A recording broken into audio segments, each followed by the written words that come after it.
In a realm defined by steampunk aesthetics and mechanized artillery, the fifth epic unfolds. A chilling amusement park where eerie resurrections and malevolent deities awaken. A fantastical continent drenched in blood and dark potions. A world of madness that is indescribable and ungraspable. Hodge transcends into this world, becoming the sole heir to an imperial marquisate, blessed with harmonious parents and a life of bliss. However, during a fateful banquet, an uncanny wave of terror engulfs him, and amidst the chaos, blood blossoms, leading to the obliteration of his family.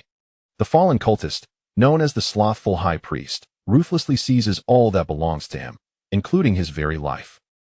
Just when he believes his tale has reached its conclusion, a sinister heartbeat reverberates, propelling him back to 7 days prior. A mysterious silver key, an ominous dark space, and 13 overlapping crimson doors herald a cataclysm that sweeps across the continent, affecting all races and beings. Elves, phoenixes, giants, dwarves, dragons, werewolves, vampires, potion masters, Cthulhu entities, and bizarre horrors converge. I, Hodge, am the sovereign amidst this enigma, and madness the king of secrets. Chapter 1. The Slothful High Priest's Ruthless Assault. Sloth, oh such sloth. Crimson stained the entire castle, its gardens, corridors, and staircases littered with corpses, bloodied remnants, and severed limbs, exuding an overwhelming stench of gore. A voice, tinged with madness, suddenly echoed through the desolate castle. Within the master bedroom, Hodge awoke to find himself bound to a crucifix, surrounded by a dozen figures clad in dark crimson robes, their heads bowed in silence, their features obscured by an impenetrable darkness. The leader, possessing green hair and brown eyes, clutched a dark red tome, incessantly flipping its pages while murmuring, "Sloth, such sloth indeed, why do you bear such a potent aura of the master? O master, why dost thou bestow such grace upon this feeble soul? Why not favor me, your humble, loyal servant, willing to sacrifice everything? No, it should not be this way." The leader abruptly lifted his head, his brown eyes glinting with a mad, sanguine fervor, locking onto Hodge as he declared, "It is you. It is you. You have deceived the master. You have betrayed the great master." In an instant, the leader seized Hodge by the neck, squeezing with unrelenting force. Hodge gasped for breath, desperately thrashing, "Ugh. Who are you?" In that moment, Hodge felt on the brink of collapse, the absurdity of it all overwhelming. The banquet had scarcely concluded when he was ensnared by this lunatic. This man was nothing short of insane. With his incessant babbling of grace and blessings, Hodge struggled fiercely, contemplating how to escape this predicament. How to unravel this situation. As a transmigrant who had only just begun to relish a year of newfound life, how could he succumb to the hands of a madman? His eyes brimmed with defiance as he fought with all his might. Indeed, in this world, he was known as Hodge Dickens, a transmigrant. Before his journey, he had also been named Hodge, but in this life, Hodge was his given name, while Dickens served as his surname. As a transmigrant, he had been granted an almost perfect beginning. Having grown up in an orphanage, devoid of support, he found himself as the sole heir to a marquisate, blessed with a formidable and debonair father, a mother of stunning beauty and grace, a vast estate, and numerous servants. The Marquis possessed his own dominion, an army, estates, farmlands, pastures, villages, and even slaves. His father, Bach Dickens, held the esteemed title of the Azure Marquis of the Salem Empire, revered and powerful, adorned with the imperial golden ribbon and commanding countless formidable allies. Having no enemies to speak of, there was no reason to provoke such a deranged individual. Moreover, what manner of power could breach the Marquis estate overnight? The leader released his grip, bringing his palm to his nose, inhaling deeply with an expression of obsession, grinning widely. What a rich aroma! The master's essence is indeed the source of all, simply exquisite. Utterly exquisite. The leader's smile grotesquely widened, revealing a hint of madness. In the next moment, he composed himself, bowing slightly with an air of elegance, and spoke in a hushed reverence. "Esteemed sir, allow me to introduce myself. I am one of the 7 high priests. You may call me Sloth. Sir, who exudes such a potent scent of the master, may I inquire why you are favored by the master?"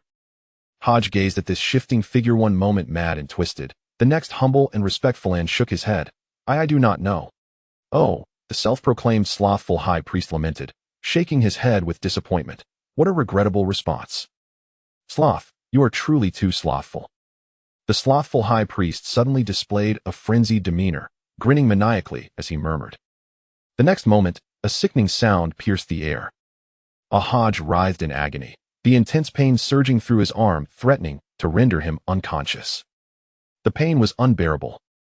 The slothful high priest seized a bloodied object, bringing it to his nose, savoring its scent with a satisfied smile, as a bloody, razor-toothed mouth formed in his palm, devouring the object piece by piece.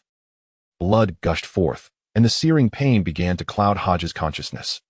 As he teetered on the brink of unconsciousness, the slothful high priest suddenly thrust his hand into Hodges' neck, a pale green liquid coursing from his fingertips into Hodges' body. Hodges' fading awareness flickered back to life. Even the agonizing pain in his arm subsided somewhat. The slothful high priest, with his other hand adorned with jagged teeth, gently waved, and an ancient, silver key materialized in his slender fingers. He presented the key before Hodge, in a low, sonorous voice asking, "Mr. Hodge Dickens, do you recognize this key?"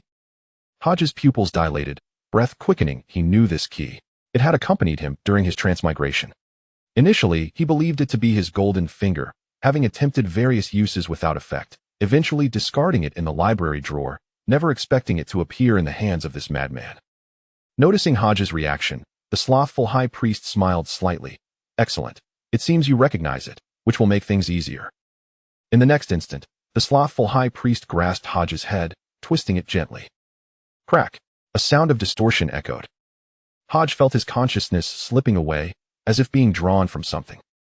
"Hodge, what is this silver key? What do you truly know?" Then, Hodge heard a voice that seemed to emanate from within him, stiff and somewhat dazed. "I do not know, but I know it is important. It is." The subsequent words faded into silence, as if obscured by some arcane and sinister force. Subsequently, the voice of the deranged and indolent high priest rang out once more. "No, no, no. Truly too lazy. Damn it. How could you? No, ah."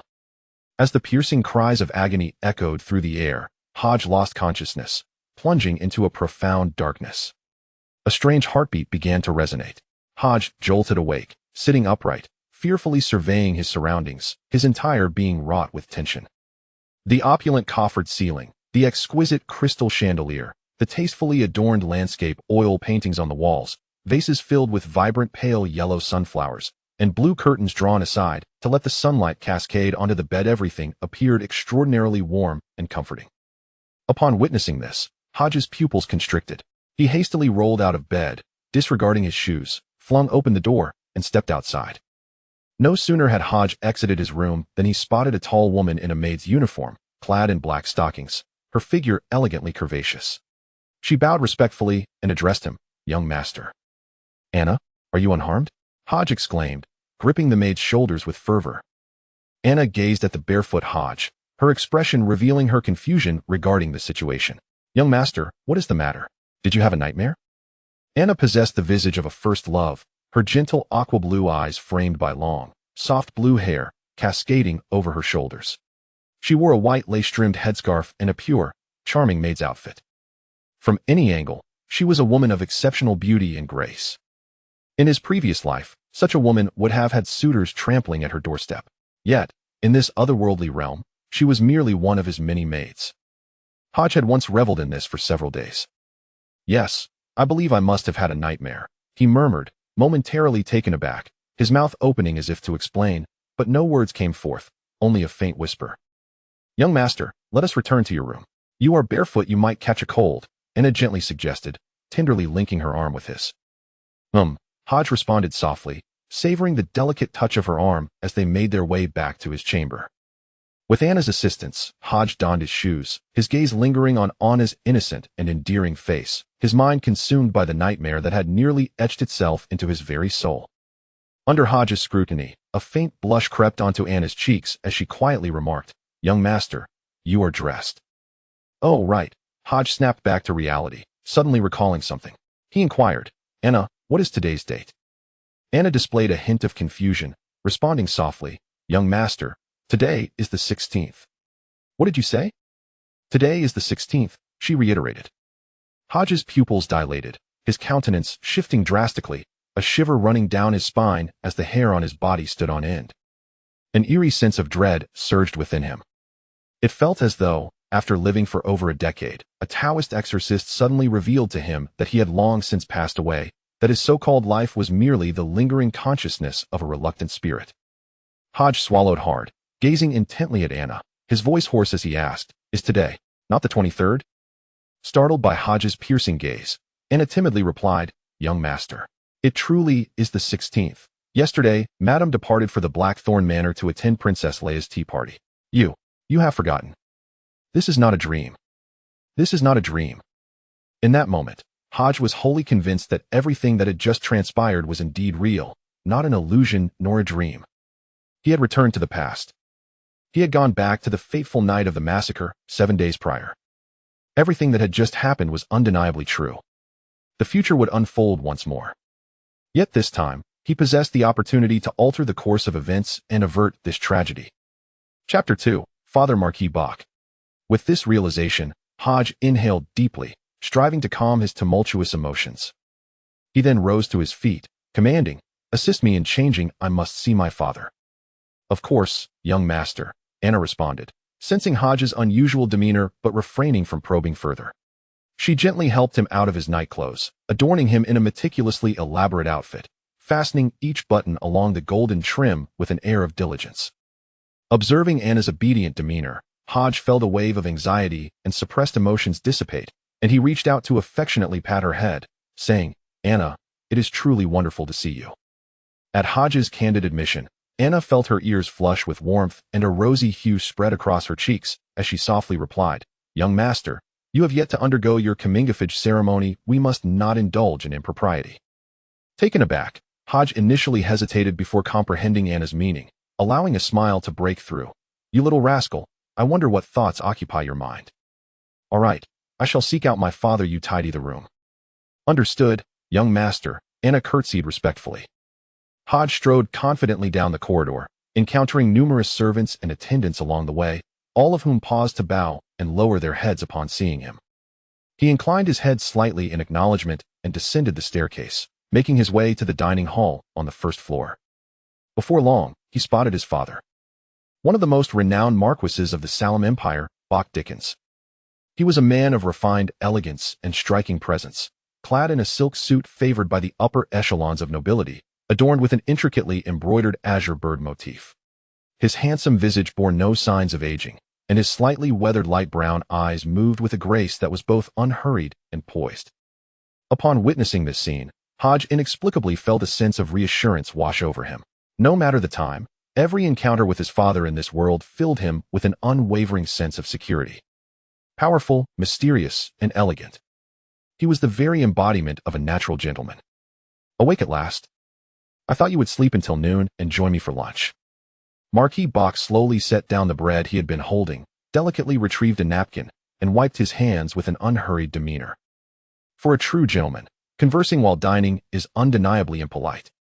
Hodge showed no semblance of decorum as he unceremoniously plopped down at the table, as was his custom, seizing a piece of bread and stuffing it into his mouth, mumbling through his mouthful, "Father, where is my mother?" "You remain as uncouth as ever," remarked Marquis Bach, shaking his head. His son's casualness left him somewhat exasperated. "She has gone to attend Princess Leia's tea party. Based on the timing, she is likely to return only in the evening." Identical, utterly identical. Even the tone of voice was the same. Hodge, chewing on his bread, momentarily halted at the response. His inquiry was merely a habitual one.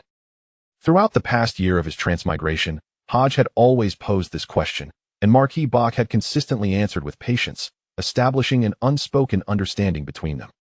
However, this time, the utterly mundane response induced a chilling sensation in Hodge, akin to seeing a shadowless figure pass by in broad daylight, strange and terrifying. The astute Marquis Bach sensed his son's abnormality and inquired, "What is the matter? Is there an issue?" "Nothing much." Hodge resumed his chewing, suppressing the discomfort within, and replied casually, "I just suddenly thought of something." Marquis Bach nodded slightly. Refraining from inquiry, he believed that if Hodge wished to share, he would do so of his own accord. The Marquis picked up the bread again, layering it with sausage, cream, bacon, and eggs, preparing to indulge in the delectably soft loaf. At that moment, Hodge's eyes darted as he feigned casualness, asking, "Father, are you familiar with the eternal cult?" Marquis Bach's actions halted. He set down the bread and turned his gaze to Hodge, his expression growing increasingly grave. "Who told you about it? What's the matter? Is there a problem?" Seeing the Marquis' seriousness for the first time tightened Hodge's chest, yet he feigned indifference as he countered. "It is a sect that venerates malevolent deities. The adherents of this cult are almost entirely ruthless madmen, engaged in bloody sacrifices, sinister rituals, and depraved offerings. Anyone associated with them risks becoming a corrupted monster or a demon. They are wanted criminals by both the Church and the Empire, and any citizen providing information can receive over £100 in cash." Observing Hodge's expression, Marquis Bach's demeanor gradually softened as he explained quietly. "The currency system of the Salem Empire comprises gold pounds, souls, and pence. 1 gold pound equals 20 souls, and 1 soul equals 12 pence. Gold pounds are tied to gold, holding significant purchasing power. Souls and pence are the common currencies for the majority of the populace, while gold pounds are primarily used by citizens and the aristocracy. The Salem Empire is stratified into 3 classes: commoners, citizens, and nobles. Commoners possess no voting rights or eligibility for election, enjoying personal freedom as a product of the Industrial Revolution. The vast majority belong to this class, engaging in laborious yet low-paying occupations such as textiles, cleaning, and factory work. Citizens possess voting rights and can participate in judicial examinations or be recommended by influential figures, entering the realm of public service as employees. Nobles are families holding titles, often in prominent positions, with high status and ownership of estates, manors, and vineyards. Hodge belongs to this class. However, beneath these 3 classes lies an unofficial stratum, that of slaves, who lack personal freedom and the right to choose their work. This class generally comprises descendants of war criminals, convicts, and prisoners of enemy nations. Gold pounds and souls are paper currency available in denominations of 1, 5, and 10, while pence are copper coins, representing 1 unit without special denominations. 10 souls can provide a family of 5 with 3 hearty meals, and according to Hodge's understanding, the average weekly wage for a commoner falls below 15 souls. Only aristocratic youths like Hodge can afford a weekly salary exceeding 2 gold pounds for servants, chefs, and valets. Hodge's personal maid, Anna, earns a weekly wage of £3 and 15 souls, far surpassing the highest tier of the middle class. £100 in cash would suffice to purchase a 4-room residence in any village within the territory of Marquis Dickens, requiring even a high-paid maid like Anna to work for over half a year without sustenance to earn it.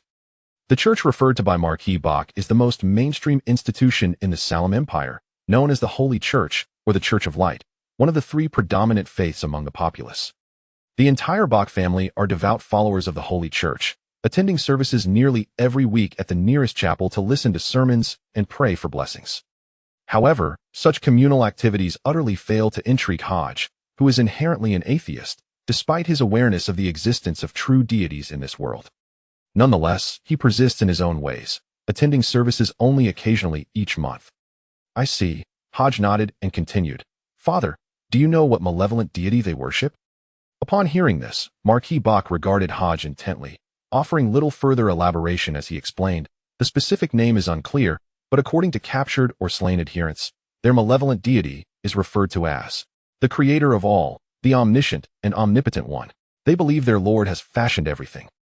They deem anyone who does not believe in the Lord or heed his teachings as heretics, rebels, and sinners who require purification and eradication. Historically, this cult has incited multiple rebellions in the Salem Empire, all of which were suppressed, yet the impact and devastation they wrought often surpassed numerous natural disasters throughout history. Thus, they remain fugitives sought by both the Church and the Empire. If you uncover anything, be sure to inform me promptly so I may address it." "Understood, Father," Hodge replied and returned to his breakfast. Marquis Bach observed Hodge for a moment before resuming his meal. Chapter 3. The ancient German language and the silver key both remained silent until they had completed their breakfast. Once the meal concluded, the maid gracefully cleared away the plates and remnants of food. "Have you contemplated the direction of your pathway in the sequence? It is also time for you to consume the potion and ascend to sequence 9. According to the laws of the Empire, to inherit a title, one must reach at least sequence 8. This is not a daunting task. Will you choose the knightly path supported by the officials or the mage's path?" Marquis Bach, with his hands clasped, gazed calmly at his son and inquired softly. Hodge hesitated slightly before responding. "Father, I am yet undecided. May I give you my answer tomorrow? Very well. Make your decision swiftly. Once the potion is ingested, it cannot be altered, so consider it carefully. Marquis Bach did not press further, but nodded gently. How proficient are you in the ancient German language? The ancient German language, Hodge began, is a mystical tongue originating from the Third Era, reputedly born from the great existence Raymond, one of humanity's sages, who amalgamated the languages of dragons, giants, and elves. It possesses the capacity to commune with nature and manifest the extraordinary, being the most commonly employed language in the transcendent realms. The incantations of the mage's sequence and the enchantments of the knightly path are derived from the ancient German language, due to its ineffable nature. This language is not conducive to everyday communication. On this foundation, Raymond further refined it, giving rise to the Raymond language, which lacks the natural powers of its predecessor, thus becoming a cornerstone in the evolution of human speech. Presently, the Salem language, which Hodge and his father discuss, is also adapted from the Raymond language. It is precisely because their current tongue does not wield the power to delineate natural mysteries that Marquis Bach dares to utter the names of the dark gods. Should one employ a language that invokes mysterious powers to utter the names of the dark gods, they would immediately be sensed by those entities, succumbing to madness and transformation, becoming a writhing mass of flesh or a pool of blood. Such supernatural languages are typically reserved for rituals, prayers, and the casting of specific spells and incantations. Father, I have gained a general understanding, Hodge replied. Indeed, Marquis Bach responded with a slight hum. Remember, the ancient German language should only be utilized to wield power or to interpret ancient texts. At all other times, refrain from its use. Even uttering this language, however casually, may inadvertently draw the attention of certain mysterious beings, resulting in madness and transformation. After Hodge acknowledged his father, he rose and stated, "Yes, father, I understand. I shall proceed to the library to study." Very well, Marquis Bach nodded slightly. As Hodge turned to leave, heading towards the library on the 4th floor, Marquis Bach remained seated, his voice devoid of emotion as he remarked, "Has the young master encountered anyone in recent days?" In response to the master, "The young master has remained within the estate for the past few days, aside from strolling in the garden or fishing in the observation pond." A voice, tinged with a hint of weariness, emerged from the shadows of darkness. "Investigate the individuals within a mansion." After a brief moment of silence, Marquis Bach issued his command.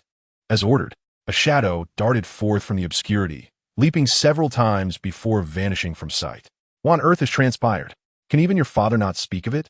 Marquis Bach narrowed his eyes slightly, rising to his feet as he made his way toward the study. The azure-hued marquisate, the Marquis's residence, the library. Hodge casually selected a book, placing it upon the table, while glancing at its pages, his thoughts wandering aimlessly. Is the eternal demon cult truly this perilous? That individual, claiming to be one of the 7 high priests, employed exceedingly brutal methods, exhibiting formidable strength, and within a single night, breached the Marquis' estate, capturing my father, mother, and ruthlessly slaughtering all within the castle. According to his words, I bear the essence of that master, yet I have never perceived anything unusual. Could it be due to the peculiarities of a traveler? Or perhaps the enigmatic key that seemingly facilitated my crossing over? Recalling the last agonizing and frenzied howl of the indolent high priest, Hodge opened the drawer and rummaged through the disarray, unearthing an ancient, silver key, tarnished with rust, appearing remarkably ordinary. As Hodge gazed upon the silver key, memories from his previous life surged forth. Alone and unsupported, he had struggled to gain admission to a prominent internet company, only to meet an untimely demise under the oppressive work regime akin to that of 007, bringing an end to his somewhat pitiable and mundane existence. This silver key, purchased serendipitously while accompanying his employer on an antiquities expedition through an old street, emerged as the first familiar object he encountered after his transmigration. Hodge's initial instinct was to regard it as a fabled talisman. Thus, he conducted a myriad of experiments, including burning and bloodletting. Alas, apart from adding a layer of verdigris to the silver key, he achieved nothing. Eventually, he cast it aside into the library drawer, choosing to disregard it. In that moment, Hodge grasped a fundamental truth. He was not the protagonist of a wish-fulfillment narrative, bereft of any extraordinary advantages. Online novels were mere fabrications. However, After being mercilessly slain by the indolent high priest of the eternal demon cult, the silver key revealed its peculiar power, and he found himself inexplicably transported back 7 days, discovering that he indeed harbored some latent peculiarity. At the very least, the phenomena of time reversal. The essence of the master as articulated by the indolent high priest and the uniqueness of this silver key were undeniably real.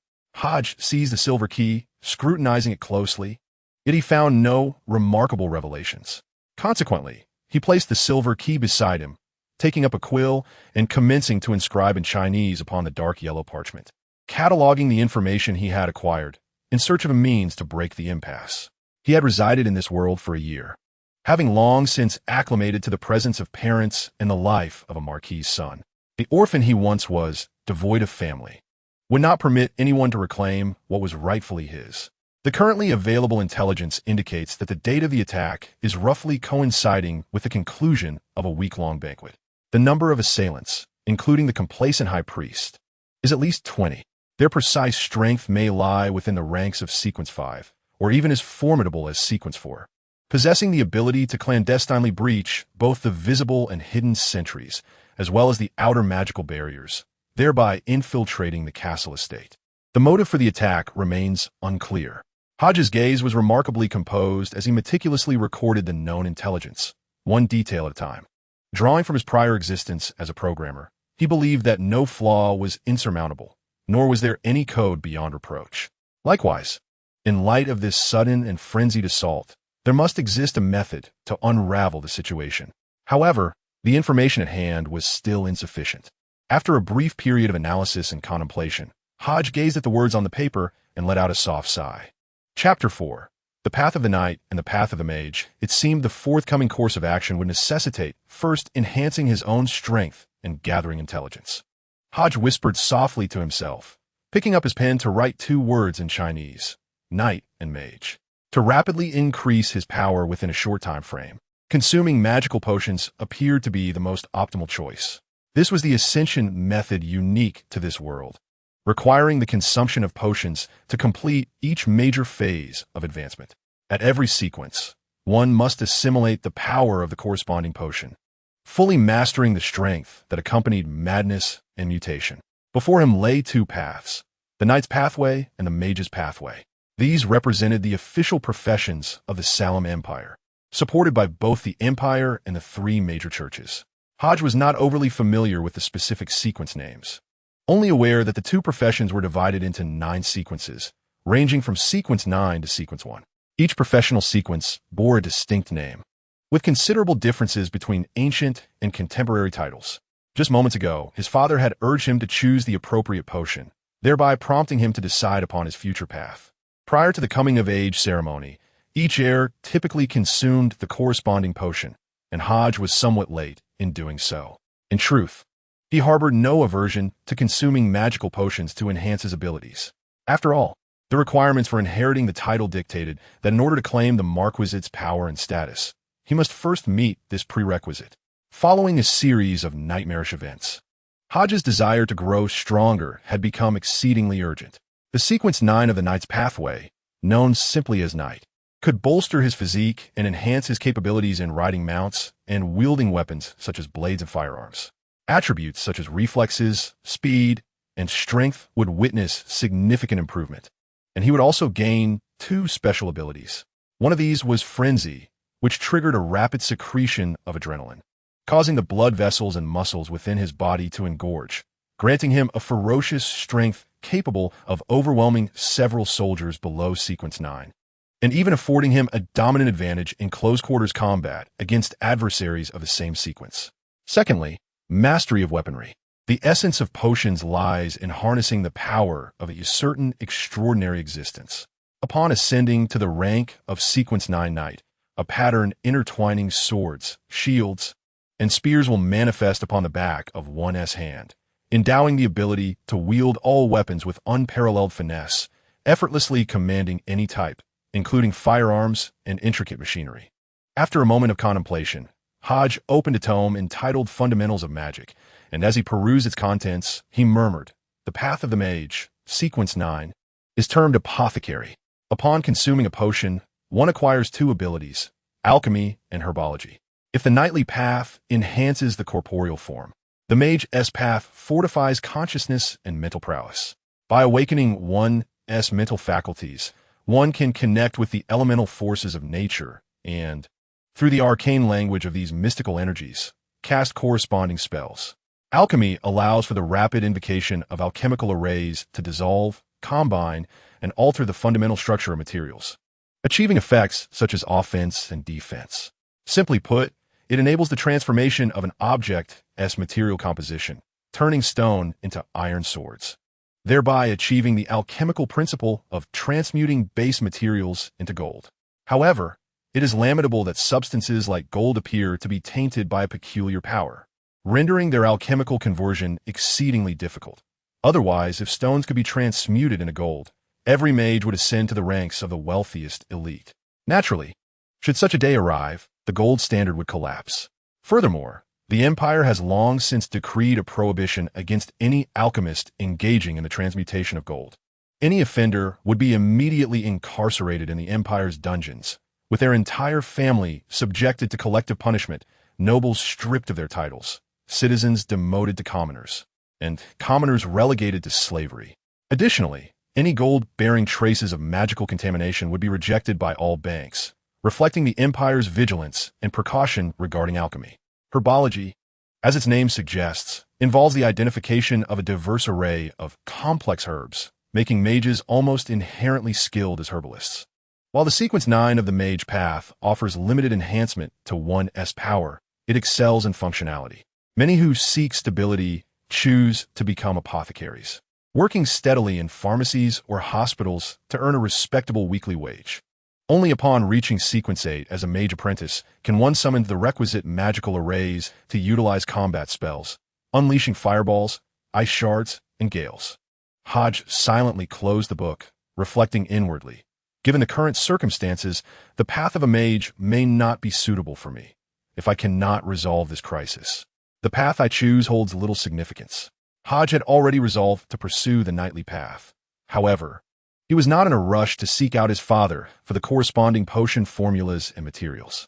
After all, since he had stated the need for further consideration and promised a response by tomorrow, there was no necessity to approach his father in haste. Ultimately, whether he became sequence 9 today or tomorrow would make little difference in addressing the present crisis. In truth, Hodge had no intention of being a solitary hero, seeking to resolve this matter alone. Hodge is certainly no fool. He possesses the title of the Marquis' sole heir. Yet he chooses to forego the advantages of his noble lineage, including lands, military forces, imperial support, and assistance from the church, opting instead for solitary combat. This is not the mark of a hero, but rather a sign of folly. One's station in life should dictate one's actions, and the power inherent in one's identity should be wielded effectively. Hodge's current status as the only heir to the Marquis, whose father, Marquis Bach, is one of the 9 most esteemed marquises in the Empire, grants him access to remarkable resources and influential connections. To break the deadlock, it is imperative to mobilize every available force and deliver a decisive blow to the encroaching enemy. Even a famished tiger exerts its full strength when pouncing on a rabbit. How much more so for him? When confronted with such a mysterious and formidable adversary, one can never be too cautious, especially since he has already faced death once. Hodge redirected his gaze to the paper on which he had just cataloged information, acutely aware of certain anomalies. The date of the impending attack coincides with the conclusion of a banquet 7 days hence. Why 7 days? Why not tonight or tomorrow? Is it mere coincidence? Shaking his head, Hodge sensed that the matter was far more intricate than it appeared. There is no hatred without cause, nor love without reason. The audacity of a deranged cultist to invade and slaughter the Marquis' family must stem from a far more significant motive. A church that venerates a malevolent deity brazenly challenging both the Empire and the church is profoundly illogical. It is crucial to remember that the Salem Empire ranks among the 3 most powerful empires of the age, while the Holy Church stands as one of the foremost among the 6 true deity churches. His family are devout followers of the Holy Church under its divine protection. Even a cult would not dare provoke such a colossal force openly. Hodge surmised that his father must have taken some action in the past 7 days. inciting the ire of a certain faction or family within the empire, thereby provoking this frenzied attack. What could that reason possibly be? Lost in contemplation, Hodge began to formulate a hypothesis based on the information at hand. There is but one explanation for the enemy's ruthless desperation: the notion of employing a knife to slay through another's hand. Could it be that political disagreements have led them to exploit the madness of the eternal demon cult to eliminate us? Hodge noted this possibility on the paper as a reminder, intending to investigate and analyze this angle further. Additionally, he considered the capabilities required to breach both overt and covert sentinels, as well as the external seals and barriers. Although Hodge is somewhat lackadaisical and not well-versed in the extraordinary realm of abilities, he possesses a grasp of fundamental knowledge. The entire territory is encircled by a barrier meticulously crafted by high-ranking sorcerers. Even the most ordinary individuals, upon approaching, would be sensed by the barrier and detected by corresponding watch posts, who would promptly report to the castle. Yet, a covert squad of 20 managed to silently breach multiple layers of security, traversing the territory to reach the Marquis' estate. This circumstance raises significant concerns. Furthermore, stationed 20 miles from the estate, within a village, is the cavalry of Marquis Kanglin, numbering 5,000, alongside at least 1,000 soldiers guarding the estate itself. When these 20 individuals eliminated the outer guards, considerable commotion should have ensued. Why then did the cavalry, situated 10 miles away, remain utterly indifferent and fail to provide assistance? Were they incapacitated? Or was there someone deliberately preventing the troops from mobilizing? Could it be that within the territory there exists a traitor? It is precisely these suspicions that led Hodge to refrain from hastily disclosing everything to his father, Marquis Bach. Although he was confident that his father would believe him and take appropriate measures, acting recklessly in the absence of identifying the traitor could provoke the infiltrator into desperate actions, allowing the cult to launch an early invasion, an outcome too costly to bear. More critically, Hodge had yet to ascertain which faction was orchestrating these events. This detail is of utmost importance. A marquis is not a mere cabbage to be slaughtered at will. There are only 9 marquises within the entire empire, each wielding significant influence and governing their own territories. Additionally, they possess powers corresponding to Sequence 5 and even Sequence 4. Hodge's understanding of such formidable beings was rather vague, based primarily on a statement his father had once made. Marquis Bach had informed Hodge that, apart from the 2 officially sanctioned pathways of advancement, numerous other unofficial routes existed. These paths, derived from the ascension methods of other races, utilize specific potions of corresponding sequences, relying on primal instincts and unique artifacts to withstand the allure of corruption and madness, thus achieving advancement. These pathways encompass the elven race, giants, werewolves, vampires, the Phoenix tribe, and more. Advancement through these unofficial channels often accompanies insanity and aberration, with individuals frequently transforming into bloodthirsty monsters due to potion consumption, actions expressly forbidden by the authorities. At that time, Hodge had asked his father, "Father, what level of power would one require to kill you?" Marquis Bach had paused momentarily, then chuckled, "Perhaps Sequence 5 or Sequence 4. Hodge collected his scattered thoughts, calmly drafting his next plan in Chinese. Henceforth, the first step is to ascertain what his father has been engaged in over the past few days and to uncover which faction is plotting against him. Step 2 involves understanding the reasons behind the cavalry's inaction and identifying the traitor. One might employ hunting or leverage one's knowledge of relevant pathways and abilities as justification. After all, within the cavalry, there exists both formidable knights and powerful mages, and I have yet to choose a particular path. Thus, it is entirely reasonable to venture into the village under this pretext. Step 3 entails mobilizing every available resource to utterly vanquish the encroaching enemy. Hodge's thoughts were simplistic. To avert this impending assault would be quite effortless. Merely informing his father, Marquis Bach, and alerting the church would suffice. After all, should the church dispatch a bishop-level figure, the crisis could undoubtedly be resolved. However, as the saying goes, one cannot perpetually guard against thieves. Once his plan was disrupted, the adversary might very well cancel their operation, leading Hodge to lose the advantage of foresight. This was a rare opportunity, one gained through a brush with death, and it must not be squandered. Otherwise, Should the enemy exploit his defense's momentary lapse and launch another surprise attack, a territory fraught with unresolved internal strife will become a playground for them. Hodge was determined not only to thwart the invading enemy and resolve the traitor issue, but also to unravel the web of this covert operation and eradicate its orchestrators. Therefore, whether mobilizing forces or seeking out the traitor and vulnerabilities within the territory, all actions must be conducted in secrecy. Knowledge should be kept to a minimum. Once clarity is achieved, he would inform his father, allowing him to coordinate the various forces, delegating tasks to those best suited for them. Having contemplated all of this, Hodge quietly took the paper, placed it beside a candle, ignited it, and tossed it into the brazier, watching the flames engulf the paper until it was reduced to ash. He casually picked up the silver key from the table, preparing to venture to the village where the cavalry was stationed under the guise of hunting, intending to meet with a few responsible individuals for a preliminary investigation. Suddenly, a peculiar heartbeat echoed in Hodge's mind. Thump! His expression shifted, and he stumbled, his legs weakening, collapsing onto the table. A sinister chill coursed up his spine, reaching the crown of his head. In an instant, his vision blurred, and an unfathomable black mist enveloped him, drawing him into an abyss of darkness. Time lost its meaning as Hodge eventually awoke, finding himself in a bizarre, overlapping dimension, pitch black and seemingly endless. Before him loomed ancient doors suspended in midair, adorned with an array of strange symbols.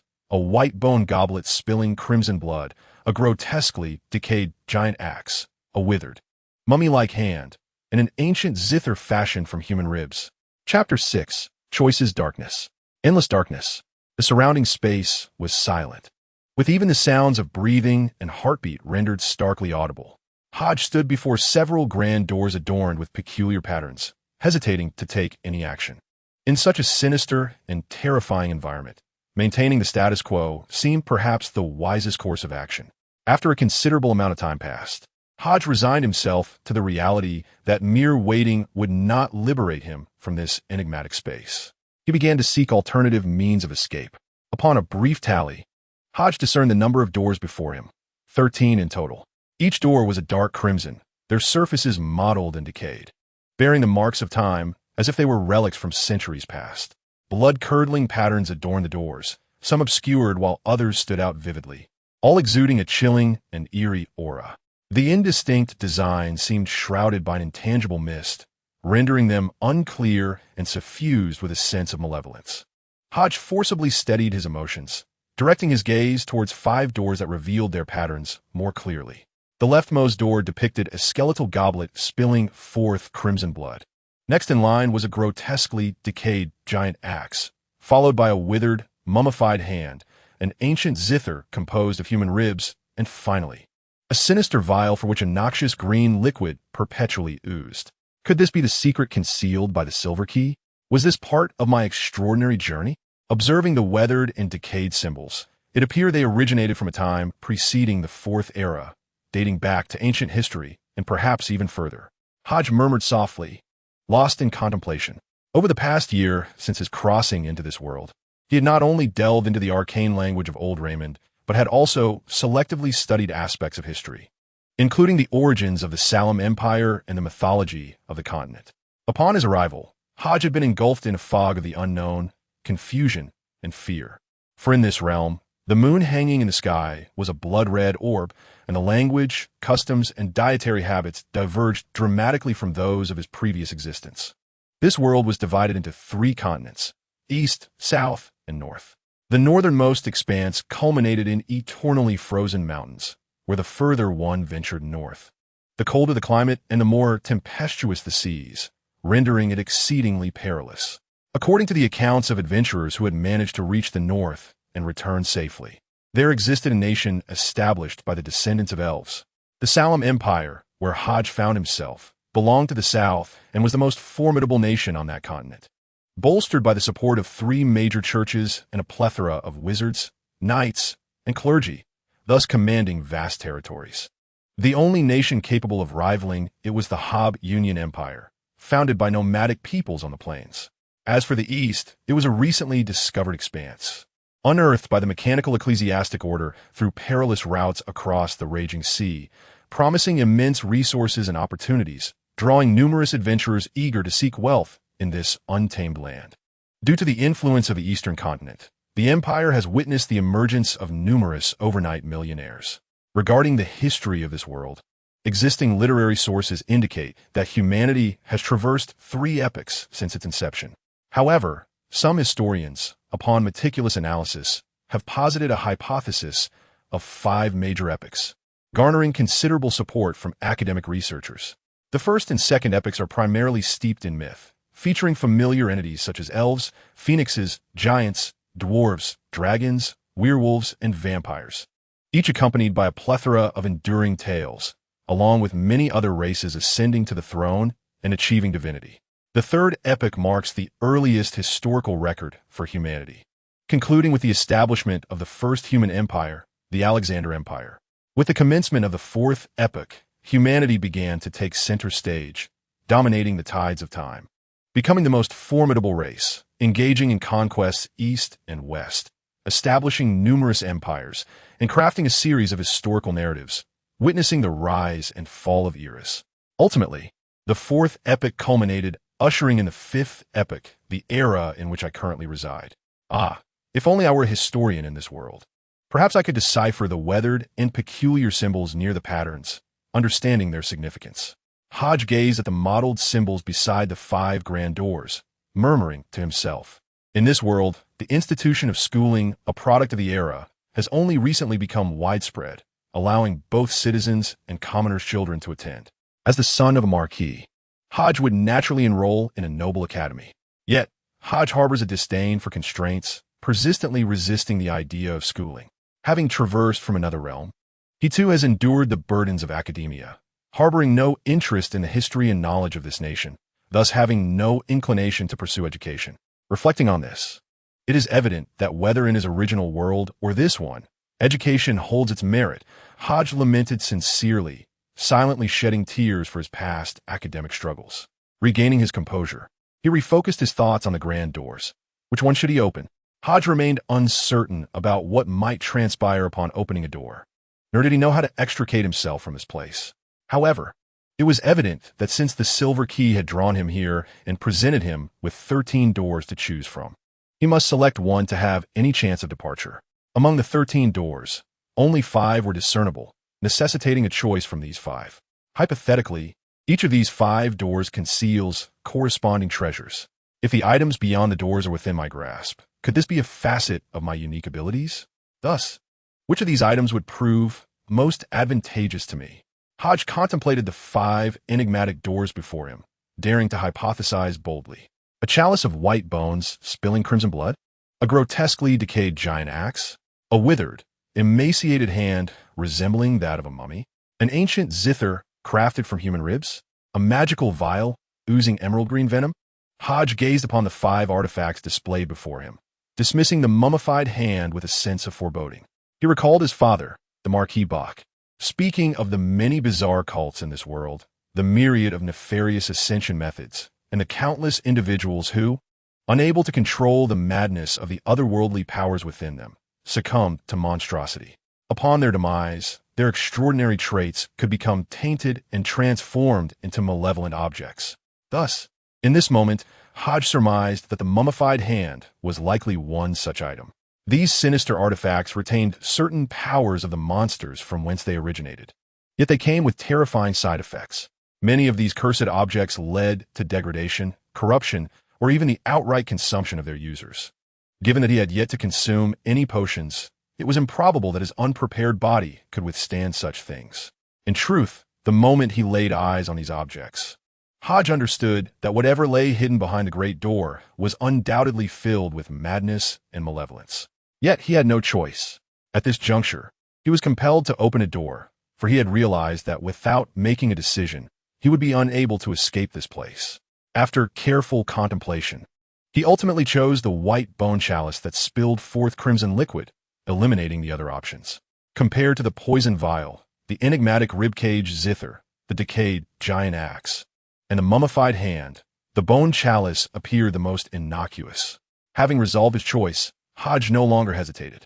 He approached the dark red door, took a deep breath to quell the tumult of his emotions, placed his hands upon the stone door, and pushed with all his might, gradually opening the unknown portal. As the door creaked silently ajar, a scene unfolded before him. A sea of blood surged and roiled, endless and unfathomable, stretching beyond sight. A somewhat dim, white bone chalice, resembling a goblet, hovered in midair, its rim pouring forth a continuous stream of blood that cascaded into the blood sea, as if the chalice were the very source of this abyssal tide. This sight etched itself indelibly into Hodges' mind. The moment he beheld the bone chalice, its name suddenly surfaced in his consciousness. In the next instant, the blood sea heaved violently, akin to a raging tide, surging towards Hodge. Startled, he instinctively sought to retreat. Yet the scene before him shattered and dissolved into chaos.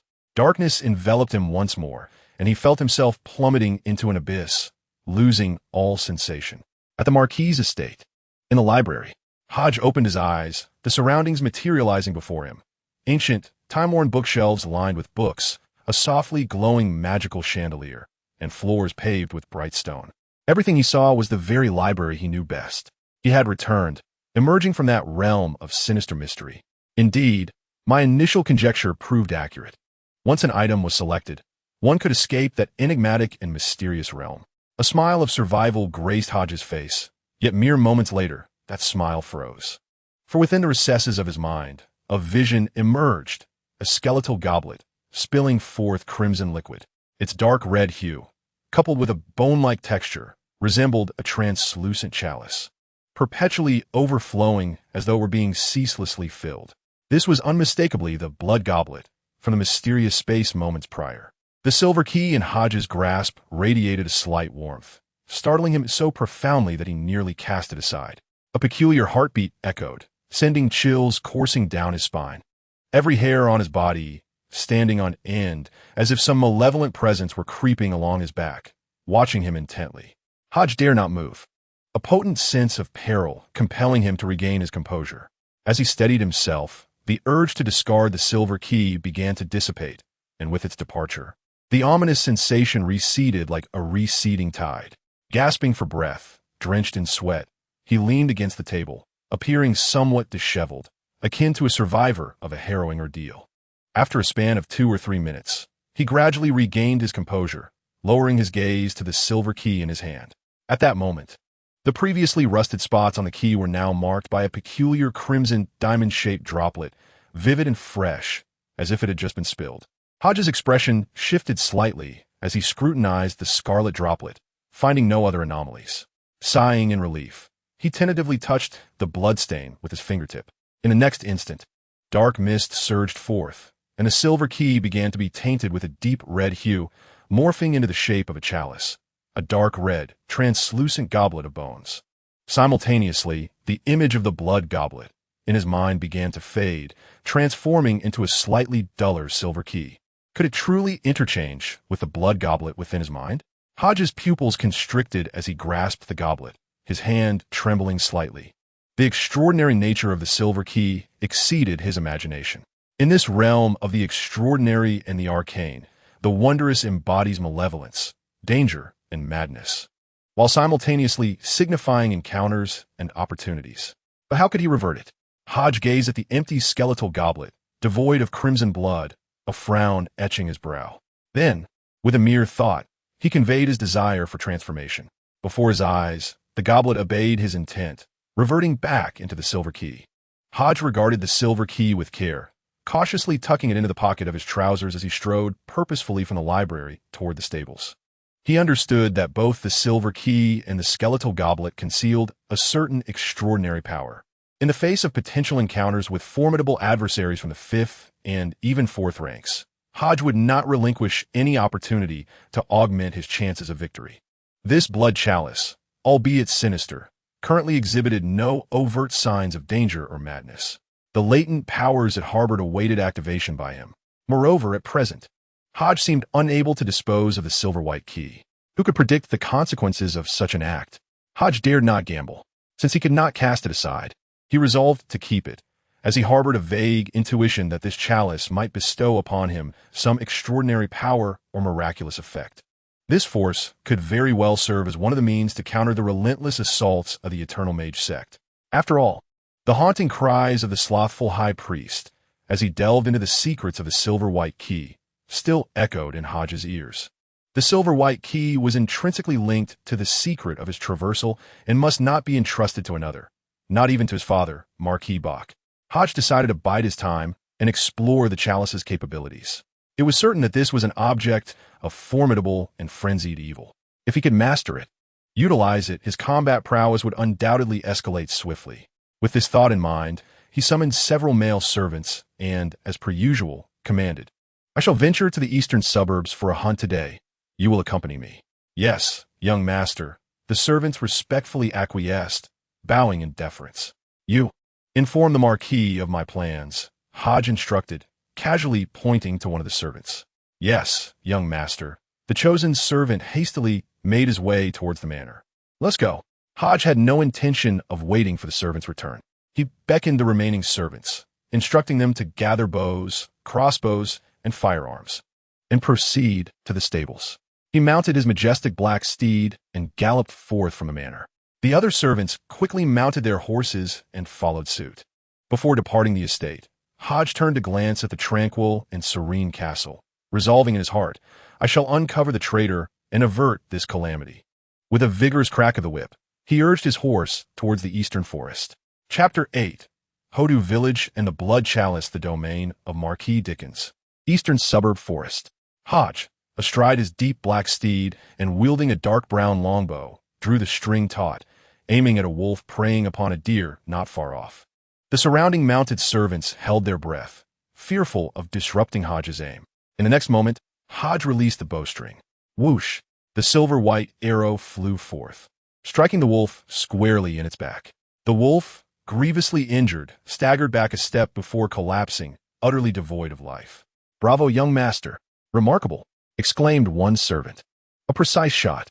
You surpass even the village's most seasoned hunters." Indeed," responded the others. The male servants hastily began to extol the virtues of Hodge, employing their meager vocabulary to fervently flatter him in hopes of winning the young master's favor, thereby elevating their own status and increasing their weekly wages.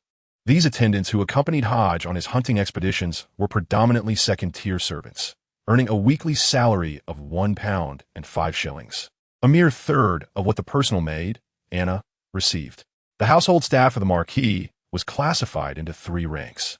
The lowest-tier maids and footmen were relegated to menial cleaning tasks, often denied entry into the master's study, living room, or reception areas, confined instead to the upkeep of public spaces like the hall and gardens, with their weekly earnings hovering around 16 shillings, slightly above the average for commoners in the Salem Empire.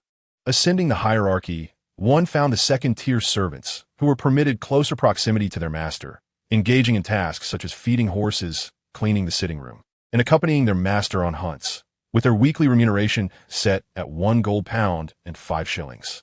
Above them were the first-tier servants, who typically handled significant responsibilities within the estate, including chefs, gardeners, arranging the household carriages, and assisting their master in procuring various supplies, with salaries generally exceeding £2. Anna, as Hodge's personal maid, commanded a wage surpassing that of the first-tier servants, falling just shy of the chief steward, Valta. Hodge was acutely aware of the servant's intentions. Under normal circumstances, he would have offered some perfunctory acknowledgement, yet today he found himself devoid of such inclinations. "Go fetch the wolf's carcass," he commanded. Upon hearing Hodge's directive, one of the male servants promptly mounted his horse and rode off. The other servants felt a pang of regret, sensing they had squandered an opportunity to curry favor with the young master.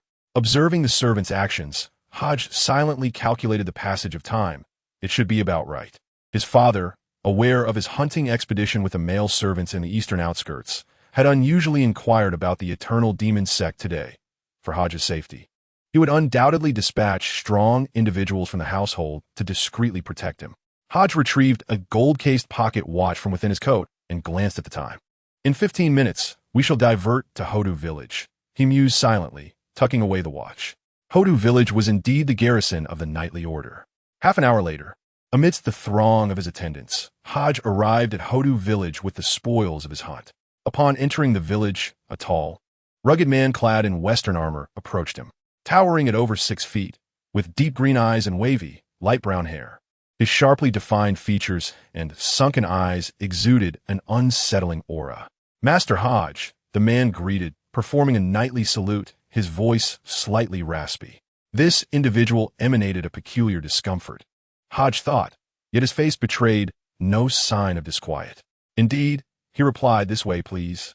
Despite the man's relatively courteous demeanor, Hodge continued to feel a sense of unease. The instinctive discomfort was oddly compelling. Hodge rode ahead, slightly surpassing the man, making his way toward the village center. He turned to inquire, "What is your name?" "Young master, I am O'Neill Thomas, one of the 2 knights of the cavalry regiment from Hodges village, and I hold the position of the regiment's chief officer."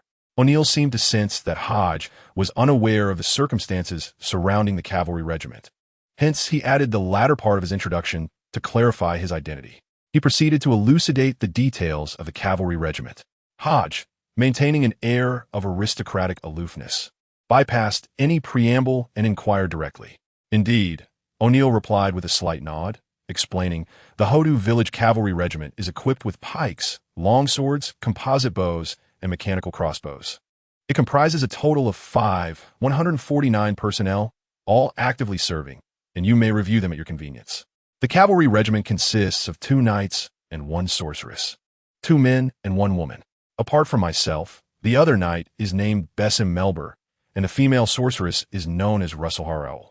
2 knights and a female sorceress. Is it?"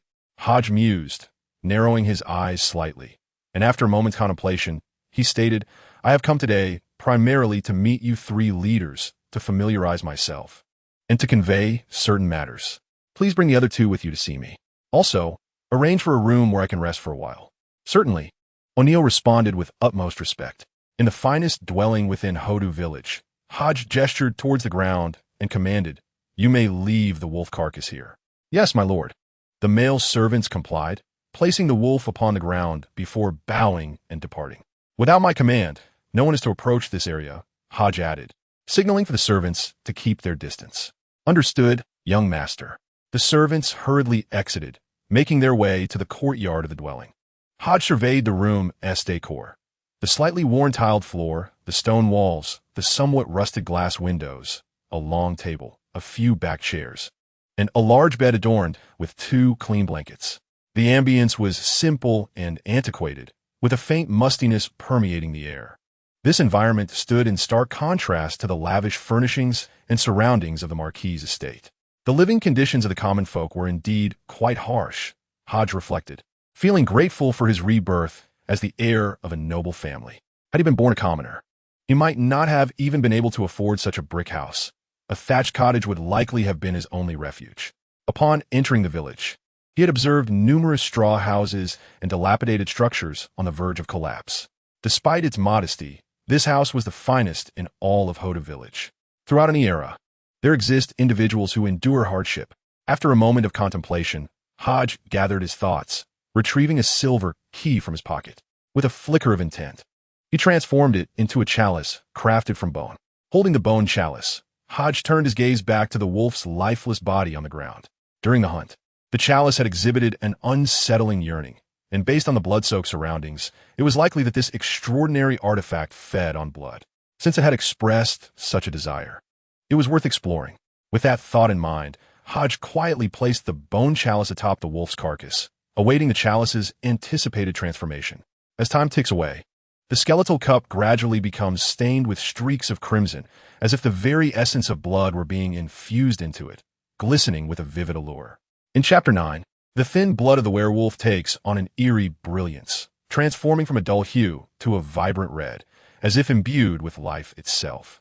A trickle of blood flows along the rim of the cup, defying gravity like a fountain, returning to its very core. An odd chill begins to permeate the room, causing a subtle change in Hodge's complexion. He cautiously steps back half a pace, his gaze fixed on the skeletal cup, awaiting its next manifestation. In an instant, the blood surges and boils, fine rivulets spreading forth, enveloping the entire form of the wild wolf. Under Hodge's watchful eye, the carcass of the wolf begins to decay. The vivid red of the blood gradually darkens, and within a mere few breaths, the over meter-long wolf shrivels into a desiccated husk. All its blood entirely siphoned away by the skeletal cup. The once brimming cup now holds only a small portion of blood, its sanguine hue fading into a bluish tint, the metallic scent dissipating entirely. This small measure of azure blood appears to be the most exquisite elixir in existence, rich and tantalizing, exuding an irresistible charm. Hodge suppresses the surging impulses within him, stifling his desires to prevent himself from advancing and consuming the blood directly. How could it provoke such a yearning within him? Truly, this is an uncanny phenomenon. Is this the power of the blood cup? To absorb all the blood from a corpse, distilling and compressing it into a mere chalice of blood? But what purpose does this serve? Furrowing his brow, Hodge gazes at the small cup of azure blood, lost in contemplation. As he muses, the silver key in his mind conjures a series of blood-red inscriptions. Blood purification. Acquire thin werewolf blood effect upon use. Gain a portion of the powers, speed, and reflexes of werewolf descendants, lasting for 1 minute. Negative effect. Physical weakness for 2 hours. Hodge gazes at the crimson text materializing in his mind, murmuring, to distill thin werewolf blood from the wild wolf? What a wondrous ability. If that is the case, then surely the earth dragon within the estate possesses the bloodline of the dragon clan. If I could extract blood from them, would I not gain the formidable magic and physique of a dragon? Legend has it that the path of the night originates from the giants of the Third Era, their ascension serving as the blueprint for the creation of alchemical potions. This implies that each knight harbors a fraction of the giant bloodline, with the purity increasing alongside their rank, thus amplifying their strength. One wonders what mythical creature inspired the path of the sorcerer. Suddenly, a flurry of novel ideas floods Hodge's mind. The elevation of one sequence is intrinsically linked to the enhancement of professional abilities. Each tier of the sequence embodies distinct capabilities, such as the apothecary's skill in herb identification or the knight's ferocity. If one could, through blood, swiftly harness corresponding powers, might it suggest the ability to command any form of skill? In other words, while others perceive me merely as a knight, a brute, I could, with a mere flick of my wrist, cast spells to encase my enemies in ice. Although they believe I possess only the abilities of a knight and a mage, I could also impart the purification skills of a cleric. In that moment, Hodge was struck with trepidation regarding the capabilities of the blood chalice. If his conjecture proved accurate, it would imply that by collecting sufficient blood, he could wield any level of power and skill, rendering him omnipotent. No, I must remain composed. It cannot be this straightforward. One must consider the adverse effects and the interplay between various abilities. Even with a multitude of powers, if they cannot be mastered flawlessly, they are rendered futile, or worse, could lead to one's own demise. Suddenly, a chill emanated from the silver key in his mind, jolting him back to reality. In a moment of clarity, he muttered, "Indeed, this blood chalice is sinister, insidiously influencing my thoughts and dulling my caution, causing me to overlook its potential drawbacks. If I recklessly gather blood, I may become the very sacrifice to this chalice before I can even control its powers." With this realization, Hodge refocused his thoughts and transmitted the command of replacement to his mind. Instantly, the blood-stained white bone goblet vanished without a trace. A weathered silver key fell upon the corpse of a wolf. Hodge gazed at the silver key, feeling an inexplicable sense of calm wash over him. Compared to the malevolent blood chalice, he found himself placing greater trust in this silver key, which had journeyed alongside him without displaying any anomalies or posing any threat.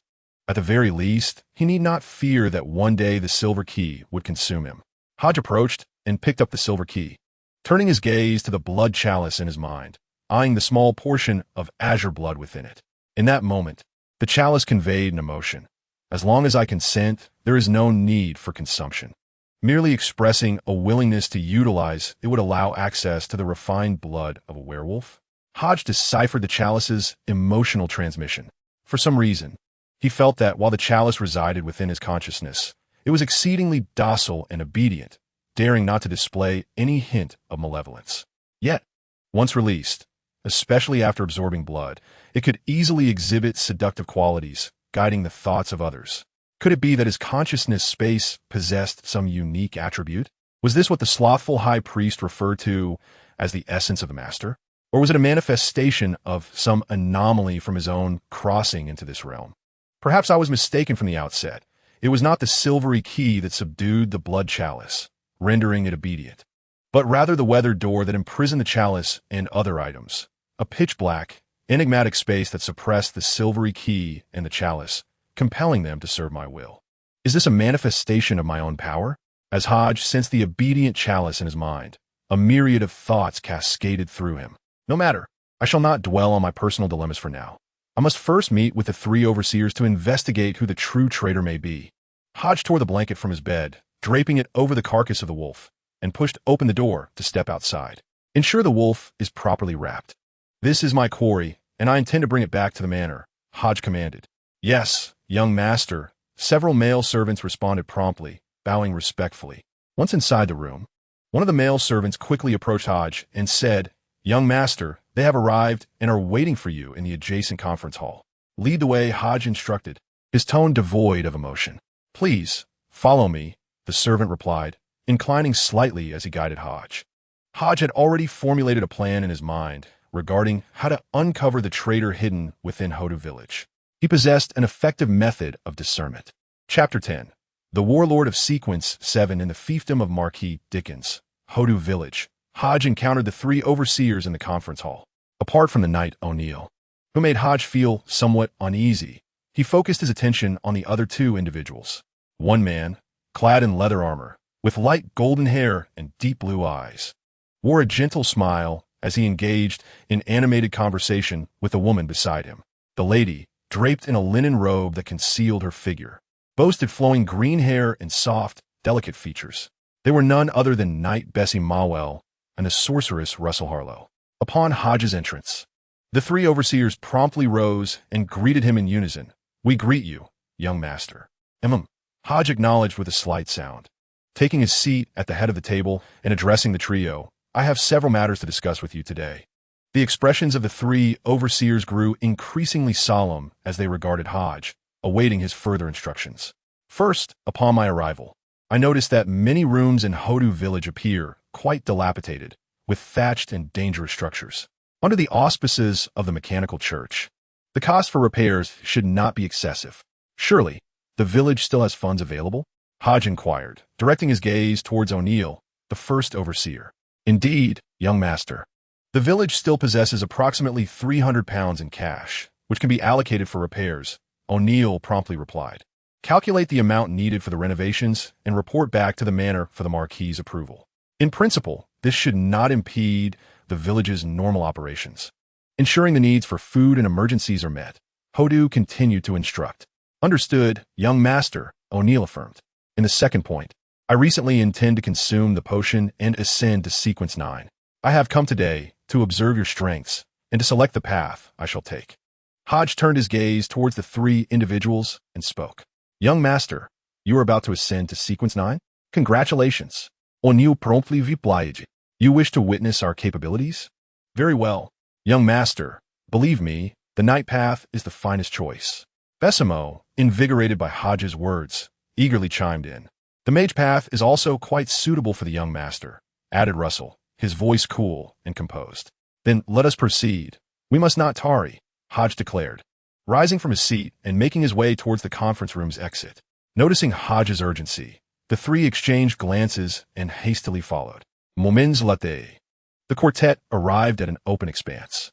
Hodge stood atop a distant platform, surveying the 3, and spoke. "O'Neill, as a knight, please introduce your sequence level." "Yes, young master," O'Neill replied with a slight nod, extending his right hand to reveal the crossed insignia of sword and shield, stating, "I am O'Neill Thomas, granted the title of Bronze Knight by the Knight Hall, with a sequence level of 7 as a warlord, possessing mastery over 3 or more specialized combat techniques." The Knight Path Sequence 7 is called Warlord? What abilities does this sequence impart? Hodge pondered inwardly, maintaining a composed exterior as he inquired. "Please elaborate on the abilities of Sequence 8 and Sequence 7 within the Knight Path." Certainly, O'Neill did not hesitate to explain. The Knight Path, Sequence 8, is known as Iron Blood Warrior. In addition to inheriting the abilities of the previous sequence, it possesses 3 additional capabilities. The first is Bloodburn, which allows the warrior to ignite a portion of their exceptional blood, significantly enhancing mobility and attack power. enabling the wielding of heavy weaponry with devastating effect. The second ability is enchantment. The Ironblood warrior can imbue their weaponry with enchantments, offering over a dozen special effects including speed, sharpness, and freezing, though only one effect can be applied at a time and lasts for merely 10 minutes. The third ability is armor. The Ironblood warrior can form a keratinous layer atop their flesh, exceeding the hardness of standard armor, usually concealed beneath the skin, but when danger arises, it erupts forth like small protrusions, shielding against enemy attacks. Listening to O'Neill's elucidation, Hodge began to form a general understanding of the Night Path. In essence, it resembled a high-attack, high-defense warrior akin to characters from certain online games from Hodge's past life, characterized by their resilience in melee combat. Whether it be the frenzied state of the Sequence 9 Knight, the weapon mastery, or the blood burn, enchantment, and armor of the Sequence 8 Ironblood warrior, they all exemplify elite frontline warriors, embodying the essence of brute strength. The Sequence 7 Warlord further enhances these capabilities while also possessing the ability to learn and execute combat techniques. The abilities bestowed by promotion are threefold. The first pertains to the realm of warfare, enabling one to establish a personal domain within a 10-meter radius, wherein foes are weakened while one's own strength is amplified. Notably, the amplification effect can only be triggered once per instance. Thus, should the enemy's speed be diminished, one cannot simultaneously enhance their own pace. The second ability is the Despairing Roar, which allows for a formidable bellow to be unleashed in a fleeting moment, effectively stunning adversaries into a temporary state of paralysis and bewilderment. The third power is the War Tread, which generates a violent seismic effect through forceful steps on the ground, causing opponents to struggle for balance and stability. As for the martial techniques, I shall demonstrate them for you shortly, my lord. In total, there are 8 capabilities. Weapon Mastery is considered a passive ability, while 7 are actively employed. These range from personal enhancement to the weakening of enemies and the enchanting of weaponry. Ascending the Knightly Path to Sequence 7 grants a nearly complete arsenal of offensive and defensive capabilities, with the added opportunity to learn combat techniques provided by the Night Hall, thereby elevating one's prowess to a higher echelon. Hodgkin contemplated this, feeling quite satisfied with the robust and comprehensive nature of the Knightly Path. That will suffice, he affirmed with a nod to O'Neill, who promptly understood the cue and stepped back into formation. Besimo, Knight, please introduce yourself, Hodgkin directed, refocusing his attention on another knight. Besimo stepped forward, exited the line, and bowed respectfully to Hodgkin, proclaiming with conviction, "I'm Besimo Welber, honored as a Bronze Knight by the Night Hall. On the Knightly Path, Sequence 7 Warlord, possessing mastery over 2 combat techniques." "Very well," Hodgkin acknowledged with a subtle nod, granting Besimo a glance of affirmation. Besimo, in turn, retreated to his place in the formation. "Madam Mage, please introduce yourself," Hodgkin said, turning his gaze to the sole woman among the trio. Russell stepped forward, removing the hood from her burlap robe, and bowed respectfully. With a voice tinged with a cool elegance, she began, "I am Russell Harrowell, a member of the Mage Association. On the Mage Path, Sequence Level 7 Chantress, proficient in ice and healing magics." Hodgkin nodded slightly, remarking, "I find myself somewhat unfamiliar with the sequence of the Mage Path. Please elaborate, starting from Sequence 8, the Magic Apprentice." Chapter 11. The Command of the Soul, Heir, the Sequence 8 Magic Apprentice possesses 2 capabilities. First, rapid casting allows one to intertwine magical elements with their hands, swiftly manifesting the corresponding magic circle. Second, elemental magic enables the selection of 2 common elements for frequent magical utilization. I have chosen ice and water, when combined with the magic circle formed through rapid casting. Elemental magic can evolve into various shapes for offensive purposes, including ice cones, ice needles, ice walls, and ice spears, among others. As Russell spoke, she conjured the corresponding magical patterns in her palm, manifesting chilling ice cones and needles. Hodge gazed upon the intricate magical array held by Russell, adorned with elaborate patterns and inscriptions. The designs were predominantly composed of peculiar lines and snowflake-like motifs, while the text, somewhat blurred, appeared to be a fusion of ancient Raymondian and another language intertwined with nature. What could this language be? Elvish? Draconic? Or perhaps the tongue of giants? As Hodge contemplated the inscriptions, he resolved to delve into the archives upon returning to the estate. to scrutinize the literature and discern the nature of the other language within the mage's array. This might very well signify the true lineage represented by the mage's path in the third epic. The seventh sequence of the chanting class amplifies the powers of the initial two sequences while bestowing three distinct abilities. Chanting, which allows the caster to invoke ancient tongues to extol the deities, enhancing magical prowess through blessings and divine gifts. Spellcraft, enabling the execution of specialized spells via incantations. And levitation, which employs magical elements for brief aerial maneuvering, achieving flight. The seventh sequence of the mage's path indeed appears formidable, seemingly more comprehensive than that of the knight's seventh sequence. The pivotal levitation capability is particularly potent, allowing for transient flight, sufficient to evade numerous perils. Upon comparing the two paths, Hodge discerned that the mage's route seemed more refined in terms of capabilities. That encompasses all my abilities, Russell stated, slightly bowing with respect. Indeed, Hodge replied with a curt acknowledgement, turning to the three individuals before him. As for the corresponding abilities, I shall forego your demonstrations to conserve time. Now, I shall proceed to my third directive. The trio stood at attention, earnestly regarding Hodge, awaiting the commands of their young master. Knight Besimo Welber, Hodge called out. Present. Besimo promptly stepped forward, chest out, and head held high, responding loudly. Mage Russell Harrowell, Hodge announced another name. Here. Russell, clad in a linen robe, stepped forward without hesitation. Hodge regarded the two, his handsome visage taking on a serious demeanor as he solemnly inquired, Do you pledge your loyalty to the Marquis? Do you swear fealty to the Dickens family? With unwavering loyalty, Besimo declared, his expression grave as he stowed away his previous mirth, striking his right fist against his left chest. I, Knight Besimo Welber, swear by my faith and the honor of knighthood to serve the Marquis unto death, and to remain eternally loyal to the Dickens family. I, Mage Russell Harrowell, swear by my faith and the dignity of a mage to serve the Marquis unto death, and to remain eternally loyal to the Dickens family. Russell, though of feminine form, mirrored Besimo's actions with a somber expression. In this era, where true deities exist, swearing by one's faith represents the most profound of oaths, as it could invoke divine attention. Any betrayal could summon divine retribution, an outcome that none would dare to endure. Very well, since you have sworn your loyalty, I, Hodge Dickens, in the name of the sole heir to the Marquis, hereby command you to apprehend Knight O'Neill Thomas. Hodge pointed with a finger, directing his attention to O'Neill, and coldly commanded, What? Hodge's sudden order startled the two, leaving O'Neill, who stood at the back, utterly bewildered. Why would Hodge, the sole heir, suddenly turn against him? Hodge gazed down at them, hands clasped behind his back, and spoke with an indifferent tone. What is this? Did you not just swear fealty? Or do you believe that in Hodu village, Sir O'Neill's power surpasses mine? Surpasses that of the Marquis? Do you intend to defy my command? How dare you? Knight Besimo shivered. Although O'Neill was indeed formidable, the foremost authority in Hodu village, a bronze knight bestowed by the Order of Knights, they were all knights of the Dickens family, vassals who could never disobey their lord's orders. With this thought, Besimo drew his long sword from his waist, pointing it at O'Neill. My lord O'Neill, I apologize, but I must insist you lay down your weapon and surrender. As a powerful knight of Sequence 7, O'Neill would not simply acquiesce. Gripping his silvery greatsword, his tone grew increasingly cold.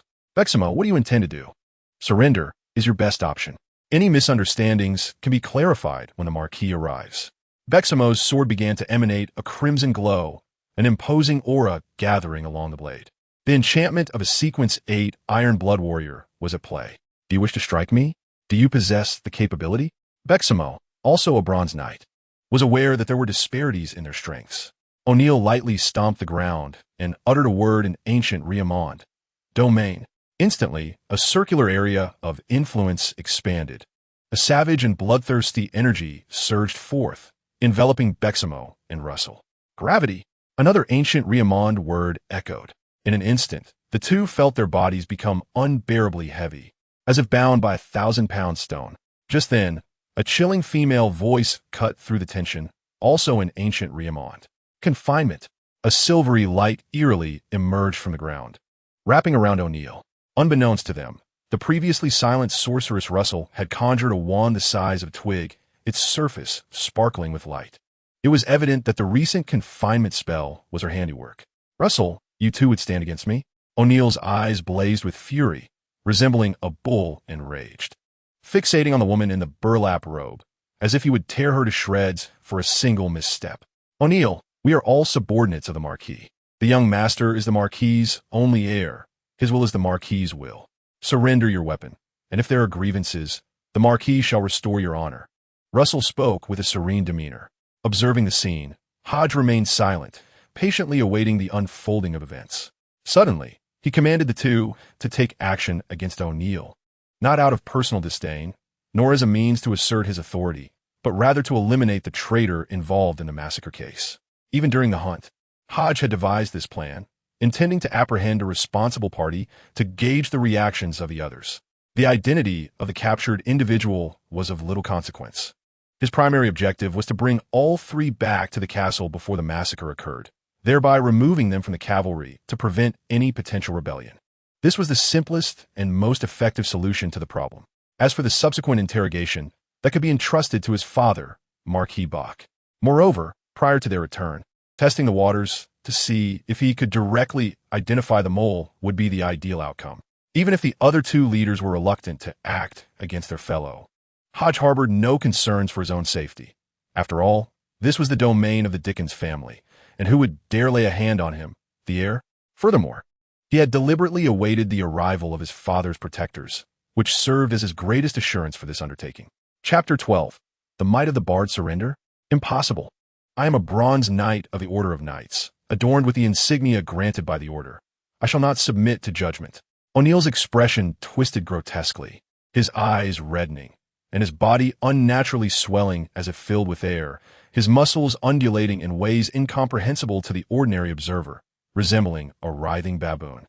A brutal savage. An bloodthirsty aura began to permeate the air, tinting the entire domain with a sinister hue, exceedingly peculiar. Something was amiss. Hodge furrowed his brow. O'Neill's reaction appeared excessively intense, his resistance unmistakably evident. This raised suspicions. A truly wronged individual would seek to explain their innocence rather than resort to defiance. Those with a clear conscience do not fear surrender. His father, Marquis Bach, had always maintained a good reputation and would never resort to coercive confessions. Any grievances could be clarified. Moreover, O'Neill was a bronze knight of the order, a figure of status and standing elevated above the average citizen. The unsettling aura emanating from O'Neill intensified, as if harboring some wickedness and madness, reminiscent of the lethargic high priest. Hodge pondered this, further convinced that O'Neill harbored significant issues. Meanwhile, witnessing O'Neill's abnormal state, Bessemo's expression shifted slightly, and he shouted, "O'Neill, how long has it been since you prayed at the chapel?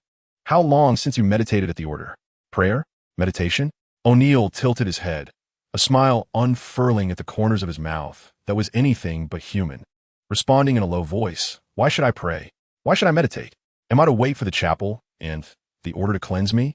As O'Neill's final words echoed, the knightly armor adorning him ominously split apart, his robust muscles straining against the fabric, bulging and twisting. Crimson veins writhed like serpents, undulating with every breath he took, emanating an aura of depravity, bloodlust, and madness. O'Neill's stature surged dramatically, towering over 2 meters, resembling a diminutive giant. This visage evoked in Hodge a memory of a character from a past life, the Hulk. O'Neill remained steadfast. "Do not forget the oath we swore in the Hall of the Knights. You have begun to mutate, and if this continues, you shall be irrevocably tainted by aberrant madness, transforming into a monster." Bessemo spoke, simultaneously activating the domain of war, utilizing its effects to alleviate the burdens on himself and Russell, shielding against the gravitational influence emanating from O'Neill.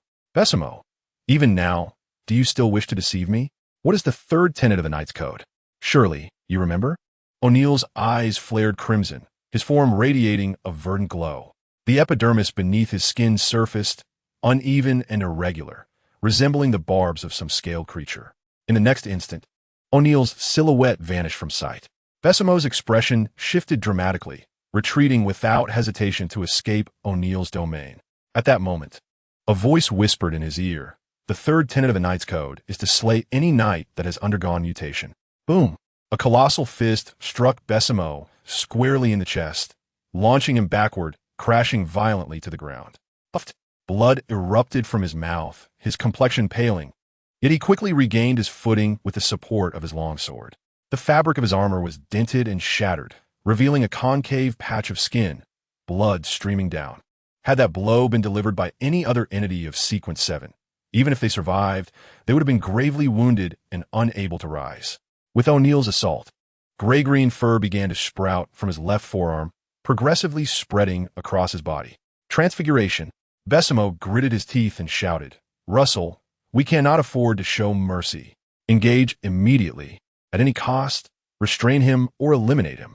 "I am aware without your prompting," Russell replied, swiftly wielding his staff and uttering an incantation in the ancient language of Gremlin. Freeze. Crack. Crack. The frigid ice rapidly enveloped O'Neill, starting from his feet and ascending, swiftly covering half of his figure. Frenzy. Bloodburn. A strange flush appeared on O'Neill's face, his breath growing increasingly tempestuous. Sweat evaporated, rising in white plumes like boiling water, as his skin began to swell with red, blistering bubbles, and his feral aura expanded. Boom! Boom! Boom! Accompanied by a resounding explosion, the ice encasing him shattered instantaneously, bestowing upon his physique a monumental enhancement. O'Neill brandished his silvery greatsword and charged directly at Russell. Under the influence of frenzy and blood fervor, O'Neill was endowed with immense strength and swiftness, plunging into a state of near madness as he swung the gleaming sword with abandon, unleashing waves of energy that tore through the earth, aimed at Russell. Boom! Boom! Boom! Russell swiftly invoked her ability, levitation, rendering herself ethereal, her linen robe billowing as if caught in an unseen wind, and she ascended into the air. Frostbound prison. A flurry of cerulean magical ice spikes surged from all directions, piercing through O'Neill's thighs, calves, arms, and forearms, intertwining and ensnaring him firmly in place, with several spikes even penetrating his feet, rendering him immobile in a frigid grip.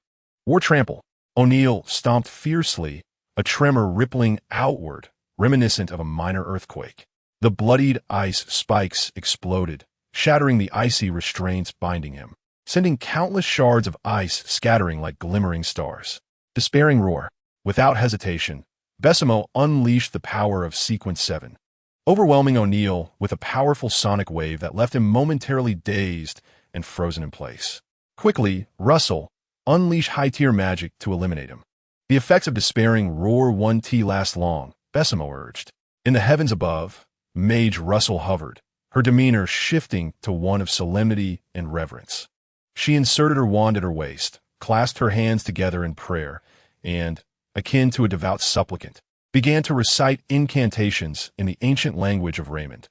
O mysterious beings from the void and the underworld, greater than the vastness of the cosmos. Elemental, storm-wielding dragon of magic, I, Russell Heir, extol your greatness and praise your might, beseeching you to lend me the power of ice elements. If only for a fleeting moment. As Russell chanted, a colossal blue magical circle materialized before her. The ice elements within this realm coalesced into shimmering blue lights, gradually converging and ascending, gathering upon the magical circle at Russell's feet. In an instant, the deep blue magical circle blazed forth, an awe-inspiring force coalescing into chilling frost. Under the watchful gaze of Hodges, within the interwoven patterns of the magical circle, a ferocious ice crystal began to take the shape of a deep blue claw. Inching forth from the magical array, as more of the claw emerged, it gradually revealed its full form. Could it be an ice crystal dragon's claw? Russell, through her chanting and praise, had summoned the claw of an ice crystal dragon? Is this what it means to be a chanter of Sequence 7? Chapter 13. An alternative approach in the midst of the air, the sorceress Russell, draped in a linen robe, clasped her hands together. From the immense blue magic circle, a dragon-esque claw, formed from crystallized ice, gradually emerged. Its sharp talons and intricate scales exuded an aura of frigid power, enveloped in a dense mist that showcased its formidable strength. As the claw materialized, the temperature in the vicinity plummeted several degrees, and delicate snowflakes began to drift down like whispers. The ice crystal dragon? O'Neill emitted a beastly roar, having entirely shed his human form. His body was now cloaked in a dark green fur, exuding an aura of corruption and madness that was palpable. From a distance, O'Neill resembled a mutated behemoth, a giant covered in a shaggy coat of gray-green fur. How could he have transformed to such an extent? What had he endured? Damn it! How could I have been so oblivious? Besamo gazed at his former colleague, now nearly unrecognizable as a monster, filled with regret for not noticing the signs of his aberration sooner. Thud, thud, thud echoed the sound of heavy footsteps. O'Neill, fully corrupted into a hulking creature, charged toward the platform. His crimson eyes were fixated on Hodge, the sole heir to the Marquis Bach, the very source of his transformation. Even in his altered state and with most of his reason stripped away, he did not forget the one responsible for his plight. Mel! Sinister whispers resonated in O'Neill's ears. Kill him, kill him. It is all his fault that I have become this way. It is because of him. Because of him. In the sky, the sorceress Russell quickly discerned O'Neill's intent. She could scarcely fathom the consequences should the mutated O'Neill succeed in slaying Hodge. No one could withstand the wrath of Marquis Bach. With fierce determination, Russell harnessed the power of the magic circle, launching the ice crystal dragon's claw towards O'Neill. The colossal claw descended with terrifying speed, enveloped in an icy mist, swiftly covering O'Neill's form. Crack, crack! Before the icy claw could reach the ground, a powerful chill spread through the air, causing the ice elements to coalesce and frost to form upon O'Neill's body. Gradually, his form was enveloped in a blue-white crystalline layer, hindering his movement. 1 step, 2 steps, 3 steps, in just 3 strides. The transformed giant O'Neill was entirely encased in ice, becoming a frozen statue. In the sky, the colossal ice crystal claw continued its descent. It seemed as though everything had settled. Observing the scene, Hodge exhaled a sigh of relief. When O'Neill had charged recklessly towards him moments before, he had felt an inkling of panic. After all, he was merely an ordinary human who had not yet consumed any potions. Faced with a knight of sequence 7, a mere glance could shatter Hodge in two. However, with O'Neill encased in ice, the inevitable descent of the icy dragon claw would surely obliterate him with his high-level magic. He was safe. Thud! As Hodge contemplated this, a familiar, sinister heartbeat resonated in his mind. In the next moment, an overwhelming sense of crisis surged within him, as if he were being targeted by something exceedingly dangerous and malevolent. Hodge's body bristled with trepidation, akin to a cat whose tail had just been stepped on. Under the tremendous shadow of death, he lunged forward, tumbling off the high platform. Boom! A deafening explosion erupted the moment Hodge leapt. A colossal figure landed heavily upon the platform, shattering the stone structure into fragments. Hodge rolled to the ground, and upon turning back, beheld a towering silhouette draped in grayish-green fur. It was none other than O'Neill, transformed into a giant. What? Hodge shifted his gaze towards the ice sculpture, only to realize that it had fractured and exploded, leaving no trace of O'Neill within. The thought of how he had escaped flickered fleetingly in Hodge's mind. Driven by an insatiable thirst for bloodshed, O'Neill, having touched down, charged towards Hodge without hesitation, seeing him evade. Swift. Too swift. There was no way to dodge. The two were not even on the same plane of existence. The shadow of death enveloped Hodge in an instant, transporting him to a night several days hence, where that ultimate fear reclaimed his heart. Boom! Besamo, wielding a long sword, dashed before Hodge, intercepting O'Neill's onslaught. Besamo staggered back a step, blood streaming from his wounds. His gaze fixed intently on the giant O'Neill, shouting, "Young master, quickly flee this place." Very well. Hodge hesitated not and scrambled to his feet. In this life-threatening moment, he had no time to waste on idle questions of what they should do. Hodge was confident that if he could escape, the two knights and the mage of the same sequence could, even if they could not vanquish the giant O'Neill, manage to flee without difficulty. Arg! O'Neill's assault failed once more, and he emitted a series of beastly roars, his fury palpable. O'Neill strode forward, his fists raised, and struck savagely at Besamo. Besamo understood the gravity of Hodge's significance, aware that if he perished, even if he and Russell managed to escape the territory, they would be recaptured and executed, with their families and relatives suffering the same fate. He must preserve Hodge's life, even at the cost of his own. This was the very essence of a knight's duty. Spit. Besimo coughed up blood, a frenzied look crossing his face as he shouted, "O'Neill, come forth." Bloodburn. Frenzy. Domain of war. Besimo unleashed a trio of skills, pushing his abilities to their utmost limits as he fiercely battled O'Neill before him. After a failed high-level spell, Russell, suspended in the sky, found herself unable to maintain her levitation and descended to the ground. At that moment, her magical energy was depleted, and her complexion appeared somewhat pale. Without hesitation, Russell retrieved a vial of dark red potion from her bosom and consumed it. As the potion coursed through her, her pallid visage regained a hint of color. She then grasped Hodges' hand and sprinted towards the village's stables. "Are you not going to assist?" Hodges inquired, fully aware from the recent confrontation that Besimo alone could not contend with the giant O'Neill. High-level magic is immensely draining. After repeatedly casting freezing spells, incantations, and chants, my mana is utterly exhausted. We must leave this place at once and head to the cavalry for protection. The cavalry is still some distance away. We should first reach the stables and ride there, Russell succinctly explained. Can the cavalry truly safeguard us? Hodges questioned as he glanced back, witnessing the earth tremble beneath the ferocity of the clash. Russell, though weakened, replied, "They can hold O'Neill back. The estate must have sensed the magical disturbances and will arrive within 20 minutes at most. Before that, we must ensure your safety, even at the cost of our lives." At her words, Hodges halted in his tracks. "What is it?" Russell's expression shifted, and she urged, "We cannot afford to waste time. Besimo is risking his life to delay O'Neill. We must not stop. It is futile to merely prolong our lives at the expense of others.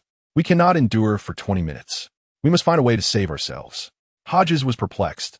Logically, his father's protectors should have been by his side all along. Why had they not intervened in such a perilous situation? Had his father not dispatched anyone? Hodges was unwilling to gamble, nor did he wish to remain passive while relying on the lives of others to stave off danger. He had another plan. Self-rescue? What do you intend to do? Russell questioned, unable to comprehend Hodges' meaning. Hodges reached into his pocket, grasping a key, and with a thought, he exchanged its position with the blood chalice, retrieving a transparent goblet of bone. Within it, a small portion of azure liquid shimmered, exuding an irresistible allure, reminiscent of the finest and most sumptuous of wines. Chapter 14. The use of the blood chalice. As Russell gazed at the azure liquid, a wave of desire surged within her, compelling her to drink it at any cost, even if it meant sacrificing her life. This strange sensation cast a flicker of terror across her face, prompting her to take a step back, unable to bear the sight of the goblet.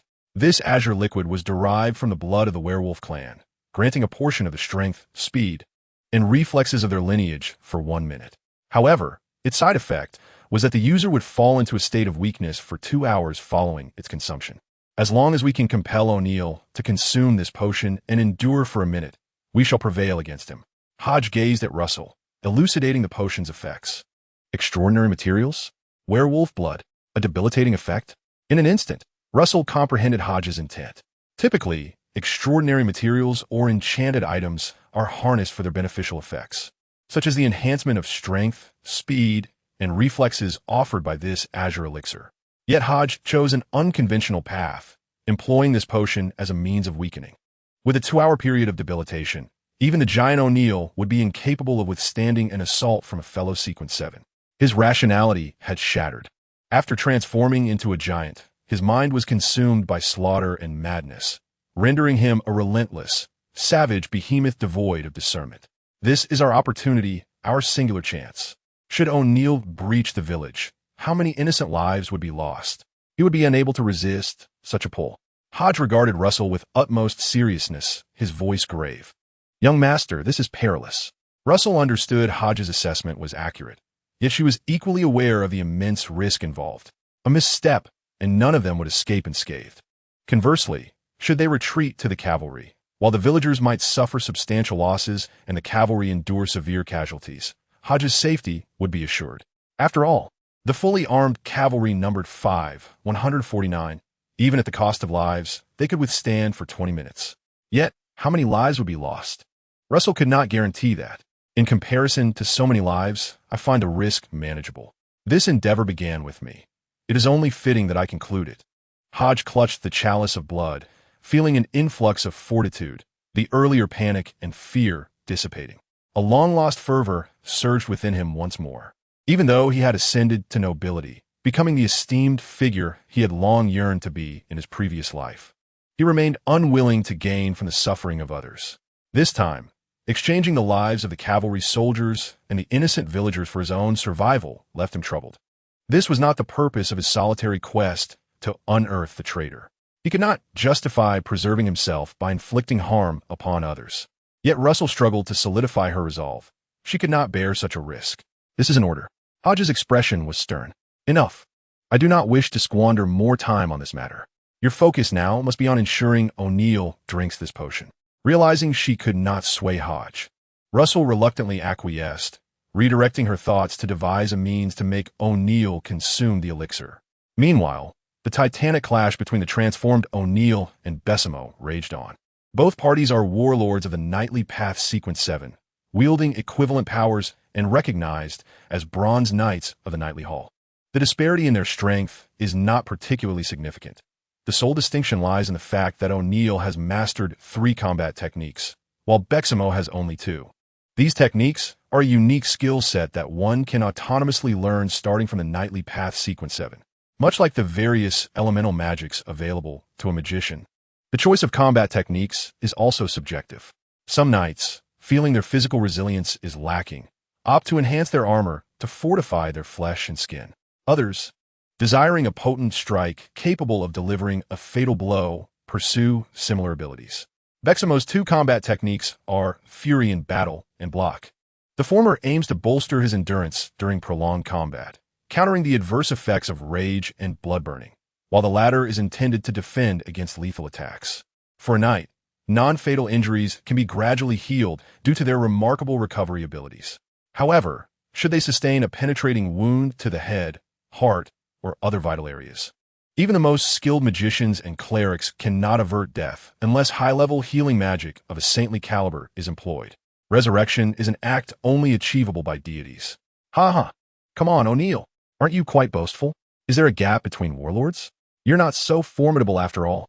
Besamo jeered, laughing maniacally as he launched a frenzied assault, his demeanor one of utter insanity. While Besamo appeared deranged, he was acutely aware of his condition. The side effects of rage and blood burning were temporarily mitigated by fury in battle, yet his injuries persisted, and the weakening effects, currently suppressed, would accumulate within him until they reached a breaking point. At that juncture, even divine intervention would be futile, but it mattered not. He had achieved his objective. With Hodge and Russell gone, that was sufficient. A knight's death on the battlefield is indeed an honor. As Besamo contemplated this, a resolute glimmer filled his eyes, and his frenzied state clouded his thoughts, leaving him with but one singular notion: to inflict severe damage upon O'Neill before his demise. Even in death, he yearned to take a piece of his adversary with him. At that moment, a familiar feminine voice echoed from afar. Besamo, come here quickly. I have a way to deal with O'Neill. Besamo's expression shifted dramatically, without a moment's hesitation. He used the recoil from their next clash to spring back and sprint toward the source of the voice. Looking up, he saw Russell standing beside a small tree, holding a transparent goblet filled with a cerulean liquid that sparkled in the sunlight, radiating an immense magical aura. An instinctual impulse surged within Besamo. If he were to drink it, he would undoubtedly reap tremendous benefits. Besamo quickened his pace, his already frenzied and chaotic mind devoid of the energy to discern the quality of the wine, ponder the intentions behind Russell's actions, or analyze why Russell had returned. Only one voice echoed incessantly in his mind. Drink it, drink it. The present version of himself craved that cup of wine. Besamo sprinted forward, yet behind him came a violent tremor, as if the very earth were quaking and shaking. The fierce footfalls drew ever closer to him. O'Neill was coming. The giant O'Neill, equally captivated by the allure of the blood cup. Chapter 15. Engage. Slay O'Neill. The thunderous sounds reverberated, reminiscent of colossal drumsticks striking the ground with ferocity. Besamo's expression shifted dramatically as he shouted, Russell, hurry, get out of here. O'Neill is approaching. Russell, too, appeared flustered, seemingly catching sight of the enormous figure looming behind Besamo. After a moment's hesitation, He set down the goblet filled with azure liquid and turned to flee. Fool! Besamo cursed inwardly, exclaiming, "What I meant was, take that cup with you."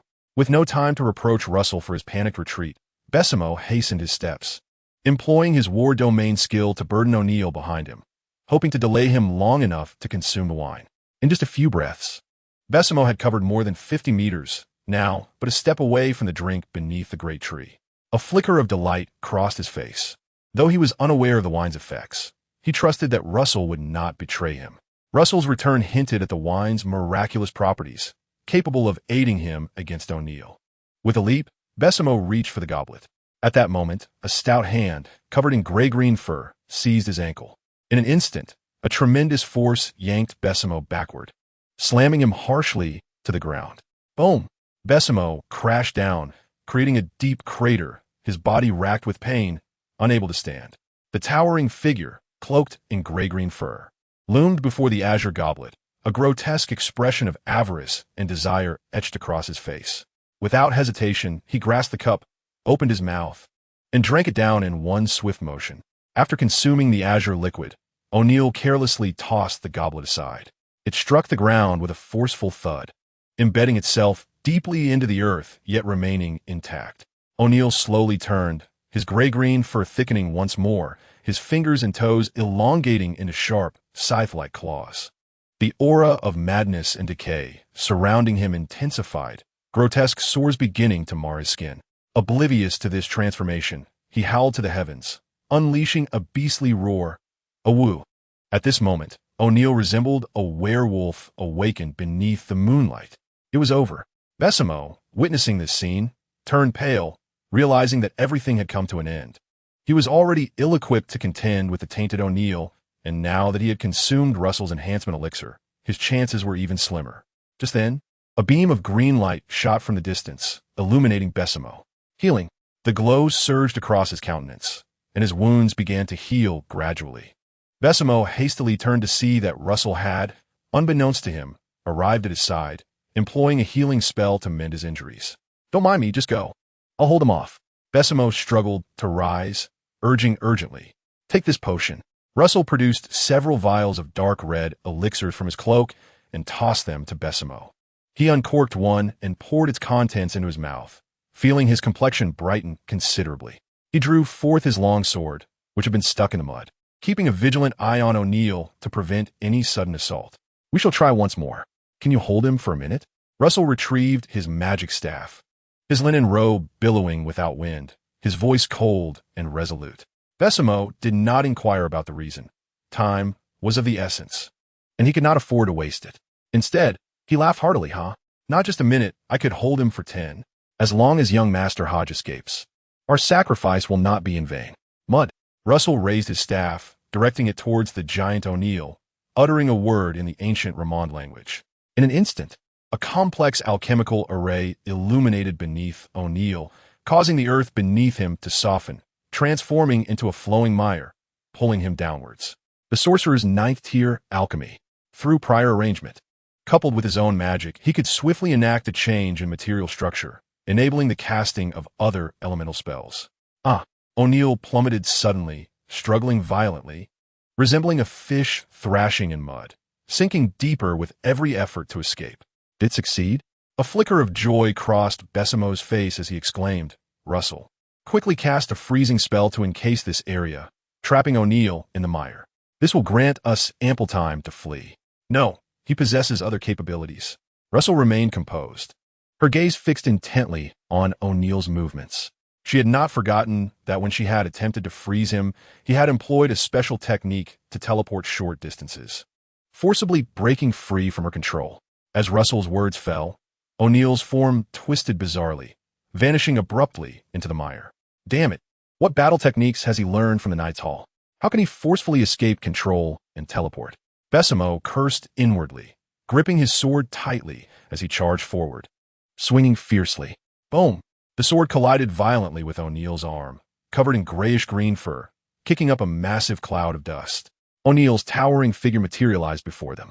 With sharp claws and a slightly hunched frame, his once crimson eyes now bore a hint of darkness, reminiscent of a wolf's gaze.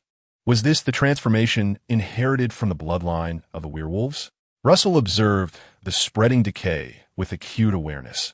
The tainted O'Neill was nearing his limit. His remaining consciousness had dissipated entirely, and soon he would embark on indiscriminate slaughter and consumption, desperate to avoid disintegration into a mass of quivering flesh. Freeze. Another word in the ancient Raymond tome. A chilling aura enveloped O'Neill's form, and ice spikes infused with pale purple blood erupted from within him, akin to thorns sprouting forth. In an instant, blood gushed forth like a miniature hot spring, warm and rapid. Witnessing this scene, Besamo was taken aback. He had no recollection of Russell possessing such magic that could freeze the blood within a body. The Path of the Mage, Sequence 9, inherently favored potion masters. After Hodges provided the werewolf blood, Russell had taken precautions to prevent Besamo from consuming it. She had carefully concocted a special potion, blending in ice element elixirs. Should Besamo arrive sooner, she planned to employ her magic to freeze the entire drink, rendering it undrinkable. If O'Neill were to swallow it, Russell had devised a way to activate the ice elements within, achieving a swift freezing of his blood, causing it to burst forth. Everything unfolded precisely as Russell had orchestrated. The irrational O'Neill forcefully gulped down the concoction.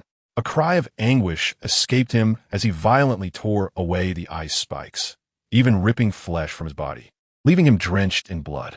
After shedding his own flesh, the frenzied O'Neill, with a bloodthirsty glare, fixated on Russell and Besamo, advancing with violent tremors. Boom, boom, boom. Besamo's expression tightened as he hurriedly retreated with Russell, evading O'Neill's frenzied assault. At that moment, a young voice, laden with provocation, rang out. Hey, O'Neill, don't you want to kill me? At these words, O'Neill abruptly turned his head, spotting a familiar figure atop a nearby tree. This individual, with black hair and dark eyes, boasted exquisite features, donned golden-trimmed riding boots, a brown jacket, and at his waist a noble longsword, none other than Hodges Dickens, the sole heir of Marquis. When enemies meet, their eyes burn with animosity. The giantized O'Neill had lost nearly all semblance of reason, clinging only to one singular thought, to kill Hodges, to slay the noble scion who had precipitated his mutation. The excruciating pain coursing through him, coupled with a profound hatred for Hodges, compelled O'Neill to howl at the heavens, pivoting his direction and charging forward without restraint. Boom, boom, boom. The deafening sound of stomping reverberated incessantly.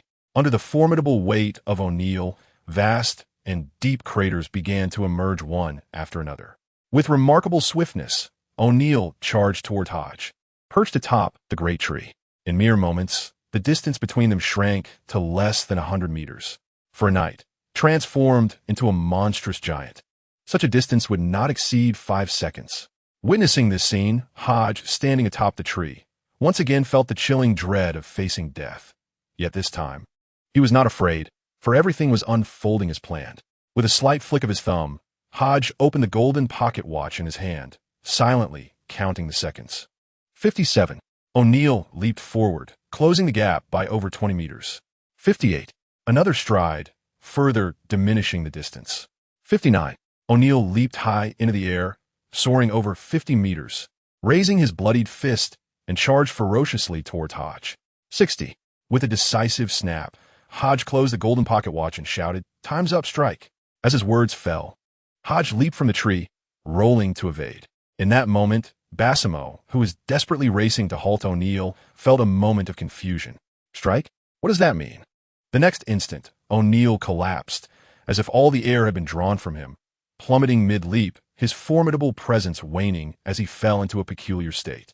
Boom! The giant O'Neill landed, his knees buckling, creating a profound crater. Besamo, act now, sever his head, Russell shouted, realizing the opportunity had arrived. Without hesitation, Besamo, who had already reached O'Neill's back, swung his longsword fiercely towards O'Neill's neck. Instinctively, O'Neill raised his hand to shield his throat, attempting to use the strength of his arm to block the blow. Enchanted sharpness. Freezing, Besamo infused his longsword with magic, slicing through O'Neill's palm and embedding it into his neck. The freezing effect from the wizard Russell caused O'Neill's subsequent movements to falter once more. With a splatter, blood erupted, and the head soared into the air, A vibrant bloom of crimson erupted beneath the glint of the sword, and O'Neill's body collapsed with a thunderous crash. O'Neill was slain. Chapter 16. Conception. Infinite weakness. In the lands of Marquis Dickens' Hodu village, Northern Forest, Hodge quietly picked up the blood cup and, after a moment's hesitation, approached O'Neill's lifeless bud. Young master. After their conversation, Basimo understood Hodge's reason for not leaving, his sense of responsibility as a future heir earning Basimo's respect. Indeed, Hodge nodded slightly in acknowledgement. Hodge approached the enormous, furry corpse of O'Neill and placed the blood chalice upon it. Upon witnessing this, the sorceress Russell seemed to comprehend something, her gaze becoming intricate. Young master, what is this? Basimo, still perplexed by Hodge's intentions, ventured to inquire. Hodge remained silent, his eyes fixed on the giant's grotesque, moss-green, fur-covered body. Basimo's gaze followed suit, transfixed by the mutated form.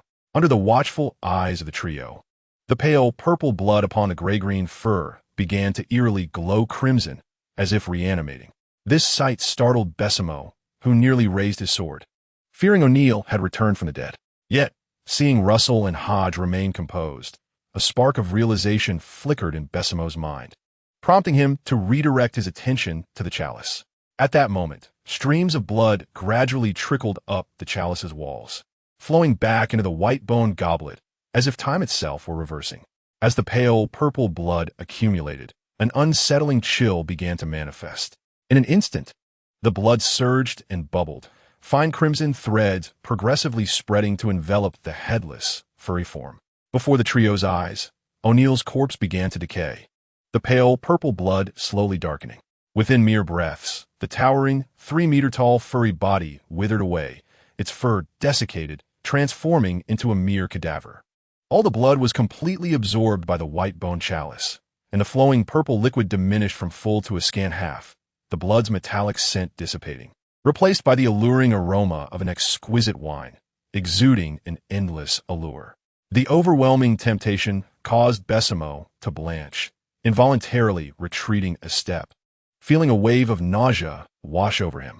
Having witnessed the chalice's gruesome process of producing its contents, he could no longer dare to touch it. Recalling how he had almost consumed it moments earlier, he felt a surge of revulsion, nearly on the verge of retching.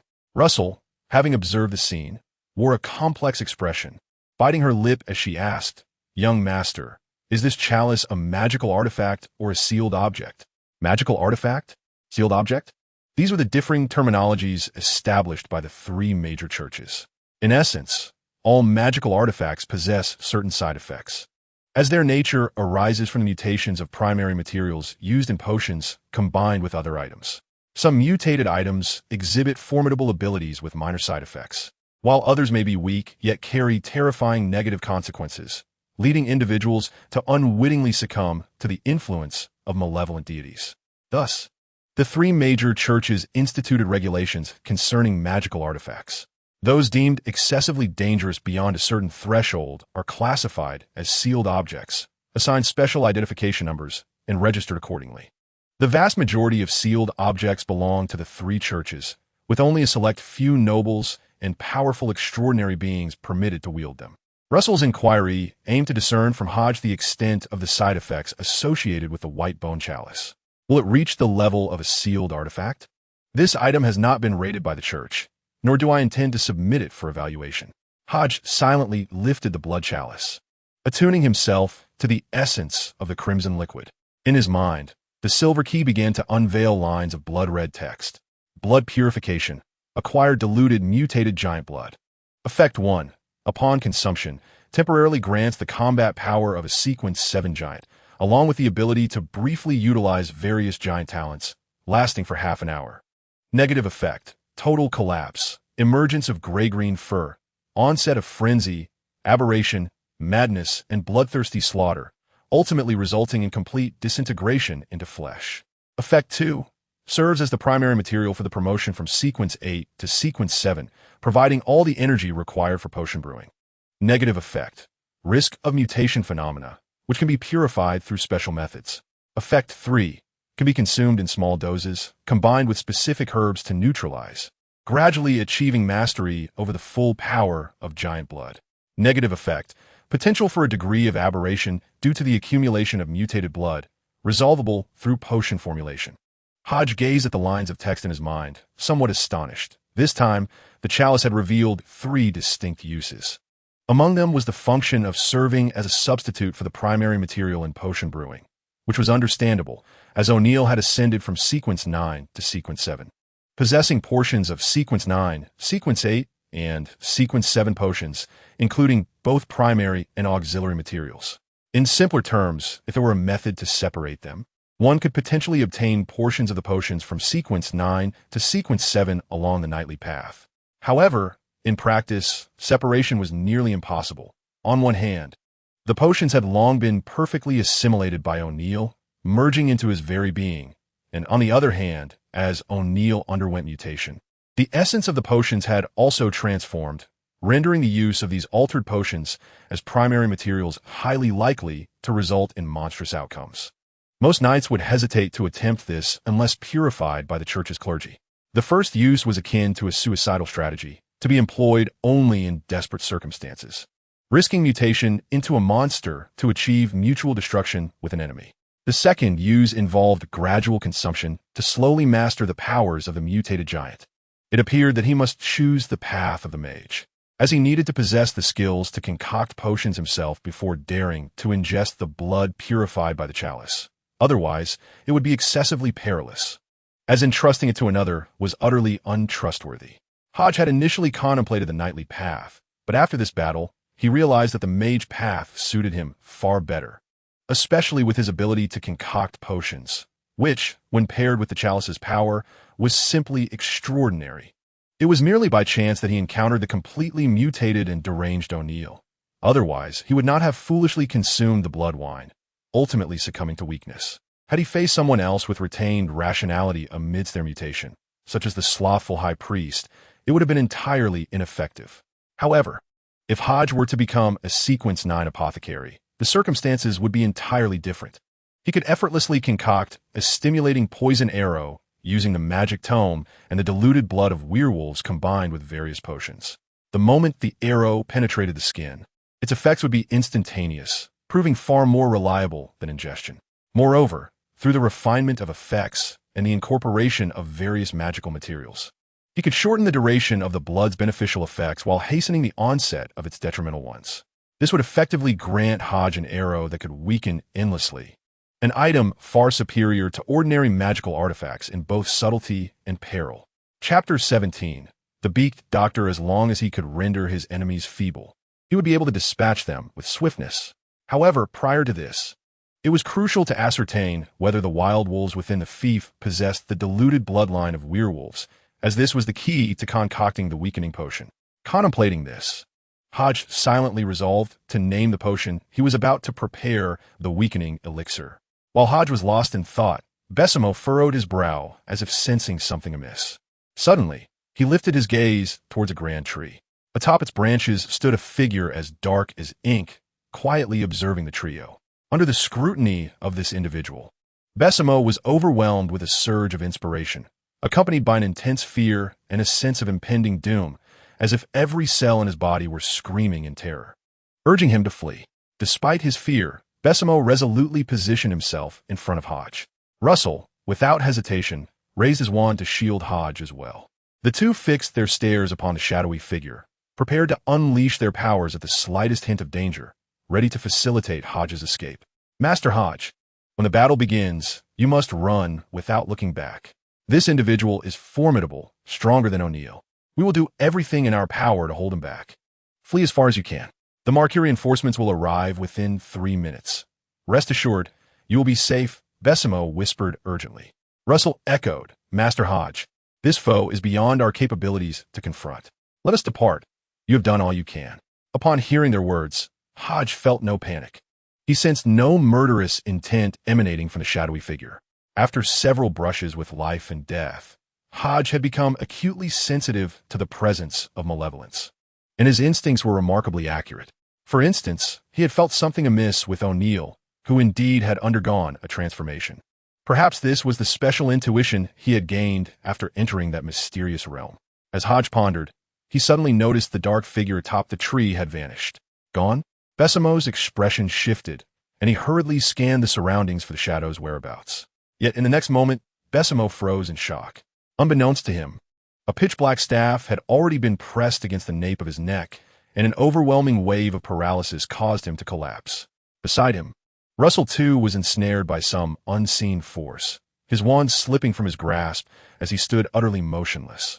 Incredibly powerful, unfathomably strong, the two formidable individuals of Sequence 7 were subdued with overwhelming force. Hodge's obsidian pupils narrowed, cold sweat beading on his forehead as he felt a flicker of fear in the presence of the enigmatic figure. It was only at this moment that he discerned the visitor's attire. The individual stood approximately 1.74 meters tall, adorned with a broad-brimmed black hat and a striking silver-beak mask that obscured their features. Clad in a pure black tailcoat, the garment was embellished with black feathers at the shoulders, while the lower half consisted of matching black leather trousers, completed with deep black boots. A dark cane rested before them, and their hands were encased in black leather gloves. This figure, draped entirely in black, except for the silver-beak mask, evoked the name the Plague Doctor in Hodge's mind. The appearance closely resembled that of the plague doctors who roamed the 14th century, treating victims of the Black Death. The Plague Doctor gazed intently at Hodge, who returned the scrutiny, neither party uttering a word. Ignoring the advice of the two individuals, Hodge turned and fled, fully aware that this Plague Doctor possessed immense power. Given their speed, if they truly desired to eliminate him, escape would be futile. Instead, he opted to buy time, seeking to maneuver and await assistance from the castle. "You are late. You should have arrived sooner," Hodge said, standing with his hands clasped behind his back. His tone calm, yet laden with double entendre. This seemingly innocuous statement was, in fact, rife with meaning. Should the Plague Doctor be an enemy affiliated with the Eternal Demon sect, the implication would be, "I am aware of your insidious actions against O'Neill, and now that you have revealed yourself, my objective has been achieved. I have drawn you out into a trap. Are you afraid?" Conversely, if the Plague Doctor was not complicit in O'Neill's corruption or linked to the Eternal Demon sect, the message would be, "Apologies, but you have arrived too late. I have already dealt with the matter." Should the Plague Doctor be an ally, come to rescue him, the meaning would shift to, "You are late. I have managed quite well on my own. Had I awaited your arrival for salvation, I would have long since perished, regardless of their true identity or purpose for appearing." Hodge's words demanded a response. Of course, should they remain silent and instead take action, Hodge would simply resign himself to fate, weary of resistance. The Plague Doctor scrutinized Hodge intently, slightly bowing their head, rasping, "My apologies, young master. I have arrived late, and I am willing to accept any punishment you deem appropriate." At last, Hodge's anxious heart found solace. This figure was indeed an ally. "Why have you come now?" he inquired, narrowing his eyes slightly, his tone growing colder. After all, he had narrowly escaped death. Had it not been for his adept utilization of the Blood Cup's powers, he might have been reduced to mere flesh by the titanized O'Neill. This outcome was entirely contrary to the initial arrangements made by Hodge. He had deliberately waited for an hour or two, ensuring that his guardians could arrive in secrecy to protect him. Furthermore, Hodge was certain that the avian-headed physician was someone that his father, Marquis Bach, had long designated to safeguard him, rather than a mere response to Russell's freezing magic. Yet, what was the result? They arrived only after the ordeal had concluded? What good was their protection then? Did they believe they were there to clean up the mess? It must be understood that all of Hodge's plans were predicated on the assumption that his father, Marquis Bach, would dispatch someone to ensure his safety. Particularly, he had made the point to inform his father of his hunting expedition in the countryside, a move so conspicuous that it would undoubtedly warrant attention, especially after his inquiries with the Eternal Magic sect. It was precisely because of this confidence that Hodge had the audacity to openly command the two heads in Hodges village to apprehend the chief knight, O'Neill. Hodge had contemplated that if Russell and Bessemo were to refuse cooperation blatantly or maintain a close rapport with O'Neill, the three might conspire against him in a reckless gambit. In such an event, Hodge would call upon his guards to swiftly subdue the trio, thereby eradicating the traitors within Hodges village. Yet the ultimate outcome was that the titanized O'Neill had been engaged for quite some time, while the avian-headed physician, ostensibly his protector, had failed to make an appearance. This was far beyond Hodge's expectations. The plan had encountered a significant upheaval, nearly leading to his downfall. Had Hodge known of the unreliability of this protector, he certainly would have devised an alternative strategy to lure the three to his estate before striking, rather than brazenly attempting to subdue O'Neill. The avian-headed physician hesitated for a moment, quietly retrieving a blood-stained black pouch from his waist, within which something seemingly alive was writhing incessantly. Chapter 18. The Cult of the Great Court. A living entity? Hodge gazed intently at the subtly quivering black pouch, an inexplicable chill creeping over him, as an insidious and malevolent aura began to emanate from it. This sinister essence was strikingly reminiscent of the scent that clung to O'Neill. Hodge instinctively felt a wave of revulsion. Revulsion? Hodge was momentarily taken aback, but then realization dawned upon him. Fixing his gaze upon the black pouch, he inquired, "What lies within?"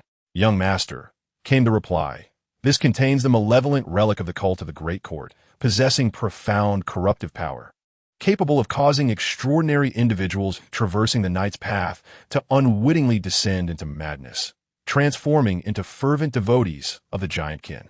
O'Neill's aberrant madness is a direct consequence of being tainted by this giant effigy. Just moments ago, as Russell fled with you, I sensed a transformation occurring within the statue, which was voraciously consuming the blood of the living, gradually manifesting traits of vitality. To prevent the statue from undergoing a complete metamorphosis and devouring the entire village, I chose to act preemptively. I apologize for the danger this has brought upon you," the hoarse voice of Dr. Birdbeak explained. The Cult of the Great Court? Upon hearing this name, Hodges' expression darkened. Yet another unrecognized sinister sect had emerged amidst the turmoil. Why did the malevolent artifact of the Cult of the Great Court appear within the confines of the fief? Who is orchestrating this against my father, Marquis Bach? Since you witnessed O'Neill's transformation into a giant, why did you not intervene immediately, instead opting to observe? Hodge regarded Dr. Birdbeak, posing yet another question. Dr. Birdbeak's explanation held a semblance of logic, yet it was riddled with inconsistencies. As his protector, why did he not choose to act decisively in the face of danger, but rather stand by and wait? This was illogical. The Marquis commanded me to intervene at an opportune moment, ensuring your safety while also investigating those in your vicinity for potential threats. Dr. Birdbeak replied in a calm tone. "So, you gambled with my life to test the loyalty of Russell and Besimo?" Upon hearing Dr. Birdbeak's words, a surge of anger welled up within Hodge, who responded coldly. In response, Dr. Birdbeak stated, "I must ensure that neither of them has been infected." Hodge scoffed, "Oh, they nearly lost their lives to O'Neill in their endeavor to protect me. Are you satisfied with this outcome? Do you believe they are sufficiently loyal?" Hodge's sarcastic remarks did not ruffle Dr. Birdbeak's composure, who replied, "Young master, I shall bear my responsibility to the Marquis for this oversight." "What is your name?" Hodge inquired, his expression devoid of emotion. Had Hodge's personal maids witnessed his demeanor at this moment, they would have trembled in fear, for such a countenance signified genuine anger. "Wilcots," Dr. Birdbeak replied. "Very well," Hodge nodded and commanded, "Release them from their restraints." At once, Dr. Birdbeak Wilcots lightly tapped his cane, sending forth an invisible ripple that swiftly dispelled the sensations of paralysis and confinement from the two individuals. Russell and Besimo quickly rose to their feet, casting a fearful glance at Dr. Birdbeak Wilcots, remaining silent. Through the exchange between Hodge and Will, they comprehended the sequence of events and understood why Will had not acted immediately. They were more inclined to empathize with Will's choices. Yet, they could also grasp the depth of Hodge's indignation, for Will had failed in his duties and had manipulated Hodge. Such behavior was utterly unacceptable for a master. It was an affront to authority. "Prepare the horses. I wish to return to the estate," Hodge commanded. "You may go," was the reply. "Yes, young master." Will nodded slightly, his figure shifting and vanishing from sight. Hodge observed the elusive Will and, narrowing his eyes, inquired, "Do you know this Will Courts?" Besimo shook her head and replied, "I do not know him. He seems to be an enemy commander captured by the Marquis during the last external war from the rebel forces in the New Jill region." Russell, appearing to possess some knowledge, softly remarked, "I have heard the elders in the village speak of this matter. It seems that during the last war, Will suffered extensive burns, rendering him a shadow of his former self. Ultimately, he was saved by the Marquis, and in gratitude, he chose to remain as a servant within the estate." Gratitude? Servant? New Jill region? Hodge mulled over these words, memories surfacing in his mind. This was a war that transpired a decade ago, where the imperial hierarchy, driven by a desire for expansion and control over land and mineral resources, concocted a pretext to launch an offensive against the New Jill region. The assault met with fierce resistance from the rebels, resulting in significant losses for the Empire. However, they ultimately secured most of the territory, leaving only a small portion temporarily unconquered. The rebels, leveraging their geographical advantages within the mountains and forests, continued to conduct guerrilla warfare, causing considerable trouble for the Empire. Having just defeated you, what do you deduce about his pathway? What approximate sequence does he belong to? Hodge posed another question. After enduring a life-and-death battle, Hodge had grown to trust these two leaders significantly, especially after dealing with the suspected source, O'Neill. He currently believed that both were worthy of trust, albeit further observation was necessary. After all, O'Neill's mutation could merely suggest that he was one of the reasons the cavalry could not provide support for the estate. It did not completely prove that Russell and Besamo were without issues. At the very least, he is a formidable individual of sequence level 6. His pathway should be associated with the Knight or the Reaper. The aura emanating from him is decidedly chilly, which is not characteristic of a Knight's pathway or that of a mage. Besamo promptly offered her assessment. The Knight pathway? The Reaper pathway? Hodge nodded slightly, responding, "Very well. I understand." He instructed, "You both should recuperate well. In due course, you will need to personally report this matter to the Marquis at the estate." "Yes, young master." Russell and Besamo promptly acknowledged with respectful nods. Before long, the avian-faced doctor will approach Hodge, leading a sleek black steed. Without further ado, Hodge mounted the horse, flicked the reins, and galloped towards the estate. Will, watching Hodge's distant figure, moved swiftly, seizing O'Neill's head and the decayed remnants of his body, and vanished once more. His presence was like a specter of the spirit realm, coming and going without a trace. "Russell, did you notice that there were no extraordinary characteristics manifesting from O'Neill's corpse?" Besamo, aching and bruised, finally took a seat and spoke with a tone laced with complexity after both had departed. "The goblet, during the extraction of blood, merges extraordinary properties with the essence of the blood itself. This is the very reason why the blood wine possesses the ability to enhance or diminish inherent powers. In a certain sense, that chalice of blood is tantamount to a neutralized and refined version of extraordinary traits." The female sorceress Russell's tone was somewhat intricate. As a Sequence 9 apothecary ascendant, she comprehended the arduous nature of neutralizing and refining extraordinary properties. The likelihood of successfully concocting a corresponding potion from the blood of an extraordinary being is dismally low. Take, for instance, the diluted werewolf blood potion presented by Hodge. Should Russell attempt its formulation, the probability of failure would soar to 70%. This is because the essence of extraordinary traits is inherently chaotic and sinister. The process of refinement accumulates madness and malevolence, which may tempt and infect the apothecary, leading to incomprehensible actions and ultimately resulting in the failure of the concoction and the apothecary's descent into madness. Yet, the blood chalice in Hodge's possession astonishingly achieved a flawless fusion of extraordinary traits with blood in mere moments, producing a potion like blood wine, an unfathomable feat. Such an ability is beyond the realm of even the most seasoned apothecaries within the Salem Empire.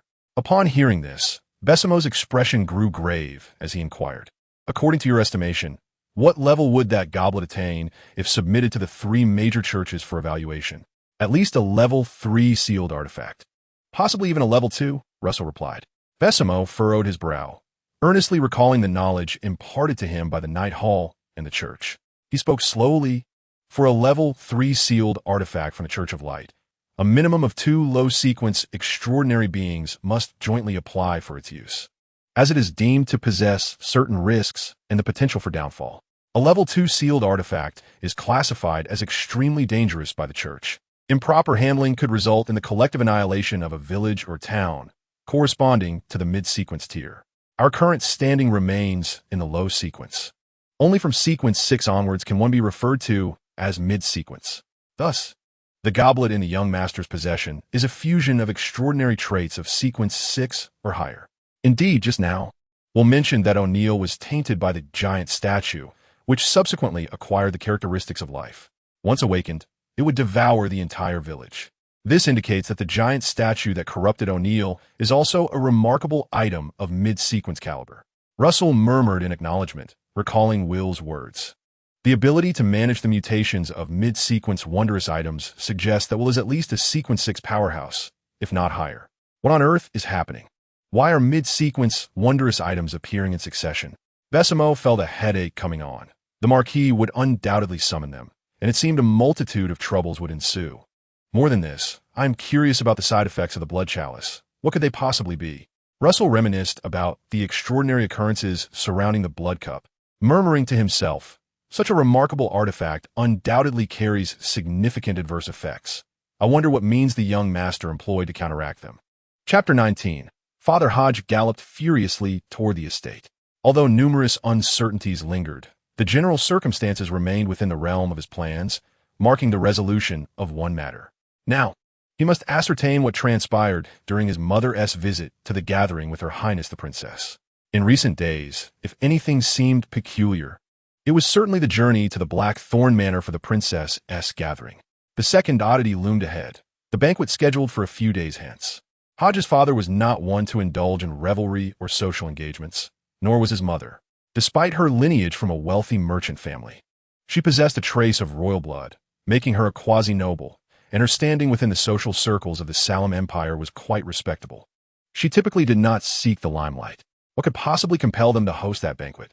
Hodges' thoughts swirled, analyzing various possibilities. As he pondered, he felt a sudden warmth at the tip of his nose. Upon reaching up to touch it, his hand came away stained with crimson blood. Hodge was momentarily taken aback, his mind racing with a singular thought. Why was he suddenly bleeding from his nose? In the next instant, the world spun violently, and his mind went blank, unable to maintain control as he tumbled headlong from his mount.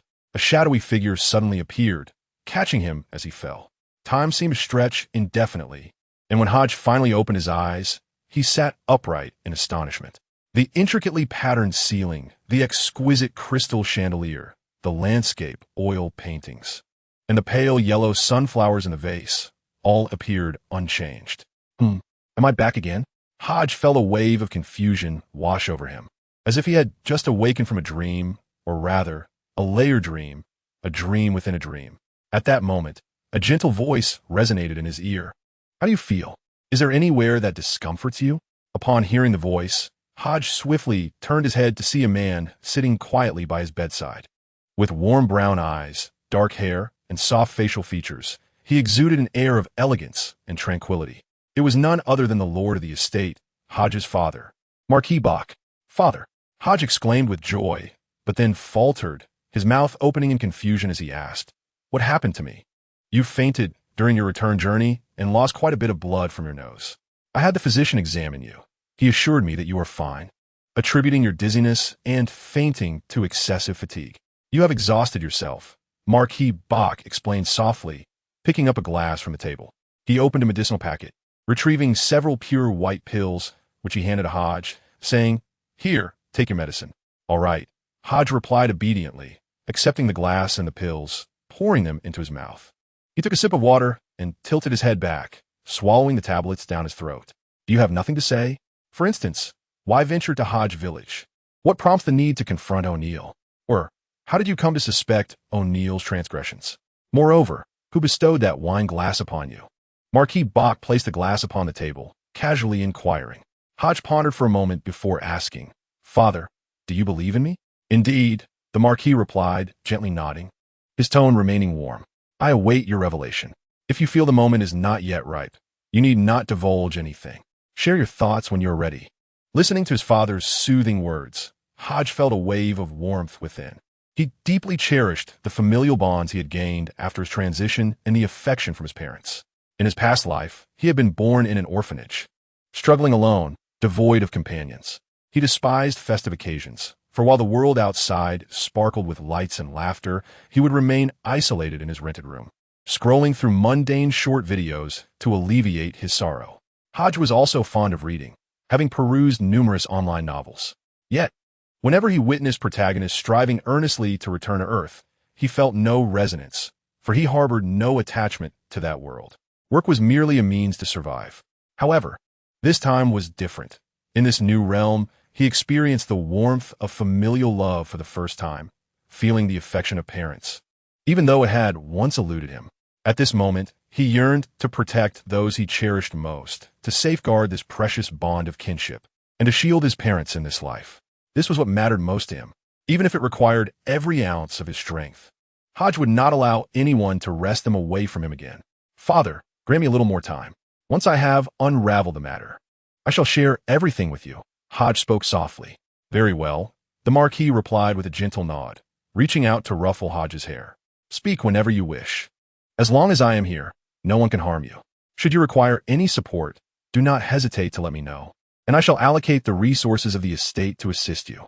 "Yes," Hodge affirmed, his eyes unwittingly moistening at his father's tender voice. He quickly turned his head, stifling the urge to shed tears in that moment. "Now about another matter. How do you intend to handle Will?" "Will? That avian-beaked doctor?" The mention of Will brought to Hodge's mind the individual who had exploited his life to test the loyalties of Russell and Bessie. To Hodge, this man was nothing short of peculiar, cold, rigid, and lacking in ingenuity. A person of sound judgment would never openly admit to such transgressions, for who would willingly confess to such an affront? However, this Will spoke rather candidly, without a hint of disguise. Had he remained silent, Hodge might have deemed him merely a bit foolish, yet his words revealed a deliberate affront, a dereliction of duty. "Birdbeak Doctor?" The moniker bestowed upon Hodge momentarily startled Marquis Bach, who then allowed a faint smile to grace his lips. "Indeed, that is him. He has failed in his duties, failing to safeguard my life, while also daring to gamble with it to test the loyalties of Russell and Betchamo." Hodge, regaining his composure, articulated the facts with utmost objectivity. "Yes, I am aware." He recounted the events to me. Marquis Bach acknowledged with a soft hum and inquired, "Pray, how might you seek reparation?" "Firstly, he has failed in his duties, nearly placing my life in peril. Thus, he must face punishment, whether through a deduction of wages or corporal punishment, he must endure." Hodge asserted his first demand. "Indeed, reasonable. He has erred, and he shall be penalized." The Marquis concurred. "What else?"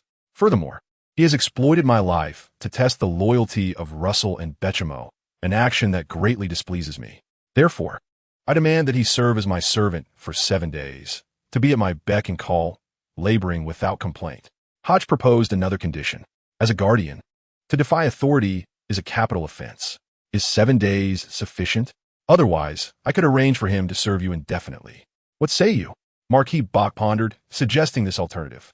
"For the time being, no. He is too rigid, lacking adaptability, and possesses little conversational skill. I fear that having him by my side would only lead to my own exasperation." Hodge replied, his tone laced with grievances toward the bird-beaked doctor. "Well, compared to him, I prefer the obedient Anna or Zoina." "Very well." Marquis Bach expressed complete acquiescence to his son's demands. "Are there any other requests?"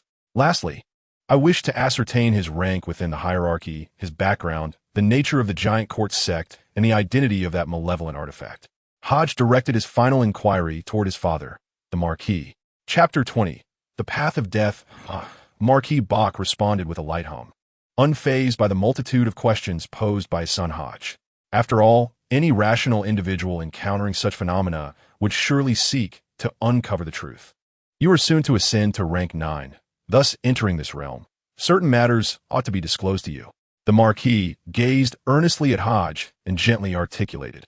"Regarding the hierarchy, it is divided from rank 9 to rank 1, with rank 4 signifying our elevation to sainthood, also known as semi-saint, enabling us to manifest incomplete mythological forms, thereby transforming ourselves into the monstrous embodiments corresponding to the respective alchemical ranks.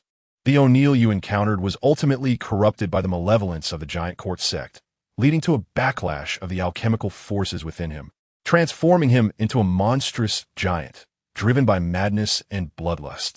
The Knight's path is derived from the race of giants, with historical records indicating that this lineage traces back to the primordial Third Era.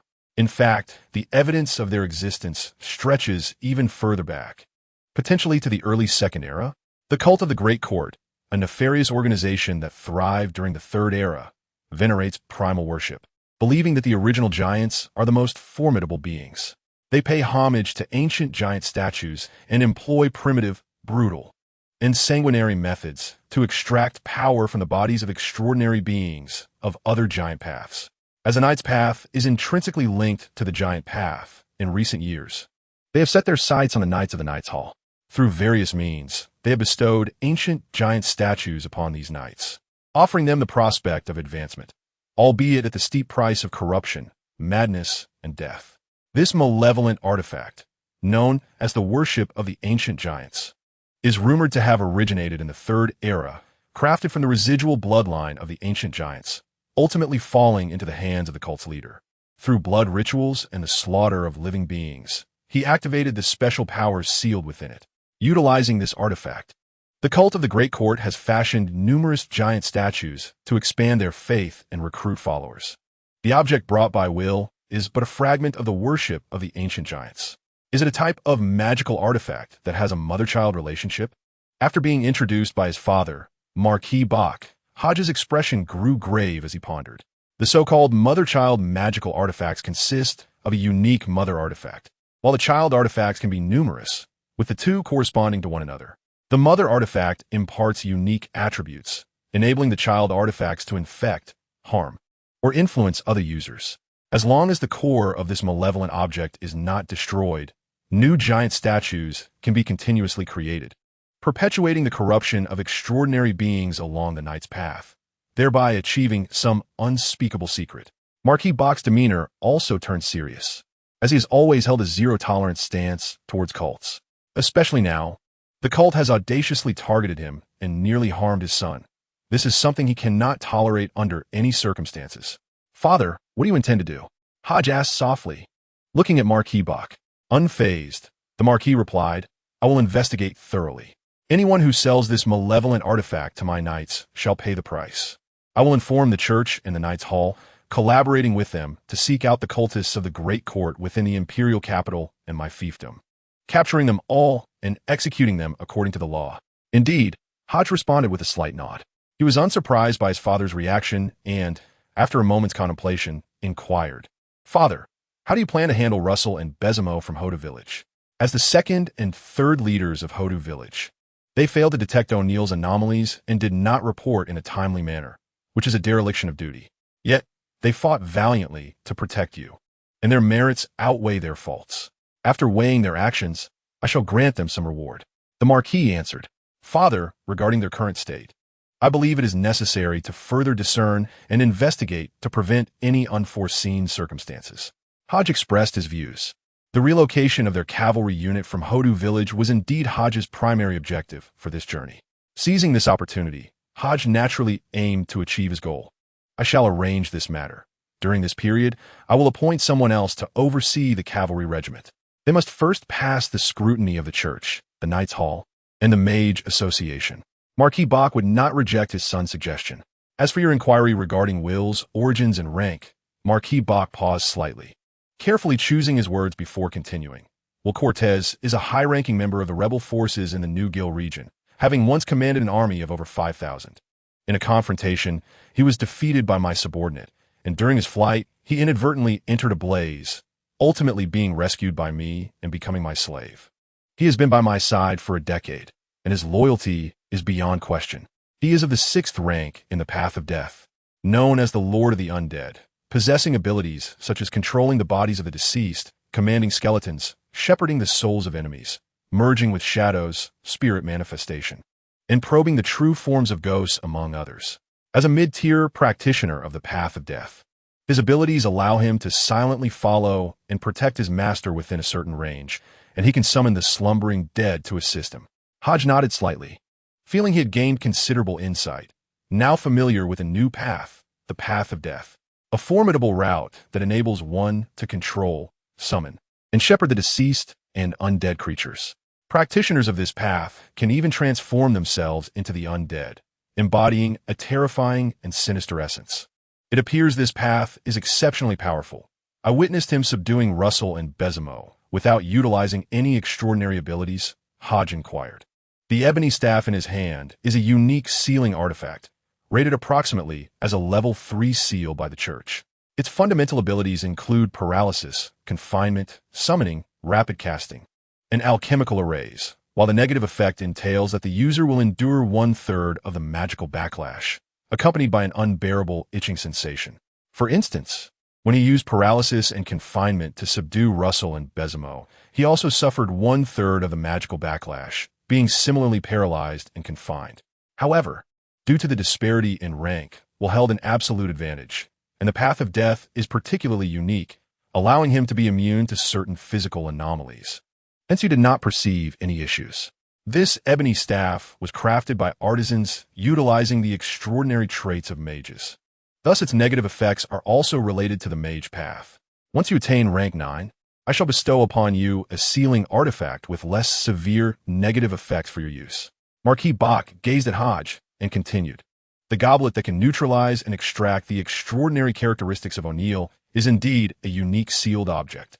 Your sudden fainting and the nosebleed you experienced are likely related to the adverse effects of that seal. My suggestion is to have someone from the church observe and assess it to test for negative repercussions and avert potential issues. Upon hearing this, Hodge quickly shook his head and said, Father, I am aware of the situation. I do not wish for the church to register this item. Very well. As long as you are confident, you are growing up. In a couple of months, you will be undergoing your coming-of-age ceremony. You may decide on these matters yourself. The Marquis did not press Hodge, but instead offered him ample trust and recognition. Thank you for your faith in me, Hodge replied softly. Now, let us return to our previous discussion. The path of the Reaper, originating from the Phoenix, can similarly be traced back to the Second Era. Practitioners of this path often coexist with necromantic entities, emanating a heavy stench of decay and malevolence. Such individuals are generally not well received due to the unsettling nature of their presence. The most critical aspect is that advancement along this path necessitates the continuous manipulation of corpses, bones, and skeletons. A moment's carelessness could lead to contamination or erosion, resulting in an undetected demise, a true eternal slumber. When humans pass away, it is customary for the church to perform prayers and purification rites to prevent post-mortem mutations into zombies or puppets of the Reaper's path. Consequently, practitioners of this path often seek out corpses from ancient tombs and sinister sepulchres, which is exceedingly perilous. The 9th rank of the Reaper's path is known as the Collector of Corpses, who must repeatedly gather bodies to assimilate potions. The 8th rank is the Gravedigger, who assimilates potions through the act of digging graves. The 7th rank, known as the Soul Shepherd, requires hurting the souls of both humans and malevolent entities, contending against their corrupting influence while wielding their power. Should your will falter, these hurted souls will not hesitate to consume you, transforming you into a wandering specter. Those who pursue this path are fated to engage with corpses. I do not recommend you choose it. Collector of Corpses? Gravedigger? Shepherd? Hodge listened intently to these abilities and the arcane methods of advancement, his eyes lighting up with intrigue. While he was not particularly fond of frequent contact with cadavers, bones, and skeletons, the powers offered were indeed bizarrely formidable and elusive. Seemingly perceiving Hodge's thoughts, Marquis Bach shook his head and remarked, Those who toy with the undead shall ultimately be consumed by them. This path is not one that is officially endorsed.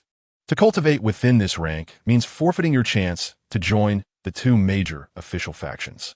You would need to seek out corresponding corpses and graves to achieve further advancement.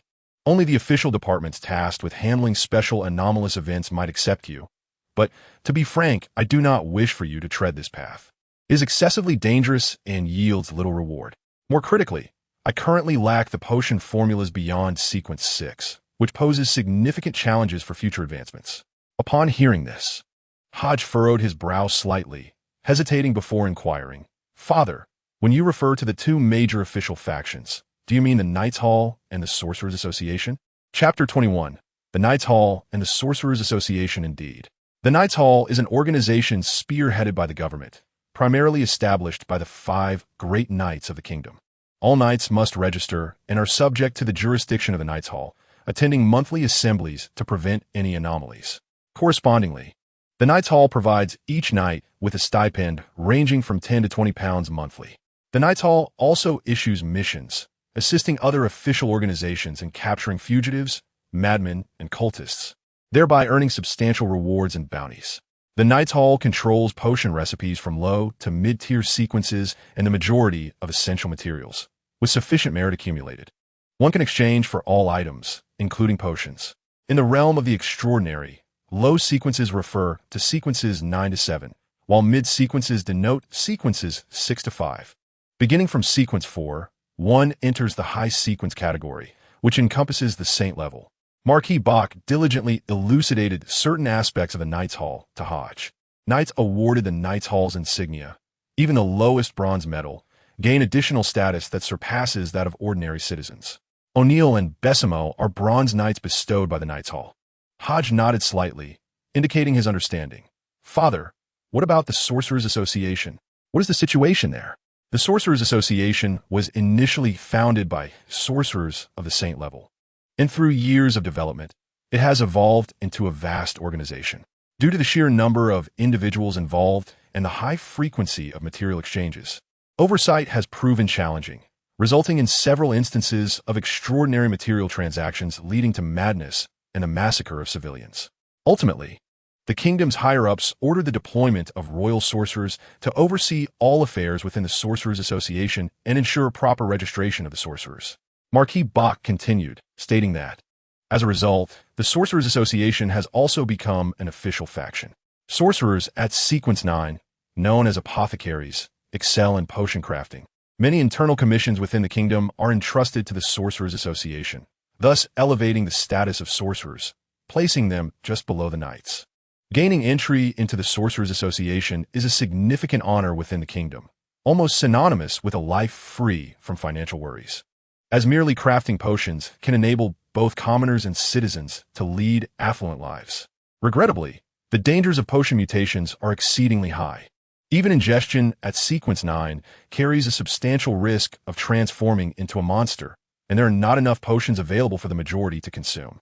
Consequently, the number of individuals who can become sorcerers remains scarce.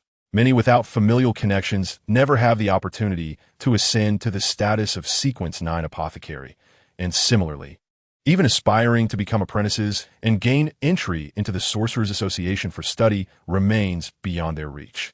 In every city, the Mage Association bears a common name, the Apothecary Association, concealing the term mage to obscure the true essence of their magical practices from the ordinary populace, thus maintaining stability among various regions and families. An apothecary is universally esteemed, yet the very essence of this identity lies in their mastery of formidable magic.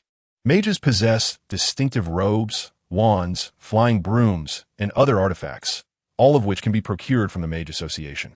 Upon hearing the narrative of Marquis Bach, Hodge comprehended the foundational logic underpinning the path of mages, which aligned with the officially sanctioned hierarchy. Primarily, the cake is insufficiently large, with numerous individuals vying for a share. Each portion diminishes, to ensure that those at the apex of the pyramid can partake of the largest portions. The most effective method is to reduce the number of individuals and regulate the count of extraordinary beings. This is achieved by manipulating the Mage Association, mandating the registration of all mages, prohibiting the leakage of potion formulas, and instituting centralized management to control pricing. In doing so, mages are compelled to serve the Empire in exchange for potion materials and monetary gain. Moreover, the Empire is acutely aware that should the lower populace discover that professions like mage and apothecary merely require the consumption of potions to attain the status of influential figures or affluent individuals in their eyes, they would go to great lengths, even risking their lives, to seize such opportunities. Desperate individuals will never relinquish any chance, as this could jeopardize the kingdom's governance and operations. If everyone aspired to become extraordinary beings, their value would plummet, and there would not be sufficient resources to produce such vast quantities of potions. Thus, concealing the truth is paramount to preventing chaos within the kingdom. If everyone sought to ascend rapidly and acquire potions, who would till the land, labor, or work in factories? The bedrock of the kingdom's functioning lies with the industrious lower classes. Although officially endorsed, such aspirations must be reserved for the nobility and come with certain stipulations, correct? After discerning the underlying logic, Hodge inquired softly. Indeed, a sum must be paid, and one must register with the Mage Association. However, fret not, for I shall arrange everything for you. responded Marquis Bach, nonchalantly. Hodge understood that the sum referenced by his father was anything but trivial. The kingdom undoubtedly restricts the number of apothecaries, for an excess of mages would be detrimental to governance. Why control the mage association? To regulate pricing, ensuring that magical potions are sold at elevated rates, while simultaneously preventing malicious competition and internal strife. Should there be an abundance of independent mages who perceive official potion prices as exorbitant, they might resort to alchemy and pharmaceutical methods to concoct cheaper alternatives, thereby flooding the market and inciting competition. This does not align with the interests of the kingdom, nor does it serve the interests of the magicians. Rarity enhances value. When anything becomes abundant, it loses its worth. Now, rest well and contemplate the path ahead. Consider both the avenues of magician and knight carefully, and provide me with your response at your earliest convenience. I shall arrange for extraordinary materials on your behalf, the Marquis of Bach said softly as he rose. Yes, father. I understand, replied Hodge, though he had already resolved in his heart to become a magician, given his recent awakening from unconsciousness. He deemed it unsuitable to voice this decision just yet, intending to wait until the morrow to inform his father. Your mother will arrive at the castle this evening. Remember to come down for dinner so as not to worry her, the Marquis instructed. All right, Hodge nodded slightly, eagerly anticipating the evening meal and the opportunity to converse with his mother. He was filled with curiosity regarding the events that transpired at the princess's gathering, which indirectly led to the massacre of the entire castle and his own demise. Furthermore, why would his parents, who seldom hosted banquets, choose to hold a gathering on the very night of the massacre? Was it mere coincidence, or was there someone who deliberately influenced their decision? Chapter 22. Coming-of-age ceremony in the estate of the Azure Duke. Within Hodges' chamber, he enjoyed an assortment of delicacies served by his devoted maid, Anna.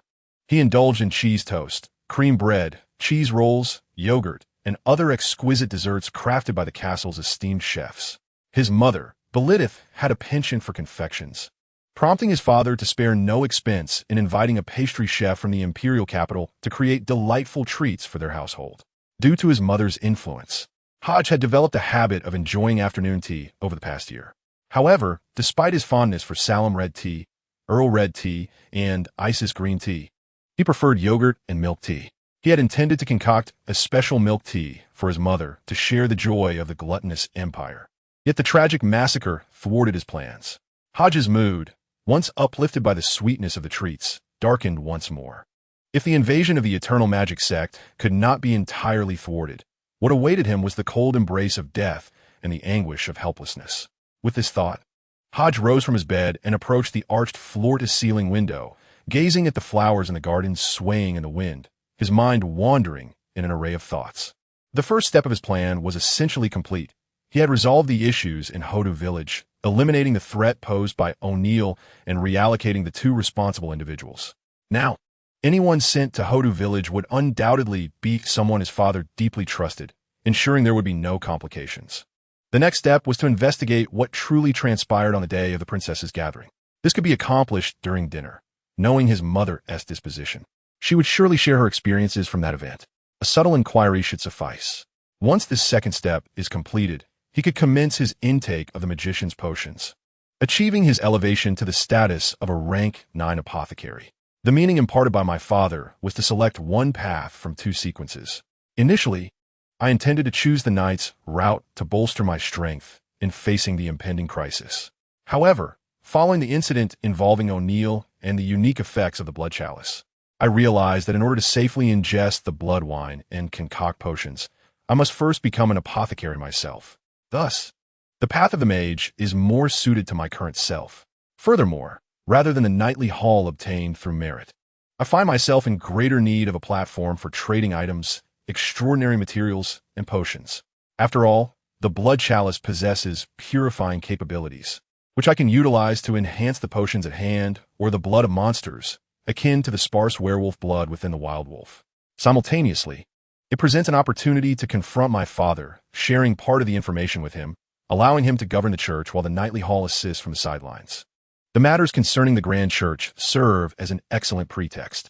As for the gathering, it matters not whether the grand church or the eternal magic cult attends. After all, both are registered as heretical sects, and the extraordinary individuals from the church and the knightly hall will not overlook these people. Hodge took a moment to reorganize his thoughts, finding a measure of tranquility. At that moment, a figure approached, draping a cloak over his shoulders. Before he could turn, a gentle female voice remarked, "Young master, be cautious of the chill." Recognizing the familiar voice, Hodge knew it was his devoted maid, Anna. "Yes, I understand. By the way, why haven't I seen Zoe and the others recently? What are they busy with?" Hodge's 4 maids attended to his every need. From bathing and fishing to reading and even horseback hunting, they typically accompanied him. Since his return 7 days prior, he had not encountered them, which left him perplexed. "You've forgotten, young master." The lady instructed them to assist you in crafting a formal gown. Your coming-of-age ceremony is imminent, and lacking an appropriate and exquisite outfit would be quite disrespectful. Moreover, most of your garments are last year's styles. As the sole heir to the Marquis, your attire symbolizes your status, although not as stringent as noble ladies, whose formal gowns may only be worn once. You still require some new clothing for such occasions. Anna explained softly. Upon hearing Anna's words, Hodge was suddenly enlightened, memories from his past life flooding back.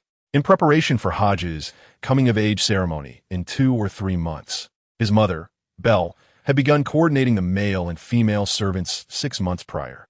Among the arrangements for decorations, gifts, and guest lists, the most critical aspect was the grand evening gown Hodge was to wear that day. Generally, formal evening gowns are meant to be worn only once. Appearing more than 3 times in social settings is undoubtedly regarded as impolite and shameful, whether among the nobility or the wealthy aspiring to penetrate high society. Family attire is of utmost importance. If the evening gown of the heir to the Marquis of Hodge is one that has been worn before, it undoubtedly sends a message to the nobility and affluent individuals across the empire. The Marquis of is experiencing a financial crisis, lacking in funds. To wear the same attire twice, or even more, in an era where social standing is paramount, is a significant faux pas. Even if the nobility finds themselves in financial dire straits, they will employ numerous servants, maintain their grand carriages, and engage in various high-cost social activities. With the advent of banking, their debts have escalated to alarming proportions. Possessing wealth, yet being indebted, seems to be the prevailing theme of this era. Indeed, the coming-of-age ceremony is fast approaching. How swiftly time passes. Hodge reflects deeply, realizing that he has been in this world for over a year. In the Salem Empire, prominent tycoons and nobles frequently host gatherings, afternoon teas, and club meetings, which greatly assist in expanding social networks and elevating one's status. However, the Bach family seldom partakes in such activities and rarely mingles with the grand families of the empire, presenting an unusual contrast. This can be attributed to the personalities of both Marquis Bach and Lady Belinda, who are not inclined towards socializing, particularly in political circles. Nonetheless, Hodge's coming-of-age ceremony is an event that must be celebrated with grandeur. This ceremony signifies adulthood and marks Hodge's formal entry into the empire's social arena as a representative of the Dickens family and the Marquis of Bach. As the future heir, Hodge does not possess the status of a true successor until he reaches adulthood. He is merely a provisional candidate. However, once he comes of age and earns the recognition of the Marquis, he will be the legitimate heir, a noble of age with the right to inherit a title. His devoted maid, Anna, did not grasp the deeper meaning behind Hodge's words. She gently adjusted his slightly disheveled collar and softly remarked, "Indeed. It seems the young master will soon be of age." "Anna, how old are you?" Hodge inquired, observing the refined and youthful visage of his maid. Replying to the young master, "I have just celebrated my 17th birthday," Anna replied, her cheeks flushed, a hint of shyness in her voice. Hodge understood that the young lady likely misinterpreted his question, and he shook his head with a gentle smile, saying, "Anna, when you come of age, I shall bestow upon you a gift." "Yes, thank you, young master," Anna replied, aware that any gift from Hodge, as the sole heir of a marquis, would undoubtedly be exceptional. After the coming-of-age ceremony, I will officially be an adult, and there are certain realities I must begin to face. Hodge sighed wistfully. He knew that his parents' indulgence could only shield him temporarily. To truly mature, he could not remain under the protective wing of the Marquis of Bach. Following the night of the massacre and O'Neill's battle, Hodge has come to comprehend the harshness of this world, as well as the formidable side effects of potion consumption. Even a bronze knight, as formidable as O'Neill, can undergo a sudden transformation. Hodge yearned to safeguard his family, to enhance his prowess, and to unravel the mysteries of the enigmatic realm, the dark gateway, the silvery key, and the blood chalice. To achieve this, he must journey to the imperial capital, the heart of the most formidable nation on the southern continent. You're truly remarkable, young master. Upon reaching adulthood, it is inevitable that numerous noble maidens will be enamored by you, Anna remarked gently, a soft smile gracing her lips, though her eyes inadvertently flickered with a hint of melancholy. She and Hodge had known each other for nearly 6 years, having grown up together as childhood companions. However, their disparate social standings cast a shadow over their connection. Even if Hodge harbored affections for her, marriage was an impossibility. She was merely an ordinary girl from a rural village, while Hodge was the sole heir to a Marquis in the Empire, placing him among the elite of the young generation within the realm. This status was highly coveted among the imperial aristocracy, with many eagerly awaiting Hodge's coming of age to extend invitations for social engagements, introducing him to young ladies of noble birth. In the Empire, only the Church of the Ocean endorsed polygamy, passionately fervent in matters of love, while the other 2 churches adhered to monogamous doctrine. Anna was acutely aware that the Dickens family were devout followers of the Holy Church, which upheld monogamy as sacred. Even the formidable Marquis Bach had wed only Lady Belle. In the Empire, the notion of concubinage was virtually non-existent. Those without formal recognition were predominantly regarded as lovers or mistresses, their offspring typically devoid of inheritance rights. Thus, from every conceivable angle, her prospects appeared bleak. Unless she were to forsake her status and remain by Hodge's side as a maid, ultimately becoming his lover or mistress, awaiting the demise of the legitimate wife before assuming her rightful place. In a moment of reflection, Anna's thoughts wandered far and wide, contemplating numerous possibilities. The matter of marriage was not urgent. Time was still on her side. Unbeknownst to Hodge, who continued to gaze out at the scenery, he softly commanded, "Anna, assist me in changing clothes. I must visit the library."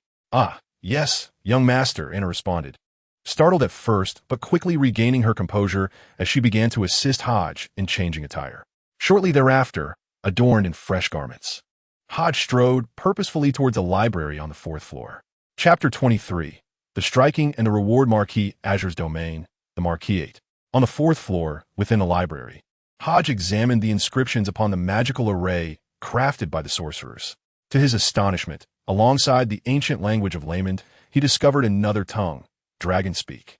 Recalling his studies, he perused a book entitled An Introduction to Rare Languages, gradually correlating the texts.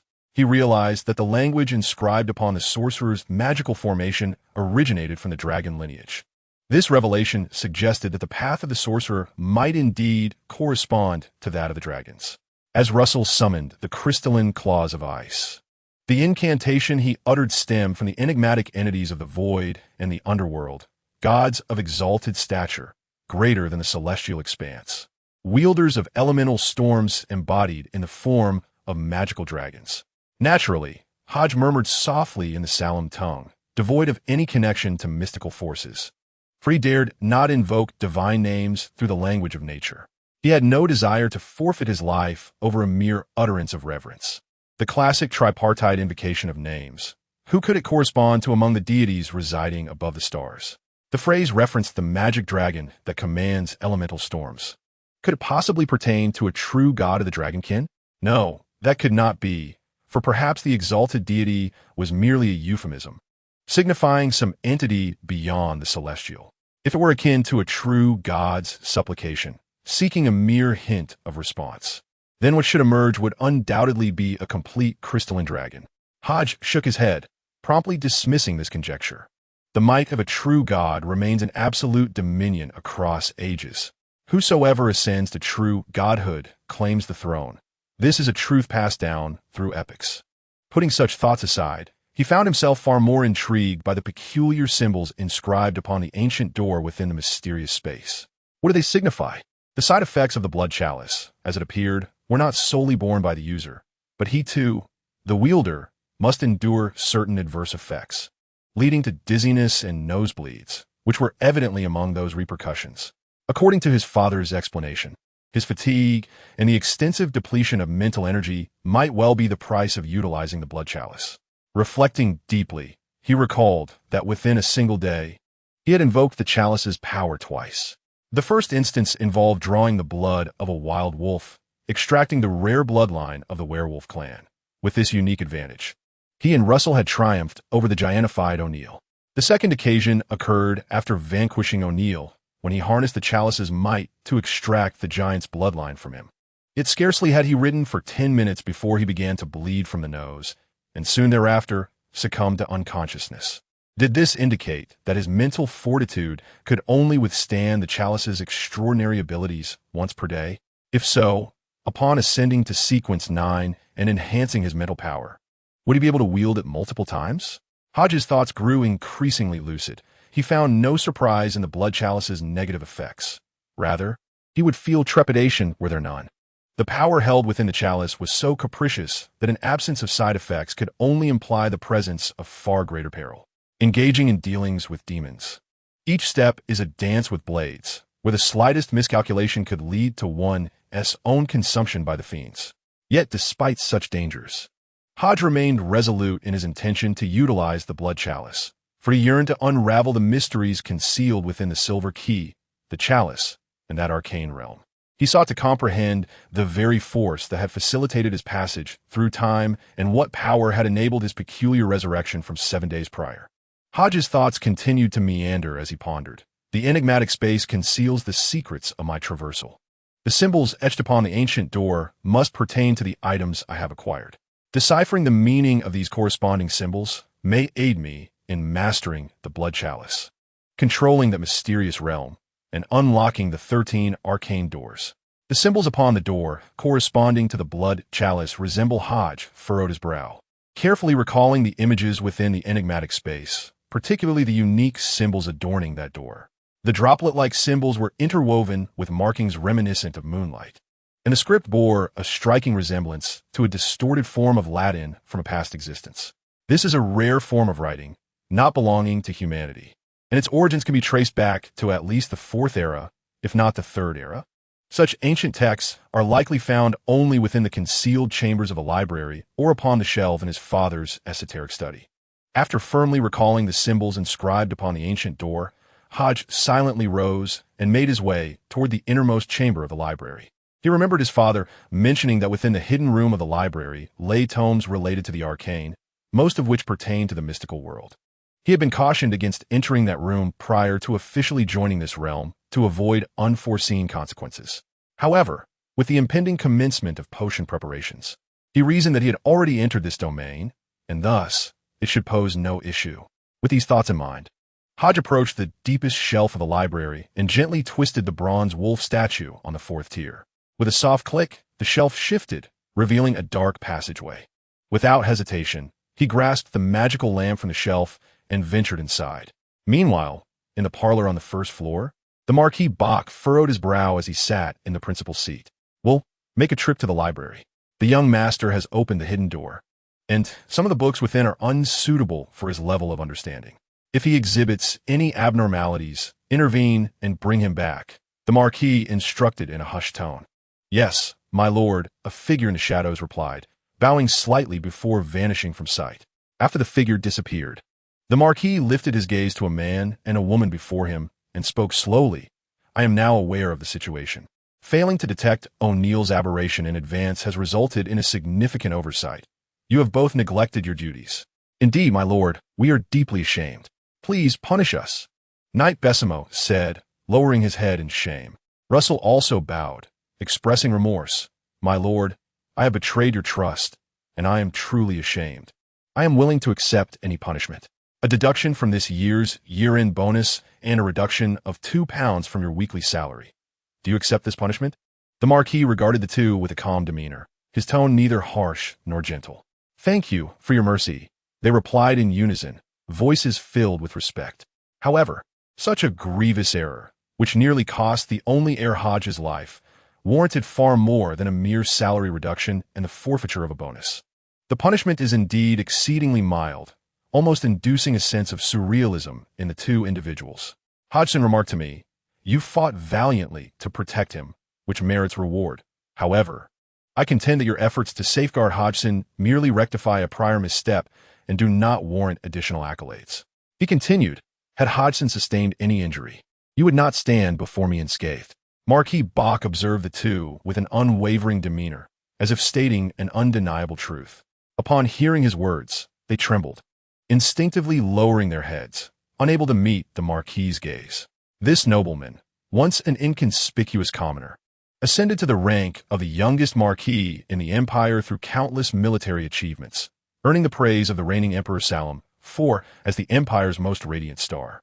Yet, following his elevation, this Marquis astonishingly rejected the advances of numerous noble suitors to marry the daughter of an ordinary wealthy merchant, leaving many noble women in the imperial capital disheartened and despondent. Knight Besimo was unaware of the true extent of the Marquis's prowess, but through information gleaned from the Knight's Hall, he understood that the Marquis had been a pivotal figure in many battles, often steering the course of conflict and altering the very landscape of the southern continent, establishing the empire as the preeminent power of that region. Thank you for your benevolence. Thank you for the young master's kindness. They both murmured in unison, their voices barely above a whisper. As Hodgson has informed me of your merits, I shall reward you, Marquis Bach stated, turning his attention to the woman clad in a linen robe. Russell, at your service, she promptly replied. You have rendered distinguished service in protecting the young master.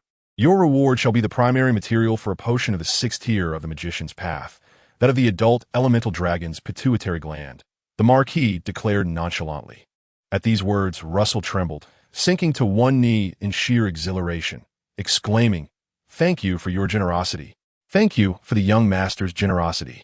The 6th tier potion ingredient, known as the adult elemental dragon's pituitary gland, is an exceedingly rare and extraordinary material. Even at the Mage Association, procuring it through membership would require a minimum of 2,000 gold pounds, and without premium pricing. In cases of price inflation, it is not unusual for the cost to ascend to 2,500 gold pounds. Given Russell's current weekly wage of 35 pounds, acquiring such an extraordinary material would necessitate over a year of labor without sustenance. However, this ideal scenario is unrealistic, as the notion of working without food or drink is untenable. Earning 2,000 gold pounds and saving 2,000 gold pounds are two entirely disparate concepts. For extraordinary individuals, every item, material, and expenditure within the extraordinary realm necessitates financial resources.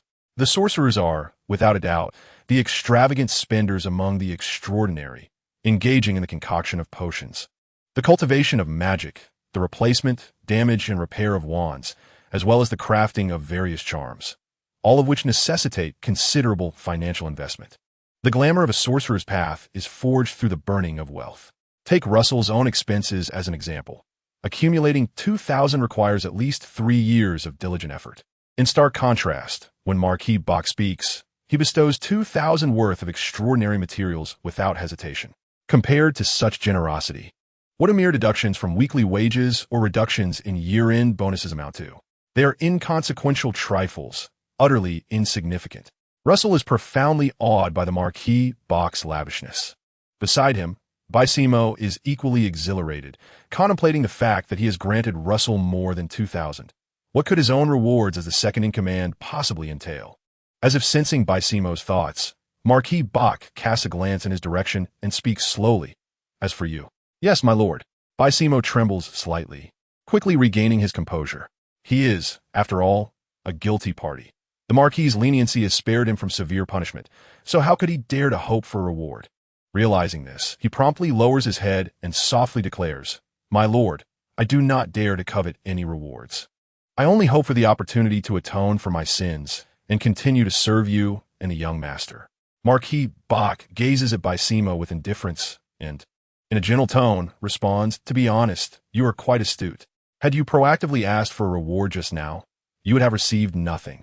Bicemo shudders, feeling a deep reverence for the Marquis of the Empire. His majesty is akin to that of a prison. Since you are willing to redeem your sins through merit, I shall grant you an opportunity. The Marquis rises and slowly strides to the wall, casually retrieving a silver spear. As he grips the silver spear, an eerie and uncanny aura begins to emanate, as if some sinister entity were breaking free, swirling within the small parlor. As a warlord of Sequence 7, Bicemo instinctively stands alert, eyeing the spear in the Marquis' hand. He senses a thread of lethal danger emanating from the silver spear. The sealed object 30082, titled Cursed Magic Spear, is a fusion of the extraordinary traits of a Sequence 6 Blood Priest and a silver spear. Crafted by a level 3 artisan of the Mechanical Church, this spear has accompanied me on the battlefield, slaying numerous foes and becoming tainted with the essence of corruption. It possesses 3 abilities. 1. Death Sacrifice. By siphoning the life force of the deceased, it can continually replenish its power, manifesting corresponding blood marks on the wielder's arm, enabling the absorption of certain abilities from the dead to some extent. 2. Filth Infection. Any location struck by this magic spear will be infected with a dreadful corruptive force, leaving behind green pus, while simultaneously being eroded by an unknown curse, randomly inflicting various negative effects, including colds, plagues, pneumonia, cardiac arrest, and more. The 3 twisted mutations grant the user the ability to a certain extent, awaken the latent bloodline power within, causing irregular mutations in areas such as the arms, thighs, skull, and heart, thereby producing forms and destructive capabilities reminiscent of a monstrous being. Marquis Bach, holding the sealed artifact 30082, calmly articulated its functions. As he recounted its attributes, Bicemo felt a mix of exhilaration and trepidation. The effects of this sealed object surpassed his wildest imagination. With its terrifying and enigmatic powers capable of absorbing the life essence of the deceased, controlling their abilities, and inducing foul infections and grotesque mutations, it was without doubt the most fearsome weapon on the battlefield. However, Bicemo quickly regained his composure, for the nature of the sealed artifact was such that the more cryptic and formidable it was, the more horrific the negative repercussions for the user. The artifact was a double-edged sword, harming both foe and wielder alike. Observing Bicemo's calm gaze, Marquis Bach nodded slightly and continued to explain. Its adverse effects included the insidious infiltration of deathly energy and foul blood, gradually tainting the user. Within 12 hours, the artifact must be removed and placed in a tranquil location. Simultaneously, the user must consume purifying potions or bathe in pristine waters to cleanse themselves and prevent infection from the mutations. Utilizing its foul infection and twisted mutation abilities could result in the user contracting diseases and curses, potentially transforming into a grotesque monster or succumbing to the ravages of curses and afflictions, ultimately leading to a demise steeped in suffering and despair. The majority of its previous masters did not perish on the battlefield. Rather, they were claimed by curses and diseases. In that moment, Bicemo suddenly comprehended the significance of the sealed artifact's name, the Cursed Magic Spear. True to its name, it was a spear of ominous portent, eager to devour the life of its wielder as much as that of its enemies. Bicemo, I present you with an opportunity. You may choose to accept this sealed artifact. Upon the conclusion of the assessment period by the Night Hall and the Church, I shall appoint you as the chief authority of Hodges Village, along with the privilege of training 3 knights. Of course, you may also decline. In that case, I shall grant you a monetary reward, no less than that offered to Russell. However, thereafter, Russell shall become the chief of the Hodges Village Cavalry, and you will serve as her deputy. The choice is yours to make. Marquis Bach, gripping the silvery spear, approached Bicemo, gazing at him expectantly for his response. Bicemo, fixated on the spear in the Marquis' hand, heard the echo of the Marquis' words and found himself in turmoil. The immense power of sealed artifact 30082 was indisputable. Combined with the capabilities of a Sequence 7 warlord, it could elevate Bicemo's combat prowess to unprecedented heights, propelling him to the upper echelons of Sequence 7. Yet, the corresponding side effects were equally staggering: death energy, foul blood, curses, and diseases. Even a knight fortified by several-fold enhancements would find it challenging to withstand such malevolence. Moreover, this artifact is forged with the extraordinary attributes of Sequence 6, harboring even more dreadful negative effects. As a Sequence 7, Bicemo harbored no confidence in his ability to withstand such a force. Yet, he understood that this was a trial set forth by Marquis Bach. Should he accept the challenge and successfully master the sealed object, his status would undoubtedly rise, positioning him as the most capable subordinate of Marquis Bach, with the potential to ascend to Sequence 6 and become a Silver Knight of the Knight's Hall, thereby receiving his knighthood. Conversely, if he were to refuse, Bessemer feared he might never encounter another opportunity. Marquis, I choose to accept, Bessemer declared, unwilling to lead a life of mediocrity. Even in death, he aspired to advance further. He was, after all, a knight. With this resolve, Bessemer extended his hand to grasp the lance, meeting Marquis Bach's gaze with unwavering determination. Very well. I shall temporarily entrust this sealed object to your care, and I hope you will wield it wisely, Marquis Bach replied, releasing his hold on the silver lance and passing it to Bessemer. The moment Bessemer held the silver lance, he felt a relentless surge of vitality and death emanating from it, a foul and corrupt aura that crept up his arm, gradually eroding his flesh. Was this the terror of sealed object 30082? In an instant, Bessemer comprehended that Marquis Bach's warnings were far from exaggerated. He quickly steadied his mind, silently channeling his own vitality to resist the encroaching force. Russell, you too must undergo the scrutiny of the Church and the Mage Association. This examination will take place tomorrow. For today, remain here. Tomorrow, Hodge will determine which path to pursue, should he choose the path of the mage. I hope you will assist him in completing his first potion concoction. This will be his first step into the realm of the extraordinary, and he will require a capable mentor, Marquis Bach instructed, turning his gaze toward Russell. Yes, my lord, it would be my honor, Russell replied respectfully, nodding his head quietly. Chapter 25.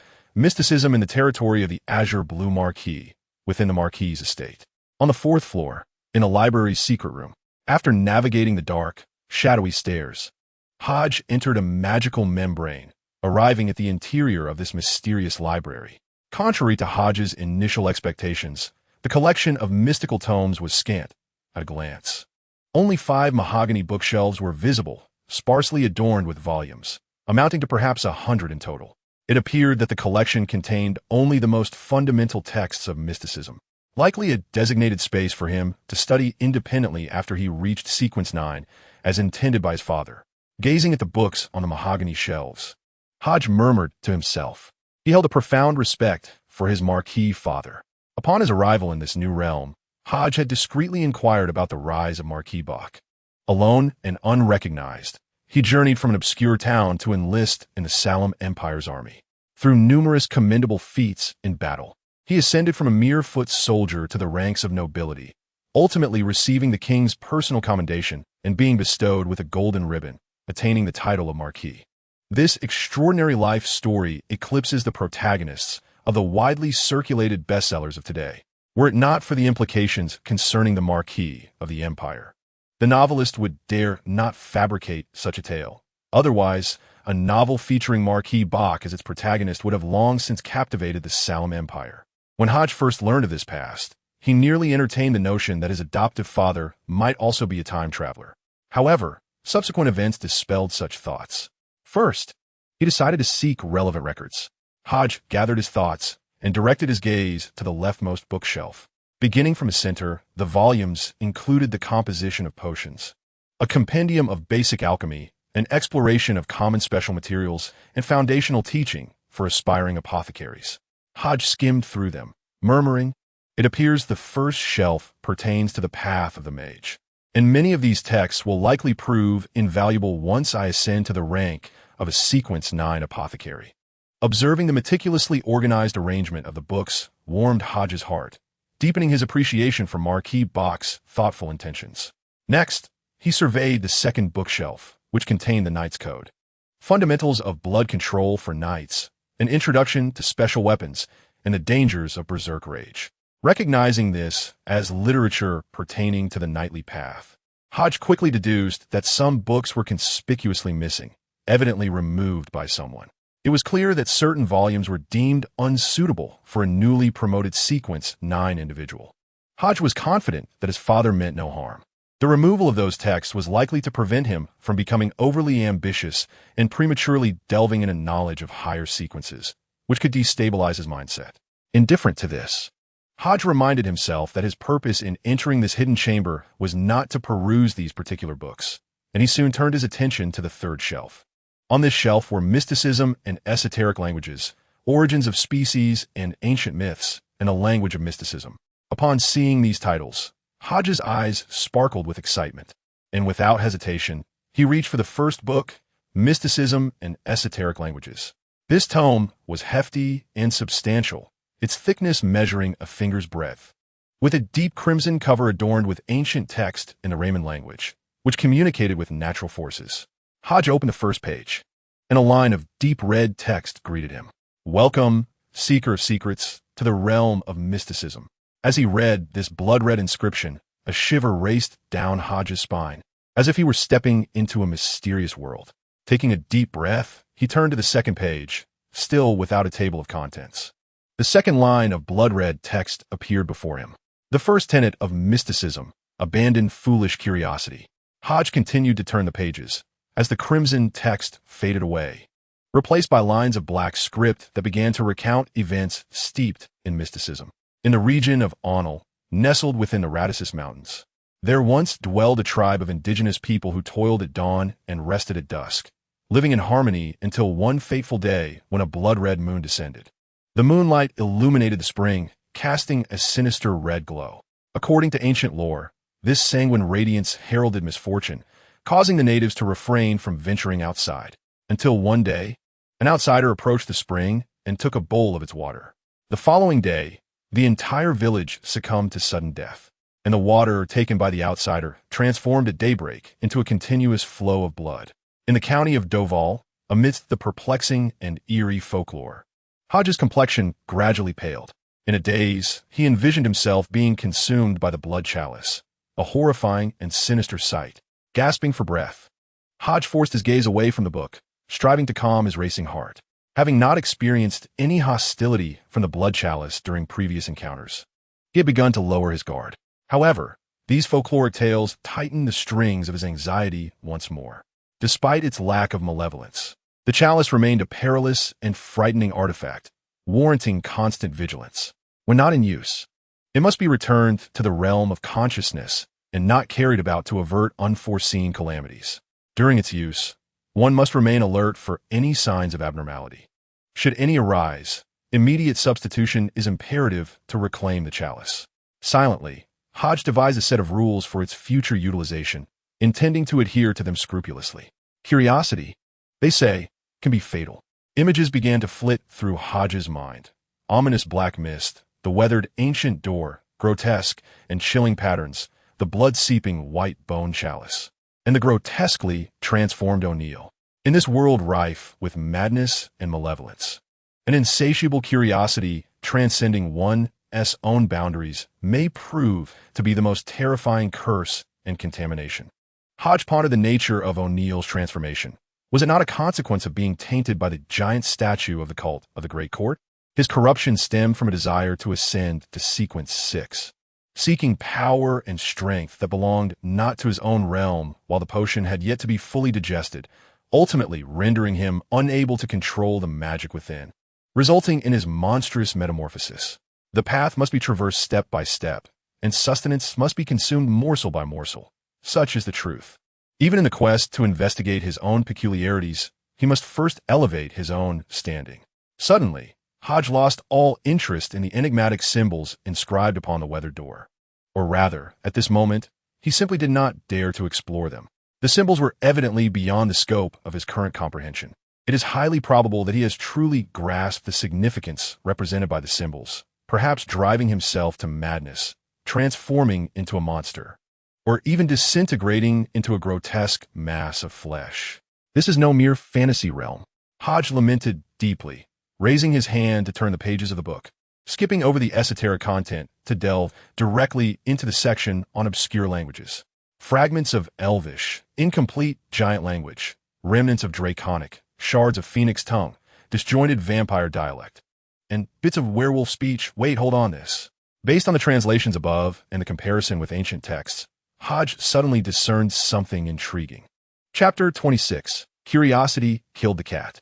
On the symbol resembling a droplet of blood, intricate markings intertwined like the light of a half-moon. The text bore a resemblance to distorted Latin from a previous existence, a rare script not belonging to humanity. whose origins could be traced back at least to the 4th era, if not the 3rd. Gazing at the comparative table of ancient and contemporary scripts within the book, Hodge recalled the symbolic intent he had intended to explore in depth. Though the meaning of the symbols and markings remained elusive, it seemed he had stumbled upon a clue. The peculiar text corresponding to the mottled door of the blood chalice, astonishingly, emanated from the vampire lineage. Hodge pointed at the fragmented vampire script, matching it with the characters in his mind, discovering numerous similarities. Due to the book's ancient and incomplete language, much of the content was merely fragmented phrases, rendering comprehensive analysis challenging. Hodge could only vaguely ascertain the meanings of a few words in relation to the distorted script on the mottled door. Sacred relic? Noble king? Hodge murmured a few phrases under his breath before closing the book once again, exhaling deeply. Gathering his thoughts, Hodge placed the book back on the shelf, departing the magical barrier with resolute strides, descending the steps back to the library. At that moment, the door to the library was unexpectedly flung open. A shadow clad in black, adorned with a silver-beaked bird mask, entered. Hodge cast a glance at the newcomer, but chose to ignore him. Returning to his desk to sit down, pen in hand, and began summarizing his thoughts. We'll observe Hodge with a hint of surprise for a moment, and upon finding nothing amiss, silently stood aside, merging with the shadows in utter stillness.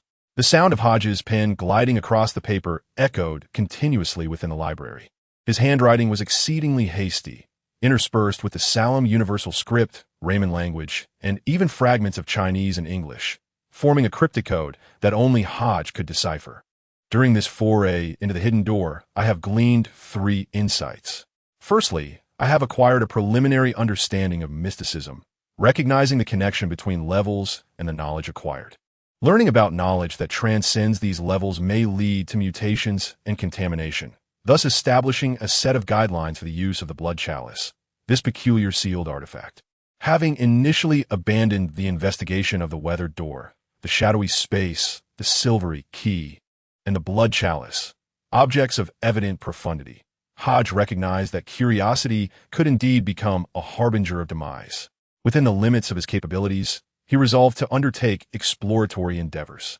The blood chalice, inscribed with characters above the door, alluded to the sanguine lineage, suggesting that it might be a treasure of the blood clan. This notion remained a matter of doubt, yet could serve as a prospective direction for further inquiry. At the conclusion of the parchment, Hodge inscribed a Chinese adage, "Curiosity killed the cat." Upon completing his reflections, Hodge felt a palpable easing of his anxiety. He reread the document several times before folding it meticulously, drawing close to the magical lamp, allowing its faint glow to ignite the paper, which he then casually cast into the brazier. Watching the paper burn gradually into ashes, he idly inquired, "What is it?" "Sir, the Marquis is aware of your entrance into the dark door," replied Will, still clad in the guise of the avian-headed physician. His tone as unappealing as ever.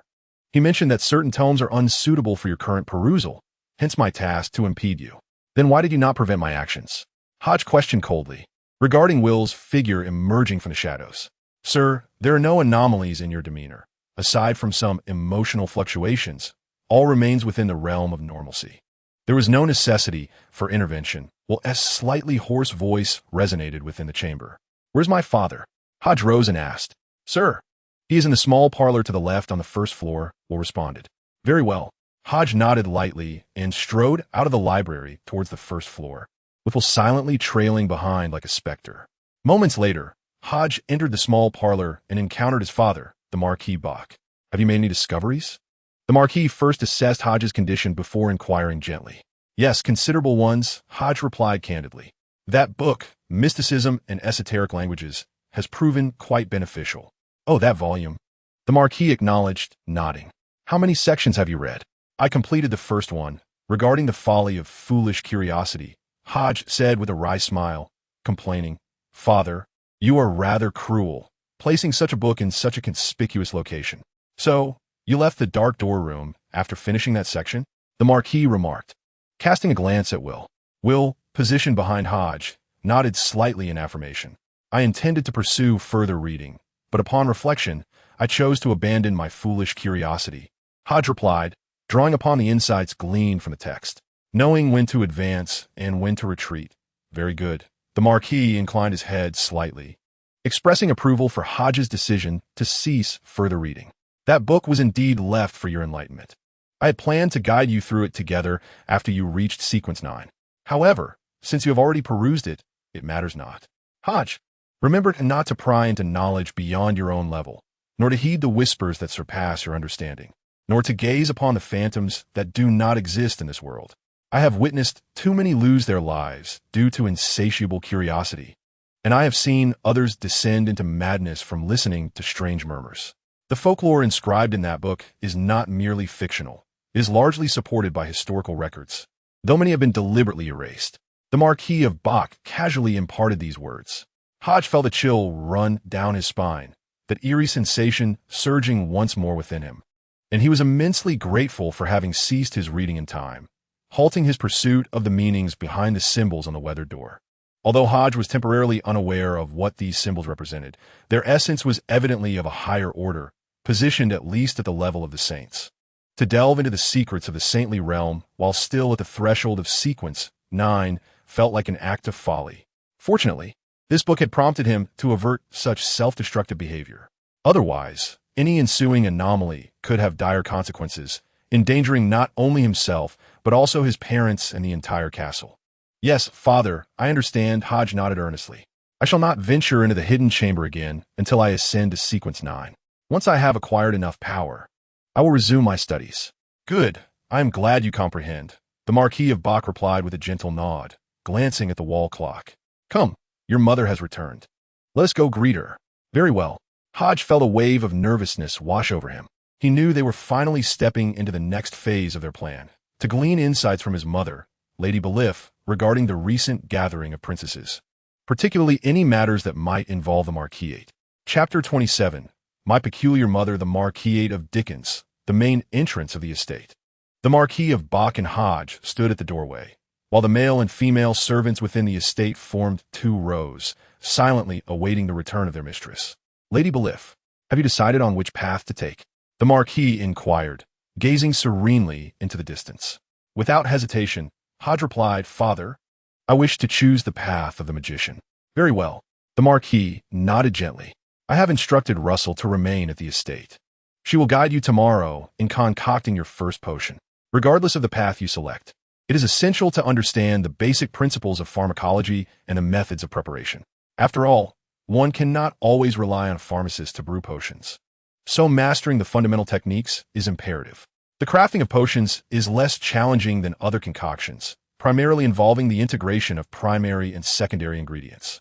The primary ingredient serves as the source of special abilities, while the secondary ingredients can be understood as those that help to neutralize the potion's properties, facilitating the user's absorption of the magical elixir.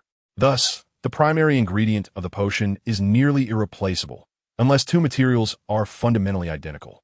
For instance, the magical elixir extracted from your bone chalice essentially embodies the extraordinary property of a Knight's Path Sequence 7, serving as the primary ingredient of the potion, while secondary ingredients can be substituted to a certain extent.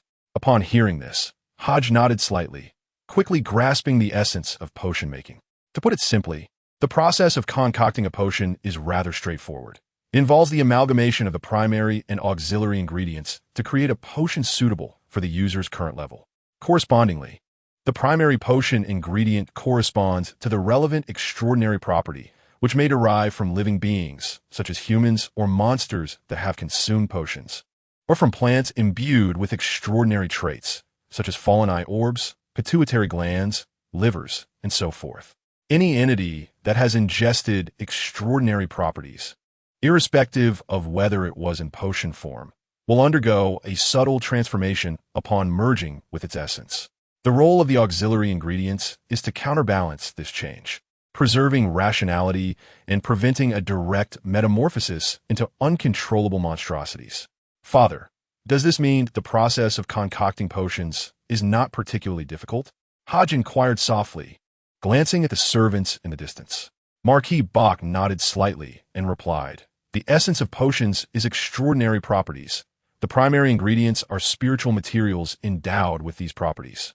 They typically emerge from the fusion of extraordinary traits with their essence. For us humans to harness their power, we must blend and refine them. Otherwise, The inherent madness may easily taint us, leading to aberration, loss of sanity, and transformation into monsters. The so-called potion formula is the most accurate and safest method of refinement and potion concentration, refined over generations. Only on this foundation can ordinary individuals consume potions and withstand the ensuing madness. The potion formulas are readily available, and with the oversight of a sequence 7 incantator, the refinement process will not encounter issues. Once you successfully concoct your first potion, you may consume it and become an apothecary. After mastering the power of potions, you will naturally understand how to identify herbs, create refinement arrays, and, with sufficient study, you can become a qualified apothecary. Very well, Father. Hodge nodded, fully aware of his father's formidable prowess and his extensive research in the arcane. Since he had organized everything, there would undoubtedly be no complications. As the two engaged in light conversation, a cloud of dust gradually stirred on the nearby grass. The swirling haze, accompanied by the sound of hoofbeats, approached the estate gate. "Is that the Earth Dragon carriage? Is Mother returning?" Hodge exclaimed, his eyes lighting up. "Indeed." Marquis Bach responded with a slight hum and commanded, "Valta, prepare to welcome the lady." "Yes, my lord," the chief steward Valta replied respectfully, his voice steady. Clad in an elegant black suit, Valta possessed deep black eyes, with strands of silver in his brown hair, a gaunt face, and a tall stature. The esteemed steward, Varta, respectfully responded before turning to approach several servants, instructing them to prepare for the arrival of the lady. "Yes, esteemed steward," the servants promptly set to work. Moments later, a grand earth dragon carriage gradually came to a halt at the entrance of the estate. The deep green earth dragon, docile in nature, bowed its head to consume the fodder that the servants had prepared in advance. Meanwhile, a few maids arranged the footmats they had ready, bowing their heads in reverence as they awaited the lady's descent. As the deep crimson curtain was drawn aside, a figure emerged, adorned in a white shawl and an elegant, pure white gown. The woman exuded a graceful and stately demeanor, her features exquisitely refined, as though time had left no trace upon her visage. Her deep, black eyes sparkled brilliantly, reminiscent of radiant gemstones. Around her neck hung a crystal pendant, embedded with a green gemstone, perfectly accentuating her overall elegance. All the servants bowed simultaneously, respectfully proclaiming, "Welcome home, my lady." The woman replied softly, directing her gaze towards Marquis Bach and Hawk. "Belai, welcome home." Marquis Bach greeted with a gentle smile. "I have returned." Lady Belai nodded lightly, descending from the Earth Dragon carriage with the assistance of the maids. "Mother, welcome home," Hawk said warmly. "You haven't troubled your father lately, have you?" Lady Belai casually inquired as she walked towards the estate. No, I've been quite obedient recently," Hawk quickly clarified, then turned his gaze towards his father, Marquis Bach. Lady Belai naturally noticed her son's subtle gestures, yet she chose not to address them, instead also looking towards Marquis Bach. Under their watchful eyes, Marquis Bach nodded and remarked, "Hawk has been quite compliant these past couple of days and even assisted me in resolving a minor issue." "Is that so?" Lady Belai expressed surprise, realizing that any matter the Marquis chose to highlight could hardly be trivial. Moreover, it intrigued her that Hawk had managed to solve this issue. What significant event had her restless son conjured in the past few days? Just a minor issue. Merely a small matter. Hawk chuckled awkwardly, swiftly shifting the topic. "Mother, what did Her Highness Princess Leia say during the gathering?" For reasons unknown, Hawk felt more apprehensive about his mother, who, despite her outward beauty and grace, possessed a whimsical spirit, than about his refined and poised father. Hawk vividly recalled the times he had engaged in playful contests of strength and wit with his mother upon his arrival in this world, only to inevitably face defeat. In every endeavor, whether it be leisurely games of strategy or the more skillful pursuits of hunting and fishing, his mother exhibited an astonishing aptitude. Initially, Hawk had managed to secure victories by inventing new games, but as time passed, he found that whenever his mother had played a game, victory was no longer within his reach. After countless defeats, Hawk realized that the only means of contending with such a formidable opponent was to concede. In this world, there exists no one capable of comprehending his humor. Otherwise, Hodges would undoubtedly exclaim 2 words, "betting monster." This is unequivocally a betting monster. Lady Belief furrowed her brows slightly. Scrutinizing Hodges with curiosity as she retorted, "Didn't you express indifference towards matters concerning the imperial capital? The last time you were invited to attend the prestigious academy there, you vehemently refused, declaring that you would rather starve or leave from the 5th floor than pursue an education in the imperial capital. What has changed your mind now?" Hodges hesitated for a moment, a profound sense of shame washing over him. He opened his mouth as if to explain, yet found himself at a loss for words, ultimately muttering, "One must grow up eventually." Chapter 28. The Whip of the Empire. Even if it meant starving or jumping from the 5th floor, he resolutely refused to study or go to the imperial capital. Hodges's mind drifted back to a year ago when he first arrived in this world, lost, bewildered, and devoid of security.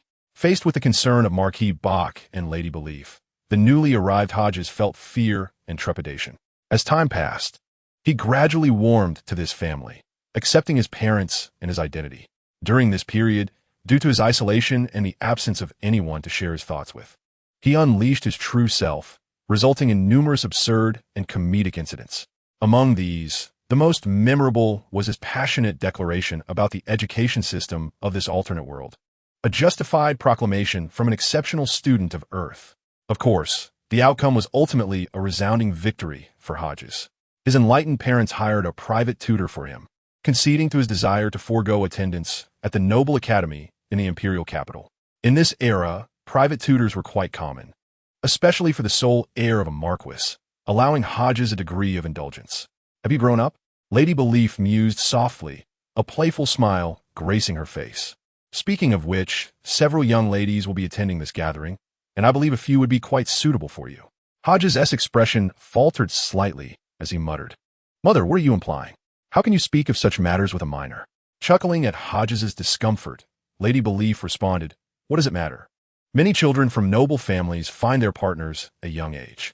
I shall not impose restrictions on your pursuit of love. The Church is equally progressive in this regard, so do not harbor any reservations. Pursue your affection boldly. I think Anna is rather delightful, of impeccable lineage and a diligent, honest nature." Stop. Hodges hastily interrupted Lady Belief's ramblings, aware that if she continued, they would never get to the main topic by dinner.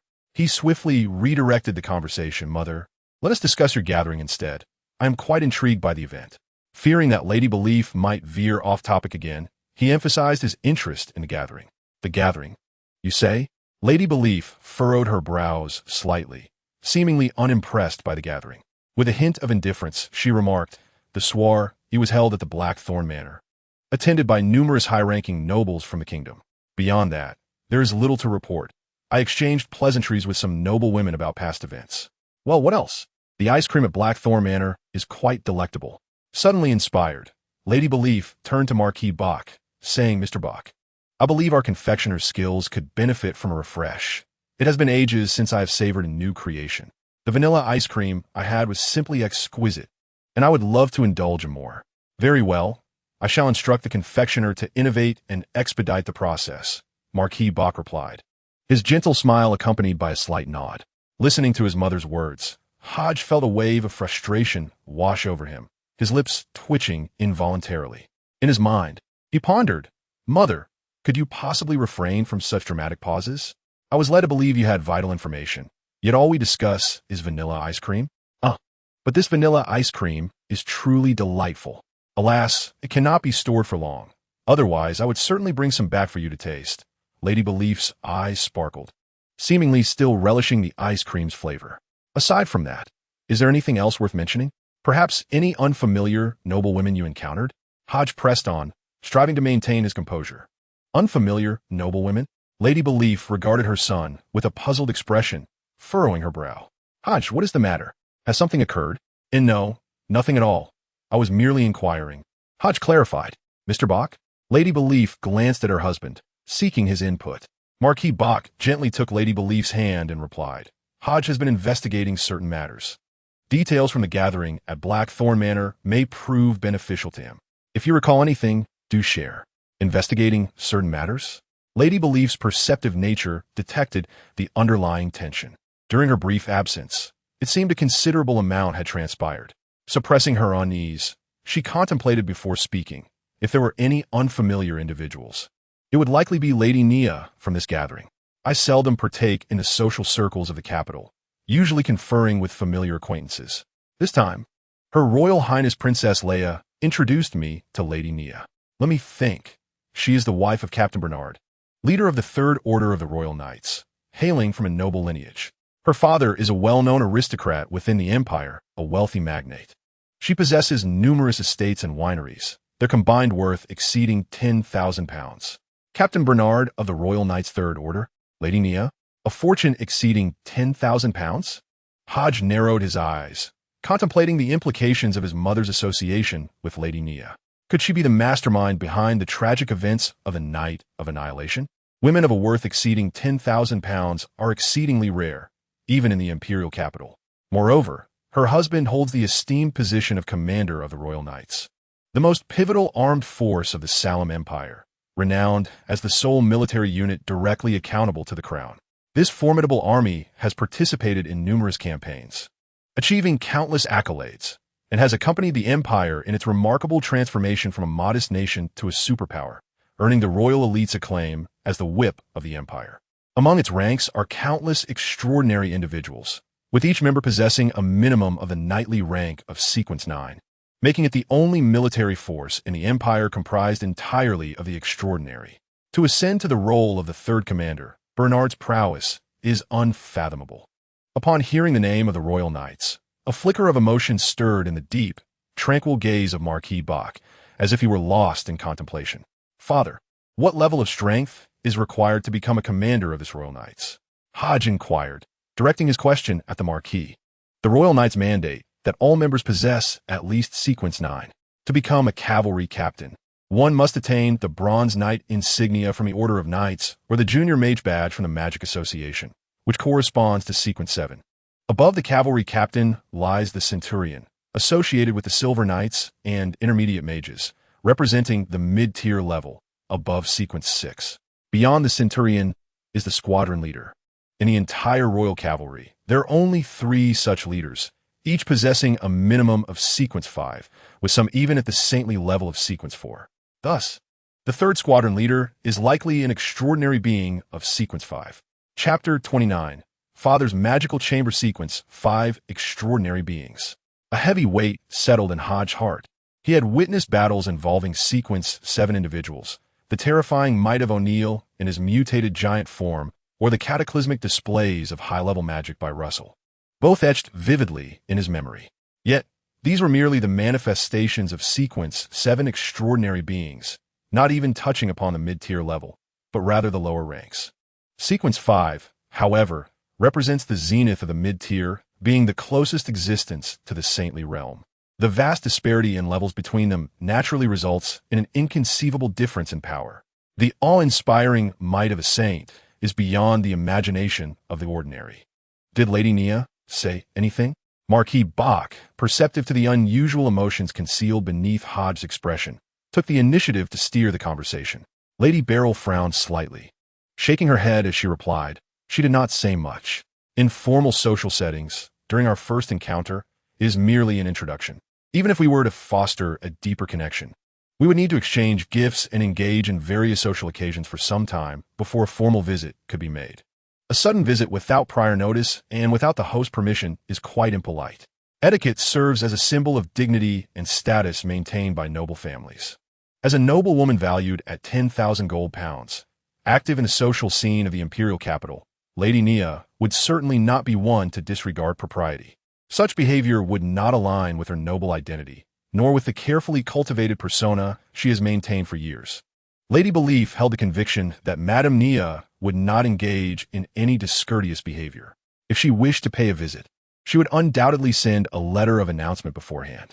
The Marquis of Bach, well versed in the etiquette of social gatherings, nodded slightly, momentarily setting aside other thoughts. Yet, a twinge of unease lingered in his mind, fearing that Madame Nia's next visit might coincide with a night of calamity. After a sumptuous dinner, Hodge bid farewell to his parents and retreated to his chamber. The moment Hodge departed, Lady Belief, unable to contain her curiosity, turned her gaze toward her husband, the Marquis of Bach, and inquired, "My dear, could you elucidate?" The Marquis, aware of his wife's disposition, immediately laid bare the truth, recounting the tales of the eternal sorcery sect, the gigantic court sect, and the uncontrollable mutations of O'Neill, all of which Hodge had bravely resolved. Lady Belief's expression transformed from initial surprise and concern to one of relief and pride as she gazed at the Marquis. Unbeknownst to us, our Hodge has also matured. I initially feared that our overprotection would render him like a lion confined within an imperial noble's estate, losing his wildness and becoming akin to livestock. Yet, it appears that a lion remains a lion. Even in a relatively safe environment, it is still the king of the forest. As a mother, her heart raced with worry at the thought of her child encountering danger. Yet as a noble woman of partially royal descent, she possessed a deeper understanding of the world's harsh realities. Regarding Hodge's reluctance to attend school and his occasional whims, Lady Belief chose to overlook these traits, indulging his youthful caprices. After all, he was still a child in her eyes, allowed to be a bit willful. However, once Hodge reached adulthood, she would no longer regard him as a mere child. Adulthood signified responsibility, marking Hodge's formal entry into the social arena as the heir of a Marquis, subject to the scrutiny of the public eye. An adult must bear the weight of adult responsibilities, both as the Marquis's heir and as Hodge himself. My dear, what do you believe I should do? Lady Belief expressed her bewilderment at Hodge's sudden maturation, seeking guidance from her husband, the Marquis of Bach. Children inevitably grow up. He replied, as his father, I am pleased with Hodge's transformation and his willingness to shoulder the responsibilities of the family legacy. There are certain challenges he cannot yet face. Neither the gigantic court sect, nor the eternal sorcery sect, nor Madame Nia are adversaries he is equipped to confront at this time. It is in moments like these that a father must step in, is it not? The Marquis chuckled lightly, seemingly unfazed by the immense forces capable of reshaping the imperial order. Dear, it seems that Lady Belly has pondered something, her expression suddenly becoming anxious. She hastily grasped her husband's hand, shaking her head and saying, We have not yet reached that point. Perhaps the situation is not as dire as we envision. The Marquis of Bach offered a gentle smile, delicately withdrawing his hand from hers, and softly remarked, I shall visit the study. Upon hearing this, Lady Belly bit her lip lightly, nodded slightly, and refrained from further attempts to dissuade him, simply saying, I will wait for you in our room. Do return soon. Indeed, the Marquis of Bach replied with a soft affirmation, donning his black coat before exiting the room. As she watched her husband leave, Lady Belly clasped her hands together, closing her eyes to silently pray for his good fortune. The Marquis strolled through the corridor, slightly raising his hand as a green light flickered at his fingertips. With a gentle motion, he traced a line through the air, causing the green glow to shimmer and dance, tearing open a magical ripple upon the wall. He stepped boldly into the rippling portal. As the figure of the Marquis vanished, the magical disturbances dissipated, leaving the wall unchanged. Within the darkened room, faint points of light sparkled, swirling around the Marquis like fireflies, as if surrounding a sacred relic. He raised his hand gently, and the surrounding illumination expanded, illuminating the entire chamber. The floor, paved with dark blue stones, was inscribed with intricate and arcane magical arrays. Above, the dome was adorned with relief murals, depicting 3 six-winged angels with outstretched wings, surrounded by flickering dark red flames, emanating an aura of sinister dread. The leftmost angel bore a withered right hand, resembling charred remains, while the angel on the right exhibited a visage half pure and half grotesque, its wings a stark contrast of black and white, reminiscent of a fallen angel guarding the gates of hell. The central angel, crowned with a dark red diadem and draped in a blood-red robe, clutched a ruby scepter in its left hand and a skeletal staff in its right, embodying the regal authority of an angelic monarch.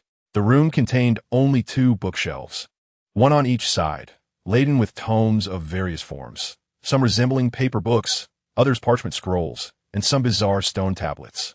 These shelves flanked the room, directing attention toward a focal point. At the end of this direction, a multitude of chains of diverse hues extended from the walls, intertwining to collectively bind a tome with a dark cover. Upon its surface, a pale skull was depicted, exuding an eerie and sinister aura, as if it contained a formidable dark entity. As the Marquis entered the room, the chains began to tremble violently, and the dark-covered book levitated ominously, seemingly animated by an unseen force. The skull appeared to come to life, its jaw moving as it emitted a voice. "Long time no see, Bach Dickens." This voice was hoarse, ancient, and imbued with the echoes of time, resonating with a haunting, decayed charm. With merely a greeting, an unusual quiver manifested upon the handsome visage of Marquis Bach, as if something was poised to break free from within him, rendering his entire being somewhat grotesque and distorted. However, with the next breath, Marquis Bach regained control over his peculiarities, and with a composed tone, he stated, "I have a commission." "A commission? Ah, such a familiar yet foreign term. Let me ponder for a moment. It seems I heard this word a decade ago." A weary, gravelly voice echoed once more. As the sinister, pallid skull leapt forth from the confines of the dark tome, its mouth agape, filled with murmurs and frenetic howls. "It appears you can no longer contain me." Witnessing this spectacle, Marquis Bach exhibited no trace of perturbation as he replied, "You have long since lost control, Bach. Did you truly believe that these seals, these chains imbued with the blessings of the saints, could forever imprison me? You underestimate me greatly, as well as the zero-level seal named by the United Six True Gods." The green, ghostly flame within the pallid skull flickered incessantly, its tone laced with derision.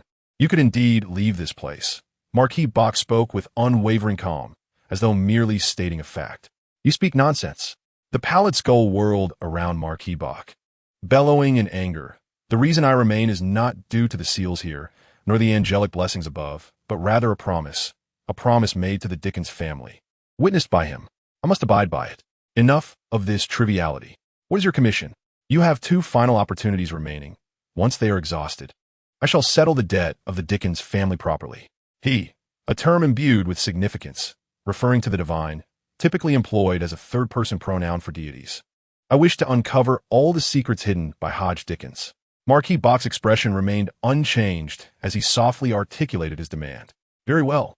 You shall forfeit 20 years of your life." The pallid skull opened its mouth, producing a series of clattering sounds. Marquis Bach nodded gently and replied agreed. In the next moment, the pallid skull transformed into a crimson light, soaring back into the black tome.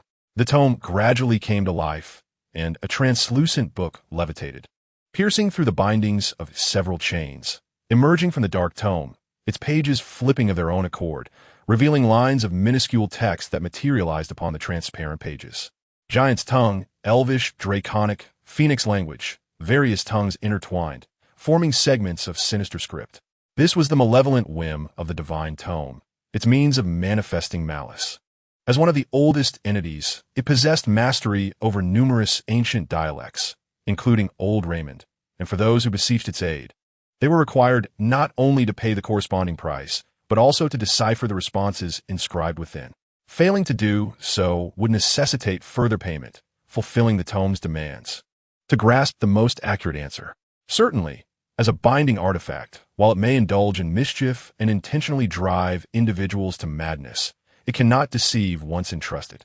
Hence, the answers it provides are invariably accurate. This constraint originates from an ancient deity. Marquis Bach gazed upon these distinctly different ancient texts, fully aware of the malevolence inherent in the divine manuscript. He understood that the manuscript would not fabricate answers. Thus, he meticulously analyzed and recorded his findings, eager to later decipher the obscure parts through the consultation of books. Hodges Dickens, at the tender age of 17, is the offspring of Bach Dickens and Beldy Dickens. One of his hidden secrets lies in his rare, mutated giant blood, which serves as a principal ingredient for potion of sequence 7, capable of crafting a potion that temporarily transforms one into a mutated giant. Additionally, when properly concocted, it allows for the seamless acquisition of the strength and physique of a mutated giant. The second hidden secret is the blood chalice, a relic from the House of Cappadocia, one of the 13 noble bloodlines, which perished long ago. This artifact, one of the 13 sacred treasures of the bloodline, contains the secrets of the progenitor and, when sealed, can purify blood and absorb potions, among other effects. The third hidden secret is the silver key. Beyond this point, the text inscribed upon the black manuscript eerily halted, as if restrained by some invisible force. Damn it! What manner of abomination is your son? He bears the taint of causality, secrecy, time, and other high-level powers, rendering him elusive and difficult to observe. Damn it! Merely glimpsing a fraction has resulted in backlash. Suddenly, the black manuscript quivered violently, and a page fell away, shattering into pieces and igniting in a strange white flame, seemingly substituting for some form of retaliation. The voice of the black manuscript grew faint. Bach Dickens. You must compensate me. The Marquis's expression turned grave. He was acutely aware of the potency of this level 0 binding artifact. It is a unique sealing item that governs the forces of secrecy, wisdom, and more, designated as Code 00045, titled the Book of the Omniscient. The assessment found in the sealing artifact manual compiled by several major churches describes this book as one filled with malice and aberration. Its emergence will undoubtedly incite madness and mutations, bringing calamity to the world, as it bears an unknown curse.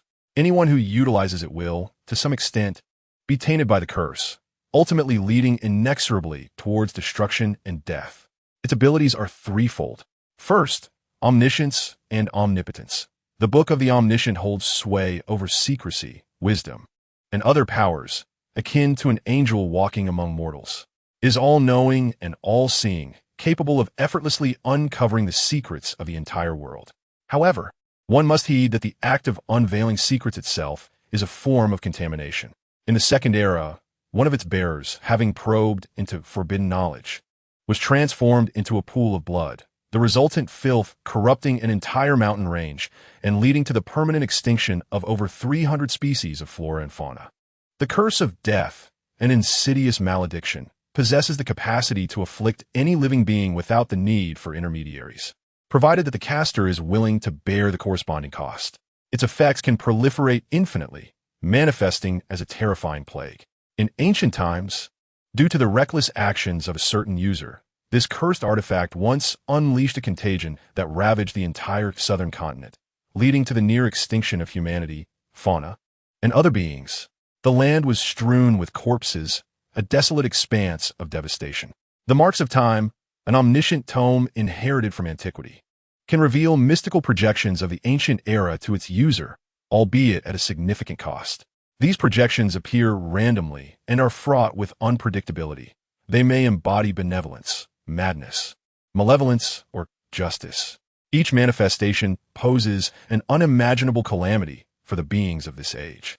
It is evident that this artifact possesses a semblance of life. Its detrimental effects are equally staggering.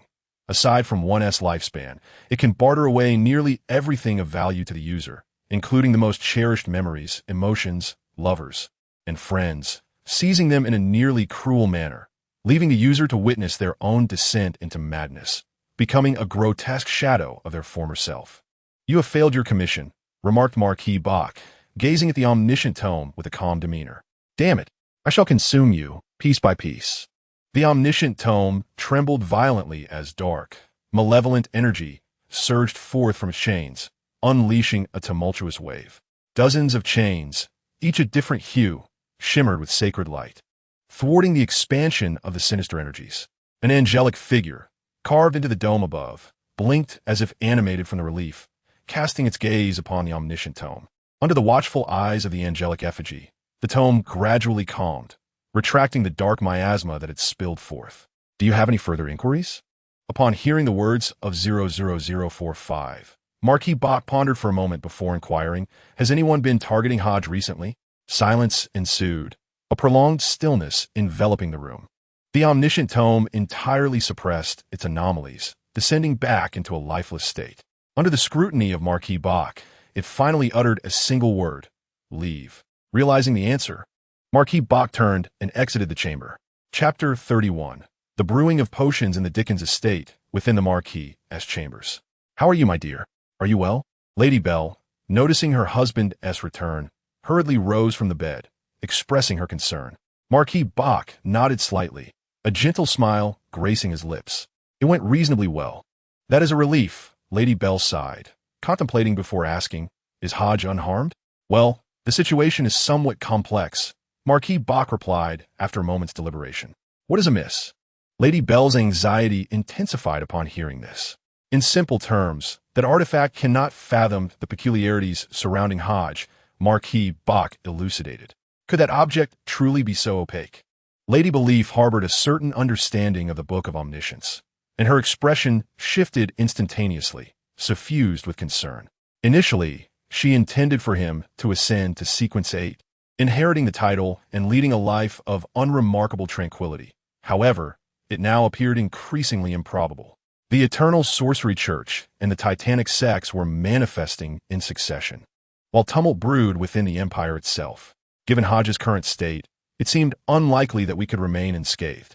Marquis Bach, discerning the implications of the Book of Omniscience, was acutely aware that Hodge concealed some profound secret, one whose depth might even surpass that of the angelic hierarchy.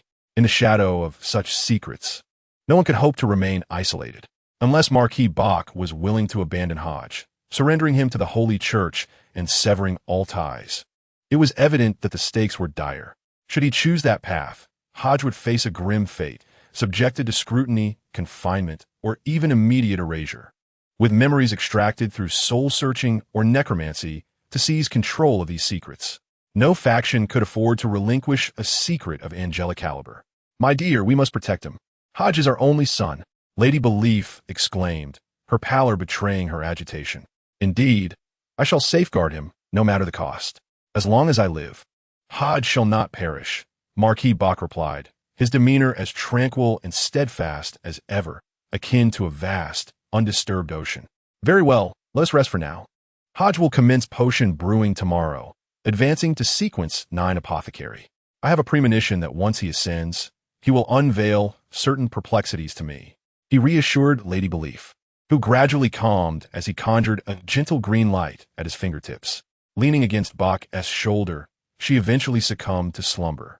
As he gazed upon the sleeping Lady Belief, Marquis Bach tenderly caressed her silken tresses, murmuring, "Rest easy. I shall ensure your safety." The following day, at 8 a.m., after breakfast, Hodge arrived at the fourth-floor magical chamber. "Madam Russell, I apologize for the delay." Hodge greeted the sorceress clad in a linen robe. "Young master, you are too kind," Russell replied with a slight nod.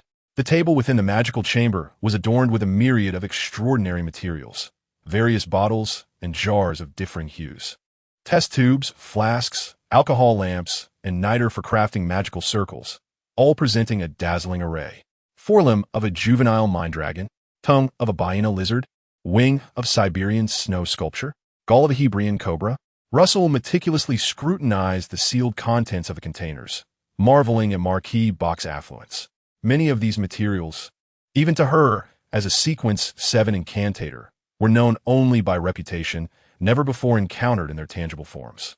Russell took a deep breath, gathered his thoughts, and spoke softly. "Young master, many of the materials here are of a grade that requires a Sequence of 7 or above for proper preparation. Even I must proceed with caution, as this does not pertain to our potion making today. Allow me to first explain the primary and auxiliary materials for a Sequence 9 alchemist potion." "Very well," Hodge replied, nodding lightly as he cast his gaze upon the array of chemical substances laid out on the table. The principal material for a Sequence 9 alchemist potion consists of a pair of eyes from an adult snow lizard, accompanied by 50 grams of starstone powder, or alternatively, a single snowflower crystal, along with 15 grams of moonstone. The auxiliary materials include 70 milliliters of pure water, 8 grams of earth dragon grass powder, 10 grams of magical stone crystal powder, and 10 drops of Hebra cobra bile. As Russell spoke, he meticulously selected the corresponding ingredients from the diverse assortment before him, arranging them methodically in the center of the table. From left to right, he displayed the pale eyes of the adult snow lizard, a vial containing starstone powder, and the various auxiliary components. If the eyes of the adult snow lizard are unavailable, a common substitute would be the snowflower crystal combined with 15 grams of moonstone. Russell elucidated, extracting a snowflake-shaped gray crystal and a blood-red stone to place beside the other materials. "Lord Marquis must have explained this to you, young master, but permit me to elaborate. The essence of a potion lies in the extraordinary properties concealed within its primary materials. These properties possess a certain affinity and generally do not vanish into thin air. Instead, they transfer from one entity to another. For instance, they may shift from the eyes of the snow lizard to the snowflower crystal, and subsequently from these items to the extraordinary individual consuming them. Thus, The act of ingesting a potion is fundamentally a means to mitigate potential side effects, preventing the transfer of extraordinary properties that could lead to mutations, loss of reason, and transformation into a frenzied beast. We humans are remarkably intelligent beings. In ancient times, individuals, like those of other races, directly ingested the corresponding materials, forcibly accommodating the extraordinary properties. However, due to physiological variances, many faced mutations, deformities, and ultimately death. Through generations of research, we have developed potion formulas that, by combining primary and auxiliary materials, can contain the chaotic, extraordinary properties within the potion, neutralizing its effects and reducing the likelihood of mutation for the consumer. Upon hearing this, Hodge recalled the words of his father, Marquis and interjected. So, the primary materials for potions are irreplaceable, while auxiliary materials can be substituted to a certain extent, provided that the complete potion is consumed. In response, Russell nodded and affirmed, "Indeed, young master." However, within the current potion framework, many formulas have been refined through centuries of experimentation. Generally speaking, unless one is a particularly high-level alchemist, few would dare to modify a potion's formula. The stability among various materials is challenging to control, and any error in the process could lead to mutation. Hodge nodded slightly, expressing his agreement with Russell's words. Potions, after all, are substances to be ingested. Any issues with them would invariably lead to disastrous consequences. Those who encounter problems often meet their demise, thus leaving no room for negative reviews. Everyone who has partaken in potions has sung their praises. Chapter 32.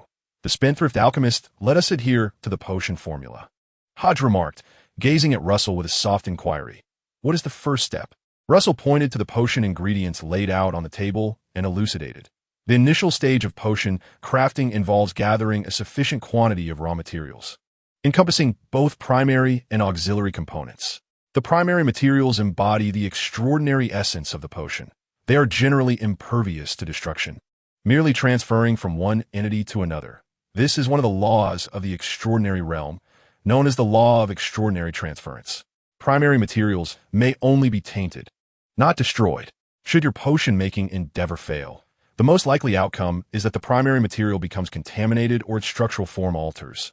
What began as a pair of eyeballs may, upon failure, transmute into a puddle of sludge, amalgamate with other substances into a crystalline form, or even evolve into a fuzz-covered stone. Such aberrations are intrinsic to the nature of potions, which are steeped in madness and transformation. Collecting primary materials is no easy task. The higher the sequence, the rarer and more precious the material. For instance, the eyes of an adult snow lizard and 50 grams of stardust powder. The former fetches 300 pounds in the underground trading markets of the imperial capital. Coupled with other auxiliary materials, a complete potion typically costs between 350 and 400 pounds. Anna's weekly wage stands at 3 pounds and 15 shillings, with 1 gold pound equating to 20 shillings. Even if we round her earnings to 4 gold pounds, she would need to labor for nearly 88 weeks, equivalent to 616 days, without sustenance to procure all the necessary materials for the potion. Upon hearing Russell's explanation, Hodge calculated briefly, exclaiming, "What a terrifying figure." It is worth noting that 10 shillings could comfortably feed a family of 5 3 hearty meals, and his salary already surpasses that of the middle class, placing her in a relatively affluent position. Nevertheless, even so, she would require 2 years of labor before she could aspire to be an alchemist. The sum of 350 gold pounds exceeds the cash reserves of Hodu village, nearly sufficient to purchase half a detached house in the village. Hodge, observing Russell's elaboration, abruptly articulated a thought. In response, Russell paused briefly, then solemnly nodded, whispering, "Indeed, entering the realm of the extraordinary is a game for the affluent. The simplest cost of becoming powerful is, quite literally, burning money. It bears no fundamental difference from the way nobility maintains their respectable lifestyles, does it? Indeed, the price of strength is one that must be paid." Hodge gently nodded, urging, "Please continue." "Very well," Russell replied, nodding once more as he proceeded. The promotion sequence, aside from fully assimilating the extraordinary powers within the potion chamber, presents its greatest challenge in the collection of materials and the discovery of corresponding potion recipes. As it stands, within the confines of the Mage Association, One can exchange sufficient trade points and contribution points for all recipes pertaining to sequences below 6. Beyond that threshold, one must embark on personal endeavors to gather the necessary components. While the Mage Association may possess such recipes, they come at a steep cost. The Knightly Order holds potion recipes related to the Knight Path, similarly restricted to sequence 6 for other types of potion recipes. One must engage in gatherings and trading venues within the circle of the extraordinary to procure them. Upon hearing this, Hodges experienced a moment of profound realization. At this juncture, he comprehended why his father, Marquis Bach, had consistently urged him to pursue the two officially sanctioned paths, the Knight Path and the Mage Path. The potion recipes for these paths were readily available, at least sufficient to support Hodges in advancing to sequence 6, reaching the intermediate sequence. This level transcended the majority of extraordinary individuals, placing him among the upper echelons within the military, the Knightly Order, the Church, and the Mage Association. In contrast, the sequence recipes from other paths were notoriously difficult to obtain, with their material subject to significant restrictions, rendering collection inconvenient. In Marquis Bach's perspective, stable advancement and the assurance of not succumbing to the madness of aberration were prerequisites for selecting potions. The Mage Path undoubtedly offered a more accessible route than other unfamiliar sequences. This was a protective measure from his father, Marquis Bach. I understand now. Hodges reflected before posing another inquiry.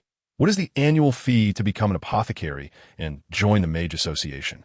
Indeed, in this era, club-like gatherings and trading venues proliferated throughout the Salome Empire. The annual membership fee was critical to maintaining the normal operations of such clubs. For the nobility, submitting fees to become members of prominent clubs expanded their social circles and elevated their status. They were indifferent to such costs. For affluent individuals eager to penetrate high society, club fees represented a gateway to a new world. The Mage Association, nominally referred to as the Apothecary Association, comprised registered apothecaries who were akin to golden geese for profit, ensuring that the authorities would not relinquish them. Hence, Hodges was acutely aware that his ascension to apothecary status and membership in the Mage Association entailed considerable financial expenditure from his father. The fee was approximately £30 annually, yet new members typically required recommendations from existing members.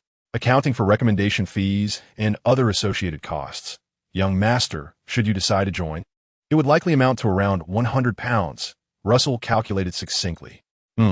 Hodges responded with a nonchalant nod, maintaining his composure while internally grappling with the exorbitant cost. Having only just stepped into the extraordinary realm, he had already expended nearly £500, a veritable deluge of expenditure. If the common folk wish to enter this realm, they are likely left with no option but to mortgage their homes at the bank. Yet, the vast majority of the populace are mere renters, devoid of any personal assets, rendering the notion of securing a loan nearly impossible. The tragedy of this era lies in the absence of upward mobility for the lower classes. Class stratification is particularly pronounced. The commoners remain commoners throughout their lives, while the nobility, despite their decline, retain their status, at the very least as citizens, with opportunities to dwell within the empire's middle echelons. My lord, let us commence the crafting of the potion. Firstly, we require 70 milliliters of pure water, which is essentially distilled water, to be purified through distillation in a beaker. Russell began to instruct Hodge in the art of potion making. Hodge was earnest in his learning, diligently noting down the steps and methods of potion preparation. After successfully creating the pure water, he proceeded to add the primary ingredients, a pair of eyeballs from an adult snow lizard and 50 grams of stardust powder, pouring them into the glass containing the pure water and stirring gently to initiate the fusion. As the primary ingredients melded together, the color of the pure water began to undergo a remarkable transformation. Hues of green, blue, red, and black intertwined in a vivid display, with vibrant colors swirling in mesmerizing whirlpools under the stir's motion, gradually releasing a faint mist. Within this mist, glimmers of light sparkled, as if embodying the myriad elements of the universe. Is this the elemental power that the path of the magician entails? Hodge gazed at the transformation, his face alight with astonishment. Chapter 33. Successful Advancement. Yes, this is indeed the elemental power that one must master on the path of the magician. Russell scrutinized the elemental changes within the potion's mist and glanced at the wall clock, reminding, "My lord, stir for another 50 seconds. Then add 8 grams of earth dragon grass powder." "Understood." Hodge nodded slightly, timing his actions while continuing to stir the potion. "What is the optimal fusion time for the primary ingredients?" "Approximately between 90 to 120 seconds, with adjustments made according to the elemental changes. This is critical to the quality of the finished potion. The higher the quality, the more readily it can be absorbed and the less likely it is to induce madness. This is why extraordinary individuals prefer to have potion makers craft their elixirs," Russell explained swiftly. "Almost there." Upon hearing this, Hodge wasted no time and poured in the precisely measured earth dragon grass powder. Sizzle. As the earth dragon grass powder was introduced into the potion, an extraordinary transformation quietly unfolded. The liquid gradually turned green, with streams of green foam rising as if boiling water, each bubble bursting with a noxious stench reminiscent of rotting eel in a can. "Ugh!" Hodge nearly retched, forcing himself to cover his mouth and nose, suppressing the urge to vomit. He stared at the potion, resembling a toxic brew from a dark fairy tale, beads of cold sweat forming on his brow. Consuming this concoction would be nothing short of torture. How revolting! Russell seemed to have discerned Hodge's thoughts and took the initiative to speak. "The powdered earth dragon grass possesses the extraordinary ability to neutralize potions. With its assistance, the exceptional properties of the potion can seamlessly blend with pure water, albeit with a somewhat pronounced flavor." "Just a bit pronounced?" "It's positively nightmarish," Hodge silently lamented, struggling to fathom how Russell managed to consume such a concoction. Was it customary for every alchemist to drink potions in this manner? Given the ability to concoct potions, could one not adjust the formula to render the flavor a tad more palatable? Observing the green bubbles that continued to rise, Russell calculated the time briefly before speaking again.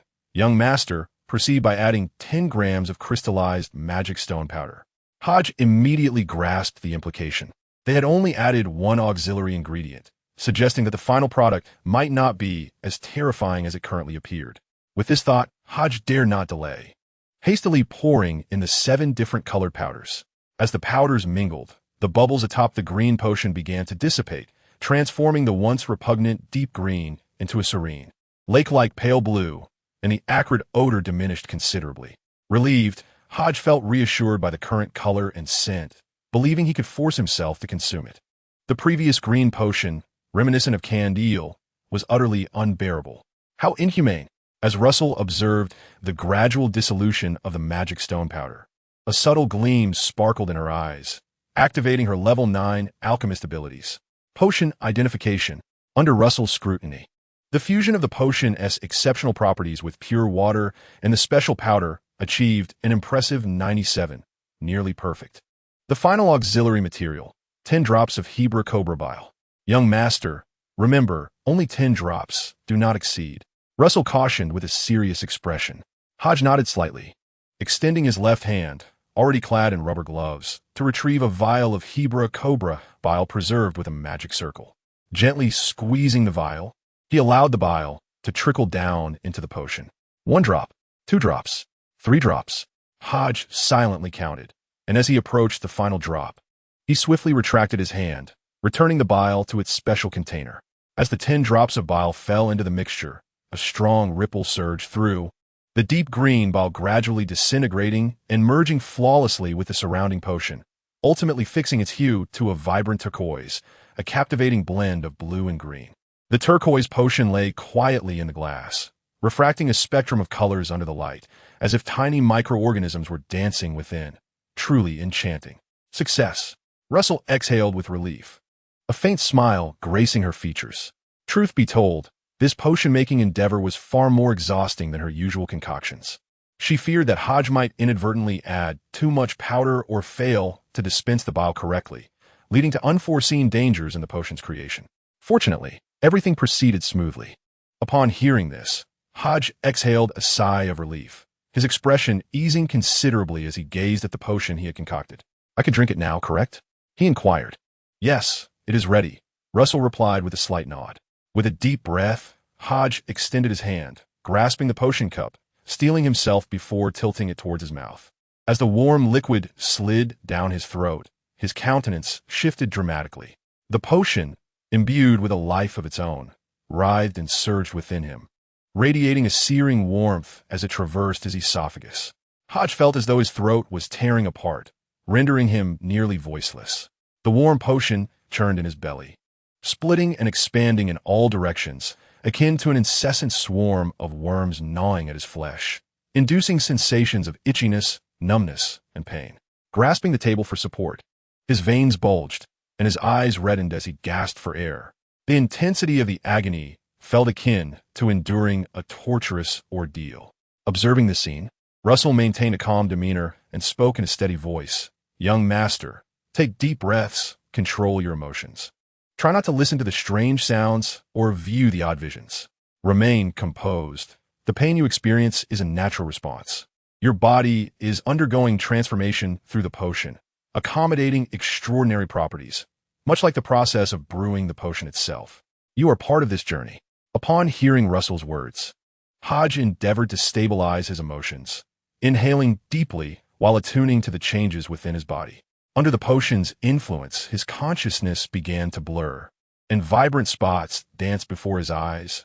Whites, blues, greens, reds, countless points of light forming the fabric of existence, as if he himself was woven into this tapestry of luminescence. What is this? Is this the essence of elements? The fundamental components for constructing alchemical and magical arrays, the very foundation of spellcasting? Hodge mused internally, as a peculiar murmuring echoed in his ears. King of dragons, master of elements, above the starry sky. Hodge's expression shifted at the sound, recalling Russell's earlier admonition. He quickly focused his thoughts, shutting his eyes, unwilling to listen or look, instinctively resisting the murmurs. He repeatedly affirmed in his mind, "I am Hodge Dickens, the first heir of the Azure Marquis, the future Azure Marquis. I will succeed." Through the relentless repetition of this mantra, Hodge's mind gradually emptied, the murmurs fading away, and his emotions began to stabilize. Meanwhile, Russell, observing the azure scales manifesting upon Hodge's form, quietly set down her wand. Just moments prior, as Hodge closed his eyes, patches of azure scales had emerged on his exposed skin, reminiscent of deep-sea fish. This sight startled Russell, prompting her to retrieve her wand once more. She had prepared herself for the possibility of Hodge failing the potion, ready to employ healing magic to rescue him. Russell understood that a failed potion signified mutation and madness. Yet her priority was to preserve Hodge's life before devising a method to extract the extraordinary traits.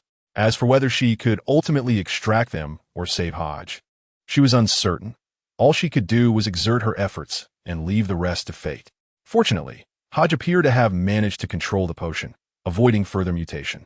After 3 long minutes, Hodge felt his surroundings becoming clearer. He seemed to hear the sounds of various elements and perceive their distinct textures. He even experienced an illusion that with a mere thought, the elements around him would heed his command. This peculiar clarity bestowed upon Hodge a sensation of penetrating the essence of the world, as if it had always been so.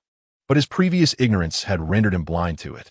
However, with this heightened perception, Hodge also discerned the madness and corruption lurking beneath the world's surface like a dense, inky fog threatening to engulf everything. Was this the feeling of the extraordinary? Hodge pondered, slowly opening his eyes to gaze at the sorceress Russell, not far ahead. Seeing Hodge regain consciousness, Russell breathed a sigh of relief, a smile gracing her lips as she said, "Young master, congratulations, you have become a Sequence 9 apothecary." Upon hearing Russell's words, Hodge reevaluated himself, feeling a newfound vigor and sharpened intuition, easily capturing the stray elements in the air and perceiving faint, elusive phenomena. As he delved deeper into this self-assessment, fragments of unique knowledge began to surface in his mind. Mystical knowledge bestowed by the potion, part of the extraordinary traits. Alchemy, one of the foundational constructs of magical arrays, encompassed the extraordinary means to manipulate material structures and transform the forms of substances, corresponding to the respective alchemical arrays, the metal transmutation array and the flesh transmutation array. As Hodge's eyes flickered, various alchemical arrays flashed before him, and he quickly mastered the fundamental structure of these arrays, enabling him to alter material structures and transform his surroundings into an advantageous battleground. Herb identification became a special ability conferred by the potion, allowing him to discern a multitude of complex herbs and materials. Apothecaries are often the weakest in combat among their peers, lacking offensive capabilities. Unlike the straightforward physical enhancements of knights, the path of the mage seemed to lean more towards mental fortitude. However, this was merely the case for other apothecaries. With the blood chalice in his possession, he could draw upon the primordial power from the blood of other beings. Upon becoming an apothecary, he could easily produce batches of debilitating potions, crafting the perfect terrain through alchemy to forcefully weaken his enemies and achieve dramatic slaughters, much like hunting the titan like O'Neill. Weakness is merely a transient state. Once I ascend to the rank of Sequence 8 Mage Apprentice, I shall command the elemental forces, construct intricate magical arrays, and effortlessly cast spells through the dual capabilities of rapid incantation and elemental magic, elevating my prowess to an entirely new echelon. Hodge meticulously analyzed his current condition, assessing his present strength and contemplating his forthcoming path of advancement. After several minutes of introspection, he finally gathered his thoughts and posed a question. Russell, as a seasoned practitioner on the path of sorcery, do you have any counsel to offer? Russell seemed to anticipate Hodge's inquiry, providing an almost instantaneous response. The path of the mage, much like that of the knight, bears the risk of mutation and corruption. The corruption associated with the knight's path primarily stems from bloodlines and potions, whereas that of the mage arises from the corruption of mental faculties. The corruption of mental faculties? Hodge furrowed his brow, as this was a realm of arcane knowledge previously unknown to him. Indeed, Russell replied with a solemn nod, his expression grave. The enhancement of physical attributes in the mage's path is inferior to that of other extraordinary beings. However, in terms of mental mastery, mages stand unparalleled. Master Hodge, you must have begun to sense the changes within yourself, attributable to the augmentation of your mental faculties. This enhancement significantly aids us in potion making, constructing alchemical arrays, inscribing magical formations, and casting spells. Each incantation demands the expenditure of mental energy, and excessive depletion may result in symptoms such as dizziness, fainting, and even nosebleeds. In severe cases, it can lead to cerebral necrosis, the extinguishment of consciousness, or the dissolution of the soul. Thus, maintaining a stable mental state is the foremost principle a mage must master. At this juncture, Russell produced a parchment from his robe and handed it to Hodge. What is this? Hodge inquired as he received the scroll. This is a meditation technique to calm the mind and swiftly recover expended mental energy, which will be invaluable for your forthcoming endeavors in potion making and constructing alchemical arrays, Russell elucidated. Thank you, Hodge responded, expressing his gratitude without hesitation. Continuing on the previous topic, Russell remarked, regarding mental corruption, mages, due to their heightened mental faculties, often perceive entities that do not exist, such as phantoms, specters, and apparitions. Generally, these beings pose no danger to humans. However, prolonged observation may invite unnecessary peril. As he spoke, Russell waved his hand, conjuring a translucent, ethereal creature that drifted before Hodge, opening its gaping maw to lunge at him aggressively. Hodge's countenance shifted, and he instinctively recoiled in an attempt to evade. Yet, the creature's swiftness was remarkable, and its maw passed through Hodge's corporeal form without inflicting any harm. Is this a specter? Hodge asked, somewhat bewildered. Russell gently nodded and remarked, Indeed, young master, our world intersects with the ethereal realm of mysticism. The chaotic and random manifestations of the spirit world intrude upon our reality. While certain individuals in our world can traverse the spirit realm, acquiring abilities such as teleportation, flickering, and instantaneous movement. Furthermore, we can seek divination from certain entities within the spirit realm through our spirituality in pursuit of accurate answers. However, divinations originating from the mystical world often bear the weight of revelations and prophecies, indicating potential futures. Misinterpretation can lead to unforeseen dangers, transforming what should have been a smooth and correct course into one fraught with peril. Once we elevate our mental faculties, we may easily receive spiritual insights, whether through dreams or sudden premonitions. The world of dreams is generally intertwined with the human subconscious, serving as a conduit for certain revelations from the spirit realm. Young master, after you become an extraordinary being, it is highly likely you will experience remarkable dreams. As for the interpretation of dreams and divination, skills related to witchcraft, I am not particularly adept. However, I know a saying that I wish to share with you. Hodges was acutely aware that he was merely a novice in the extraordinary and mystical realms. With the spirit of a diligent learner, he was eager to absorb knowledge from anyone, hastening to transform this esoteric wisdom into his own power. The adage knowledge is power resonated deeply within him.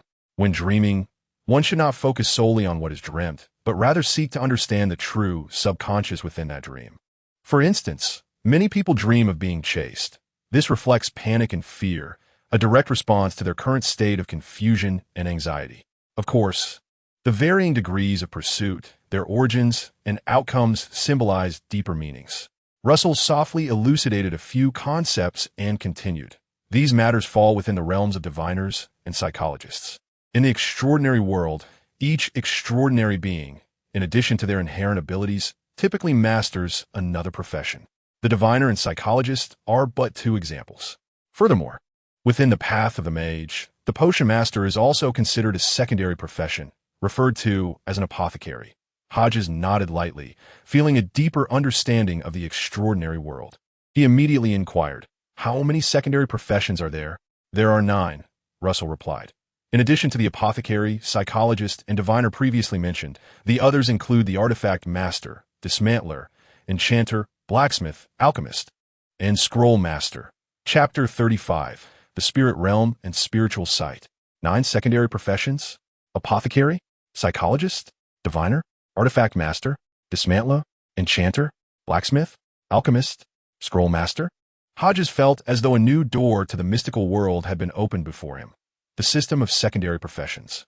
The enchanter presumably corresponds to the enchanting abilities within the knightly path, a preliminary judgment made by Hodge based on his understanding of esoteric knowledge.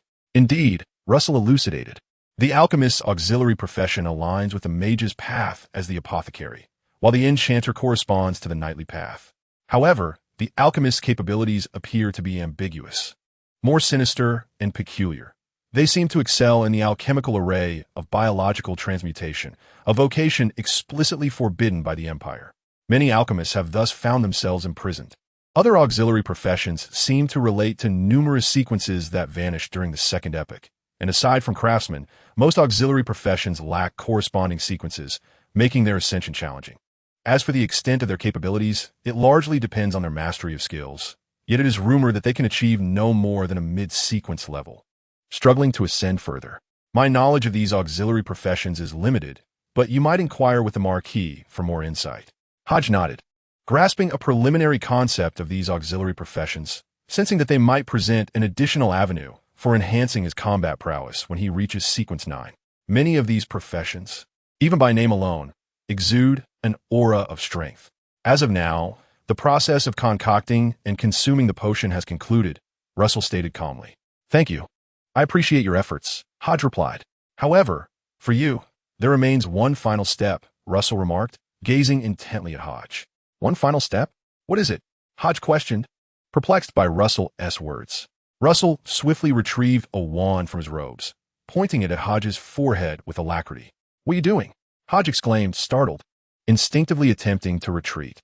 He had witnessed Russell's magic before and was aware of his adeptness with ice element spells. At such close proximity, should Russell harbor ill intentions, Hodge would have no means to evade. Yet in the next moment, the wand emitted a faint greenish glow, and a complex hexagram array suddenly materialized. Hodge felt his spiritual essence rapidly dissipating, his acute awareness of the surroundings fading, along with the elemental motes, microorganisms, and the mystical, enigmatic beings of the spirit realm. All the twisted threads and bizarre patterns were vanishing. Is she draining my mental energy? She is the true traitor. Hodge struggled vigorously, intending to cry out for assistance, to summon his father, Marquis Bach, to save him from this traitor. Just then, the door to the magic chamber swung open. A man, clad in an elaborate silk suit and adorned with a top hat, entered. It was none other than the master of the estate, Marquis Bach. Russell, that's enough. Cease your actions. The Marquis's voice was steady and calm, as if he had everything under control. Yes, my lord. Upon hearing this, Russell set aside his wand and retracted the surging magic.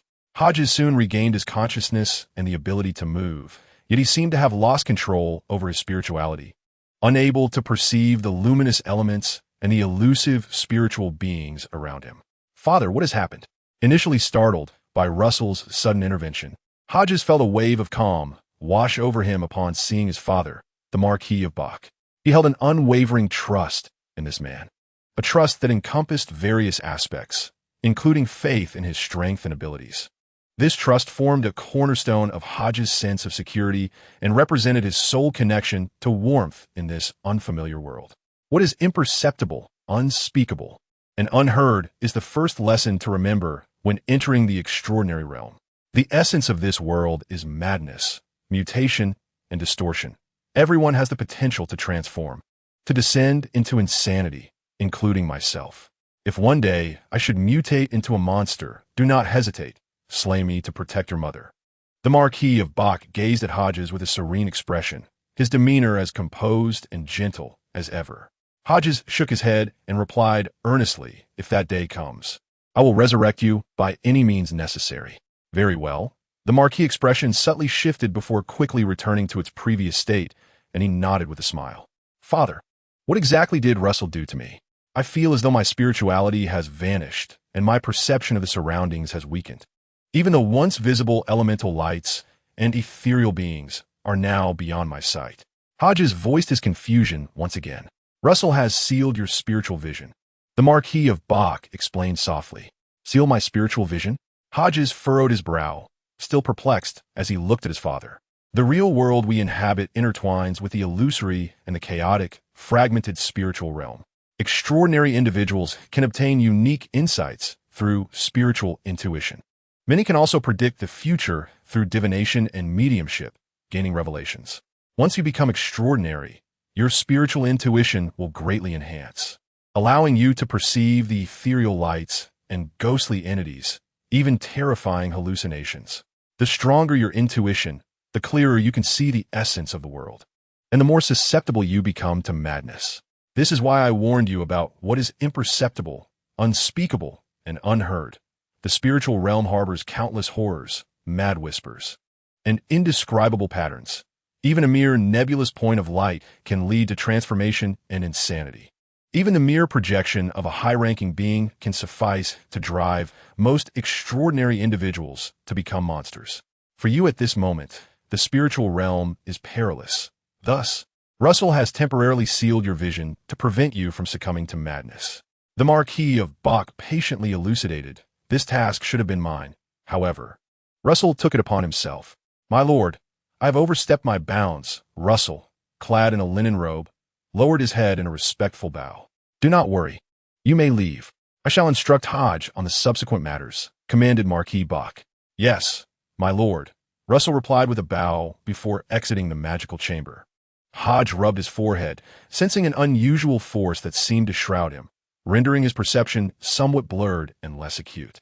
This was a form of sealing magic known as the Spirit Pact. It could be mastered upon becoming a Sequence 8 magic apprentice. First, I will teach you how to control your spiritual vision and how to temporarily interact with sealing magic, the Marquis stated, producing a sheet of paper adorned with a peculiar intersecting symbol and handing it to Hodge. Follow the pattern depicted above, infusing it with your essence. This will allow you to briefly unravel the constraints of the seal and regain your spiritual sight. Do give it a try. All right. Hodge followed the symbol's design, channeling his essence as he traced the air with simplicity. In the next moment, his perception of the surroundings returned. Elemental light points, mysterious lines, distorted patterns, and peculiar phantoms materialized before him.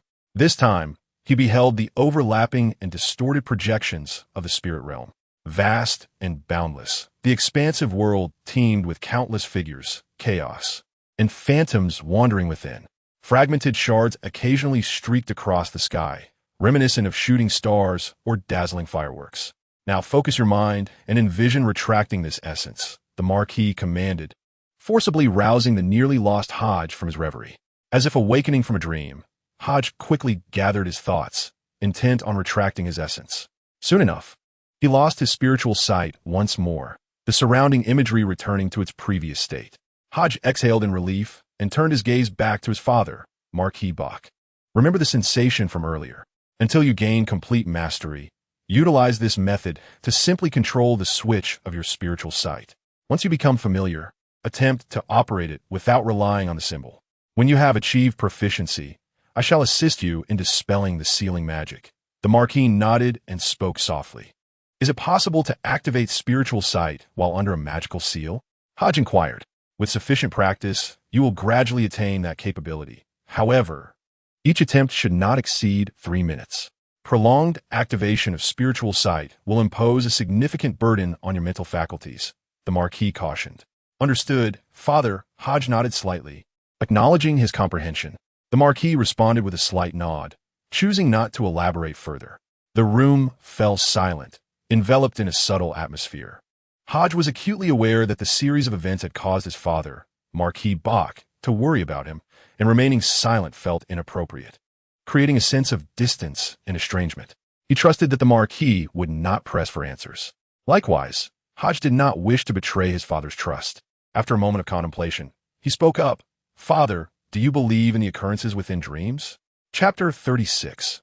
Revelations and Dreams. Upon hearing this word, the Marquis's expression turned grave, as if he had encountered a matter of utmost seriousness. What did you see? In the realm of mysticism, dreams often signify a unique revelation. The more extraordinary the individual, the more likely they are to experience dreams that are intimately connected to themselves. Hodgson was somewhat taken aback by Marquis Bach's reaction, as he had only recently discovered that dreams hold special interpretations, typically representing some form of omen. In the extraordinary world, such interpretations often correlate with spiritual premonitions, reminiscent of Hodgson's peculiar heartbeat. Hodgson spoke of dreams in hopes of capturing the Marquis's attention. Indeed, discussing his bizarre rebirth and return to 7 days prior seemed less credible than the notion of a dream warning, which also concealed certain secrets of his own. On the evening 5 days hence, a grand banquet would be hosted at the estate. After the festivities concluded and the guests departed, the Eternal Magic sect would lay siege to the residence. I would find myself bound to a cross by those clad in dark crimson sacerdotal robes. The leader, with green hair and brown eyes, held a dark red tome, incessantly flipping its pages while reciting frenzied incantations. This individual referred to himself as the High Priest of Sloth. Seemingly in search of something, he proclaimed everything as a gift from the master, twisted my arm, and with a mouth that extended from his palm, devoured my flesh, ultimately leading to my demise, wherein I was communed with in a haze. Then I awoke. Hodgson recounted the events preceding his rebirth in full detail, omitting the matter of the silver key and substituting it with the pursuit of some unknown object. As Marquis Bach listened to Hodgson's narrative, his expression remained unchanged, yet the depth of his brown eyes intensified, and he softly remarked, Hodgson, you should have informed me of these matters sooner. The Marquis placed a hand on Hodgson's shoulder and inquired, does it hurt? Hodgson shook his head, a light smile gracing his face as he calmly replied, it does not hurt. Yet, the more composed Hodgson appeared, the more uncomfortable the Marquis felt, for he understood that such vivid details could only be retained through the lens of suffering. It was evident that Hodgson had awakened from pain, unaware of his father's sentiments. Hodgson earnestly stated, Father, I do not know if dreams will manifest into reality, but everything you have spoken and the events of the past few days have all appeared in my dreams, even Mother S. Return of Painting. I dare not gamble, nor can I afford to.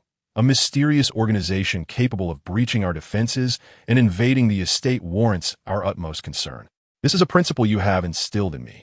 Gazing upon Hodgson's youthful yet resolute visage, a flicker of pride emerged on Marquis Bach's face as he asked, what do you intend to do next? To give our adversaries a thunderous strike with all my might, Hodgson replied, his tone calm and demeanor composed, though the Marquis could perceive the concealed fury and intent lurking beneath his tranquil exterior. Very well, I shall support you, the Marquis nodded, retrieving a letter from his breast pocket and placing it in Hodgson's hands. Here, allow me to show you something. Hodge was initially taken aback, but then, as if struck by a thought, he gazed at the sealed letter and inquired, Father, is this a visitation letter from Lady Nia? Marquis Bach nodded slightly and replied, they wish to visit our family tomorrow morning. Upon hearing this, Hodge diligently recalled and realized that he had no recollection of such an event. In the days leading up to the banquet, no prominent figures had graced the estate, for had there been, Marquis Bach would undoubtedly have insisted on his company. Hodge distinctly remembered that he had not entertained any dignitaries during that time.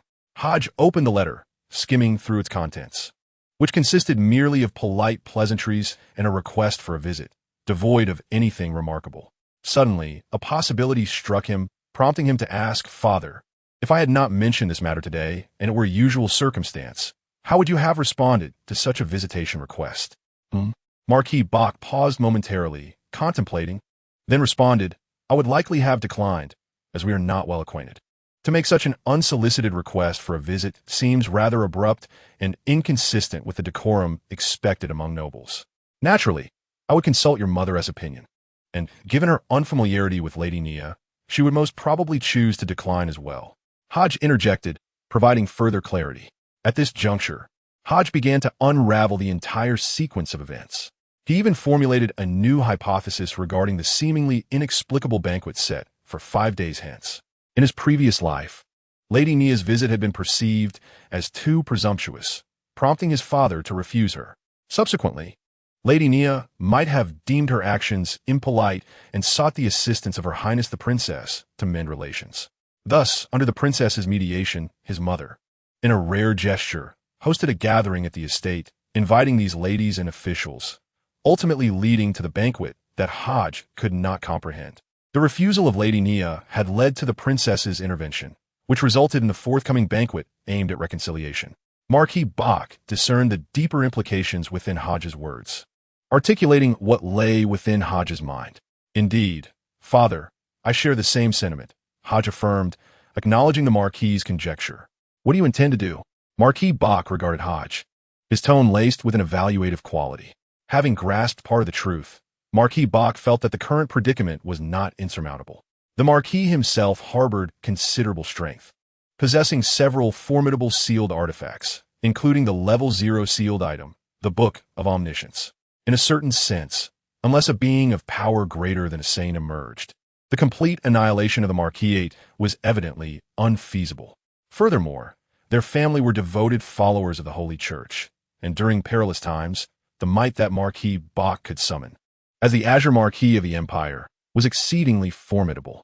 In truth, according to Hodge's dream, the sole possibility for such a tragic occurrence was singular.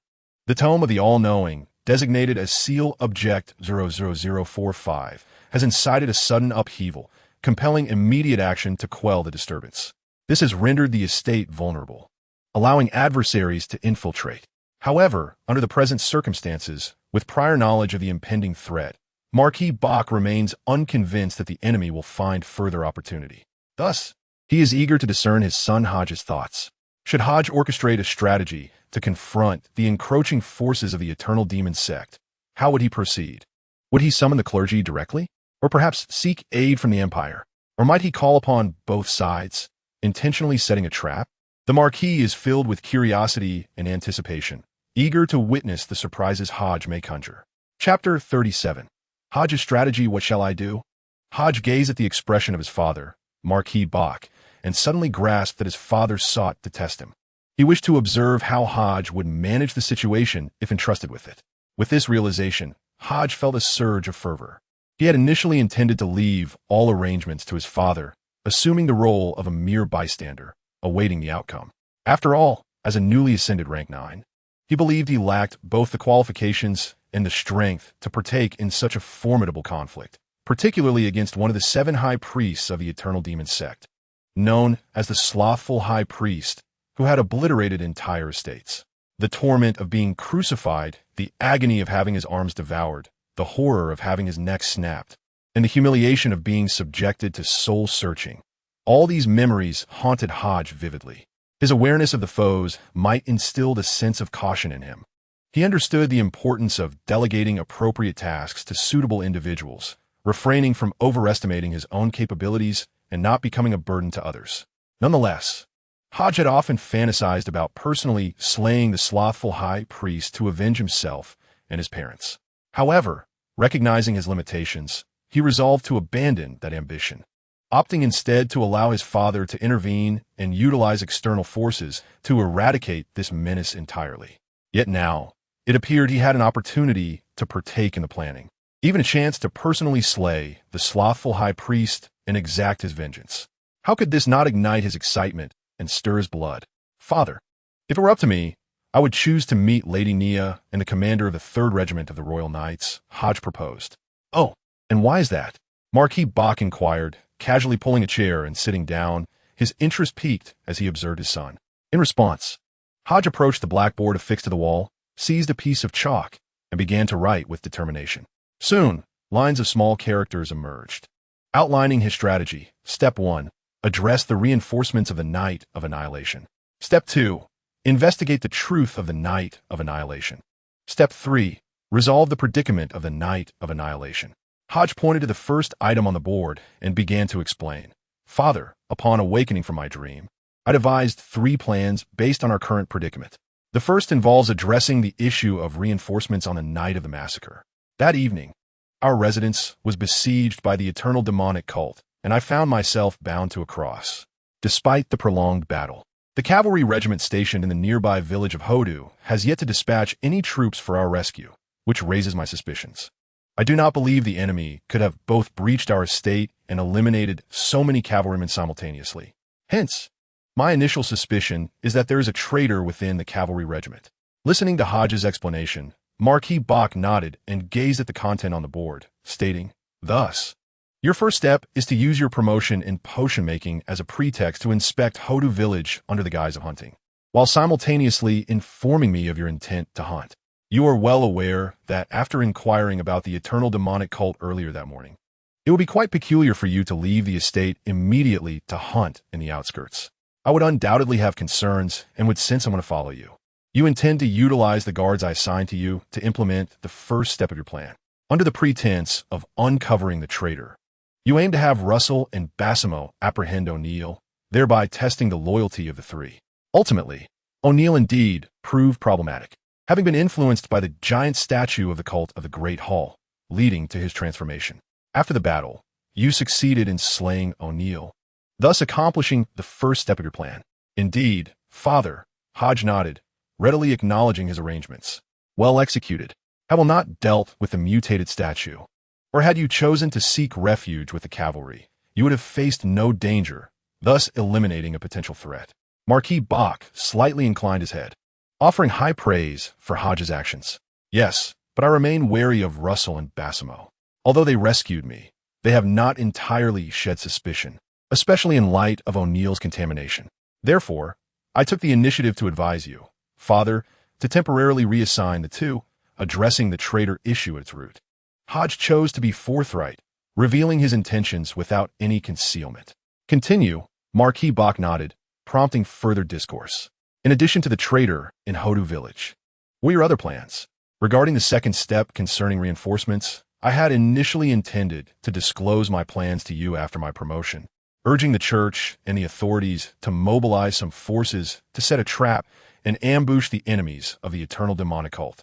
The emergence of the cult of the Great Hall provides us with an excellent pretext, allowing us to openly solicit assistance from the church and the authorities, urging them to investigate our territory and its surroundings. At the appropriate moment, we can inform them that an assault on our estate will occur in 7 days, enabling them to coordinate secretly with us to complete the ambush. In this manner, my first step will be realized. We will have sufficient reinforcements, resolve the internal traitor issue, and lay a clandestine trap, awaiting the enemy's arrival. Marquis Bach slightly nodded, remarking, Well done, logical and substantiated. What the second step? Have you clarified the cause of the banquet? Unravel the mystery of whom your mother offended during the gathering at Blackthorn Manor. Which faction of the Empire did she anger to provoke such a level of retribution? Indeed, Father, this has been the very reason for my persistent inquiries into the details of her gathering. Hodge nodded in acknowledgement. You have decided to meet with Lady Nia and Colonel Bernard of the 3rd Regiment, believing them to be the imperial powers your mother has wronged? Is it merely because we declined their offer to meet that they harbor resentment and secretly collude with the cult of the eternal sorcery to act against us? Marquis Bach gazed at Hodge and spoke once more. Hodge shook his head, responding, No, Father, I find this notion rather absurd and too direct. It lacks logic and does not align with the conduct of the Empire's nobility, particularly in light of Princess Leia's mediation. Such reckless behavior seems utterly unreasonable. Father, under normal circumstances, if we were to have a feud with Lady Nia's family, and the very next day, after the princess's mediation, we were to face extermination, who would be the prime suspect? Upon hearing this, Marquis Bach chuckled, his amusement evident as he replied, "Naturally, it would be Lady Nia's family. Indeed, this is also why I believe we ought to meet with them," Hodge continued. "Someone wishes to make Lady Nia's family scapegoats, to bear the blame for the murder of an imperial marquis. I believe this adversary is well known to them. Furthermore, as it stands, we are equally unaware of the reasons behind Lady Nia's family's unexpected visit, which I suspect is related to the cult's assault on us." Commendable analysis, Marquis Bach affirmed initially, then shifted his tone. "However, Hodge, have you considered that if Lady Nia's family is indeed colluding with the eternal sorcery and is our enemy, our meeting tomorrow could jeopardize the banquet 5 days hence? This may compel the cult to abandon their assault, retreating to await another opportunity, thus placing us at a disadvantage and causing us to lose the initiative. Father, what do you suggest we should do?" Hodge furrowed his brow and inquired. Marquis Bach smiled gently, replying, "Let us maintain the status quo. Sometimes, inaction is the best form of action." Chapter 38, The Night of the Blood Moon. Responding to change with constancy? No change at all is the best change. Hodge began to grasp his father's intentions. "Father, do you mean to say that by continuing our usual conduct, we can lull the adversary into complacency, allowing events to unfold as originally intended? Whether Lady Nia and the Colonel are involved in this matter is inconsequential. As long as we can ensnare our true enemy, we shall have the opportunity to extract the truth. Conversely, should we deviate from our established course by meeting Lady Nia, we risk alarming the very fish we hope to catch, allowing them to slip away." Marquis Bach gently nodded and remarked, "Once I make a choice that contradicts my own character, it will inevitably raise the vigilance of certain individuals. They know me well, just as I am familiar with them.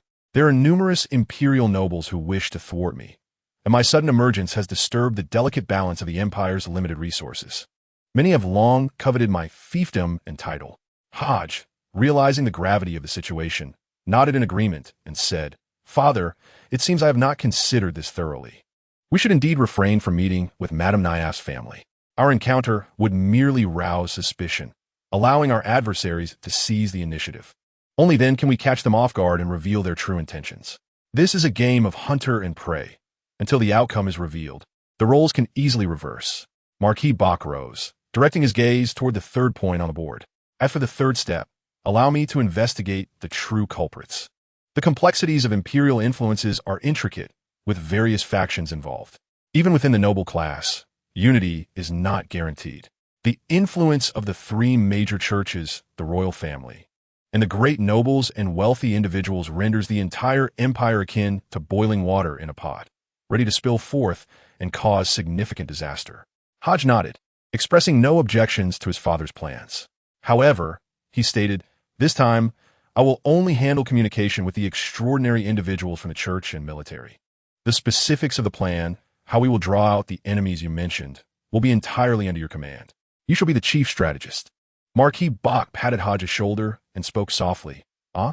Hodge looked at his father in surprise, not expecting him to entrust such an important task to him. After all, he had only just been promoted to Sequence 9. "You are my sole heir, soon to step into the realm of extraordinary individuals within the Empire. You are on the verge of adulthood, no longer a child. I believe you can handle this matter well. When necessary, I shall intervene. So do not hesitate, give it your all." The Marquis regarded Hodge earnestly, a gentle smile gracing his face as he continued, "While one's strength is important, it is not everything. Oftentimes, intellect outweighs sheer power. Your ability to slay O'Neill was also a testament to your wisdom. Beneath the saints, the power of numbers, strategic positioning, and wisdom can equally dictate the course of a war. Hodge, utilize your own strength to avenge all that has transpired in your dreams against the indolent high priest of the eternal sorcery sect." Listening to his father's encouraging words, Hodge felt a surge of strength within him and solemnly nodded, "Very well, Father. I will ensure they pay the price." As night fell, Hodge lay upon his bed, gazing at the luxurious, intricate ceiling above. He murmured, "After much endeavor, I have become a sequence 9 apothecary. With the enhancement of my mental acuity, the number of times I can wield the blood chalice each day has increased from the initial 2 instances of feigning to 4. This means I can utilize the powers of the blood chalice a maximum of 3 times within a single day. In the secluded territory, not all wild wolves possess the bloodline of werewolves. This afternoon, after 4 attempts, Hodge managed to acquire only 2 vials of diluted werewolf blood. As he contemplated the words that materialized in his mind, he reflected, diluted werewolf blood 2, high-purity wild wolf blood 2. After lunch, Hodge had requested his father to send someone to capture several wild wolves for experimentation. Ultimately, he obtained 4 vials of refined blood, 2 of which contained werewolf lineage, while the other 2 were too diluted to be of significance. After meditating, Hodge regained much of his mental energy, yet he still felt fatigued, as though he had just endured a sleepless night. At that moment, he realized that the energy extracted from the blood vials might encompass not only mental fortitude, but also pertain to some arcane essence of origin. Although he was uncertain of its nature, he was assured that it did not touch upon the realm of life, for he felt no physical weakness, only a strain upon his spirit. For now, Hodge resolved not to delve deeper into this matter. He merely wished to enjoy a good night's sleep, postponing any concerns until the morrow. Quietly, he closed his eyes, his voice dwindling to a whisper. Soon, he slipped into slumber. The hazy moonlight filtered through the second layer of sheer curtains, casting a blood-red glow upon his bed. Another night of the sanguine moon. Suddenly, a peculiar heartbeat resonated through the air. Hodge sensed a flutter of anxiety. Instinctively, he attempted to open his eyes, only to find himself unable to control his body. Even the simple act of opening his eyes felt insurmountable. Hodge instinctively felt ensnared in a bizarre state, reminiscent of a lucid dream or sleep paralysis, where his consciousness was undeniably awake yet motionless, as if shackled by an unseen force. What was transpiring? He struggled valiantly, striving to escape this state, yet felt a profound sense of helplessness. In the next moment, an eerie black mist began to envelop him, drawing him into a realm of profound darkness. Here we go again. Hodge surveyed his surroundings, where the uncanny and shadowy environment unfolded, revealing ancient, weathered doors floating in midair. With a long sigh, he lamented, observing the unique patterns upon the dilapidated doors, skeleton chalices pouring crimson blood, grotesquely decayed axes, the withered hand of a mummy, and a zither crafted from human ribs. He noted that out of the 13 doors, only 5 appeared distinctly, while the rest remained shrouded in obscurity. What renders this space so extraordinary? Or is it I who harbor something unique? Hodge murmured softly, attempting to summon the blood chalice and silver key to discern their efficacy within this realm. In an instant, with a mere flicker of thought, the silver key and blood chalice manifested in his respective hands. Indeed, all that is extraordinary emanates from this realm. Only that which is intertwined with this space can manifest here. Hodge endeavored to experiment with various objects, such as pocket watches, daggers, and long swords. Yet all attempts were in vain. With a mere thought, he made the silvery key and the blood chalice vanish from his hands. During his previous visit, he had unlocked the door corresponding to the blood chalice, ultimately acquiring this wondrous artifact and the remarkable ability to purify blood. However, he sensed that the chalice's powers were not as straightforward as they appeared. As he continued his purifications, the chalice began to exhibit changes in color. Perhaps after a certain number of purifications, the chalice would undergo a transformation, emerging with new abilities. He also harbored a suspicion that the chalice was currently rather restrained. Each purification had only drawn upon a fraction of its power for self-restoration, seemingly to safeguard him from an untimely demise due to its use. He contemplated the notion of allowing another to wield the chalice during his next trial to observe any potential side effects. This peculiar sensation had first manifested when O'Neill raised the chalice to drink from its sanguine contents, prompting a response from the chalice itself. In that moment of urgency, Hodge had not paid it much heed. Yet, upon reflection, he recalled the chalice conveying an emotion akin to hunger. So hungry, can I eat? Chapter 39. The blood moon gathering, so hungry, can I eat? Upon deciphering this sentiment, Hodge was nearly compelled to discard the chalice, for it was alive. It possessed a consciousness of its own. It yearned to consume its user.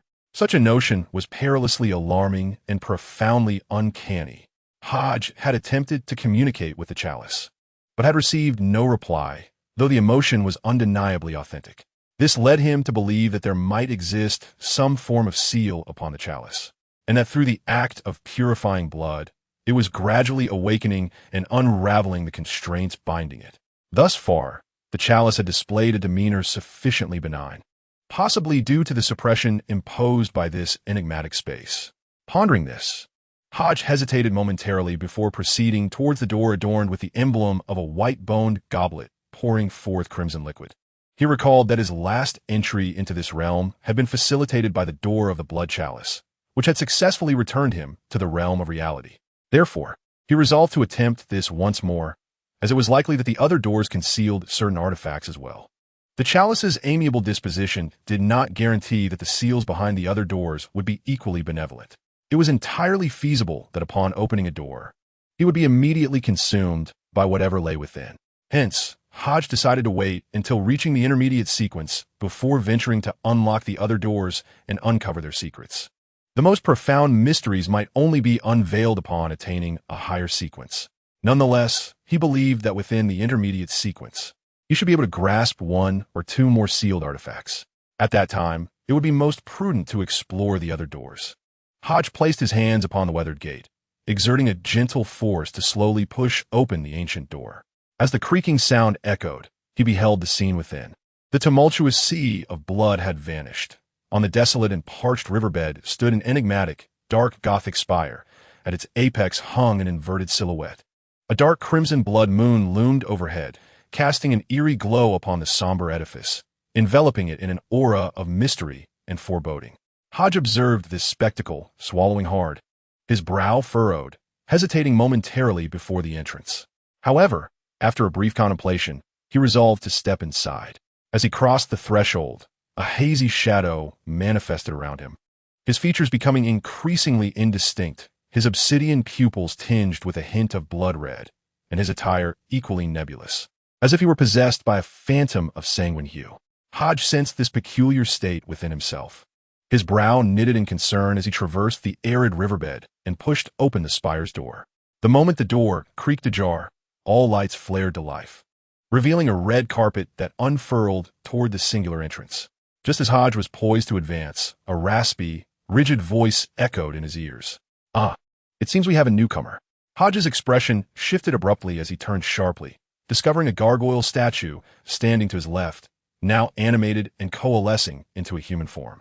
The figure was obscured and distorted, faintly exuding a bronze hue, standing approximately 1.72 meters tall, with eyes as red as blood, reminiscent of a famished wolf, and white hair cascading loosely on either side.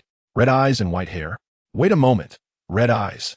Hodge's countenance changed as a realization dawned upon him. He had perused numerous ancient tomes that elucidated the characteristics of various races from the Second Epoch, such as the dwarf's hands, the werewolf's fur, and the giant's stature. Among these, the description of vampires was synonymous with red eyes. Is this a blood clan? Hodge's alertness heightened. The Blood Clan was widely known to thrive during the Third and Fourth Epochs, being the mortal enemies of werewolves, having initiated numerous fledglings and infected many humans, transforming them into vassals of their kind. The surviving human text still chronicled the dark history of the Blood Clan. Fear not, newcomer. It is your first time attending the Blood Moon Gathering, is it not? Under the watchful gaze of the ancestor, no one dares to act recklessly here. Allow me to introduce myself. My codename is Gargoyle, but you may call me Mr. Gargoyle. The man, self-identifying as Gargoyle, seemed to perceive Hodge's trepidation, waving his hand dismissively with a smile. By your appearance, you must be a youthful Blood Clan member, less than 3 centuries old. To gain the favor of the ancestor and attend the Blood Moon Gathering, your potential must be considerable, with the prospect for further advancement. Ancestor? Fabler? Blood Moon Gathering? Why does such a place exist beyond the threshold of the Blood Cup? Was it due to my removal of the blood chalice that a certain peculiar event was set in motion? Hodge suppressed the rising tide of anxiety within him and spoke in Raymondic. Mr. Gargoyle, could you elucidate the current situation for me? Mr. Gargoyle scrutinized Hodge from head to toe, nodded, and remarked, Your disposition is quite commendable, far more composed than my descendants. Yet, Is it truly a lamentable state that your generation of fledgling bloodkin cannot even converse in the language of our kind? Mr. Gargoyle also spoke in Raymondic, a tongue regarded as the vernacular of the mystical realm, akin to English in Hodges' former life. The ancient Raymondic, imbued with arcane power, is fraught with peril when employed indiscriminately, hence the prevalent use of the former. As for the language of the bloodkin that Mr. Gargoyle mentioned, Hodge was utterly perplexed. Given the contemporary context, grasping the language and script of the bloodkin was a formidable challenge. The passage of time had obscured any corresponding documentation, rendering comprehension nearly impossible, let alone mastery. Listening to this bloodkin, who had existed for an indeterminate duration, imparting lessons to his juniors, Hodge remained silent, or rather, he dared not respond. In such a gathering shrouded in mystery, verbosity often leads to missteps, while reticence minimizes error. Nevertheless, Hodge gleaned several valuable insights. Firstly, this was a congregation of the extraordinary, known as the Blood Moon Assembly. Secondly, from his self-identified Mr. Gargoyle, Hodge learned that this was a special assembly exclusive to bloodkin favored by the progenitor.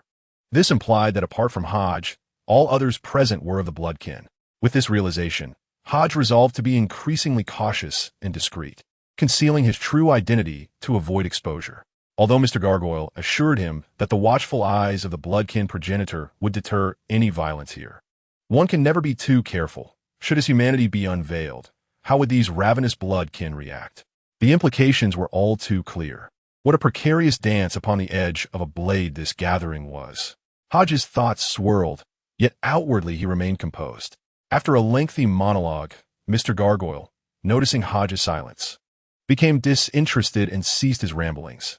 You are indeed a taciturn fellow. Very well, I shall be direct. According to the customs here, we engage in equivalent exchange. Should you desire something, you must offer an item of commensurate value. I can provide you with explanations, but what can you offer in return? Mystical knowledge of which I am unaware? Valuable potions? Extraordinary materials that pique my interest? What do you possess to trade? I'm quite curious. Equivalent exchange? How intriguing. Hodge squinted slightly. He found himself rather taken with the dynamics of this assembly. Hodge, the sole heir to the Marquis of the Empire, possesses an extensive array of resources, thanks to his formidable father. However, he lacks a platform that could facilitate the monetization and exchange of these assets. The extraordinary beings require frequent transactions, and certain esoteric knowledge is often acquired at exclusive gatherings. It is essential to recognize that although the vampire lineage has waned, the profound legacy of this powerful race harbors resources that are truly beyond imagination. Their history, language, and script are invaluable treasures in the realm of humanity. Should he manage to procure some extraordinary materials, mystical knowledge, or even the ancient tongues from the vampires, it might unveil the secrets of the weathered gate and elucidate the enigma of his own uniqueness. The Blood Moon gathering could very well serve as his opportunity. Upon hearing this, Hodge regarded the gentleman who identified himself as a gargoyle and calmly stated, I am willing to offer you something of interest. Yet I believe that merely elucidating some basic knowledge of the gathering does not warrant my investment of high-value items. His tone was remarkably serene, as if merely stating a fact. Chapter 40. The Lunsey Palace. Mr. Simon Lessenbra, the gargoyle, narrowed his crimson eyes slightly at the young vampire's words, his raspy voice gradually growing cold. What do you mean, young vampire? Mr. Gargoyle, since the gaze of the ancestor is upon us. This indicates that the convener of the gathering, whether or not they are the ancestor, is either a favored one or a direct descendant of the ancestor. In such circumstances, I believe that upon meeting the convener, they would not mind introducing the rules of the gathering to a newcomer. Would they, Mr. Gargoyle? Hodge's tone was remarkably nonchalant, as if he were confident that Simon Lessenbra would not dare to confront him.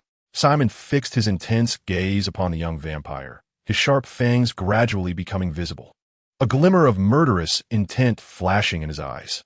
Within the vampire hierarchy, the concept of rank is fiercely upheld. Upper-tier vampires wield absolute dominion over their lower-tier counterparts. The vampire hierarchy is categorized as follows: Baron, Viscount, Count, Marquis, and Duke, with the Duke tier equating to the human designation of Sequence 4 Saints. Correspondingly, the vampire Baron is Sequence 8, Viscount is Sequence 7, and so forth. Simon Lessenbra, a Marquis of the Lessenbra clan among the 13 vampire clans, has survived for over 3 millennia and is a seasoned sequence 5 powerhouse, possessing formidable strength. Initially, he had entertained a degree of goodwill toward the newcomer.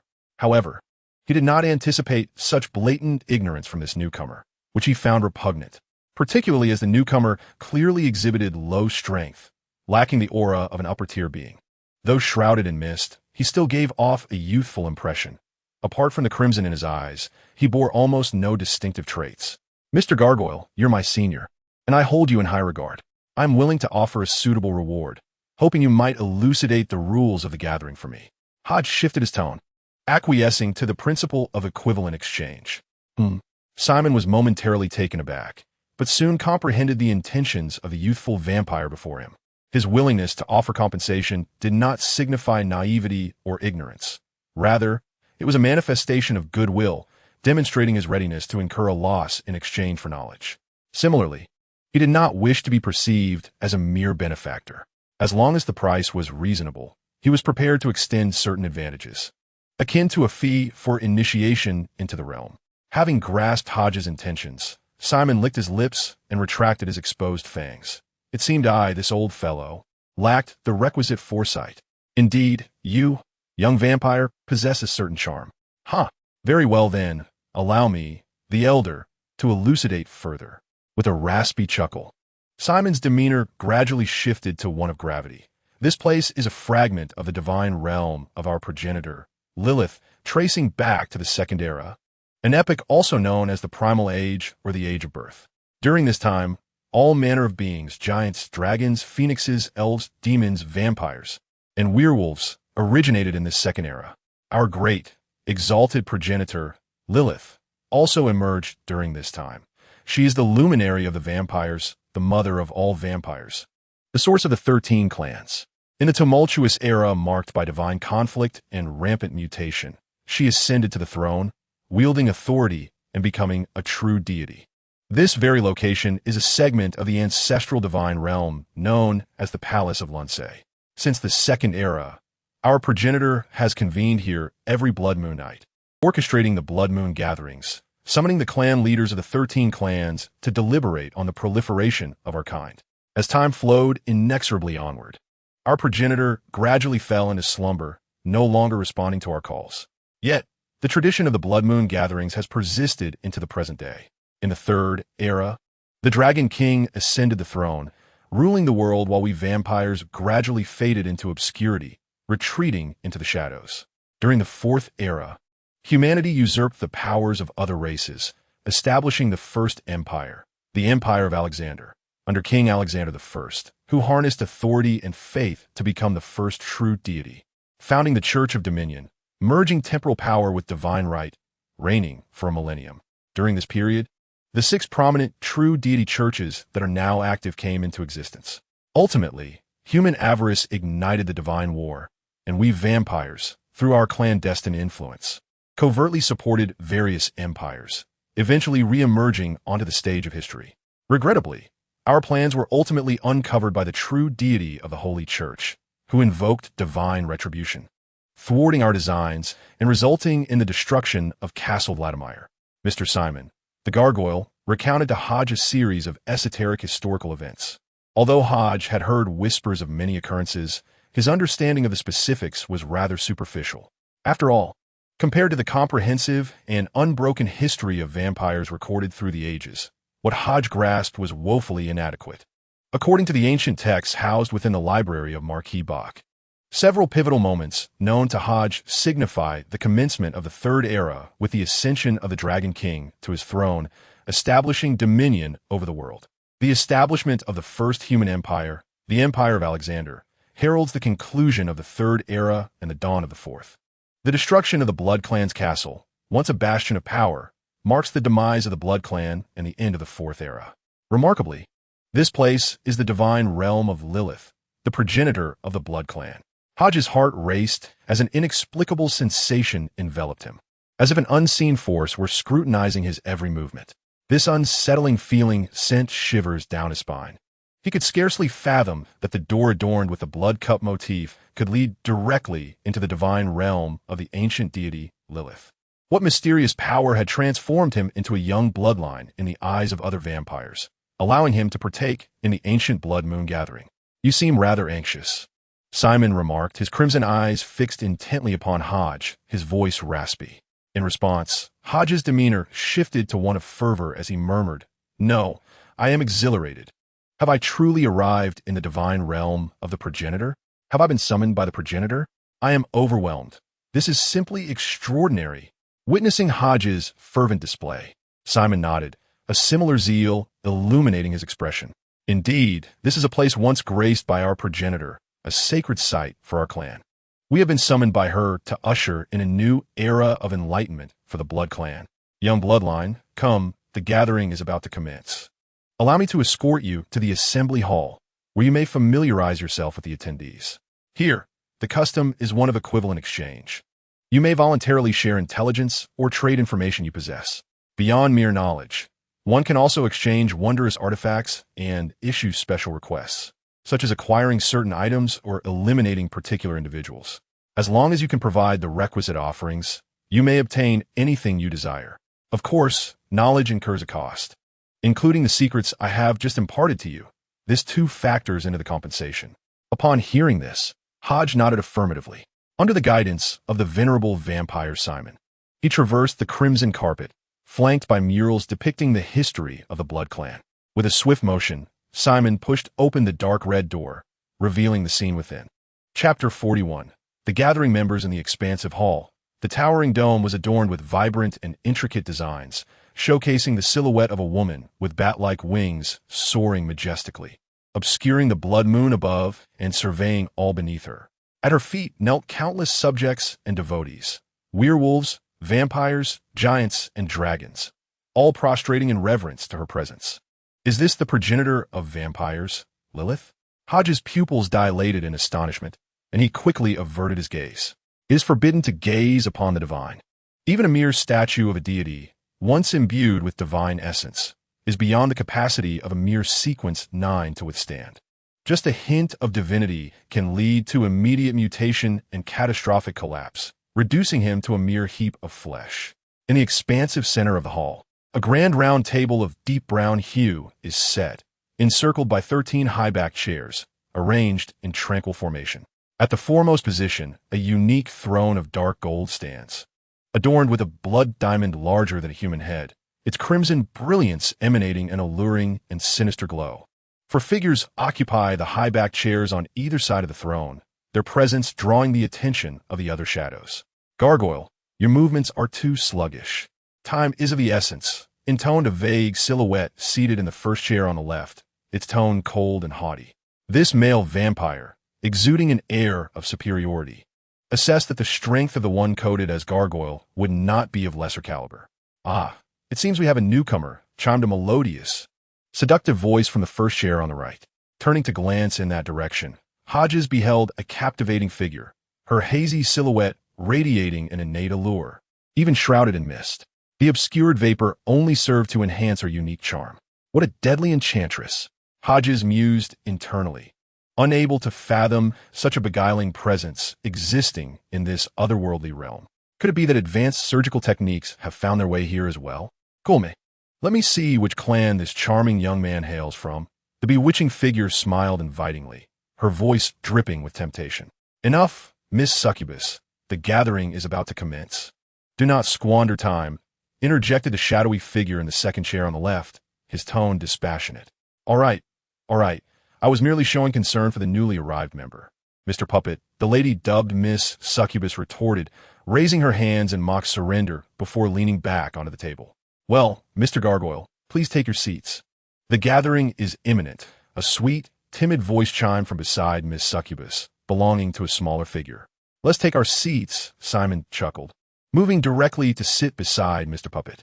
"Newcomer, choose a seat," he urged, prompting the remaining four to turn their gazes toward Hodges, awaiting his decision. Having absorbed Simon's earlier remarks, Hodges understood that the throne at the head of the table belonged to the ancient goddess Lilith, a position no bloodline had the right to claim, nor would any dare to desecrate the progenitor. Should Hodges attempt to occupy that seat, there would be no doubt he would be torn to shreds by the frenzied bloodline. The other 13 seats represent the 13 clans of the bloodline, with the intricate designs on the high-backed chairs symbolizing both their heraldry and esoteric significances.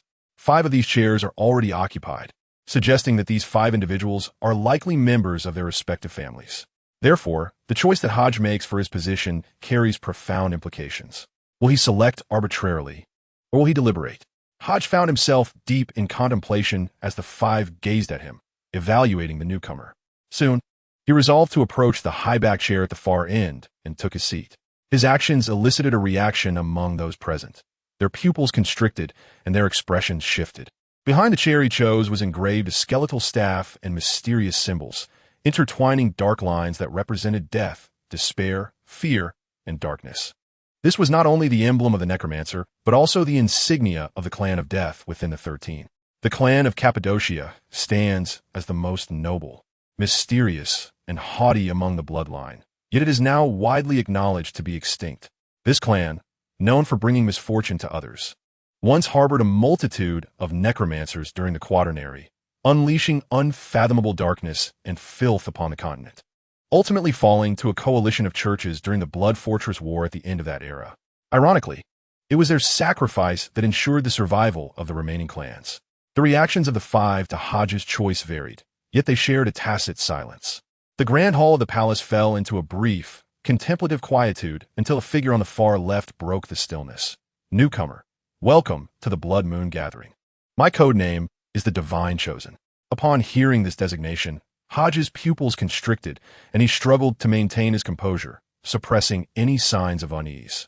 The name Divine Chosen typically refers to the angels who wield divine authority on earth and are regarded as the most favored of the faithful. They are the beings most attuned to the doctrines of the divine, with some of their actions equated to oracles. Let me introduce you to the members of the gathering. The gentleman who brought you here is known as the Gargoyle. The gentleman beside me is called the Puppet.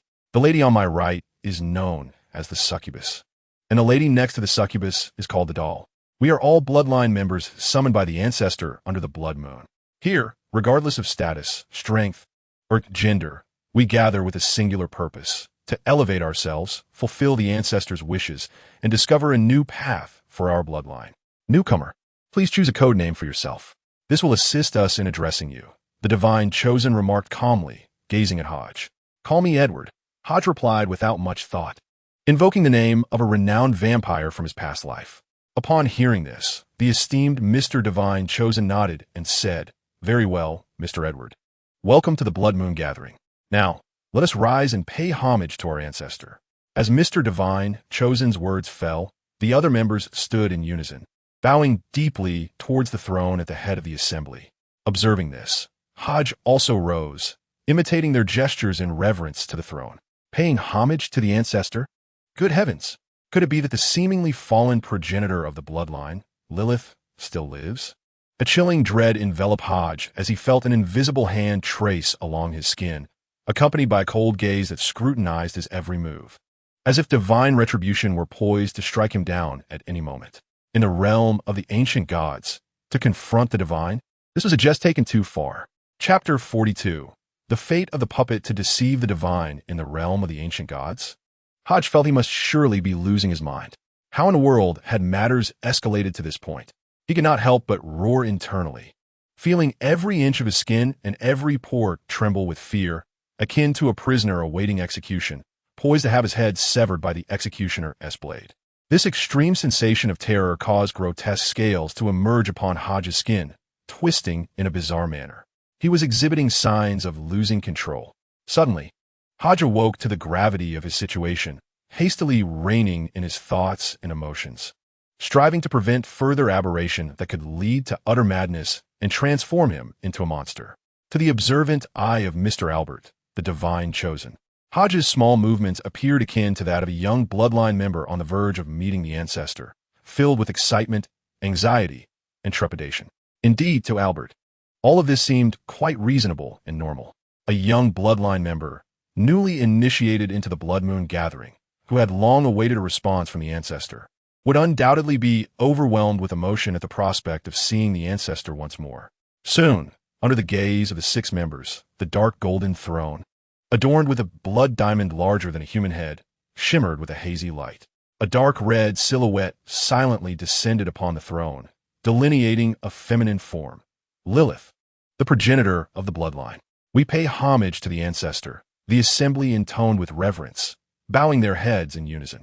Hodge echoed their sentiments, uttering a language he could scarcely comprehend. Silence reigned.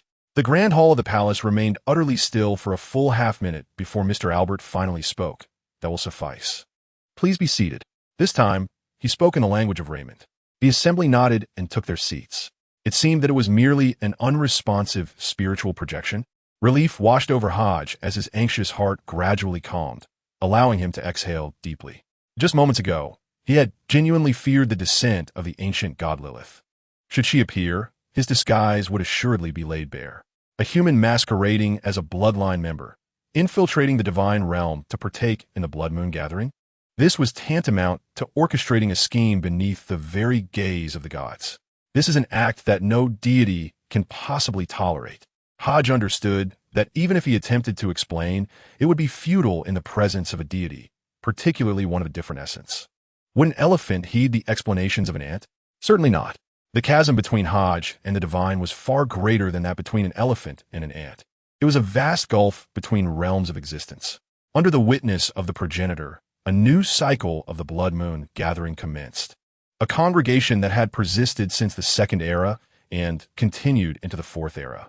Many members had perished under the siege of several major churches, and this assembly had remained dormant with the slumber of the progenitor. Until a year ago, when we once again heard the call of the progenitor. Summoned by the progenitor, we returned to this sacred realm, to the divine kingdom of the progenitor, to the palace of Lensai, where we could once again absorb his teachings and bask in his moonlight. The divine favored Albert rose, his demeanor fervent as he gestured animatedly, conveying the uniqueness of this place. The assembly remained silent, their gazes fixed upon this favored one, earnestly absorbing the oracle he imparted. Among them, only Hodge exhibited a subtle change in expression, his pupils contracting slightly as if he had perceived something terrifying. A year ago? Did he just say a year ago? Was this not the very time from which I traversed? Thus, the silver key, the blood chalice, and those 13 ancient doors all originated from the ancient deity. The progenitor of the bloodline, Lilith? Was it due to my peculiar arrival that this extraordinary divine realm, Lensai Palace, was awakened? And for this reason, was I able to be here, to become a member of the Blood Moon gathering? Am I truly special? In that moment, countless bold conjectures surged within Hodge's mind as the temporal coincidence overwhelmed him. As the first bloodline to reach the temple and the first to arrive at the palace of Lensai, under the gaze of the progenitor's projection, I named myself the divine favored, listening to the progenitor's will, and sought to reignite the Blood Moon gathering, aspiring to carve a new future for the bloodline. I shall refrain from further elaboration. Let us commence with the first agenda. Everyone shall take turns speaking, sharing what they deem to be pertinent intelligence. Allow me to begin.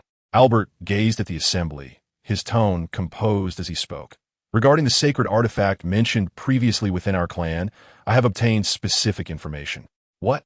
The gargoyle Simon could not contain himself, exclaiming, "Your Excellency, are you referring to one of the 13 sacred artifacts, the magical doll?" Upon hearing the term magical doll, the eyes of all present brightened, fixated on Albert as they awaited his response. Although Hodge did not comprehend what the 13 sacred artifacts entailed, nor did he grasp the significance of the magical doll, he understood that this was an affair of utmost importance to the bloodline. To be regarded as a sacred artifact undoubtedly signified a potent and extraordinary object. Such objects typically bear a designation, even if they have not been acquired by the major churches. They are certainly designed with identifiers to distinguish between a level 1 sealed item and a level 0 sealed item. In Hodge's estimation, anything referred to as a sacred artifact of the bloodline by these individuals must possess a rank no lower than that of a level 1 sealed item. Following the night of the Blood Fortress, the magical doll vanished, having been overwhelmed by the multitude of enemies besieging our bloodline, various churches, angelic families, werewolves, along with numerous entities from the void and the underworld. Once the doll's power was entirely expended, it disappeared without a trace. Your Excellency, the Blessed One, if you possess any information, please speak freely. Should there be a price we must pay, do not hesitate to convey it, stated the male bloodline member, codenamed Puppet. With utmost seriousness, the enchanting bloodline member, codenamed Succubus, placed her hands upon the round table and nodded in agreement with Puppet's words. Ms. Dahl sat upright, her posture impeccable, resembling a diligent student. Yet Hodge could sense her keen interest in the news, though she hesitated several times, her small hands fidgeting, unable to voice her thoughts or express her stance. Indeed, the information I speak of pertains to the magical doll. Consider this an unreciprocated offering to you all, with the hope that in the future, we shall endeavor together to reclaim the doll, Albert remarked, surveying the assembly at a leisurely pace. Rest assured, Your Excellency, the sacred artifacts of our bloodline are our pride and honor. Even if it costs us our lives, I, Puppet, shall resolutely reclaim the artifact for our bloodline. Puppet was the first to declare his stance. The remaining members of the bloodline followed suit, expressing their willingness to contribute. Naturally, Hodge, amidst them, readily agreed as well. Very well, I have noted everyone's sentiments, and I trust that our progenitor will bless our endeavors. Through my extensive inquiries, I have discovered that the magical doll has fallen into the hands of the Holy Church, sealed within the light gate of the Sacred Church of Senley Gales. As Albert's words resonated, Hodge's countenance subtly shifted. The name was eerily familiar to him, Senley Gales Cathedral. This was the very church where Hodge's family attended services every weekend. Although he often skipped weekly prayers, he was compelled by his mother, Lady Burleigh, to participate in significant events such as grand masses, celebrations, birthdays, and holidays. Thus, he was relatively well acquainted with the church's interior. In a moment of disorientation, Hodge found the entire situation rather ironic, imbued with a bizarre absurdity. A devotee of the Holy Church attending a high-level gathering hosted by their sworn enemy and deliberating on how to pilfer from a cathedral? Was he not a double agent? Am I a traitor? Hodge pondered, feeling an unsettling sense of disrespect towards the god of light and the sun, a lack of piety. What a transgression! What a transgression! Chapter 43. The deal with the traitor. I intend to collaborate with certain high-ranking members of the Blood Clan to orchestrate an operation aimed at launching an assault on the Cathedral of St. Leges, with the objective of reclaiming the magical puppet. To accomplish this, I require intelligence regarding the Cathedral of St. Leges. Is there anyone among you who can provide such information? I am willing to offer a reward. The Blessed One, Albert, surveyed the crowd, noting the silence that enveloped them. After a moment of contemplation, he continued, I am aware that this task is daunting. Yet for genuine information, I shall bestow a magical artifact of considerable worth, equivalent to that of a Sequence 7 item. As compensation, upon hearing this, Mr. Puppet spoke up, Your Excellency, the Blessed One, it is not that we are unwilling to assist. Rather, the challenge is simply too formidable. You are aware of what the Cathedral of St. Leges represents, are you not? It is one of the 7 principal cathedrals of the Holy Church, and the cardinal overseeing it is typically a high-ranking saint of Sequence 3. Unlike the semi-saints of Sequence 4, their powers exhibit a fundamental leap, enabling them to manifest in the form of mythical beings, wielding immense strength. Furthermore, within each cathedral, there are no fewer than 3 bishops of saintly rank, working alongside the cardinal to govern and bless the populace, disseminating the doctrines of the true God. Coupled with the ranks of clergy beneath them and the light as judgment squad, their defensive capabilities far exceed those of certain critical cities within the Salem Empire. Inside the Cathedral of St. Leges, in addition to the magical puppet, there are several formidable sealed artifacts, one of which is known as the Land of Divine Light. This artifact possesses the ability to absorb solar energy and convert it into kinetic power, radiating holy light that warms the faithful and subtly strengthens their belief, creating an invisible barrier around the cathedral. Any aberration that emerges beneath its brilliance is almost instantly detected, with nowhere to hide. This artifact has been sealed by the true God himself, its power rivaling that of high-ranking saints. Under such circumstances, launching an attack on the Cathedral of St. Leges would evidently be an irrational act. Listening to their conversation, Hodge suddenly recalled the massive cross atop the cathedral's bell tower, perpetually emanating a golden radiance. That brilliance, that luminosity, evoked the sensation of standing before the sun. At the time, Hodge had merely assumed that the church employed magical circles to create this spectacle to deceive the faithful.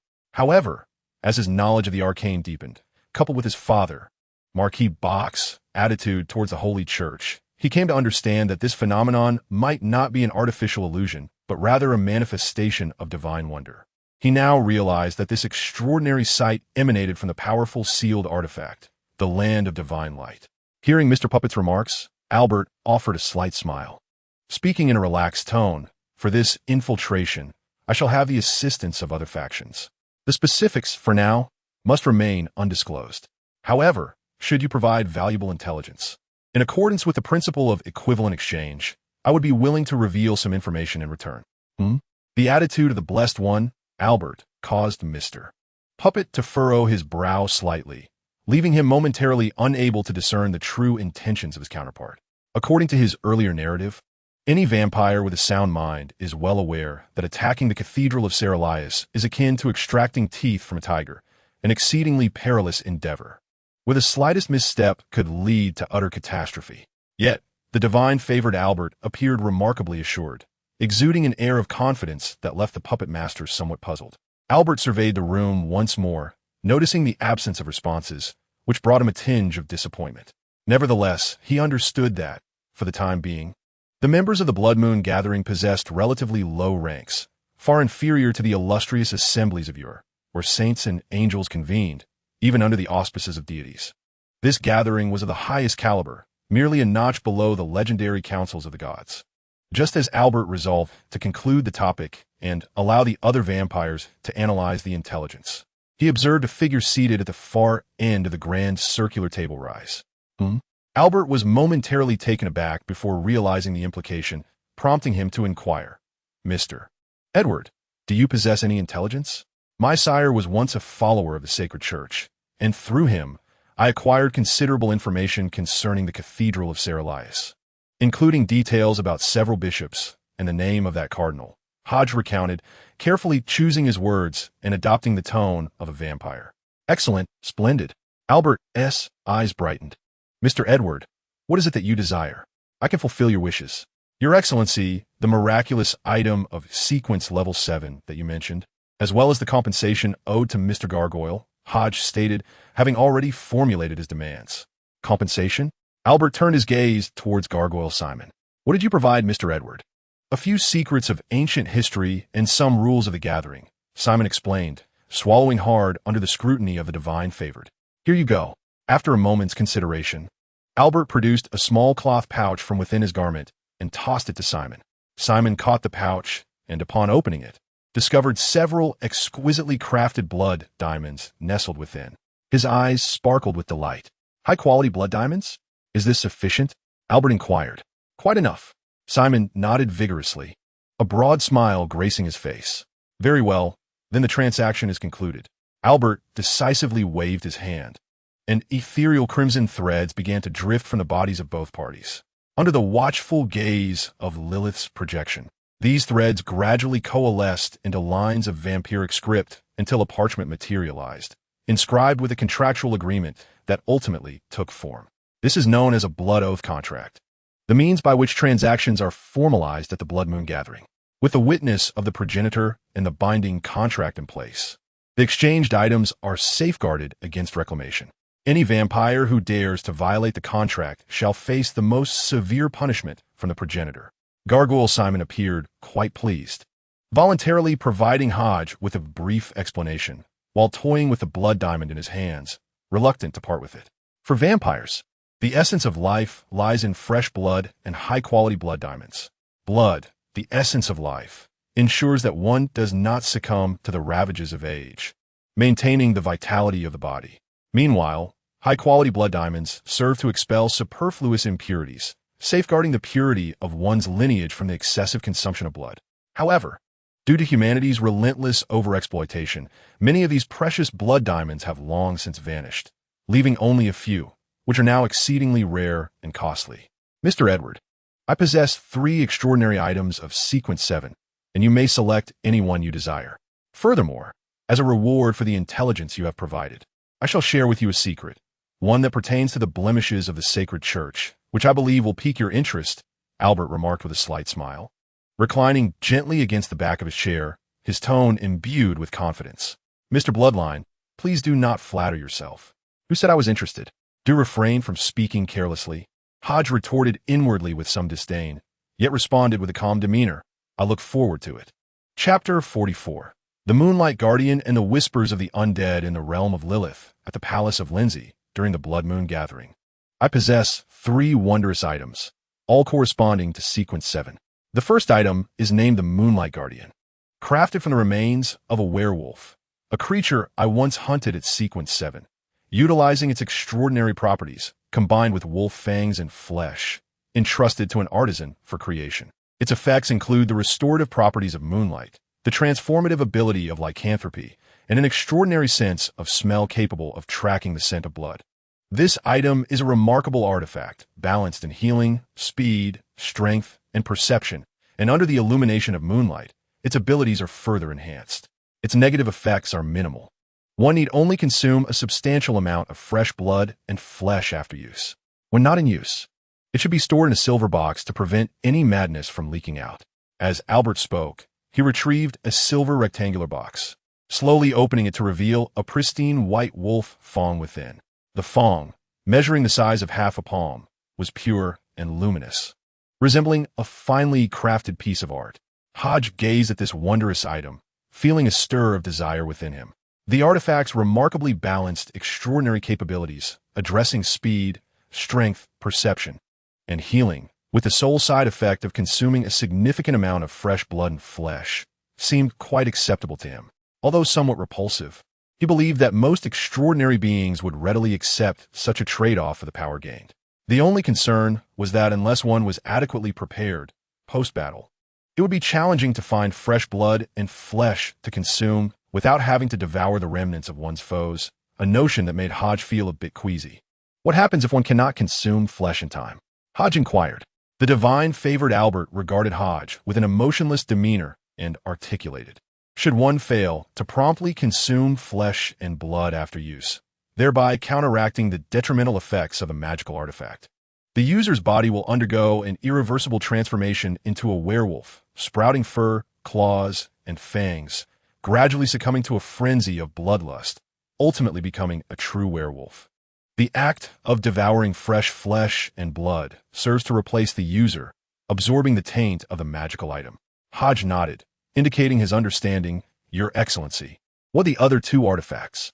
The second magical item is a silver revolver, known as Whispers of the Departed. Its extraordinary traits deriving from the path of creation governed by the current mechanical church. This revolver possesses a unique characteristic. It can only discharge 4 bullets. Once these 4 are expended, reloading is imperative. Should one inadvertently fire a 5th shot without reloading, they shall instantly age, becoming an elderly figure with white hair. For the 5th bullet claims a portion of a user's lifespan. Furthermore, if by misfortune a 6th bullet is discharged, the user will meet immediate demise, their soul dissolving into oblivion. Albert then produced a silver revolver encased in leather and placed it upon the round table. As Hodge listened to Albert's account, an uncontrollable sense of dread began to stir within him. Yet a thought quickly emerged. I could simply load only 4 bullets, couldn't I? Sensing Hodge's contemplation, Albert chuckled, rotating the cylinder and pointing to the loading chambers, elucidating there are 6 chambers in total. Even if the remaining 2 are left unloaded, they can still fire life and death bullets, representing the user's final lament. Aside from this minor drawback, utilizing this revolver entails the risk of backlash from the fired bullets. For instance, firing a freezing bullet may result in the user being encased in ice, while a flame bullet could potentially sear their arm. However, the damage sustained will invariably be less than that inflicted upon the target. If the enemy is missed, the adverse effects do not manifest. Upon hearing the description of Whispers of the Departed, Hodge deemed the side effects excessively burdensome. Once striking an adversary, the risk of corresponding repercussions to oneself is daunting. In the throes of fierce combat, one must also contend with a 4-bullet loading constraint, verging on the inhumane. A mere misstep could lead to the first bullet sapping one's vitality, aging them into an elder, while the second bullet would result in an irreversible collapse of the soul. What sort of foolhardy craftsman conceived such an artifact, fraught with such grave side effects? Nonetheless, in comparison, the revolver's power nearly attains the 6th tier. The first bullet, the demon-breaking bullet, automatically enchants ordinary bullets. If it is an elemental bullet, The demon-slaying effect is further amplified, wielding formidable destructive prowess against undead and malevolent foes, capable of eroding their flesh and wounding their very essence.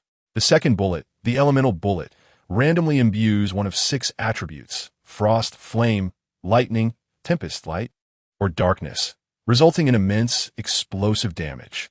The third bullet, the spirit-breaking bullet, directly inflicts spiritual damage, capable of striking the souls of vengeful spirits, phantoms, and specters. When aimed at corporeal beings, this spiritual bullet becomes increasingly difficult to evade, delivering commendable effects. The fourth bullet, the critical bullet, possesses an inherent critical strike capability, ensuring that each shot lands with multiplied damage. Should it strike a vital area, it may deliver a fatal blow, vanquishing foes in a single shot. The divine envoy Albert seemed aware of the potential side effects that might alarm the newly arrived member of the bloodline. Thus, he swiftly elucidated the extraordinary capabilities of this revolver. The first bullet, the demon-breaking bullet; the second, the elemental bullet; the third, the spirit-breaking bullet; the fourth, the critical bullet; or the fifth, the life bullet; and the sixth, the death bullet. By utilizing an ammunition exchange mechanism, one could circumvent the extreme negative effects of the last 2 bullets, aside from a minor absorption of corresponding damage, as long as one avoids the last 2 shots. The additional side effects are virtually negligible. The power of this weapon is such that it renders the earlier side effects inconsequential, truly formidable, astoundingly fearsome. Is this the wondrous artifact crafted through extraordinary means? Initially, Hodge had scoffed at the potential drawbacks of this firearm, deeming the artisan who created such a perilous object to be somewhat unhinged. However, upon hearing the genuine effects articulated by the divine envoy Albert, Hodge swiftly changed his tune. It was undeniably enticing. This wondrous item was nothing short of invincible. If the previous Moonlight Guardian was a versatile panacea, then the subsequent Whispers of the Undead is a weapon of unbridled offensive might. What do you say? Are you still considering the third wondrous item? Or have you made your choice? Albert, arms crossed, quietly gazed at Hodge seated at the far end of the round table, awaiting his decision. Chapter 45. Information Sharing Divine Envoy. Please unveil the third wondrous item. Despite the allure of the Whispers of the Undead, Hodge intended to hear about the remaining item before making his decision. He bore no significant guilt regarding the betrayal of the Holy Church, as he was not a true devotee of the light, and the rewards offered by the divine envoy were extraordinarily generous. Both the Moonlight Guardian and the Whispers of the Undead would undoubtedly stand out among other extraordinary items of the 7th tier. Very well. The divine envoy Albert nodded slightly and retrieved a small wooden box from within his garments, gently opening it to reveal its contents. Inside lay a single lens crafted from crystal. Hodge regarded the crystal lens with a slight furrow of his brow. The singular lens, known as the Light of Rest, is a remarkable artifact crafted from the extraordinary properties of the Night Path. Sequence 7, the Soul Guide. Its abilities include forcibly drawing individuals into dreams, enhancing spiritual vision, illuminating the darkness, providing solace, augmenting spiritual prowess in nocturnal battles, and breaching spiritual barriers. This item is particularly suited for nocturnal combat, allowing one to perceive numerous ethereal entities and shadows that are often elusive to the naked eye. It possesses a certain effectiveness against malevolent beings. However, the discovery of such unknown entities may also lead to perilous situations. The negative aspects of this singular lens manifest as daytime lethargy, resulting in a propensity for drowsiness. Once one succumbs to slumber, they may endure harrowing and terrifying nightmares, only to be abruptly awakened by their own fears. Albert gazed at Hodge and continued, stating that this lens is more appropriate for extraordinary individuals of the Night Path and the Reaper Path, who possess the means to mitigate such adverse effects, allowing their inherent powers to flourish. Conversely, extraordinary beings from other sequences risk prolonged fatigue, irritability, and potential loss of control when wearing it for extended periods. Hodge nodded in understanding, recognizing that this singular lens was ill-suited for him, primarily due to its unsettling side effects. The prospect of daytime fatigue, drowsiness, and the inevitability of nightmares upon dreaming was particularly unappealing. Furthermore, this magical artifact guarantees nightmares upon use, with no respite during daylight hours. The negative effects of magical items are notoriously difficult to dispel unless they counterbalance one another. For instance, an item that induces heat and perspiration may be offset by another that brings forth coldness. Only through such harmonious combinations can extraordinary beings don various magical artifacts without succumbing to a multitude of detrimental effects. Thus, the abundance of magical items does not equate to greater efficacy. Rather, the correct pairing is paramount. A misalignment of negative effects could lead to a scenario where the user perishes even before realizing the potential of the magical item. Your Excellency, the Divine Observer, I choose the Whisper of the Undead, Hodge declared without hesitation, ultimately opting for the revolver. Very well, Albert responded with a slight nod, raising his hand to invoke the unique surroundings and beseech the ancient deity Lilith, summoning paper and quill which he presented before Hodge. Mr. Edward, you may record the pertinent information. Once completed and verified, this magical item shall belong to you. Understood, Hodge replied with a subtle bow, taking up the paper and quill to inscribe what he knew in the language of Raymond. My information sharing has concluded. Ladies and gentlemen, do you have any intelligence to share? Albert inquired, directing his gaze towards the remaining 4 members of the gathering.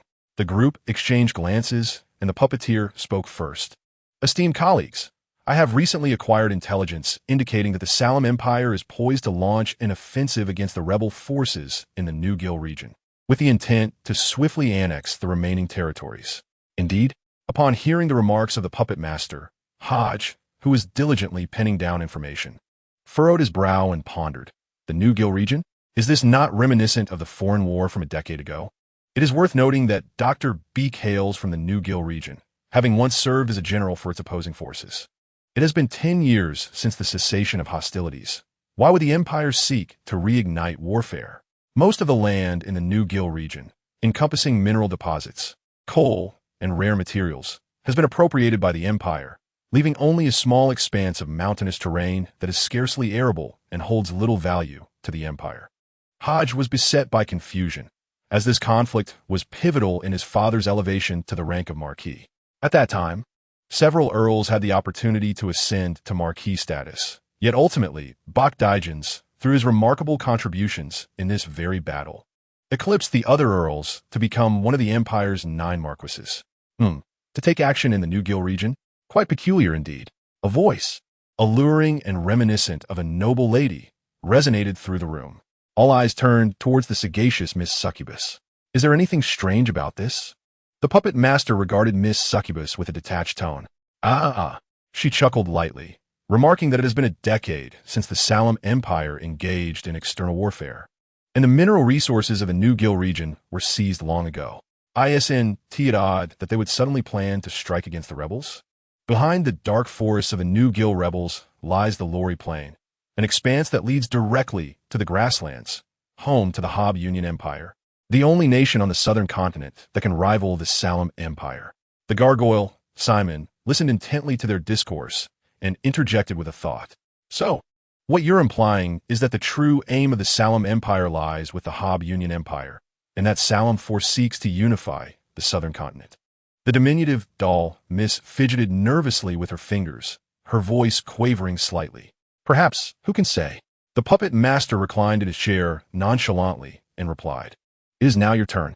I do not possess any particularly valuable intelligence recently, so I shall share some insights regarding the northern continent. Miss Succubus leaned against the edge of the round table, addressing the assembly.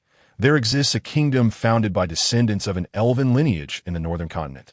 A fact you all must be aware of, correct? The audience remained silent, yet their demeanor spoke volumes. This kingdom is known as the New Hero Kingdom, where, alongside the descendants of elves, numerous half-orcs, dwarves, and elves reside. Recently, they have developed some intriguing weapons that harness the power of light elements, combined with the forging prowess of the dwarven folk, resulting in the creation of various unique arms imbued with light energy. They refer to these weapons as light swords, light daggers, and light crossbows. Chapter 46, Titles in the New Hero Kingdom. Light swords, light daggers, light crossbows. Upon hearing Miss Succubus's account, Hodge could only find it strange and absurd. Upon his arrival in this world, Hodge had indeed encountered individuals from a mechanized church, owing to his status as the sole heir of a Marquis. He had seen numerous inventions from the mechanized church, such as the latest generation of magical steam hybrid vessels traversing the eastern continent, the mechanical power factories that permeated the capital, and the intricate tools replete with gears and wheels. However, even though these creations had been refined by the artisans of the mechanized church, they still fell within the reasonable limits of their era, where magic and steam mechanics coexisted. The emergence of a power vessel or a mechanized factory seemed rather plausible. Yet today, Hodge heard that in the distant northern continent, a nation established by the descendants of Elves, with the assistance of the dwarves, had managed to create a lightsaber. This revelation bore a revolutionary significance. Had the technological prowess of the northern continent surpassed that of the southern continent? Though, it appeared that this technological tree had taken a rather peculiar turn. A lightsaber? What on earth was that? The gargoyle, Simon, furrowed his brow and inquired. Having lived for 3 millennia, he had nearly witnessed the rise of the 6 great true God churches and observed the decline of the bloodline from its zenith to its nadir. He longed to alter this trajectory, yet felt utterly powerless to effect change. Throughout his extensive lifespan, he had never encountered this term, and he was certain it did not belong to the realm of the arcane or the ancient. As an elder, he naturally harbored a resistance to novel concepts. These peculiar items, devoid of blades or edges, possessing only hilts, could harness extraordinary materials or channel their own spiritual essence to manifest blades of light, which were remarkably sharp and capable of dispelling evil and purifying. The succubus smiled subtly, her form shifting gracefully before them. Dear succubus, may I beseech the ancestors to manifest this for us? The puppeteer, too, expressed curiosity about this newfound phenomenon. What say you, esteemed God-chosen? The succubus turned to Albert, seeking the opinion of this divinely favored individual. Albert pondered for a moment before responding. Then let us behold it. Very well, the succubus nodded, placing her hands together before her and softly reciting the revered name of the progenitor of the bloodline. O Queen of Blood, mistress of the crimson moon and blood, you are the sovereign of secrets, the eternal monarch, the origin of the blood kin, and the very embodiment of calamity and dread. Listening to the invocation of the ancient Girimond language, Hodge felt a wave of relief that the succubus had not uttered the language of the bloodline. Otherwise, he would have been utterly lost. This further solidified Hodge's resolve to learn the language of the bloodline. After all, to become a seasoned double agent, or rather, a shadow operative of the bloodline, mastery of their language was essential. Yet Hodge understood that this was not the most opportune moment. Even the youngest of the bloodline would possess some knowledge of their tongue. If he were to express a desire to learn the language without any understanding, he would undoubtedly raise suspicions. Hodge intends to return home and first seek out his father to acquire some tomes on the language of the Blood Clan, aiming to familiarize himself with a few essential phrases, at the very least to navigate conversations with ease. Subsequently, he plans to devise a strategy to gain comprehensive knowledge of the entire blood language at the gathering. Acquiring an ancient tongue imbued with spirituality is undoubtedly of immense benefit. As the succubus began her enchanting chant, the palace commenced a subtle tremor, and the projection of the progenitor gradually illuminated within the hazy glow. Crimson eyes were cast upon the voluptuous lady. Hodge kept his gaze lowered, too intimidated to glance up. His spiritual intuition alerted him that the ancient deity Lilith had directed a portion of her essence towards him, acknowledging the succubus's gaze. Could it be that this blood clan progenitor truly still exists? She did not perish in the divine war of the Fourth Era. Hodge's thoughts swirled, and a wave of self-doubt washed over him. Deceiving a deity seemed a perilous endeavor, akin to extracting teeth from a tiger. O noble, exalted, and revered progenitor, your humble and loyal descendant beseeches you to manifest certain entities within your divine domain. The succubus promptly rose and bowed respectfully. The Blood Clan progenitor's projection regarded her silently, then emanated a red light, bestowing upon her the power to materialize objects. Thank you for your bestowal. I praise you, the succubus expressed, bowing her head in gratitude. The essence within the projection gradually dissipated, returning to its original state. Without delay, the succubus summoned from her memory the various items she had encountered, utilizing the ability granted by progenitor Lilith to conjure an array of special weapons that hovered in midair. The first item was a sword hilt adorned with intricate designs. from which shot forth a 1-meter-long beam of light. The second item was a similarly ornate dagger hilt, sprouting a gleaming white blade. The third item resembled an ancient crossbow. Upon drawing the string, a silvery arrow coalesced. The fourth item was a small shield, which expanded several-fold, forming an energy barrier of pure radiance. Indeed, these are extraordinary new artifacts, the puppeteer remarked with genuine admiration. Though merely projections of the items, he could sense their formidable power. Truly remarkable. Their potency exceeds that of ordinary iron, likely rivaling that of a Tier 9 magical artifact. Simon the Gargoyle concurred, offering high praise. They were all seasoned Blood Clan members, their prolonged lifespans rendering them more attuned to humility and caution. The crucial aspect is that these items bear no side effects, and even mundane beings, not endowed with extraordinary abilities, can wield them. The succubus spoke with a grave demeanor. If that is the case, it becomes quite terrifying, the divinely favored Albert remarked earnestly. A profound silence fell over all the Blood Clan members. As extraordinary beings, they understood all too well what the absence of negative effects implied. This meant that these armaments could be equipped to ordinary soldiers, and given their vast numbers, it represented an almost absolute dominion. The update of equipment signifies a transformation in the situation. Unless extraordinary individuals of mid to high ranks disregard their dignity and recklessly engage ordinary soldiers, it is nearly impossible for any nation or faction to withstand the onslaught of the newly emerged heroic kingdom, fully equipped with lightsabers, light crossbows, light shields, and light blades. However, the adversary's extraordinary beings are certainly not mere decorations. On the battlefield, if mid to high-ranking extraordinary individuals are delayed by common foot soldiers, it would be tantamount to delivering their heads on a platter to the opposing side. Miss Demonis, are you aware of the true intentions of the new heroic kingdom on the northern continent? Albert expressed a profound concern regarding these light weapons, emphasizing their epic-making significance for equipping the common populace, a feat incomparable to mere artillery. The Demonis shook her head and replied, I am not entirely certain at the moment. However, within that nation exists a mysterious laboratory that has been dedicated to the research of special weaponry, and these light weapons are products of that laboratory. I have heard they're also investigating airships powered by elemental energy. If they succeed, it may ignite a war that engulfs the entire world. This intelligence is crucial. We must closely monitor the situation in the new heroic kingdom on the northern continent. Should they develop these airships, it could very well trigger a conflict. Perhaps the key to our clan's resurgence, Albert stated gravely. The Demonis nodded in agreement, saying, I will ensure that we focus our attention on this matter. Chapter 47. The victims of the current situation. After a brief silence, the gargoyle Simon Lessenbras spoke. I have been seeking an opportunity for breakthrough recently, but remaining within my clan has yielded little valuable information. I can relate to that, the dull mistress admitted somewhat sheepishly.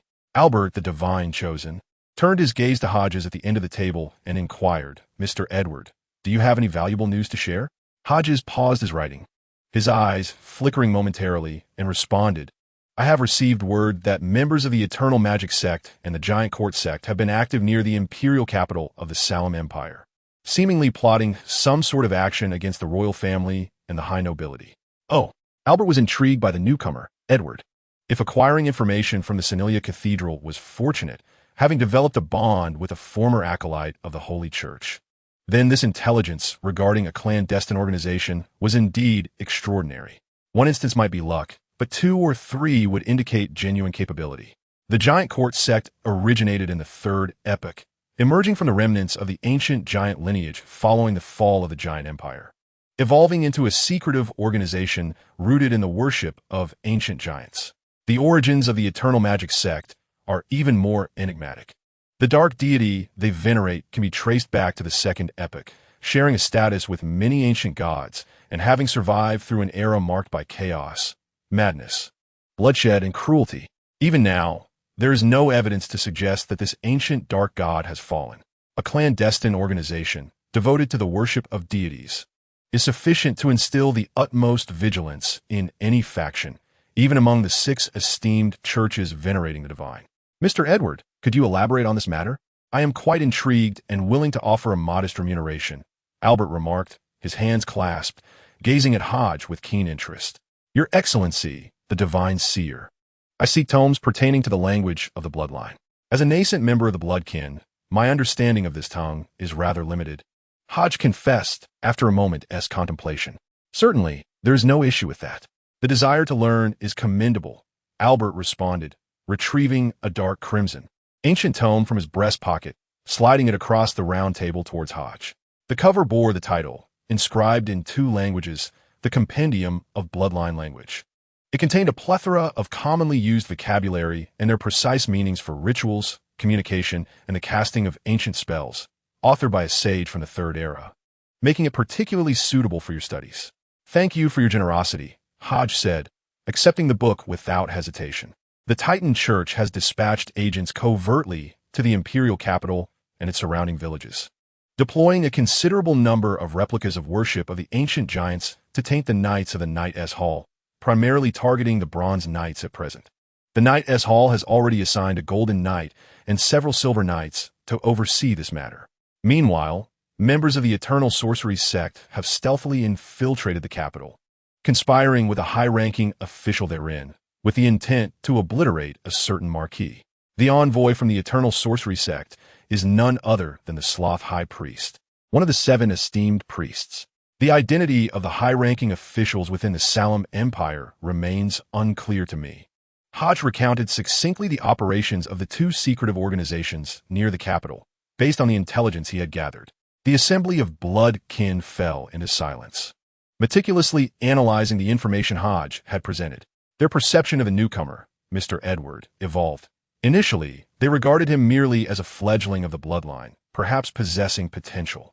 Yet transforming that potential into strength necessitated the passage of time. After all, in the realm of the bloodkin, those under 2 or 3 centuries are akin to children, only slightly more mature than the adolescent bloodlines. However, the intelligence prowess exhibited by Mr. Edward commanded their respect.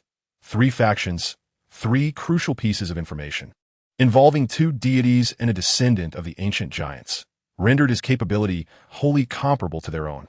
Consequently, Edward now merited equal treatment. The investigations conducted by the Knight's Hall in the vicinity of the capital could significantly impact the lives of local bloodkin. Ladies and gentlemen, I hope you will utilize your channels to notify the nearby bloodkin to minimize their outdoor activities in the coming days. To avoid detection by the Knights of the Knight's Hall, Albert, the Divine Seer, addressed the remaining bloodkin. They nodded in agreement, indicating their commitment to relay the message. 2 clandestine organizations have consecutively emerged in the imperial capital. Recently, the high-ranking officials of the Salem Empire have set their sights on the rebellious forces in the New Jill region. From the incessant developments, it is evident that King Salem IV is indeed determined to take action against the Hob Union Empire. I have reason to suspect that the emergence of these 2 secretive organizations is aimed at silencing the discordant voices within the empire, clearing away all obstacles before the impending expedition.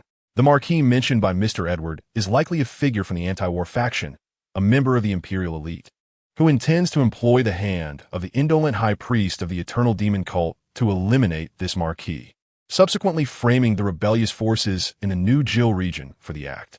This would incite public outrage, leveraging public opinion to justify the mobilization of troops to eradicate the rebellion in New Jill. The divinely favored Albert reclined in his chair, his expression grave as he spoke in a low voice. Upon hearing the analysis from the divinely favored one, Hodges' complexion shifted, as if a thunderbolt had struck in his mind, bringing clarity to all his thoughts and confusion in that moment. His father, Marquis Bach, had been bestowed the title a decade ago due to the campaign in the New Jill region, earning him great honor. The avian-beaked physician Wilkets, a former high-ranking member of the New Jill rebels, had been saved by Marquis Bach and subsequently became a servant within the Marquis' estate. At the tea gathering hosted by Her Highness Princess Leia at the Blackthorn Manor, his mother, Lady Belif, was in contact with Lady Nia. Bernard, the captain of the 3rd Regiment of the Royal Knights, along with Lady Nia, sent a letter requesting a visit, which was declined. Under the mediation of Her Highness the Princess, a weekend gathering was organized, leading to the incursion of the Eternal Demon Cult and the tragic massacre known as the Night of Annihilation. The catalyst for all these events was the High Command's desire to annihilate the rebellious forces in the New Jill region, thus paving the final path to invade the Hob Union Empire. There could be no more suitable scapegoat than Marquis Bach. a former hero who had secured victory in the campaign against the New Jill rebels. His prior assistance in defeating the rebellious forces had rendered him a target for their vengeance. Everything seemed to align perfectly. Furthermore, the visiting Captain Bernard also stood as one of the intended sacrifices among the high-ranking officials, a pawn destined to accompany Marquis Bach's family to the grave. To gain the trust of other nobles and the populace, such a significant figure must be offered as a sacrifice alongside Marquis Bach's family. This would then be disseminated through newspapers and other means to stir public outrage, directing all hatred toward the rebels and seamlessly justifying a military campaign against them. The imperial elite would gain prestige, reclaim the Marquis' assets, lands, and troops, seize command of the Royal Knights 3rd Regiment, and conquer the shadowy forests of the New Jill region, thereby securing the final route to the Hob Union Empire, a veritable windfall. The common people, oblivious to the intricacies of the situation, would simply rejoice at the nation's victory, believing that justice had been served for the Marquis, and that the wrongdoers had received their due punishment. In all of this, only the Hodge family and the Nia family emerged as the victims of this tumultuous tide. Chapter 48. The transaction phase. What a cunning calculation indeed. Everyone can profit from this situation, yet only our family and Mrs. Nia have become the unfortunate victims of this precarious balance of power. Our lives are shattered. Hodge suppressed the rising tide of anger and murderous intent within him, striving to maintain an appearance of calm, though his left hand trembled slightly beneath the table. I believe that in this campaign in the New Jill region, our bloodline can gain significant advantages, preparing for the next conquest of the Hob United Empire by the Salem Empire. These two battles are poised to engulf the entire southern continent, with all clandestine organizations and forces unable to remain unscathed. Even the true God Church is not exempt. Mr. Puppet gripped the edge of the round table with both hands, his expression betraying a hint of excitement, as if he glimpsed an opportunity for the resurgence of the bloodline. Indeed, the gargoyle Simon's demeanor turned solemn, his tone heavy as he remarked, "The Salem Empire has the support of 3 major true God churches, namely the Holy Church, the Mechanical Pontificate, and the Ocean Church, while the Hob United Empire is backed by 2 churches, the Thunder Judgment Church and the Earth Mother Church. Should war truly erupt between the 2 nations, the ultimate consequence will inevitably be divine conflict. Both the 3 major churches and the 2 churches cannot accept the annihilation of an empire or the conversion of its followers, as I would undermine their very foundations. Rather than this, I am quite curious about how Salem managed to persuade the leaders of the 3 major churches to support his endeavor to annex the New Jill region and take action against the Hob United Empire." The divine favored Albert's lips curled into a slight smile, seemingly unafraid of the impending divine war, even exhibiting a tinge of excitement and amusement. Perhaps for the immortal bloodline, such a conflict that would impact the majority of sentient beings is merely an inevitable chapter in the annals of history. With the ascension of a new king and the fall of an old one, countless races transition from prosperity to extinction, from weakness to strength. The law of the victors and the vanquished, the survival of the fittest, has been continuously validated over millennia, even eons. However, amid their discourse, Hodge found it impossible to remain unaffected. He bore many ties, not being of the bloodline and lacking immortality. Once the flames of war reignite, his father, as a Marquis, would inevitably be drawn into battle, confronting the high-ranking officials of the Hob United Empire and even the divine envoys of the 2 churches. Even victory, they would merely serve as pawns. History has proven that the ultimate outcome hinges solely on the conclusion of divine conflict. The gods are the true arbiters of all existence. The struggles among mere mortals are of no concern to them. Yet when calamity befalls them, they will intervene, unleashing the most terrifying and despairing curses before their fall, dragging the weak down with them. "Your Excellency, the divine favored, I have completed my writing." Hodge had little interest in their discussions. He despised war, viewing all conflict as grotesque, regardless of the justification. War is devoid of righteousness. However, it possesses its advantages and disadvantages. This matter concerns the Hodge family, and he would make every effort to thwart the machinations of the imperial elite and prevent this senseless war. Very well. Albert was immediately captivated, eagerly seizing the paper to read it with great attention. The Cardinal Brian Gies, Bishop Augustine, and others had meticulously inscribed the entire layout of the Grand Cathedral on the parchment, even providing a map that indicated the names of each building and the most likely location of the Gate of Light. Although the information was merely rudimentary, the divine favors would reward him with the artifact known as Whispers of the Dead. However, Hodge felt a pang of hesitation. After all, this was a top-tier magical item from Sequence 7, possessing immense power. He would feel embarrassed if the information he provided held little value, as the disparity in worth was undeniable. While it was highly unlikely that the divine favors would change their stance, Hodge believed it was essential to showcase his value at this moment, avoiding any tricks. The advantages of this clandestine gathering became crystal clear to him after their recent discussions. Whether it was the sharing of intelligence or the subsequent trading phases, Hodge could acquire countless pieces of hidden knowledge and information, true treasures beyond measure. Just considering the topics recently broached, such as the Empire's grand maneuvers, the enigmatic Elven Descendant Empire, and those luminous weapons, it was evident that he would have remained oblivious had he not attended the gathering. The Elven Empire lay thousands of miles away, across vast oceans, and such intelligence would likely elude even the three great true god churches. Hodge deemed it necessary to enhance his value within this assembly. Perhaps in the future, the primary materials for potions accessed through the wizarding path could be obtained at such gatherings. Presenting these to the newly embraced would serve as a fine pretext. With a firm grip on the paper, even shrouded in mist and ambiguity, the bloodkin could sense Albert's satisfaction. Several of them exchanged glances, raising their regard for Mr. Edward to a higher echelon. It was evident that this transaction had delighted the divine favors, and they felt they had struck a remarkable bargain. The worth of the entire intelligence far surpassed that of the artifact named Whispers of the Dead. Mr. Edward, your information has truly astonished me. Thank you for your contribution towards retrieving the sacred effigy, he praised, lauding his extraordinary intelligence. Albert stood, bowing solemnly. Your Excellency, you are too kind, Hodge replied, rising as well to return the gesture in the manner of the bloodkin. Albert presented the silver revolver, Whispers of the Dead, along with its holster, placing it before Hodge. After a brief inspection, Hodge secured the weapon in the holster, fastening it to his waist with care. Very well, time is of the essence.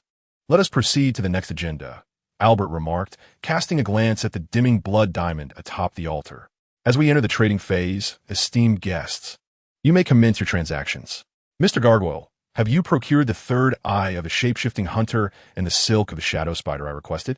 The captivating succubus directed her gaze toward one side of the round table and inquired, I apologize, dear succubus, but I have already secured information regarding the whereabouts of the shadow spider silk. At the next gathering of the extraordinary, I shall procure approximately 6,000 gold pounds. However, the third eye of the chameleon hunter remains exceedingly rare, and I have no updates on that matter. The gargoyle Simon responded. Very well. Then please assist me in acquiring the shadow spider silk. The succubus seemed to understand the challenges involved in obtaining the third eye of the chameleon hunter and refrained from further comment. Subsequently, the Blood Clan commenced their exchanges, primarily focusing on the items they required, extraordinary materials, and unique properties for trade. Hodge, possessing little knowledge of the specific uses of many materials, found himself in a position where he did not need to procure extraordinary items. Thus, he became an observer, calmly watching the proceedings without uttering a word. Naturally, he diligently noted the names of these materials, as they might prove useful in the future. Should he happen upon these materials, Hodge could engage in buying and selling at a premium to the affluent members of the gathering. Although he was not in want of funds, the prospect of earning more was certainly appealing. After all, who would ever disdain an abundance of wealth? Chapter 49, Disguise Before Long. The trading segment concluded under Hodge's watchful eye. The next agenda item was the commissioning phase. Albert surveyed the assembly and inquired, is there anyone who wishes to post a commission during this gathering?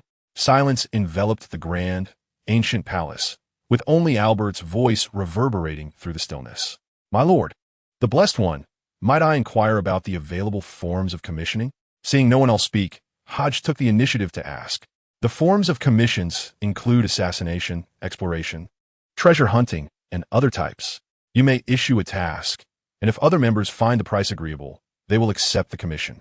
Ultimately, as long as the member who accepts the commission has someone act on their behalf, you are obliged to pay 10% of the reward. Of course, should the endeavor fail, You need not pay any additional fees aside from this reward. Albert, arms crossed, regarded Hodge and asked Mr. Edward, "Do you intend to issue a commission?"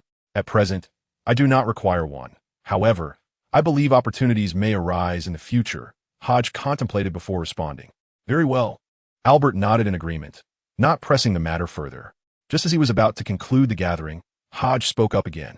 "My lord, I propose that we add an agenda for mutual discussion and exchange, perhaps delving into topics of mysticism, the history of our bloodline, or even the ancient histories of other races. I believe this would be immensely beneficial to us. After all, if this gathering were solely to share information, trade materials, and issue commissions, would it not be rather monotonous?" Albert furrowed his brow slightly, scrutinizing Hodge as he pondered the feasibility of the suggestion. "Indeed, I harbor a modicum of selfishness, for, in comparison to all of you, my knowledge as a nascent scion of the vampire lineage is woefully scant. My grasp of esoteric wisdom and historical lore is rather limited, and within my clan, my status is not particularly elevated, rendering me only partially informed. I yearn for the opportunity to acquire knowledge in this domain, and, in turn, I shall willingly share the arcane insights I possess. I hope that Your Excellency, the divine benefactor, might consider this proposal." Hodge is acutely aware that it is rather presumptuous to make such a request at his first gathering. However, he believes the moment is opportune. His current persona embodies that of a brash and somewhat clever newcomer to the vampire realm, possessing a modicum of resources. If he were to display excessive sophistication or caution, it might be detrimental to his ruse. There exists a deeper layer to Hodge's intentions, to masquerade as a remnant of the Cappadocian clan, a lineage long believed to be extinct. Even the most adept of vampires, despite their best efforts to conceal their identity, will inevitably reveal some inconsistencies.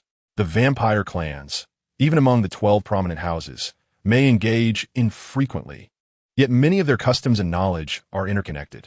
How could Hodge, a mere human, possibly navigate prolonged interactions without revealing a hint of his true nature? It is likely that his mannerisms may already appear peculiar to the other vampires. Is he unfamiliar with the vampire tongue? Does he lack understanding of their customs? His clumsiness in rituals and etiquette raises further questions. Should he succeed in impersonating a surviving member of the Cappadocian bloodline, these issues would cease to matter. A clan deemed extinct could naturally harbor one or two descendants, untrained and ignorant of the customs and language, rendering his portrayal plausible. This serves as the rationale behind Hodge's choice to represent the emblematic totem chair of the Death Clan. His sudden request may strike the other vampires as somewhat bizarre, even difficult to comprehend. Why seek knowledge from gathering members rather than learning from his own clan's elders? Is this not a case of seeking distant shores when one has resources at hand? Surely, they have elders within their ranks. The succubus, with a barely perceptible shake of her head, mused that even in decline, the 12 major clans possess their princes. The absence of elder guidance is implausible. Moreover, how could a young vampire, capable of providing such valuable insights, remain obscure within their clan? Oh, wait. A sudden realization struck the succubus as her gaze fell upon the high-backed chair behind Hodge. The Cappadocian clan of the Death lineage? Could it be? Is this Edward truly a remnant of the Death clan?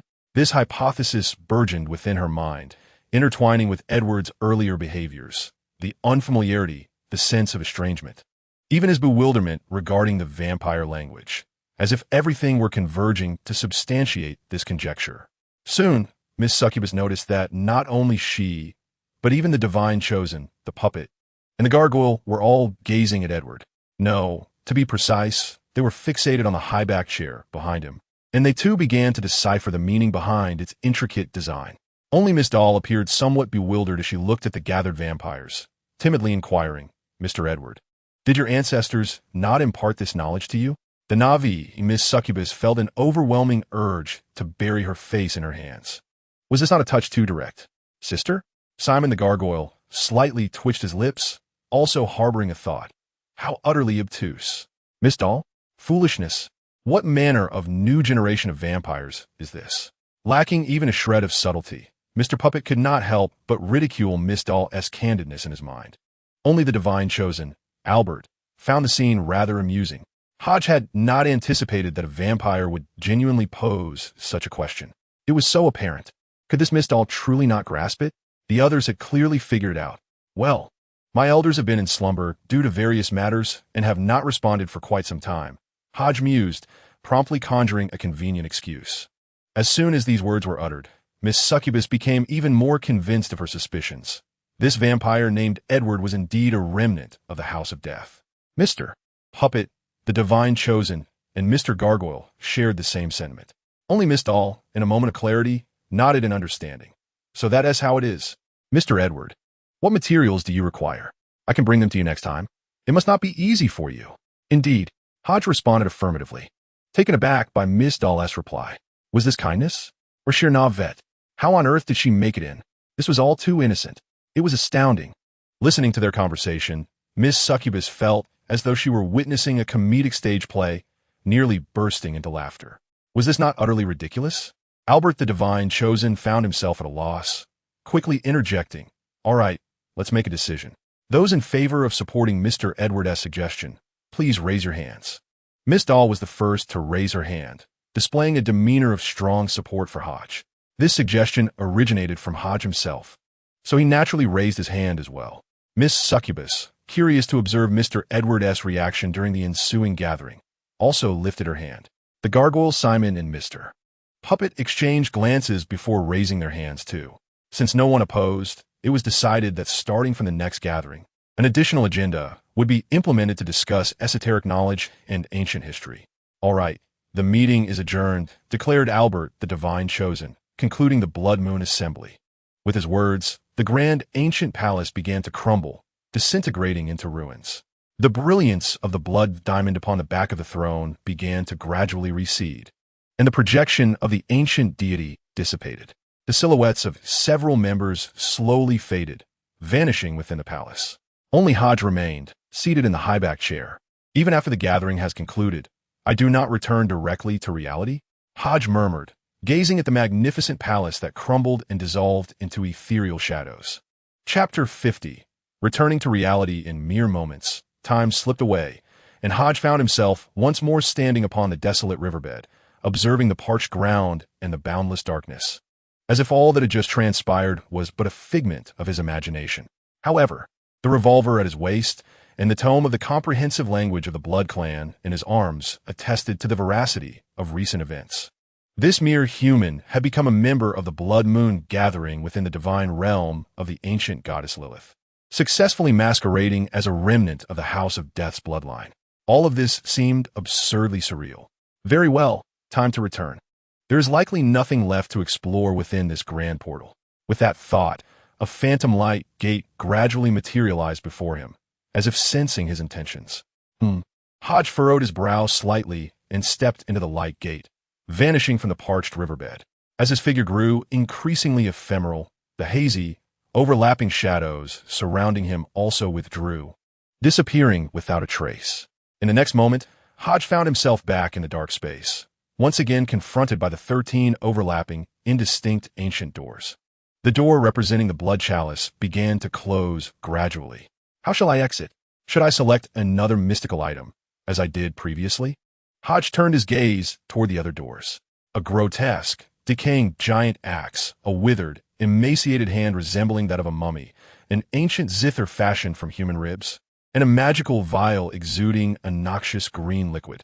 Among the 13 ancient doors, aside from the one with the blood chalice, only these 4 remained with discernible patterns. Each item radiated an aura of malevolence, evoking a profound sense of danger. Unless absolutely necessary, it would be prudent to avoid taking risks for now. With the whisper of the unseen at my disposal, I lack for offensive means, and coupled with the weakened elixir crafted from the diluted werewolf bloodline, I could effectively combine the two, infusing the bullets with the potion to grant them the additional attribute of weakness alongside their special effects. Yes, that sounds promising. Hodge mused, retrieving the silver revolver from his waist and scrutinizing it closely, growing increasingly satisfied with his examination. The last time I entered, I was merely an ordinary man. Now, I am an extraordinary being of Sequence 9. If the peculiar nature of this space indeed relates to me, might I attempt to manipulate its uniqueness, allowing myself to traverse in and out at will? As he toyed with the revolver, Hodge's mind sparked with another conjecture. He had always adhered to the principle of bold hypotheses, verified with caution. He was convinced that the suddenly appearing portal and the peculiar, blurred shadows at the gathering were manifestations of a mystical realm, even when transported to the divine kingdom of Lilith. The dark space was undoubtedly safeguarding him, and the peculiar heartbeat continued to serve as a warning.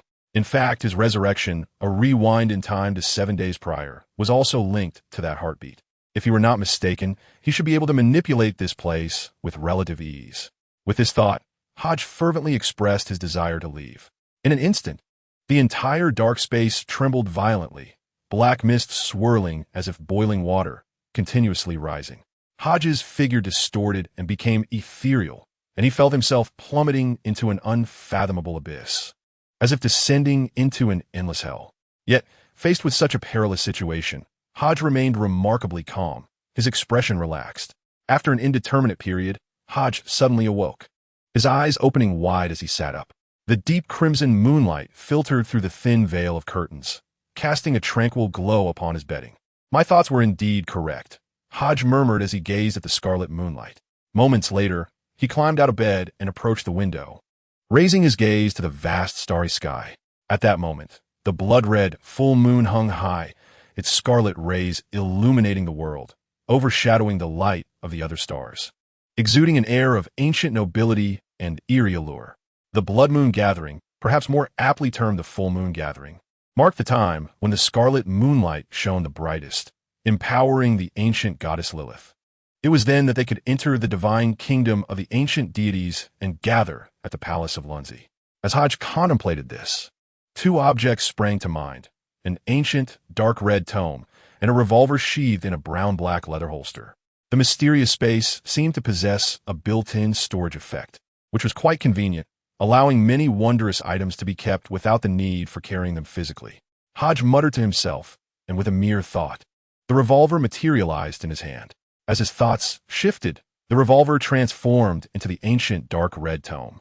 Quite convenient indeed, Hodge mused, feeling akin to a master magician effortlessly exchanging items in his grasp. First, a bit of rest. Tomorrow morning, I'll ask my father to procure some special ammunition.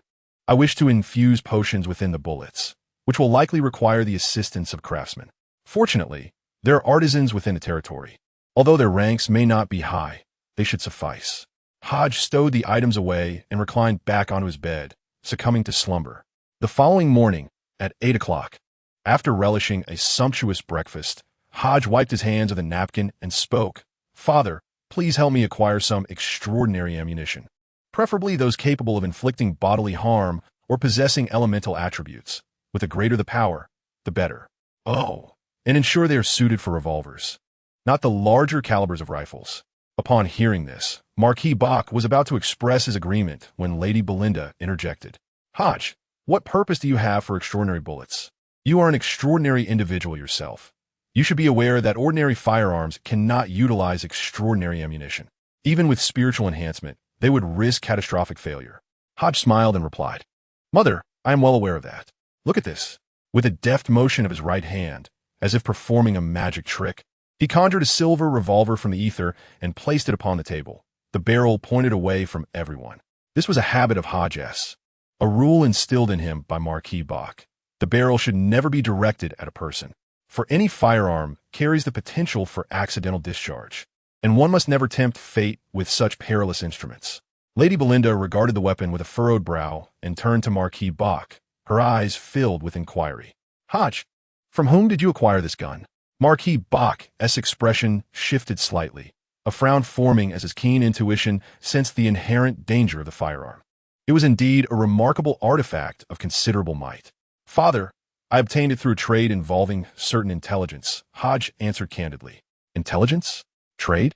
Marquis Bach's brow furrowed deeper as he appeared to recall something, asking, "Have you disclosed matters regarding the eternal demon cult and the Great Court sect?"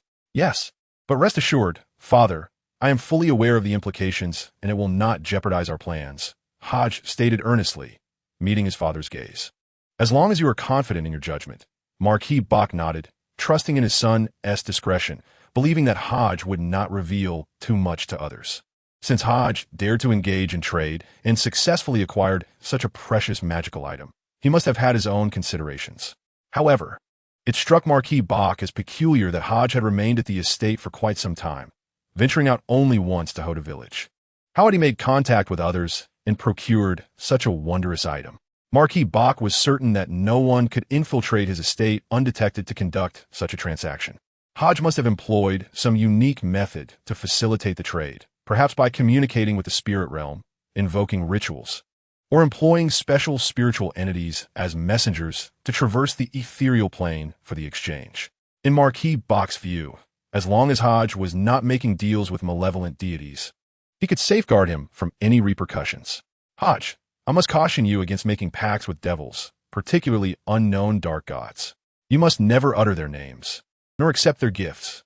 Engaging in trade with such entities will only lead to your eventual demise. Marquis Bach warned gravely as he looked into Hodge's eyes. Hodge nodded in understanding, replying, "Father, I comprehend. Very well. I shall procure the extraordinary bullets for you. Is there anything else you require?" Marquis Bach inquired, nodding affirmatively. Chapter 51. The eve of the banquet, I require a craftsman to assist in the creation of debilitating bullets, Hodge stated after a moment of contemplation, reiterating his request. Debilitating bullets? Marquis Bach was momentarily taken aback before comprehension dawned upon him. You mean a combination of the elixir you employed against O'Neill and extraordinary ammunition, correct? Indeed, Hodge affirmed with a nod. In the coming days, Father, you should arrange matters with the knights and the Holy Church. I will first secure some means of self-defense. Mother, you may commence preparations for the gathering in a few days. We have already declined Lady Nia's request for a meeting, and I anticipate that it will not be long before Her Highness the Princess reaches out to you to ease relations. At that juncture, you may naturally introduce the topic of the gathering. Of course, I trust that even without your prompting, the princess will bring it up. Upon hearing this, Lady Belinda let out a soft sigh. Alas, I truly hope that Princess Leia is not the one orchestrating this. Mother, I share your sentiments. Yet if it is indeed her, we cannot show leniency, Hodge replied, his expression grave as he regarded his mother. Certainly, if she seeks to harm my husband and son, I shall not spare her, Lady Belinda declared, her demeanor shifting from frailty to unwavering resolve. For her, her son and husband were of paramount importance. Mother, at present, we have not yet ascertained the truth. It may not be her at all. Perhaps she, like us, is merely an innocent party ensnared in these events. Hodge offered in consolation before turning to his father, Marquis Bach. Father, I have recently acquired intelligence indicating that the Empire intends to take action against the insurgents in the New Jill region. Indeed, Marquis Bach's expression grew somber, deep in thought. Father, you are an advocate for peace, are you not? The Empire, as higher echelons, must have sought your support for this endeavor. Yet you declined, did you not? Hodge pressed. Acknowledging Hodge's words, Marquis Bach nodded.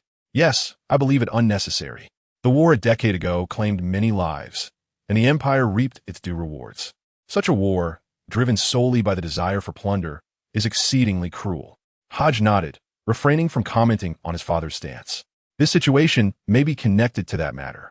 The Empire plans to conquer the Darkwood Mountains, thereby securing the final route toward the Hob Union Empire. Marquis Bach's countenance shifted noticeably with his insight. He understood the implications of war between the two great empires of the southern continent. Regardless of the outcome, the inevitable result would be a divine conflict. The 5 great churches had divided the primary faiths of the two empires, commanding a vast number of followers. Should one side falter, the deities would suffer a significant loss of belief, an unbearable fate for the true gods. Followers were essential not only to fortify divine stature, but also to maintain clarity, preventing themselves from succumbing to madness. Even deities can succumb to madness.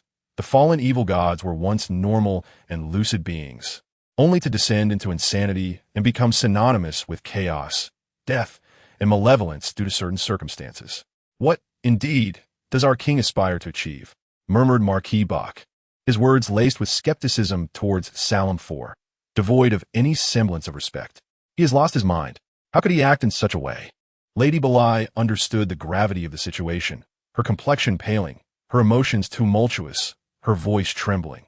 Should the Salem Empire engage in warfare with the Hobbs United Empire, the entire southern continent will once again be engulfed in flames of conflict, and all living beings shall suffer devastation. This is a catastrophe. Casting a pleading gaze toward Marquis Bach, she whispered, "My dear, do not worry. I shall put a stop to this." Marquis Bach nodded gently, offering reassurance. "Father, mother, will this war truly erupt? The power to decide lies within our hands. This conflict not only concerns the future of the entire southern continent, but also the fate of our family. The Empire's high echelons intend to use our family's demise to incite public fury, redirecting the calamity and reigniting war. Our family, along with that of Lady Nia, are mere pawns, sacrificed after careful consideration of benefits and drawbacks, discarded by the tides of circumstance. We must save ourselves and prevent this from occurring. This is not solely for the sake of all beings on the continent, but for our own survival. We have no other choice." Hodge spoke with grave seriousness, looking intently at his parents. Upon hearing this, Marquis Bach nodded, observing his son, filled with resolve, and smiled. "Hodge, proceed as you see fit. Even if we are indeed pawns, we shall not allow those in the shadows to comfortably execute their plans. Let us stir the world into chaos. If they wish for our family to be sacrificial lambs, it shall not come easily. Even in death, we will take a substantial piece with us." A flicker of a smile appeared on Hodge's face, his eyes fierce. "Indeed, we shall settle this score, family by family, starting with the Eternal Sorcery sect." In the days that followed, Hodge spent his mornings concocting weakening potions and refining the thin bloodlines of werewolves, his afternoons collaborating with craftsmen to create weakening bullets, and his evenings in the library studying the complete lexicon of bloodlines and ancient history, among other pertinent knowledge. Occasionally, his father, Marquis Bach, would join him to impart secret knowledge and esoteric wisdom. This accelerated Hodge's growth and continuous improvement. Throughout numerous potion-making endeavors, Hodge's potion absorption rate was remarkably swift. Having completed more than half of his tasks, he became increasingly familiar with alchemical arrays, capable of transforming substantial quantities of matter within mere moments. Everything was progressing favorably. During these days, as Hodge had anticipated, Princess Leia contacted Lady Belai through a magical device. After a series of discussions, Lady Bell decided to host a gathering over the weekend, inviting the elite, wealthy, and upper-class individuals of the Empire, including, of course, the Nia family. With Her Highness the Princess mediating, even Lady Bell had to show respect to the esteemed lady, making the arrangement seem entirely natural. Numerous high society figures received their invitations. As time passed, the day of the banquet soon arrived. From the afternoon onwards, many notable figures, nobles, and affluent individuals began to arrive at the Marquis' residence, gradually enlivening the entire estate. A variety of desserts, afternoon teas, and snacks were placed on the designated tables, as the wealthy and noble mingled in small groups, champagne glasses in hand, engaging in lively conversations. The Marquis, Lord Bach, donned a dignified tailcoat, complemented by a black tie and a dark red batani, exuding an air of formality, maturity, elegance, and nobility. He gently escorted Lady Bell, who wore a sky-blue gown adorned with exquisite accessories, as they navigated through the crowd, toasting and conversing, embodying the politeness and grace of the aristocracy. This was the social scene of the Salem Empire, a vivid portrayal of the daily lives of countless high society individuals. Hodge stood silently on the third-floor corridor, observing this spectacle, contemplating that the day had finally arrived. Chapter 52. The Secrets of Years Past. In the Marquis' domain, within the corridor of the estate, Hodge gazed at the bustling hall filled with elegantly dressed, courteous gentlemen, his expression indifferent, as if he were a mere spectator, an audience member. Once, he too was part of this theatrical performance, but time had passed, and in this second life, he resolved to step out of the game, transforming from a mere pawn into a player. Hodge was acutely aware that the enemy had meticulously planned everything, merely awaiting the banquet's conclusion to strike. With so many of the Empire's elite gathered, even the extraordinary guardians were in overwhelming numbers. At that moment, the estate was under the tightest security. To make a move now would not only invite a fierce counterattack, but also provoke a stir throughout the Empire, attracting top-tier powers such as saints and angels, an endeavor fraught with peril. However, after the banquet concluded and all guests departed, everyone's guard would inevitably drop. It was then that an attack could catch them off guard, yielding remarkable results. Who would suspect that the enemy would launch an assault after the gathering had ended? On that fateful night of annihilation, After the gathering concluded, Hodge lay in bed, resting. Everyone believed the ordeal was over. Tragedy struck precisely when vigilance waned. "Master, aren't you coming down?" A gentle voice broke the silence beside Hodge. He turned to see Anna, clad in a blue and white maid outfit with black stockings, holding a black formal jacket, standing obediently not far away, gazing at him quietly. In that tranquil moment, accompanied by such beauty, Hodge felt a fleeting illusion arise in his heart. Perhaps the events of the past few days had indeed been but a nightmare. Who would be so blind as to dare assault a noble Marquis of the Empire? Yet, soon enough, Hodge regained his composure. The heart-wrenching memories and the agonizing experiences he had endured weighed heavily on his mind, making it impossible for him to forget, even for a fleeting moment. The more tranquil the times appeared, the more burdensome the path ahead became for some. This time, however, Hodge would be the one to bear that weight. With this thought, a radiant and warm smile graced Hodge's face as he softly replied, "Very well, I shall descend at once." As Anna gazed at the smile on young Master Hodge's face, an inexplicable sense of unfamiliarity washed over her. He seemed to embody a different essence, almost as if he had transformed entirely in an instant. "Anna, today you need not come down. There is no need for your hospitality. Simply remain in the maid's quarters on the 3rd floor and take a rest. Consider a day off," Hodge said, gently patting Anna's head.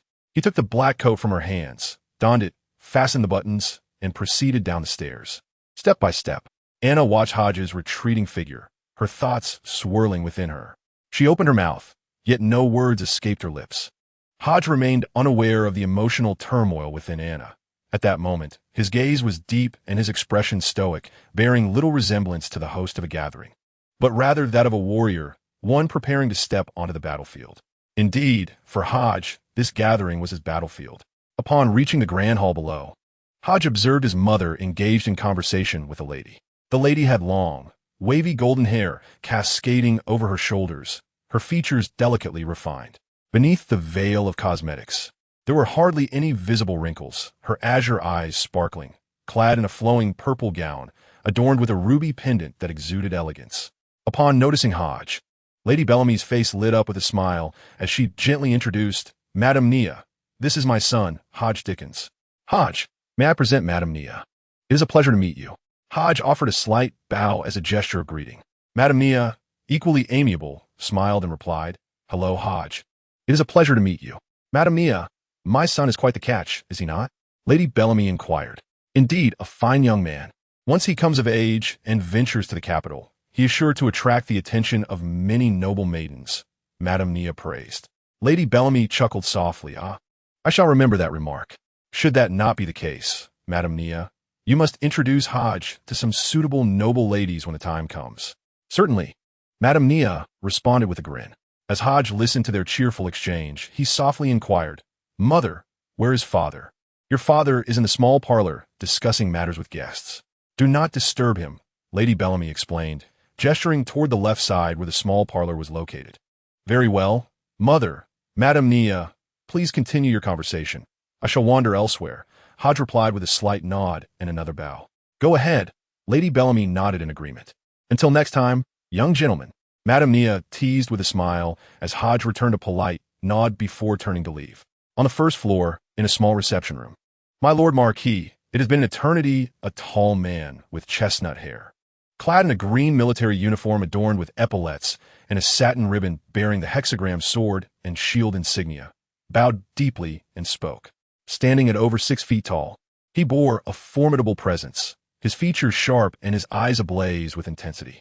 "Bernard, what brings you to me?" inquired the Marquis Bach, dressed in a formal black tailcoat, his tone unremarkable. "My Lord Marquis, you remain as unapproachable as ever." Unfazed by the Marquis's indifference, Bernard continued with fervor, "To be candid, I often envy you.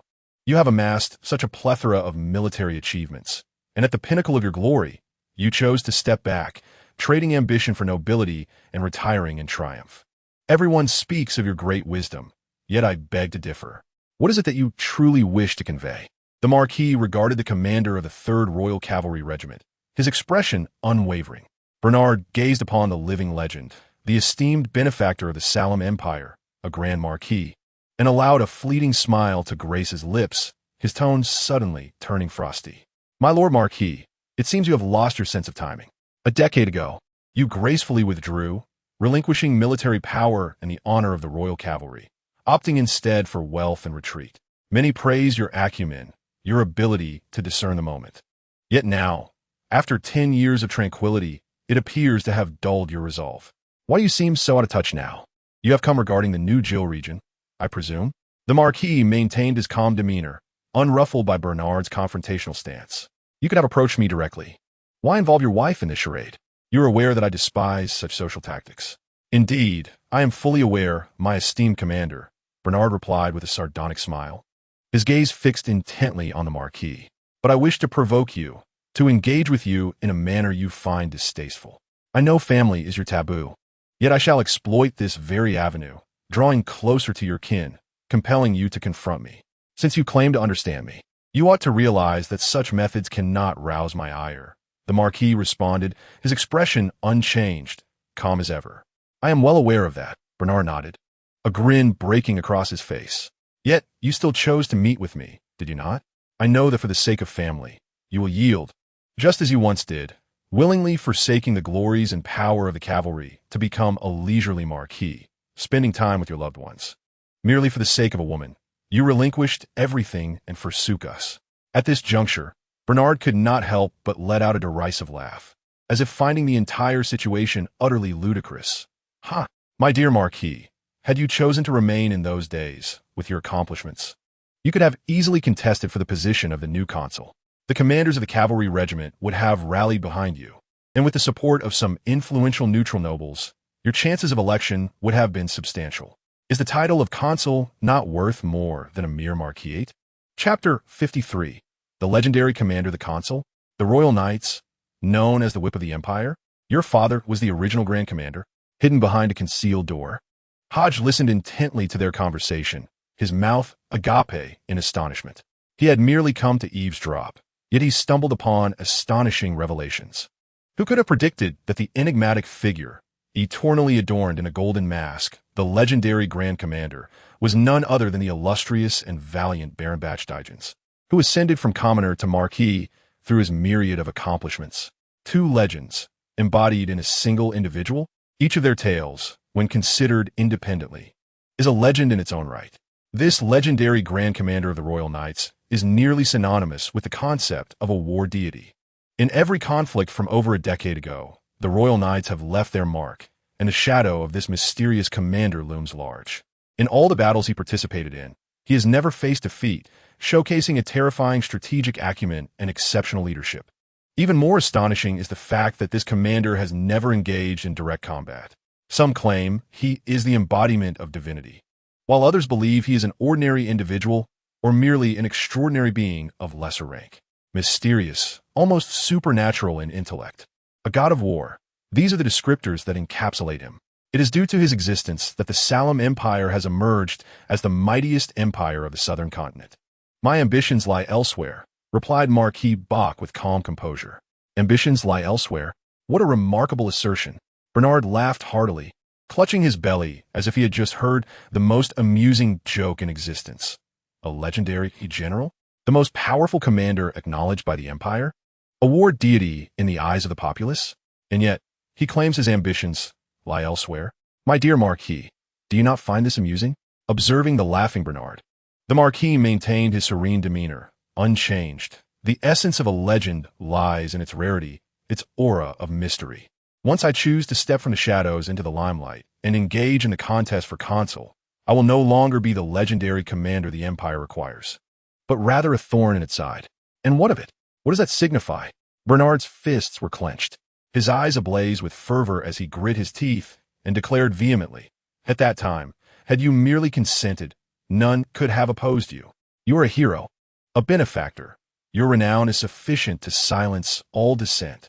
If you so wished, no one could have hindered you. Things are not as simple as you perceive. Marquis Bach shook his head.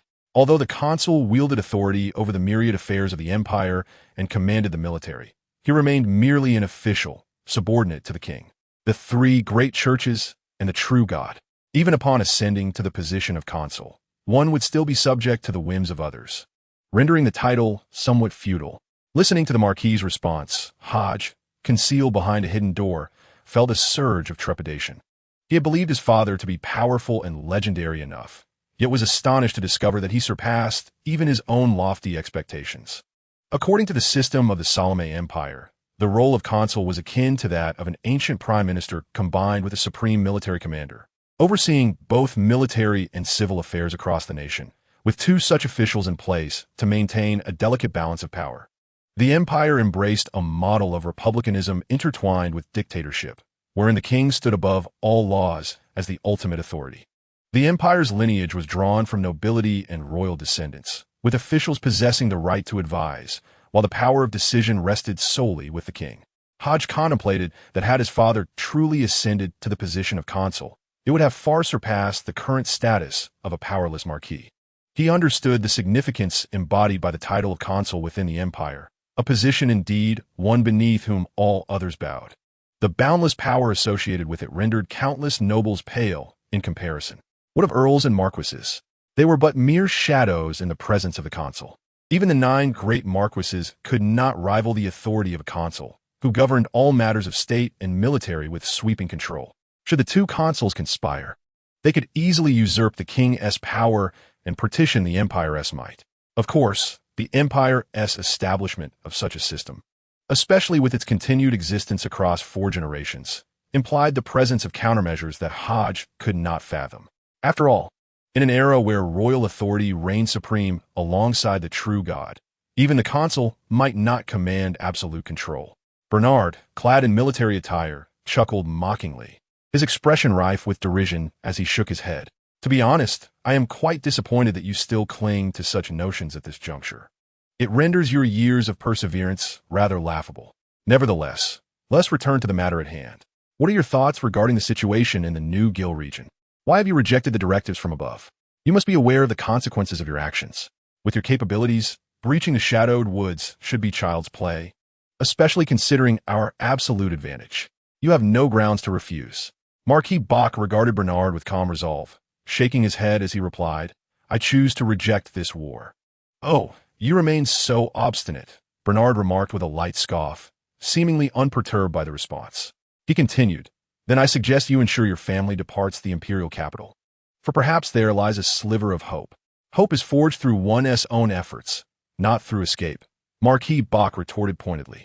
May you retain such confidence in the future as you do today, Bernard sneered, casting a glance towards the wall before pushing open the door and exiting. In the small reception room, only Marquis Bach remained. All right, come out, he murmured as he settled onto the leather sofa. Hodge pushed open the concealed door and emerged. Did he notice me? Hodge inquired softly.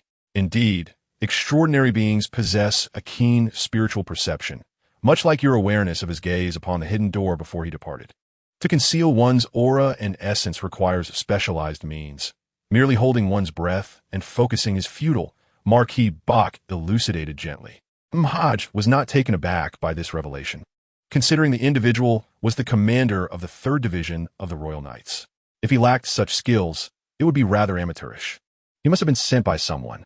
At this, Marquis Bach nodded slightly, remarking, Indeed, those who can command the Royal Knights are few among the elite of the Empire. Father, it seems he harbors strong feelings for you? Hodge pondered before asking.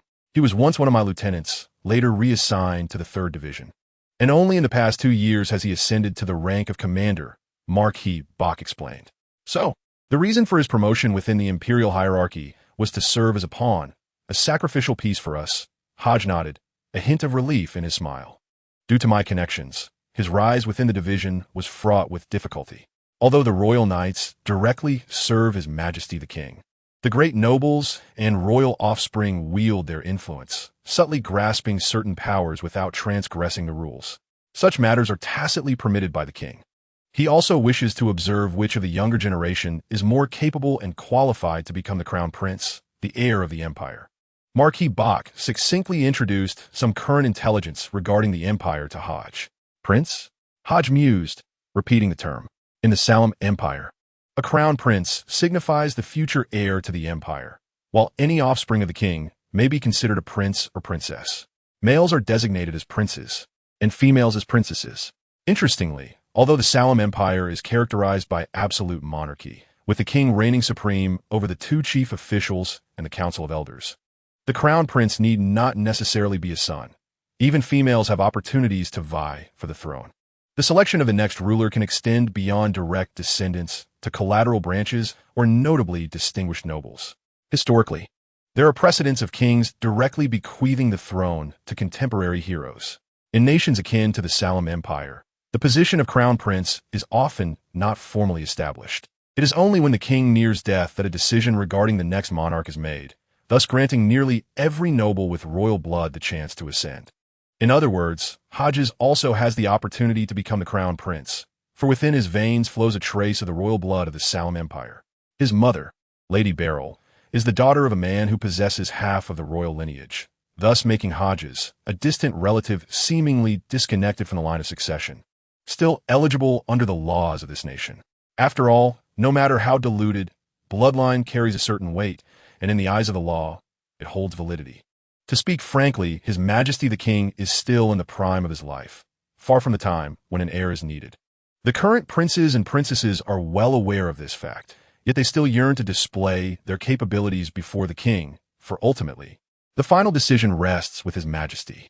Marquis Bach regarded Hodges and spoke softly. So, the royal cavalry is essentially a battleground for the princes and princesses to vie against one another. Bernard, not being a direct descendant of any faction, finds himself under constant scrutiny and opposition from various powers, who have persistently sought to oust him from the center of authority. Initially relegated from a single regiment to 3, he believed his prospects were bleak. However, in a perplexing turn of events, he was promoted to the position of regiment leader, reclaiming his influence. This unexpected joy has caused him to overlook the underlying machinations at play. Hodges, with a serious demeanor, looked at his father, Marquis Bach, and remarked at this moment, he remains entirely unaware that he has become a pawn, still dreaming of achieving great merit and further advancement. Marquis Bach nodded gently and replied, this scheme was set in motion 2 years ago, while the news of the Empire's intent to dispatch troops to the New Gil region only surfaced 3 months prior. They have been orchestrating this for 2 full years, and it is likely that those involved in this action extend beyond the Eternal Demon Cult. Besides the indolent High Priest, there are probably other formidable figures at play. You have thwarted the Giant Court's plans, and the cavalry regiment of Hodu is now capable of supporting the residents, which introduces an element of unpredictability. We can anticipate this, and the opposing side undoubtedly can as well. Furthermore, due to the early exposure of the Giant Court, military and ecclesiastical powers have emerged, and they will be able to foresee this as well. Even if they do not deploy corresponding strong forces, it would not be difficult for them to draw these individuals away. If we wish to achieve a decisive victory, we must first eliminate the leader, making it clear to the followers that resistance is futile, prompting their voluntary retreat. Indeed, Hodges affirmed, nodding in agreement with his father, Marquis Bach. Although this situation is orchestrated by the upper echelons of the Empire, they must remain concealed, unable to reveal the professional powers at their disposal.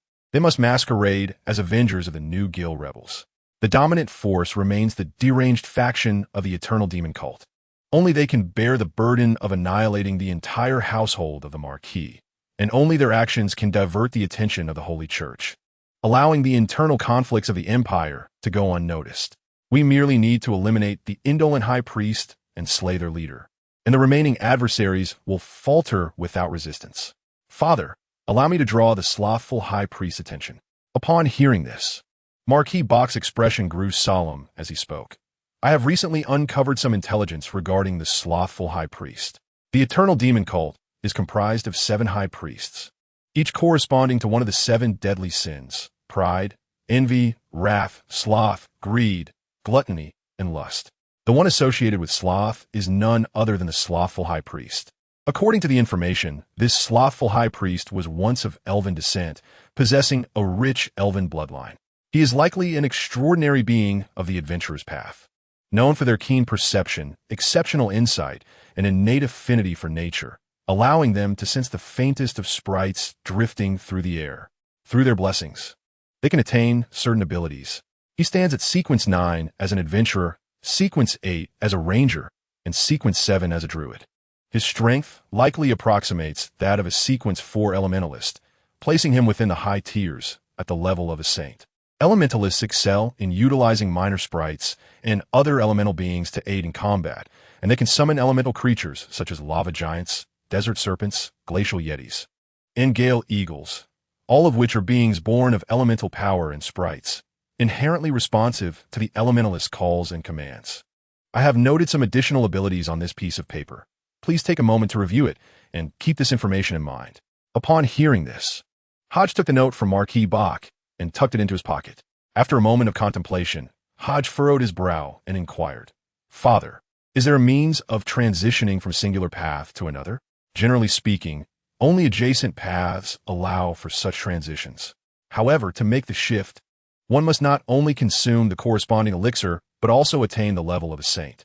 The probability of transitioning between paths is exponentially greater than that of ascending within a singular path, as the differing nature of the paths may lead to adverse reactions between the elixirs.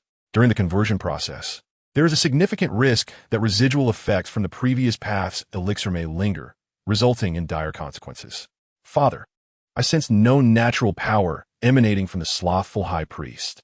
Hodge recalled attentively, stating earnestly, "I suspect that his madness is not solely a result of his devotion to the malevolent deity, but rather stems from the forced transition between paths." Marquis Bach's gaze sharpened slightly, and after careful consideration, he remarked, "The adjacent paths to the adventurer's path are the mage's path and the monster's path. Should he have forcibly transitioned to a path other than these, even under the protection of a malevolent deity, he would have undergone a grotesque transformation, becoming a distorted humanoid being, sprouting tentacles from his feet, horns from his head, and a visage reminiscent of a toad. Yet, the slothful high priest you encountered appeared in his normal state. This suggests that he most likely forcefully altered his path to that of a saint within the monster's path.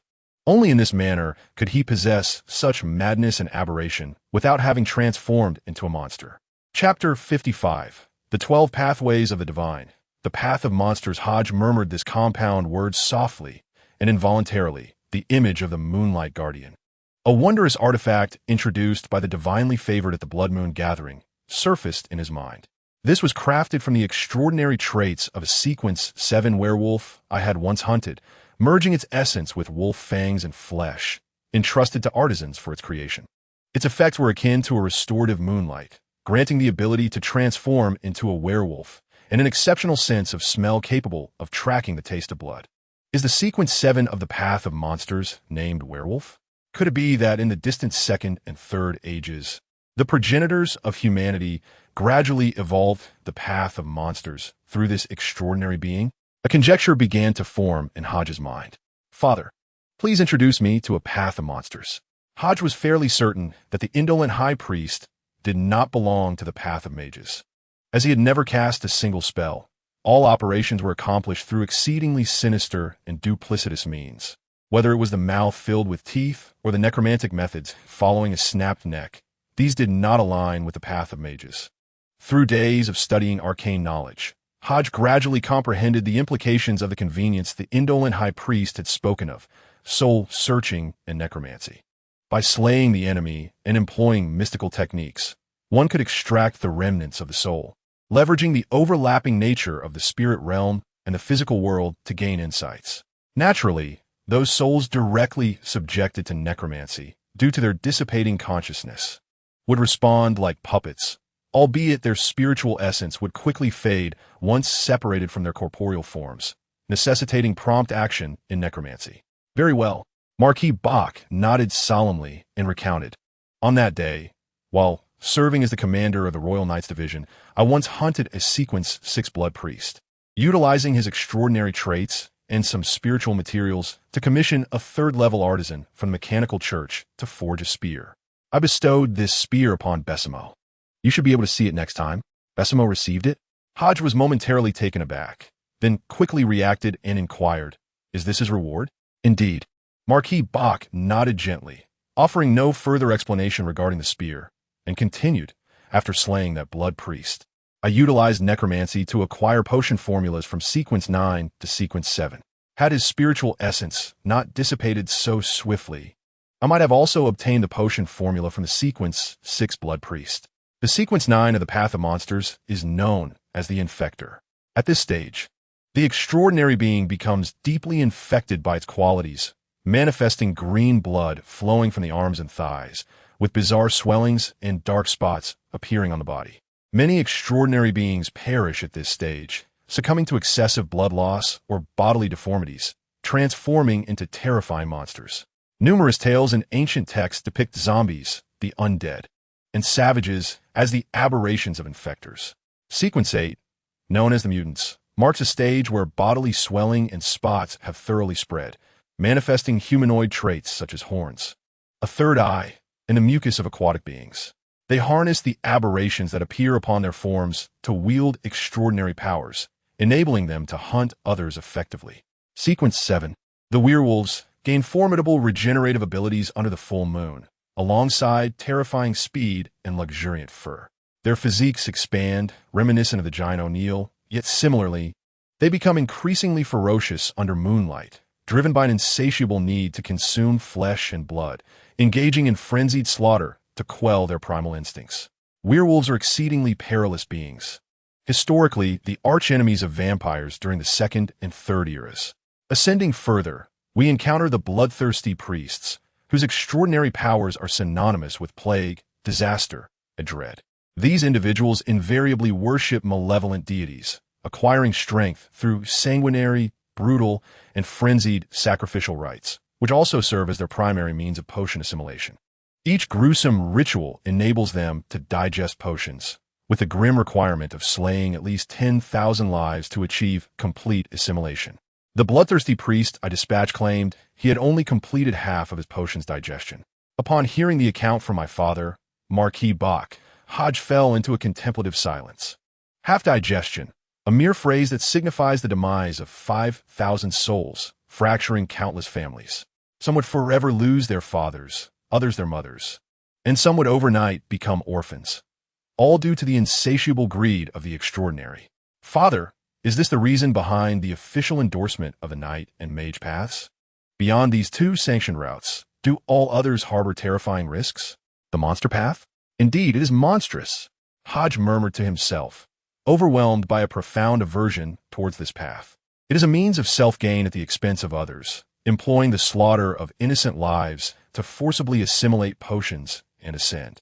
A frenzied thirst for blood, more cruel and malevolent than any specter or demon. No, Marquis Bach shook his head, clarifying, to be precise, all paths carry dreadful side effects and risks. Knights may undergo aberrations, become tainted, transforming into cruel, bloodthirsty giants. The mage path similarly incurs a degree of corruption, especially as mages draw power from the void and the underworld, significantly increasing the likelihood of contamination. The higher the tier of magic, the more prone it is to corruption. Have you heard Russell's incantation? The names she utters originate from a long-forgotten, ancient deity, suspected to be a creature of the dragon lineage. Almost all extraordinary beings following the mage path, upon reaching sequence 7 as chanting mages, will hear whispers from him, involuntarily conjuring his name within their minds. Numerous sorcerers have met their demise in explosive bursts upon uttering his revered name, their flesh and blood scattered in the aftermath. Conversely, a fortunate few have received his blessings, mastering the art of high-ranking magic. The Ice Crystal Dragon Claw spell of Russell is derived from that very entity. However, aside from the paths of knights and sorcerers, other extraordinary beings must, to varying degrees, engage in specific ceremonial performances to properly assimilate potions. For instance, those on the path of monstrosity partake in bloody sacrifices and the slaughter of innocents, while those following the path of the Reaper delve into graves and manipulate the deceased. There exist, nonetheless, relatively safer alternatives, such as the creative path of the mechanical cult, the clerical path of the Holy Church, the adventurer's path, and the captain's path of the Oceanic Church, among others. These paths range from the extreme to the bizarre, from the mundane to the mysterious. Excluding the few paths that were irrevocably lost during the Fourth Divine War, a total of 12 divine paths remain. Chapter 56. The Gift of Marquis Bach, 12 Divine Paths? Is this the truth of this world? Hodges gained insight, perceiving that all things in existence are governed by rules. The cycle of life, aging, and death adheres to these rules, as do the growth, maturity, and decay of plants. The underlying rules of this world are evidently mad and distorted, giving rise to a plethora of corruption and aberration. All divine paths originate from the blasphemous palaces that emerged in the Second and Third eras, which are said to house essential writings that detail the forms of extraordinary traits, the formulas and methods for crafting various potions, as well as the corresponding ritual processes. Many beings believe that the creation of the blasphemous palaces was an act of sacrilege against the true gods, an affront to the divine that should not have endured.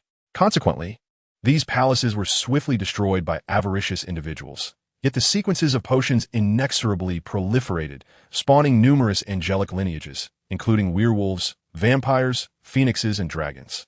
During that era of fierce competition for thrones, many powers rose while others fell. The blasphemous palaces serve as the source of all. Marquis Bach regarded Hodges and revealed another secret. The blasphemous palaces? Hodges noted this term, feeling an inexplicable sense of familiarity, as though he had encountered it before. Yet he cannot recall where. Now, let us conclude this discussion. Marquis Bach seemed to sense that the conversation had strayed, softly inquiring, "First, let us discuss the reason behind your desire to become this bait." "Because I bear the essence of that lord," Hodges replied after a moment of contemplation. "When the indolent high priest sought to end my life, he claimed I was favored by the Lord, a recipient of his grace, and that this grace exceeded even his own." As he spoke, Marquis Bach's expression shifted. He gazed intently at Hodges, his eyes flickering as if deep in thought. Upon witnessing the situation, Hodge ceased his speech, fully aware of the gravity of the matter at hand. The deity spoken of by the followers of the eternal demon cult is, after all, the most sinister of all evil gods, a being sought after by various religious institutions in a unified pursuit. More critically, this malevolent entity holds a high status, embodying a divinity of ancient lineage, persisting from a time long past. To utter even the name of such an evil existence could drive one to madness, plunging them into unfathomable chaos, ultimately transforming them into a monstrous form. "What are your thoughts?" inquired Marquis Bach after a moment of contemplation. "I am uncertain as to why I have drawn the attention of this malevolent deity, but Father, you must trust that I will find a way to evade its gaze. For now, I exhibit no signs of mutation, and any gains I have made are within the realm of normalcy. Rather than fretting over events that have yet to transpire, it would be more prudent to focus on self-improvement. Once I elevate my standing, I shall devise a means to rid myself of this deity's influence." Hodge responded with a relaxed and confident smile, speaking earnestly. Upon hearing this, Marquis Bach fell silent, perplexed as to why the very person he sought to protect had garnered the attention of a malevolent god, placing him in a precarious position of potential corruption. "Hodge, I mentioned that upon your ascension to Sequence 9, I would present you with a gift." Marquis Bach abruptly shifted the conversation, uttering this statement. "Do you remember?" At this, Hodge nodded affirmatively. "I do. Very well. I shall bestow this item upon you today." Marquis Bach inclined his head slightly, extending his right hand, and with a gentle motion of his index finger, inscribed intricate and esoteric symbols in the air.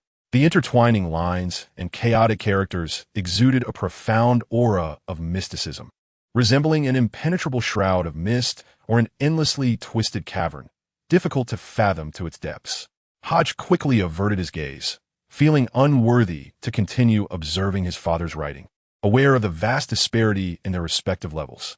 The characters and twisted lines before him were beyond the comprehension of one at Sequence 9.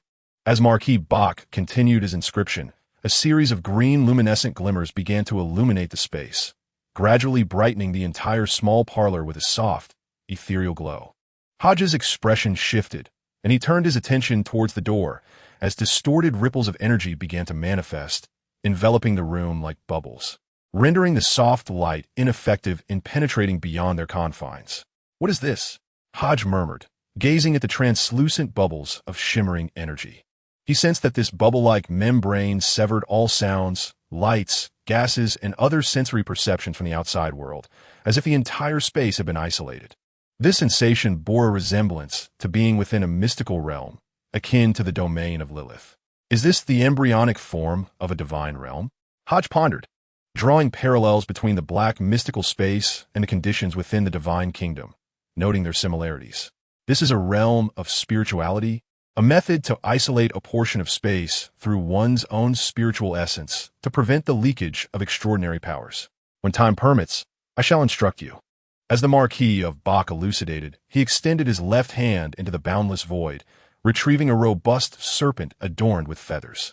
The serpent writhed violently, its forked tongue flickering as its vertical gaze fixated intently on the Marquis. The feathered python exuded a menacing aura, its eyes gleaming with lethal intent, as if poised to strike and sink its fangs into the Marquis's neck, intent on ending his life. "Father, be cautious," Hodges urged, his anxiety palpable as he focused intently on the massive serpent, his hand hovering over his firearm. "Fear not," the Marquis replied with a gentle smile. Tapping the python's bulging head and speaking in the ancient Elvish tongue, "Spit out that object." In response, the serpent shook its head defiantly, reluctantly extending its tongue, desperately attempting to retreat into the void, wishing to vanish from sight. With a determined tug, the Marquis hurled the serpent to the ground, his fingertips igniting with a green flame directed at the python's bulge. "I shall not repeat myself," he warned, still in Elvish. The serpent, seemingly aware of human nature, gazed fearfully at the green flame emanating from the Marquis's finger. Ultimately, it bowed its head and opened its mouth, releasing a wooden box coated in a viscous substance. The Marquis nodded in satisfaction, gesturing towards the still-present void gate. Understanding the Marquis's intention, the serpent cast a lingering glance at the wooden box, hesitated, and, lacking the courage to seize the item before the Marquis, retreated into the void, disappearing from view. "Father, what was that?" Hodges inquired, watching the serpent's vanishing form. "That was a spiritual creature of the feathered serpent lineage, a contract being I once captured during my wanderings in the spirit realm.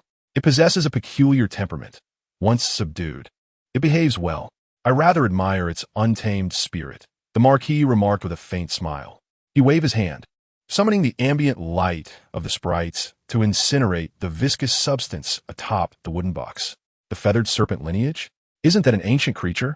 Hodges mused, his mind racing with the thought of whether the blood cup could extract the essence of the feathered serpent lineage. At that moment, the python, having just returned to the spirit realm, trembled as its feathers bristled, akin to a startled wildcat. It scanned its surroundings warily, its spiritual instincts sensing a twinge of malevolence. As if a dreadful presence had fixated upon it, it swiftly navigated deeper into the spirit realm, moving with incredible speed, fearing any delay. This looming malevolence trailed closely, instilling a sense of dread within it. "Oh, by the way, your blood cup seems capable of extracting the bloodlines of these mythical creatures' descendants. Would you care to try?" the Marquis inquired, casting a gentle glance at Hodges. Hodges hesitated momentarily before shaking his head. "Perhaps another day. The timing does not seem right for such endeavors." "Very well. As you wish." The Marquis of Bach did not hesitate. He extended his hand to grasp the charred wooden box and elucidated. "This is the gift I present to you, the sealed object 20784, named the Eye of Secrets." As he spoke, the Marquis gently opened the box, revealing its contents. Hodge leaned forward to gaze inside, where he beheld a glass orb shaped like an eye, its surface a swirling mix of black and white, with a crimson vertical pupil. Delicate lavender threads emanated from the depths of the pupil, resembling a network of blood vessels within the eye socket, exuding an aura of profound tranquility and serenity. As Hodges' attention fixed upon it, he felt as though the surrounding space became enveloped in an intangible darkness. His senses, hearing, touch, sight, smell, and taste, seemed to be stripped away. He could not utter a sound, his body frozen in place, and even the colors in his vision began to fade. Fear, anxiety, and dread burgeoned within him. As he sensed the scales beneath his skin beginning to uncontrollably emerge, his frenzied and sinister essence boiling to the surface. He was on the brink of losing control. At that moment, a soft thud echoed as the box closed. Hodges' once vanished senses returned. His gaze regained focus and vitality, and his body was finally able to move. The scales that had floated upon his skin gradually receded. Instinctively, he stepped back several paces, casting a terrified glance at the now-closed ancient box. "Father, what just transpired?" Hodge inquired, still trembling. "The second-level sealed object is akin to a mid-tier extraordinary being. and this Eye of Secrets is considered a potent and peculiar specimen among mid-tier extraordinary traits.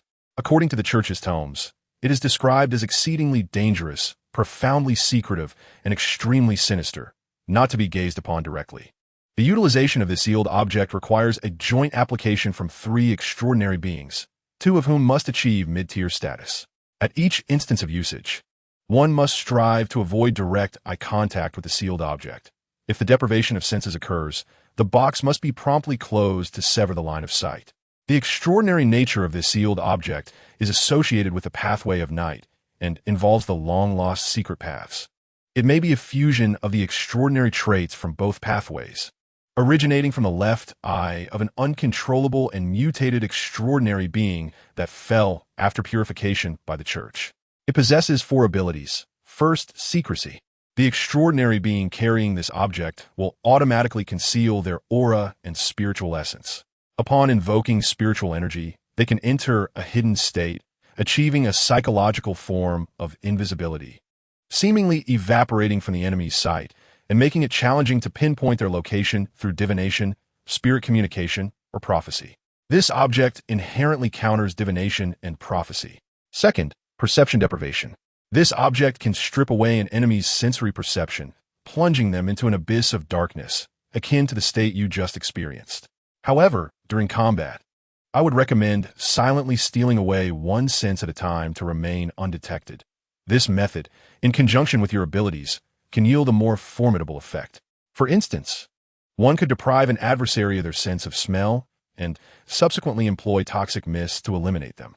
Alternatively, one might strip them of their sense of touch and use other extraordinary items to assault their body, rendering them oblivious and unprepared. Thirdly, there exists the ability to steal dreams. This sealed item can pilfer an opponent's dreamscape, recreating it within a defined space, thereby manifesting their deepest fears, most terrifying scenarios. An object of dread. By utilizing this dreamlike recreation, one can inflict harm upon the enemy.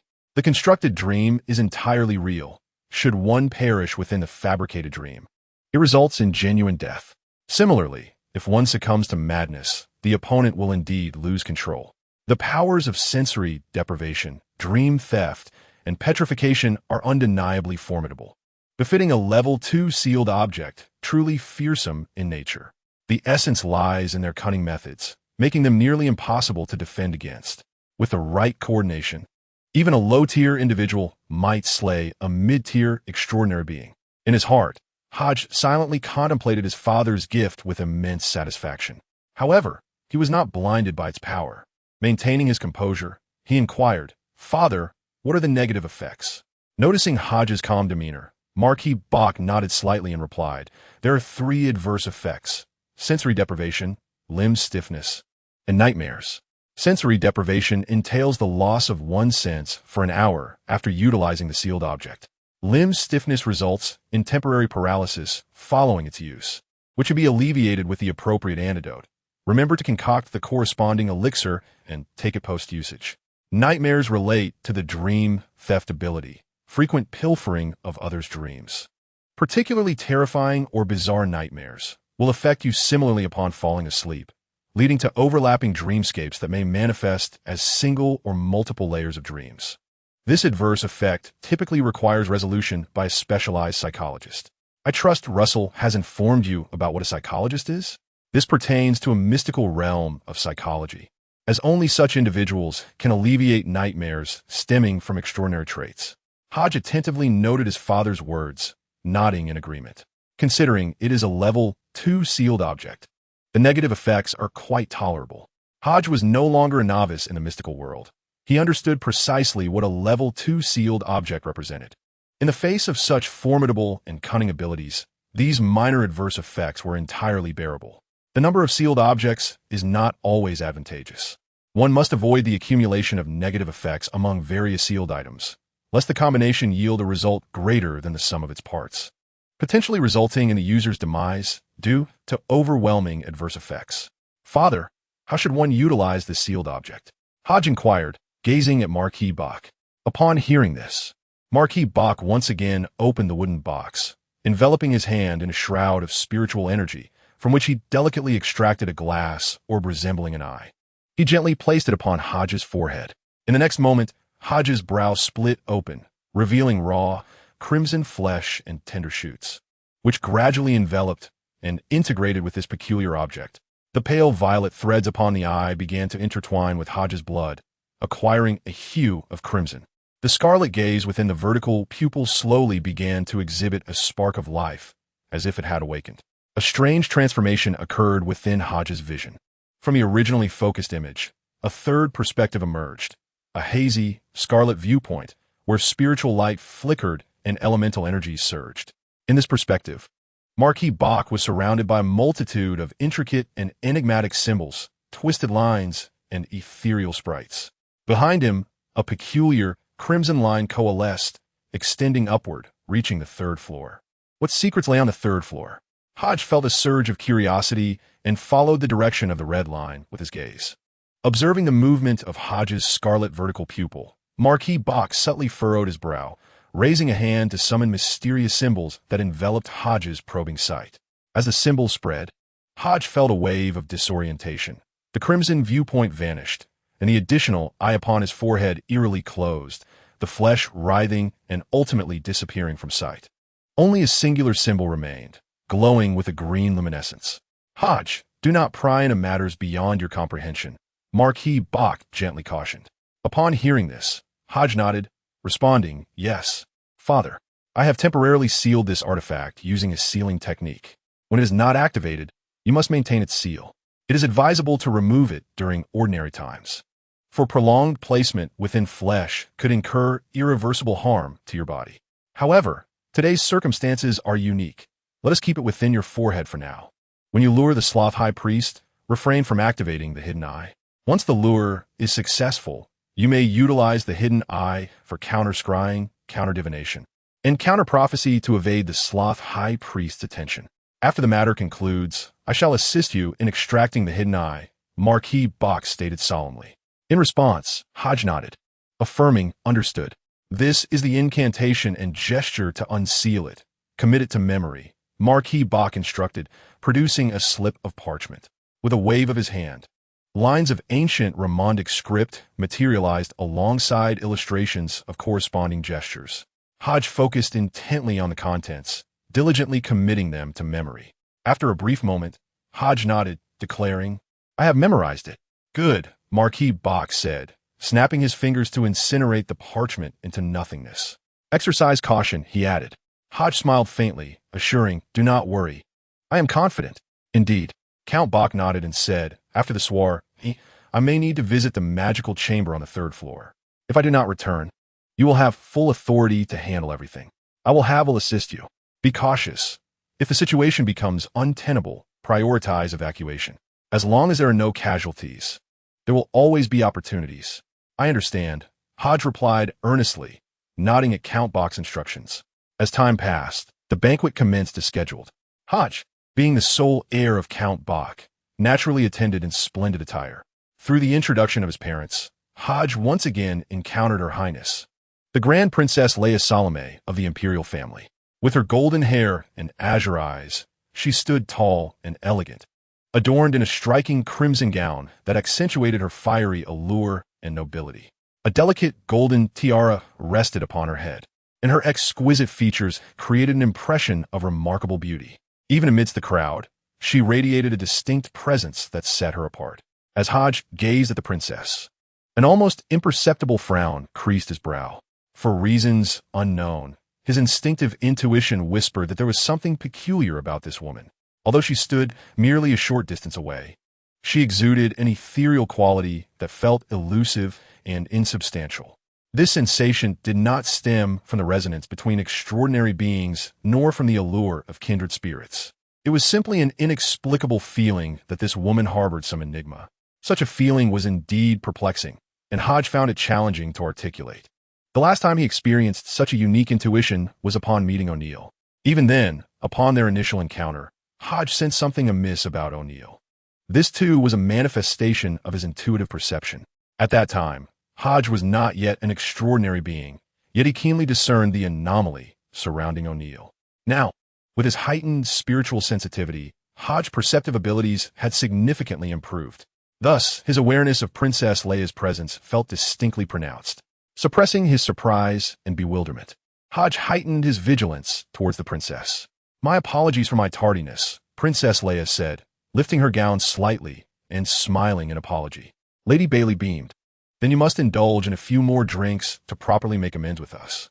"Of course," Princess Leia replied with a smile. "Your Highness, this is my son, Hodge Dickens," Lady Bailey introduced. "Pleasure to meet you, Your Highness," Hodge said, bowing slightly. "Greetings, Hodge," Princess Leia acknowledged with a gentle nod, her demeanor radiating warmth. As she continued, "It seems your coming of age is just around the corner, is it not?" "Yes, Your Highness, in 3 months," Hodge responded. "Very well. When your coming of age ceremony arrives, I shall bestow upon you a fitting gift," Princess Leia said with a smile. "Thank you, Your Highness." Hodge did not decline the gracious offer.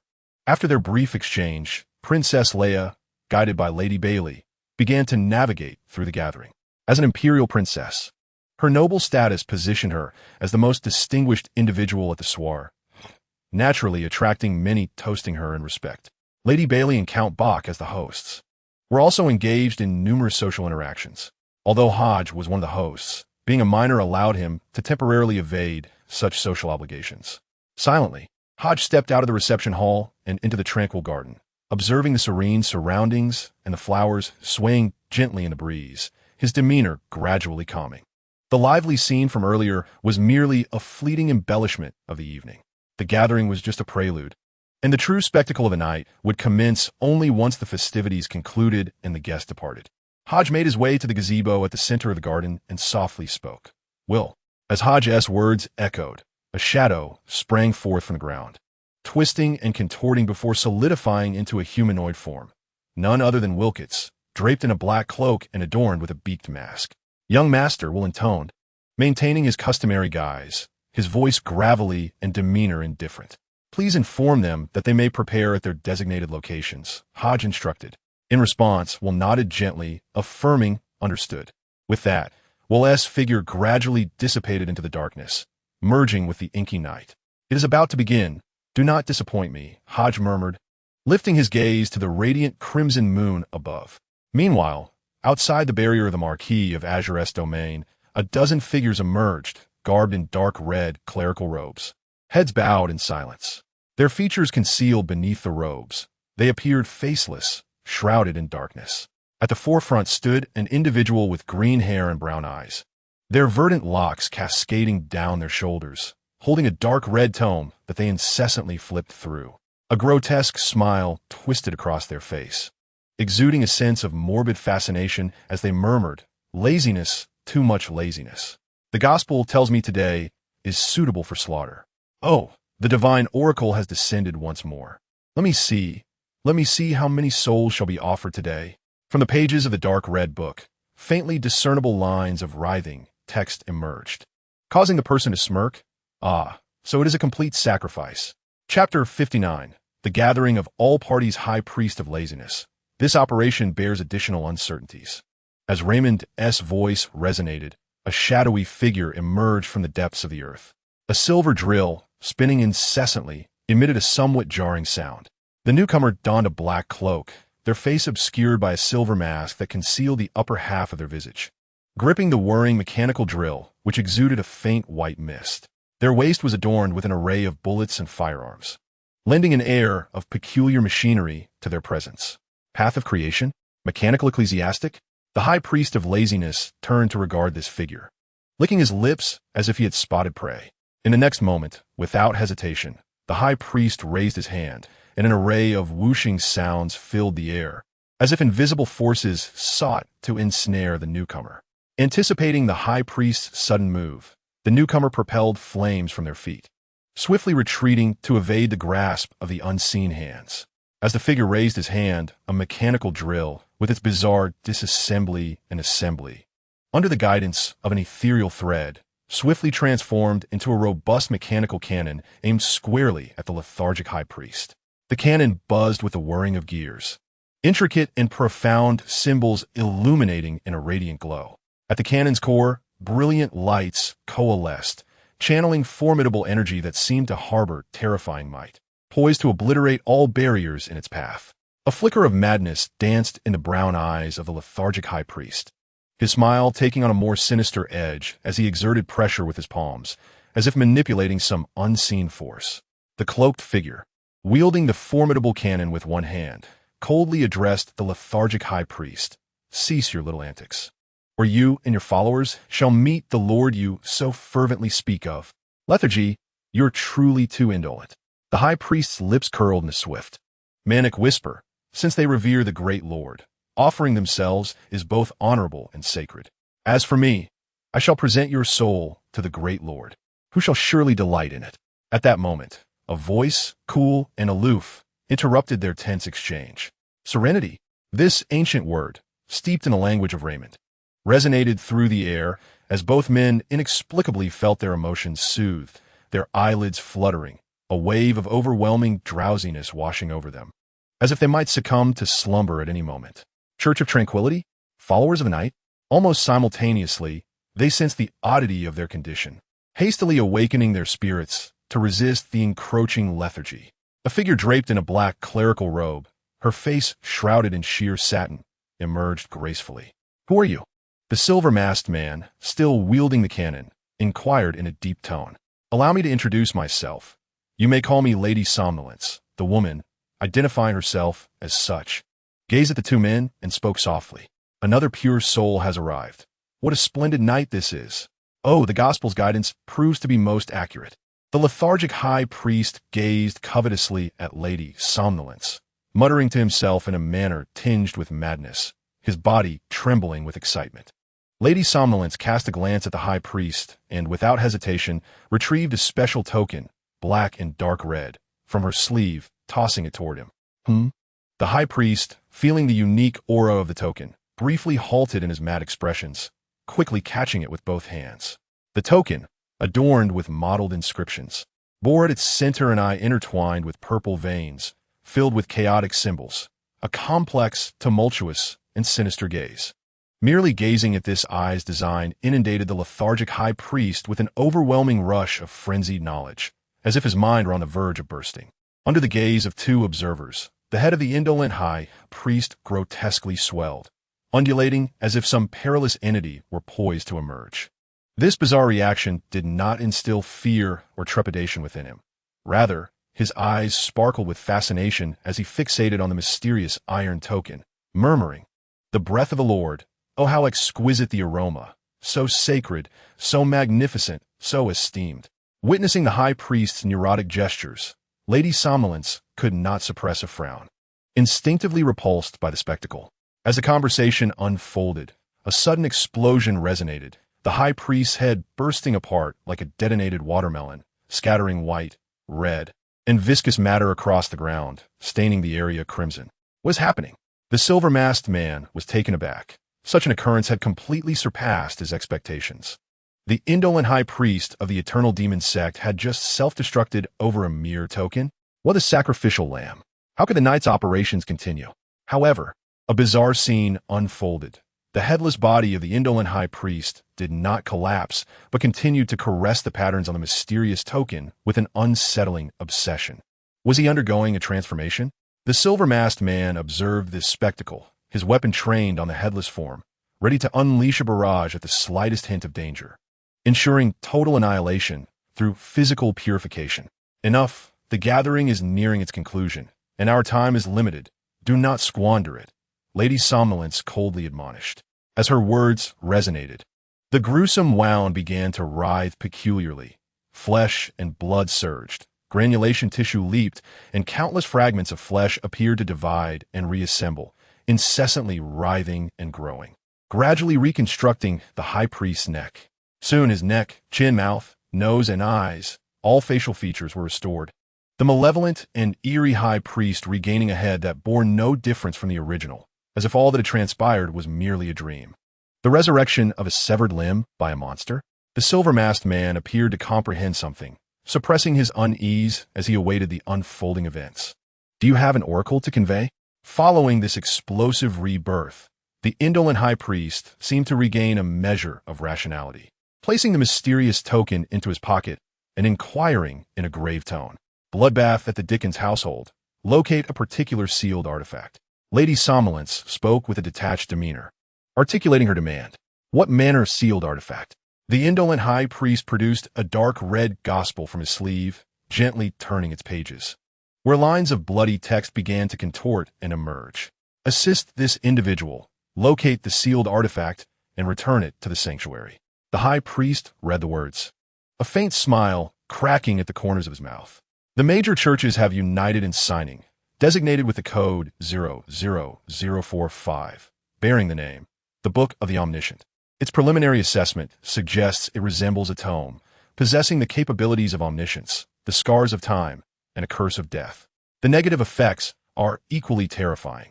Nearly every generation of its users meets a tragic end, transforming into monstrosities.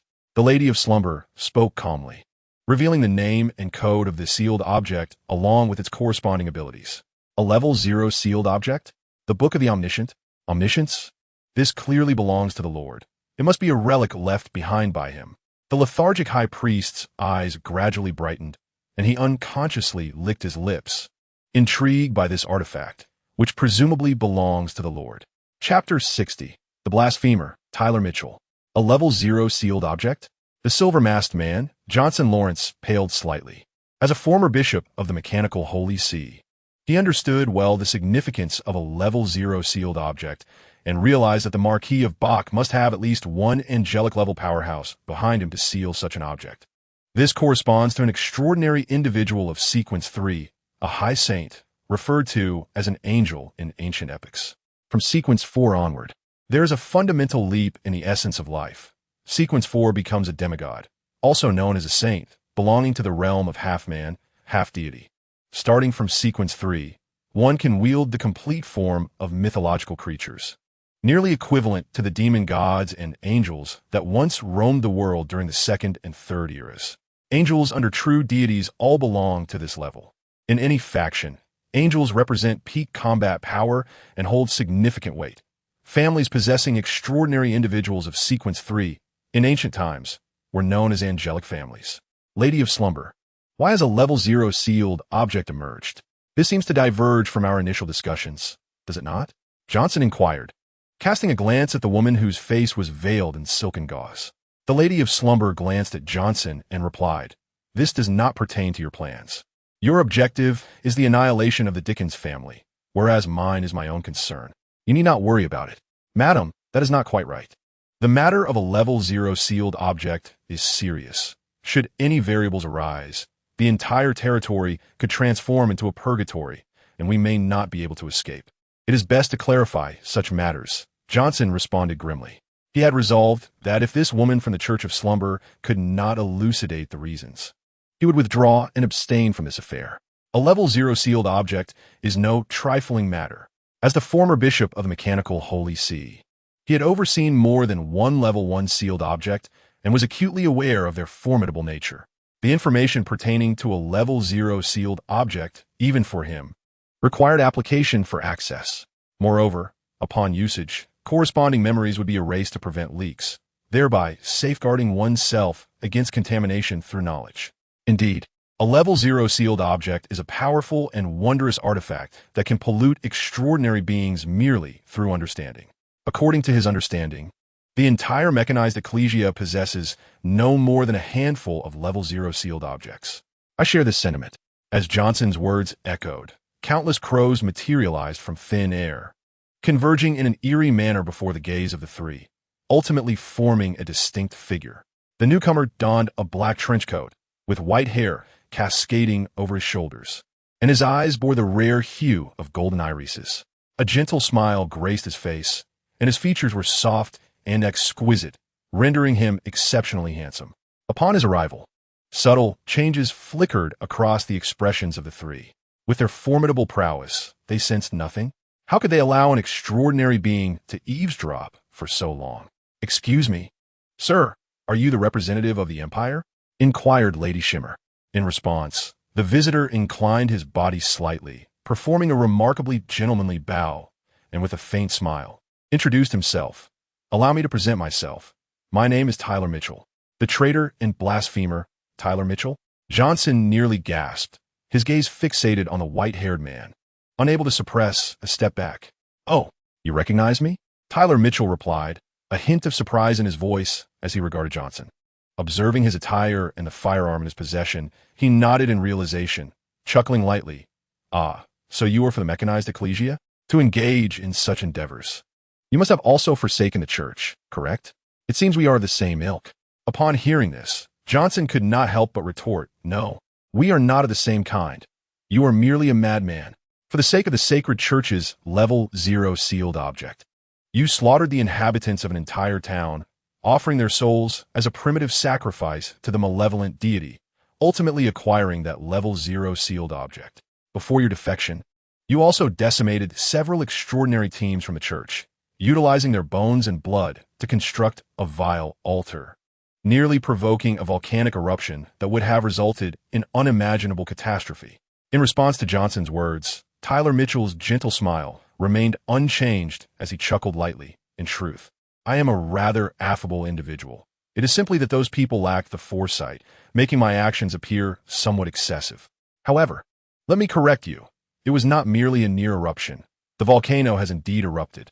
Fortunately, 2 cardinal bishops intervened, employing the church's level 0 sealed object to forcibly seal the volcano. Otherwise, I believe my ritual would have yielded commendable results. How could you collaborate with the upper echelons of the empire?" Johnson's expression shifted slightly as he struggled to maintain his composure and asked, "Given your ties with the Holy Church, how dare you appear in such a place? My friend, at your level, you must have once held the position of bishop." "Do not be so naive," Tyler Mitchell replied, shaking his head with an unwavering smile. "There are no eternal friends, only everlasting interests. For the upper echelons of the empire, is there a more suitable collaborator than a defector from the Holy Church? Just like you, our alliance to exterminate the Dickens family would merely be perceived as an act of vengeance against the empire, a reprisal against the Holy Church. Is this not akin to this lady from the slumber church? We are all motivated by self-interest, are we not? What do you desire?" Lady Somnolence inquired, gazing at the formidable individual before her. "Fear not. I hold no fascination for the so-called level 0 seal you mentioned. We each seek our own ends. You take your level 0 seal, and I shall procure my trinkets." Taylor Mitchell quietly donned a pair of white gloves he retrieved from his coat pocket, speaking in a calm tone. "This apostate, who previously slaughtered an entire town over a level 0 seal and fled from the Holy Church, now chooses to abandon the pursuit of it. There must be but one explanation. Within the confines of Marquis Dickens' estate lies another treasure, one that rivals the level 0 seal. A treasure so compelling that it would compel the apostate Taylor Mitchell to relinquish all else in its pursuit." Realizing this, Johns felt a surge of excitement. Although he did not comprehend the nature of this item, he was acutely aware that it represented his hope for ascending to the angelic tier, sequence 3. Having fled the mechanized church, he was unlikely to acquire the sequence 3 potion formula and primary materials. Yet, should he obtain this treasure, whether he presented it to another church or a clandestine organization, he would secure the corresponding potion formula. It was merely an alternative pathway to the sequence 3 potion. Ascending through different pathways was feasible when progressing from sequence 4 to sequence 3, provided the pathways were adjacent. Though the risks were substantial, Johns was willing to embrace the gamble. "Lady Somnolence, why has the level 0 seal manifested at the Dickens estate? I find myself intrigued by this point, and I must also assess the extent of Bach Dickens' power upon utilizing the level 0 seal. Should there be an angelic level of capability, I believe we ought to reconsider our mission." Taylor Mitchell regarded Lady Somnolence, his tone remaining gentle, as if recounting an affair unrelated to himself. Chapter 61. A grand performance. Very well. I have come bearing a seal that can temporarily corrupt the Book of Omniscience, inducing a state of chaos within it. In such an unstable condition, Bach Dickens would be utterly unable to manipulate this level 0 seal, Lady Somnolence explained, casting her gaze upon the 3 individuals present. "The surname Dickens seems familiar. I believe I have encountered it within the church's tomes. Families capable of possessing a level 0 seal have, at the very least, birth angels during the 3rd and 4th eras. Such ancient lineages, can you assure me that there exists only this single level 0 seal? Should there be a second? I trust you understand the ramifications that would ensue." Taylor Mitchell addressed the nocturnal devotee from the Church of Somnolence, his tone unwavering. As for the origins of this level 0 seal, I am not at liberty to disclose. However, I can assure you that Bach Dickens possesses but this one level 0 seal, and the other members of his family are not present within the Dickens estate. This matter is steeped in secrecy, one that you need not concern yourselves with. Lady Somnolence's tone was frosty, yet her words bore a certain conviction. Very well. I have no further objections. Let us prepare for action. Taylor Mitchell nodded slightly and spoke. Let the followers of the Eternal Dark Cult take the first step. There was no objection. The Sloth High Priest cast a penetrating glance at this blasphemer, feeling an inexplicable sense that the aura surrounding him was even more sinister and depraved than his own. No matter how gentle his smile or how soft his tone, it could not mask the inherent corruption and madness. He was a demon. The members of the Grand Court sect stirred, prompting Bach de Gungsi, the military high command, and the Holy Church's Light Judgment Squad to search the vicinity for the Grand Court sect to prevent them from disrupting our actions. Someone needed to divert their attention. Taylor Mitchell looked towards the other two. I must act alongside the Sloth High Priest to ensure the timely corruption of 00045 and avert any unforeseen circumstances, stated Lady Somnolence. Upon hearing this, Johns nodded and replied, Very well, I shall handle this matter. Mr. Mask, you go attract the military high command, and I will deal with the Holy Church's Light Judgment Squad, Taylor Mitchell said, his expression unchanged, a light chuckle escaping his lips. John's pupils constricted slightly, but he soon grasped the intentions of this madman, nodding in agreement. All right. By the way, due to the situation with the Grand Court sect, the commander of the cavalry regiment in Hodu village has been replaced. While the cavalry regiment poses little threat to our operations, their proximity to the estate is concerning. If conflict arises within the estate, it could complicate matters should the cavalry seek assistance, Lady Somnolence gently reminded. Not to worry, let my secret minions handle this. Taylor Mitchell waved his hand dismissively, seemingly unconcerned about the cavalry regiment mentioned by Lady Somnolence. As Taylor Mitchell's voice faded, a dark silhouette blotted out the radiant crimson moon, soaring deep into the territory. The immense shadow, illuminated by the moonlight, vaguely resembled a dragon, with a figure riding atop it, brandishing a lance. Within a few breaths, they vanished from sight. Could that be a knight of Sequence 5, the Sky Dragon Rider? Johns suddenly recognized the figure and exclaimed.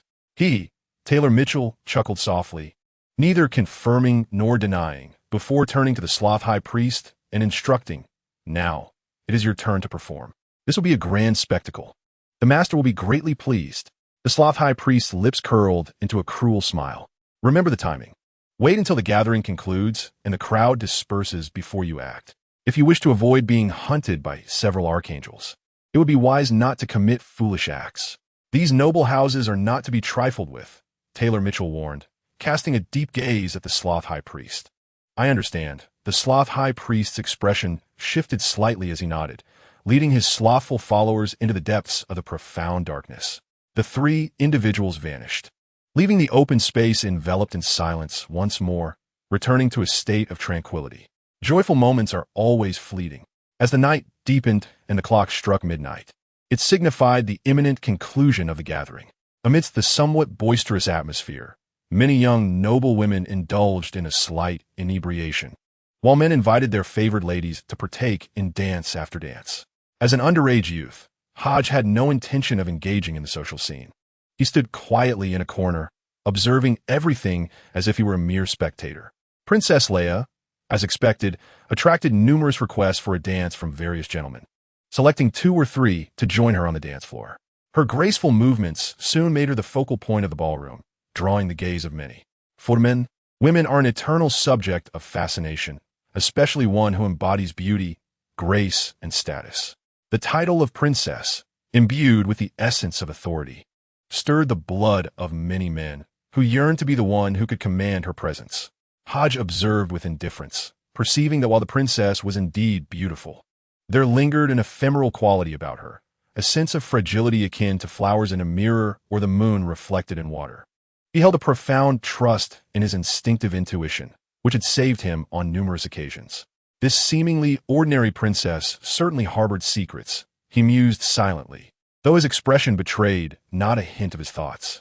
As the midnight chimes reverberated throughout the estate, the lively piano accompaniment ceased. The musicians gently lowered their violins and cellos, bowing slightly to the guests. The dancing couples halted their movements, exchanging brief farewells before gradually departing. The gathering had commenced in the afternoon and continued into the evening, with many guests having already taken their leave. Naturally, these departing guests expressed their apologies to the host and presented gifts, adhering to the etiquette of the nobility. The gentlemen and ladies who danced until the stroke of midnight were led by servants to their carriages, beginning their exodus from the estate. Lady Belly, I have thoroughly enjoyed myself today, but it is getting late, so I shall take my leave, Princess Leia remarked with a smile. Lady Belly, gazing at the princess, softly replied, Your Highness, it is quite late. Why not stay the night and return to the capital tomorrow? Not at all. There are matters at the castle awaiting my attention. Princess Leia shook her head, graciously declining. At that moment, Hodge, who had been silently observing, suddenly spoke, Your Highness, why not remain to witness a grand performance? What do you mean by grand performance? Lady Belly, is there another event planned? Princess Leia furrowed her brow slightly. Her curiosity piqued as she turned to Lady Belly for clarification. Lady Belief cast her gaze upon Hodge, her eyes flickering with curiosity before narrowing into a glare. The meaning was unmistakable to Hodge. What was happening? Why the change of plans? What exactly did she intend to do? Mother, do we not have a play intended for Her Highness the Princess to attend? Have you forgotten? It was specially prepared for her. Hodge remarked with a subtle smile, his tone earnest. Upon hearing Hodge's words, Lady Belief grasped the implication. This grand spectacle sweeping across the Dickens estate surely required an audience. And who better to fulfill that role than Princess Leia? However, the thought of involving a royal princess as a mere spectator struck Lady Belief as somewhat precarious. She suddenly found herself perplexed by her son's intentions. Forcing a princess to remain and sharing the burden of her protection would only complicate the entire endeavor. Indeed, I apologize for my oversight. Your Highness, I have indeed prepared a play. Lady Belief composed herself, ultimately choosing to trust her son, revealing a hint of contrition in her voice. But has the guest list been reduced to just me? Princess Leia inquired, her brow furrowing slightly, sensing the timing was rather inappropriate. Your Highness, Hodge interjected, besides yourself, there is also Lady Nia. This performance can only take place at midnight. Do you not agree that the resplendent moonlight tonight is perfectly suited for such a splendid show? The Salem Empire boasts a tradition of midnight plays, particularly in open-air theaters, where tales under the blood moon often unfold into poignant love stories or rather blush-inducing moral dramas. Naturally, Princess Leia did not presume that Hodge's family would dare invite her to witness a risque performance, leading her to assume that Lady Belief had prepared a tragic tale favored by most noble ladies. Though Princess Leia held a personal aversion to the tragic denouement as an artistic form, the invitation from Lady Belief alongside Lady Nia compelled her to attend. After all, the primary objective of this gathering was to mend the rift between Lady Belief and Lady Nia, a task entrusted to her by a family elder, which she regarded with considerable importance. Very well, I shall remain to observe. Princess Leia conceded with a gentle nod. That is splendid, Your Highness. Please follow me. Hodge replied with a subtle bow, leading the way for Princess Leia. She offered a slight nod to Lady Belief before following Hodge, who was soon joined by Lady Belief and several of Princess Leia's attendants as they ventured into the estate's garden. Surveying her surroundings, Princess Leia furrowed her brow and inquired, Hodge, where's the play you mentioned? Why is there not a soul in sight? Hodge smiled faintly, pointing towards a nearby pavilion, and softly said, Your Highness, Lady Nia is waiting over there. Let us proceed. Very well. Princess Leia entered the pavilion, her demeanor tinged with skepticism. Upon her arrival, Lady Nia promptly rose to her feet, bowing respectfully, and said, Your Highness. Beside her stood a brown-haired man clad in a green military uniform adorned with epaulets, a ribbon draped across his chest, and the six-pointed star emblem of the Sword and Shield Regiment. He bowed deeply and intoned, I pay my respects to Your Highness. Lady Nia, Commander Bernard, Princess Leia acknowledged with a gentle nod. Lady Nia pondered momentarily before hesitantly inquiring, Your Highness, have you summoned us? I summoned you? Princess Leia was initially taken aback, turning to Hodge and asking, Hodge, what is the meaning of this? Your Highness, Lady Nia, Commander Bernard, the performance is about to commence. I kindly ask for your patience. Hodge smiled subtly, bowing slightly as he softly clapped his hands. With the sound of his applause, a shadow materialized. The newcomer wore a wide-brimmed black hat, a strikingly protruding silver beak mask, and a pure black tailcoat adorned with black feathers at the shoulders. His lower attire comprised matching black leather trousers and deep black boots. Clad in ebony leather gloves, he cradled a palm-sized silver mirror in his hands. "Let's begin," Hodge instructed softly. The figure nodded slightly, raising the mirror towards the artificial lake in the distance. Under the moonlight, the water shimmered, gradually creating ripples. As the water danced, a faint curtain of water began to rise, revealing a meadow within the domain of Dickens. Extraordinary beings? Broadcast through magical artifacts? Quite an impressive feat, Princess Leia mused, well-versed in the extraordinary and the arcane from her royal upbringing. She felt no surprise at the peculiar actions of Hodge. Rather, a sense of reassurance washed over her. If it was indeed a broadcast, it suggested the unfolding drama might hold some truth. Of course, Princess Leia did not believe that Hodge and his family would dare to act against her as a princess, unless, of course, they were plotting rebellion. Yet even then, it would be implausible for them to target a royal. After all, with so many young princes and princesses in the royal family, her chances of becoming the heir were quite slim. "Let's take our seats. The Dickens family wishes to invite us to a grand spectacle." As her mind settled, Princess Leia found herself increasingly intrigued by the forthcoming events. A performance meant to unfold in the depths of night, coupled with the mystique of arcane broadcasting. Both elements stirred a deep curiosity within her. To watch a play? A drama? Lady Nia displayed a hint of bewilderment, equally astonished by the current turn of events. However, since the princess had spoken, she took her seat, filled with curiosity and uncertainty, awaiting the developments ahead. Only Bernard, the third commander of the Royal Cavalry Corps, furrowed his brow, gazing at the rippling water curtain, his eyes shimmering with contemplation. As the head of the cavalry division and a golden knight of the order, Bernard instantly recognized the identity of the subordinate before him, Wilcox, one of the former leaders of the rebel forces in the New Gill region. A being of extraordinary power, classified as a Sequence 6 of the Death's Path. Adept at manipulating the undead, corpses, and skeletal beings, he had caused considerable turmoil for the Salem Empire's army a decade prior. Having served under Marquis Bach during that tumultuous battle, Bernard was acutely aware of this extraordinary being's might and understood that the items he could control were far from ordinary. This unfolding drama was likely to be more complex than it appeared, Bernard mused, as the water curtain gradually reflected numerous cavalry figures, armed with pikes, swords, and crossbows. Their expressions solemn as they gazed ahead, seemingly awaiting something significant. The cavalry from Dickens' territory? What would they be doing? Princess Leia recognized the identity of these cavalrymen. Her heart filled with confusion, but she sensed that something monumental was about to occur. A cavalry unit? At such a late hour? What could this mean? Lady Nia, unaware of the thoughts of the two individuals beside her, instinctively inquired about the images materializing on the water curtain. As the wife of the third commander, she was aware that the display originated from a magical artifact, yet she was curious about the purpose behind the gathering of the cavalry. Upon hearing her, Hodge chuckled softly, saying, "Ah, the show is about to begin."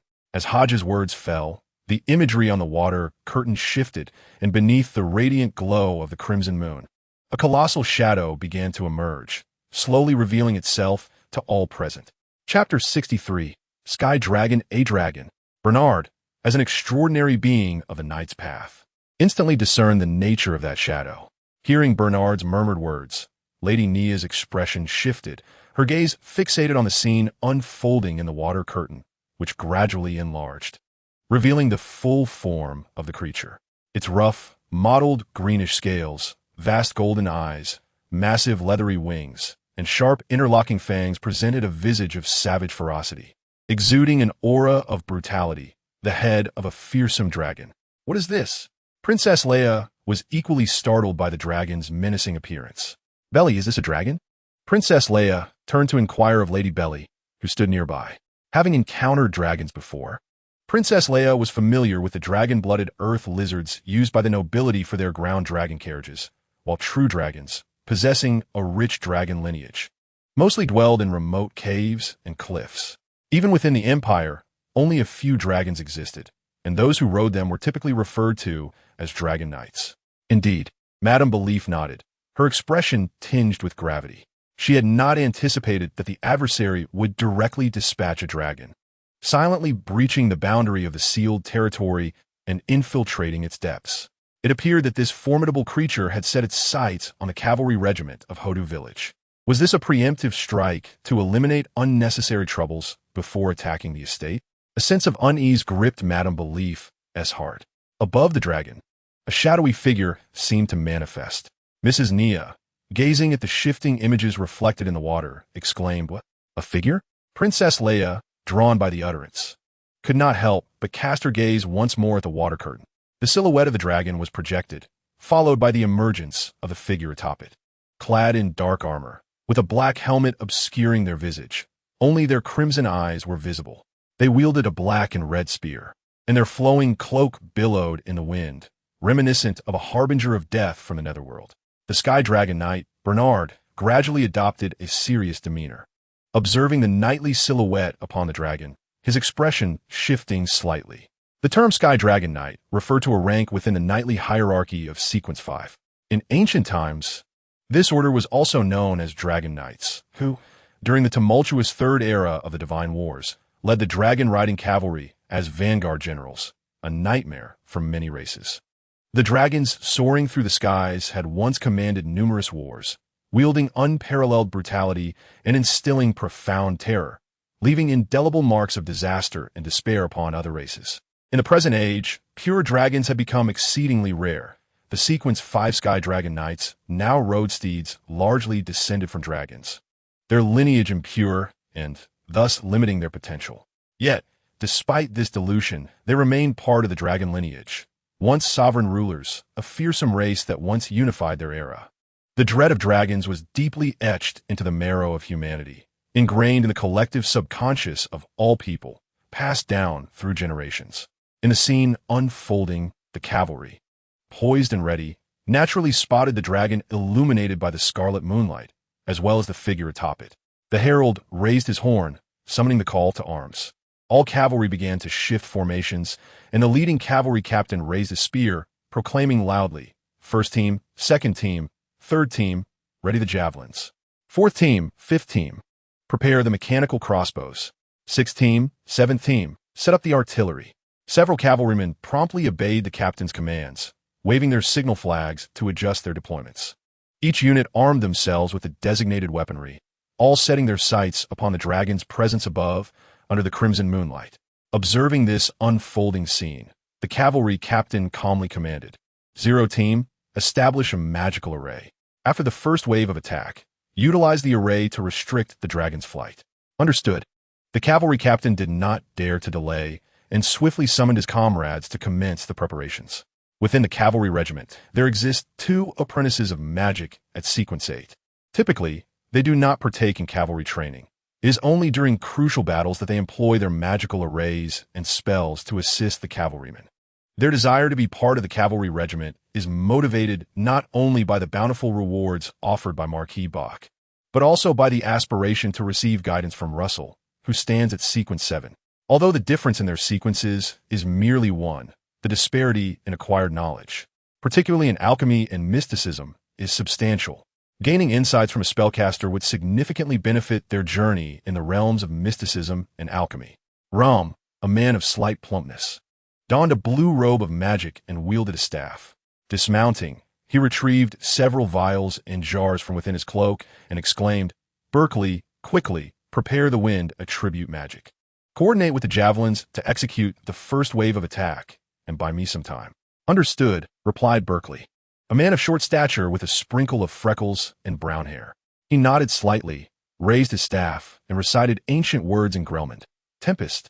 In an instant, a complex pattern of magical runes emanated from the tip of Berkeley's staff, expanding outward in layers. The combination of various mystical languages and unique arcane symbols conjured astonishing magical fluctuations. A howling gale surged forth, whipping the surrounding branches into a frenzied rustle. "Now, launch the javelins," commanded the cavalry captain with a sweeping gesture. At the captain's order, hundreds of cavalrymen hurled their javelins skyward towards the colossal dragon.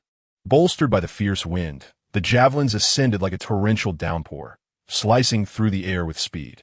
The Death Knight atop the dragon observed the scene with cold indifference.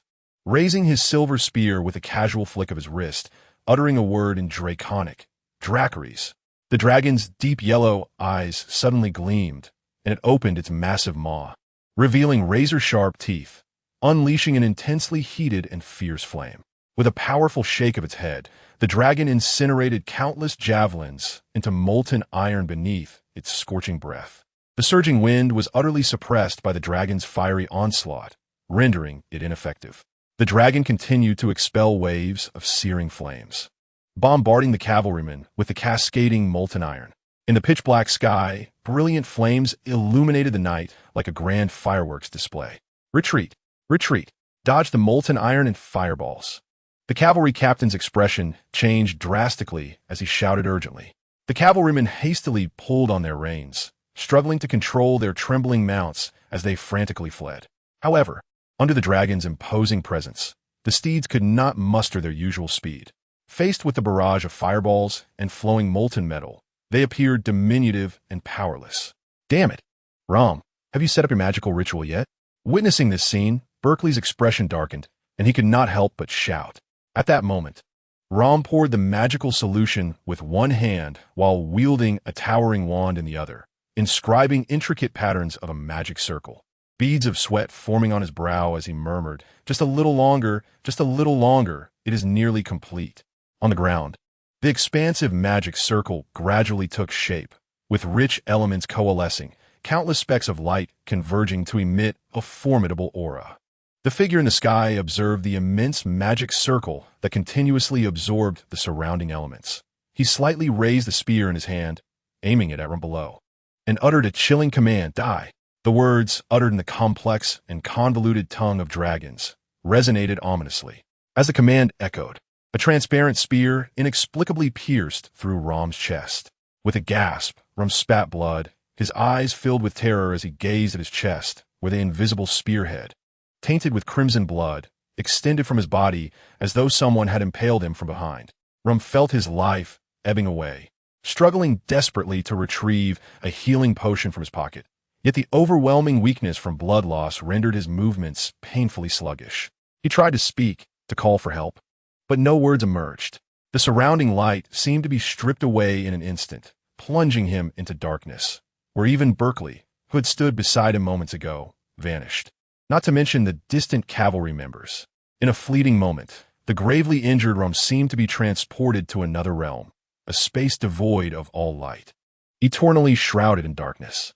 Just then, a gentle and loving voice resonated from nowhere. "Let there be light," it proclaimed. Upon hearing this voice, Rum paused, his desperate struggles ceasing abruptly. In an instant, the pitch-black void flickered with a pure and sacred radiance. This light was pure, warm, and divine, akin to the rising sun, dispelling all shadows. The next moment, the intense pain in Rom's chest vanished. With a hint of astonishment, Rum looked down at his chest where the transparent, blood-stained spear had mysteriously disappeared. The wound on his chest was enveloped in a pure light, halting the flow of blood. As he observed closely, he noticed the wound beginning to heal, as if a mysterious force was mending him. The surrounding environment subtly began to transform. Rum found himself back on the outskirts of Hodu village, encountering his friend Berkeley once more. "Rum, are you all right?" Berkeley inquired urgently.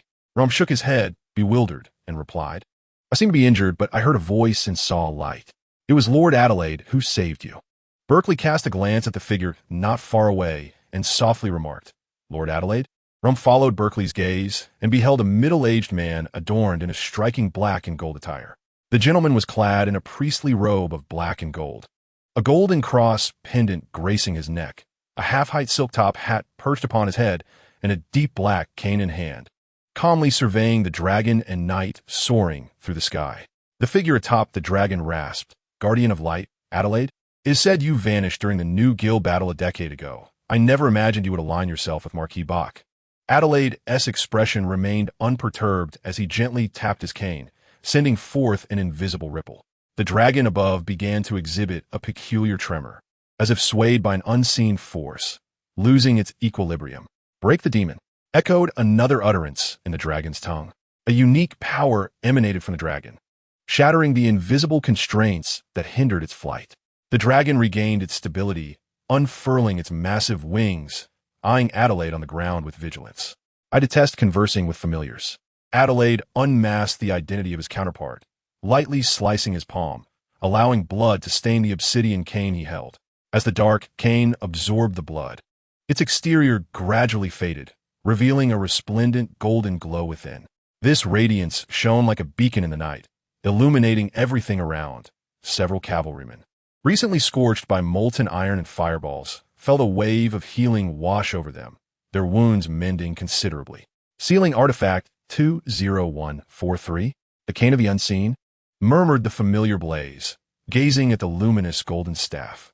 As a familiar of the 5th tier, his intuition was intertwined with that of his master, and much knowledge was shared with him. In times of need, the master could fully control the familiar, transforming it into an extension of himself. Such advanced familiars were a rarity in the current age, with few artisans willing to craft them. The desecrator Tyler Mitchell had invested considerable resources for this familiar. Through shared vision, Tyler quickly recognized the sealing artifact. Sealing artifact 20143, known as the Cane of the Unseen, possessed formidable purification capabilities, allowing it to cleanse its surroundings and convert them into devotees of light. When not in use, it must be sealed promptly. After 1 hour of use, it must be removed from the body and placed in a completely light-averse environment, awaiting the fading of its luminescence to return to its original state. Its usage involves staining with blood, infusing with spirit, and dispelling the black seal that cloaks the golden surface. It boasts effects of purification, healing, enhancement of similar spells, and the establishment of localized sacred rules, among others. The adverse effect is that upon completion of use, one must consume a substantial quantity of dark attribute potions and don corresponding dark charms to negate the invading properties of light within the body. If this is not addressed within 1 hour post-use, the light attribute will gradually purify the user's body, leading to an insidious cleansing from flesh to soul, inflicting indelible harm and suffering, ultimately transforming into a pure essence of light. A purified soul, along with its limbs and flesh, cannot be restored, even with the most potent spells. The recent loss of balance experienced by the dragon was one of the abilities of 20,143, which establishes localized rules. The rules set by Adelaide was that flying creatures would lose their equilibrium.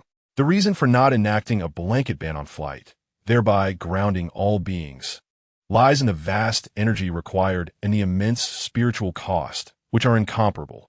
Furthermore, the two effects recently exhibited by the Sky Dragon Knight, Blaze, are exclusive capabilities of the Sky Dragon Knights.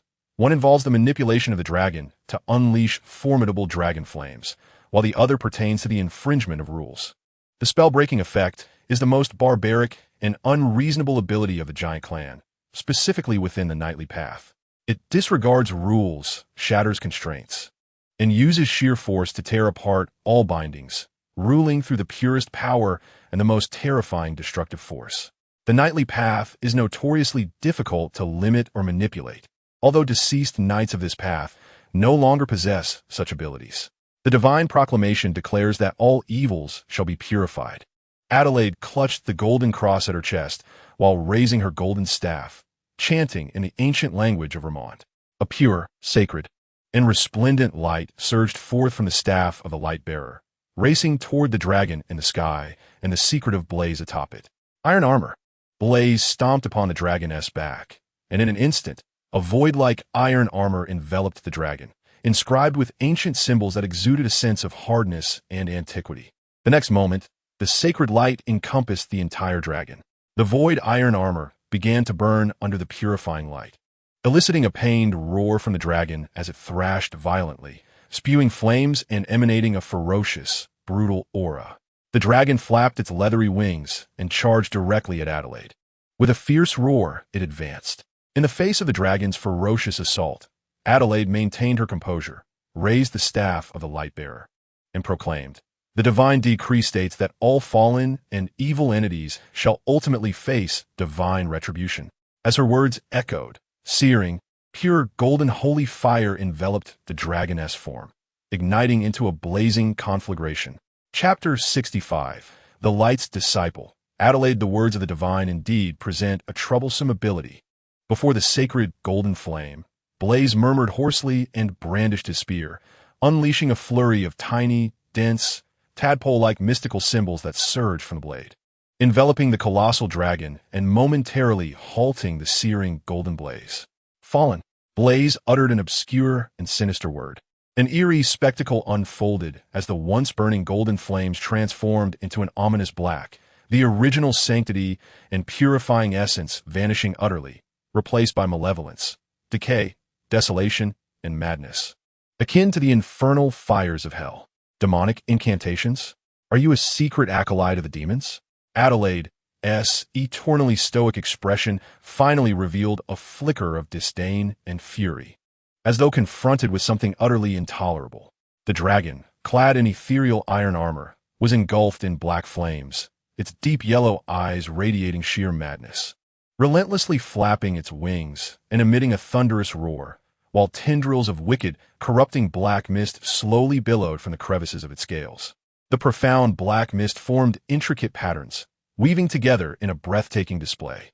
The dragon's presence grew increasingly perilous and brutal, reminiscent of a world-destroying demon dragon, emanating an astonishing draconic majesty. Adelaide silently raised his staff of the Dark One, preparing to cast a light element spell to purify the infernal dragon.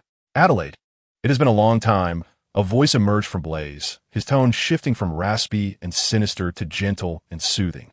Yet, upon hearing this voice, Adelaide's emotions intensified, and his ire deepened as he gritted his teeth, uttering each word with venom. Tyler Mitchell, you have grown stronger, ascending to the rank of a level 5 light priest. Indeed, you possess a remarkable talent, worthy of my sparing your life, Blaze replied in a soft tone, as if reminiscing with an old friend.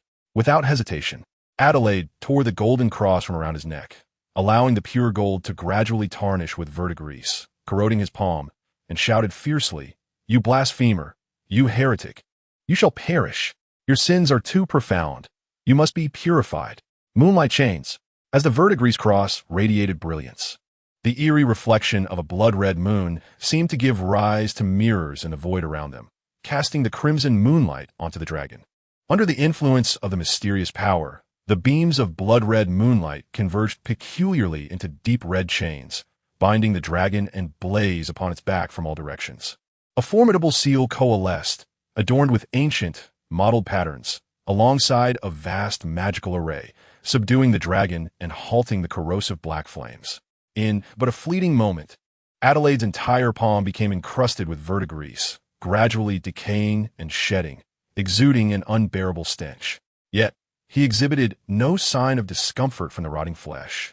Instead, raising the staff of the unshadowed and coldly uttering the ancient words in Gearman, "Holy light," with a resounding boom, the staff radiated an incandescent brilliance, drawing forth immense spiritual energy. A blinding beam of light cascaded from the heavens, piercing through the bodies of the dragon and Blaze.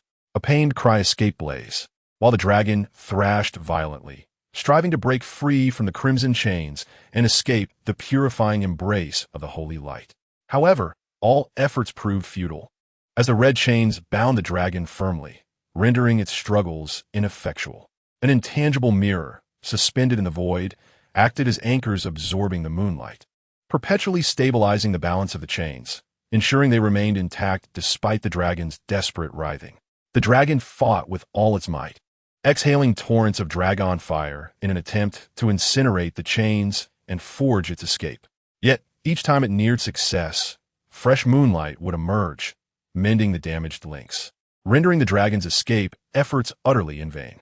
The void's iron armor and dark flames were successively purified by the resplendent holy light, while scales and flesh gradually melted away, transforming into motes of light, dissolving into nothingness. Taylor Mitchell, will you not intervene? If you delay any longer, your secret will be purified into light. In a matter of mere breaths, Adelaide's entire left hand lay in ruin, revealing the pallid bones beneath, while his priestly garb was tattered and disintegrated, charred, decayed, and desolate. A myriad of negative afflictions beset that poor left arm. This scene horrified the onlookers, Princess Leia, Lady Nia, and Lady Belle, prompting them to avert their gaze. Adelaide, the guardian of light, was indeed the most devout follower of the light. Bernard, the third commander of the Royal Knights, marveled sincerely. As an extraordinary being, particularly one on the path of knighthood, he comprehended the dragon's might and the path's demon-slaying efficacy. The deep crimson chains could forcibly restrain them, not merely due to the power of the sealing artifacts, but primarily stemming from Adelaide's own formidable strength. Adelaide bore the immense cost of wielding two sealing artifacts simultaneously, enduring excruciating pain as he persisted in channeling the purifying holy light, a form of self-inflicted torment. Only the most steadfast and resilient of believers could withstand such inhuman suffering. How ruthless, merciless to oneself, yet even more so to the enemy, Hodges remarked appreciatively, observing the scene. Initially, he had known nothing of his father, Marquis box, hidden trump card. As the father gradually entrusted resources to him, Hodge was astonished by his father's grand vision and the formidable strength of his forces. Although the Empire had imposed restrictions on the number of troops, the count of extraordinary beings was far from negligible. Belly, what has transpired? Princess Leia inquired solemnly, her gaze fixed on the complex expression of Lady Belly beside her. Your Highness, there are those who wish to exploit the discord between Lady Nia and me to annihilate our family, shifting the blame on a Lady Nia and yourself, Lady Belly replied, her expression a mix of emotions. What? Princess Leia's countenance changed dramatically, prompting her to rise abruptly. How could this be? Who are they? Lady Nia's face also paled, and she swiftly turned to her husband, seeking answers in his gaze. Bernard's expression shifted unpredictably, as if he were recalling something significant, yet he hesitated to respond immediately. Hodge observed their reactions before redirecting his attention to the water screen. Within the image, on the silhouette of a colossal dragon, countless black crows flitted about, gradually coalescing into a singular figure. As this figure materialized, the once sacred and pure holy light dimmed ominously, as if its power had been siphoned away by another. In the blink of an eye, it vanished without a trace. The newcomer donned a black trench coat, with shoulder-length white hair and rare golden eyes. His face adorned with a gentle smile, his features exquisitely delicate and strikingly handsome. Upon his arrival, Adelaide could no longer contain her fury, exclaiming, Tyler Mitchell, you remain as impetuous as ever, devoid of any grace. As a clergyman of the church, your every word and deed reflects upon it. This is unbecoming, Tyler Mitchell said with a serene smile, gently shaking his head, as though a bishop was imparting wisdom to a subordinate. Listening to his preachy tone, Adelaide's rage morphed into a cold, mocking laughter. I have long sought you, yearning for the day I could personally end your life to avenge my fallen comrades. Today, you have finally shown yourself. The power of the light's sacrifice is insufficient to slay me. Even with the addition of the Dark One's staff and the Blood Moon Cross, it remains inadequate, Tyler Mitchell stated calmly, as if stating an undeniable fact. With that, he raised his hand slightly, unleashing a dark radiance that struck the secretive blaze and the dragon, healing and restoring the parts that had just been purified by the holy light. For the sake of power, you, a bishop of the church, have committed such acts? Unforgivable. Adelaide clenched the copper-green blood moon cross tightly, his decaying, oozing arm trembling slightly, the fury towards the newcomer surpassing the pain coursing through his limb. Yet, even so, his spiritual intuition incessantly warned him that if this continued, his left arm would be utterly ruined. If his arm were to become useless, he would be incapable of wielding the Blood Moon Cross. Confronted with such a formidable adversary, this was evidently an unwise course of action. With this thought in mind, Adelaide did not hesitate. She extended her other hand to grasp the Woodarker's staff and directed a healing spell at her left arm's injury.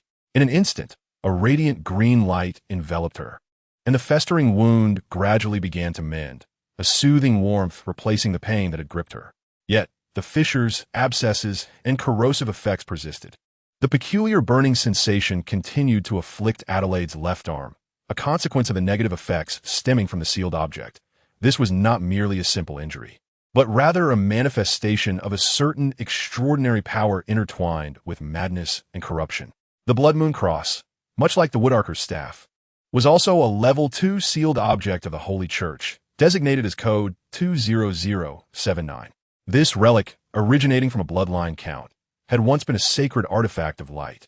But under the corruption of the bloodline count's tainted blood, it had gradually transformed into a verdigris cross, embodying both light and dark attributes.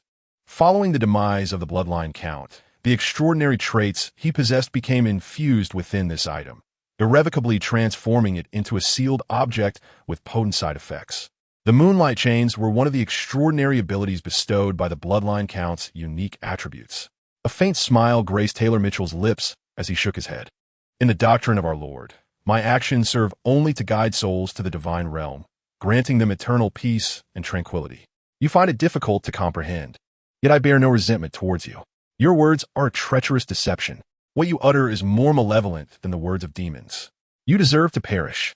Adelaide could no longer contain her fury. She raised the wood-archer's staff, which shone with brilliance, and declared, "The Lord decrees that traitors shall ultimately face his wrath." The Rite of Light, a special incantation imbued with divinity, draws from the oracles bestowed by the deities, meticulously transcribed from the teachings within the Church's sacred tomes, and continuously internalized to grasp the vastness and greatness of the divine. Each utterance of divine words may vary, yet it must be grounded in corresponding doctrine, script, or oracle. This is precisely why the sixth tier of the clerical path is termed the Rite of Light. Only by experiencing the grandeur of the divine, understanding its history, and recognizing its authority can one properly execute the corresponding spells. Such spells bear the potential for backlash. If one were to fabricate divine words from thin air or mistakenly attribute the sayings of other deities to their own faith, they would face severe repercussions. Mildly, the effects would rebound upon themselves. Grievously, it could result in an explosive demise. Boom! A blaze of pure golden flames erupted, illuminating the night with an unparalleled brilliance, rendering even the crimson moonlight somewhat feeble in comparison. Sacred, fervent, and pristine, the golden flames swirled around Adelaide, emanating an overwhelming pressure, as if she had, in that fleeting moment, been endowed with the favor of a mysterious entity. Adelaide slightly raised his hand, and, in an instant, a majestic and sacred figure gradually coalesced behind him. This figure, crowned and wielding a jeweled scepter, bore 6 wings, reminiscent of a 6-winged angel emerging from ancient texts. The Angel of Retribution, embodying the wrath of the divine. You, heretic, traitor to your faith, shall descend into hell under the fury of judgment. With a thunderous shout, Adelaide leaped into the air, the fiery wings of the angel igniting behind him, gently fluttering as he transformed into a golden blaze, soaring skyward towards the colossal dragon that danced through the heavens. His form gradually ignited, the priestly garments, hair, and eyebrows consumed by the golden flames, while his skin and fur were stained with this radiant fire. In that moment, Adelaide resembled a burning torch, exuberantly illuminating his own brilliance. You remain as impulsive as ever. Do you truly believe that sacrificing your life and unleashing the divine words will suffice to vanquish me? Such naivety. Observing the spectacle, Tyler Mitchell shook his head. As a former priest of light, he possessed profound knowledge regarding the myriad abilities of the holy path. Adelaide's current display was that of sacrifice within the realm of light. By offering tributes to appease the deities, one could acquire formidable power. These sacrifices could range from extraordinary materials to flesh and soul, either of others or oneself. The potency of the power exchanged varied according to the value of the sacrificial target. The divine decree states that sacrifice is forbidden in this realm. Tyler Mitchell remained composed, softly uttering words in the tongue of demons. Unseen, bizarre, and mysterious symbols, along with malevolent illustrations, began to surge forth from the endless void, enveloping the area with an aura of sinister, cold, and fallen essence. Under the influence of this mysterious power, Adelaide felt his connection to the divine severed. The strength derived from the sacrifice dwindling rapidly, even the potency of the divine words seemingly tainted by this corrupt force. The golden flames enveloping Adelaide gradually extinguished, and the vibrant divine essence within him appeared to succumb to the encroaching shadows, struggling fiercely against the invisible power. Strange lumps began to form upon his body, as if yearning to rupture forth and escape this decaying, fallen vessel. In that moment, Adelaide's form became grotesque and hideous, akin to a demon emerging from the depths of hell. Meanwhile, Tyler Mitchell, atop the dragon, donned a black trench coat, his white hair and golden eyes exuding a gentle and sacred aura, reminiscent of a radiant missionary. At this juncture, light and darkness interchanged, evil and righteousness swapped places, presenting a stark contrast akin to a strikingly artistic oil painting laid across the expanse of this realm. Observing the vivid tableau, Princess Leia, Lady Nia, and others displayed complex emotions, profoundly shaken by the visual impact of the scene before them. Only Bernard, the captain of the 3rd Regiment of the Royal Knights, furrowed his brow upon recognizing the white-haired man with golden eyes, Tyler Mitchell, the most wanted criminal with a bounty exceeding 200,000 gold pounds set by the Holy Church. He could not help but inquire, where's Marquis Bach? Why has he not yet made an appearance?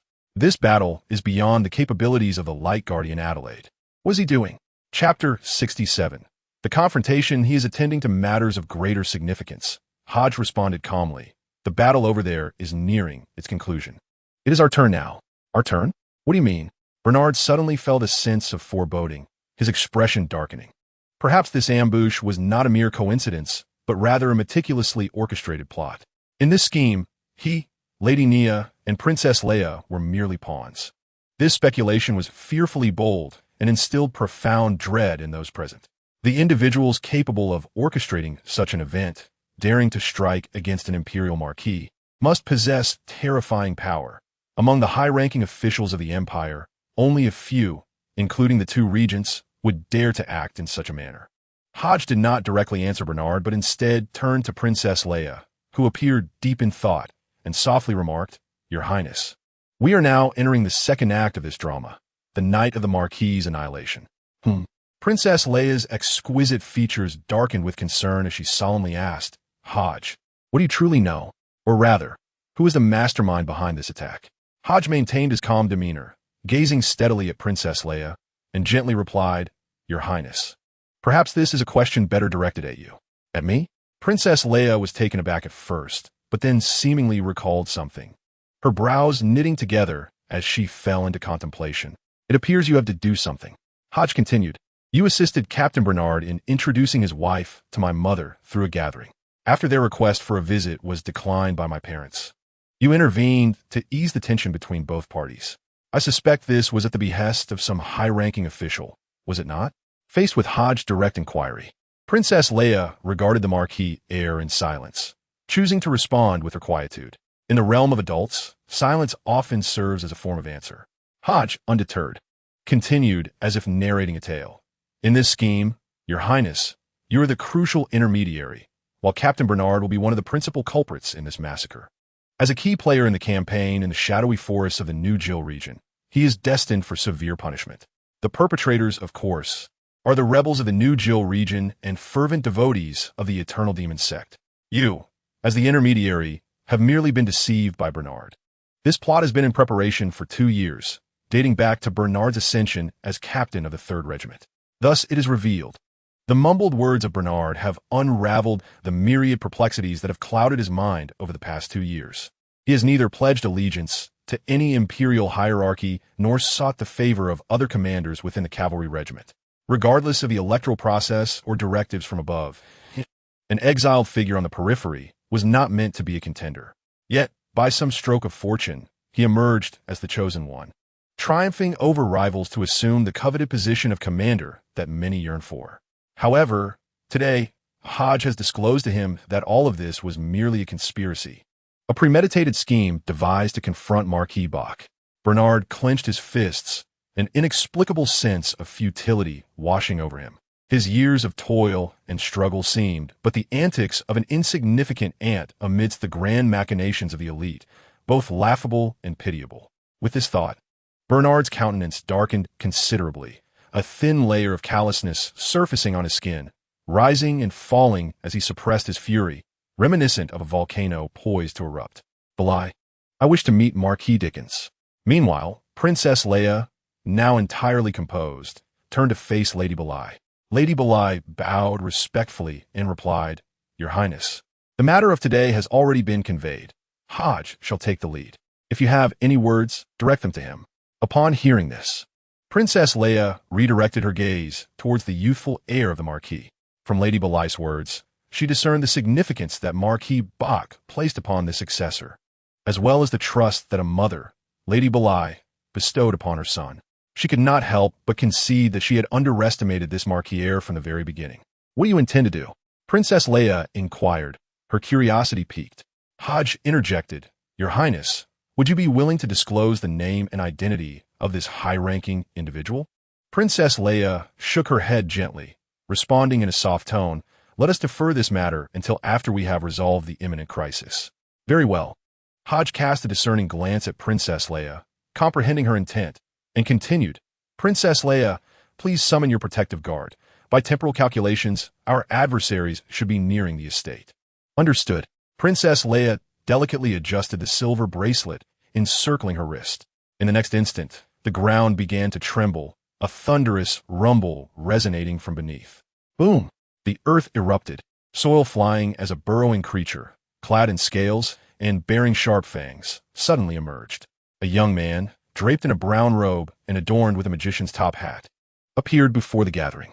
The man, resembling a magician, addressed Princess Leia, removing his hat and bowing deeply. "Your esteemed, beautiful, and benevolent Highness, your most humble and loyal protector, Terence, has come at your summons. Terence, soon we shall be under attack. Cooperate with this gentleman to repel the intruders," Princess Leia commanded. "Oh, esteemed princess, safeguarding you is of utmost importance. Nothing surpasses your safety." Terence leaped down from the back of the groundhog and approached Princess Leia, kneeling on one knee as he gently took her hand and whispered, "To repel the invading foes is to safeguard you." Princess Leia, seemingly aware of his character, did not express anger at his audacious gesture. She delicately withdrew her hand and replied earnestly, "Very well, since it is the command of Her Highness. I shall see it through." Terence nodded slightly, rising to his feet and turning to Hodges. "Pray tell, who among the unseeing dares to harm the esteemed princess?" Regarding the suddenly appeared magician, Hodges glanced at the groundhog behind him and spoke, "One of the 7 high priests of the eternal demon sect, the slothful high priest." "What?" Terence's expression shifted dramatically, as if he had heard a dreadful revelation. He immediately turned to Princess Leia, exclaiming, "Your Highness, we must depart at once. I will summon a flying beast. With it, we can return to the imperial capital in merely 2 hours." Hodges furrowed his brow, finding the magician's reaction both amusing and pragmatic. Indeed, there was no necessity for Princess Leia to confront the invaders alongside them. After all, while she would be affected, the situation did not warrant her enduring a significant cost. As a princess, Leia Salem merely needed to escape. Even if the Dickens family were to face annihilation, she could still preserve her own safety. Of course, there would be repercussions, given that many had witnessed Princess Leia's presence at the Bach residence. Princess Leia also frowned, her dissatisfaction evident regarding Terence's actions. Realizing that the gravity of the situation warranted such a response from him, she inquired, "Are you unable to confront them?" The slothful high priest was at least a rank 4 saint, and considering the price of facing him, fleeing was indeed the wisest choice. Terence's expression grew grave as he replied solemnly, "Is that so?" Leia nodded, about to voice her decision when at that moment, a peculiar gray shadowy veil descended from the scarlet moonlit sky, as if an endless membrane enveloped the heavens, casting a faint gray hue over the moonlight and the night. This transformation sent a wave of unease through all present. Almost simultaneously, they raised their gazes to the shadowy curtain above. "It seems we cannot escape," Terence murmured, observing the shroud that tinged both the moonlight and the night with gray. Chapter 68. Adelaide's Resolve Hodu Village, a vast expanse of grassland. "It appears I have triumphed," said Tyler Mitchell, still wearing a gentle smile, his tone unperturbed.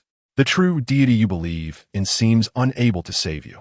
The guardian of light, Adelaide, lay prostrate upon the ground, his body grotesquely deformed and mutated, his neck twisted, his back marred by oozing white bones, and his limbs contorted at unnatural angles. Covered in lumps of various sizes, pus and blood seeped from his ghastly wounds, exuding a foul and decaying odor. Despair, degradation, and an insidious black mist continuously rose around him, rendering him akin to a demon that had clawed its way from the depths of hell. Adelaide's voice had turned hoarse as he rasped, "You blasphemer, why have you not faced divine retribution?" You have desecrated the Lord's church and harmed his faithful. Yet you remain unscathed. What have you done? Tyler Mitchell shook his head, a wry smile gracing his lips. Adelaide, I have never professed belief in the Lord you speak of. How pitiable you are. You remain utterly ignorant of the truth of this world, just as you fail to comprehend why, during the quaternary, the true God walked the earth, manifesting miracles, gathering followers, and spreading faith, while in the canary, there exists only divine punishment and grace, yet never a descent of the divine. Adelaide's pupils constricted, his entire being trembling involuntarily as a terrifying suspicion, a blasphemous thought, surged uncontrollably within his mind. The true God must be in peril. No, it cannot be. How could that possibly be? You blasphemer, you deceiver. You must have employed some means to deceive him. Adelaide could not contain his rage, pounding the ground in fury as he crawled toward Tyler Mitchell, leaving a trail marked by blood and pus. Deceiving the divine? Perhaps that is a feat only the gods could accomplish. Think as you will, it matters not. Tyler Mitchell remained unfazed by Adelaide's actions as he raised his hand to sketch a mysterious symbol, murmuring, calculating the time, the estate should be aware by now. But it is of little consequence. As long as there are no issues at the slumbering side, no one shall leave the sealed ground alive. Are you not curious, Adelaide, about why I would rather betray the sacred church and slaughter an entire town's inhabitants to acquire this level 0 sealed object? Upon hearing this, Adelaide abruptly lifted his gaze to Tyler Mitchell. Under Adelaide's scrutiny, Tyler Mitchell smiled faintly and uttered in the demonic tongue void. As Tyler Mitchell's words resonated, a peculiar, swirling black door materialized before him. He extended his hand into this obsidian portal, pulling forth countless crimson arms that ensnared a gray, amorphous entity. This gray mass, semi-transparent and ethereal, shimmered with faint starlight, resembling a sphere of energy coalesced from the vast cosmos, harboring special mysteries and celestial wonders. Tyler Mitchell waved his hand to sever the crimson arms entwined around the entity, allowing them to be consumed by the ever-constricting black door, vanishing without a trace. Taylor Mitchell held firmly onto the situation, gazing at Adelaide, and proclaimed, "Its code name is 00063. Of course, at your level. You are not yet privy to the name and powers of the sealed object, nor the specific dossier, which only the cardinals of the 5 great cathedrals are authorized to peruse. Even I, in my former state, lacked such privilege. As a guardian of light, you are meant to protect the common folk and safeguard the faithful. Yet tonight, I shall employ your strength to embellish this grand spectacle." With that, Taylor Mitchell gently tossed the star cluster-like object into the boundless sky. In the next moment, a mysterious force surged forth. Circulaire, distorted d'or swoon open, exuding à decade, grey aura. The star cluster object suddenly expanded, voraciously absorbing these unknown gray vapors, unfurling a massive curtain of shadow that cloaked the heavens. Confinement, sacrifice, sealing. The malevolent incantations echoed incessantly. An invisible barrier materialized, ensnaring the cavalry's members, including 2 wizards and Adelaide, rendering them immobile. The potent seal directly suppressed their innate spirituality, nullifying their extraordinary abilities. As a result of this sealing, Adelaide's degradation ceased, and the deformities began to fade. He collapsed to the ground, rendered nearly immobile. What do you intend to do? Adelaide was oblivious to the function of this level 0 sealed object, and even less so to the purpose behind the confinement of himself and others. However, one certainty remained. Taylor Mitchell's arrival was undeniably malevolent. The object of his covetousness undoubtedly resided within the estate of Marquis Bach. Nothing much, merely borrowing your extraordinary traits and the lives of these individuals, he sneered. Since you aspire to be this savior, then do a commendable job rescuing these innocents. Taylor Mitchell, dismissing further conversation, directed the dragon towards the innermost part of the estate. As the silhouette of the dragon vanished entirely, a gentle voice once again echoed in Adelaide's ears. "Oh, and do not entertain thoughts of self-destruction. The explosive extraordinary trait can still be sacrificed, and its potency will only increase." Suddenly, Adelaide comprehended Taylor Mitchell's intent. He relinquished the blood moon cross, allowing the sealed object to plummet to the ground. Drawing upon the scant spirituality remaining, He activated the Staff of the Unshadowed to cast a healing spell upon himself. Instantaneously, a pure green radiance enveloped Adelaide, mending his wounds and rectifying his deformities and mutations. Soon, under the influence of the Unshadowed Staff, much of Adelaide's injuries healed, the majority of his aberrations dissipated, and his bodily distortions significantly lessened. He stood upright, surveying his surroundings, murmuring, "Why am I able to wield extraordinary powers despite the confinement and sealing imposed upon this space?" Adelaide, employing his healing arts, was initially confronted with a singular dilemma. However, in the subsequent moment, the answer became apparent to him. A resounding explosion échoued, and before Adelaide's eyes, a cavalryman atop his steed was suddenly engulfed in a violent burst, transforming into a grotesque spray of blood. In the aftermath, a colossal sacrificial array emerged upon the ground, adorned with an array of peculiar inscriptions, bizarre patterns, and enigmatic symbols interwoven in a chaotic tapestry. As the blood fell, it was absorbed by the array, transmuting into waves of crimson light that surged skyward, coalescing beneath the shroud of shadow. Just as Adelaide grasped the rationale behind Tyler Mitchell's decision not to seal him away, he witnessed another cavalryman grotesquely swell, veins bulging ominously, resembling an overinflated balloon on the verge of bursting. Healing. Without hesitation, Adelaide raised the staff of the Nocturnus and uttered a word in the ancient language of raiment. A radiant light enveloped the cavalryman, mending his wounds and temporarily liberating him from this bizarre condition. Yet, a piercing cry echoed anew as another cavalryman manifested similar symptoms. "Damn it! Is he intending for me to perish from spiritual depletion?" Adelaide discerned Tyler Mitchell's intentions, yet he resolutely lifted the staff of the Nocturnus again, casting another healing spell.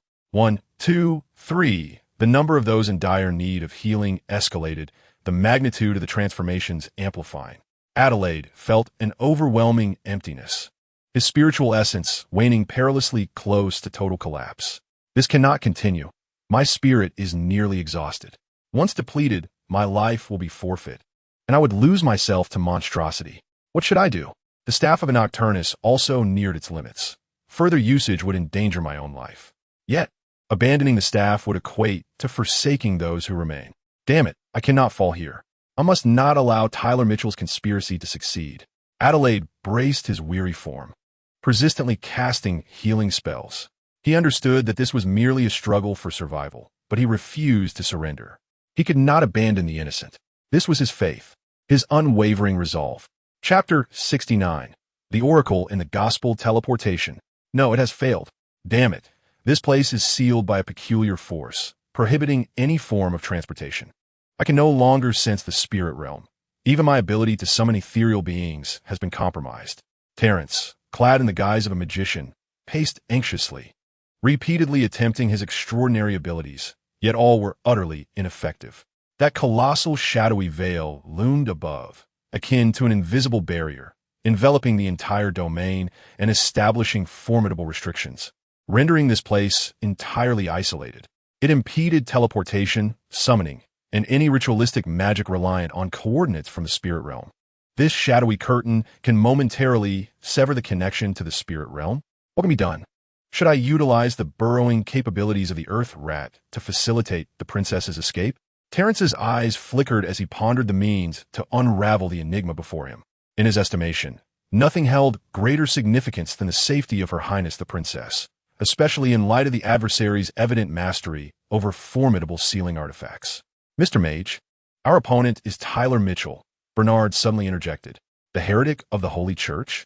Upon hearing that name, Terrence was momentarily taken aback, redirecting his gaze to the shadowy veil in the sky, murmuring, "Is this the true power of that level 0 sealing artifact sealed by the Holy Church?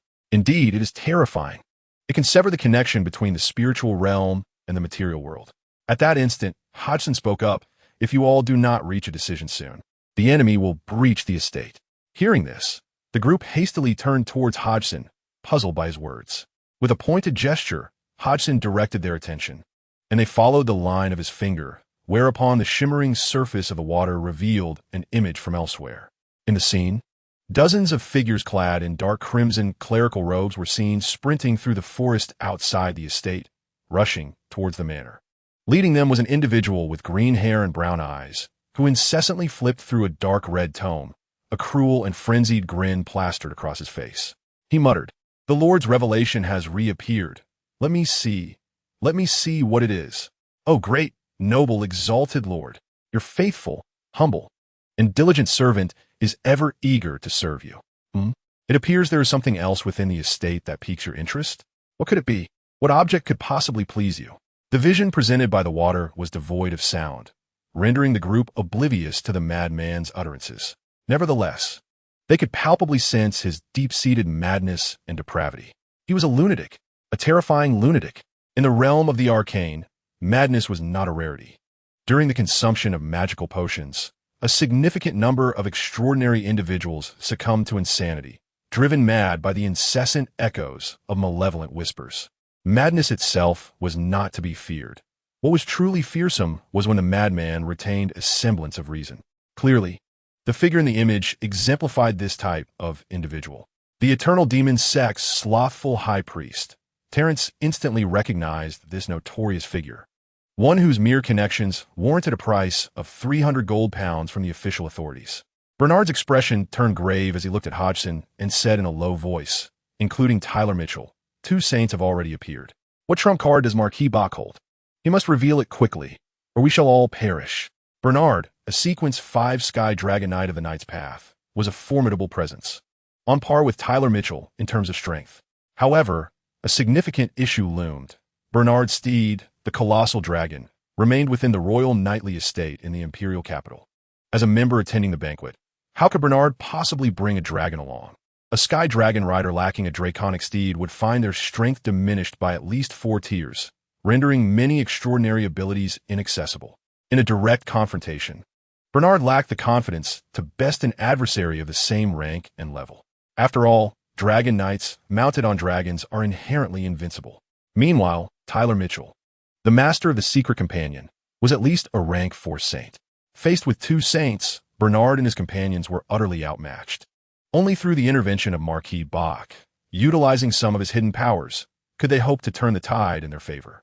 "Commander, are you willing to heed my arrangements?" Hodges inquired, gazing at Bernard. Bernard met Hodges' calm eyes and was suddenly reminded of his encounters with the young Marquis Bach. Both displayed the same spirited confidence and serene composure, as if everything was well within their grasp. For a moment, Bernard found himself slightly dazed, as Hodges' visage began to merge with that of the Marquis. Compelled by an inexplicable urge, he nodded and replied, "Very well." The moment the words left his lips, Bernard was taken aback, unsure why he had acquiesced. Perhaps he was curious to witness whether the offspring of his former superior possessed similar military prowess, whether he could, like his father, manifest miracles and triumph against overwhelming odds. "Good," Hodges affirmed, somewhat surprised by Bernard's prompt agreement, though he masked his astonishment. Turning to Terence, he asked, "And you, Sir Sorcerer?" Terence glanced at Princess Leia, who offered a slight nod, indicating her stance. "Very well, you may proceed with your arrangements. But should anything untoward befall Her Highness, I shall hold you accountable," Terence said earnestly, fixing his gaze upon Hodges. "Furthermore, if the princess encounters danger, I will choose to evacuate her immediately." "Understood," Hodges replied, then turned to the bird-like doctor. Instructing, you may withdraw." Of course, Will nodded slightly, retracting his aura and stowing away the silvery mirror. As the mirror was concealed, the surging curtain of water lost its support and cascaded down, splashing loudly. Will paid it no mind, carefully wrapping the silvery mirror in a specially sealed black cloth before sitting cross-legged to meditate and restore his spirit. The side effects of this sealed object were particularly peculiar, demanding Will's utmost caution. Prolonged use of such an artifact was inherently perilous. Fortunately, everything unfolded as Hodges had anticipated. He successfully garnered the trust of Bernard and Princess Leia, leveraging the incident in Hoda Village and the invasion by the indolent High Priest. As a strategist, he needed to consolidate all available forces to deliver a decisive blow to their opponent. "Now, I shall begin distributing tasks," Hodges stated without hesitation, instructing a servant to retrieve the prepared sheets of paper. He took out a black ink pen and began to write furiously, assigning responsibilities as he went. On the other side, The slothful high priest within the forest finally received a divine revelation once more. Upon the blank pages of the gospel, black and white hues intertwined and overlapped, mysteriously coalescing into a peculiar design, an ancient silvery key. Chapter 70. The oncoming anomaly, a key? It is truly a key? The slothful high priest's head twisted to the right, a maniacal and morbid grin adorning his face, reminiscent of a marionette with loose strings, exuding an eerie and chilling aura. In the next moment, as if struck by a thought, the high priest gently extended his hand, realigning his head, while his smile gradually faded into a murmur. A trinket? A key? Is this your purpose, O heretic Tyler Mitchell? This has become intriguing. The slothful high priest erupted into a fit of maniacal laughter once more, his heart brimming with malice towards this blasphemer. He harbored a profound disdain for any who did not worship the divine, especially for this apostate, who once served the god of light and the sun. Such a person, capable of discarding their own faith at will, elicited extreme aversion from the slothful high priest. Conversing with such an individual felt as if it would taint his pure soul, were it not for the high priest's recognition of the formidable nature of this heretic, who could evade divine retribution. He would have long since acted to devour him piece by piece. Who wishes to bear the wrath against the Dickens family? Then let it be me. The slothful high priest gazed upward at the approaching manor, a radiant smile spreading across his lips. The Marquis of Bach's residence, 3rd floor, within the magical chamber concealed behind mysterious symbols. Why do you linger here still? A hoarse and aged voice echoed within the firelit chamber. A dark tome, bound by chains of various hues, floated eerily in spirit form, its pages turning incessantly. The pale skull upon its cover appeared to come to life, opening and closing as it cast a dim, sinister gaze upon the seated and meditative Marquis of Bach. Draped in a classical wizard's robe and adorned with a pointed soft hat, the Marquis sat cross-legged, resting a staff embedded with a plethora of gemstones upon his lap. At that moment, he occupied the very center between the towering bookshelves, facing the dark tome. The Marquis of Bach resembled a sorcerer emerging from an ancient world, shrouded in enigma. Upon hearing the words of the Book of the Omniscient, Bach slowly opened his eyes, calmly regarding the Level 0 sealed object, and spoke. With your authority and capability, you should be able to deduce the outcome of tonight. And what of it? Do you wish to alter the course of the future? Or perhaps seek to uncover the true identities and abilities of each assailant? The hoarse and aged voice reverberated once more, the pale skull's movements becoming increasingly animated, as if mocking the Marquis of Bach. The Marquis of Bach did not display any signs of anger and continued. You ought to be aware of what I would do if I found myself unable to control you. A cold snort echoed as the skull opened and closed, responding. Would you offer me to the Holy Church? I fear it may be too late for that now. Among those who have come is a member of a blasphemous family, carrying a Level 0 sealing artifact that you have likely heard of. This artifact can temporarily sever the connection and perception between the spirit realm and the material world, rendering transportation, sacrifices, and divine blessings ineffective.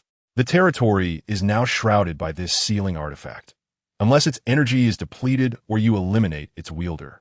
Even a Sequence 3 angel would require a full day and night to breach the restriction. During this time, do you believe your territory and your family can withstand the onslaught of intruders? Bach Dickens, issue your commission. Allow me to assist you. You need only summon an ancient mystical projection once to effortlessly resolve these troubles. Of course, you might also opt to employ the death curse, ensuring that all these invaders perish under its curse.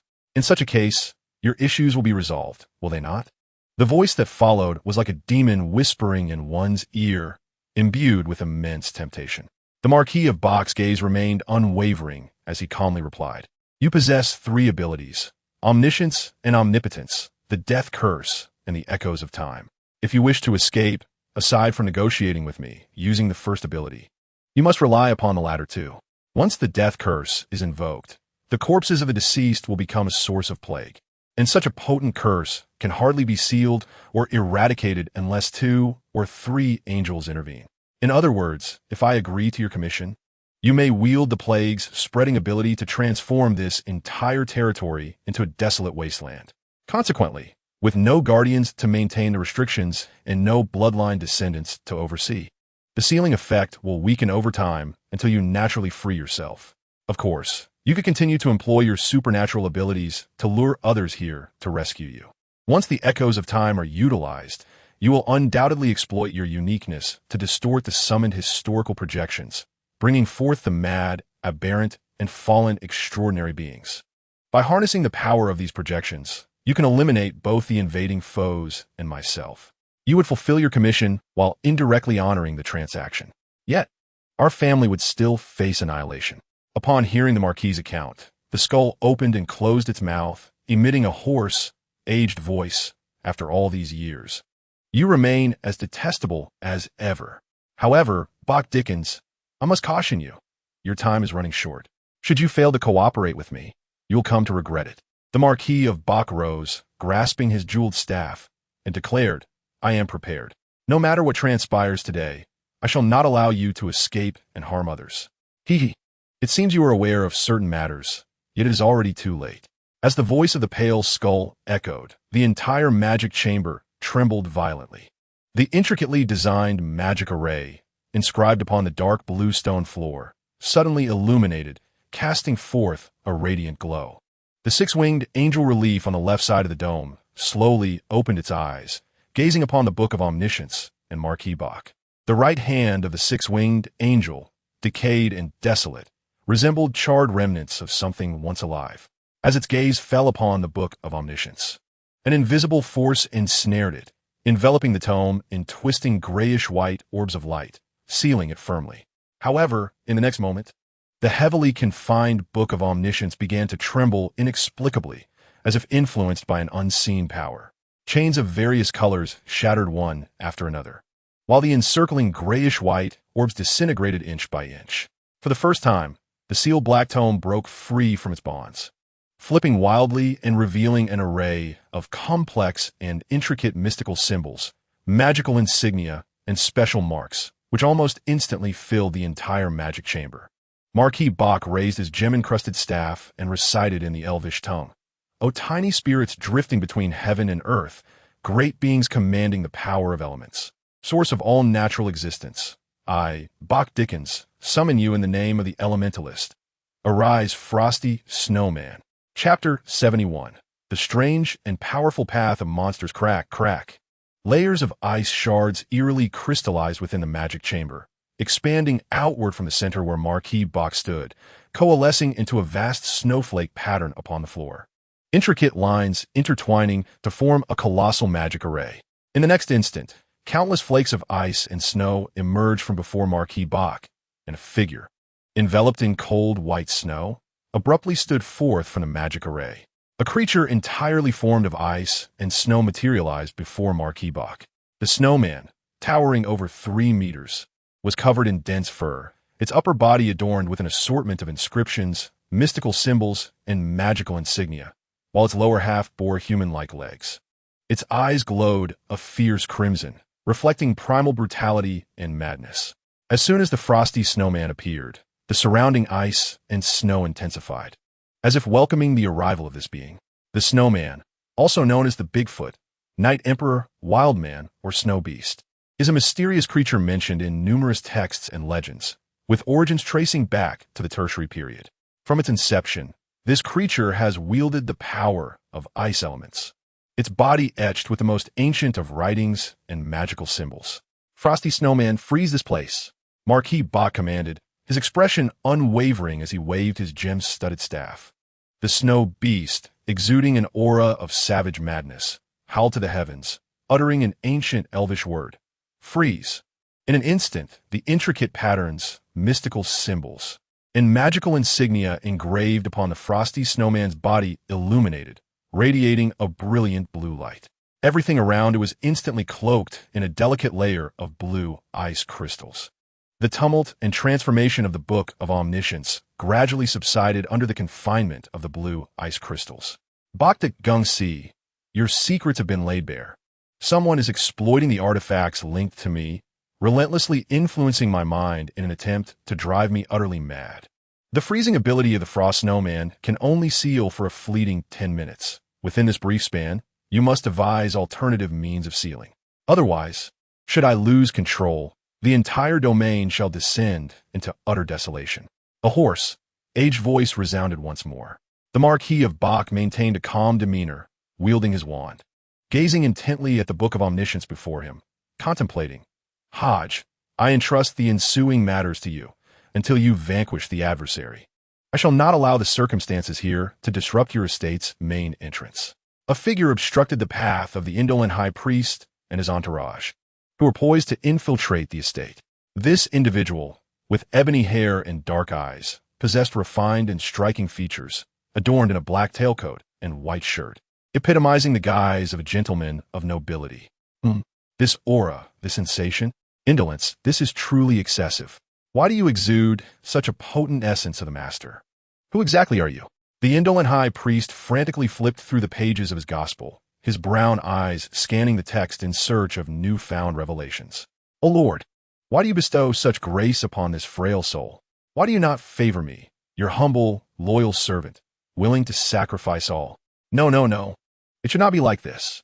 Yet, despite the high priest's relentless flipping of the gospel, he remained empty-handed. The Lord he invoked offered no response.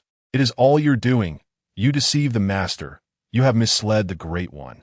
The high priest abruptly lifted his gaze, his brown eyes fixated on the newcomer, articulating each word with deliberate precision.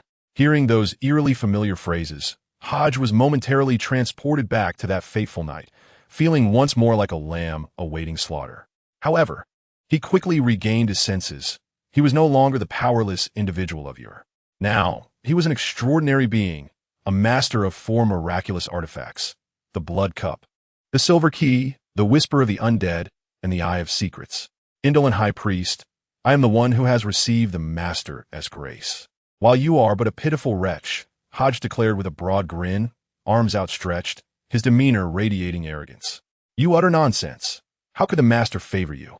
A mere weakling? Surely you, despicable one, have employed some means to deceive the master, to mislead him. You, who defile the existence of the master, deserve to be punished. The indolent high priest, consumed by fury, raised his hand abruptly. A sound of air splitting echoed as invisible forces surged rapidly toward Hodge. Hodge, inspired by a sudden impulse, decisively activated the hidden eye. A fissure appeared in the center of his forehead, and a vertical, crimson eye materialized, granting him a third perspective. Through this hazy, scarlet viewpoint, Hodge beheld a multitude of elongated black arms emerging from the indolent high priest, swiftly advancing toward him. Without hesitation, Hodge leapt backward, evading the grasp of the shadowy appendages. Undeterred by the failed attempt, the indolent high priest continued to manipulate the invisible, formless hands, reaching out toward Hodge. Simultaneously, he extended his right hand, palm facing downward, revealing a mouth lined with sharp teeth, which he gnawed upon briefly before expelling a fragment of pale bone tainted with a viscous substance. With a maniacal and cruel grin, the high priest grasped the bone and murmured, "Those who defile the true existence shall ultimately face retribution." In the next moment, without a hint of hesitation, he struck his own left leg with the pale bone, shattering it. Hodge was taken aback by this act, baffled by the high priest's intentions, inflicting harm upon oneself. What manner of strategy was this? However, it soon dawned on him. A curse, a sacrifice. The indolent high priest uttered two intricate, archaic terms, fracturing the pale bone in his grasp. An intangible black mist billowed forth from the shattered bone, enveloping the entire area. Hodge's complexion drained of color as a wave of excruciating pain surged through him. He glanced down in horror at his left leg, realizing it too had succumbed to fracture. Was this the power of the monstrous path? The ability to transfer one's injuries to another through a curse? The intense agony did not disrupt Hodge's composure. He continued to evade the invisible hands while mentally analyzing the capabilities possessed by the indolent high priest. The abilities he could discern thus far included sacrifice, curse, formless hands, moonlight, lycanthropy, extraordinary olfaction, and blood tracking. The first three abilities originated from the bloody priest of Sequence 6, while the latter four were derived from a werewolf of Sequence 7. As for the extraordinary abilities of Sequences 9 and 8, most pertain to mutated bodies, infecting others, and spreading plague viruses. As long as one maintained distance, they posed no significant threat. However, Hodge pondered what abilities might be bestowed upon him by the Elders of Feast in Sequence 5 and the Master Priest of Calamity in Sequence 4. With these thoughts swirling in his mind, Hodge, dragging his fractured left leg, made his way toward the garden of the manor. Chapter 72. The Black Radiance Moonlight. Observing Hodge's hasty retreat, the indolent high priest showed no urgency in pursuing him. A mocking and cruel smile gracing his face as he reveled in the thrill of toying with his prey. As the ancient incantation of Raymond resounded, the scarlet moonlight gradually became translucent and radiant, illuminating the languid high priest's left leg, mending the fractured bones and flesh. Within mere breaths, an injury that would require a common person 3 to 4 months of repose had completely healed. The indolent high priest casually moved his left leg, extending a hand with a gaping maw to swallow the rejoined pale bones once more. Ah, the aroma of fresh blood is truly exquisite, and this rich bounty. He twitched his nose, his eyes filled with desire and avarice, murmuring, "Flee, desperately flee for your lives. Delight me to your fullest." The indolent high priest licked the corner of his mouth, raised his left hand to his lips, and with a crunch, bit down on his own index finger, letting the dark gray blood splatter as he savored the flesh, his gaze brimming with madness and bloodlust. He flicked his hand, splattering blood onto his remaining acolytes, as though the priest were bestowing the Lord's grace.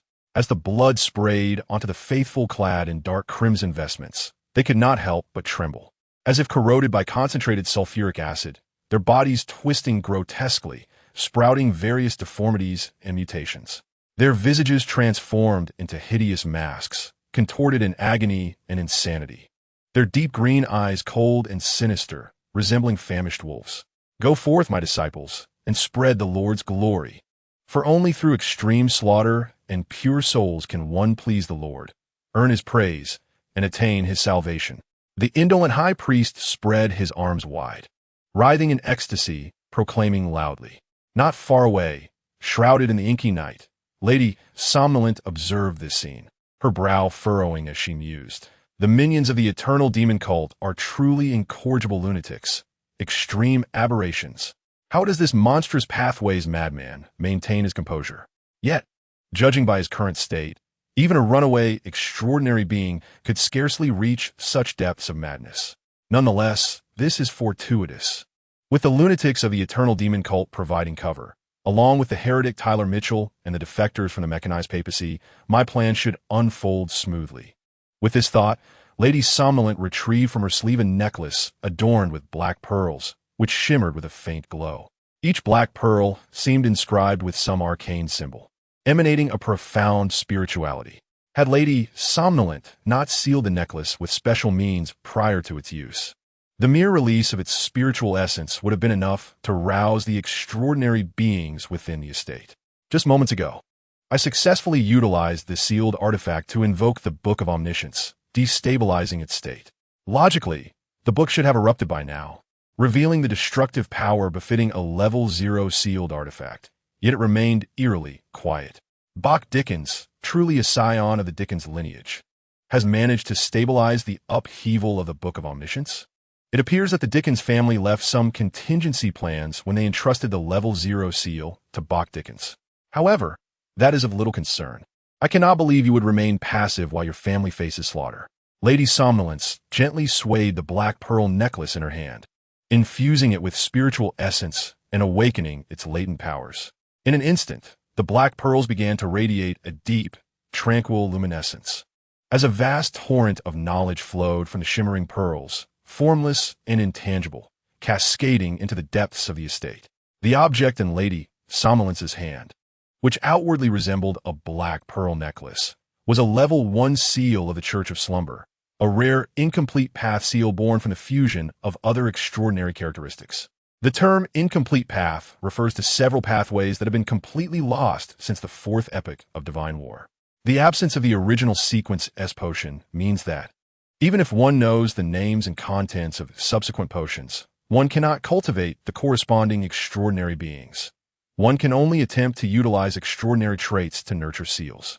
This black pearl necklace is, in fact, a seal of the omniscient path, crafted by the Church of Slumber using high sequence potions of the omniscient path.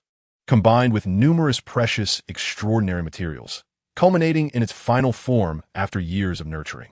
This seal is named the Light of Obsidian, with the church's code being 10093.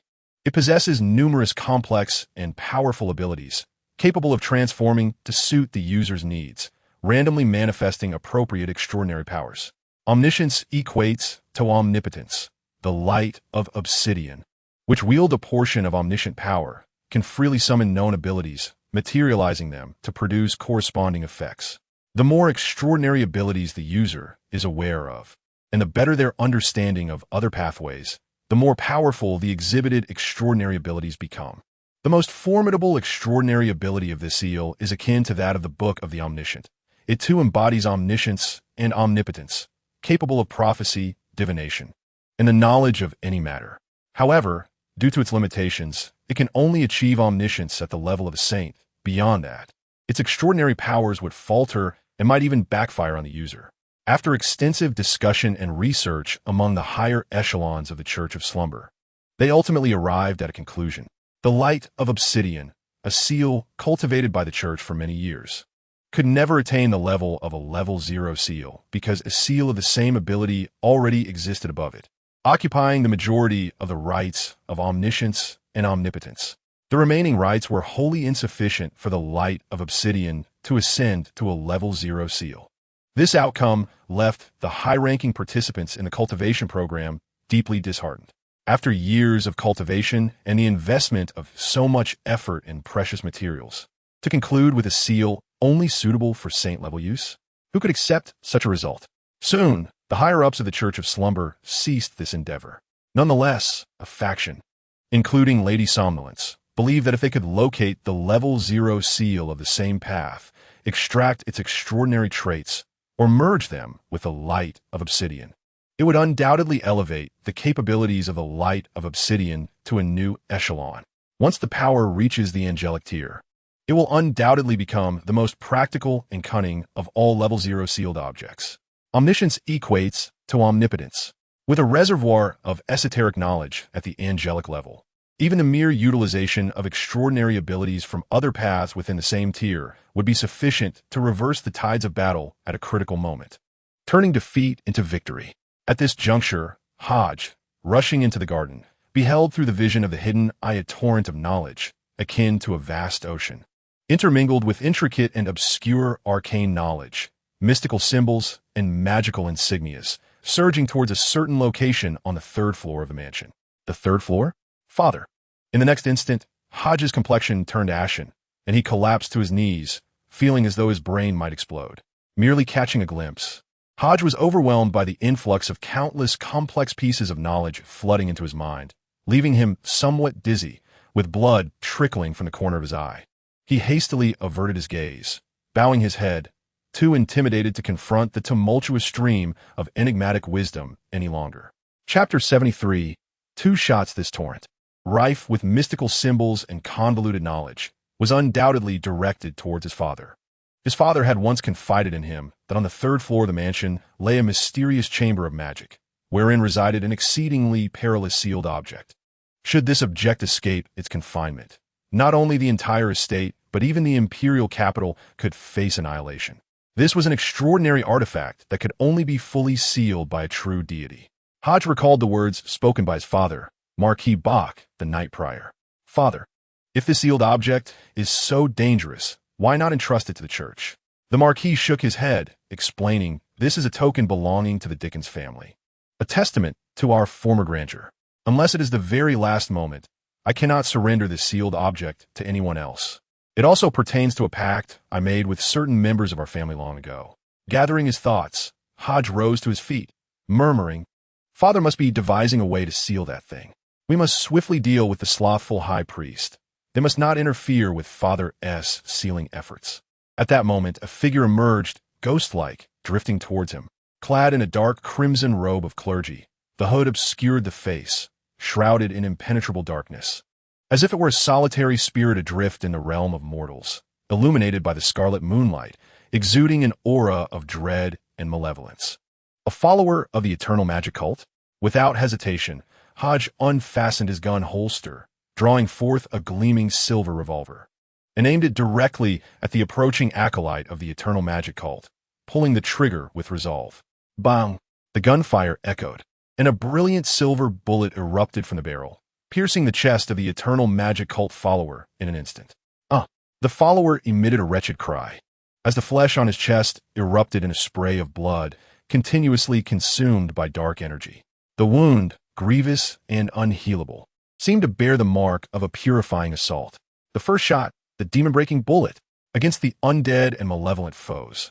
There exists a formidable destructive force capable of dissolving their flesh and directly assaulting their essence.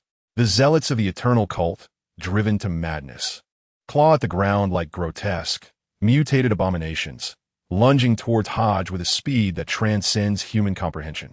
Their hands, tainted with a viscous green substance, bare nails sharpened into lethal claws, aimed squarely at Hodge's throat. With a calm demeanor, Hodge harnesses the exceptional insight of the Eye of Secrecy, gripping his revolver firmly and pulling the trigger once more. The silver bullet is discharged, and the mysterious symbols adorning the revolver shimmer with brilliance. 6 brightly colored orbs flicker and vanish, leaving only a solitary white light that merges with the bullet. Boom!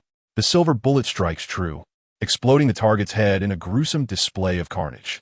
The overwhelming, purifying force begins to dissolve the filth and corrupt aura clinging to the cultist as flesh. The bullet, imbued with the essence of light, serves as the bane of all malevolent, fallen entities. The zealot collapses under the radiant purification, its flesh continuing to disintegrate, releasing faint wisps of black smoke. It seems fortune favors me. Out of a selection of 6, my second shot was the light-infused bullet. The artifact in Hodge's hand, known as the Whisper of the Unseen, allows for a random elemental effect on the second shot, selecting from freezing, flames, lightning, gales, light, or darkness, each capable of inflicting immense explosive damage. Among these, the light bullet is unquestionably the most lethal against these fallen zealots, followed by fire, lightning, ice, gales, with darkness being the least effective. However, even if darkness were to be the result, it would pose no concern. Hodge still possesses the third shot, the spirit-breaking bullet, which inflicts spectral damage, alongside the fourth shot, the critical bullet, ensuring a 100% critical hit, with a chance to trigger a lethal strike that could obliterate the enemy in an instant. As the body of the eternal cultist lies there, tiny motes of light begin to coalesce, as if some object is gradually coming into existence. Is this the process of extracting extraordinary properties? Hodge ponders, swiftly replacing his blood chalice atop the corpse. In an instant, countless tendrils of blood begin to swirl from the body, flowing along the chalice's walls and filling it within mere breaths. The corpse visibly shrivels, while the blood within the chalice automatically refines and merges, forming nearly half a cup of sang elixir. The silver key within Hodge's mind gradually reveals a series of crimson inscriptions. Blood purified, acquired contaminated monster blood. Effect: this blood can be utilized as a primary material for potions pertaining to the monster path sequence 8 mutants.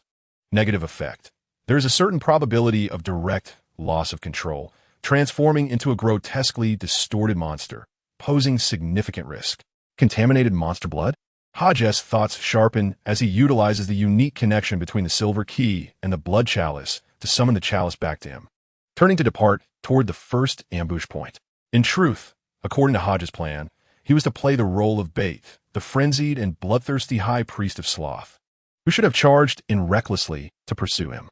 Had he done so, the prepared extraordinary beings would have surged forth, coordinating their sequential abilities to encircle and eliminate the high priest of Sloth, as long as they could separate the high priest from his followers and capture this leader. All problems would be swiftly resolved. Yet, the high priest of Sloth, such a deranged individual, astonishingly did not rush in at the first opportunity. This left Hodge somewhat taken aback. Nevertheless, it mattered little. The outcome would remain unchanged. He would first deal with the followers, and then confront the high priest of Sloth. Hodge murmured softly as he discreetly retrieved 2 specially crafted light green bullets, loading them into his revolver and rotating the chamber once more. He still recalled the adverse effects of this miraculous item, should he forget to load the bullets and fire a 5th shot. His own lifespan would be sacrificed as the bullet's enchantment, leading to his soul's dissolution upon the 6th shot. Immediately, Hodge furrowed his brow, feeling a twinge of pain in his abdomen, akin to being pricked by a needle, warm and unsettling. Was this the side effect of the whisper of the undying? Fortunately, it did not hinder his movements. Taking a deep breath to alleviate the discomfort, Hodge continued to drag his fractured left leg, turning into the violet gold garden. The vibrant violet flowers blanketed the entire garden, creating a mesmerizing sea of intertwined red and purple hues. In the gentle breeze, the blossoms swayed gracefully, exuding a sense of tranquility and poetic beauty. The violet gold flower was the beloved bloom of his mother, Lady Belif, and the Marquis of Bach had taken care to plant numerous specimens. In days gone by, their family would often stroll through this floral expanse, sharing amusing anecdotes from their lives. As these memories flickered and faded, Hodge dragged himself further toward the central pavilion. At that moment, a figure clad in a dark red clerical robe, holding a crimson tome and dragging a withered corpse, emerged before Hodge. Let me see. Where's the lost lamb? Chapter 74. The Encirclement of the High Priest of Sloth. Hodge once again faced this eternal priest, one of the 7 high priests of the arcane cult, and he felt no fear or trepidation, although the disparity in power between them was immense. Hodge believed he possessed at least some chance of success. The vertical red eye on his forehead fixed intently on the High Priest of Sloth. The whisper of the undying aimed squarely at him, and he dared not exhibit the slightest carelessness. Both his father, the Marquis of Bach, and Dr. Birdbeak Will, as well as Colonel Bernard of the 3rd Regiment and the enigmatic magician Terence, all considered Hodge's plan to act as bait far too perilous. The gap between sequential levels was typically not something that miraculous items or seals could bridge. Among lower sequences, there was a glimmer of opportunity, as many at the lower tiers at the outset might not excel in combat. For instance, a Sequence 9 apothecary of the mage pathway possessed little to no combat prowess. Yet once one ascends to the mid-tier, or even the high tier, their prowess undergoes a profound transformation. Each path possesses extraordinary abilities that vary significantly. Some are enigmatic and malevolent. Others excel in close combat, while some are suited for ranged assaults. However, the shared understanding remains that upon achieving high-tier status and becoming a saint, one transcends mortality, embodying divinity within, enabling them to momentarily manifest an incomplete mythological form, akin to a demigod. In the realm of mysticism, saints are often referred to as beings that straddle the line between humanity and mythological entities, a species navigating the delicate divide. As a Sequence 9, to have slain a Sequence 8 aberrant in such a brief span, draining him of his extraordinary traits and completely siphoning his blood. You must possess at least one extraordinary artifact from the primal path, including the single eye upon your forehead and the revolver in your hand. You astonishingly wield 3 wondrous items. Given your age, to be surrounded by such an abundance of extraordinary artifacts, you must surely be the offspring of the esteemed Marquis Bach. The indolent high priest nonchalantly discarded the desiccated corpse onto the ground, his tone devoid of emotion.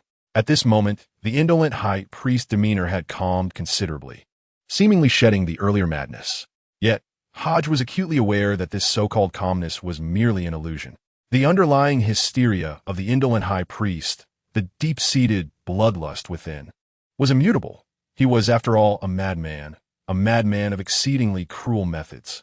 Hodge still recalled the words of his father, Marquis Bach, who had stated that the Sequence 6 bloodthirsty priest of the monster path required a sacrifice of 10,000 souls to fully consume the potion. The indolent high priest, now a Sequence 4 disaster high priest, had undoubtedly slaughtered countless beings on his journey, likely numbering in the hundreds of thousands. This merciless executioner had surpassed many diseases and calamities. Indolent high priest, aside from yourself, who else participated in this endeavor? Or perhaps, who precisely is orchestrating your actions? Hodge refrained from responding directly, opting instead to pose his query. Had it been anyone else, he might not have chosen such a forthright approach. After all, any rational individual would hesitate to divulge the truth. However, the indolent high priest was a madman, and the thought processes of the insane diverged from those of the sane. Hodge felt compelled to take the chance. You were able to intercept me and voluntarily reveal your peculiarities, inciting my ire and drawing me in, which attests to your prior knowledge of this operation. If that is the case, Why not take a guess at who it might be? The indolent high priest appeared unhurried, surveying the surroundings before continuing. Are your companions assembled? I am quite curious about your contingency plan. I am not afraid to disclose that, including myself, there are 4 saints present for this occasion. According to intelligence reports, the forces under the command of Bhakta Gungsi can muster, at most, 2 saints, even when including himself. The disparity in levels among saints cannot be compensated for simply by numbers from the mid-tier. As the conversation unfolded, the indolent high priest raised his hands, and innumerable invisible hands surged forth from his being, sweeping wildly in all directions. In an instant, the vibrant petals of purple flowers danced and fluttered, cascading like a flurry of colorful snowflakes. The garden of purple flowers was cleared, revealing a vast expanse. As 3 figures emerged from 3 different directions, occupying strategic positions and surrounding the indolent high priest. One figure donned a wide-brimmed black hat, a silver-beaked mask adorning his face, clad in a pure black tailcoat, wielding an obsidian staff. Another figure wore a green military uniform, adorned with epaulets, a ribbon and a hexagram sword and shield insignia hanging from his chest, grasping a long spear. The third figure, draped in a brown robe and wearing a magician's top hat, held a staff embedded with purple gemstones. These 3 were none other than the beaked Dr. Wilkets, Colonel Bernard of the Royal Cavalry's 3rd Regiment, and Princess Leia's sorcerer bodyguard. Terence, the indolent high priest, twitched his nose, savoring the scents in the air, a look of pleasure crossing his face as he murmured, before indulging in the main course. There are 3 delightful desserts, quite splendid indeed. 2 extraordinary traits of sequence 5 and 1 of sequence 6. The master shall be pleased. Upon hearing the high priest's musings, Bernard's expression darkened, yet he understood the strength of his opponent. As the commander of the Royal Knights, his years of combat experience had brought him face to face with extraordinary beings of the monstrous path. These individuals were undoubtedly madmen, under the most primal and frenzied sacrifices. Ethics, morals, and human sentiments, elements that uphold humanity, were all grotesquely distorted, leaving behind only madness and bloodlust. In such circumstances, most extraordinary beings of the monstrous path exhibited terrifying mutations. It was Bernard's first encounter with a being like the indolent high priest, who showed no signs of mutation whatsoever. This alone was enough to demonstrate his formidable power, especially considering he was one of the 7 high priests, a sequence 4 saint. You seem to be injured. Here, take this. Terence glanced at Hodges' twisted and fractured thigh, tossing a vial of potion his way. Apply it, and in a short while, you'll recover. Thank you. Hodge accepted the potion without hesitation, uncorking it and applying it directly to his wound. Gentlemen, time is of the essence. You heard his words. Aside from that desecrator, there are 2 saints lurking in the shadows. We must act swiftly to eliminate this one. Terence's usually nonchalant demeanor faded, replaced by a grave seriousness as he spoke. Indeed. Let's proceed. Bernard nodded, indicating his agreement. Will did not respond verbally, but instead struck the ground with his obsidian staff, unleashing a ripple of invisible energy. Crack, crack, crack. In the next moment, skeletal remains, skulls, and undead creatures of various forms erupted from the earth, their twisted bodies crawling forth, exuding a sinister and eerie aura. Chapter 75. The Headless Horseman, the Grim Reaper's Path? Indeed, I have yet to contribute to the extraordinary traits of Sequence 6 of the Death God Path. Let me ponder for a moment. It should be referred to as the Undying Sovereign. The slothful high priest gazed upon the emerging necromantic creatures with an unyielding, morbid smile upon his face. He raised his hand slightly. An invisible hand swept forth, cleaving through the rising skeletons and corpses as effortlessly as autumn winds scatter fallen leaves. Lightning, accompanied by a word of draconic origin, a resplendent beam of thunder coalesced within the palm of the magician, Terence. In the next instant, Terence propelled this beam like a javelin, hurling it towards the chest of the slothful high priest. Crackling and sizzling, the silver arcs of electricity flickered, emitting a sound that tore through the air. The slothful high priest leapt into the air, the invisible hands propelling him upwards as if he were suspended in mid-air, effortlessly evading the strike. Boom!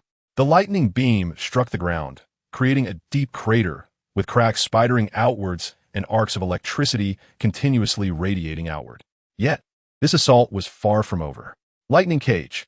The arcs of electricity emanating from the ground surged, weaving intricate, interconnected magical arrays that illuminated the surroundings.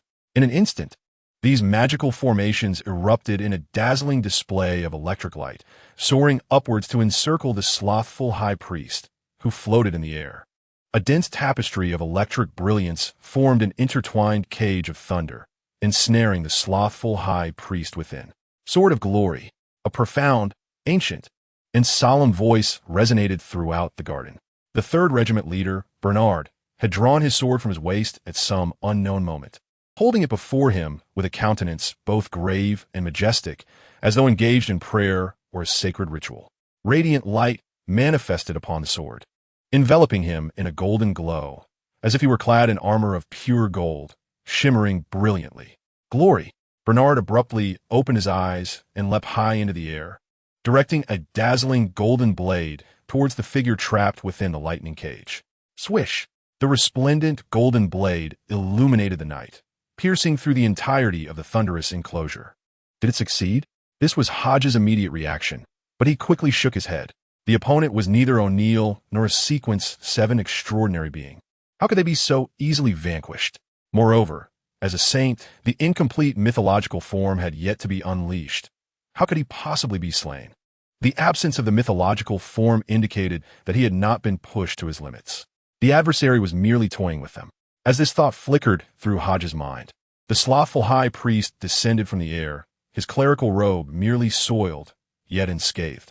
It was evident that the combined assault of the 3 had failed to inflict any harm upon him whatsoever.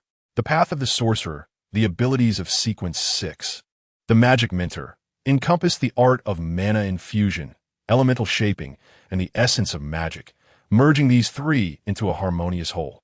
This enables the practitioner to manipulate elemental magic's form at will, allowing the spells to dance freely and manifest in a myriad of effects.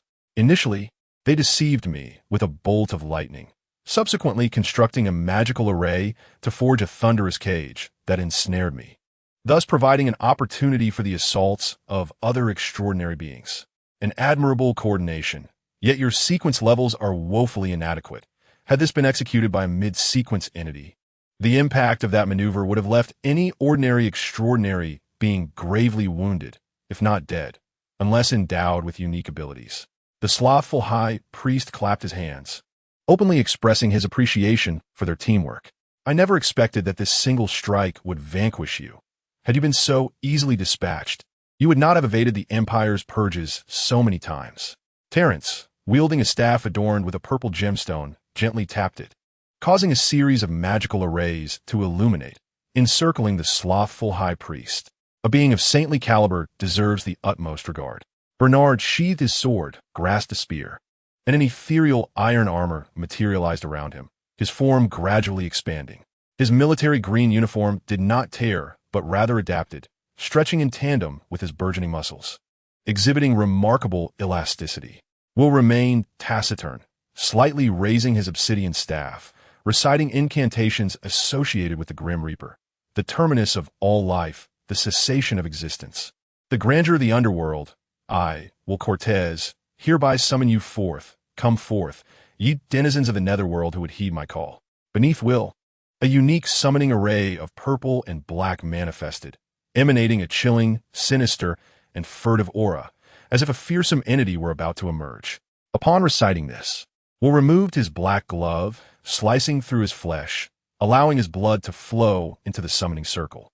As the blood infused the array, an inexhaustible tide of shadowy energy surged forth, and a pitch-black, ominous gate materialized, eerily opening. The sound of thunderous hooves echoed from deep within the gate. In the next moment, a silver-armored knight ablaze with blue flames burst forth. The knight, wielding a colossal battle axe and clad in classical silver armor, bore no head and rode a skeletal warhorse, exuding an aura of coldness, brutality, and madness. Upon its emergence, the temperature in the vicinity plummeted several degrees. A headless knight? Is this the fabled headless horseman frequently chronicled in ancient texts? Hodge gazed at the headless silver knight, suddenly reminded of a tome he had once perused. It detailed this undead creature, which, according to legend, roams the wilderness, fields, and forests on moonless, stormy nights, searching for its lost head. Whenever it encounters someone resembling its former self, it would sever their head and return it to the underworld. To his astonishment, the tale proved to be true. His father's words held wisdom. Numerous ancient legends that have endured through time may indeed not be mere fabrications. Hodge inhaled deeply, calming his turbulent emotions, and engaged in a brief stretch of his thighs. Under the influence of Terrence's potion, he had already begun to recover. The Headless Horseman? Fascinating. A splendid denizen of the underworld. What other abilities do you possess? Reveal them all at once.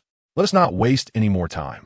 The slothful high priest extended his right hand, revealing a palm that was home to a maw filled with sharp fangs, a gaping mouth that writhed and chewed, gradually expelling a series of irregular chains composed of pale bones.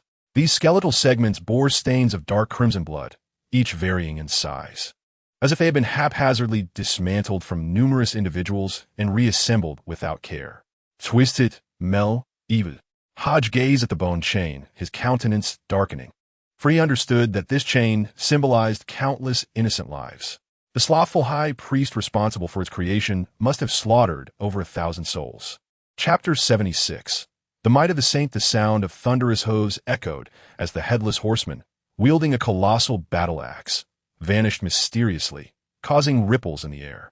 The slothful high priest remained impassive, casting the bone chain from his hands, which stirred with violet-black magical energy, striking the void with a resounding crack.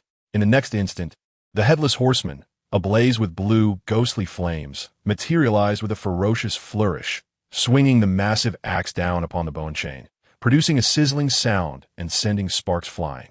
Summoning. Terrence, grasping a magical staff adorned with a purple gem, lightly tapped the ground. As magical energy surged, the summoning circle illuminated, revealing a host of armored earth soldiers brandishing long spears. As they emerged, they swiftly united and charged towards the slothful high priest. The fifth tier of the mage pathway is known as the summoner, possessing the abilities of summoning, binding, divination, and familiar conjuration, enhancing the potency of spells from the preceding tiers. For a mage, maintaining a safe distance and the time required to cast high-level spells is of utmost importance. At present, Terrence believed he lacked this capability. Firstly, the disparity in strength between the two sides was immense. The power of a saint could not be compensated for by mere numbers.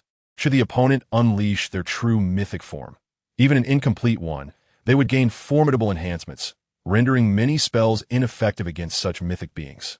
Secondly, their combat prowess consisted solely of a 5th-tier mage, a 5th-tier knight, and a 6th-tier reaper. If he were to channel his full energy into casting high-level magic, he would be unable to continue using magical auxiliary attacks. Without the aerial dragon knights and a 6th-tier reaper, how long could they withstand the saint's onslaught? No one dared to wager. This was the very reason Terrence hesitated to fully unleash his high-level spells. Seizing the moment, Bernard, armed with a long spear, charged forward. Frenzy, blood-burning, enchantment, domain of war. In a realm of extraordinary energies, Bernard's muscles swelled once more, causing the ground beneath to tremble and ripple with force. His strength and speed ascended to unprecedented levels, as arcs of flickering lightning enveloped the tip of his spear, thrusting directly towards the slothful high priest. In mid-leap, Bernard harnessed the powers of the war domain to impose a slowing effect upon the slothful high priest, rendering him incapable of evading the impending strike. With a desperate roar, Bernard opened his mouth wide, unleashing a tumultuous and tragic cry, amplifying the sonic waves with his own spirit, forcefully penetrating the mind of the slothful high priest. The high priest faltered momentarily in his movements with the bone chains, succumbing to a brief state of dizziness. At that instant, the headless horseman's figure blurred once more, evading the grasp of the chains, and swung his enormous battle axe down upon the high priest's forehead. With a piercing sound, Bernard's spear, infused with the arc of thunder, plunged into the high priest's abdomen. Seizing the opportunity, the earth soldiers drove their long spears into the high priest's chest. Boom! Hodge, who had been lurking in the shadows, seized this perfect moment without hesitation and fired a bullet. The first shot, an anti-demon bullet. The light green projectile bore intricate mystical symbols and magical markings, automatically instilling it with an anti-demon effect. enhancing its destructiveness against undead beings. The bullet struck the high priest's chest, igniting a faint black mist, and the immense anti-demon effect manifested vividly. As the bullet penetrated, the slothful high priest emerged from his stupor. Distortion. A hoarse, chilling voice resounded, uttering a language Hodge had never encountered, malevolent, frenzied, and grotesquely complex. The mere utterance of this single word sent shivers down the spine, akin to plunging into an icy abyss. With the emergence of this enigmatic term, the assaults upon the slothful high priest were inexplicably warped by an arcane force. The initial blow to the head was bizarrely redirected to one of the Earth soldiers. Bernard's thunderous thrust, though lodged in the abdomen, was transferred to the arm. The attacks of the Earth soldiers that had pierced the high priest's chest also turned upon one another, inflicting wounds upon their own bodies. This surreal and absurd spectacle caused a pallor to wash over all present. Only the damage inflicted by Hodges' anti-demon bullet remained unaltered. It appears this is your limit. Then, perish. The slothful high priest twisted his head in a grotesque manner, revealing a cruel and deranged smile. A terrifying storm of black mist surged forth in an instant, spreading outward and hurling the Earth soldiers, Bernard, and the headless horseman away with ferocious force. Like leaves swept away by the autumn wind, the surrounding soldiers of Earth crumbled to the ground. Bernard's ethereal armor shattered completely, and he knelt on one knee, coughing up blood, struggling to maintain his balance with his spear to avoid falling. The avian-faced Dr. Will had vanished without a trace. Terence covered his mouth and nose, a pained expression crossing his face as he spoke. A viral storm? Cough, cough. Hodge felt an overwhelming dizziness, gasping for breath, as if something lodged in his chest prevented him from expelling it, causing him immense distress. Pneumonia? Cold fever? This is a virus. It can spread disease directly. Upon hearing Terence's words, Hodge instantly comprehended the peculiar nature of the sloth high priest, his complexion paling as he recalled his supplies. Realizing he had neglected to bring any antidotes. How woefully unprepared I am, he thought, coughing. Terence produced a vial of green liquid and tossed it to Hodge, saying, "For oral consumption." Afterward, he drank a bottle of the green potion himself. "Thank you." Hodge quickly uncorked the vial and swallowed the green concoction. "What abilities do you possess? Use them swiftly. This potion won't last long. A disease of the saintly level requires commensurate power to dispel. As it stands, our strength alone is insufficient to confront the sloth high priest. You must have a backup plan, right? He mentioned that aside from your father, your Dickens lineage should have other saints, correct?" Terence's gaze bore into Hodge, his demeanor grave as he awaited a response. "Yes, there's another," Hodge nodded, then hastened to summon him. "With our capabilities, facing a saint of sequence 4 is beyond our reach. The chasm between us is insurmountable. Mere numbers cannot bridge it. He is yet to unleash his wondrous artifacts, and I sense that skeletal chain is no trivial matter. It is perilous. Should he truly employ it, we will surely perish, including you." Terence's eyes were fixed on the skeletal chain held by the sloth high priest as he spoke in a somber tone. Terence understood the disparity between Sequence 5 and Sequence 4 saints, but he had not anticipated such a vast gulf. Despite their considerable coordination during their 2 encounters, they had inflicted no significant damage beyond Hodge's single shot. The adversary had not even resorted to utilizing his wondrous artifacts, relying solely on his extraordinary abilities to easily overpower the 3 of them. Such power was nothing short of terrifying.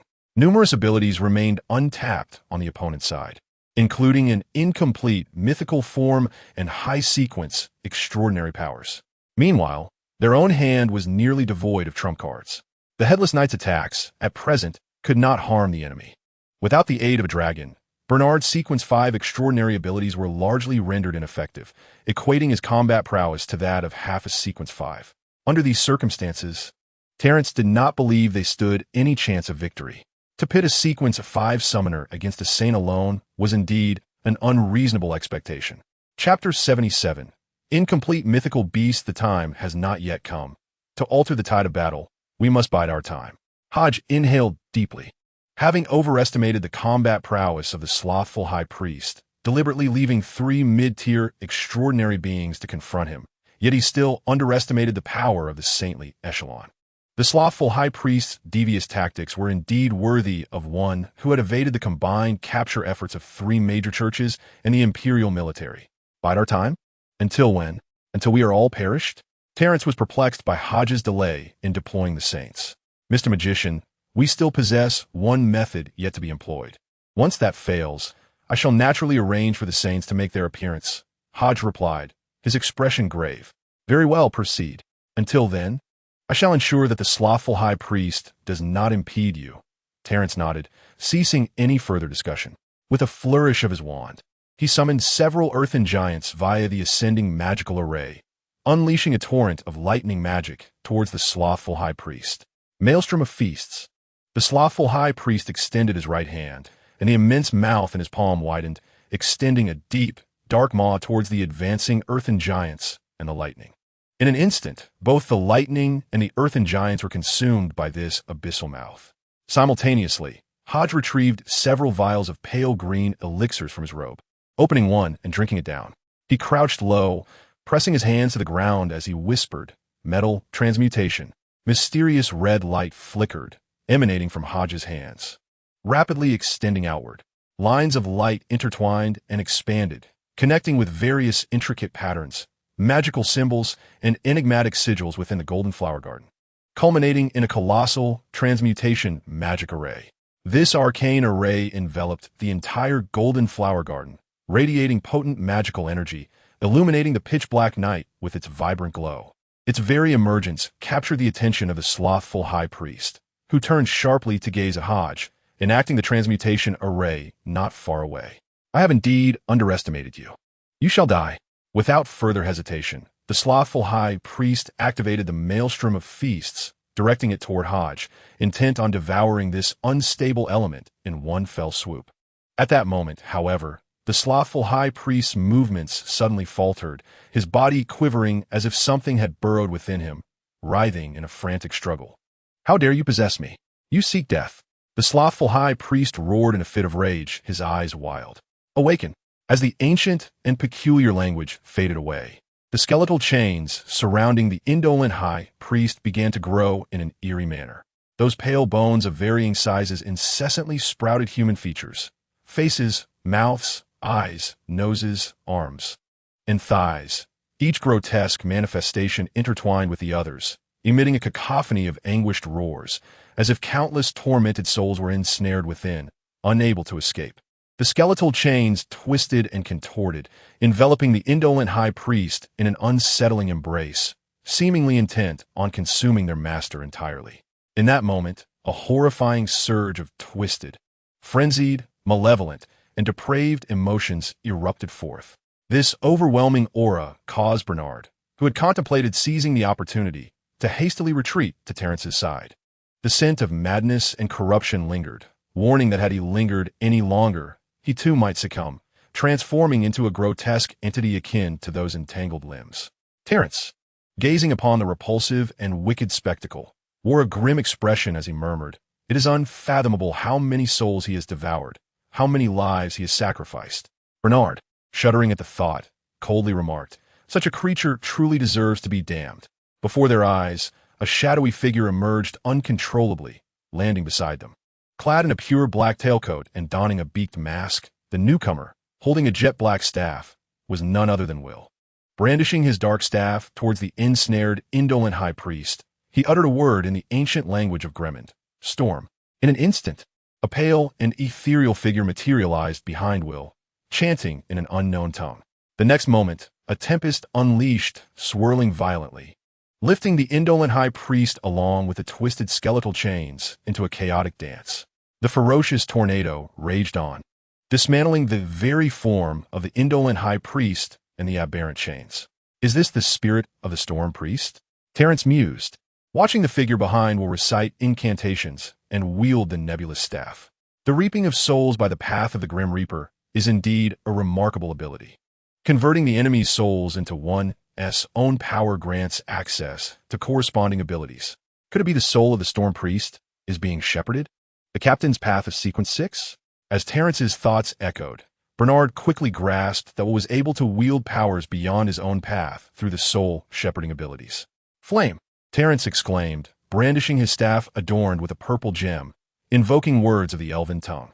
A surge of formidable magic erupted, coalescing before him into a magical array that unleashed a torrent of flames into the swirling storm. The wind fanned the flames, and in an instant, the rotating tornado transformed into a fiery whirlwind. The might of the flame-filled vortex far surpassed that of the tornado, and soon, the figure of the indolent high priest was consumed by the blazing tempest. A haunting, guttural, and frenzied voice suddenly emerged from the swirling inferno of flames. With a resounding crash, a tattered figure tore through the fiery vortex, stepping forth. This being bore grotesque, mutated organs, mouths, noses, eyes, ears, hands, and legs, its body grotesquely swollen and towering, reaching 3 to 4 meters in height, resembling a bizarre amalgamation of strange tumors, both hideous and terrifying. The visage of the indolent high priest twisted into a ghastly form, featuring sharp fangs and a wolf-like countenance, its crimson eyes glimmering with malevolence. With a sinister grin reminiscent of a predator eyeing its prey, it addressed the onlookers with an ominous growl. "I shall consume you. I will devour you all." Accompanying the high priest's chilling words, the mouths on its body echoed in unison. "Devour them. Consume them. Consume them. Yes, consume them. Consume them. Consume them. Devour them. Devour them. Eat. Eat. Eat. Devour them. Devour them." The eyes scattered across the high priest's grotesque form fixated upon the group, emanating an insatiable greed and desire. The disjointed form of this mythical creature intertwined with the twisted chains of bone evoked a pallor in Terrence's complexion as he murmured softly. Chapter 78. Augustine. In the vast expanse of Hodu village, a sprawling meadow lay bare. A circle of cavalrymen sat together, while the magic apprentices Berkeley and Rom continually cast healing spells to tend to the soldiers beset by the impending mutations.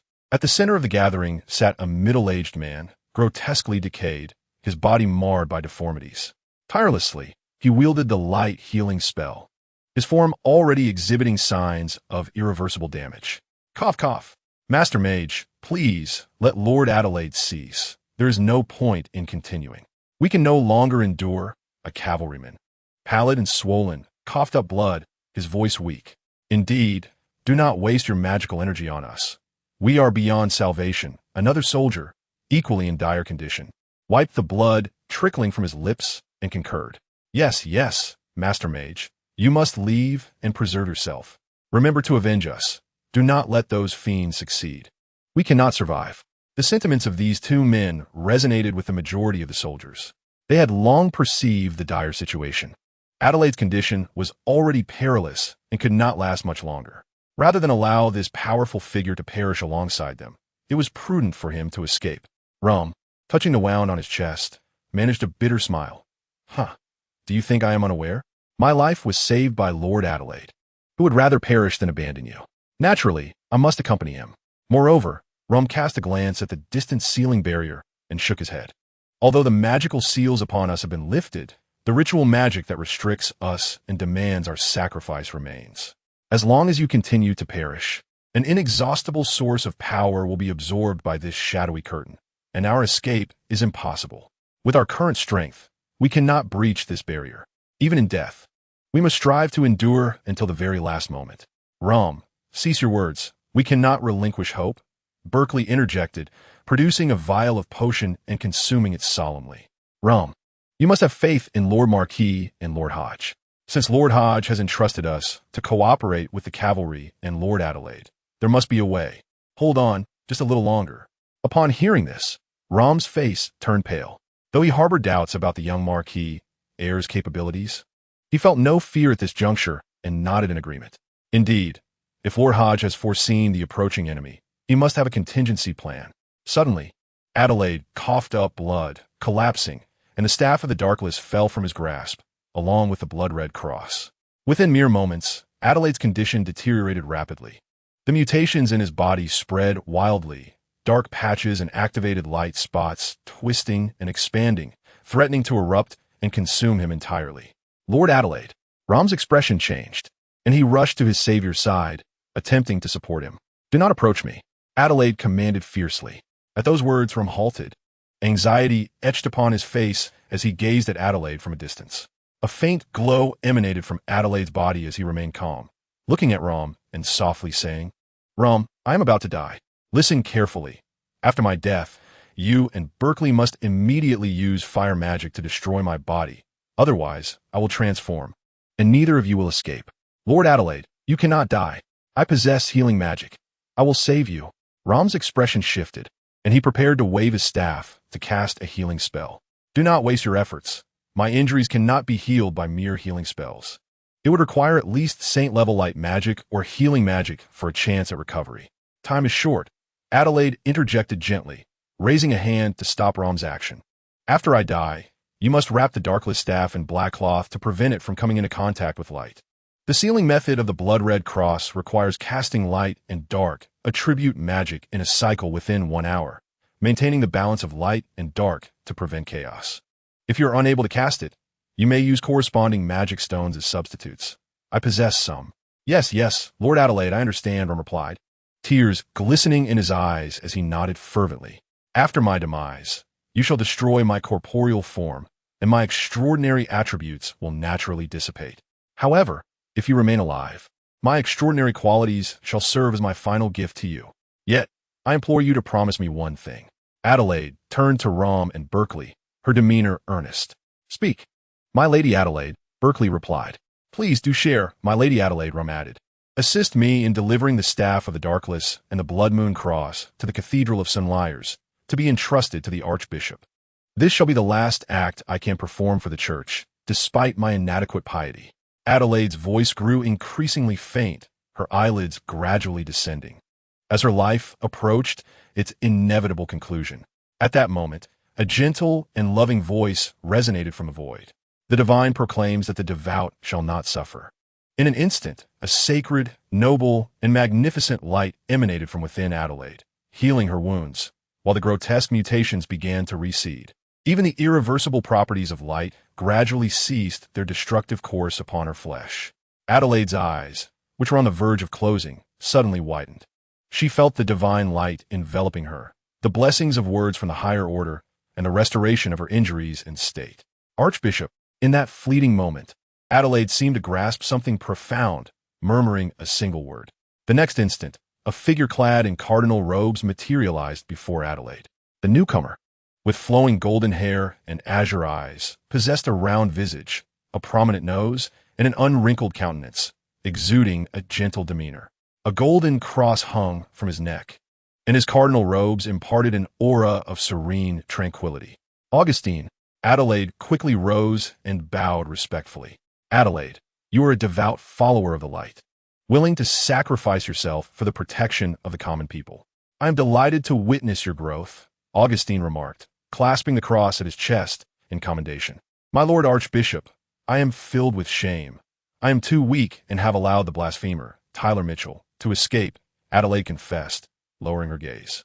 "The divine shall punish him," Augustine declared, raising his hand to sprinkle shimmering holy water, healing the anomalies and injuries of the cavalry, Rom, and Berkeley. "All praise to you," Adelaide said reverently. The cavalry, along with Rom and Berkeley, hastily rose, bowing in unison, expressing their gratitude for the healing. Chapter 79. The Cardinal and Dickens' Fief, a Rocky Outcrop. The members of these military squads proved rather easily manageable. The former mechanical pontiff, Johannes, silently retracted the mechanical arm cannon that had coalesced on his arm, gazing down at the lifeless bodies strewn across the ground, riddled with bullet holes and bleeding profusely. He murmured to himself, "I wonder if the blasphemers have managed to deal with the Holy Church's Light Judgment Squad." It was rumored that the members of the Light Judgment Squad were composed of extraordinary beings from the middle tier, armed with first-level sealed artifacts. It would not be an easy task to eliminate them. Meanwhile, in the most remote village of Dickens' territory, the blasphemer, Tyler Mitchell, appeared pale as he looked at the 7 squad members before him, coughing as he spoke, cough, cough, cough. "How did you come be here? Who leaked the information? You should not be here."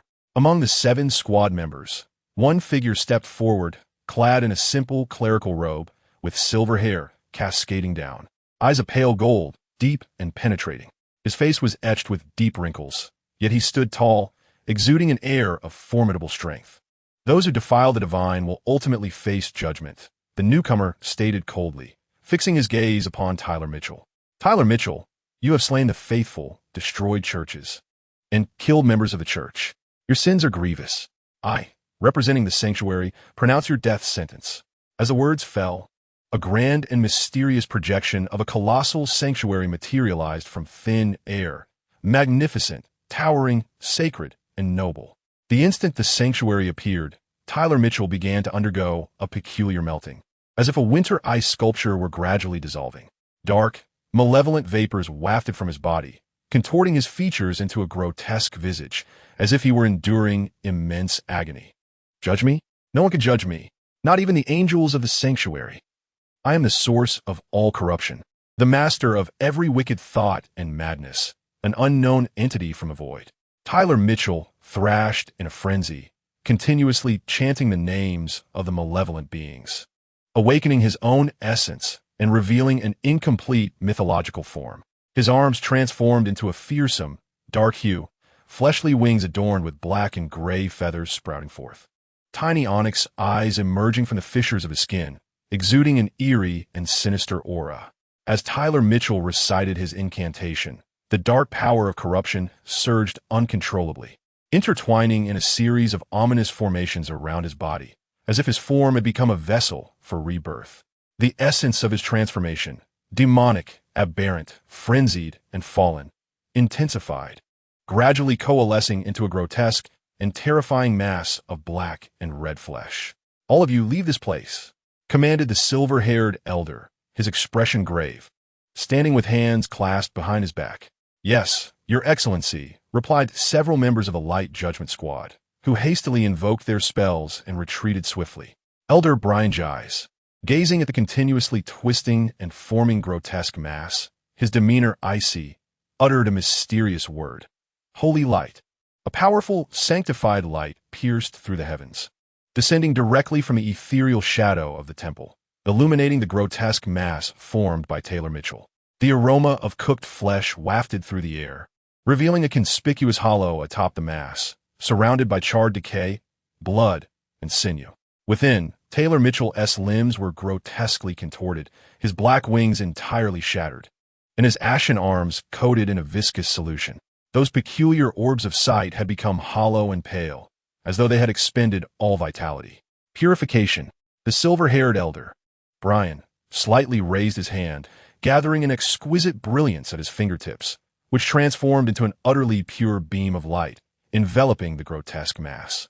Just as the beam was about to envelop the mass, a liquid-coated, ashen arm erupted from it with an extraordinary speed, morphing into a shadow and vanishing from sight.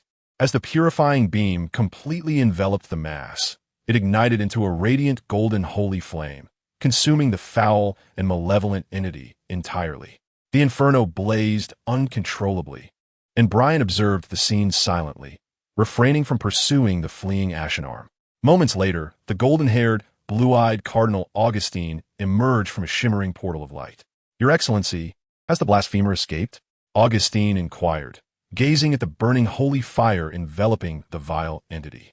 Calmly, Cardinal Brian Gies of the Senlis Cathedral replied.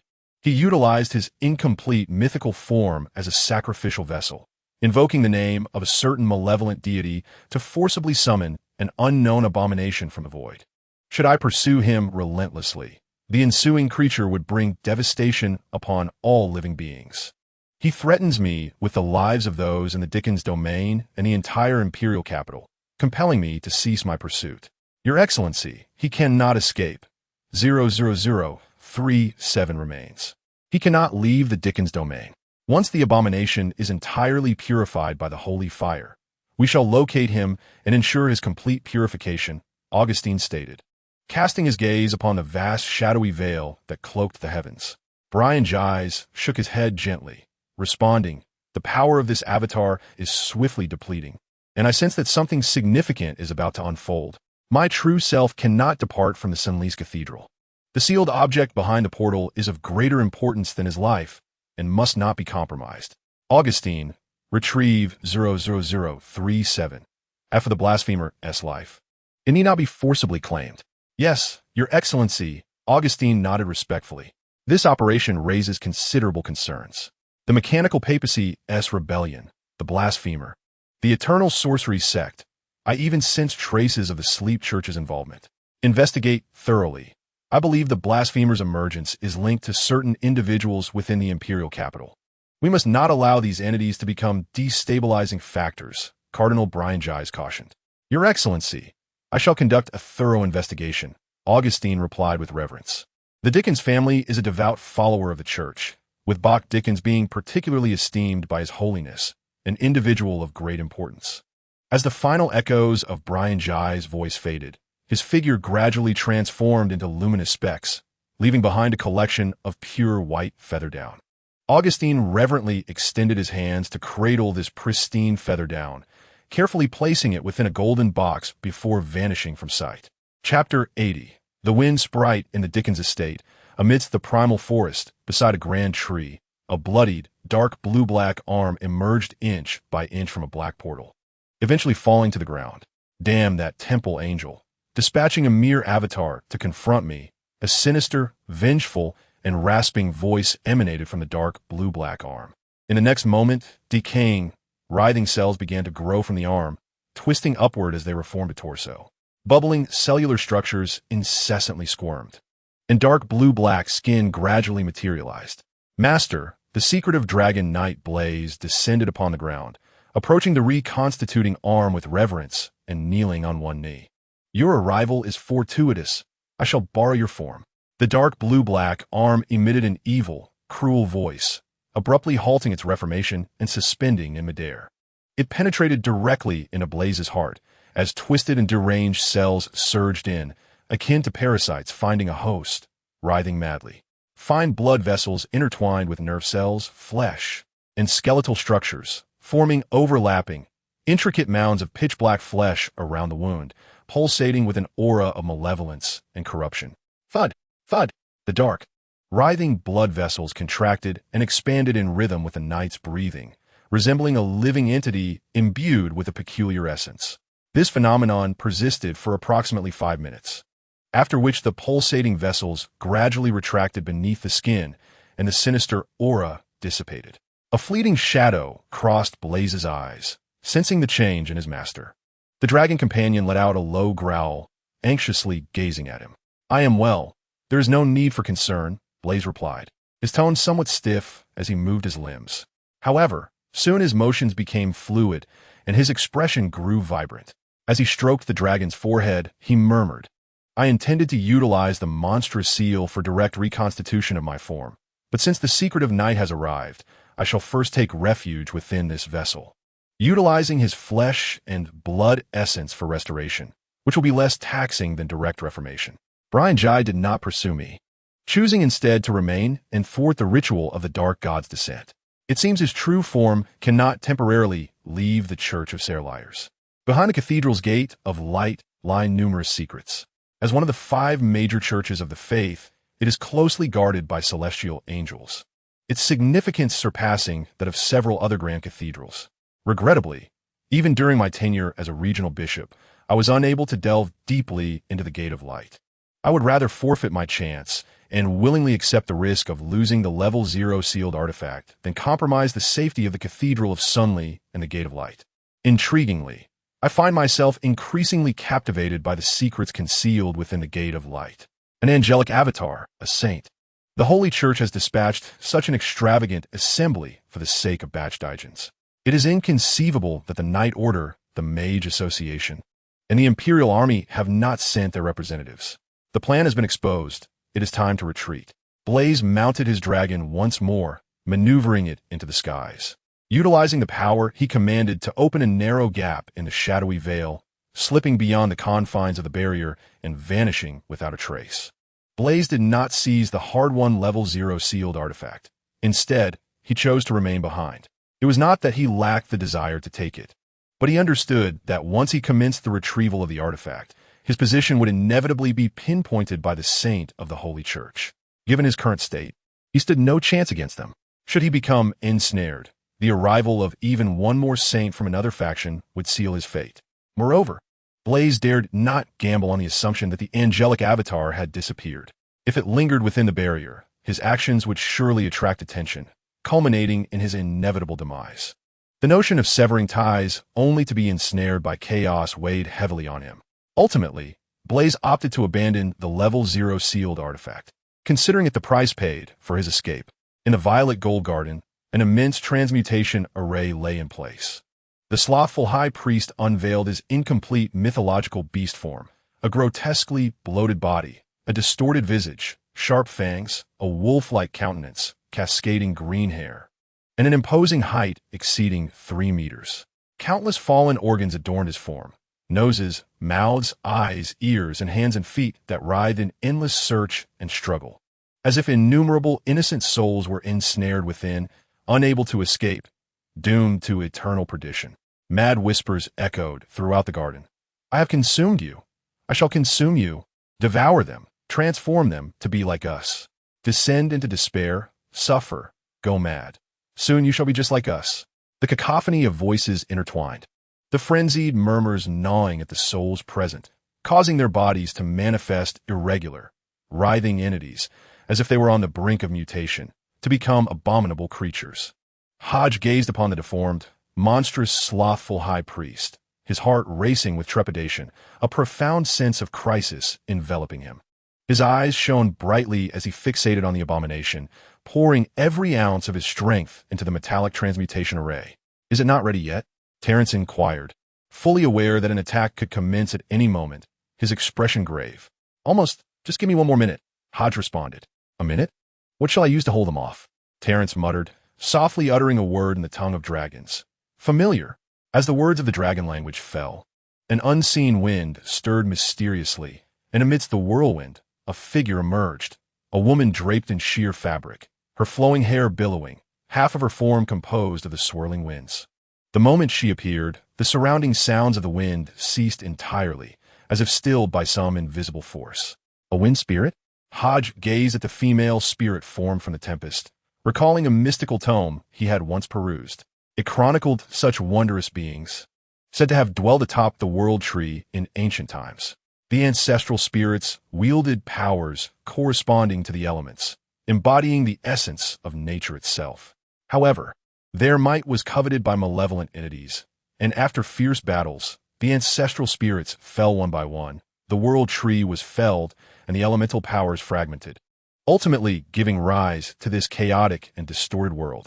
Wind Spirit, unleash the wind blades and thwart the slothful high priestess movements. Unbeknownst to Hodges' thoughts, Terence, with a flicker of will, harnessed the power of a summoner to command his contracted familiar and initiated an assault. Chapter 81. The Might of Alchemy Whoosh. Transparent, pure white wind blades took shape in an instant at the gesture of the wind spirit, filling the vast expanse of the sky as they aimed at the slothful high priest. Without hesitation, the wind blades descended like a torrential storm, piercing the high priest's grotesque, decaying body. Thud, thud, thud. Crimson streaks manifested upon the high priest's repulsive form, flesh torn asunder, blood gushing forth, halting his advance further into the fray. Gluttony. A raspy, parched, and foul voice emanated from the high priest. Twisted and mutated appendages coalesced into greedy, frenzied crimson figures, clawing and gnashing as they devoured the wind blades. Their distorted features contorted in grotesque mockery. Driven by an insatiable desire, they resembled madmen, eternally consumed by their own cravings. Grotesque, hideous, frenzied, and sinister, some of these creatures, with severed limbs, writhed and reformed, relentlessly lunging at the wind blades. Others, with cheeks split in two by the blades, continued to gnaw at the oncoming assault. Some bodies, once cleaved, gradually reassembled like rotting sludge, reviving upon the high priestess form in an unending cycle. It was an eerie loop, infinite and relentless. Gluttony? This extraordinary ability allowed these reanimated skeletal corpses to possess a ravenous consumption prowess, enabling them to continuously regenerate through their insatiable feasting. The slothful high priest's condition appeared to improve, as if he were absorbing the power of the wind element. Terence observed this scene with a grave expression, murmuring, "All right, mister magician, it's time to strike." With the wind spirit's blades delaying the adversary, Hodges' transmutation array finally took form beneath him. Good, I've been waiting for you. A faint smile curled at the corners of Terence's mouth as he abruptly retreated, leaping behind Hodge. with his staff, adorned with amethyst gemstones, raised high. He intoned loudly, "O mysterious beings from the void and the netherworld, exalted deities greater than the cosmos, magical dragons wielding elemental storms, I, Terence Trentsist, pay homage to your magnificence and honor your might. I beseech you to temporarily lend me the power of the storm." This invocation emanated from the capabilities of a sequence 7 conjurer of the Mage's Path. As Terence's chant resonated, a colossal yellow magical circle materialized before him. Crackling arcs of lightning congregated upon the intricate, esoteric symbols and patterns inscribed within, outlining a formidable and terrifying energy. The sky shifted hues under this force. The crimson lunar radiance dimmed, and the stars in the firmament lost their brilliance as if all power yielded to the impending tempest of thunder. The mad, bloodthirsty, and twisted, slothful high priest sensed a grave danger for the first time. A flicker of instinctive fear glimmered in his previously frenzied, cruel eyes as he beheld the dense power of lightning within the immense magical circle. From his hand, a dark crimson tome materialized, the Gospel. This sacred text, a legacy from the Eternal Mage sect, was said to contain the mysterious words of the Lord, a divine artifact bestowed only upon those of the high priest rank. "O great, sublime, and holy Lord, your faithful servant is besieged by heathens. I implore you to grant your power to your devotee, allowing him to vanquish these infidels and restore your radiance upon the world." The slothful high priest seemed to regain his composure as he quickly began to recite a mysterious name. "O creator of all-knowing and omnipotent God, you are the progenitor of everything and the embodiment of eternity." Accompanied by the recitation of some ancient tongue, an aura of malevolence surged forth from the Gospel. Sinister, frenzied energy erupted, manifesting into long, black, ink-like arms that writhed and tore at the flesh of the slothful high priest, dismembering his sanguine form and spilling forth darkened blood. "Ha ha ha! All that belongs to the faithful is yours, offered up entirely to you. Grant me your power, if only for a fleeting moment. These remnants of flesh are your sacrifices. They are wholly yours." The slothful high priest laughed maniacally, his body continuously being torn apart, yet he appeared devoid of pain. His face alight with joy and fervor, as if to offer everything to the Lord was the most glorious, sacred, and noble act. The sounds of tearing, bloodletting, and breaking resonated incessantly. The black-red Gospel, now stained with rich blood, seemed to awaken with newfound power, pages flipping wildly as an aura of chaotic malevolence erupted forth. The elongated black arms, unrelenting, lunged toward Hodge, reaching out as if to seize Terence. These tangible, pitch-black appendages extended ceaselessly, emanating the most primal and frenzied essence of corruption. "Do you believe that the elaborate transmutation circle I have prepared for so long is merely a decorative piece?" Hodge gazed steadily at the extending, pitch-black arm. Utilizing his innate spiritual energy, he invoked a brilliant radiance through the vast transmutation circle etched upon ground. In an instant, the earth surged forth as if a dragon of the earth had stirred, manifesting a colossal, earthen dragon that soared into the air. As it ascended, the material structure of the soil transformed, morphing into an indomitable steel dragon. The steel dragon wielded its metallic claws, tearing apart the encroaching dark arm. The hidden eye upon Hodges' forehead gleamed with a faint crimson light as he leaped into the air, deftly shifting his position while his hands danced in an intricate ballet, continuously triggering alchemical transmutations.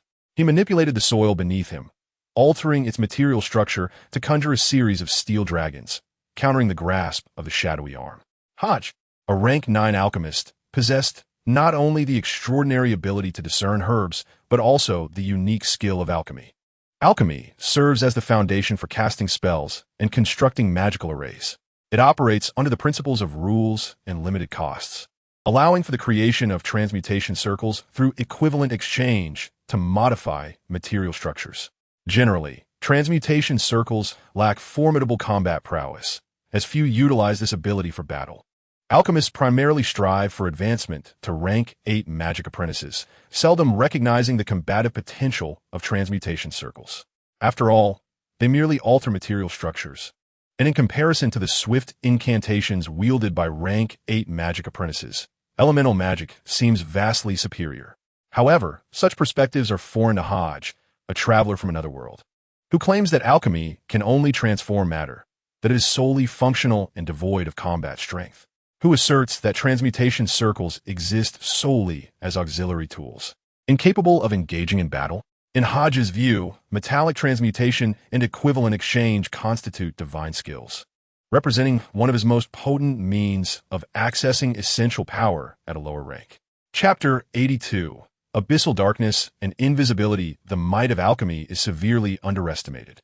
As Hodge dashed while executing a circular transmutation circle, he calculated the timing for the feeble bullets to penetrate the lethargic high priest's body. He spoke to delay. The essence of alchemy lies in equivalent exchange. Only by comprehending the intrinsic structure of matter can one freely alter its composition. Between different substances exists a certain connection and affinity. Matter cannot spontaneously arise nor vanish into thin air. The essence of mass and elements constitutes the same material, allowing for arbitrary substitution, whereas substances wholly unrelated cannot be exchanged. This is also why one cannot directly employ water to transform matter into metal. For instance, I now harness the iron and aluminum elements within the soil as primary resources, manipulating the majority of the soil's composition through the amplification of a colossal transmutation array, thereby achieving a level of mastery akin to magic in the construction of a steel dragon. This ability is no less formidable than conventional sorcery. At this juncture, Hodge halted, his hands striking the ground with vigor, conjuring a circular transmutation array from thin air. Several steel dragons extended outward, charging with an almost savage intensity towards the slothful high priest. No matter how eloquently one may speak, the essence of weakness remains unchanged. A low-tier entity is inherently inferior, and even the borrowed transmutation array is but a feeble existence. Upon witnessing this spectacle, the slothful high priest's expression contorted into one of malevolence. He swiftly raised his hand, employing the unique attributes of his obsidian arms to unleash his extraordinary ability, distortion. Countless dark arms immediately ensnared the soaring steel dragons, unleashing a formidable force that began to corrode the metallic beasts, melting them down into molten iron with overwhelming corruptive power. The remaining dark arms surged past the steel dragons, reaching towards Terrence, the primary threat he could not afford to overlook. As a Tier 5 summoner, the High Priest wielded high-level magic bestowed by a mysterious entity, far surpassing the capabilities of Tier 7 Russell, whose formidable thunderous might was not to be underestimated, even by a saint like the slothful High Priest. His singular objective was to severely wound Terrence, interrupting his spellcasting. For a magician, being interrupted during the casting of a spell could lead to catastrophic backlash. The consequences range from minor injuries to severe magical backlash that could incapacitate one entirely. I reiterate, do not underestimate the power of alchemy. Observing the slothful high priest's maneuvers, Hodge activated the circular transmutation array with one hand while drawing forth the whisper of the undying with the other, aiming directly at the high priest and firing a shot. A pale green elemental bullet surged forth, its hexagram brilliance flashing momentarily before coming to rest atop the billowing flames. Surrounding the elemental bullet, searing flames ignited. And at that moment, fissures emerged in the ground beneath the construct of Hodge's transmutation array, spewing forth torrents of mud that transformed instantaneously into a light yellow oil. With a resounding crash, the flames were intensified. The elemental bullet, ablaze with fiery fury, became enmeshed with the rolling oil, igniting and spreading instantaneously to create a roaring inferno that enveloped the slothful high priest. The speed of the flames was astonishing, surging forth in an instant and catching the high priest off guard. Mere ants, feeble insects, provoking me time and again, inciting my wrath. Struck by the elemental bullet and suffering a grievous wound, the slothful high priest, now engulfed in flames, was overwhelmed by a tide of fury and humiliation. Provoked repeatedly by those he deemed weak, he was driven to the brink of madness. Withering, the slothful high priest, consumed by rage yet grinning, spread his arms wide, invoking the power of the gospel alongside his unique essence, uttering ancient words once more to unleash his extraordinary abilities. The bizarre and twisted force of the laws, as the fallen words descended, was forcibly activated. In an instant, The blazing flames engulfing the slothful high priest, along with the thick oil, were tainted by an eerie black fire, transforming the crimson flames as if shrouded by an unknown power, leading to their strange decay and natural extinguishment, as though their very essence had been plundered and corrupted, wilting like withered vegetation. The abyss. Just as the flames were doused, the slothful high priest unfalteringly turned the pages of the gospel, uttering another ancient word.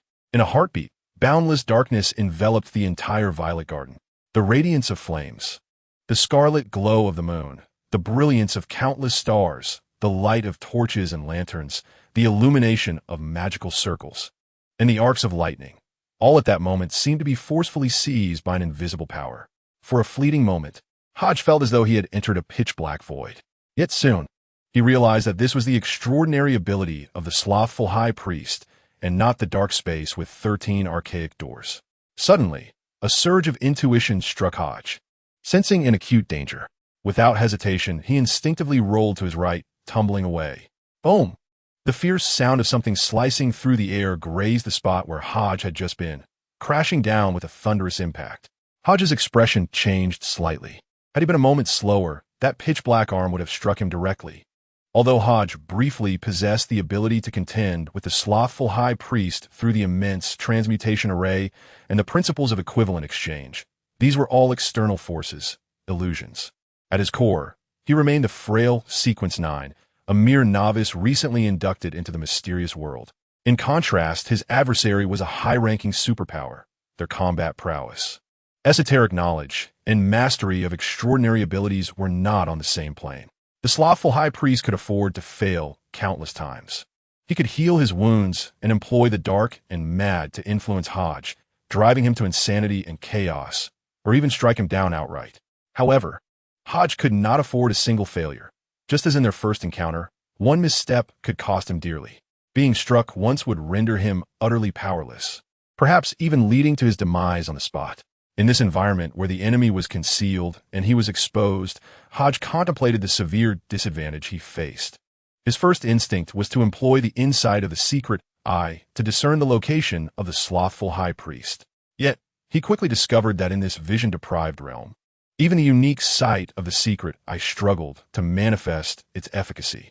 Nonetheless, he thought, though I cannot see you, you shall not easily pinpoint my whereabouts. Soon, Hodge devised a strategy to counter the looming threat. The secret eye upon Hodge's forehead glowed with a faint crimson light, its vertical pupil deepening and rippling outward in gentle waves. Concealment. In the next moment, Hodge, standing still, mysteriously vanished from sight. He had become invisible. The first ability of the secret eye activated, reverse divination, reverse prophecy, automatically entering a concealed state, yielding an effect akin to psychological invisibility. From the perspective of the indolent high priest, Hodge had inexplicably disappeared. Regardless of spiritual perception or specialized vision, he could no longer locate Hodge. He had vanished into thin air. Chapter 83. Adrian gone? The indolent high priest's expression shifted. Hodge's sudden disappearance intensified his agitation. His dark, tentacle-like arm flailed wildly in search of Hodge's silhouette. Boom, boom, boom. After a series of relentless explosions, Hodge's figure remained absent, as if he had truly vanished without a trace. I wonder how long you can hide. The indolent high priest hesitated no longer and, through the gospel, commanded his malevolent, tentacle-like dark arm to extend toward Terence, who was nearing the final phase of the ritual. At this moment, Terence's magic circle had reached its last step, even though the abyssal darkness had stolen the light from him. Stripping him of his vision of the magic circle, he could still sense the connection to it through his intangible perception, feeling the fluctuations of magical energy taking shape. The only dilemma now was how to direct his lightning magic attack without seeing the enemy. Terence murmured to himself. Just then, a voice echoed in his ear. Follow my command. I can see where the indolent high priest is. The voice was hoarse, rigid, and somewhat unsettling. Terence's expression shifted. He recognized the owner of the voice. The one wearing the beaked mask. Will. Very well. Tell me the location of the indolent high priest. Terence responded without hesitation. Amidst the abyss-like darkness. Will peered through the openings of his bird-beaked mask, observing the surroundings. Yet from his perspective, he too could see nothing. However, as an extraordinary being of the death path, he possessed a unique ability known as the soul-piercing eye, which allowed him to unveil the true forms of spirits and utilize the perceptions of other necromantic beings to detect the enemy's movements.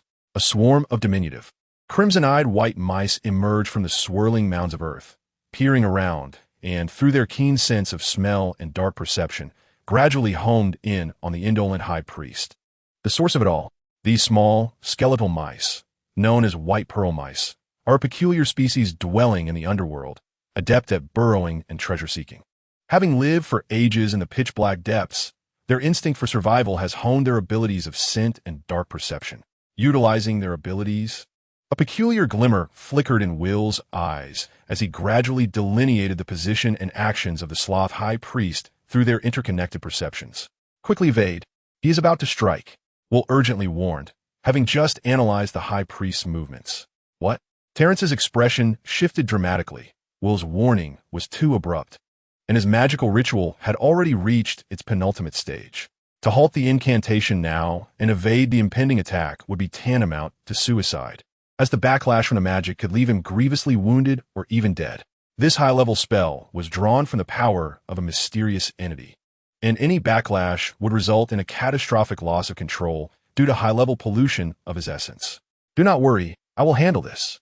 You must continue with the ritual. At this critical juncture, with danger looming, Hodges' voice rang out. In the next moment, the inky darkness of the environment stirred once more, the ground undulating like tumultuous ocean waves, surging mud and stone towards the Sloth High Priest. Hodges' figure emerged, pressing his hands against the earth, revealing a complex and intricate circular alchemical formation. You can actually see this? Is it because of the eye upon your forehead? The Sloth High Priest leaped into the air, countless dark arms extending like the tentacles of an octopus, tearing through the surging mud and stone. Omniscience is omnipotence. Here, magic is forbidden. Suddenly, the abyss-like darkness receded, restoring visibility to all. The dark crimson gospel incessantly turned its pages, unleashing shadowy, malevolent beams of powerful, corrupt energy. The vast alchemical formation, which had once shimmered with brilliance, now appeared strangely devoid of luster, as if the energies within had been forcibly stilled. The tumultuous mudslide collapsed instantaneously, losing all momentum. Meanwhile, Terrence, engaged in the high-level spell, found his movements stalling, sensing an uncontrollable drain on his magical essence, as though an invisible hand pressed down upon him, abruptly severing the connection with that enigmatic presence. Within the lightning magic circle, the colossal thunderbird formed from gathered electricity emitted a mournful, tragic cry, desperately flapping its wings in an attempt to soar towards the Sloth High Priest. Yet, all efforts proved futile. It disintegrated, continually disintegrating. The thunderbird flapped its wings, its body of lightning unraveling inch by inch during its flight, powerful arcs of thunder scattering into a dazzling yet sorrowful display of electric light. Omniscience and omnipotence are among my Lord's dominion, the essence of his divine power. Magic? Elements? Here, they're all heresies, wholly forbidden. The Sloth High Priest unleashed twisted, dark arms, ensnaring Hodge, Terrence, and Bernard, while only the shadowed will manage to narrowly evade the grasp of the dark appendages. This foolish game must come to an end. The slothful High Priest, manipulating his darkened limbs, exerted gradual force, beginning to twist the necks of the three captives. Cough, cough. It is indeed time to conclude. Hodge coughed twice, his expression surprisingly composed, gazing at the slothful High Priest as if he were regarding a corpse. In response to Hodge's gaze, the slothful High Priest instinctively sensed danger. He suddenly turned to face the nearby garden pavilion. There stood a knight clad in silver-white armor, draped in a crimson cloak, wielding a silver-white longsword, gazing intently at him beneath the scarlet moonlight. A shiver coursed through the slothful High Priest as a profound sense of peril overwhelmed him. Without hesitation, he unleashed countless dark limbs towards the knight. Whoosh! The knight moved with agility, his silver-white sword slicing through the air. A dazzling beam of white moonlight swept across, severing all the tentacle-like dark limbs. The knight leaped upon the severed appendages, skillfully wielding his sword to liberate Hodge, Bernard, and Terrence from their bindings. Bernard regarded the silver figure with a complex expression, whispering a name, Adrian. The Silver Knight Adrian? Upon hearing this name, Terence seemed to recall something, exclaiming. The Silver Knight Adrian, renowned throughout the Empire as a legendary warrior, had achieved remarkable feats in numerous battles. The Empire had bestowed upon him the highest honor, the Iron Blood Cross Medal, and the Royal Cavalry had extended an invitation for him to join the Royal Knight Order as a squad leader, which he had declined. Ultimately, this legendary knight became the aide-de-camp to Marquis Bachdijens. Chapter 84, The Silver Moon Knight. A knight of saintly caliber? The moment the Silver Knight appeared, the slothful high priest sensed the uniqueness of this individual, the resonance stemming from extraordinary beings of the same order. Adrian gazed impassively at the slothful high priest, lifting his silver-white sword, which shimmered with a pale yellow moonlight, enveloped in an ethereal veil, mysterious and dreamlike, yet brimming with danger. In the next instant, Adrian's figure abruptly vanished from sight. Deformity. Without a moment's hesitation, the slothful high priest employed his extraordinary ability, deformity, transforming the blood-red bodies clinging to him into malevolent creatures covered in fur, which lunged towards the rear. Boom! The radiant blade of moonlight struck fiercely against the slothful high priest's back, obliterating most of the transformed monstrous bodies into dust. Adrian's figure materialized, engulfed in moonlight, as if he had emerged from the very essence of the moon. His standard silver-white sword, imbued with the brilliance of moonlight, morphed into a colossal energy blade, exuding an aura of terrifying menace, firmly locking onto the slothful high priest. Death. Adrian offered no opportunity for the indolent high priest to react, delivering another thunderous strike. The moonlight erupted, manifesting as a resplendent blade of light, savagely cleaving through the air. The high priest, in a frenzy, desperately employed his obsidian arm to shield his body.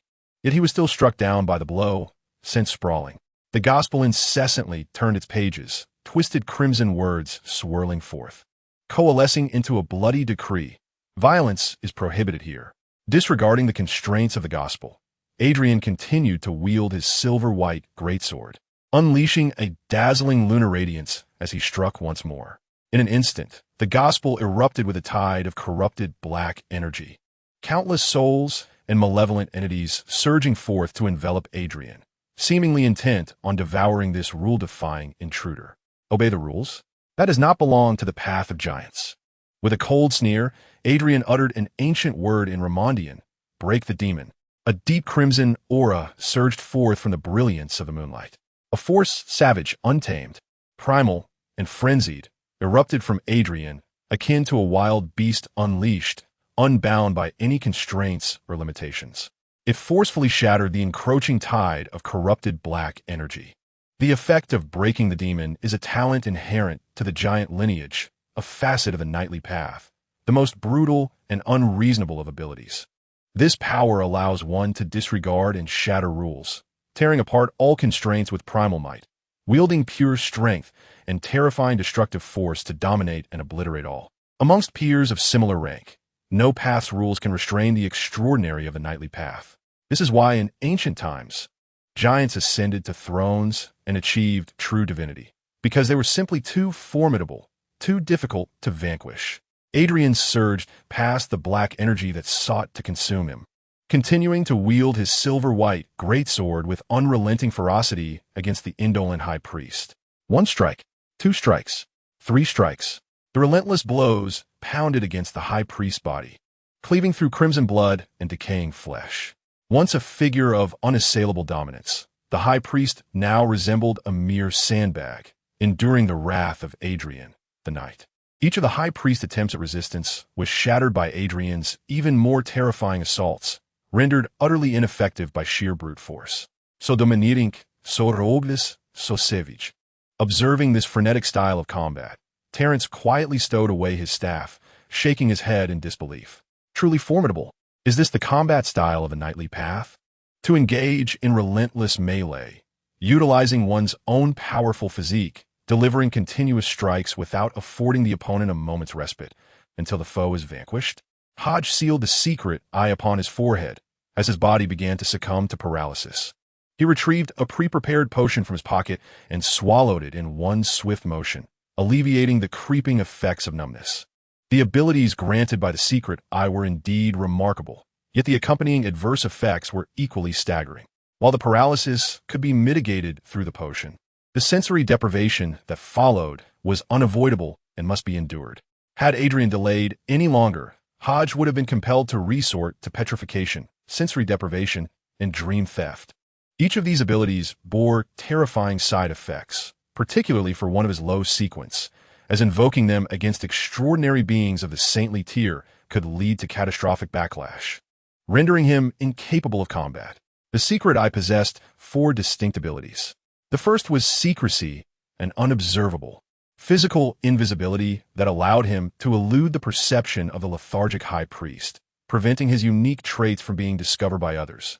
This ability had relatively minor side effects, not manifesting immediately. However, should he invoke sensory deprivation, petrification, or dream theft, success would yield benefits, but failure would trigger immediate repercussions, robbing him of one sense and plunging him into a nightmare state. This was precisely why Hodge refrained from utilizing them in the tense atmosphere of battle. Yet, had Adrian not appeared, he would have activated these powers regardless of the potential backlash. The key issue was that the side effects of the secret eye did not depend on whether one refrained from using the latter 3 abilities. Rather, the moment one invoked any of them, the adverse effects would ensue. The likelihood of triggering a side effect was heightened with the latter 3, particularly upon failure. Thus, Hodge would soon lose one of his senses for an hour. Adrian, a saint of sequence 4, belonged to the knightly path, designated as the Silver Moon Knight, a formidable entity capable of harnessing the power of moonlight. In ancient times, knights of this sequence, or giants as they were sometimes called, were among the most difficult beings to vanquish. They could amplify the powers of preceding paths through moonlight and automatically heal their wounds, growing stronger and more ferocious under the moon's glow. The Silver Moon Knight could not only draw upon lunar energy for combat, but could also transform into moonlight to evade fatal strikes. Bernard observed Adrian's battle and softly elucidated. The anti-magic effect of the knightly path is indeed a thorny ability. In skirmishes between equals, the battle between mages and knights was nearly always decided within a 10-step distance, where the knight had an overwhelming advantage, rendering the mage nearly powerless to counterattack or even utter incantations. Terrence sighed, clearly having suffered numerous defeats at the hands of knights as a mage. However, should the distance exceed 10 steps, the knight would become a target, susceptible to long-range magic that could deplete them relentlessly, a notable flaw of the knightly path. Bernard glanced at Terrence and responded. Listening to their exchange, Hodge gained a clearer understanding of the distinctions between the knightly and mage paths. This delineates the advantages and disadvantages of melee and range combat. The melee knight is invincible, while the ranged mage holds unmatched power. The conflict between the two is fundamentally a battle of distance. Chapter 85. Who is the traitor?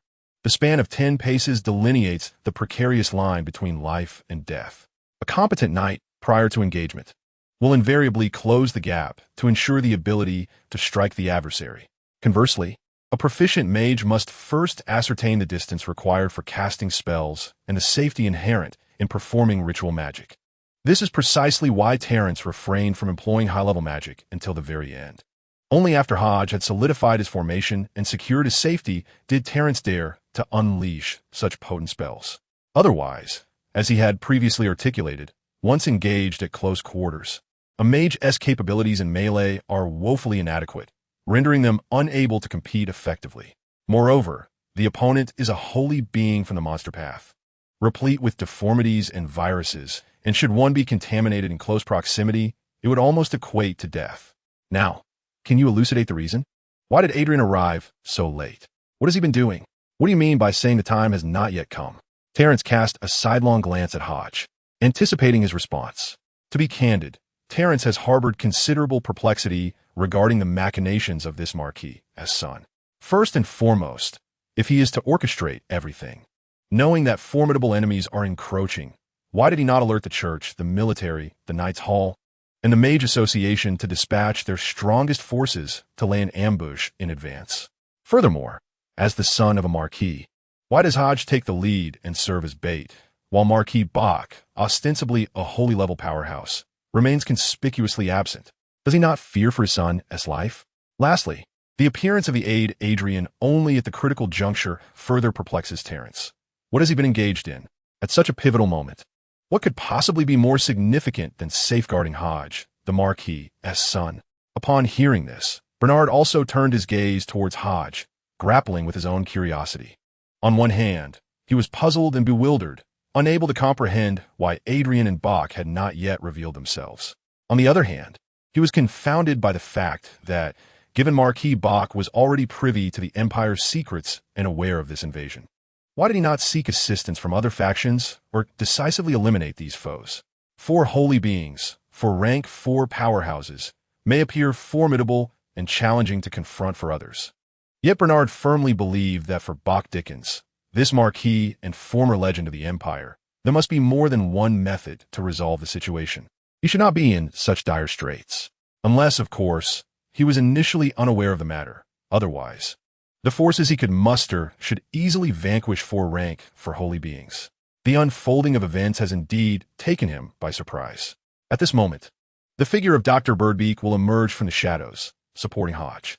Hodge smiled faintly, preparing to explain, when he suddenly felt a tingling in his mouth, as if he had lost a certain sense. This must be the loss of taste, one of the 5 senses. Fortunately, it was not hearing, otherwise conversation would be impossible. Hodge quickly realized that this was the adverse effect of the hidden eye, which had deprived him of his sense of taste for an hour.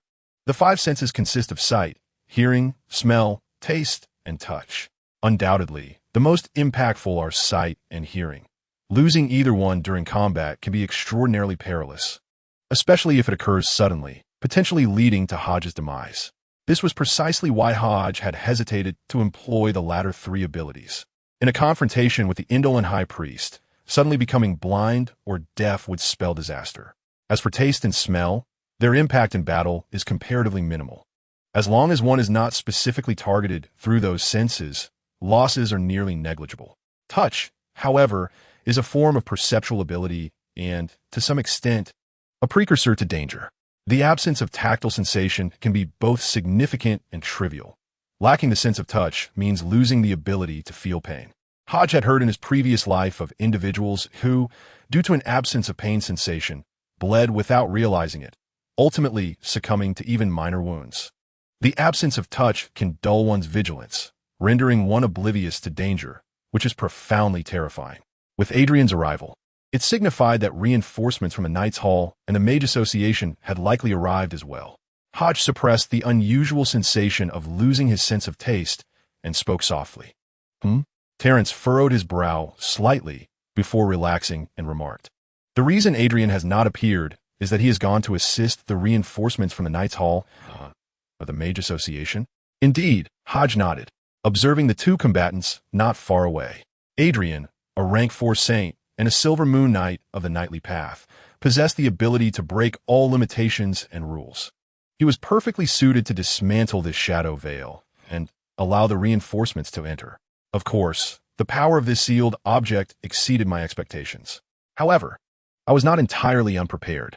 To prevent the enemy from setting up barriers that would restrict and block the reinforcements, I had already arranged multiple alchemical and magical formations within the manor, linking to the outside world.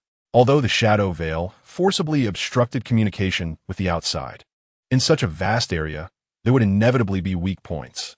I had instructed Adrian to seek out these vulnerabilities, coordinating with the magical and alchemical formations to facilitate the entry of reinforcements into the sealed territory. As Hodge elucidated, explosions echoed throughout the manor. Magical fluctuations and extraordinary energies surged forth, clearly indicating that the reinforcements from the Knights' Hall and the Mage Association had arrived and were commencing the eradication of the eternal witchcraft cultists within the manor.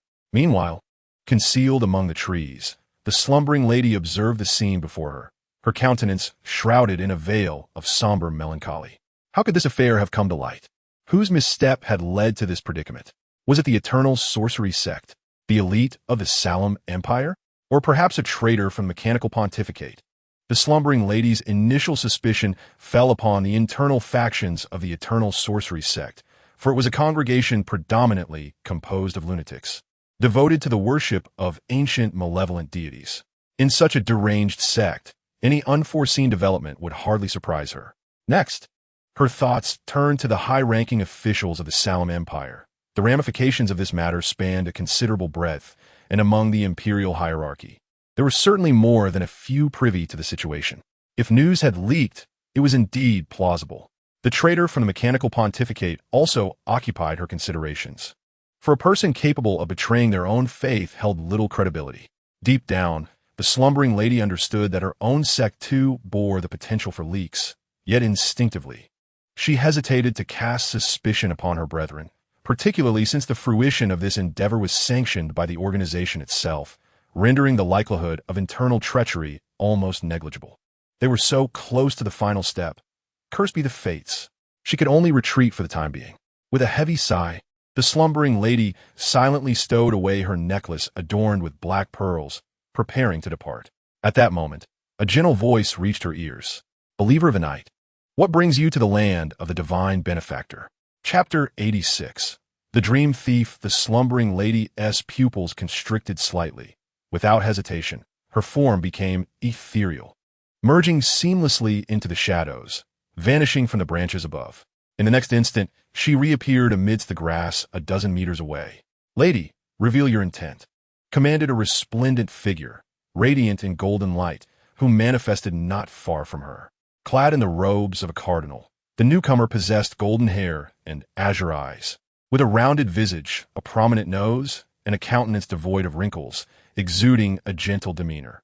A golden cross hung from his neck, and his cardinal attire radiated an aura of illumination. A cardinal's robe? Are you the bishop from the Centerholes Cathedral? The slumbering lady recognized that this individual, capable of tracking her so swiftly and adorned in the sacred vestments of the church, must be a formidable figure of saintly caliber. The nearest cathedral to the Dickens fief could only be the Centerholes Cathedral. Upon hearing her direct inquiry, Augustine maintained his composure and replied, Lady, please state your name. Are you the bishop of the Sleep Church? What brings you to the Salem Empire? Why have you targeted the Dickens family? Seeing no intention from him to answer, the slumbering lady offered a slight smile and replied, her tone measured and unhurried. Did you just say that the Dickens family are divine benefactors? The Holy Church has actually assimilated members of the angelic lineage to serve as divine benefactors? How intriguing, truly intriguing. Angelic lineage? Upon hearing this title, Augustine's brow furrowed ever so slightly. In ancient times, only families that produced a formidable being of the third rank were deemed worthy of being called angelic families. The angelic families that have endured to this day, without exception, possess profound legacies, having dominated the third and fourth epochs, with many members having served as divine attendants to true deities, establishing renowned kingdoms throughout history, such as the Trosocian Empire and the Atlantis Empire. Yet, how could Bach Dickens be of an angelic family? How is this possible? Does the Holy Church remain oblivious to this fact? Why do you not delve into historical records and ascertain the origins of the surname Dickens? Lady Somnolence chuckled derisively, seemingly mocking the ignorance of the Holy Church. Regardless, you should not be here. Augustine's demeanor calmed as he slightly raised his hand, his palm illuminating with a pure, holy white radiance, as if he grasped the radiant sun itself. In an instant, the atmosphere shifted, the brilliance receding, while warm, pristine barriers of light enveloped from all directions, gradually constricting, resembling a luminous prison aimed at ensnaring Lady Somnolence. A cage of light? As Lady Somnolence beheld the encroaching barriers of light, she snapped her fingers, plunging the night into an even deeper abyss, her figure then becoming ethereal, vanishing into thin air. Gone? A teleportation? Or perhaps an extraordinary ability akin to blink? Augustine, as a bishop of the Holy Church, had previously engaged with the followers of a knight and possessed considerable knowledge of certain abilities associated with the path of night. Soon, a flash of insight struck Augustine, prompting him to gently close his eyes. In an instant, the surrounding environment transformed. Augustine's consciousness sank, entering a dream state, and he found himself in a dark, shadowy thicket. A figure clad in black clerical robes, her face veiled in sheer satin, stood tranquil atop a dark red monolith. Has the clue been discovered so swiftly? Truly commendable for the bishop of the Seraphis Cathedral. Lady Somnolence genuinely praised, clearly taken aback by Augustine's rapid arrival at this juncture. The power of the Path of Night stems from the mythic creatures known as night demons, born from the depths of night, inherently possessing a certain dominion. They were among the first beings to enter the blasphemous palace and behold the mural-laden stone tablets, acquiring the forces of night, mastering dreams, darkness, and secrecy. Furthermore, the night goddess of your slumber church ascended to divinity through this very power, ultimately claiming her rightful place among the true gods. The powers of your Path of Night, intertwined with dreams, darkness, and secrecy, cannot escape the confines of my luminous prison. Even the most adept of adventurers or magicians, skilled in displacement, must leave traces and cannot simply vanish into thin air. Thus, your sudden disappearance can only imply one possibility. You have infiltrated my dreams through the abilities granted by the Path of Night, shrouding yourself in the peculiarities of the dreamscape. Had I arrived even a moment later, you would have traversed through dreams, slipping silently away into the realms of others. Augustine gazed upon the Lady of Slumber, conversing with her while invoking his own unique abilities to summon a cascade of soft luminescence that dispelled the surrounding darkness. The night belongs to the Path of Night, while the clerical path is aligned with the light. These two paths are inherently adversarial and mutually restraining. Within the nocturnal environment, the powers of the Path of Night are significantly amplified. Thus, Augustine promptly chose to dispel the darkness, ensuring that the radiance endures. Truly, as a cardinal among the 5 great cathedrals, he possesses a profound understanding of the Path of Night. The Lady of Slumber sighed softly, quietly producing a necklace adorned with black pearls. Sealing artifact 10093, named the Light of Obsidian, is a formidable sealing object crafted within the Church of Night through special means.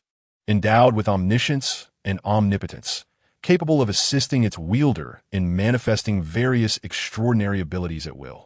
Observing this, Augustine removed the golden cross from his chest, its resplendent gold gradually transforming into a translucent jade-like substance, within which swirled a faint crimson aura, as if stained with blood, exuding an eerie and sinister ambience. Your Grace, I harbor no desire to be your adversary. Let us cease hostilities for the sake of both our well-being. Why must we resort to life and death? Spoke the Lady of Slumber, clutching the black pearl necklace. State your intentions, then repent in the church, and I may spare you, Augustine replied, his expression unfaltering and his voice deep. Ha! The Lady of Slumber chuckled softly, her tone growing cold as she uttered an ancient word in Raymondaic, eternal slumber. Instantly, the darkness expanded dramatically. An overwhelming wave of drowsiness washed over Augustine, causing his expression to shift slightly as he silently resisted the encroaching lethargy. This was his dream world. Logically, within the dreamscape, all should adhere to his will. Who could fall into slumber once more within the realm of dreams? Yet, the abilities of the dream demon permit mastery over dreams, enabling a modification of the ownership of the dreamscape to become its sovereign, which elucidates why this place manifests as a dark, dense forest. The corners of the Lady of Slumber's lips curled beneath her silken veil as her chilling voice echoed through the silent thicket.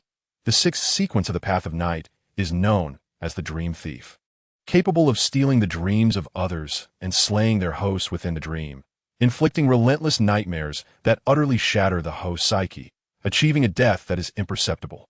Generally, those slain within dreams succumb to madness, half-insanity, or cerebral death. In the external world, your abilities are indeed formidable. However, within the realm of dreams, the Path of Night reigns supreme. This is my dominion. Your Grace, are you prepared to confront your nightmares?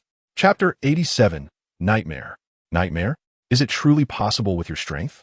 Unperturbed by the words of the Lady of Slumber, Augustine clutched the jade cross in his hand, which gleamed with a crimson light, and softly murmured ancient words in the language of Greymont, Scarlet Realm. As the phrase fell from his lips, the surrounding dense forest darkened and gradually melted away, as if drenched in red paint, blood flowing forth in vivid scarlet. Streams of blood ascended from the trickling branches, coalescing into a torrent that surged into Augustine's being, bestowing upon him a ceaseless source of power. At that moment, the cardinal, once radiating a gentle luminance, now emanated an aura of chilling malevolence. The pale blue of his eyes gradually took on a hint of crimson resembling a creature ravaged by an evil spirit. The seal of the bloodline? Observing Augustine's transformation, the Lady of Slumber furrowed her brow. Without hesitation, she activated the necklace of obsidian light in her possession and proclaimed, "The divine has spoken. Darkness shall envelop the world, and all light shall ultimately fade." The fifth sequence of the sacred path, the priest's divine words.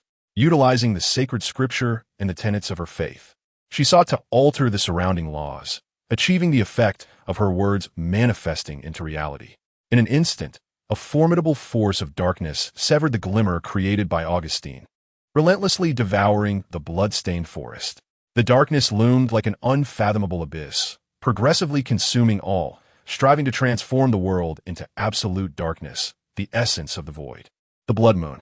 Augustine raised the jade cross, harnessing his own spiritual essence along with the recently acquired power of blood, igniting the cross's might. A radiant crimson light erupted, soaring into the night sky, eerily coalescing into a crescent-shaped blood moon. As the red moon ascended, the all-consuming power of darkness ceased, and the scarlet luminescence descended, imbued with a unique energy that continuously amplified Augustine's aura, chilling, enigmatic, and shadowy. The power of blood expanded, weaving around him a translucent dark red cloak, adorned with intricate magical symbols and peculiar sigils interlacing with one another. How could a cardinal of the Holy Church wield the extraordinary abilities of the bloodline? Do the powers of light and the sun god no longer suffice for you, O believers? The Lady of Slumber, gazing at the blood-red cloak manifesting upon Augustine, could not refrain from mocking him. Among the 12 divine paths, the priesthood path represents a confluence of light and the sun, governing powers of illumination, fervor, sanctity, and justice. During the quaternary divine war, the formulas and primary materials for potions of these two paths were lost and destroyed, resulting in many extraordinary beings struggling to ascend, leading numerous souls astray. Ultimately, a mysterious, powerful, sacred, and noble angel king unified the paths of light and the sun, merging them into what is now the priesthood path. This angel king ascended the divine throne, becoming the present god of light and the sun, thus establishing the Holy Church. In the eyes of many devout believers, this king of angels, this deity of light and sun, is nothing short of a savior, the sole beacon of hope amidst the dark ages, a liberator banishing evil. It is he who has brought an end to this chaotic epoch, leaving behind seeds of hope and illumination. He has also bestowed upon the extraordinary beings of the radiant path and the solar path the potential for ascension once more. This divinity, the preeminent angel among angels, is the most magnificent and sacred entity. Yet, the Cardinal Augustine, in the face of adversaries, unabashedly employs the extraordinary powers of the bloodline. Is this a manifestation of distrust in his own path, or perhaps a sign of insufficient reverence for this deity of light and sun? The divine is both forgiving and sagacious, wielding power with righteousness against righteousness, and with malevolence against malevolence. The path of power resides within the heart. Can one such as you, a devotee of the night, truly comprehend this? Augustine remains remarkably composed, showing no signs of guilt or unease for invoking the powers of another race. Everything appears to him as a matter of course. Faced with Augustine's unwavering response, Lady Somnolence subtly furrows her brow, for against an opponent devoid of vulnerabilities, the role she seeks to play within the dream becomes less pronounced. In the realm of dreams, all is both real and illusory. Existing beings perceive it as real, and thus it is real. Conversely, if they deem it mere illusion, then it is indeed an illusion. Yet even that which is illusory can inflict harm upon the master of dreams, for mental anguish, to a certain extent, can transcend into the corporeal. Psychological injuries are far more challenging to mend than physical wounds. This is precisely why Lady Somnolence relentlessly provokes Augustine, aiming to incite his wrath. Should a crack appear in his mental fortitude, she could seamlessly unleash her nightmarish powers to utterly shatter his psyche, leaving him gravely wounded. The ability to manipulate the mind through the path of night is indeed formidable, yet it remains contingent upon the user. Both of us are saints of sequence 4, positioned within the same rank. My powers are of the light element, while yours belong to the dark, mutually opposing forces. Even within the dream realm, you cannot maintain an unequivocal advantage. You may employ subterfuge, secrecy, and dreams to mislead the dream space into treating you as its master, but in essence, you merely usurp a fraction of the authority, while I am the true sovereign here.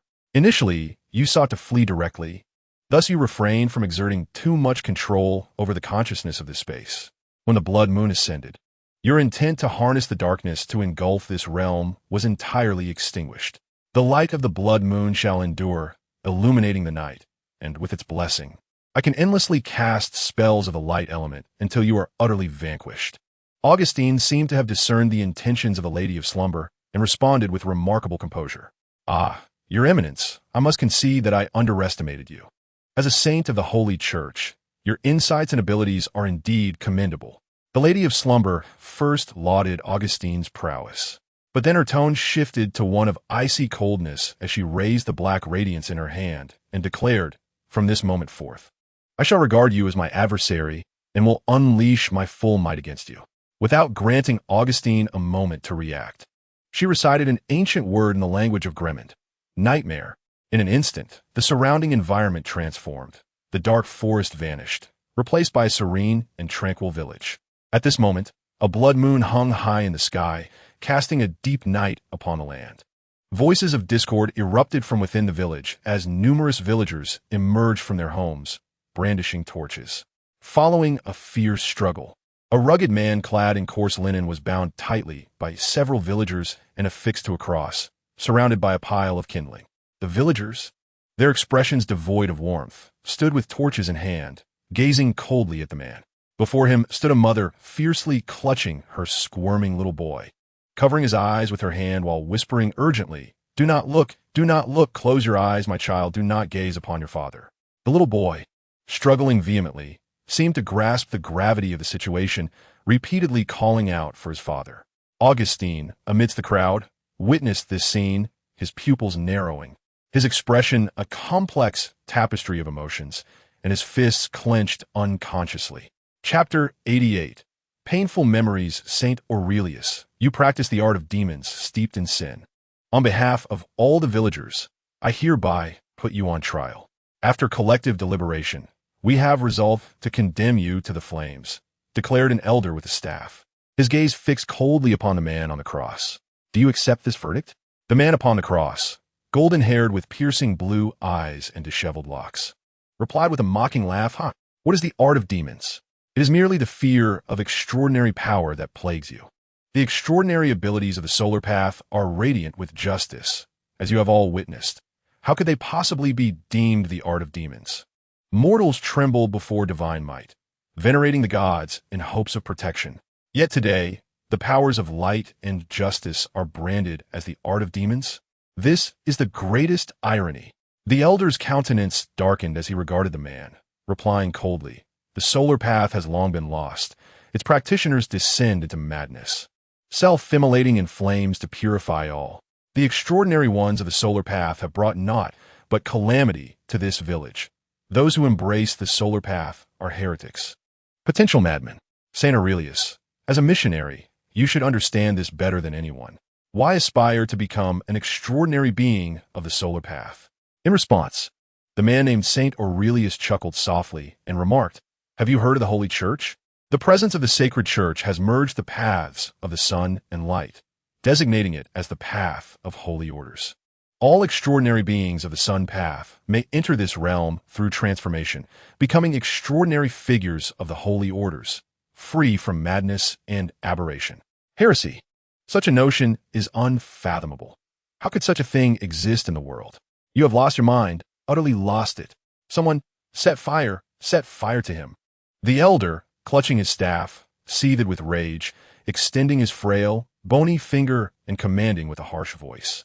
At his behest, the villagers hurled their torches into the pile of kindling, and in an instant, flames erupted, transforming into a roaring inferno that consumed Saint Aurelius's body. He writhed in agony, uttering incomprehensible words. Hearing his father's tormented cries, the boy seemed to grasp the gravity of the situation, tears streaming down his face as his struggles gradually ceased. Perhaps, in his tender age, he had come to understand the reality of the events unfolding. The mother turned her head away, her face awash with tears, unable to bear the sight any longer. Among the crowd stood Augustine, his expression impassive, observing the scene in silence. This was a painful memory that belonged to him, a part he wished to forget most dearly.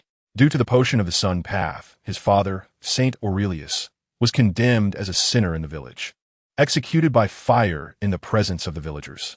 As the son of this sinner, he endured a childhood marked by pain and alienation, living under the cold, indifferent gazes of others. The despair and anguish from those days remained etched in his memory. His full name was Augustine Aurelius. It was only when he grew into adulthood and truly departed the village, crossing the sea to the realm of the Salam Empire, that he discovered the truth of his father's words. He indeed would not succumb to madness, and the path of holy orders was a genuine, extraordinary path. He had been wronged. However, the truth had become irrelevant, for the events had transpired and could not be altered. Justice may arrive late, but it will never be absent. Yet, delayed justice ceases to be justice. He joined the sacred church, becoming a faithful adherent, gradually attaining his current strength and status. Yet, decades passed without him returning to that small village or honoring his mother's grave, for he found it unbearable to confront the past. He feared that should he return, he might lose control and obliterate the entire village. Perhaps it is time for me to revisit that place. This inner demon has lingered long enough.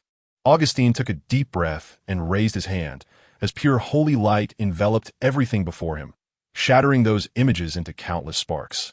In that moment, as Augustine shattered the visions, the figure of the sleeper, concealed in the shadows, glided into the darkness, vanishing into the realm of dreams. Dream jumping?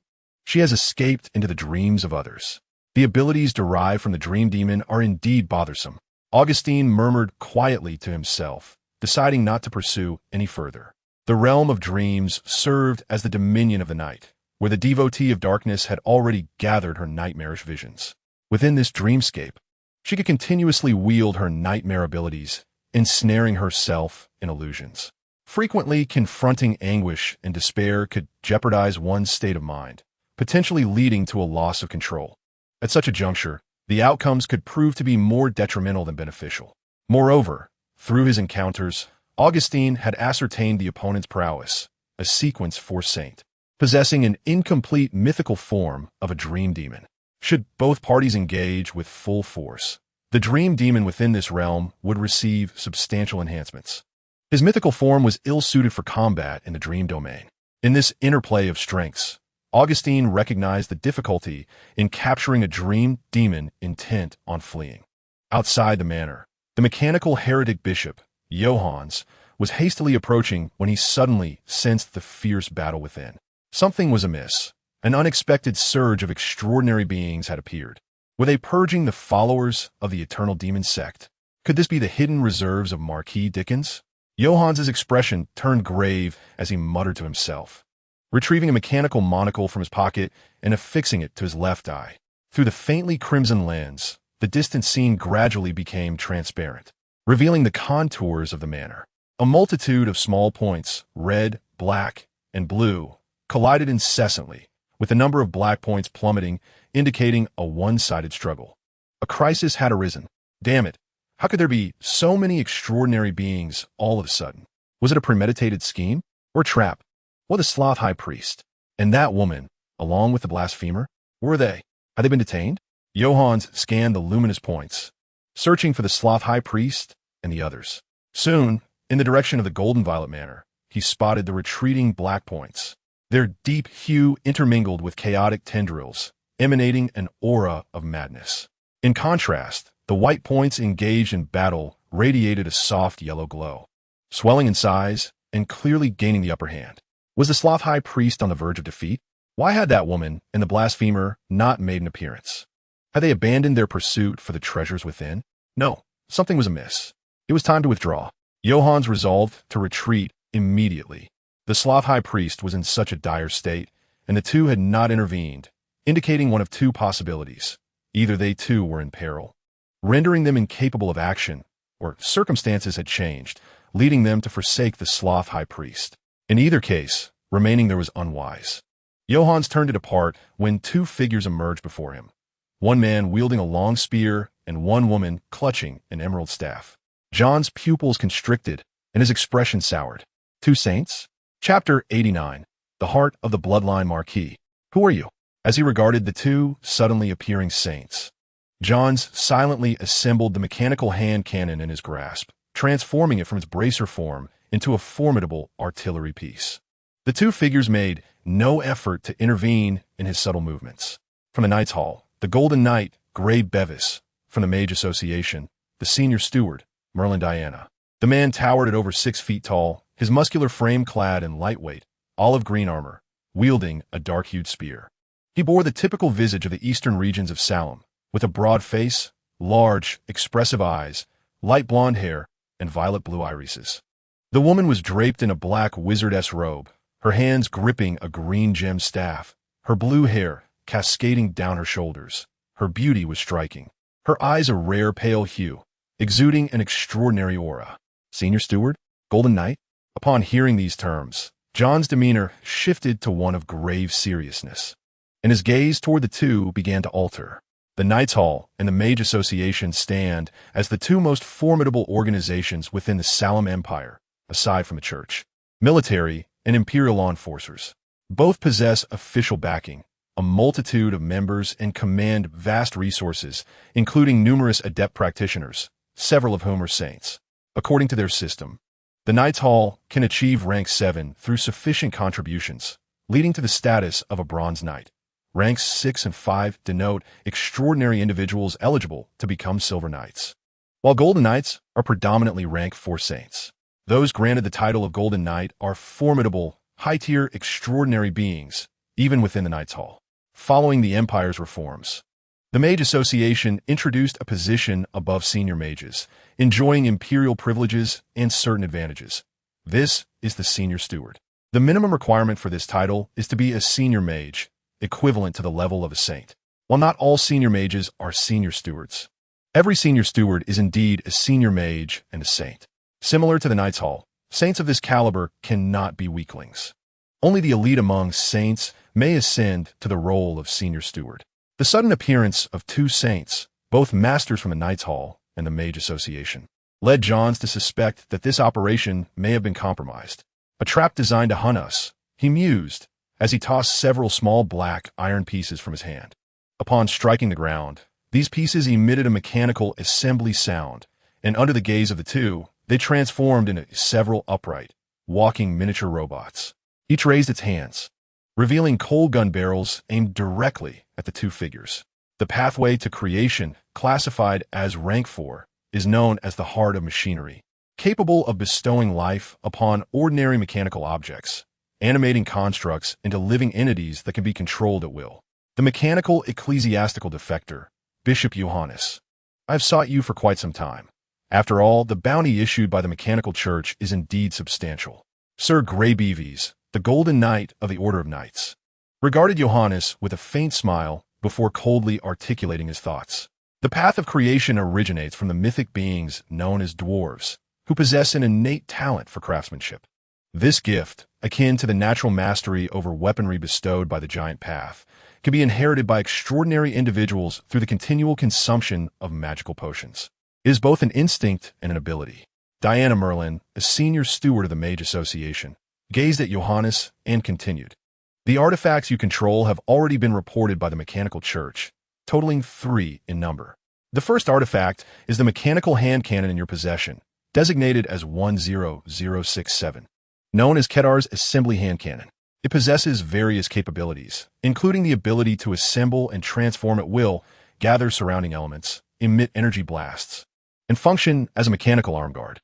However, its negative effect necessitates that it be perpetually nourished with your own blood. After 24 hours, it must be disassembled and placed in pure water for purification, lest it consume too much blood and undergo a grotesque mutation, ultimately becoming a malevolent entity that feasts on flesh. Your arm stands as the first sacrifice. The second artifact is the mechanical monocle you wear, designated as 20147, referred to as the energy value detector. It enables long-range architectural visualization, analysis of energy fluctuations, and identification of target enemies. It is due to this very item that you have evaded capture time and again. Its adverse effects, however, include mental fatigue, rendering it unsuitable for prolonged use. Symptoms such as headaches may arise, and in severe cases, dizziness can occur. The third artifact, I suspect, is concealed within your very being, merging with your flesh and undergoing continuous mutation. This is a heart derived from a vampire duke, its specific name unknown, yet it is classified as a level 1 sealed object. It grants you access to the abilities of the vampire lineage, which is the primary impetus behind your defection from the mechanical church. Suffering from a severe heart condition and years of laboring amidst machinery and steel, you found yourself unable to fully heal, even upon ascending to the rank of saint, and thus you have gradually weakened. Your plight was exacerbated until you discovered the heart of the vampire duke within the church. According to ecclesiastical texts, the progenitor of the vampire race, Lilith, wields dominion over certain aspects of longevity, resulting in the vampire lineage living far beyond the span of ordinary humans and even surpassing saints, classifying them as beings of eternal life.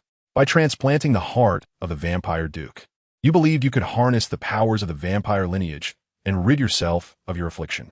Upon realizing this, you promptly reported your findings to the church, hoping that the higher-ups would acquiesce to your request to undergo the heart transplant and liberate yourself from your ailment. You were prepared to offer all your contributions in exchange for this opportunity. You believed that as a rank 4 saint and a regional bishop, your years of diligent service would surely persuade the church to grant your request. However, to their astonishment, the higher echelons of the church resolutely rejected the revelations of Merlin Diana, who recounted her secrets with meticulous detail. Johannes's countenance darkened, and he coldly interjected, "Enough. Cease your words." The rationale lay in the fact that the primitive pathways governed by the bloodline clans and the creative pathways of the mechanical church are not adjacent pathways, thus negating the possibility of an adjacent pathway transformation sequence. To transplant the heart of a bloodline duke signifies that one's body would simultaneously accommodate 2 extraordinary traits of high sequence. No one can successfully contain 2 extraordinary traits without succumbing to madness. Even a saint would find it impossible. Merlin Diana shook her head, gazing at Johannes.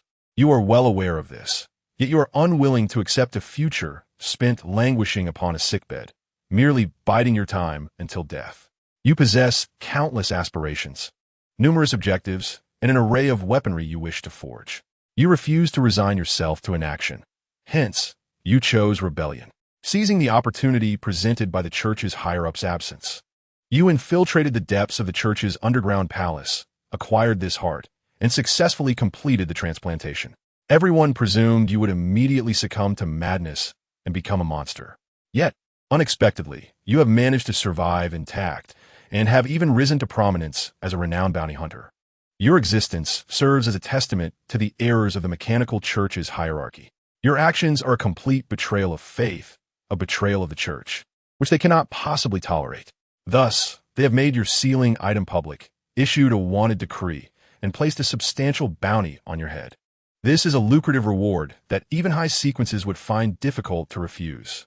In addition to the extraordinary trait of sequence 4 from your creative pathway, your bloodline Marquis heart is equivalent to a potion of the primal pathway of sequence 4, coupled with the other 2 sealing items and the rewards bestowed by the church. This bounty exceeds even that for the slaying of 3 saints. The church places great significance on you. Chapter 90. The game between both sides. They hold me in high regard. Johannes, adorned with a silver mask obscuring the upper half of his face, laughed rather than expressed anger. He cast aside his black cloak, revealing his chest, where a heart, crimson as blood, pulsated rhythmically. Blackened flesh spread outward, nearly enveloping his entire chest, emanating an aura of madness and malevolence. This heart, forcefully stitched into place, had now expanded, continuously consuming the surrounding flesh, presenting an appearance akin to a spreading tumor. Repulsive, sinister, it conveyed a sense of being parasitized by a foreign entity. Upon witnessing the grotesque heart on Johannes's body, the expressions of Merlin Diana and Grey Bevis shifted, indicating that the fusion of dual pathways had indeed encountered significant complications. The mechanical church's hypothesis was correct. The path of dual pathway fusion is fraught with peril, with a high probability of catastrophic transformation. It is hardly a risk worth taking. Johannes, for the moment, had not descended into madness or mutation. One could only attribute this to sheer luck. Heh, ugly isn't it? Disturbing isn't it? I once had the opportunity to achieve a more perfect fusion of this heart. Yet, they were unwilling to grant me even that chance. Ultimately, I was compelled to undertake the surgical procedure alone, resulting in the imperfect fusion of the Duke's heart. Had they consented to my initial attempts, I could have seamlessly intervened in the integration of the Duke's heart through mechanical control, employing gears and devices to flawlessly enhance the corporeal form. How do we arrive at this juncture? John's visage contorted beneath a silver mask, the exposed lower half of his face appearing grotesque, his bloodshot eyes reflecting a deep-seated resentment and unwillingness as he pointed towards the writhing heart nestled within his chest. Ha! He chuckled darkly before his expression soured, his voice chillingly low. I presume your magic circle is nearly complete? Engaging me in conversation, persistently diverting my attention and stirring memories. Delaying time. This cannot solely be to await reinforcements, but rather to establish your magic array. After all, I am of considerable value. You would not wish for other saints to partake of my worth, would you? Your mirror magic was executed adeptly. Even I failed to detect any flaws. At these words, the sorceress Merlin Diana exhibited a peculiar fluctuation, akin to the ripples on a lake disturbed by falling stones. When did you discern this? She inquired. Discern? From your incessant prattling and time-wasting. I sense something amiss, Johns replied, his expression composed, yet his gaze icy as the tranquil depths of an emerald pool. Mirror magic may deceive the eyes and senses of its target, yet under an energy value detector, it reveals its vulnerabilities. Compared to the night beside you, your aura of the extraordinary is far too tenuous, and the energy points you emit appear rather insubstantial. Since you have realized this, why do you not strike? Merlin Diana slowly raised her hand, and around her, beams of magical arrays ignited, intricate patterns of arcane symbols materializing. Clearly, as Johns had articulated, their hesitation to act was not due to doubts about subduing him, but rather concerns of his escape. After all, this traitorous bishop had eluded capture for 3 years amidst the collaborative efforts of the mechanical Holy See and other factions. It would be hard to believe that he lacked any means of self-preservation. Moreover, while it is not particularly challenging for 2 saints to vanquish a single one, to slay a saint, especially one who commands 3 seals, is a far more arduous task. The primal pathway of the bloodline is one of the most concealed and elusive routes for evasion. The bloodline's glory at the twilight of the 4th era was magnificent. They had provoked several major powers almost single-handedly, ultimately inciting divine retribution that compelled the true deity of the Holy Church to intervene, employing godly status and might to obliterate the once mighty castle of Vladimir. Nevertheless, even then, the 13 bloodline houses managed to survive, with only one, Cappadocia, falling to annihilation, while the remainder escaped divine punishment in the Holy Church's pursuit. As the custodian of the Duke's heart, Johns could not be apprehended without the concerted efforts of 3 or more saints. This was precisely why Merlin Diana and Grey Bevis collaborated to buy time. Strike? You are setting up a magical array to restrict my escape, preparing your means to deal with me. Am I not doing the same? A faint smirk curled at the corner of John's mouth as he retorted with a cold laugh. In the next moment, John's form twisted in an uncanny manner, and blood-stained figures emerged from his body, splitting into 6 identical silhouettes, each wielding firearms and 4 arms, aimed directly at the 2 saints. Is this the blood-shadowed doppelganger of the Blood Clan? Your earlier conversation was also to stimulate the power of the Duke's heart, to create a blood-shadow doppelganger identical to the original. Grey Bevis realized this as well. He had indeed wondered why Johns hadn't taken action or fled. What was he waiting for? It turns out he was also a cunning character, biding his time, pretending to be swayed by words while secretly preparing his doppelganger, already ready to escape. However, on reflection, it makes sense. Someone who can evade the pursuit of major forces is certainly not one to be easily influenced by a few words. Those who ascend to the level of saints are individuals with unwavering resolve, who have clawed their way up through thorny paths and tears. What do you think? The time for idle chatter has come to an end. As John's voice fell, 7 versions of him unleashed their firearms, firing wildly at the 2. Bullets sprang forth while energy cannons erupted with fiery blasts. engulfing the two in a torrent of flames. Merlin Diana's form vanished into thin air, shattering like a broken mirror, transforming into shards of glass that fell. Grey Beavis manifested armor composed of moonlight, wielding his spear with abandon, creating violent gusts of air that directly blocked the oncoming bullets and energy blasts.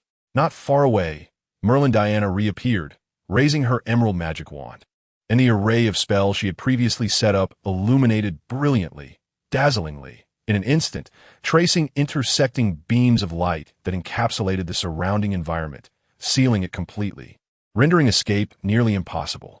The spell-blocking joint array. The interwoven pure white beams crisscrossed the sky, resembling a vast net that ensnared this space. Demon-breaking cannon. In response to Merlin Diana's magical blockade, Johns unleashed 7 energy cannons. ZZZT.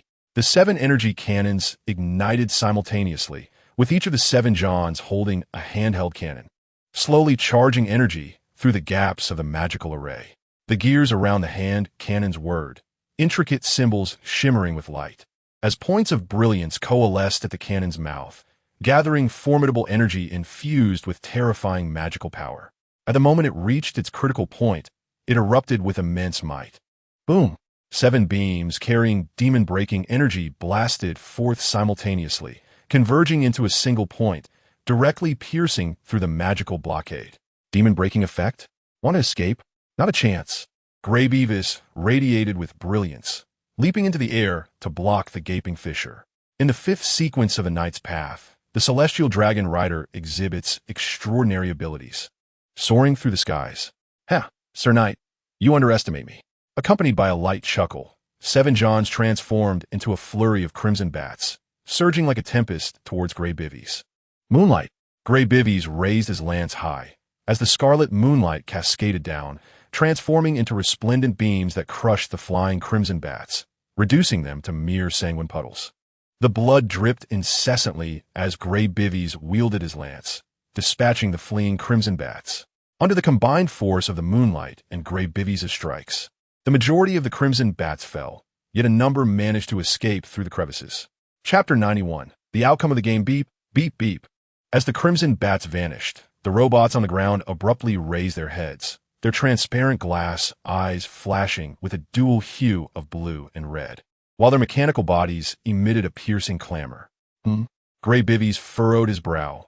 The saintly perception alerted him to a hint of danger. Without hesitation, he swung his lance, unleashing a flurry of concentrated air blades. The radiant moonlight coalesced, resembling translucent blades of light, as they cleaved towards the robots left behind by the Johns. The robots, with their legs slightly bent, leaped into the air, their arms, thighs, and heads suddenly disintegrating into projectiles, hurtling towards Grey Beavis and Merlin Diana. Self-destruction program initiated. A mechanized voice announced. In the next moment, the mechanical limbs and thighs ignited with a crimson glow, culminating in a violent explosion. Boom, boom, boom.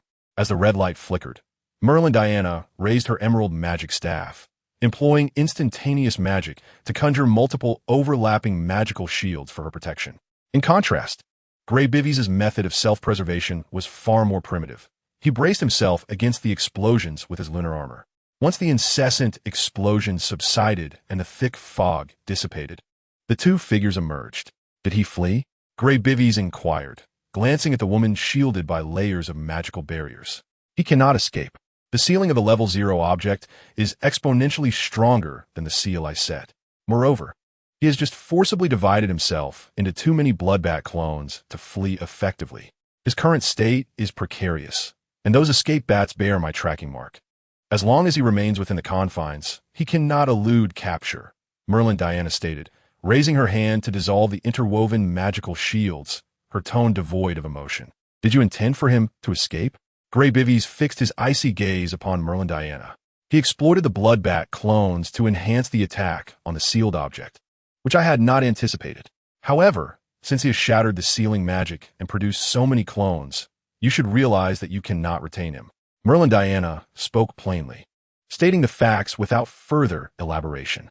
Humph! Grey Beavis let out a soft snort, expressing his frustration in dealing with these sorcerers, though their intentions were clearly to monopolize.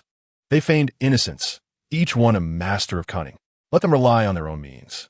Merlin Diana moved with agility, casting a flight spell and pursuing the direction in which Johns had fled. Relying on one's own means? Do not think you're the only one adept at deception. Gray Beavis ascended into the air, transforming into a streak of light as he chased after in another direction. He too possessed a relic capable of tracking foes. This artifact, derived from a monstrous path, granted him the ability to trace the blood of the werewolf clan. Once he had caught a whiff of his enemy's scent, he could pinpoint their location even from miles away. Attempting to obscure one's presence was futile in the short term, for this tracking was both a tangible pursuit and a mystical one, infused with spiritual perception that was not easily concealed. In the Marquis of Bach's estate, on the third floor, within the magical chamber behind mysterious symbols, a voice coughed, stained with blood, yet laced with a smile. The Marquis, pale and wearing a tattered classical mage robe, beset with frost, had his staff, adorned with 6 or 7 gemstones, lying abandoned on the ground. Nearby, the summoned frost snowman lay lifeless, its hollow body in tatters, blood frozen, surrounded by various sinister, malevolent runes and dark symbols that extended like black tadpoles. Its expression one of agonizing torment, as if it had endured immense suffering before its demise.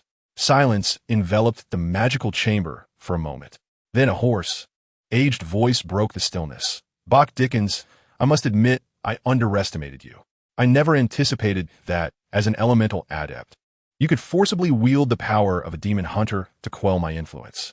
Ultimately, in accepting the backlash, you cleverly utilized a level 1 relic from the Path of Death, forcing the Frost Snowman to take your place and thereby transferring the fate of death onto it, skillfully evading your own demise. Truly, a beautiful stratagem befitting one from an angelic lineage.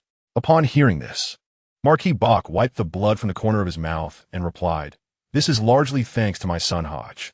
He alerted me in advance that someone would exploit the connection between us.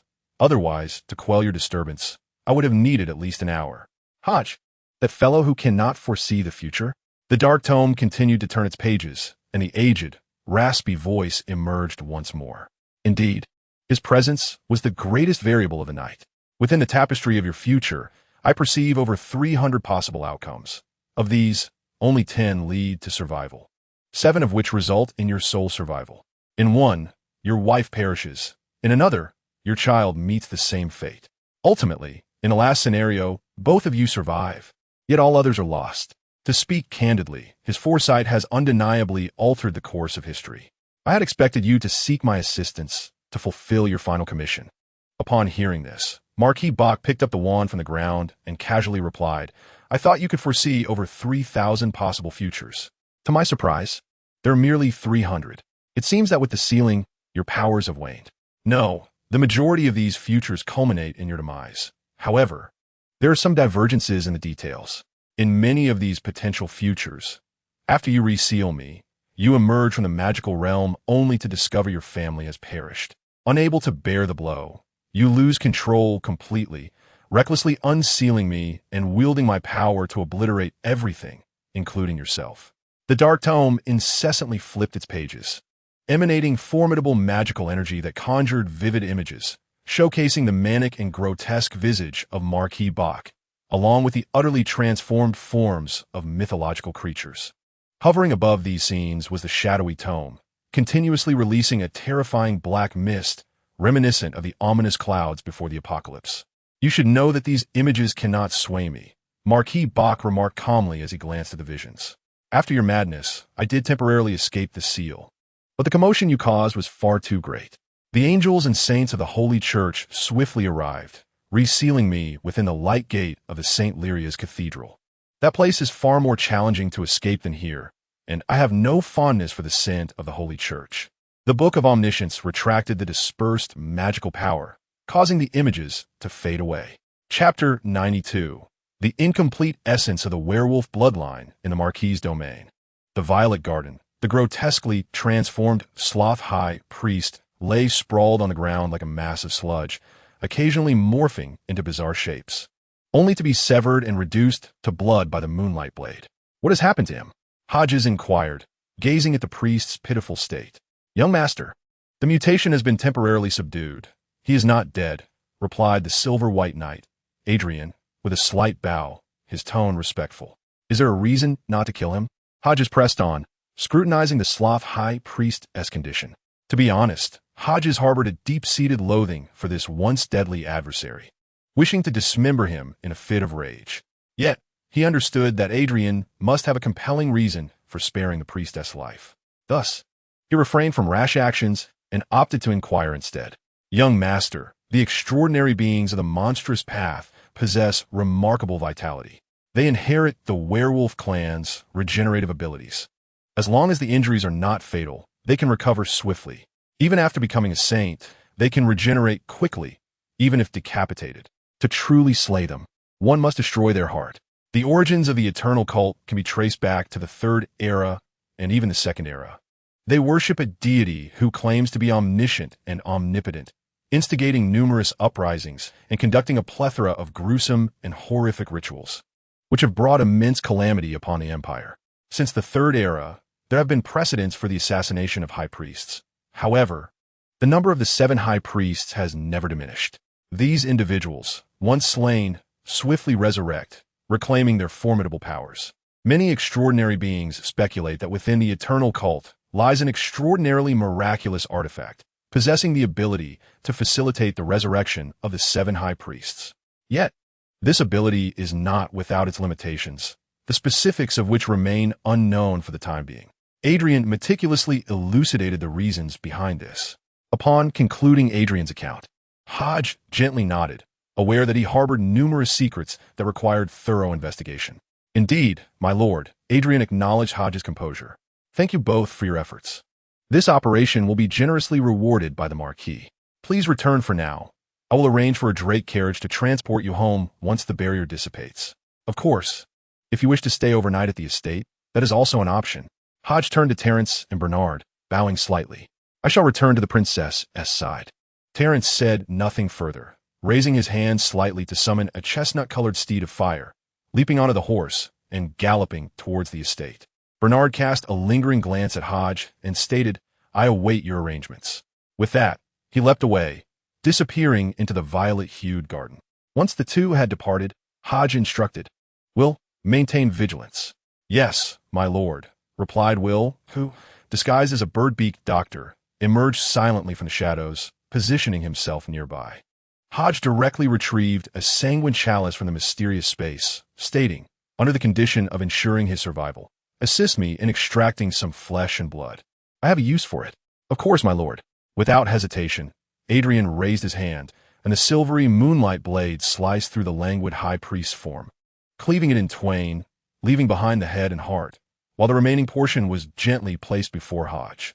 Hodge lifted the skeletal chalice and positioned it upon the severed, oozing body. In an instant, the dark, murky blood began to pulsate with a strange vitality, flowing rapidly as tendrils of blood crawled up the chalice's walls, reminiscent of a reverse fountain. An eerie chill gradually emanated from the skeletal chalice. Various sinister, tadpole-like runes, magical insignias, and enigmatic symbols surged forth, engulfing the revitalized blood, while the boiling liquid gradually acquired an invisible shroud of gloom. In the brief span of mere breaths, the half-corpse was entirely drained, becoming a desiccated husk. With all blood flowing into the chalice, its hue vibrant and dripping, the once dark blood now transformed into a pure crimson, coursing within the cup like the most alluring vintage wine, emanating an endless allure devoid of any trace of sanguine odor. Had he not witnessed it with his own eyes, Adrian would never have believed that this exquisite elixir was concocted from such grotesque and malevolent flesh and blood. This peculiar sensation caused Adrian's brow to subtly furrow as he sensed the enchantment emanating from the skeletal goblet. An instinctive impulse surged within him, igniting his creativity while simultaneously heightening his vigilance. This sealed artifact was capable of influencing a saint. Adrian regarded the chalice with apprehension, his mind swirling with thoughts. Was this gift from the Marquis to young Master Hodge? This artifact could even dissolve the flesh and blood of a saint, transforming it into sanguine wine. It must be at least a level 1 sealed object.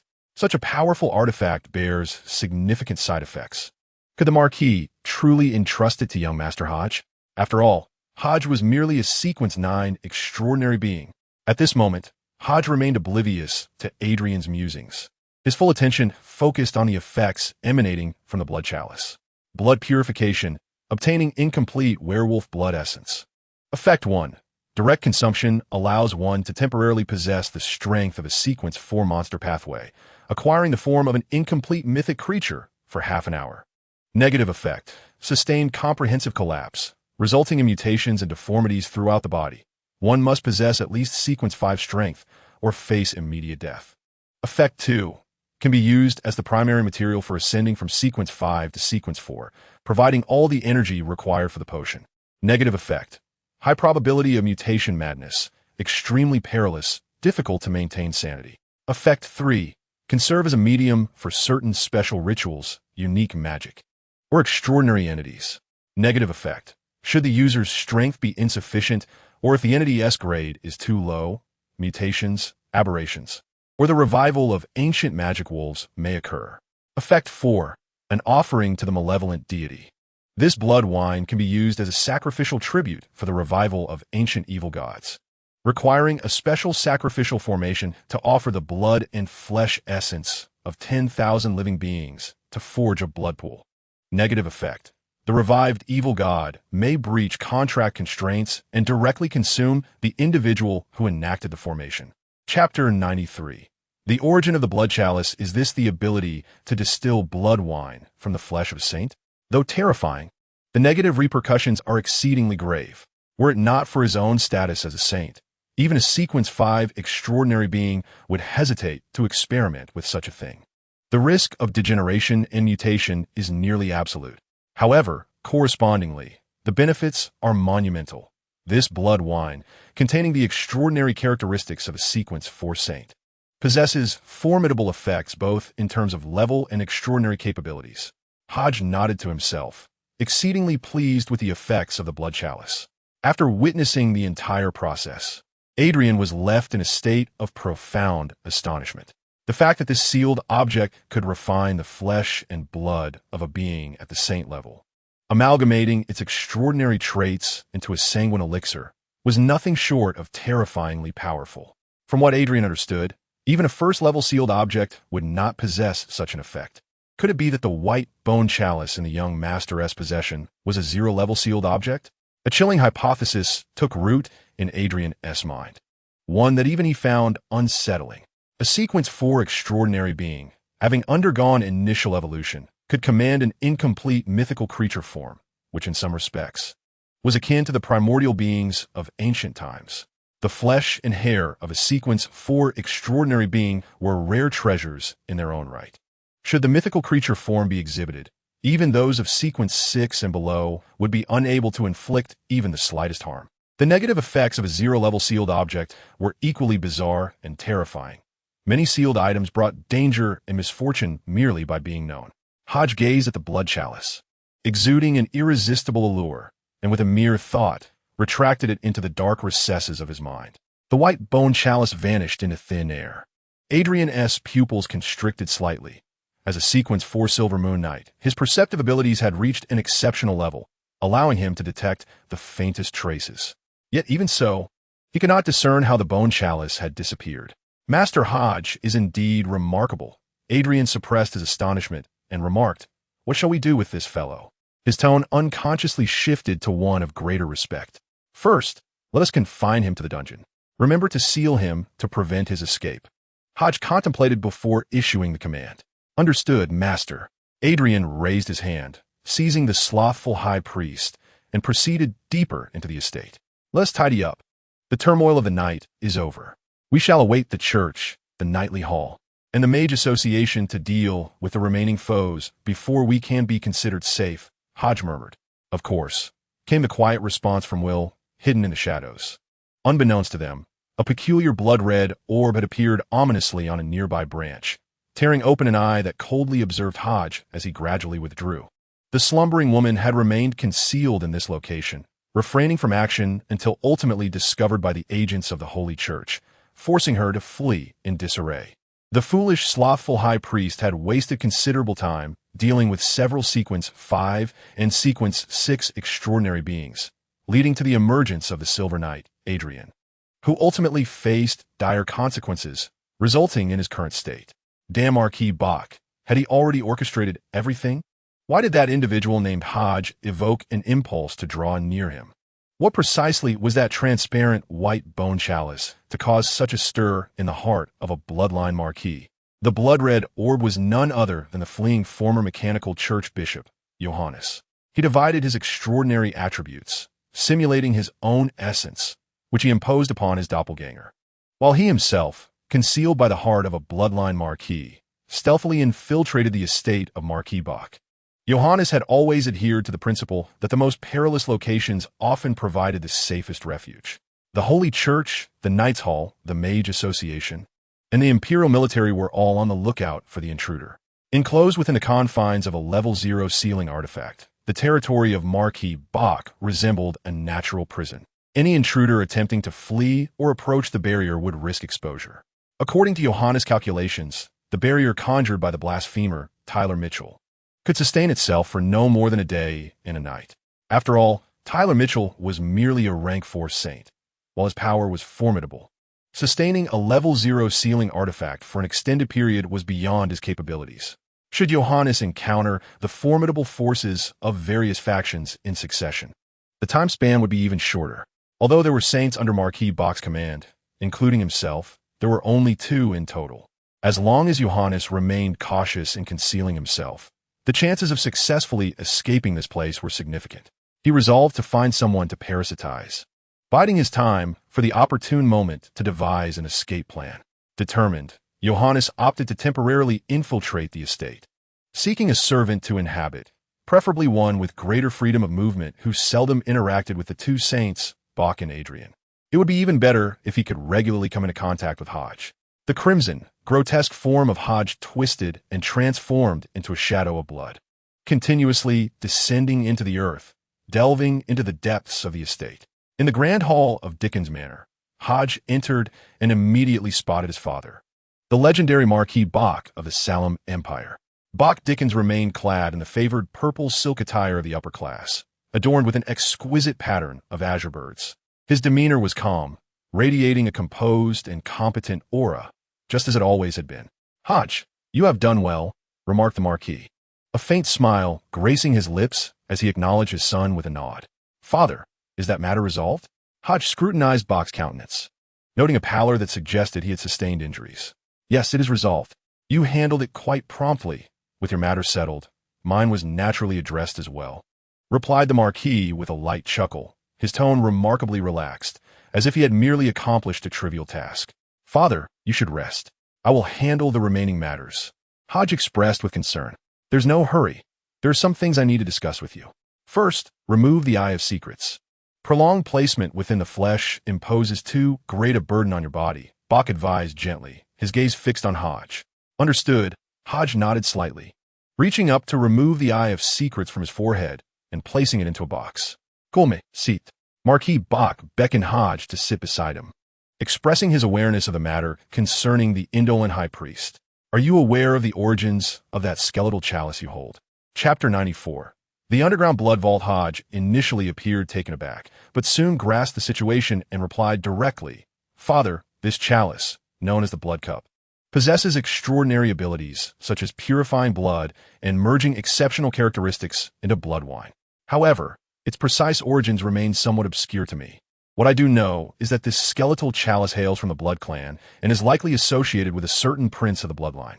Hodge had long harbored suspicions regarding the chalice's origins, and since attending the Blood Moon gathering, his conviction had only strengthened.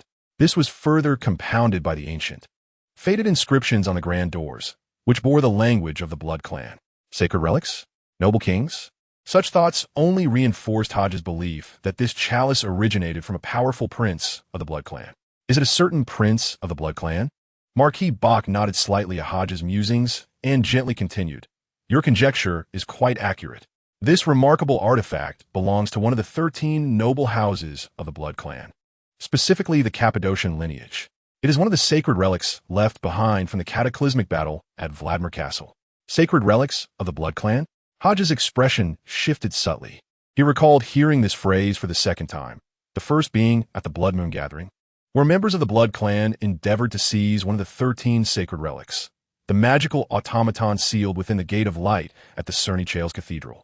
The realization that one of these coveted relics was now in his possession struck him as utterly surreal. Hodge was profoundly astonished. His own uniqueness might be far more potent than he had previously imagined. It must be noted that the Blood Cup was merely one treasure concealed behind one of the 13 weathered doors of his dark realm.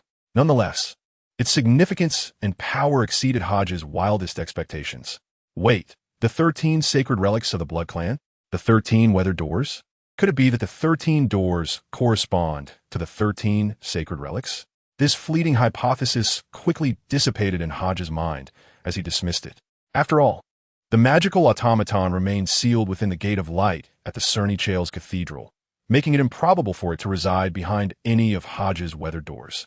Furthermore, Hodge was convinced that the Blood Clan must possess at least one of the sacred relics. Further, regarding this item, Hodge found himself at a loss for words, overwhelmed by the multitude of secrets he harbored. The enigma of his crossing over, the mysterious dark realm, the 13 ancient weathered doors, the silver key, the Blood Cup, Edward, a member of the Blood Clan's Blood Moon Gathering. Each of these was shrouded in secrecy, particularly the mystery of his crossing over. This was something he could never reveal, not even unto death. Hodge naturally trusts his father, Marquis Bach, but what if he were to learn that he is not his son, but rather the reincarnation of a traveler's soul? Would he still regard himself in the same light? Hodge is uncertain. He does not wish to gamble with such profound matters. He is Hodge Dickens, and Marquis Bach is his father. In this new life, he has finally acquired parents, and he has no desire to cause them sorrow or inflict pain upon himself. It is all right. I understand that you harbor many secrets that are inconvenient to share, and you need not disclose them. The Marquis spoke gently, his light brown eyes calm and wise, resembling a tranquil lake.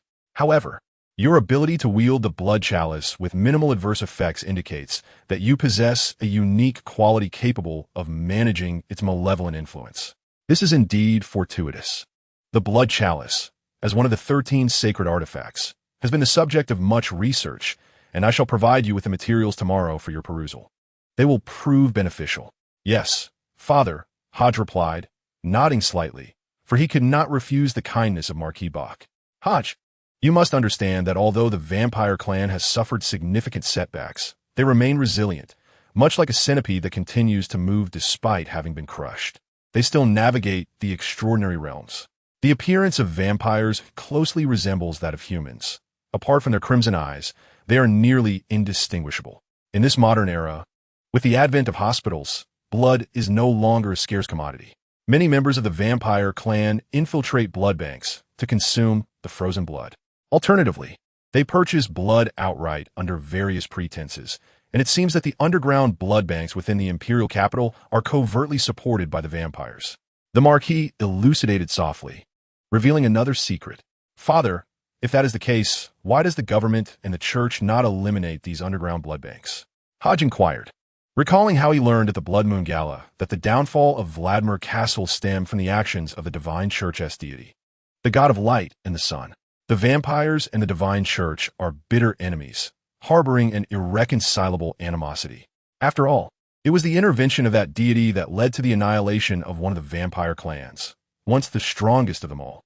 This enmity is deeply etched into their beings. Moreover, the church harbors no fondness for the vampires, who epitomize corruption, and the deity's purifying actions represent divine will. Consequently, many members of the Divine Church, in their commitment to fulfilling divine edicts, have begun to hunt down the vampires scattered across the land. In such dire circumstances, why have the members of the Divine Church refrained from striking against the vampires in the underground blood banks? Light and darkness are interdependent and in constant conflict. Even the Divine Church must adhere to certain rules. The underground blood banks sustain the vampire clan while also supporting numerous hospitals' blood supplies. Should these underground blood banks vanish, many blood banks would face peril, resulting in numerous hospitals being forced to halt major surgeries, imposing a significant burden on the empire. Similarly, should the underground blood bank be eradicated, the vampire clan would find themselves bereft of their conventional blood supply, leading to an uncontrollable frenzy. They may resort to extreme measures, launching widespread assaults on the populace, employing cruel and frenzied tactics to seize their blood or transform them into fledglings. Consequently, the Empire would face a relentless barrage of attacks, a burden too heavy to bear. In comparison, allowing the vampire clan to siphon a modicum of blood from civilians through relatively legitimate channels appears less objectionable. Marquis Bach elucidated patiently. Thus it was. Hodge nodded, fully comprehending why the vampire clan dared to exist openly within the Salem Empire. Clearly, the upper echelons of the clan had shifted their strategy from initial flamboyance and aggression to a more composed and calculated demeanor. Hodge could envision their methods, utilizing their immortality to gradually infiltrate the upper echelons of the empire, penetrating vital sectors such as commerce, agriculture, livestock, and industry, thereby incrementally seizing influence and ultimately establishing an underground blood bank. Initially, they must have employed a relatively covert approach, artfully eluding the watchful eyes of the Holy Church. By the time the Church discerned any irregularities, the power of the vampires would have become entrenched and inextricable. Any forceful action against the vampires concealed within the Empire's hierarchy would inevitably trigger widespread turmoil. An assault on the underground blood bank would provoke a fierce backlash from the vampires. Presently, neither the Empire's elite nor the Church's hierarchy is willing to bear such a risk, as no one desires to incite large-scale unrest. Chapter 95. Abraham, the current situation in the imperial capital is indeed intricate. Hodge lamented sincerely, discerning the complexity of the present circumstances from Marquis Bach's narrative. He had once believed the three great churches to be supreme, wielding absolute power, with divine authority overshadowing imperial rule, free to act as they pleased. However, it now appeared that even the formidable Holy Church harbored its own reservations and could not act with impunity.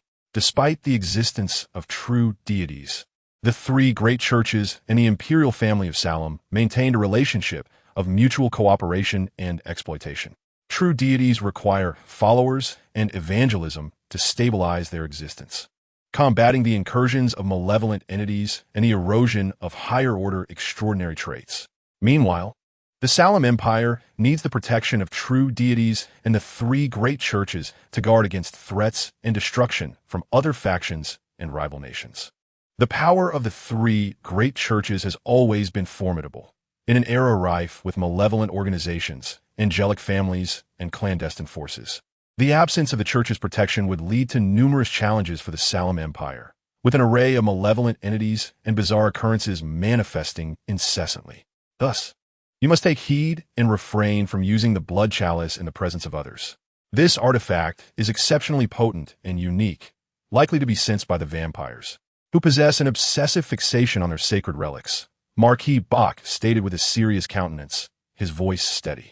Upon hearing this, Hodge immediately recalled the members of the Blood Moon Gathering and their fervent, ecstatic reactions to the revelation of the 13 sacred artifacts of the Blood Clan. Such zeal and devotion could not be feigned. The consequences would be unimaginable if they discovered that they possessed one of the Blood Clan's 13 sacred relics. Hodge nodded in affirmation, saying, "Yes, Father, I understand. Moreover, that silvery white key you frequently hold is also quite remarkable, possessing significant ties to the Blood Clan and the ancient giants. It would be prudent not to display it too often, as certain individuals may take notice and jeopardize your safety," warned Marquis Bach. He then inquired, "What are your plans moving forward? Will Princess Leia remain reticent?" Hodge furrowed his brow and asked, "Is she still unwilling to speak?" "She is preparing to leave. Tonight's events have profoundly unsettled her. Judging by her demeanor, it is apparent that those orchestrating this affair from the imperial echelons hold considerable power, instilling a sense of trepidation in Princess Leia, making her hesitant to divulge much." Marquis Bach responded softly, "What about Bernard? Has he chosen to keep silent as well?" Hodge inquired, looking at his father, Marquis Bach. "He too has been manipulated. He remains unaware of the mastermind behind this, but he did mention a name to me," Marquis Bach replied after a moment's contemplation. "What name?" Hodge pressed. "Abraham," Marquis Bach stated without reservation. "Abraham?" Hodge's brow furrowed further, his eyes glimmering with contemplation. The surname Abraham carries a distinctive significance within the Salem Empire, as it was the royal name of the former Abraham Empire. This implies that the Abraham family symbolizes the remnants of a bygone dynasty. Apart from those members of the Abraham lineage who perished in the national wars and the direct descendants of the royal family, a considerable number of Abraham kin still reside within the imperial capital. When Salam I besieged the imperial city, the Abrahams fiercely resisted, and the standoff lasted over a month, with the Salam forces unable to breach the stronghold. It was then that Salam I received counsel from a venerable elder of a certain family, who advised him to dispatch agents into the imperial city to locate the impoverished branch of the Abraham clan. They promised them a parcel of land and a life of luxury, contingent upon their assistance in opening the city gates for the Salam army. Faced with Salam I's enticements, the branch leader initially contemplated refusal, for they shared a common ancestry and bloodline, making such betrayal seem both despicable and disgraceful. Yet, many urged the leader to acquiesce, for they could no longer endure the sacrifices of their kin and the relentless battles that had wrought heavy casualties among the branch's blood relatives. The royal bloodline, valuing their lives, was reluctant to expend their own mainline members, compelling the branch members to fight and risk their lives instead. This engendered a growing resentment among many branch members towards their own mainline. Thus, in a shifting balance of power, the branch ultimately consented to Salam I's demands, opening the gates of Granville and culminating in the historically notorious Granville incident. Due to this matter, the bloodline of Abraham was preserved, receiving the royal decree from King Solomon I, thus acquiring nobility. Who is Arnold Abraham? Hodge briefly organized his knowledge about Abraham in his mind. He is a municipal officer in the imperial capital. Marquis Bach looked at Hodge and softly replied, "Municipal officer?" Initially, Hodge had little understanding of such Western official titles and powers, but in an effort to assimilate into this era, he compelled himself to learn a great deal of relevant information, including the duties of officials and their corresponding powers. "Father, he is a noble, isn't he?" Hodge inquired softly. Marquis Bach gently nodded, affirming his question.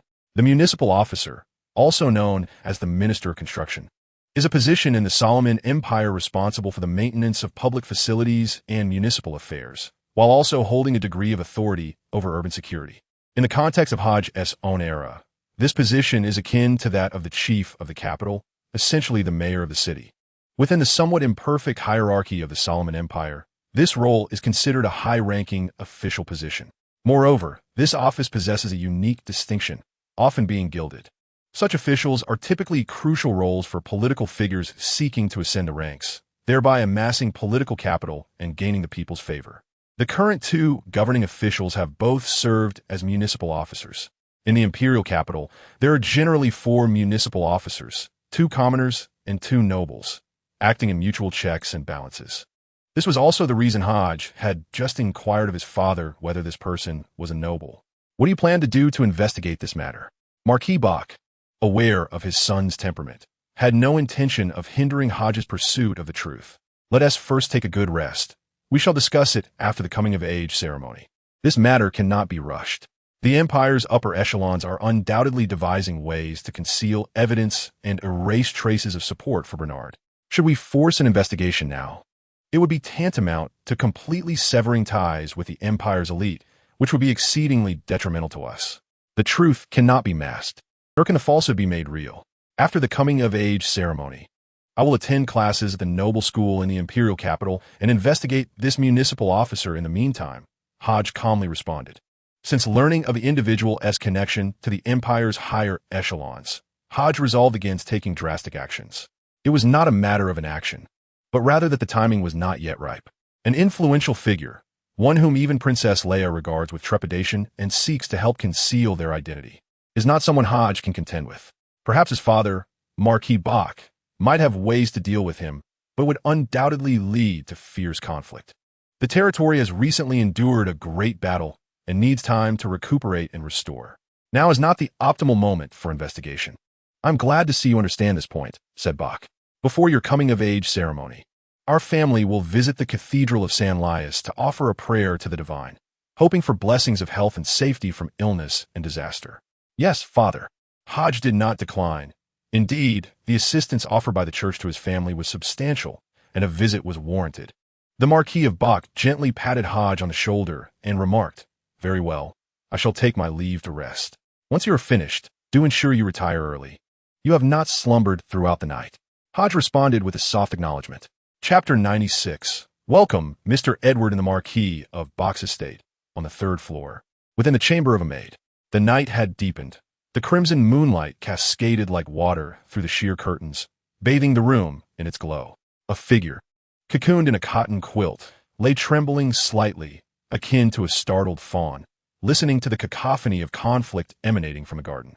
This was the solitary chamber belonging to the figure. As a servant, it was customary for most to sleep in the outer buildings, with only those in close attendance permitted the privilege of a private room within the main house. The 2 outer buildings flanked the main structure, accessible only via a single corridor on the ground floor. Once night had fallen, the main house lay eerily silent, devoid of the usual bustle of servants. Anna, lying restlessly on her bed, found herself unable to sleep. The relentless sounds of battle outside the estate instilled a sense of fear within her. It was evident that intruders had breached the grounds. You need not entertain. Simply remain in your room on the 3rd floor and rest. Consider a reprieve. She recalled Hodges' words and his demeanor.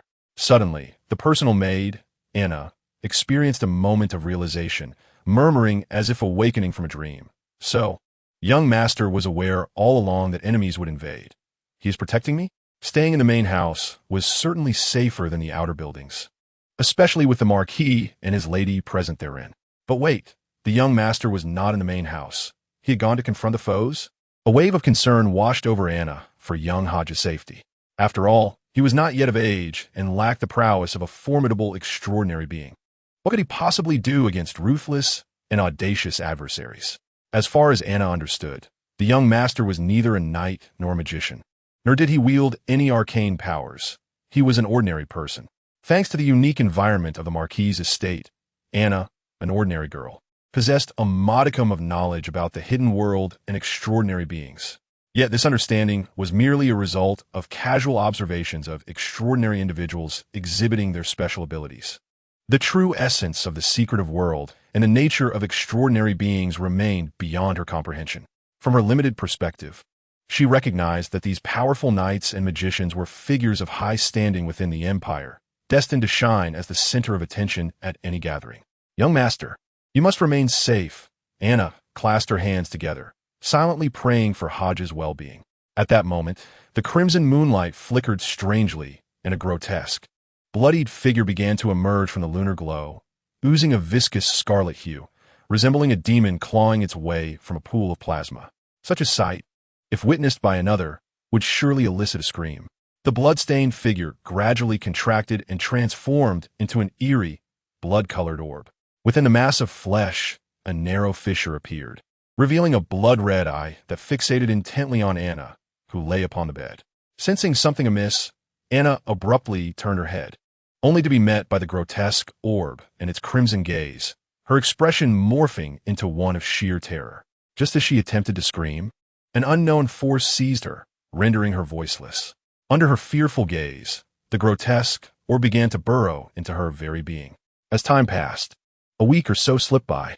The Empire's response to the incursion at the Marquis of Box Estate was rather nuanced. On one hand, the higher echelons of the Empire expressed their fury, collaborating with the 3 great churches to jointly hunt down the blasphemers, the followers of the Knight Church and the traitorous Bishop John of the Mechanic Holy See. On the other hand, they refrained from taking any further action despite the exposure of their plans, opting instead for a conspicuous silence. The municipal officer, Arnold Abraham, also displayed no signs of agitation, continuing his daily routine at the office as if nothing had transpired. Yet, only Hodge was aware of the turbulent undercurrents hidden beneath this facade of tranquility. As night fell, a scarlet full moon ascended into the sky, marking yet another night of the full moon. Hodge found himself once more enveloped in an endless shroud of black mist, slipping into the mysterious realm adorned with 13 grand doors. As time flowed on, Hodge beheld the ancient and enigmatic portals once again, his heart now devoid of anxiety or dread. In truth, he felt a sense of gratitude towards this mysterious space. Without its extraordinary powers, how could he have ever joined the Blood Moon Gathering, become a member of the clandestine bloodline organization, gleaned the truth of unfolding events, or harnessed the sinister essence of the Blood Cup to slay the mutated O'Neill and seize the initiative. All of this stemmed from this enigmatic dark realm. At times, Hodge even speculated that his journey through time, his return to the past, might also originate from this mysterious space. The Blood Moon gathering was set to commence once more. What surprises might this gathering hold for him? A smile crept across Hodge's face as he murmured softly and strode purposefully toward the mysterious door that belonged to the Blood Cup. In the realm of the progenitor of the bloodline, Lilith, within the palace of Lincei, Hodge was once again enveloped by mysterious forces. He paid no mind, quietly traversing the desolate and arid riverbed. As he delved deeper, a phantom blood-red shadow emerged around him, his features gradually becoming indistinct. The darkness of his pupils tinged with a hint of crimson, and his attire fading into obscurity. This mysterious space concealed his true appearance and garb once more. Even the inky blackness of his eyes transformed by the scarlet hue. Upon first entering this realm, he had been captivated by the spire-like palace, but now he noticed that the environment seemed rather peculiar. Hodge gazed at the surrounding parched riverbed, murmuring to himself. As Hodge observed and scrutinized, he discerned that the environment of the Lincei Palace was indeed peculiar. The arid riverbed was adorned with a myriad of intricate patterns, interwoven and overlapping, resembling the natural roots extending from trees, or perhaps a vascular map evolved from some living entity. Within the realm of this progenitor of the Blood Clan, it appeared as though numerous secrets lay concealed, not merely the spires and palaces, nor the hanged man, but even the seemingly tranquil riverbed hinted at some underlying mystery. Following the removal of the Blood Cup, many secrets had begun to unravel. One could not ascertain whether this progenitor of the Blood Clan was truly deceased or merely in a deep slumber. How could he allow me to masquerade as a descendant of the Blood Clan? Hodge pondered, silently retracting his gaze and redirecting it towards the towering palace. This edifice was a dark Gothic spire, with an inverted figure suspended at its pinnacle. A dark crimson blood moon loomed high above, casting an enigmatic glow upon the obsidian structure, enveloping everything in an air of profound mystery. At the Blood Moon gathering, he was no longer Hodge Dickens, the sole heir of Marquis Bach, but rather Mr. Edward, the exclusive descendant of the blood clan of the Death family, Cappadocia. Without pausing, Hodge strode boldly into the Spire Palace, entering the venue of the gathering. "Welcome once again, Mr. Edward," a hoarse voice resonated in his ear. Hodge turned to see a sanguine figure materializing from a gargoyle statue to his left. The apparition was blurred and distorted, yet it bore a glimmering hue akin to bronze stone, standing approximately 1.72 meters tall, with blood-red eyes resembling those of a famished wolf, and white hair cascading haphazardly at either side. Hodges' lips curled into a faint smile as he replied, "Esteemed Mr. Gargoyle, it seems you truly relish this dramatic entrance." "Merely a matter of interest," Mr. Simon Lou Somber, the gargoyle, chuckled in response. Despite his advanced years, he bore none of the cantankerous demeanor typical of the elderly, displaying a rather casual disposition towards the fledgling blood clan. "Mr. Edward, how has your recent study of the blood language progressed?" "Mr. Simon inquired as they walked side by side toward the grand hall. Hodge responded directly in the blood language. "It should be satisfactory, I suppose." Hearing the familiar ancient tongue, Mr. Simon replied in kind, "Indeed, you possess a notable aptitude for languages. Aside from a few awkward words, you seem to have grasped it quite well." "This is largely thanks to the assistance of His Excellency, the divine benefactor," Hodge replied with a smile, still employing the blood language.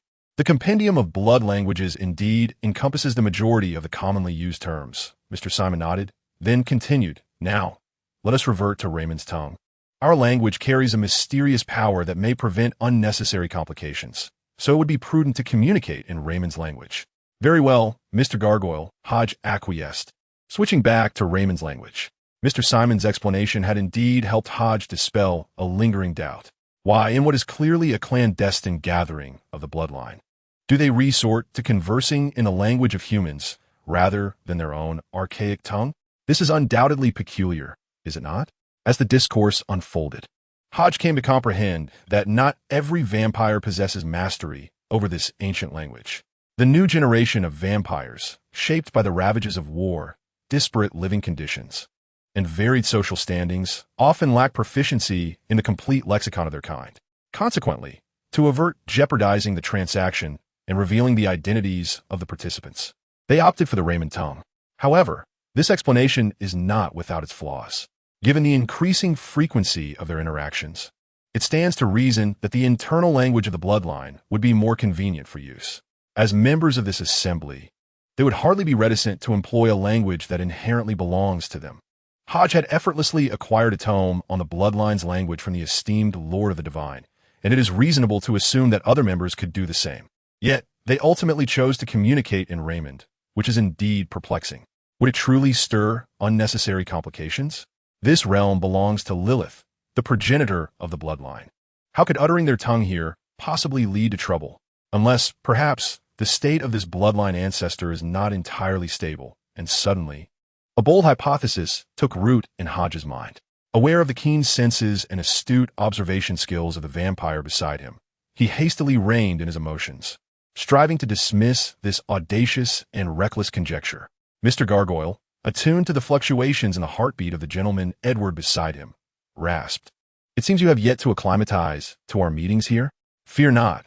With time it shall become easier, though I too find the monthly gatherings somewhat excessive. They disrupt my sleep. If only we could convene once every decade." Listening to Mr. Gargoyle's grievances, Hodge maintained an impassive demeanor while contemplating. "You vampires are beings of longevity, often slumbering for decades. If these assemblies were to occur once every 10 years, should I fail to uncover the secret to eternal life, I might find myself nearing death after but a few gatherings.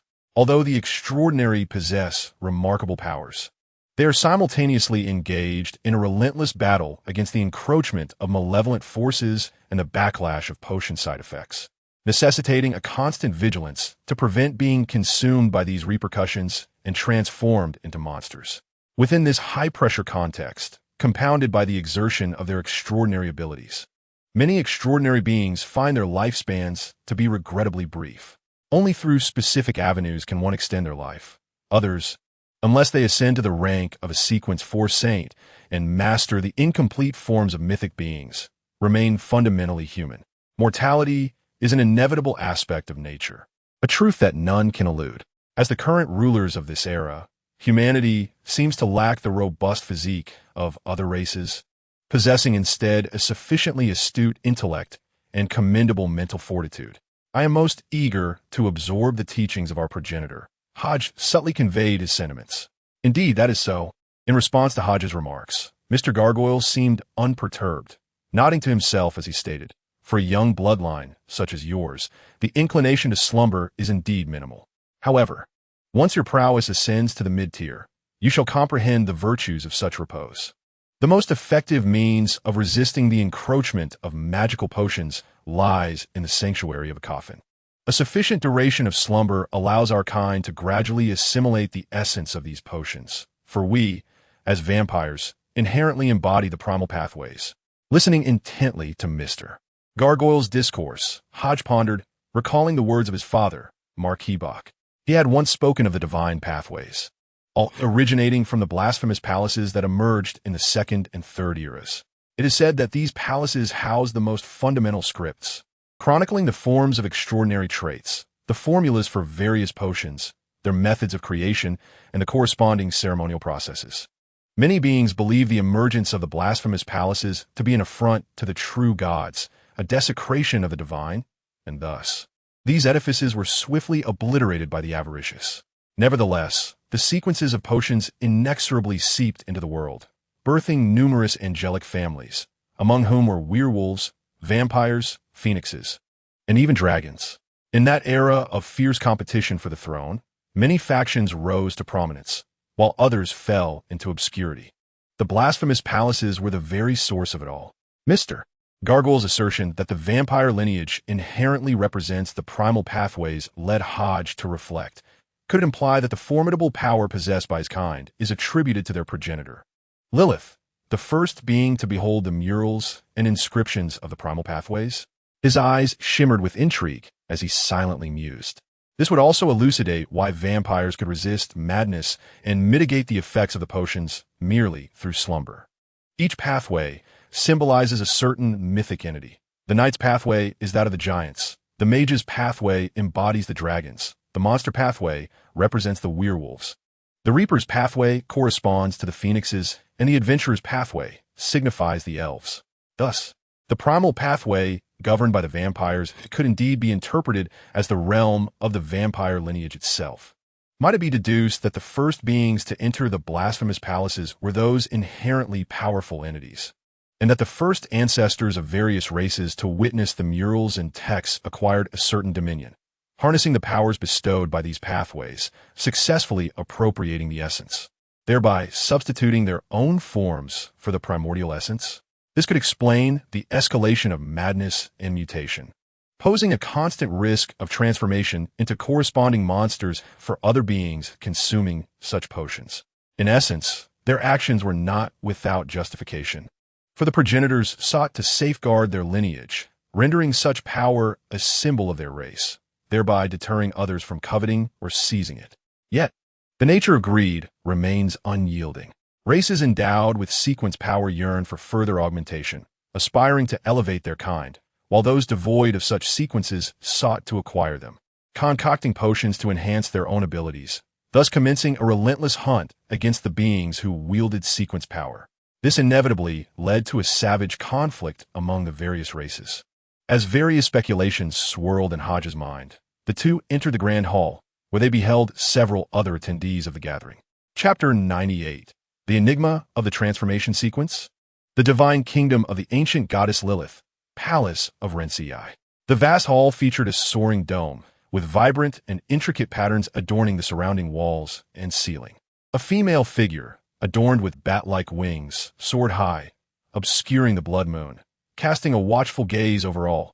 Beneath her, countless subjects and devotees knelt in reverence, including werewolves, vampires, giants, and dragons, all prostrating themselves before her imposing presence. The sight remained as awe-inspiring, regal, and enigmatic as ever. Hodge diverted his gaze to the other members present. There was the haughty and aloof Mr. Puppet, hands clasped before him, leaning against the back of his chair. The somewhat diminutive and visibly anxious Miss Doll. The ever-rational Miss Succubus. And finally, the first member seated at the far left, the convener of the gathering, His Excellency, the Divine Chosen. Now that all are present, I hereby declare the Blood Moon gathering officially commenced. As Hodge and the Gargoyle Simon took their seats, the Divine Chosen rose and solemnly commanded, "Stand and welcome the ancestor." All members rose with grave expressions, bowing their heads slightly as they paid homage to the throne at the head of the hall. This was the divine throne belonging to the progenitor of the vampire clan, Lilith. Under the bowing of the 6 members, the dark golden throne, adorned with a blood diamond larger than a human head, seemed to respond to some unseen force, shimmering with a hazy light. A dark red projection silently descended upon the main seat, vaguely outlining a silhouette that hinted at the appearance of the vampire progenitor, Lilith. In reverence to the ancestor, the assembly respectfully lowered their heads and chanted in the language of the vampire clan. There was no response. The entire palace hall fell into a profound silence. After a full half-minute, the Divine Chosen Albert finally spoke. "That will suffice. Please be seated." He switched to the commonly used Raymond language. The members nodded and promptly took their seats. The subsequent proceedings mirrored those of the previous gathering, with Divine Chosen Albert delivering the oracle from the vampire progenitor Lilith. In a witness of the ancestor, a new round of the Blood Moon gathering commenced, a tradition that had persisted from the Second Era into the Fourth, enduring through the onslaught of several major churches, during which many members had perished. This gathering had remained closed in the wake of the ancestor's slumber, until a year ago, when we once again heard the call of the ancestor. Responding to her summons, we returned to this sacred place, to the divine kingdom of our esteemed ancestor, to the Palace of Rencii, where we could once more absorb her teachings and bask in her moonlight. I am delighted to announce that a new member has also heard the ancestor's call and joined the gathering. This newcomer, Mr. Edward, has demonstrated exceptional skills in intelligence gathering, assisting us in the collection of the 13 sacred artifacts. Let's welcome him once again. As Divine Chosen Albert's words resonated, several members of the gathering applauded, turning their gaze toward Hodge. Hodge was somewhat taken aback, unsure of how to respond. He was quite astonished by the attention given to the divinely favored. Yet he could affirm one thing. The information he had provided had indeed been validated by them. Hodge even suspected that this divinely favored individual had infiltrated the Cathedral of San Liars. The meeting commenced with the first agenda. Everyone took turns speaking, sharing intelligence they deemed significant. Allow me to begin. At this juncture, the divinely favored Albert cast his gaze towards Hodge, a faint smile gracing his lips as he softly inquired, "Mr. Edward, do you recall what I mentioned last time?" Hodge momentarily blinked, furrowing his brow as he earnestly recalled, cautiously replying, "Are you referring to a secret concerning the taint of the Holy Church?" He remembered that during the previous gathering, the divinely favored had alluded to this matter, claiming to possess a secret related to the Holy Church's blemish and expressing his interest in it. However, as the discussions progressed and ultimately reached the conclusion of the transaction phase, this esteemed divinely favored had yet to divulge the details. Hodge had thought he might have forgotten or perhaps wished to wait until he had further validation before sharing. Indeed, seeing that Hodge remembered, the divinely favored Albert's smile broadened. "I intended to mention it last time, but for certain reasons, I ultimately decided to wait until this gathering to inform you." Certain reasons? Hodge was indifferent to the secrets spoken of by the divinely favored. After all, as a false believer of the Holy Church, he bore no significant psychological burden nor had any great expectations. "Mr. Edward, are you aware of the blasphemer from the Holy Church?" The divinely favored Albert inquired gently. Gazing at Hodge, Hodge's pupils constricted, and he immediately felt a surge of tension. Did he know something? Hodge forced himself to suppress the tumultuous thoughts within, maintaining control over his demeanor and expression, responding, "Your Excellency, are you referring to the blasphemer Tyler Mitchell?" "Precisely, it is he." The divinely favored Albert affirmed with a slight nod, his hands clasped atop the grand round table as he continued, "Tyler Mitchell was once a bishop in the Dendram region, possessing strength around Sequence 4. His most recent appearance was within the territory of the Salem Empire, where he joined forces with the bishop of the Somnolent Church, the traitorous bishop of the mechanized Holy See, John's, and the lethargic high priest of the Eternal Church to confront a Marquis of the Salem Empire. Numerous details regarding this incident have been obscured. However, the overt information indicates that the Holy Church dispatched several formidable experts to assist this imperial Marquis, including those of bishop caliber. The secret I speak of pertains to this blasphemer. Listening to the divinely favored's account, Hodge realized that this divinely favored's influence, or rather the power of the bloodline, had long been concealed within the borders of the Salem Empire, possessing a clear understanding of both the grand events and minor affairs of the empire. Perhaps this elucidates the function of the underground blood bank. Hodgkin felt an instinctive sense of vigilance arise within him. Although he was a member of the Blood Clan gathering and, in a sense, part of its elite, this matter was shrouded in secrecy, and he could not afford to expose it. Furthermore, the expansion of the Blood Clan within the Salem Empire could considerably affect the Hodgkin family. This was primarily due to the fact that Hodgkin's father, Marquis Bach, was a favored one of the sacred church. The term favored one refers to those who have been blessed by the divine. Such blessings are not akin to other forms of favor. Only those who have directly received such grace can be designated as favored. Individuals like Marquis Bach, who possess formidable strength and hold a significant position within the Salem Empire, constitute a rather unique category of favored ones.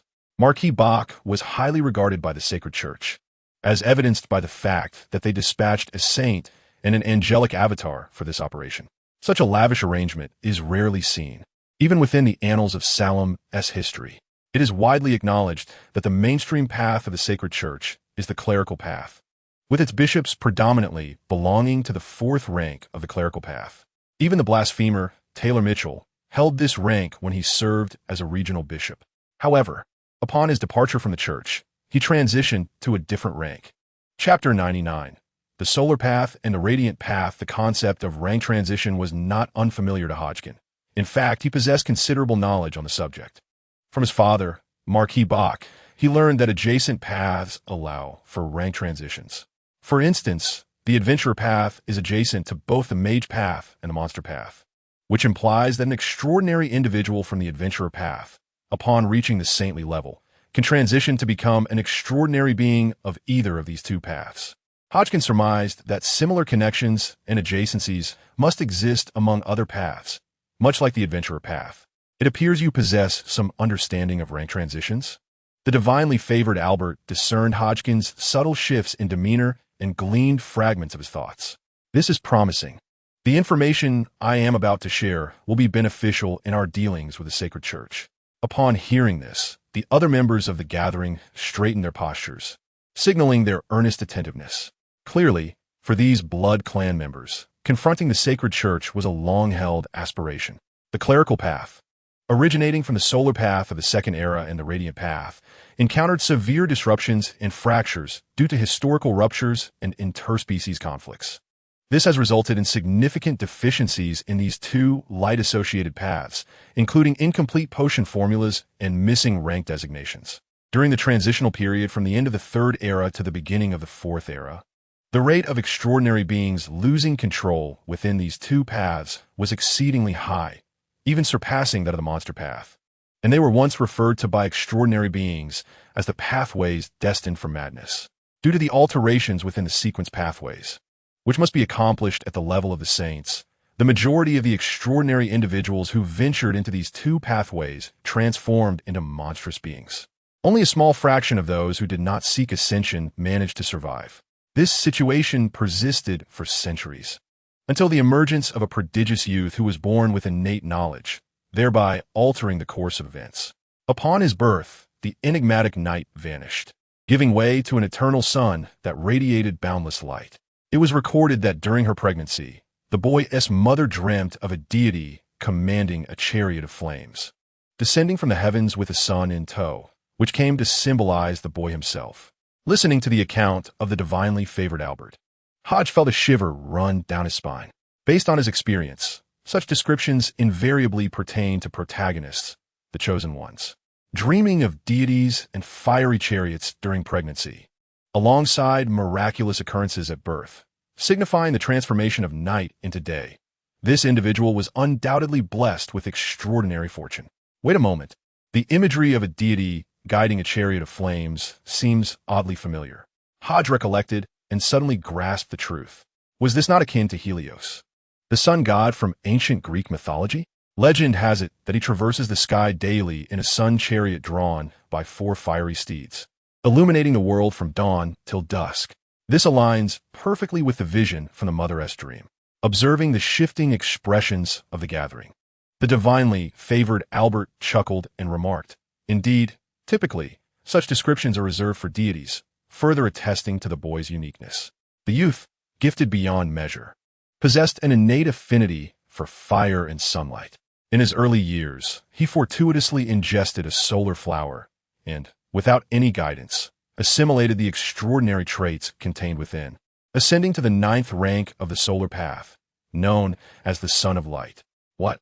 He directly consumed the primary material and digested the extraordinary traits without any auxiliary components? He achieved ascension? The strikingly alluring succubus could not contain her astonishment at Albert's narration. Succubus, you must note that this boy is still in his juvenile state.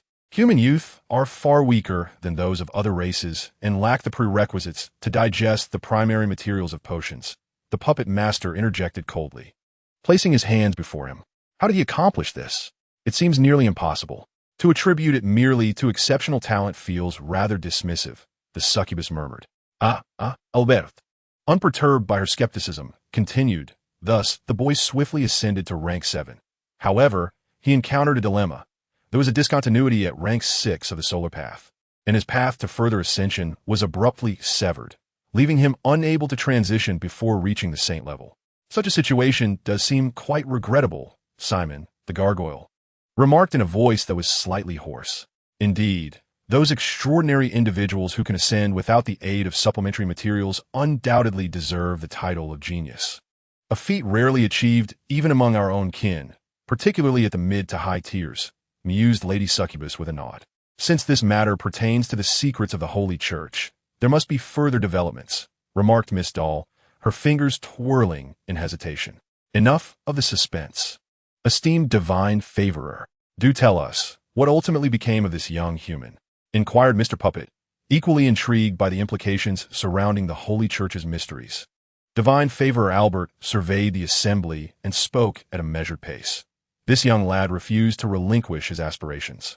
He tirelessly sought adjacent pathways, endeavoring to forcibly transition his sequence before reaching the threshold of sanctity, striving to continue his ascension through alternative sequences. Foolhardy, scoffed Mr. Puppet. The greatest challenge of sequence transformation lies in the physical constitution and adaptability. Different sequences, even those closely related, possess fundamental distinctions.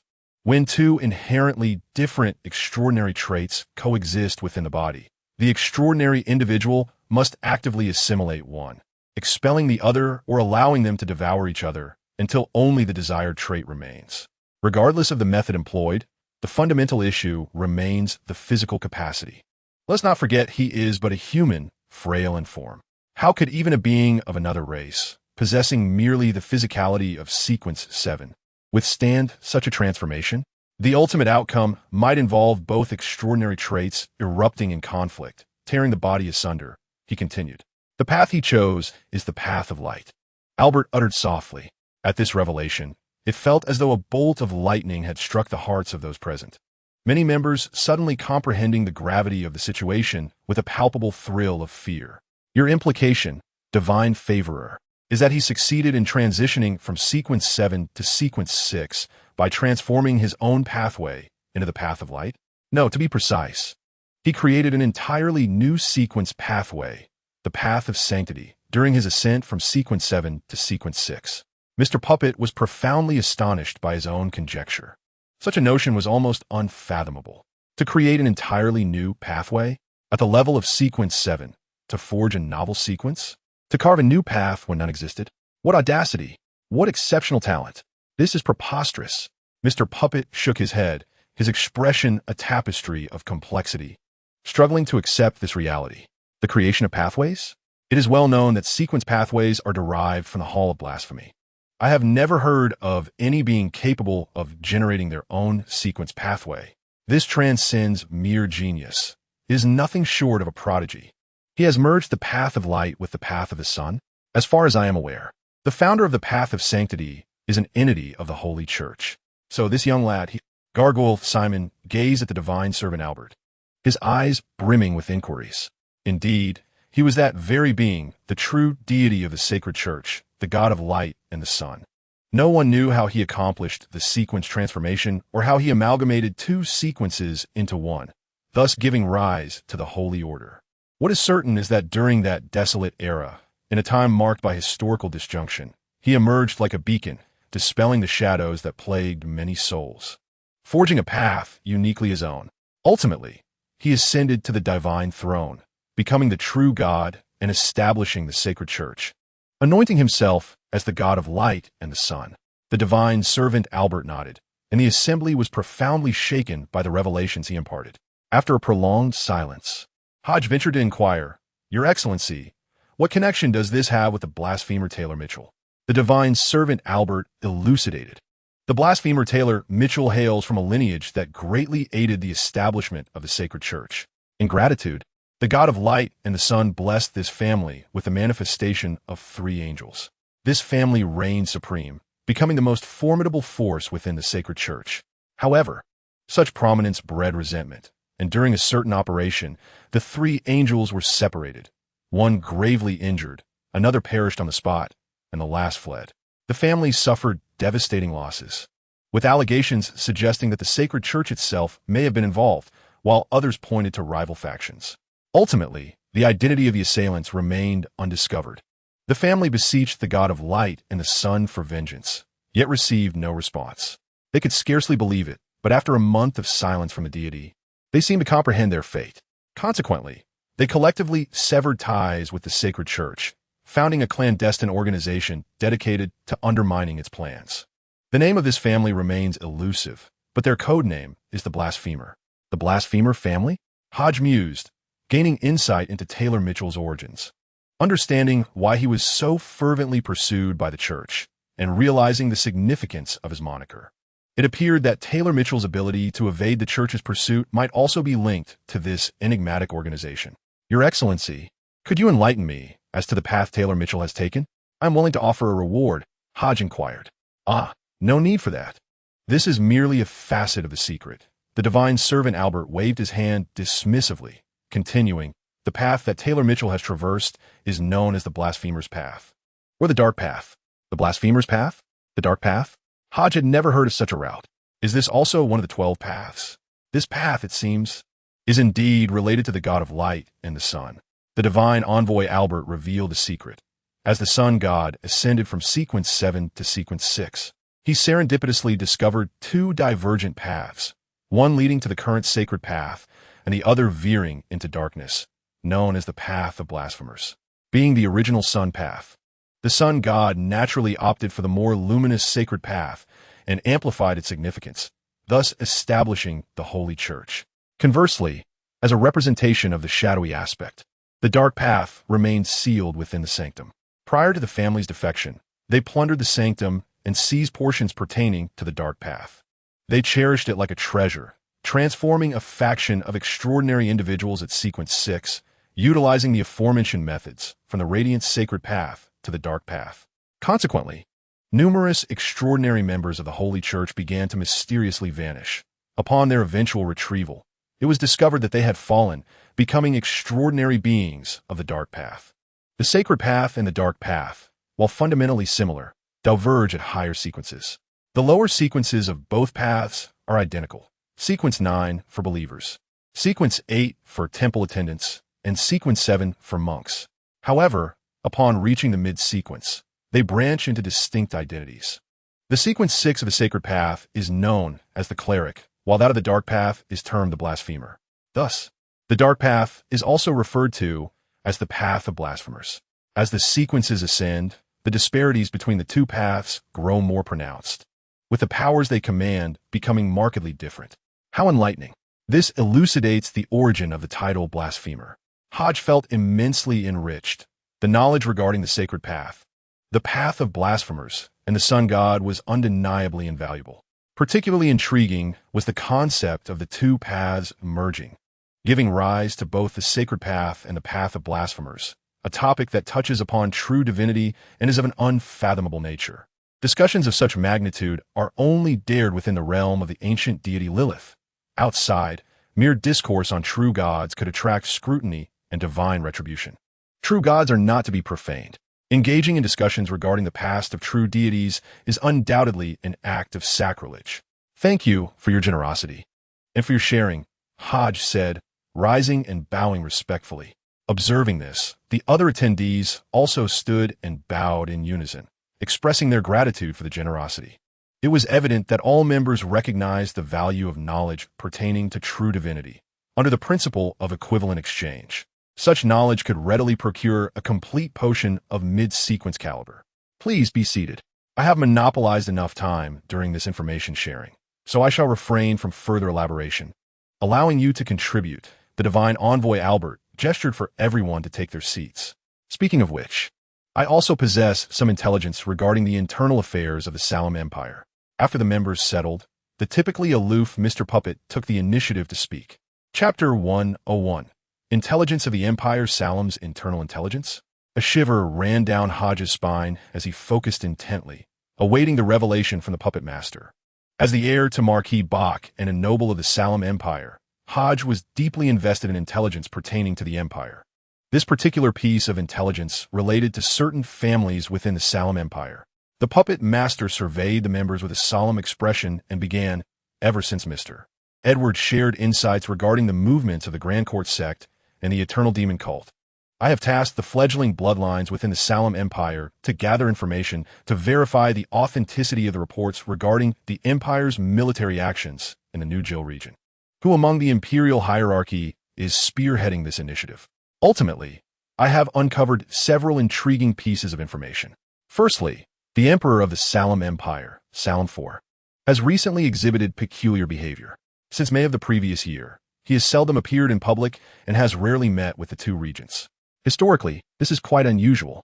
This emperor possesses a profound desire for control over power.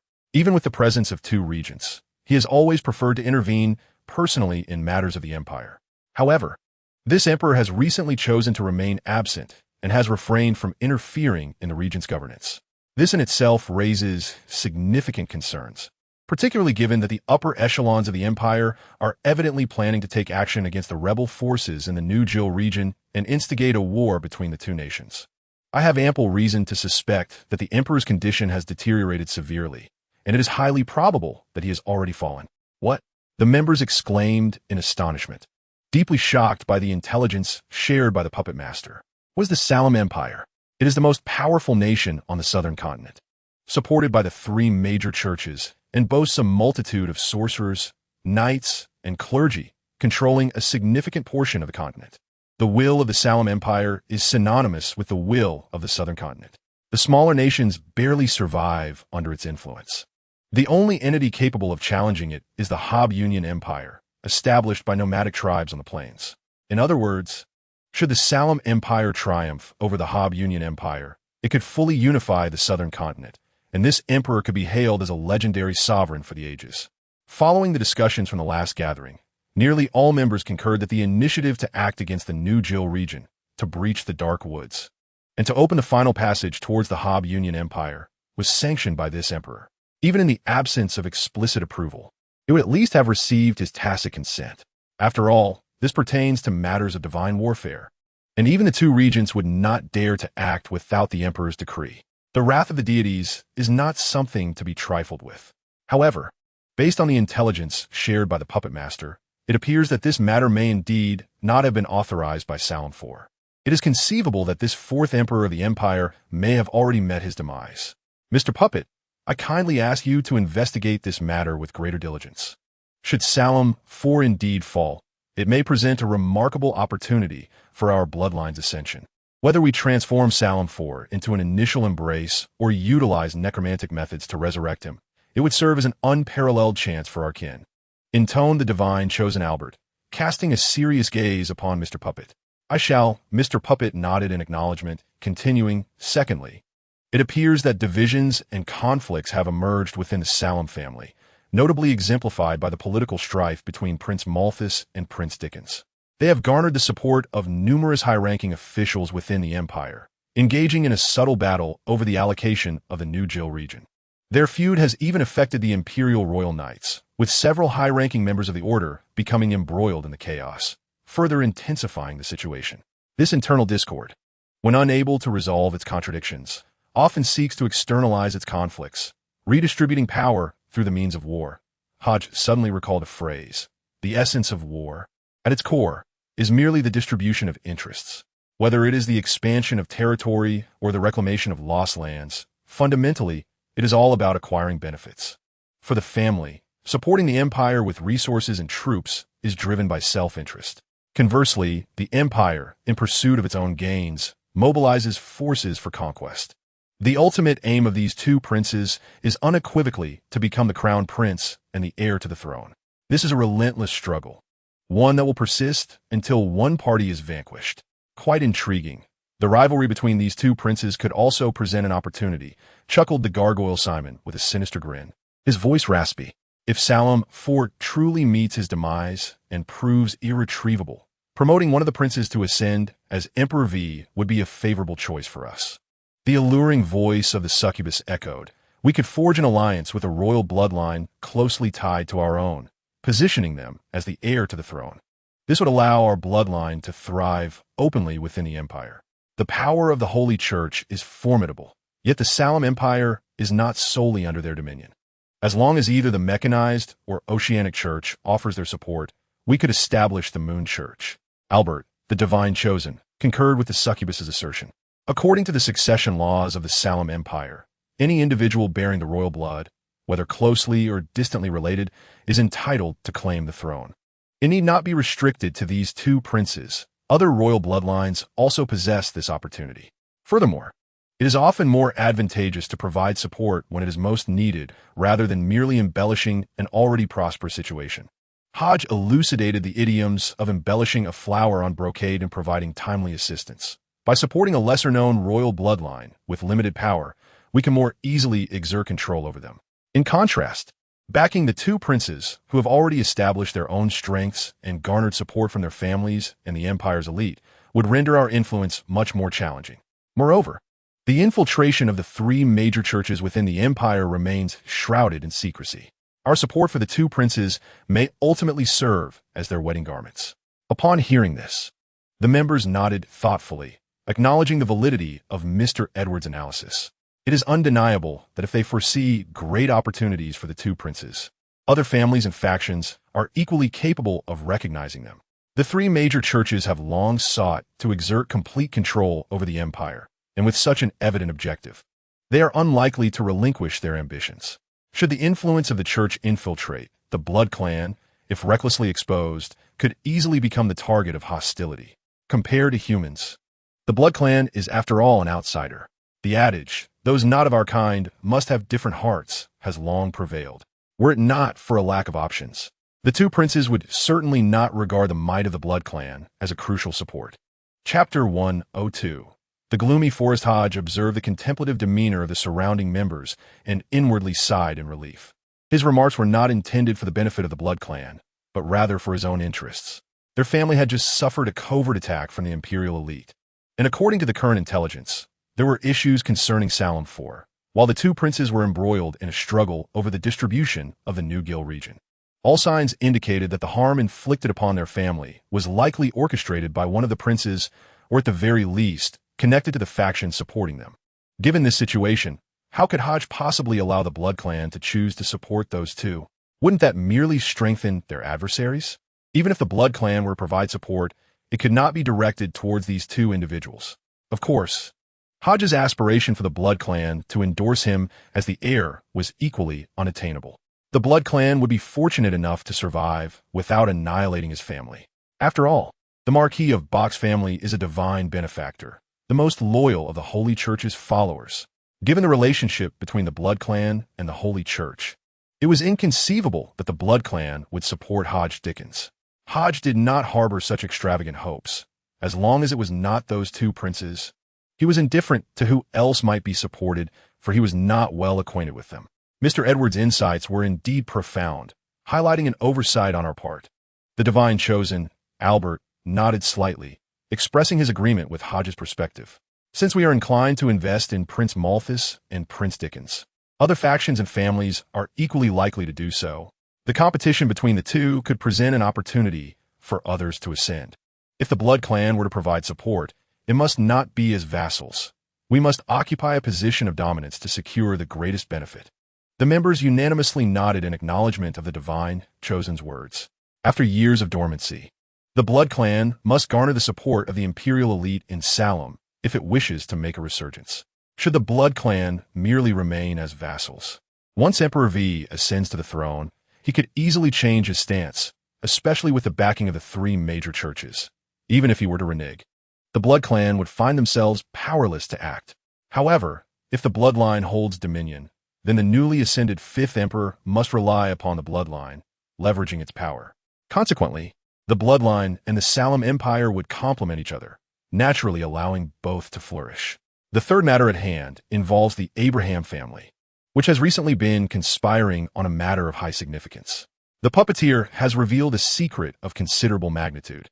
Abraham, the Abraham family? The first thought that crossed Hodge's mind was of the municipal officer Arnold Abraham, mentioned by his father, the Marquis Bach. This individual is a pivotal figure connecting the slothful high priest, the treacherous Bishop Johannes of the mechanical Holy See, and the bishop of the sleepless church. In fact, he was instrumental in elevating Bernard, the third commander of the Royal Knights. He serves as an intermediary to the upper echelons of the empire, holding both noble status and a prominent official position. A matter of high significance? The Blessed One, Albert, evidently expressed keen interest in the puppeteer's mention of high affairs, inquiring, "Puppeteer, could you elaborate? I am quite curious, and should it involve certain secrets, I am willing to offer compensation." "Your Excellency, you are too gracious. Compared to the secret you just shared, my matter pales in significance," the puppeteer replied, shaking his head, devoid of any intent to conceal. He continued, "The Abraham family is the imperial lineage of the Abraham Empire. Those residing within the Salem Empire are but branches of the Abraham bloodline. It was their betrayal that facilitated the establishment of the Salem Empire. In the past, in an effort to annihilate the main Abraham lineage, these branches were the most ruthless, willingly undertaking the task of hunting and slaughtering hoping to eradicate the main lineage entirely. Yet, in the end, some from the main lineage managed to escape. Lurking in the shadows, Hodge was unsurprised by the branch's ferocity against the main lineage, for they were traitors. As long as the main lineage survives, it serves as a perpetual reminder of their treachery, a reminder of their betrayal of the family, and the fact that they survive by aligning with the enemy. If the main lineage is not completely extinguished, the branches will forever bear the mark of shame, and the obscured history will inevitably be revealed.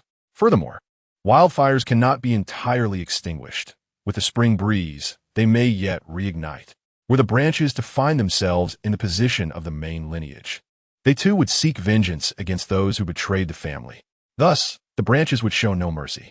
Nevertheless, some members of the main lineage, possessing angelic prowess, managed to escape. These escaped members remain a thorn in their sides, and their positions have been exposed. The members of the main lineage possess angelic relics, remnants of fallen angels, of which even the three great churches have but few. Moreover, within the lineage of Abraham, there lies a treasure bequeathed by the family, a reservoir of imperial heritage and accumulation.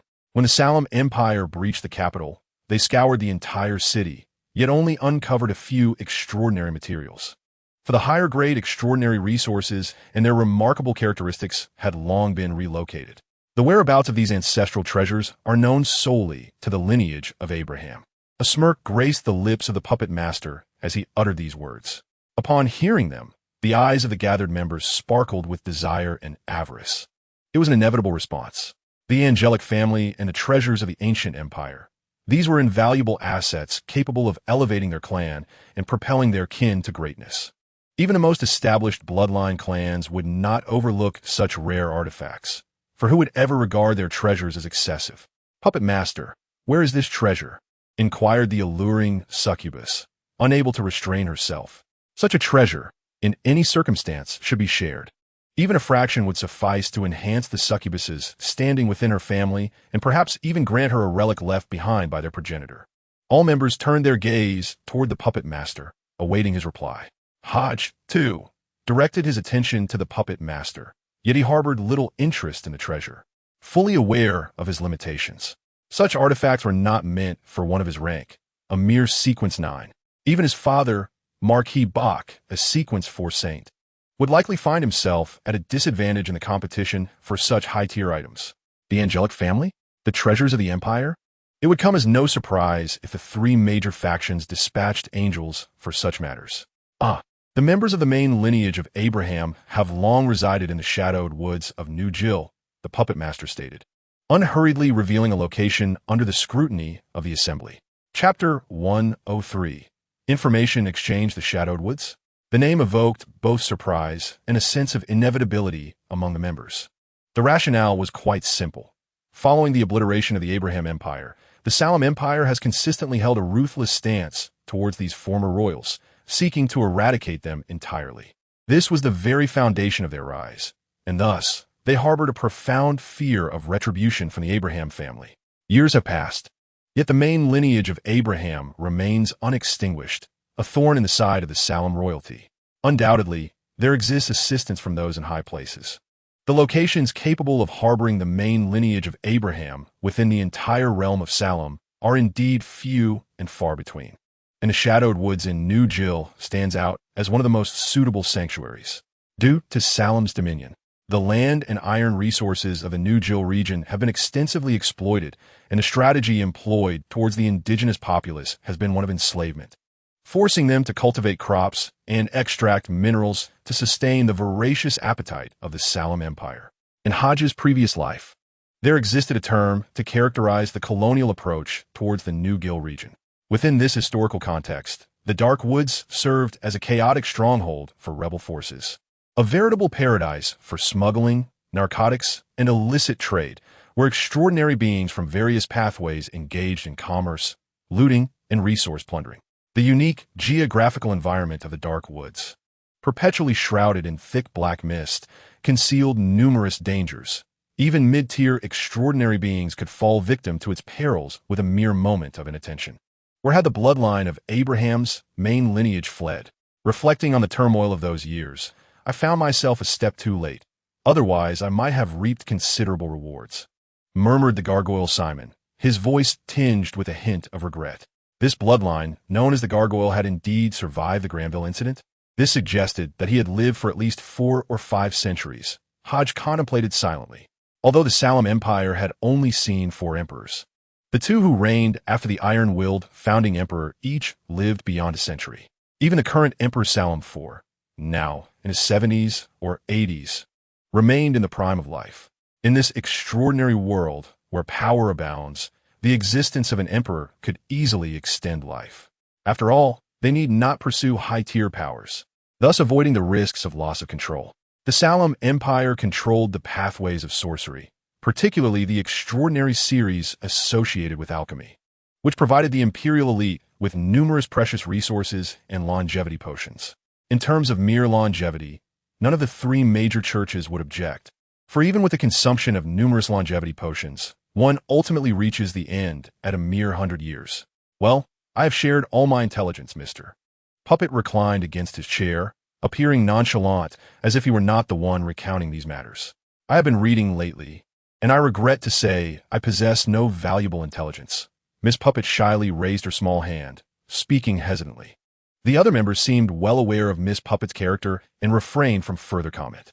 Meanwhile, Miss Succubus leaned over the round table, placing a striking object upon it, and calmly stated, "I have recently been sailing across the furious sea, intending to visit the new heroic kingdom to gather information regarding the Sleep Church and the movements of the Elven royalty. After all, the updates on light attribute equipment are likely to influence the entire continent's dynamics. Moreover, I am quite intrigued by their development of airships powered by elemental energy, likely supported by the Ocean Church and the Mechanical Holy See." The support of the Ocean Church and the Mechanical Holy See? Hodges' brow furrowed slightly, finding Miss Succubus's claims somewhat peculiar. It is noteworthy that the Salem Empire, located on the southern continent, serves as a primary site for the missions of the 3 major churches: the Holy Church, the Mechanical Holy See, and the Ocean Church. In contrast, the new heroic kingdom on the northern continent, whether in terms of population density or geographical position, is evidently inferior to the Salem Empire. The Mechanical Church and the Ocean Church, how could they possibly assist the Slumber Church and the Elven royalty? This seems illogical. Miss Succubus, perceiving Hodges' confusion, let out a soft chuckle. The Holy Church is relatively newly established among the 6 true God churches. The specific reasons, as his divine favor has just elucidated, need not be reiterated. The other 5 true God churches have undergone extensive development, with followers and churches present throughout the world. In the new Harrow Kingdom, there are also churches of the Mechanical Church and the Ocean Church. The faith composition in New Harrow is remarkably intricate, encompassing humans, elves, dwarves, werewolves, vampires, and even the occasional giant. Their beliefs have numerous branches, yet the predominant ones are the Night Followers of the Slumber Church, the Elven Church of the Elven royalty, and the churches of the 2 major faiths. Among these, the Slumber Church occupies the majority, followed by the Elven royalty. The situation there is rather complex, and I cannot elucidate it all at once. In simple terms, the members of the churches there tend to favor collaboration with the Elven royalty and the Slumber Church, seeking to expand further and gain benefits, which also accounts for the establishment of the secret laboratory in New Harrow, with the dwarves proficient in weapon construction, the Mechanical Church providing innovative pathways, and the unique attributes of the Elven royalty. The light attribute equipment has come into being. I believe both major churches have contributed significantly. After all, the magical steam hybrid ship was first presented by the members of the Mechanical Church. Thank you for your clarification, Miss Succubus. Hodge nodded slightly, expressing his gratitude. The gargoyle Simon observed the group, rasping, "I have been recently injured and have been sleeping in the family coffin, thus lacking any intelligence to share." The members were not particularly surprised. It was not that they were unaccustomed to Simon's injury, but rather to the slumber of the vampires, which they had long accepted as a norm. As beings of longevity, sleep was entirely natural. Moreover, due to their physical peculiarities, members of the vampire clan can digest their extraordinary traits through slumber, leading to evolution. In such circumstances, unless seeking an opportunity for advancement, it is quite normal for a vampire to sleep for a decade or so. "You were injured? Do you require assistance?" inquired his divine favor, Albert, taking the initiative. It was but a minor injury, and I am nearly recovered, Simon replied. Thank you for your concern, your divine favor. His divine favor, Albert, acknowledged with a slight hum and turned his gaze towards Hodge, the newest member at the far end of the gathering. The remaining attendees also directed their attention to this newcomer, a vampire of suspected death lineage. The information Hodge had shared previously had astonished the members, and they eagerly anticipated further valuable insights from him. Under the watchful gaze of the gathering members, Hodge divulged the carefully prepared information. I have recently acquired intelligence regarding the newly obtained Level 0 sealed object by the Holy Church. In Chapter 104, The Trust of the Divine Favored, the mention of this newly acquired Level 0 sealed object caused a flicker of intrigue in the eyes of the divine favored Albert. His crimson gaze deepened, becoming more enigmatic as he awaited Hodge's subsequent revelations. Clearly, with plans to act against the sacred church's Cernil's cathedral in the near future, he was particularly sensitive to the term Level 0 sealed object. Level 0 sealed objects, whether registered or unregistered, belong to a category of extraordinary items of high sequence, even bordering on divine. Ordinarily, not even a Level 4 saint could withstand the corrosive nature of a Level 0 sealed object. Miss Succubus wore a playful smile of interest, scrutinizing Hodge with growing curiosity about this new member. The myriad of sources from which he acquired his intelligence was astonishing. She licked her lips, her eyes narrowing slightly. The gargoyle Simon also found himself intrigued by Mr. Edward's origins. He could discern that this young vampire's strength was relatively modest, perhaps even below mid-sequence. Yet, it was astonishing that someone likely of lower sequence could obtain such precious intelligence. Among these vampires, aside from the inscrutable divine favored, Simon could make educated guesses about the identities of the puppet master, Miss Succubus, and the doll Mississippi. However, Edward's identity eluded him entirely. He was a Marquis of the Lezember clan, one of the 13 clans of vampires, having survived for over 3 millennia and standing as a seasoned Level 5 powerhouse, just a step away from the saintly tier. His lack of ascension was attributed to a critical shortage of essential potion materials. In the aftermath of the Great War, many extraordinary traits of the vampires were divided among the Holy Church, other churches, and various mysterious organizations. To ascend, one must gather these lost extraordinary traits and potion materials. The puppet master remained reclined in his chair, although there was a subtle shift in his demeanor. Wow, Mr. Edward is quite impressive. He even knows about the Holy Church's Level 0 sealed objects, exclaimed Miss Doll, her eyes shimmering with curiosity as she looked at Hodge, eagerly awaiting his insights. As for the name of this sealed object, it remains unknown. Only its code name, 00063, is known. Its appearance is that of a gray, amorphous mass, existing between reality and illusion, dotted with twinkling starlight, as if it contained the energy of a vast sea of stars. Its capability is to open a distorted, shadowy portal, creating a shroud of darkness that even beings of angelic rank would find difficult to breach in a short span of time, enveloping the target and rendering escape arduous. Its coverage can extend over large cities or mountain peaks. This sealed artifact, originating from the heretic Tyler Mitchell, is a significant factor behind his defection from the church and the subsequent massacre of its faithful, reclaimed by the esteemed Bishop Augustine of the Holy Church. Hodge divulged all the intelligence he possessed without reservation. It appears that extraordinary events have recently transpired in the Salem Empire.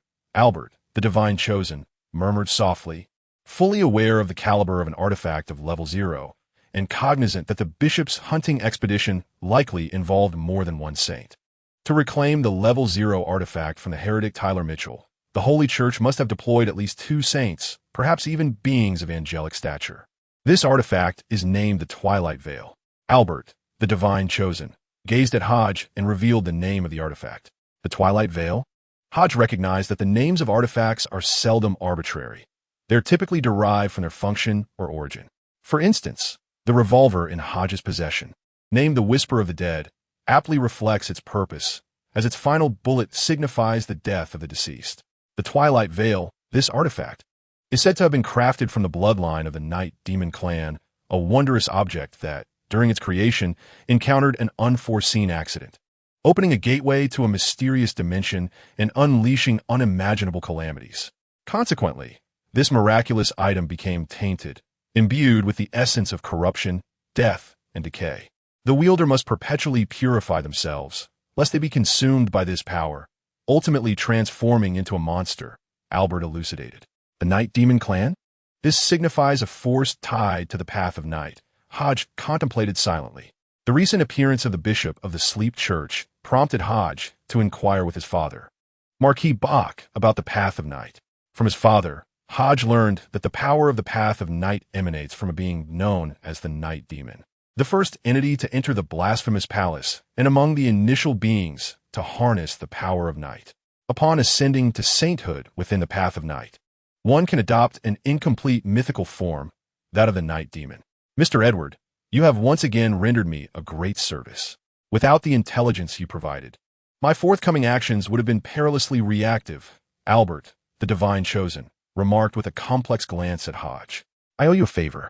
Should you require high-tier potions, extraordinary materials, or unique properties, do not hesitate to ask, and I shall endeavor to assist you in gathering them as a token of my gratitude. Albert intended to act against the Gate of Light at the Sunlier Cathedral, seeking to procure the bloodline sacred relic, the magical automaton. However, he lacked knowledge regarding the Holy Church's acquisition of the Level 0 artifact. Should he act recklessly, he might find himself constrained by this artifact, resulting in entrapment within the Sunlier Cathedral. If the escape route were sealed, all participating bloodline members would inevitably perish, a loss that Albert could scarcely endure. Hodge's reminder undoubtedly proved to be of immense assistance. Your Excellency, the Divine Chosen, you are too kind. I merely share intelligence. Nothing more, he humbly responded. Hodge was acutely aware of the Divine Chosen's intentions, and it was indeed his intention to voice them, not out of a desire for personal gain, but rather from a sincere wish to see the Divine Chosen thrive. As the convener of the Blood Moon Gathering, the downfall of the Divine Chosen would jeopardize the event, resulting in significant loss for Hodge. Armed with the intelligence recently shared by Mr. Puppet and the Enchantress's new journey to the Kingdom of Hero, Hodge resolved to firmly establish his presence at the Blood Moon Gathering, to earn their trust and leverage the information network of the Vampire Clan to procure further intelligence and advantages. The disclosure of the Level 0 sealed object was merely a trivial task for him, yet it bore substantial significance for the Divine Chosen. Hodge aspired to gain the Divine Chosen's trust through successive gatherings, hoping to utilize the connections and strength of the Vampire Clan in crucial moments to address various matters. As for the formidable enemies within the Imperial hierarchy, Hodge had yet to identify them, if their status were elevated and the Holy Church remained unwilling to assist. He still possessed the pivotal trump card of the Vampire Clan. Chapter 105. The transaction let us commence the next agenda, Albert stated, casting a glance at the blood diamond atop the altar, which was gradually dimming. We shall enter the trading phase. You may begin your transactions. Mr. Gargoyle, Simon, took the initiative to speak. Enchantress, I have procured the shadow silk you require, priced at 6,000 gold pounds. As for the third eye of the shapeshifter hunter, I have yet to locate it. This creature has the unique ability to conceal itself within the mists of history, the crevices of time, and the currents of ages. To hunt it, one must uncover its deepest desires, which vary at each stage of its existence. I am currently endeavoring to do so, but it will take some time. Thank you. Let us proceed with the transaction, the Enchantress acknowledged, fully aware of the challenge in hunting the shapeshifter hunter. At present, only Mr. Gargoyle had the means to locate the elusive third eye, thus she had no choice but to wait. Very well. Simon produced a rectangular box adorned with crimson patterns that intertwined and coalesced into intricate designs, resembling a rare seal. Is this the blood contract mark of the Vampire Clan? Based on the variations of the patterns, it is at least a mid-tier seal, Hodge noted, having studied the comprehensive lexicon of vampire language. He recognized that aside from basic language, it contained extensive knowledge on seals, vampire spells, blood contract rituals, and the initial embrace and promotion ceremonies. Though Hodge was not a true vampire, his understanding of these spells was limited to observation rather than mastery. Nevertheless, his insights had deepened, enhancing his comprehension of the Vampire Clan. As an extraordinary practitioner of the magical arts, Hodge possessed a formidable aptitude for alchemy, magical rituals, and arrays, abilities bestowed by magic itself. The unique spells of the Vampire Clan inspired him significantly. With a resounding clap, the exchange continued. The gargoyle, Simon, gently opened the box, revealing a cluster of intertwined, pale, silver threads that soon captured his gaze. Hodge also turned his attention to the silvery strands, which, under his scrutiny, began to emanate extraordinary ripples of magical energy. The color of the threads shifted and transformed into a dazzling array of hues, presenting an aura of mystery and splendor. Were these the threads of the shadow spider? They originated from a unique species of magical spider known for its insatiable greed and bloodlust, feeding voraciously on flesh and blood. These creatures expertly spun their webs, and a network crafted by a dozen shadow spiders could engulf an entire human city, suspending all living beings within their silken grasp, turning them into sustenance. Possessing an innate ability to sense danger, these spiders could swiftly conceal themselves, making them exceedingly difficult to hunt. Legend has it that they conceal one of the long-lost paths of the fourth epic Divine War, the Path of the Spider. This path does not belong to the now complete 12 divine pathways. It has not been attempted for ages, with only the remnants of the spider pathway potion power lingering within ancient beings. As Hodge gazed at the peculiar strands, memories flooded his mind of the pertinent materials he had discovered in the library. Unlike most naturally occurring mythical beings, humans, due to their unique anatomical structure, were prone to losing control and transforming into monstrous forms. In contrast, innate mythical creatures, such as the vampires, did not face such perils. They were born as extraordinary beings of the primal path, their ultimate forms being the vampires themselves, epitomizing the essence of the sequence. For their cultivation, they merely needed to enter a deep slumber to assimilate the majority of potions, rarely encountering the risk of losing control. Humans, however, faced a different fate. Should they aspire to become vampires, they must begin from the lowest tier, Sequence 9, and gradually ascend to Sequence 8, the Baron, and Sequence 7, the Viscount, to even hope to match the strength of a newborn vampire. A newborn vampire might inherit the extraordinary traits and gifts of its parents at birth, entering the world as a Sequence 7 Viscount or even a Sequence 6 Count, finding solace in the process of potion assimilation by merely gathering the materials, concocting the potions, and resting in a coffin. Similarly, the giants assimilated the potions of the night pathway. Yet, in contrast, vampires could only be extraordinary beings of the primal path, and giants of the night path, while humans held the potential to embody any pathway of extraordinary beings. This inherent frailty, coupled with their lack of access to the blasphemous palace, endowed humans with limitless possibilities. Their physical forms were not confined to a singular pathway, allowing for a remarkable diversity among human extraordinary beings. Hodge contemplated that perhaps this very trait was the key to humanity's survival and its ascendance to the role of the world as protagonist. The transaction was completed. After a brief inspection, Miss Succubus confirmed that all was in order and produced the prepared gold pounds, handing them to the gargoyle Simon. The deal was sealed. The gargoyle Simon meticulously counted the gold pounds and spoke. As their words faded, invisible crimson threads began to emanate from their bodies, gradually forming lines of blood-clan script under the watchful gaze of the projection of Lilith. A parchment materialized from thin air, inscribed with a contractual text, ultimately taking shape. This was the blood pact of oath from Lilith, the progenitor of the blood clan, ensuring that the transaction would proceed without complications. Hodge watched as the transparent parchment dimmed and vanished, silently reflecting on the knowledge imparted to him by Simon during their last transaction. It was precisely because of the endorsement from progenitor Lilith that the members felt secure in their dealings, untroubled by the potential dangers that might arise from the traded items. The trading continued, with several members exchanging various items, while Hodge remained silent. It was only as the trading session neared its conclusion that he took the initiative to speak. I possess 1 or 2 items for trade, hoping to acquire some goods necessary for the path of the mage.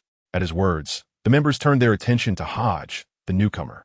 They were not surprised by his desire to trade for mage-related items, as the Blood Clan frequently dealt in materials essential for their own pathways, but also engaged in transactions involving other pathways. The Blood Clan had the phenomenon of the embrace, which primarily occurred in 2 forms. One being ordinary individuals who evolved into the Sequence 9 embrace due to the Blood Clan's vital essence, essentially a diluted version of the Blood Clan. The other being those who had already become extraordinary beings. This latter form of embrace was often subjected to enslavement and control through the blood clan's vital essence and the ritual of the pact, and they naturally required materials and extraordinary items from other pathways. The members displayed a keen interest in the items Hodge could offer.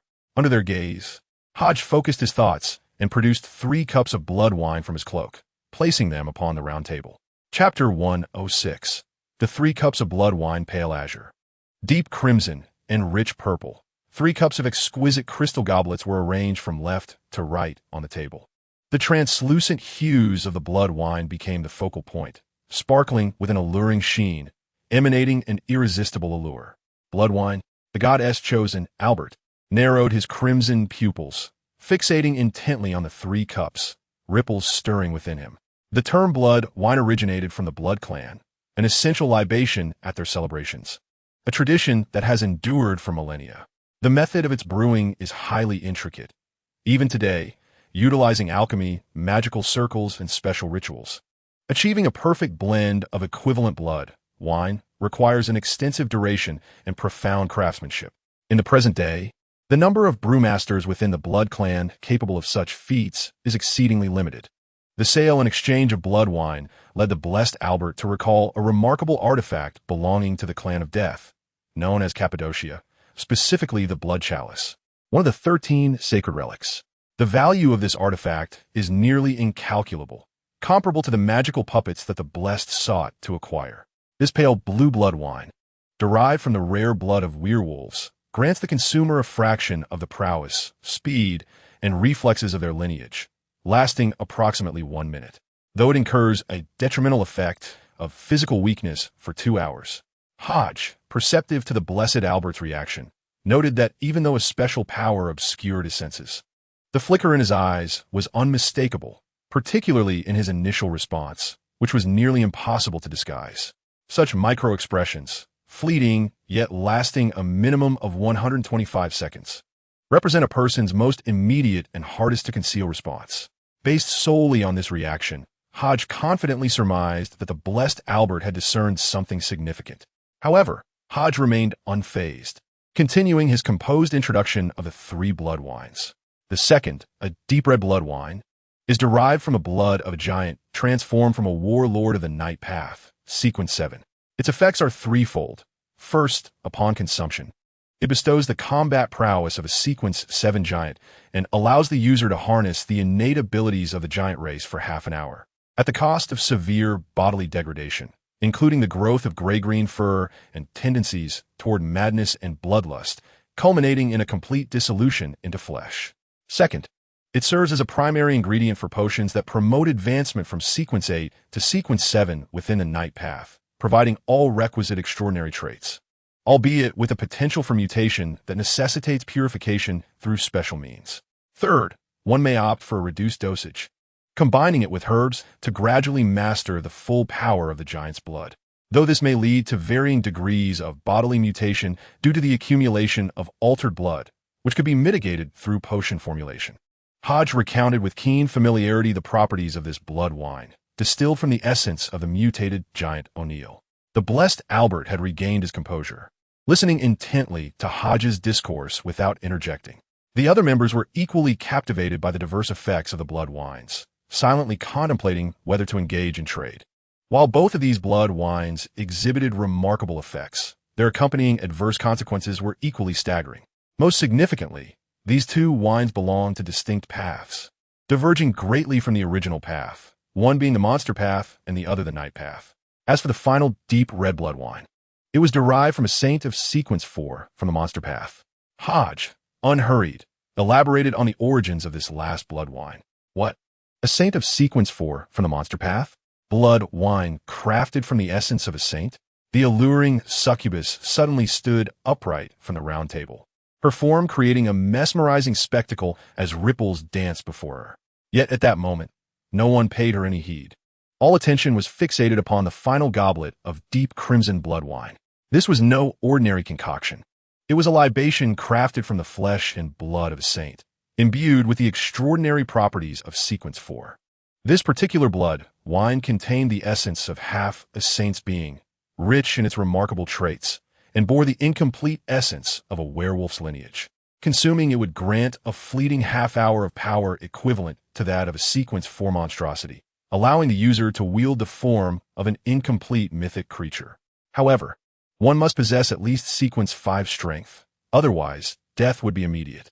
Within that half-hour, the user's body would undergo continuous and irreversible mutations, leading to a complete collapse. Moreover, this blood wine could serve as the principal ingredient for a potion to elevate a sequence 5 creature to sequence 4. And it could also act as a medium for certain rituals, arcane spells, or the summoning of unknown malevolent entities, an exceedingly rare and dangerously bizarre material. Hodge, aware of the implications of summoning dark deities, refrained from elaborating on that detail. After all, the notion of sacrificing 1,000 living souls to forge a blood pool from their essence was something he vehemently opposed. He would never partake in such an act, nor would he wish to incite others within the bloodline to do so. It would be akin to saying, "I do not slay Barin, yet Barin perishes because of me." Hodge would not engage in such treachery. The resurrection of a dark god would signify calamity for the world. Upon hearing Hodge's exposition, the members displayed a variety of expressions, each contemplating the implications. The first 2 goblets of blood wine were of medium to low sequence and deemed relatively inconsequential, making them easy to trade. However, the 3rd goblet of deep crimson blood wine was evidently a high-sequence, extraordinary material. Its crafting was of exceptional quality, exhibiting minimal waste, which rendered it exceedingly precious. This was tantamount to possessing half of a sequence 4's extraordinary traits. According to Hodge, this goblet could substitute a primary potion ingredient, implying that the saint providing the blood wine's raw material, even if not dead, was certainly in a state of severe incapacitation. A saint, upon mastering an incomplete mythic entity, possesses formidable physicality and astonishing strength. In their mythic form, they are impervious to blades and immune to most magical assaults. Thus, slaying a saint is as challenging as hunting a complete mythic creature. Particularly, extraordinary humans who have attained this level are exceptionally cunning and possess remarkable fortitude, seldom revealing significant vulnerabilities, making them even more elusive targets. "Do you wish to trade?" Hodge inquired. "If there are no offers, I intend to acquire all 3 goblets."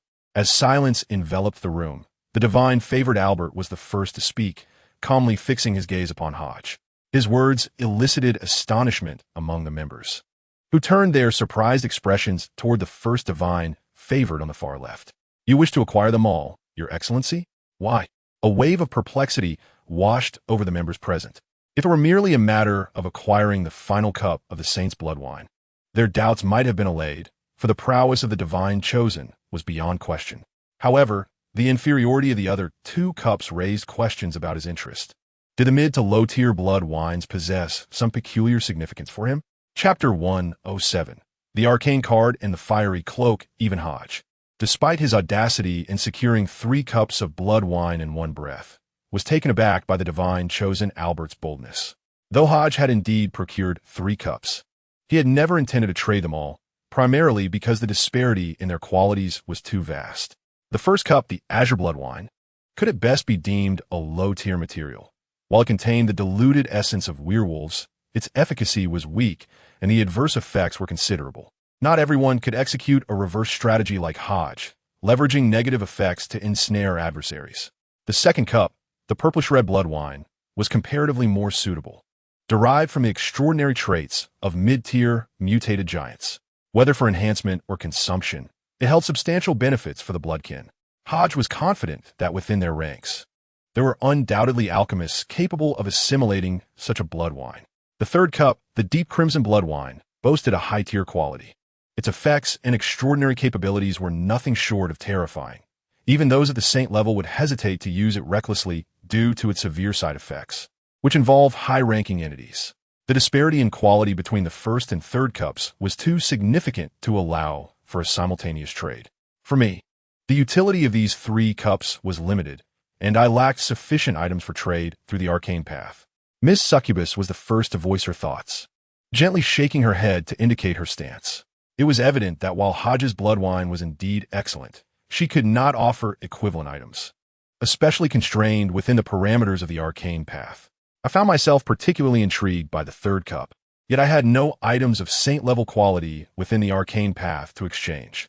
Mr. Puppet also conveyed his disinterest. That is also unnecessary for me at the moment. Miss Doll subtly articulated her perspective. The blood wine crafted from the flesh of monsters, even as a material for special rituals, was an extravagant affair. The value of this particular blood wine was incalculable, especially considering the brewing master's craft, which had reached a level of sheer terror. Mr. Edward, it seems among your esteemed elders, there exists a remarkable brewing master. Should the opportunity arise, I would be grateful if he could assist me in concocting some blood wine. I would be willing to offer a satisfactory compensation. The gargoyle Simon continued with a somewhat hoarse voice. As for this blood wine transaction, I shall abstain. With the divine chosen Albert's proactive mention, several members of the gathering wisely abandoned their intentions to trade blood wine. On one hand, they lacked any equally valuable items from the arcane path. On the other, they were reluctant to offend the assembly's convener, the divine chosen. Since there was no interest in trading from the others, I shall proceed one by one. The first goblet of azure blood wine is roughly equivalent to a low-tier extraordinary material, and the price I propose is akin to a low-tier magical card. The divine favored Albert raised his hand with a flourish, seemingly conjuring a dark crimson rectangular card. He delicately pinched it between two fingers, flipping it to reveal the illustration on its front. The card depicts a jester-like figure, whimsically tossing several purple throwing knives, as if performing a magic trick. The background of the card is brown, with a line of ancient Gremlin words inscribed at the top, reading magical throwing knives. This is a magical piece of equipment I fortuitously acquired, known as the magical throwing knives. When infused with magical energy, it can summon up to 16 controllable magical knives to assail foes. Its method of use resembles that of a blindfolded jester throwing knives, possessing rather modest power, yet excelling in stealth, as it can be unleashed from concealed locations such as sleeves, cloaks, or hats, achieving unexpected victories. This magical equipment is a product of collaboration between mages and artisans, generally devoid of side effects. Its sole drawback is that, after a period of use, it requires replenishment of its magical energy through magical stones. Different elemental stones can enhance the properties of the knives. Albert briefly introduced the magical card he intended to trade for the azure blood wine. What do you think? Do you consider it equitable? Albert gazed at Hodge, awaiting his response. Hodge pondered for a moment, nodded slightly, and declared, I am willing to trade. Excellent.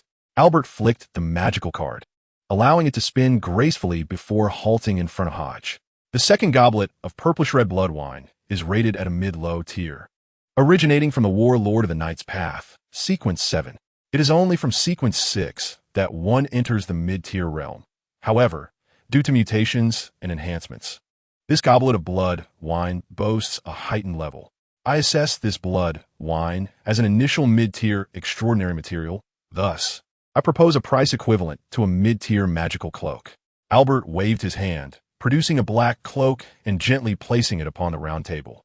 This cloak, named the Cloak of Scorching Heat, is a wondrous item of mid-low tier, designed to significantly enhance the success rate of its wielder's fire element spells and amplify their potency. This marvelous item can also serve as defensive gear, capable of withstanding magical attacks below the mid-tier, approximately 10 to 15 times. The downside is that during its use, the wielder will experience an overwhelming heat as if exposed to the blazing sun, necessitating constant hydration to avoid the risk of collapse. Upon hearing Albert's exposition, Hodge fell into contemplation. Compared to the blood wine crafted from the flesh of O'Neill, the effectiveness of this cloak leans more towards assistance and defense, bolstering fire element attack efficacy. The ability of the O'Neill blood wine, on the other hand, can enhance one's physical prowess through the neutralization of medicinal herbs, inheriting the strength and constitution of the giant lineage. In contrast, the effects of the blood wine are decidedly superior. After extensive research over the past few days, Hodge discovered that perfectly inheriting the power and physique of the giant lineage, as well as concocting a suitable potion, proves to be exceedingly arduous, if not nearly impossible. The crux of the matter lies in the mutations, which are imbued with an overwhelming essence of madness, corruption, and malevolence. Even Russell Harrell, a Sequence 7 canner, lacks the confidence to concoct a flawless potion. In other words, The aspiration to inherit the powers of a giant lineage without risk is rather implausible, and this risk may not manifest in the short term. It is quite possible that there are no issues upon initial consumption. Yet as the giant's blood circulates throughout the body, the adverse effects may reveal themselves, and by that time, Hodges' bodily mutations could potentially become irreversible. His father, Marquis Bach, also advised Hodge to refrain from attempting to harness powers that deviate significantly from his own sequence path, unless absolutely necessary. Even with the neutralization of special herbs, the integration of extraordinary characteristics into the body inevitably leads to rejection reactions, culminating in perilous consequences. In contrast, this blazing cloak is considerably safer. Aside from the heat-related side effects, its various benefits are quite commendable. After becoming a magic apprentice, Hodge would be able to wield powerful fire element magic, greatly enhancing his success rate and combat prowess. Very well, I concur with the transaction. Ultimately, Hodge agreed to the trade. The divine favored Albert nodded and continued. All right. The third cup of deep crimson blood wine. Chapter 108. Imagination. The third cup of deep crimson blood wine, crafted from the flesh of a saint at sequence 4 of the monstrous path, possesses half of the extraordinary characteristics of sequence 4 and can serve as the primary material for sequence advancement potions. It has already reached a high-level tier, matched only by the extraordinary materials and characteristics of corresponding magical pathways. Even I possess but a single item of comparable caliber. The divine favored Albert gazed at Hodge, quietly channeling his spiritual essence, and extended his hand, summoning a profound, swirling black void that materialized out of thin air. He reached within and retrieved a long, intricately patterned black box, which he placed upon the table. Hodge and several other members of the gathering turned their attention to this elaborate black box. Their curiosity piqued about what the divine favored Albert would present as equivalent to the saint-level blood wine. It appeared to be a container for wondrous items. Based on its size, it likely housed a staff or a small wand. The succubus mused silently to herself. What could it possibly be to hold such equivalence to saint-level blood wine? Is it potion material or a wondrous item? The wizarding materials of this pathway are indeed quite rare, thought Simon the Gargoyle, his crimson eyes slightly shifting, filled with curiosity and anticipation for the objects the divine favored was about to unveil. Extraordinary materials and wondrous items at the saint level. Does this not equate to the power of a duke? How terrifying, reflected the doll maiden, as ripples stirred within her at the sight of the blood-red wine. Mr. Puppet reclined in his chair, first casting a glance at the deep crimson blood wine, then directing his gaze towards Hodge, his mind swirling with thoughts. Could this Edward, who possesses such exquisite blood wine, truly be a descendant of the Death Clan? Does the Cappadocian lineage still have surviving members? Once, among the 13 sacred artifacts, the blood cup was under the dominion of the Cappadocians of the Death Clan. After their demise, the blood cup vanished without a trace. Is it possible that the cup did not fall into the hands of the Holy Church, but rather was taken and hidden away by a descendant of the Cappadocians? By presenting such a refined vintage of blood wine, could he be signaling his identity, affirming his heritage as a Cappadocian? Simultaneously, is he attempting to send us a warning? After all, if the blood cup indeed exists, those capable of wielding it must be at least of duke rank, or perhaps even of prince rank at the angel level. Wait, that cannot be right. If he truly has an elder of duke or prince status, why is he so ignorant of the language and lore of the bloodline? Needing to exchange knowledge at the gathering? Is he feigning ignorance? Trying to deceive us? Leading us to make erroneous judgments? No, that does not seem plausible. His bewilderment and reactions appear genuine. Thus, this seemingly powerful duke or prince cannot be the one to instruct Edward due to his injuries. Is he in a prolonged slumber to recuperate? In an instant, Mr. Puppet's eyes brightened, feeling that everything began to connect. Firstly, this Mr. Edward's identity is indeed that of a descendant of the Death Clan. After the battle at Castle Vladimir, only that figure who resembled a saintly angel, and the infant Edward escaped, due to severe injuries, that being fell into a deep slumber, allowing Edward to grow up untamed, devoid of guidance regarding the knowledge and language of the bloodline. However, as a descendant of the Death Clan, he felt the call of his ancestors, arriving at the Palace of Lindsay to partake in the Blood Moon Gathering, an event reserved for only the most gifted of the bloodline. Everything fits perfectly. Mr. Puppet silently withdrew his gaze, convinced that his speculative deductions were indeed the truth. It is precisely for this reason that Edward appears so naive and transparent. Hodge naturally sensed Mr. Puppet's scrutiny. His own speculations and analyses were intentional on his part. He deliberately presented these blood wines to incite their imaginations, prompting them to ponder and conjure a plausible identity and background for him. Previously, he had feigned ignorance of bloodline knowledge and language, intentionally leading them to infer that he was a descendant of the Death Clan. Now, by revealing high-purity blood wine, even that of saintly quality, he sought to cement the identity of a descendant of the Death Clan. Simultaneously, utilizing the unique nature of the blood cup, he conjured an immensely powerful ancestral figure for this descendant of the bloodline, a family elder of at least saintly caliber, perhaps even angelic stature. The existence of such an elder, while Hodges remained unacquainted with the intricacies of bloodline lore and language, could be attributed to the elder's injuries, resulting in frequent slumber and minimal guidance for the newly awakened vampire. Thus, everything appeared plausible, devoid of any discernible flaws. Hodges deemed this arrangement sufficient. Any further embellishment would be superfluous, leaving the rest to their conjectures. Individuals are invariably steadfast in their beliefs regarding matters they have deduced themselves. At times, Hodges found himself perplexed. How could one of his standing wield the sacred relics of the bloodline? The 13 sacred artifacts, the least of which were ranked as level 1 sealed items. But Hodges suspected that the majority were at a 0-level tier, merely lacking official recognition. Unable to fathom this anomaly, he attributed it solely to the peculiarities of his own being. This artifact was known as the Covenant of the Dead. The divine favored Albert extended his hand, unveiling an intricately designed black patterned box, revealing its contents. Inside lay a roll of ochre sheepskin parchment, accompanied by a black feather quill. The Covenant of the Dead? Upon hearing this name, Hodges's immediate reaction was of a wondrous artifact linked to the Path of the Reaper. After all, the Path of the Reaper pertains to the deceased, the dead, and corpses, vividly recalling images of the avian-billed doctor while summoning bones, skeletons, and other undead beings.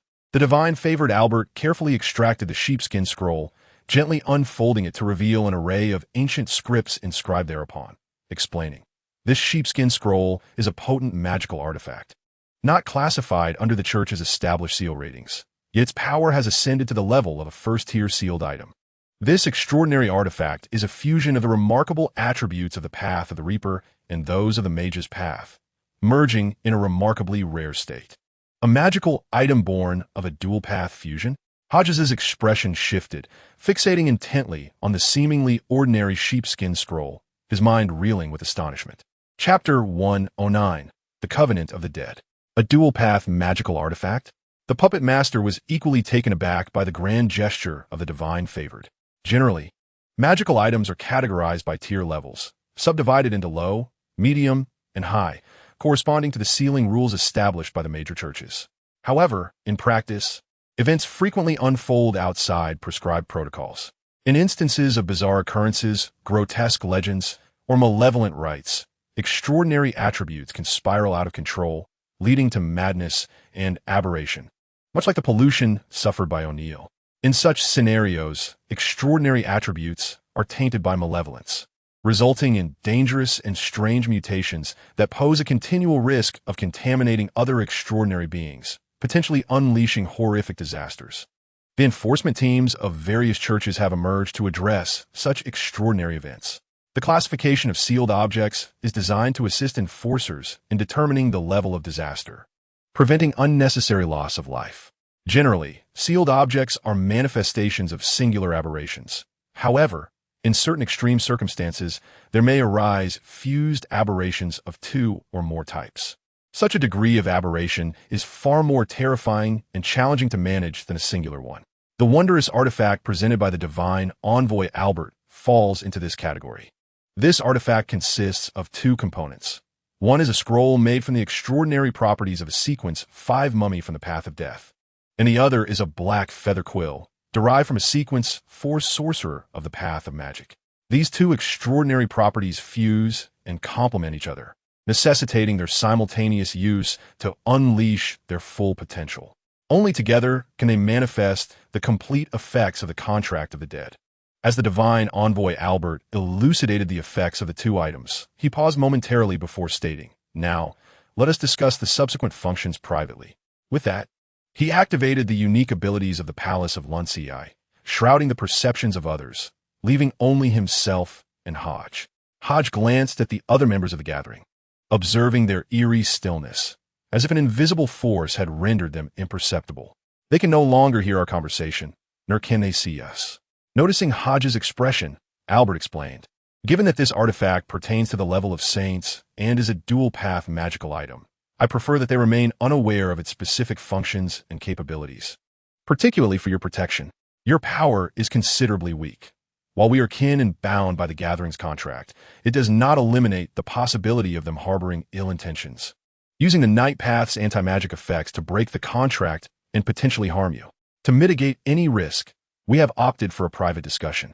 Upon hearing this, Hodge nodded and replied, "Understood, esteemed divine envoy. Please continue." "Very well." Albert nodded slightly and continued. "The contract of the dead is exceedingly difficult to manifest due to the involvement of two sequence pathways, and its balance is rarely stable. It possesses three specific abilities. The first is the death contract, which allows the user to inscribe their name upon the scroll, using themselves as an anchor to summon beings they have slain from the crevices of history, enslaving their souls to fight on their behalf, with the summoned entities possessing 80% of their power during their living prime. The negative consequence of utilizing this item is that the summoned spirits will incessantly consume the user's spiritual essence. Should the user's essence become depleted, they must immediately cease the summoning. Otherwise, they risk being counterattacked by the spirits and dragged into the underworld, becoming a lingering soul adrift in the realm of the dead. Upon completion of its use, one must consume a life elixir and offer a soul as an equivalent for the contract. Failing to ingest the life elixir will result in a diminishment of one's lifespan, while neglecting to sacrifice a soul will lead the contract of the deceased to consume your own soul as a tribute.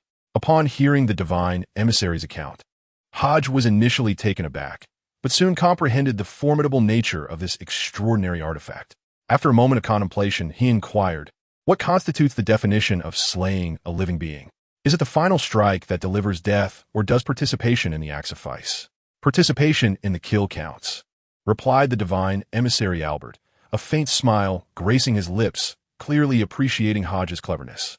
"This implies that if I were to acquire this remarkable item, I could summon the spirit of O'Neill from the annals of history and command it to fight on my behalf, essentially granting me the protection of a Sequence 7 warlord. Moreover, I could seek my father to eliminate the indolent high priest and subsequently utilize the contract of the deceased to bind the high priest as well.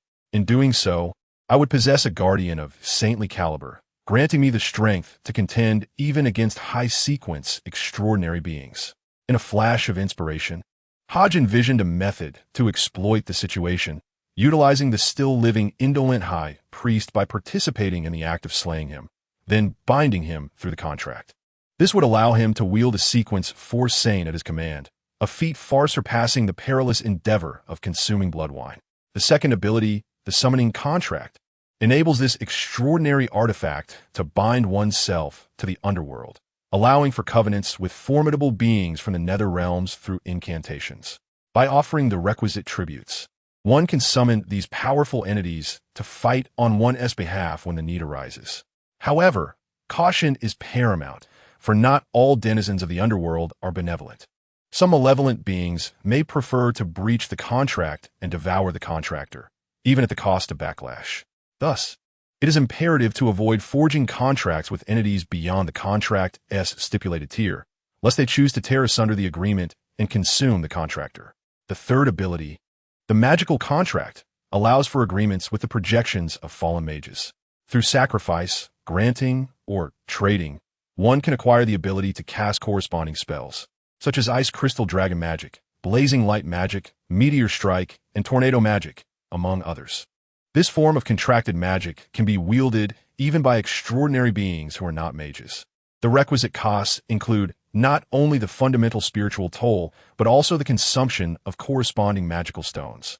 Lacking innate magical power necessitates carrying a sufficient number of magical stones to activate spells and construct magical arrays. Should the magical array fail, one risks suffering backlash, which may range from fainting to severe shock or even death. The death contract, summoning contract, and magical contract render the contract of the deceased a truly fearsome artifact. What could be the true identity of this divine emissary, possessing such an array of extraordinary items? Could he be a prominent figure among the remaining 12 clans? Hodge recalled 3 wondrous items from the last gathering, and in addition to the magical cards, the blazing cloak, and the contract of the dead, presented for trade. Each item seemed more formidable than the last. Chapter 110, The Legendary Ghost Lantern. I consent to the trade. Hodge found no reason to decline.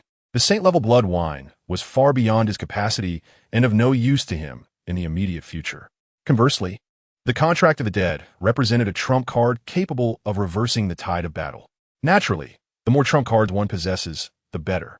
As it stood, Hodge's arsenal consisted solely of the Whisper of the Undying, a revolver, and the Eye of Secrecy, both of which possessed offensive capabilities and stealth. Although the Blood Cup and the Silver Key held unique effects and concealed great secrets, their practical utility in combat was limited. The Apothecary of Sequence 9 within the Wizard's Path was inherently ill-equipped for battle. Only upon ascending to Sequence 8 as an apprentice mage could one master magical arrays and wield true magic, thus qualifying as a mage. While Hodge, drawing on knowledge from his previous life, had developed alchemy to a degree that allowed him to contend with the lethargic high priest of saintly caliber. It was primarily through meticulous preparation and the unusual state of the high priest that he managed to achieve such a feat. Had the high priest approached the encounter with earnest intent, unleashing the incomplete mythological form, even with Hodge's foresight and the aid of 3 extraordinary allies, he would likely have met with swift defeat and demise. The chasm between saint and non-saint was akin to a divine divide, a veritable abyss. Even an incomplete mythical form could negate the majority of spells and attacks, augmented by the extraordinary abilities of a saint. Without preparation, a direct encounter would spell certain annihilation. Very well. The divine favored Albert presented the items before Hodge, relocating the 3 cups of blood wine. The trade was sealed. Hodge echoed, "The trade is complete." As their words resonated, invisible crimson threads unfurled from their forms, gradually coalescing under Lilith's watchful gaze into lines of vampiric script. An ethereal parchment emerged, the intricate vampiric characters inscribing themselves, detailing both their names and the items exchanged until the contract was fully realized.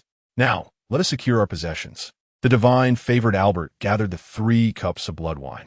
Agreed, Hodge replied, stowing away the 3 items.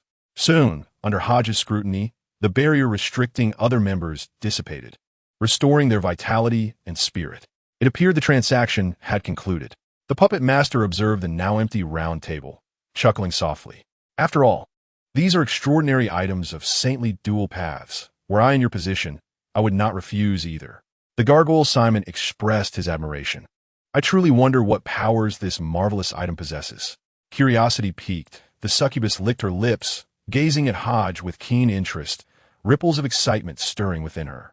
How remarkable it is to witness a transaction involving artifacts of the saintly tier. My grandfather would surely be astonished. How delightful that I have inadvertently ascended to this level, mused the automaton lady, relishing her newfound status as a member of this clandestine assembly. The 3rd agenda item now commenced, focusing on the commission segment. The divine favored one, Albert, surveyed the members and inquired, "Are there any recent requests for commissions?" The assembly exchanged glances, each hesitating to speak. It appeared that none of them had pressing needs in this regard. "Very well, I shall announce a commission," Albert continued, noting the silence among the members. Hodge's brow subtly furrowed. He recalled the previous gathering where no member had proposed a commission, and now, the divine favored one himself was initiating one. This was indeed intriguing. Wait, could it be related to that matter? Hodge's heart raced as he suddenly recalled the mention of one of the 13 sacred artifacts, the magical automaton, and the light gate of the sacred church of Serliers. Divine favored one. Is this commission concerning the sacred artifact, the magical automaton? Mr. Puppet could not help but interject. The other members turned their attention to Albert, eagerly awaiting his response. Albert nodded slightly, graciously affirming, "Indeed, it pertains to the magical automaton. Based on Mr. Edwards' intelligence, I have gathered preliminary insights regarding the circumstances of the Serliers Cathedral. We face a significant obstacle in our endeavor to infiltrate the cathedral. Are you referring to the country of holy light? Mr. Puppet instantly recalled the zero-level sealed artifact, the country of holy light, characterized by a massive cross radiating pure golden brilliance. This artifact possesses the ability to purify evil, vanquish malevolent spirits, and automatically absorb solar energy, transforming it into kinetic power that emanates sacred light, warming the faithful and bolstering their faith. Should intruders be detected, the country of holy light would establish an invisible barrier of light around the cathedral, enveloping it entirely.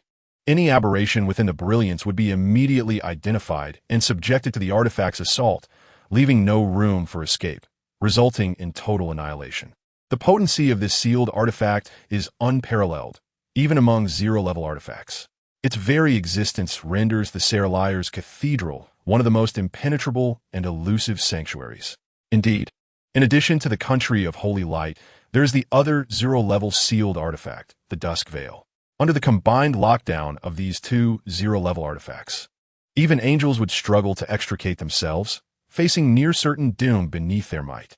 Before we embark on our mission, we must devise a means to render the country of holy light ineffective. This is also the essence of this commission. The divine favored Albert nodded slightly and promptly articulated the entirety of the entrusted task. However, rendering the divine light kingdom ineffective is no trivial matter. Your Excellency, this is an artifact sealed with a level 0 divine seal, and deceiving it to facilitate an infiltration is exceedingly arduous, let alone rendering it ineffective. The puppeteer shook his head, expressing his inability to assist. Yet, what if I were to employ an artifact of equivalent sealing power? Albert inquired, maintaining a composed demeanor. A level 0 artifact? Do you possess such an artifact?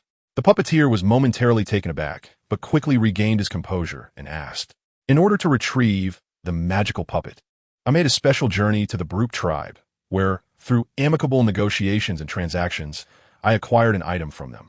This item is potent enough to obscure the divine light kingdom, rendering it inactive for a brief period without detection by the cardinal of the church. As Albert spoke, he solemnly clasped his hands together, summoning into existence an unusually styled lantern that emitted a faint green glow. Upon sighting the lantern, all members, save for Hodge, instantly rose to their feet, trembling slightly, and bowed their heads in reverence. Observing this, Hodge hastily stood as well, mimicking their actions. Yet his mind was tumultuous. What could this object be that elicited such a profound response? The puppeteer's voice trembled with excitement, akin to an ardent fan beholding a superstar. As he gazed intently at the lantern, this must be the legendary ghost lantern, isn't it? Chapter 111. The Divine Favorites Commission, the legendary ghost lantern. Such a descriptor sparked a sudden realization within Hodge as he listened to the puppeteer. Even a level 0 artifact is merely a potent, frenzied, an enigmatic object to the blood kin. It invokes fear and trepidation, yet it cannot command such profound reverence. Only one type of object could compel the bloodkin to exhibit such alignment in their actions. The 13 sacred relics, the faith of the bloodkin. These 13 ancient and powerful artifacts were established by Lilith, the progenitor of the bloodkin. The 13 sacred relics accompanied the rise of the bloodkin, witnessing the tumultuous history of that chaotic era. They symbolize the glory of the bloodkin and serve as a testament to their formidable past. Almost every blood kin yearns for the recognition of the sacred relics, aspiring for their own family to wield them and stand as representatives of their kind. Due to this unique significance, every member of the blood kin ardently wishes to reclaim all sacred relics and restore the glory of their lineage. To reforge the glory of the blood kin is our unassailable duty.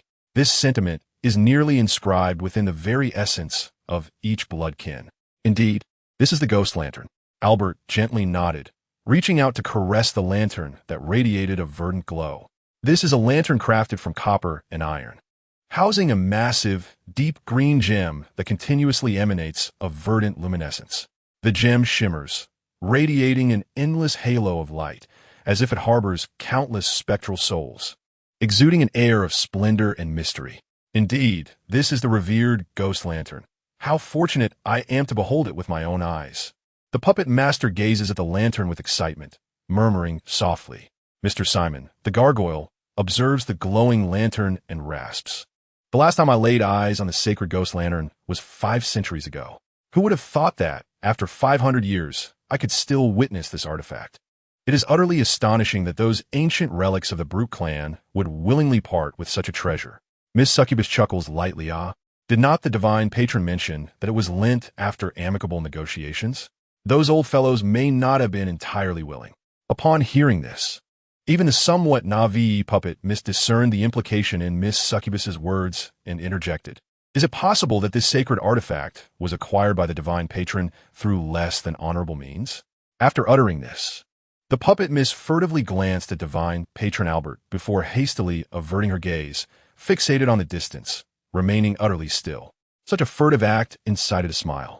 Hodge stifled the impulse to cover his face, managing to maintain his composure, thinking, this reaction is simply too amusing. This puppet miss possesses a delightful sort of foolishness. Her behavior unconsciously reminded him of children from his past who, after erring, would steal glances at adults before feigning nonchalance. Divine patron Albert, too, was amused by the puppet miss's antics, chuckling as he shook his head. It was not exactly stolen. They exhibit a touch of reluctance. If for the sake of the automaton, they are quite principled. After a reasonable discussion, they agreed to lend it to me. Hodge could not help but internally scoff at the notion of principled discussions. He found Albert's casual response utterly unconvincing, merely a ploy to deceive the unsuspecting puppet Mississippi. Such a significant artifact, imbued with historical and symbolic weight, could hardly be lent without considerable risk, particularly when intended for confrontation against the Holy Church's Grand Cathedral. Anyone with a sound mind could perceive the dangers involved, especially when dealing with ancient beings of unknown longevity. They are cunning, after all. Oh, is that so? Then they are quite honorable, the puppet miss nodded, accepting the divine patron's words. How had this young lady managed to survive? Her family must have sheltered her excessively. With such a disposition, it was remarkable that she had made it this far. Miss Succubus could not help but comment. Isn't she a tad too naive? She believes such fanciful tales? Well, it seems she truly can be persuaded. Recalling the last time Edward deceived her, she found it all too reasonable. After a brief moment of speechlessness, the conversation gradually returned to normality. Your Excellency, the God-chosen, can the abilities of the ghost lantern restrain the effects of the country of divine light? The puppeteer posed the most crucial question. The ghost lantern possesses the power to bewilder the mind, conjure illusions, and manipulate actions. The specifics of this ability are not for me to elaborate upon, as they pertain to certain agreements I have with the Bruff family. However, with the ghost lantern's capabilities, I can replicate the effects of the country of divine light, convincing the faithful of the Sinlithia Cathedral that the radiance still exists, a deception that even angels cannot perceive. The God-chosen Albert gestured for everyone to sit and articulated his vision. The notion that even angels cannot see through this illusion instilled a profound terror in Hodge, stemming from the ultimate horror of the ghost lantern. If an illusion can elude the gaze of angels, then which is truly real, reality or illusion?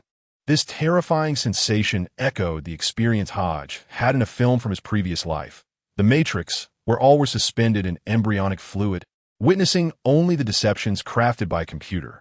It is your mind that deceives you. You and I are merely brains in a vat. The attendees at the gathering also felt this dread. After exchanging glances, they fell into silence.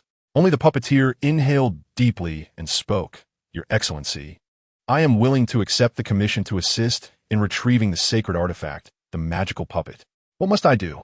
We need to find a moment to subtly replace the country of divine light, which requires your cooperation, Albert explained. This is merely the first step. Within the Sinlithia Cathedral lies the Gate of Light, sealing away many artifacts, including our bloodline's sacred relic and several other unique sealed items that have reached level 0. The significance of the Gate of Light is second only to that of the Holy Church's temple. Once we are discovered, other cardinal bishops from different cathedrals may rush to provide assistance. Thus, we must act swiftly to retrieve this sacred magical puppet. Within the Gate of Light, there are also hidden elements pertaining to the ascension of the God of Light and the Sun, containing secrets of divinity that may relate to the weaknesses of this true deity. However, this is not pertinent to our current mission, and we must not disturb these matters. Should that being sense us, even the slightest divine power descending could obliterate us. Thus, we must exercise utmost caution. My plan is to incite chaos by activating other level 0 artifacts, diverting their manpower for sealing, while we seize the opportunity to abscond with a magical puppet. If a cardinal bishop comes to hinder us personally, I will employ the ghost lantern to distract him, allowing you to facilitate the transfer of the puppet. Albert's strategy was exceptionally lucid, with a comprehensive course of action laid out. Listening to the God-chosen's analysis and operational plan, Hodge could only sincerely exclaim, "Truly, the ones who know oneself best are oneself and the enemy." As the sworn adversaries, the bloodline possesses an almost pathological grasp of intelligence regarding the Holy Church. Through the intelligence provided by Hodge, it appears that the divine chosen Albert has unearthed certain clandestine secrets, corroborated by various sources, revealing some mysteries within the Gate of Light. Hodge is aware that these secrets are not exhaustive, yet he estimates that he has uncovered about 50 to 60%. This is already sufficiently terrifying. One must understand that the sacred church as Serlire's cathedral is not a place where the vampire clan can easily infiltrate. The acquisition of such intelligence suggests that there are indeed traitors within the sacred church, indicating that the infiltration by the vampire clan has reached alarming depths. How fearsome! Chapter 112. The incident at Castle Vladimir. Listening to the plans of the divine chosen Albert, Mr. Puppet felt a surge of excitement, nodding fervently and solemnly stating, "Your Excellency, rest assured, I will ensure that the magical puppet returns to the vampire clan, even at the cost of my life. This plan, though perilous, is relatively sound. The only variable is the newly acquired level 0 sealed object, the Dusk Veil. The effects of this sealing artifact are rather peculiar.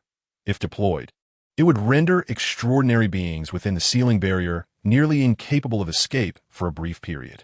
I shall make the necessary preparations in advance. We can discuss the specifics in detail at a later time." Albert slightly raised his hand, bringing this topic to a close. Let us pause the commission segment here for now. Based on Mr. Edward's suggestion, I have decided to introduce a segment for exchanging knowledge on ancient history and mysticism. What are your thoughts on this? Albert holds a favorable view of Mr. Edward, especially since he has provided significant intelligence during both gatherings.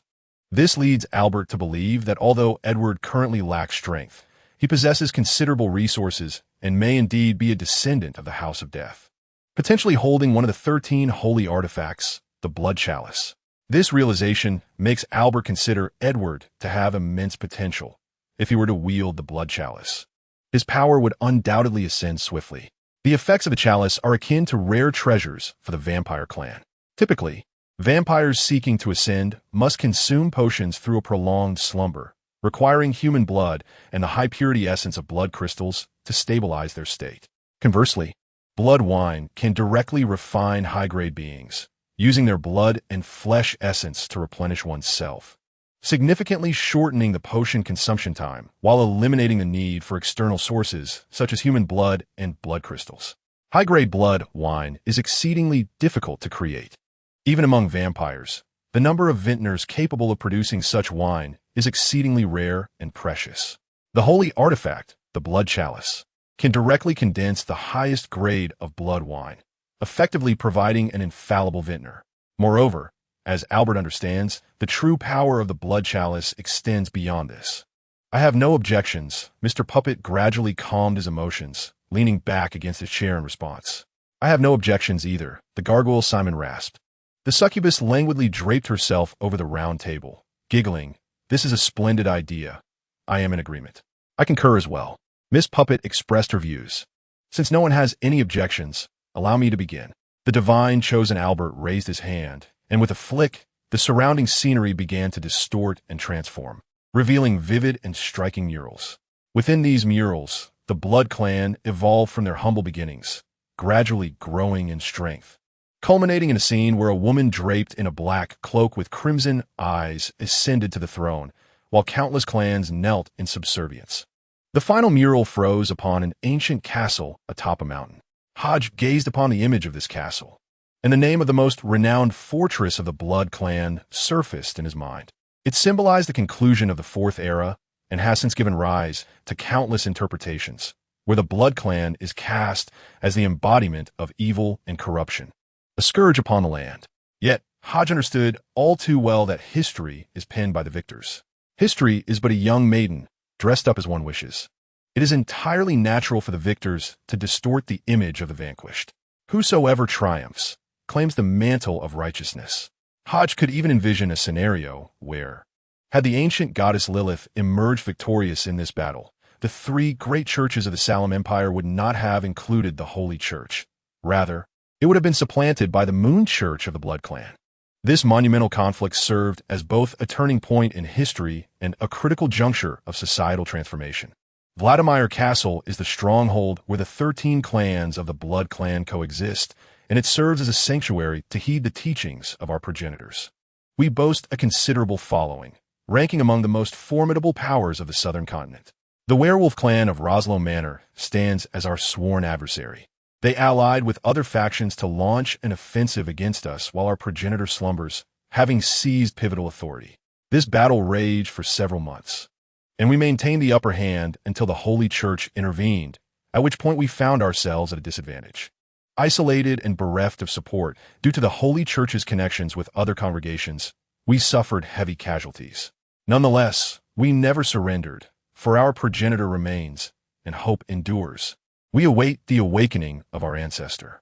Listening to the testimony of the divine chosen Albert, Mr. Gargoyle Simon, and Mr. Puppet fell silent, their expressions impassive and calm. Yet deep within their eyes lay profound sorrow and anguish. As veterans of this brutal conflict, they understood the true horror of the battle. The mere phrase heavy casualties scarcely encapsulated the dire straits and nightmarish conditions they endured. Vladimir Castle, along with the controlled small nations, housed over 1 million Blood Clan members. Yet by the war's latter stages, only around 20,000 remained, a staggering reduction of over 60,000 lives. In the final throes of the conflict, nearly all were conscripted into battle, save for the newly born. The rest of the Blood Clan took to the fields to counter the enemy's onslaught. Hodge, too, sensed the shift in their emotions. He maintained a stoic demeanor, gathering his thoughts in silence, merely listening intently. A year after the onset of war, the slumbering ancestor finally awakened. Her emergence instilled a sense of trepidation within the werewolf clan, compelling them to momentarily cease their actions. Observing this, the other factions also halted, leading to a fleeting respite from the relentless turmoil. We had all hoped that the ancestor's revival would herald the clarion call for a counteroffensive. However, the ancestor exhibited troubling signs. The divine chosen, Albert, recounted this tale of blood and tears while silently clenching his fists. It was evident that the events about to unfold were daunting even for a being of his extraordinary power. The authority the ancestor had fused with underwent a transformation. She became bloodthirsty, cruel, and deranged, relentlessly training the remaining vampires. In the name of vengeance, she incited these surviving bloodsuckers to turn against their faithful followers and the populace of small nations, utilizing their blood to construct dark rituals. The ancestor proclaimed that these rituals could resurrect the lost vampires, restoring them to life. The vampires held unwavering faith in her words. None dared to question her. And thus the faithful and the citizens of small nations fell one after another, like harvested straw, into the blood pool. The ancestor's plan drew ever closer to fruition. Chapter 113. Albert's scheme. As he listened to the divine chosen's narrative, Hodge felt as though he were witnessing the plight of the vampires during that tumultuous era, reliving the grandeur of the century's battle. Of course, being aware of history, Hodge knew the eventual outcome: the fall of Castle Vladimir, the eternal loss of the Death Clan, the Cappadocians, and the mysterious fate of the ancestor Lilith, while the Holy Church celebrated a monumental victory. The architect of it all was none other than the true God of light and the Son from the Holy Church. Divine descent. The true God forcibly descended to confront the ancient deity Lilith. Even though Lilith was in a compromised state, the encounter was still terrifying. It is crucial to note that the ancient deity Lilith had survived since the Second Age, while the true God of the Holy Church had only recently ascended in the Fourth Age. In terms of mastery over the laws and divine authority, they resided on entirely different planes. No one could fathom that the ultimate outcome would unfold in such a manner. As all members were aware of the concluding results, they fell silent, awaiting the divine chosen's elucidation. They were merely unfamiliar with the intricacies of the details, but the conclusion was clear to all. Ultimately, the progenitor of the werewolf lineage emerged, disrupting the plans of the ancients. The progenitor was greatly enraged and engaged in combat with a werewolf ancestor for several days, ultimately slaying him within his own temple at Roslow Manor, amidst the gaze of the onlooking werewolves. Blood stained the entirety of Roslow Manor, and from that moment forth, the werewolf clan ceased to exist. Those who managed to escape no longer dared to identify themselves as part of the werewolf lineage, nor did they reveal their true forms, choosing instead to live in secrecy, only revealing their original appearances under the luminous glow of a full moon. Thus, the legend of the werewolves was born. Following that battle, the progenitor regained his senses and began to disperse us, strategizing for the future of the bloodline. At that time, I realized that the progenitor sensed his own destiny and glimpsed the future of our clan. The final events are well known to you all. The Divine Church, alongside the God of the Sun, instigated a divine descent, with the deity personally arriving at Vladimir Castle, obliterating everything in sight. The progenitor confronted him, only to vanish without a trace. The divine chosen, Albert, recounted the events at Vladimir Castle from his perspective, providing a fairly comprehensive narrative. However, Hodge discerned the underlying subtext in his words, noting that many details were deliberately omitted. For instance, how many lives did Lilith claim in her madness? What triggered her sudden clarity? Was she truly deranged? What contamination had she suffered? With her level of power, how could she remain oblivious to the taint of authority? How could the cunning, ancient deity Lilith repeatedly fall into such traps? Why did she sacrifice so many of her kin rather than command their retreat? The explanations provided were vague and evasive regarding these questions. Hodge believed that this divine chosen, being close to the ancient deity Lilith, must know many of the details from that time, but was reluctant to divulge them, perhaps to preserve Lilith's dignity or for reasons unknown. Having finished his account, he turned the floor over to others. The divine chosen, Albert, unwilling to prolong the discussion, shifted the topic and directed his gaze towards Mr. Puppet. Mr. Puppet nodded and began to share some insights and techniques regarding the cultivation of the bloodline. The members listened attentively, deriving significant benefits from his words. Mr. Puppet also shared techniques from alternative avenues. As the members engaged in mutual discussion and sharing, the gathering soon approached its conclusion.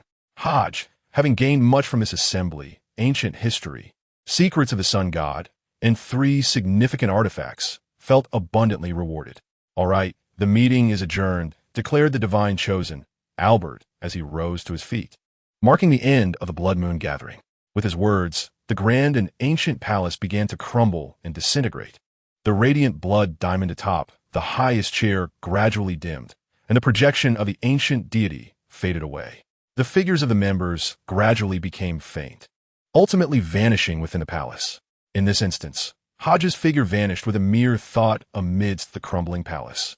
The next moment, he found himself once more before the 13 ancient doors, surveying the surrounding abyss of silence.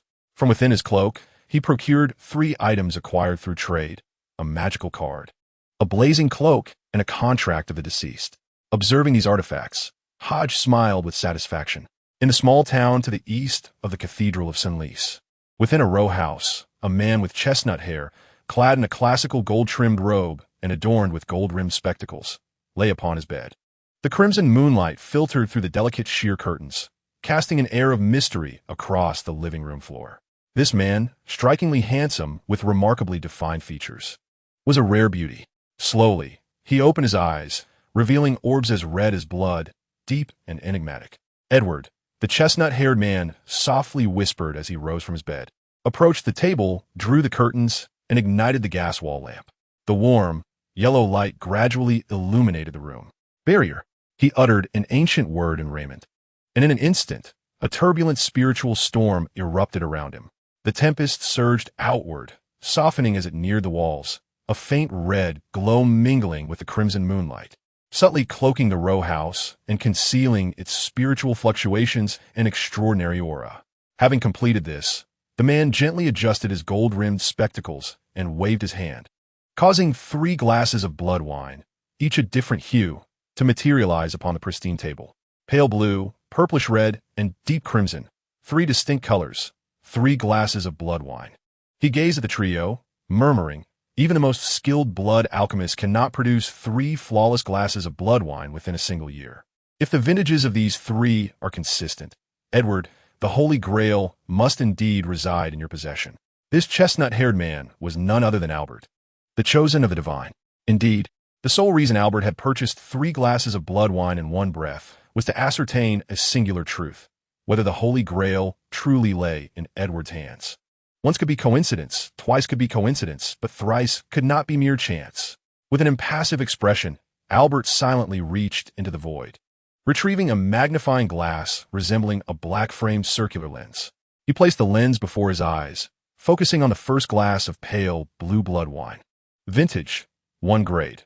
Perfect. Albert was not surprised by this outcome. He directed the lens towards the second glass of purplish-red blood wine. Vintage, 1 grade. Perfect indeed. The same vintage, less than a year of crafting time, and identical grade of blood wine. Albert murmured as he positioned the lens towards the third glass of deep crimson blood wine. This wondrous artifact is known as the wine appraiser, a remarkable fusion of extraordinary traits and a magnifying glass, birthed after the demise of a bloodline descendant. In life, this progeny of the bloodline was a master distiller, relentlessly striving to concoct the perfect blood wine, but his aspirations remained unfulfilled until his transformation into death. His powerful obsession lingered within the extraordinary traits, bizarrely merging with the special material of the magnifying glass, thus creating a unique effect. Since he could not become a master distiller, he resolved to become the most exceptional wine appraiser. Albert sensed this lingering resentment and acquired the marvelous artifact during a trading convention among the bloodline. Lacking any combat capabilities, it merely evaluates the quality of blood wine, rendering it nearly useless to other members of the bloodline, tasteless to consume, yet regrettable to discard. Ultimately, Albert procured this extraordinary item at a remarkably low price, not anticipating its imminent utility. Year, 1 grade. Perfect indeed. My intuition was correct. These 3 cups contain blood wine from the same vintage, all of perfect quality, undoubtedly crafted from the blood cup. The appraiser's evaluations, while only capable of distinguishing quality and vintage, are infallible when it comes to the passage of time. If any of the 3 cups had been produced in a previous year, a change in a year, even by a single day, would result in the appraiser indicating 2 years. Thus, it is evident that Edward possesses, or his kin possess, one of the 13 sacred artifacts, the blood cup. After confirming his thoughts, Albert quietly stowed away the 3 cups of blood wine and the wine appraiser. Contemplating for a moment, he retrieved paper and pen, inscribing upon a yellowed parchment with an ink-absorbing steel nib, "Mr. Puppet, I am a chosen one. Please meet me in the town of Gallic at your earliest convenience." Upon completing the missive, Albert placed the letter into an envelope, then rose to his feet, waving his right hand to summon the ethereal, conjuring a blood contract formation from thin air. The intricate crimson lines sprawled outward like tadpoles as a chilling wind swept through the room, dropping the temperature several degrees. Once the formation solidified, a raven, as dark as ink, struggled forth from the array, landing on the table and gazing at Albert. The raven's eyes glowed a blood red, as exquisite and brilliant as rubies, while its sleek black wings shimmered, emanating a cold, eerie aura. In the next moment, the raven spoke in the language of Raymond. "Whom do you wish to send a letter to?" "A member of the bloodline, codenamed Puppet," Albert replied with a slight smile, producing a piece of cloth stained with Mr. Puppet's blood, a remnant left for communication. Though the blood had long dried, it retained a special efficacy, enabling the messenger raven to pinpoint Mr. Puppet's location. The raven sniffed the blood-stained cloth, nodded, approached the letter, grasped it in its beak, and re-entered the still-formed blood contract array. With the raven's disappearance, the chill in the room dissipated considerably. Albert silently retracted the sealing barrier, drawing back the sheer curtains to gaze upon the crimson full moon still suspended in the sky. He murmured, "The blood chalice has manifested, and the puppets of magic shall return to the progenitor of the blood clan. The return of the 13 sacred relics shall coincide with your awakening." Chapter 114. Ignorance is evil. 7 days later, at the Marquis of Bach's estate, in the grand hall on the first floor. "Hodge, prepare yourself. Today our family shall attend a celebration at the church," announced the Marquis of Bach, dressed in a formal black suit, adorned with a top hat and holding a scepter, as he settled onto the sofa. Upon hearing this, Hodge paused momentarily before inquiring, "Father, what celebration is it today? Must we go to the church at this hour?" The surly Char's Cathedral, one of the 5 major sanctuaries of the Holy Church, was originally one of 7 but was reduced due to the Battle of Vladimir Castle.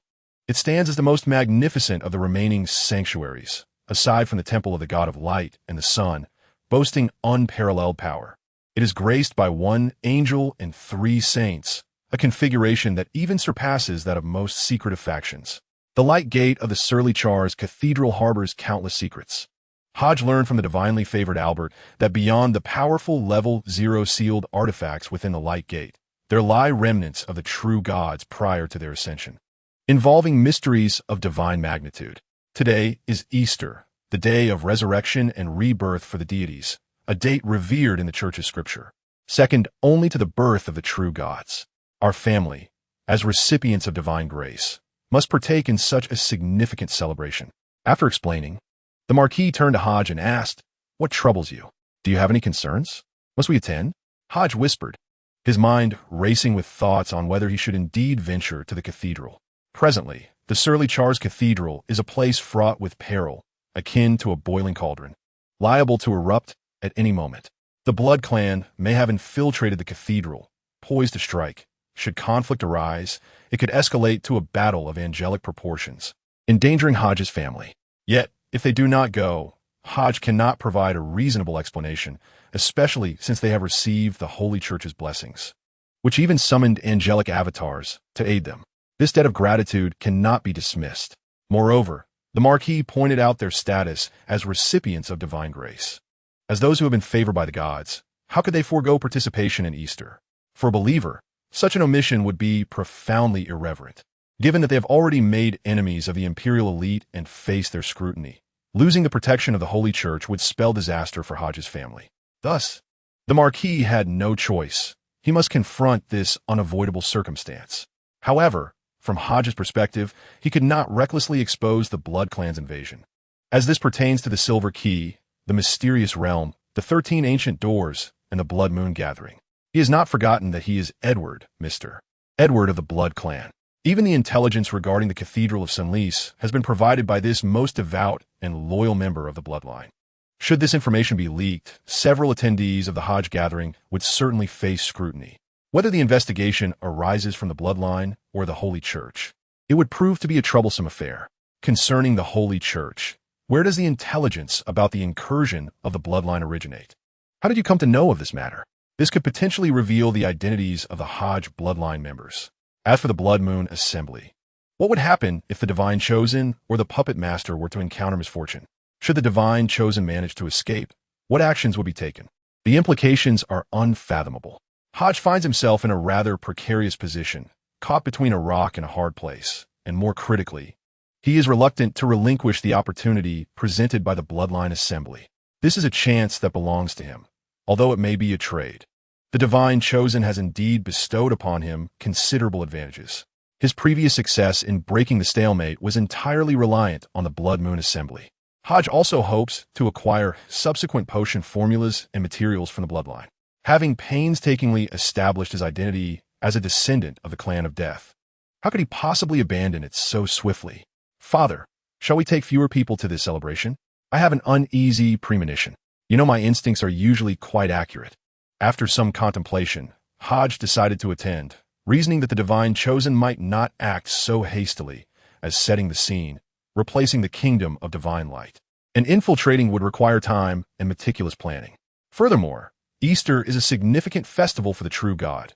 They might hesitate to act during this period, as it could provoke the true God and incite divine retribution, which would evidently hinder the bloodline's plans.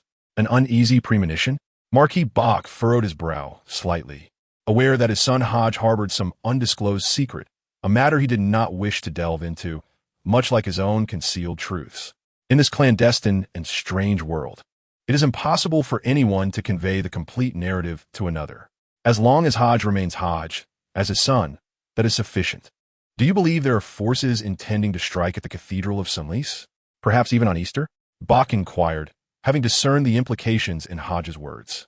I cannot be certain. Perhaps they are not so deranged, or perhaps they are indeed that unhinged, if it is possible for them to directly assault the Marquis. What else is beyond their reach? Hodge replied, shaking his head. Indeed, that makes sense. Very well, let us take fewer people. even if danger arises.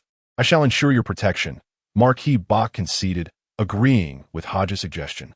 After a moment's thought, Hodge added, Father, let us also bring Adrian along. Marquis Bach cast a keen glance at Hodge and nodded in approval. Very well. Silver Knight Adrian, the Marquis' aide, is the second saint within residence. Hodge sighed with relief. The presence of two saints was sufficient to protect him and his mother, Lady Beliv. He hoped that no unforeseen events would transpire. Meanwhile, at the Serial's cathedral, preparations for the celebration were underway in earnest. The monks and nuns, under the guidance of the priests, arranged the necessary items in their proper places. In a chamber of the cathedral, Bishop Augustine observed the bustling congregation, his demeanor calm and silent. A gentle voice resonated within the room. Augustine Aurelius, do you truly intend to return? Upon hearing this voice, Augustine did not turn around but continued to gaze out at the busy throng, responding with tranquility. It is time to return and reflect. My encounter with the Bishop of the Church of Sleep has revealed deficiencies in my state of mind that require mending. What do you plan to do? The voice inquired again. I do not know. I shall see how it unfolds, Augustine replied, shaking his head softly. They are merely ignorant. After all these years, you should recognize this. The ignorance of man is the most terrifying of all. The gentle voice continued, yet ignorance is evil. The phrase I detest most is that ignorant are blameless. At last, Augustine turned to face the figure seated upon the sofa. Can one arbitrarily decide the fate of others due to ignorance? Can one take a life simply because they are unaware? They do not even wish to investigate the truth. It is because of folly and ignorance that a life has been extinguished. No, not just one life, but many. This is sin. Chapter 115, The Secret Mission. It seems you intend to purify them? The figure slowly rose, maintaining an unchanging tone, clad in a cardinal's robe and adorned with the unique crown of the Holy Church. This individual bore cascading silver hair, a smooth, unwrinkled visage, and a benevolent smile as he gazed quietly at Augustine. Bishop Edwin, I do not wish to resolve matters through bloodshed. Augustine's emotions calmed once more. Yet, you harbor an obsession, should you encounter those individuals. You may find yourself unable to restrain your impulses. Bishop Edwin continued to regard Augustine with warmth. What should I do then? Augustine pondered in silence before asking. Reflect further. If clarity eludes you, follow your heart, Bishop Edwin replied before turning to leave the chamber. Follow my heart. Augustine contemplated this phrase, his eyes gradually brightening as he seemed to discern his path forward. Perhaps this is indeed the most righteous choice. Augustine cast aside his confusion, his expression returning to one of serene composure. At that moment, a golden box upon the table began to tremble slightly. Augustine's expression shifted, and he hurried to the wooden table, opening the box to reveal a pure white feather. The sanctified feather radiated a faint golden light. A voice, imbued with boundless compassion and radiance, resonated. Augustine, do not depart from the church for the time being. Yes, Your Excellency. Augustine bowed respectfully in response. Today marks the church's Easter. You shall preside over the ceremony. After its conclusion, summon Bactegens to meet me. The voice echoed once more. Indeed, Your Excellency. I shall escort him to the Gate of Light following the ceremony, Augustine replied. Recently, the Blood Clan has exhibited restlessness. I sense they are scheming something. Be vigilant and remember to regularly inspect the state of the Divine Kingdom. If necessary, you may invoke the power of the 00037 Twilight Veil. Once this Easter concludes, return the sealed artifact to the Gate of Light. Cardinal Brianges' voice transmitted again through the feather. Yes, Your Excellency. Augustine's demeanor grew solemn as he responded in a low tone. To lend out a freshly sealed Level 0 artifact. What could have prompted such a request from His Excellency? Augustine pondered, his mind swirling with unease. Had matters escalated to such a dire point? He had recently surveyed the surrounding villages and towns, instructing the Divine Judgment Squad to examine the newcomers. Yet no anomalies had been discovered. In truth, since Cardinal Brianges had sensed that something was amiss, Augustine had begun scrutinizing the cathedral and its vicinity, yet found nothing out of the ordinary. As an entity of angelic stature, Brianges' intuition was infallible. Such a premonition could only be perceived by one of his caliber. What is your opinion regarding the Gracebearer family? Augustine had thought the directives concluded and was about to close the box and depart when he heard Cardinal Brianges' voice once more. Marquis Bach holds a significant position within the Salem Empire, having achieved great military feats and being favored by the divine as a grace-bearer. I believe it would be prudent to allow Marquis Bach's son, Hodge, to join our church upon reaching adulthood, becoming a member of the Divine Judgment Squad, thereby strengthening our ties with Marquis Bach. Augustine contemplated this and offered his suggestion. He had chosen the path of the sorcerer, becoming a level 9 alchemist. This will not hinder his integration into the church as a professional. As a sorcerer, he will undoubtedly join the Sorcerers Association. Having an additional identity will not be detrimental for him, especially since his family are all grace-bearers and he himself believes in the Holy Father. I see no issue with this. Augustine articulated his perspective. In his view, as the sole heir to Marquis Bach's title, with both parents devoted followers of the Holy Church and grace-bearers, any shift in his faith would amount to a severance from the Holy Church, an imprudent act he would not commit. Thus, joining the Holy Church appeared to be the most fitting course of action. Recently, certain circumstances have arisen within the empire. I have heeded the divine oracle of the Holy Father, who has urged me to investigate Emperor Salem IV, a figure who has not appeared in public for an extended period, a behavior inconsistent with his character. Whispers have emerged from the imperial capital, suggesting that he may have met with foul play. Please dispatch someone to ascertain the truth of these rumors. Additionally, Brian Gies has assigned another task.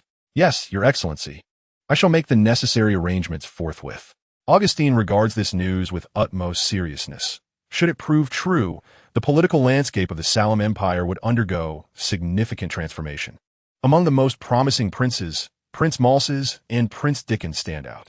Prince Malses is aligned with the Holy Church, hailing from a family of devoted adherents, and he himself is a believer. Should he ascend to the throne, the benefits to the Holy Church would be abundantly clear. In contrast, Prince Dickens is a follower of the Ocean Church, favoring the mechanized armaments and doctrines of the mechanized tribunal over those of the Holy Church. He is an unwavering proponent of war, advocating for territorial expansion to resolve minor internal conflicts. Recently, rumors regarding the resumption of hostilities in the New Gil region have seemingly originated from his machinations. Prince Malses, on the other hand, embodies a more amiable disposition, championing benevolence and peaceful means to bring prosperity to the populace. Go now, and once your arrangements are complete, remember to retrieve the sealed item 00037 from the Gate of Light. The golden radiance upon the pristine feather gradually dimmed, eventually fading into complete obscurity as time passed. The feather returned to its original state. Augustine extended his hand solemnly to close the box, delicately draping a golden cloth over it.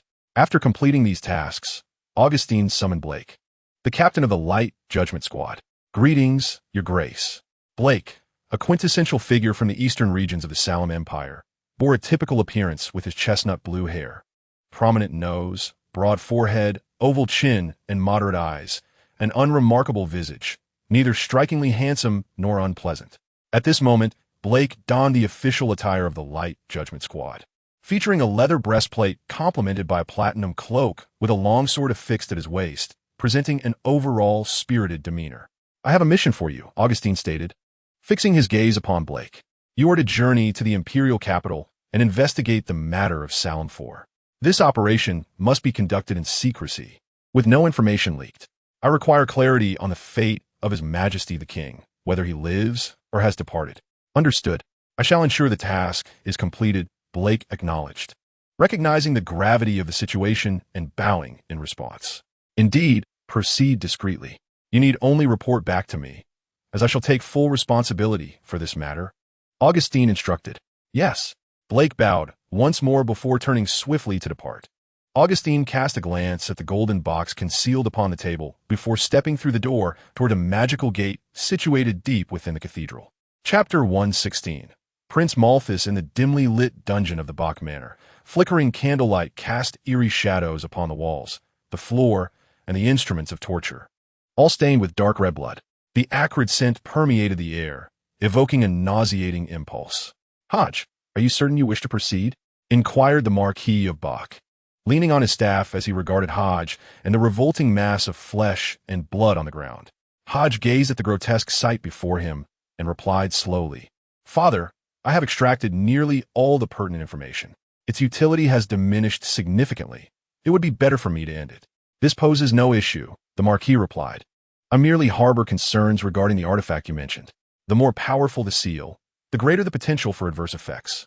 Given your current rank, your contract with a Sequence 67 is already tenuous. Now you intend to directly engage with a Sequence 4 Saint? Even in his madness and weakness, binding him could lead to severe complications, not to mention the act of summoning itself. The Marquis, an expert in such matters, was a Sequence 4 Saint from the adventurer's path, possessing the innate ability to summon elemental spirits. His proficiency in necromantic summoning was unparalleled as an elemental mage. He could traverse the underworld and travel between realms using the powers of certain unique spirits. His understanding bred skepticism regarding the capabilities of the necromancer's contract. The crux of his doubt lay in Hodges' comparatively low rank, rendering him ill-suited to wield such a high-level artifact for summoning. Should complications arise, a summoned entity of saintly caliber, even at a fraction of its original strength, could effortlessly eliminate a Sequence 9 being. Father, this is my trump card for self-preservation. I would only dare to risk it in moments of crisis. It shall not be employed lightly. Before invoking the power of a saint, I will certainly experiment with O'Neill first. You need not worry, Hodge explained. Very well, the Marquis replied, casting a long, contemplative glance at Hodge before ultimately nodding in agreement. Hodge had concealed many secrets, possessing a multitude of powerful artifacts. The loss of one or two would not significantly alter the balance, especially with the blood relic. The blood chalice, in his possession, not to mention the other seals. The artifacts Hodge carried necessitated the protection of at least a Sequence 4 Saint to prevent any unforeseen disturbances that might endanger him. However, extraordinary individuals of saintly caliber were not easily found. The bishops of the major churches all belonged to this echelon. Thus, if Hodge could indeed master this level 1 artifact, his ability to protect himself would greatly enhance, allowing the Marquis to feel secure in permitting Hodge to venture to the imperial capital for training. Approaching the limp mass of flesh, Hodge's expression grew increasingly cold. He looked upon the grotesque pile and declared, "Lazy High Priest, this time you have lost." Hearing Hodge's voice, the mass of blood and flesh surged violently. A somewhat damaged visage gradually emerged from the other side, fixated on Hodge. In a hoarse and chilling tone, it declared, "Damnable deceiver, you wretched trickster, do not believe you have triumphed. I am immortal, and when I return, I shall feast upon you. I shall devour you alive. You slothful high priest, if I have bested you once, I shall do so again and again. Since you are immortal, do take your time to resurrect. Strive to live a few more times, so I may indulge my desire to slay you, you hideous creature."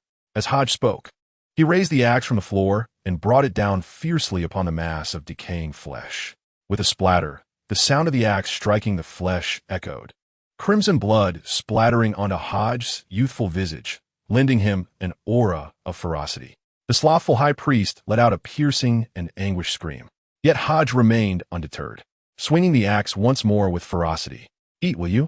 You wish to consume? How about this axe? I'll partake of this."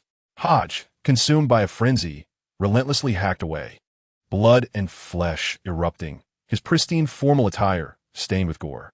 Still, he paid no heed, repeatedly swinging the axe, a madman venting the pent-up hatred, terror, rage, and suffering within him. "One chop, 2 chops, 3 chops, 4 chops. You dare come here, you cur? You think yourself formidable? Damn it, eat, eat, eat." Hodge gasped heavily, his eyes ablaze, fixated upon the utterly deformed slothful high priest. "You wretched creature, you still cling to life? Very well. Let us see how long you can endure." Hodge discarded the axe, retrieving 2 bone knives from the execution rack, gripping the handles in reverse. He plunged them fiercely into the flesh. Observing this scene, the Silver Knight Adrian furrowed his brow and murmured, "My Lord Marquis, it is of no consequence. Let him vent. He has long harbored suppressed emotions that need to be released." The Marquis Bach waved his hand slightly, granting permission. "You may step outside. I will keep watch here." Clearly, the Marquis Bach remained uneasy about the slothful high priest. Even though this archpriest of the eternal demon cult had been rendered utterly formless, his extraordinary powers sealed. "My Lord Marquis, I shall remain here to protect young Master Hodge." Adrian's expression shifted, wanting to say more, but was interrupted by the Marquis Bach's raised hand. "Go," commanded the Marquis. Yes, my lord Marquis. Adrian ceased his insistence, offering a respectful bow before pushing open the chamber door and exiting. The Marquis, staff in hand, stood a short distance away, calmly observing Hodge, awaiting the culmination of his cathartic rage. The Cathedral of Semliels. Numerous dragon-drawn carriages are parked in the open space outside the cathedral, as a multitude of esteemed nobles enter the resting annex, engaging in hushed conversations, exchanging tales of their experiences within the imperial capital. At that moment, a figure adorned in a white shawl and an elegant, pure white gown emerges. The woman exudes an aristocratic grace. Her features are exquisitely refined, and time seems to have left no trace upon her visage.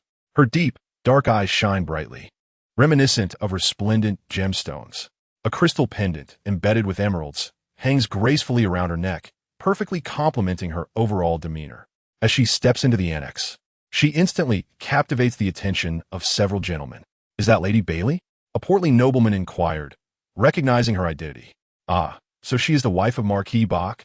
Her elegance is truly remarkable," a lady remarked, gazing at Lady Bailey's delicate face, genuinely impressed. "Strange, where is Marquis Bach?" An imperial noble, observing Lady Bailey alone, expressed his surprise. "Indeed, it is somewhat peculiar. The Marquis always attends the Easter gathering," a middle-aged nobleman began to say, but was interrupted as another figure entered the room.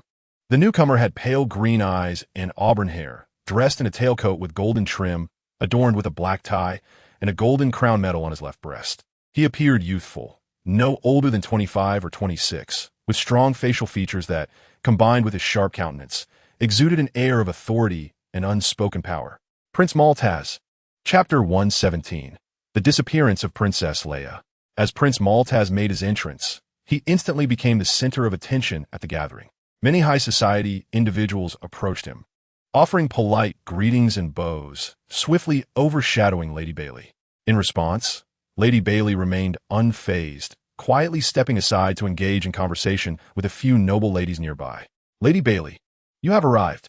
I apologize for not being able to attend the last gathering," a lady in a light green lace gown said, smiling gently. "No worries at all," Lady Bailey replied with a soft laugh, shaking her head and waving her hand lightly. "Are you free in the near future? I've just returned and plan to host a gathering where I can properly make amends." On the other side of the annex, Prince Maltaz graciously acknowledged the warm greetings from the guests, nodding in response. His face adorned with a gentle smile as he engaged in lively conversations with various nobles and business magnates. "Prince Malthus, it has been quite some time since we last met. I am Prince Malthus of the Northern Vantana Cluster, and I have long wished to make your acquaintance." "Greetings, Your Highness. I am known for my humility, kindness, and gentle demeanor, which have earned me a commendable reputation within the imperial capital.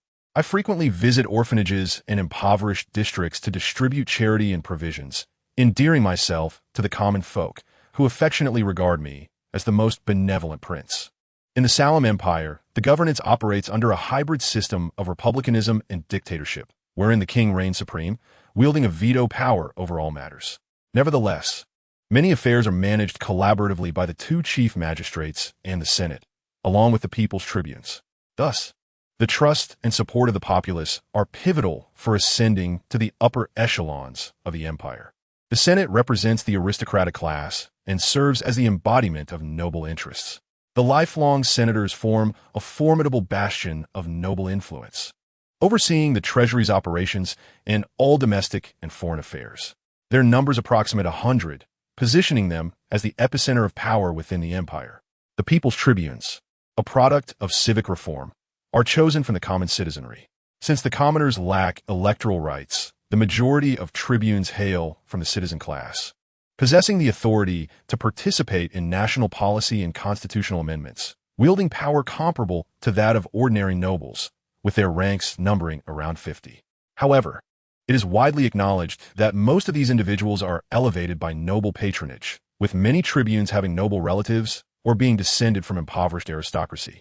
Having lost their hereditary titles, the so-called protection of the people ultimately serves to uphold the aristocracy.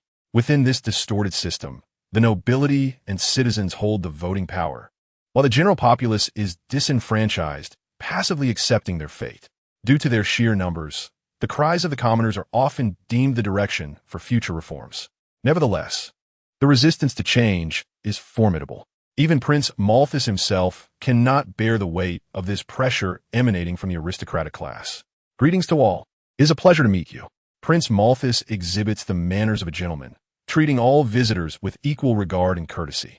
This has further enhanced the perception of His Highness among many wealthy nobles and merchants. Those who approach him for conversation, though, often possess relatively low status. The nobility is ranked by titles and merits, with higher titles conferring greater status and access to resources. While some merchants hold noble titles, the majority are citizens, with a minor portion being commoners. In reality, once substantial wealth is attained, many seek to acquire a title or elevate themselves to citizenship, achieving a secondary tier of status. The power of commoners is exceedingly limited, and once wealth is acquired, it can easily be usurped. Thus, only citizens and nobles can advance further. This is the driving force behind the relentless pursuit of those individuals to the imperial capital. As long as one is able to ascend to the ranks of the empire's illustrious aristocracy, they can swiftly rise to prominence, even securing a noble title through means such as marriage alliances or trade. The title of baron, albeit the lowest among the nobility, still denotes a member of the elite class. In the imperial capital, a baron may not hold much significance, yet upon returning to other regions, their noble status becomes an object of adulation for countless individuals. An heir like Hodges, destined to inherit the Marquis, possesses considerable standing among the younger generation. Should Hodges so desire, with a mere snap of his fingers, affluent merchants would go to great lengths to present their daughters or collateral descendants as potential mistresses. Regardless of formal recognition, armed with this invisible status, these merchants elevate themselves above the ordinary. After all, Marquis Bach is one of the remaining 9 marquises of the empire, holding a prestigious position, vast territories, and a military force, and is one of the rare commoners who ascended to nobility through martial achievements. Madame Belief, have you not seen Marquis Bach and young Master Hodge? Lady Nia, also a devotee of the sacred church, had arrived to partake in the celebration. Upon noticing her alongside Colonel Bernard of the Royal Cavalry, Madame Belief momentarily recalled the recent upheaval, pausing briefly before collecting her thoughts and softly responding. They're still en route. There are some matters to attend to at home. Nia nodded slightly in understanding, of course. Bernard, however, wore a contemplative expression, lost in thought. Has Princess Leia not yet arrived? Madame Belief inquired, scanning her surroundings with a hint of surprise. In such gatherings, punctuality is customary, as every Salomian possesses their own faith. Unless hindered by pressing matters, they almost invariably attend significant celebrations to seek fortune and divine favor. I am uncertain. Since the last incident, Princess Leia has seldom made appearances. Perhaps she is still shaken, Lady Nia explained, her expression revealing a complexity of emotions. The previous event had indeed been a source of terror for her as well. Had the Dickens family truly faced annihilation, the fate of her own family would have been all too predictable under such circumstances. It was precisely for this reason that her husband, Bernard, was willing to act upon Hodges' directives to confront their adversaries. With the truth unveiled, she recognized that her family and the Dickens family were but grasshoppers on the same thread, sharing in triumph or downfall alike. Is that so? Madame Belief's brow furrowed ever so slightly, indicating her skepticism towards Lady Nia's assertions. Despite being a woman, this princess conducted herself with remarkable grace, possessing profound insight and exceptional knowledge, far from being a mere cage canary. Although the hierarchy remains unclear, it is evident that she is indeed extraordinary. As one of the remarkable, having undergone the trials of alchemical transformations, she would not lack the courage to face such challenges. The sudden disappearance of Princess Leia left Lady Burleigh somewhat perturbed. Her thoughts turned to Lord Hodge and Marquis Bach, who had unexpectedly requested a reduction in personnel. Before their departure, the two had ventured into the underground chamber together, which instilled in Lady Burleigh a foreboding sense of dread. Could there be a calamity at the Easter celebration in the Cathedral of St. Silas? This absurd notion flickered briefly in her mind. She quickly shook her head, unwilling to entertain such thoughts further. If even the sacred Cathedral of St. Silas were to encounter misfortune, there would be few places left in the entire empire that could be deemed safe. Chapter 118. the potion formula in the underground chamber of Marquis Bacchus' estate. An ethereal and invisible entity was summoned forth by the Marquis' raised hand. This intangible substance appeared hazy and indistinct, its form grotesquely contorted, resembling something akin to a viscous mire. Awaken. The Marquis maintained an impassive demeanor as he gazed upon this nebulous form, uttering words in the ancient Gulmand language. A powerful spiritual energy surged forth, enveloping the entity in a soft, pale light, instantaneously manifesting a realm of spirituality that sealed off the surrounding ethereal and extraordinary energies. Around the Marquis, myriad colorful stars emerged, resembling a celestial tapestry, cloaking him in a boundless aura of magic. At that moment, clad in a black suit, Marquis Bach resembled an ancient sorcerer sprung from the annals of history, enigmatic and formidable. He raised his staff and lightly tapped the invisible entity. With a hum, an imperceptible ripple spread outward. The hazy apparition solidified into a more defined form, gradually revealing a humanoid figure. This individual possessed green hair and brown eyes, their mouth grotesquely split, exposing a set of stark white teeth, with eyes that glimmered with a malevolent madness, as if harboring some sinister essence. It was none other than the slothful high priest. The potion formulas for the bloody priest of sequence 6 and the feast elder of sequence 5 materialized before them. Marquis Bach employed necromantic methods to forcibly coalesce the dissipating soul of the slothful high priest, channeling his own spiritual essence to compel the high priest to divulge the secrets he possessed. Conjuring souls and communing with the dead were abilities traditionally associated with the realm of death. However, due to their practicality, many extraordinary individuals began to explore similar techniques, hoping to harness such unique powers. Ultimately, through the efforts of a select group of these extraordinary beings, it was discovered that by utilizing mystical artifacts associated with the death realm, combined with specific magical incantations, they could manifest these two relatively weak, extraordinary abilities. As a Sequence 4 saint, Marquis Bach's elevated status, coupled with the tutelage of the avian-beaked Dr. Will, a practitioner of the death realm, enabled him to wield these abilities with a proficiency that surpassed even that of Will himself. This was the very reason why the Marquis took matters into his own hands. The recipe for the bloodthirsty priest's potion requires primary ingredients: 10 drops of royal troll blood, 3 mandragora venomous herbs. The auxiliary materials consist of 50 grams of powdered claws from a mutated crimson flame wolf, 20 grams of bark from the silverflower tree, the left eye of a 6-winged gargoyle, 100 milliliters of pure water, and 1 bull mango. The Elder's potion recipe includes primary ingredients: 3 tentacles of a mutated colossal octopus, the tongue of a Bonafa giant lizard. The auxiliary materials are 50 grams of demonic stone powder, the right leg of a sinister wolf, the heart of a spirit realm aberrant, and 100 milliliters of pure water. Under the manipulation of Marquis Bach, the languid high priest's spirit responded in a somewhat dazed manner, devoid of any emotional fluctuation, resembling a puppet obediently following commands. Not far away, Hodges silently observed this scene, his expression darkening. His father's actions evoked memories of his own death and the high priest's necromantic abilities, similar to this moment, where he appeared lost and oblivious, answering questions without reservation. However, the tides had turned. This time, it was not he who faced death, but the languid high priest. In this encounter, Hodges emerged victorious.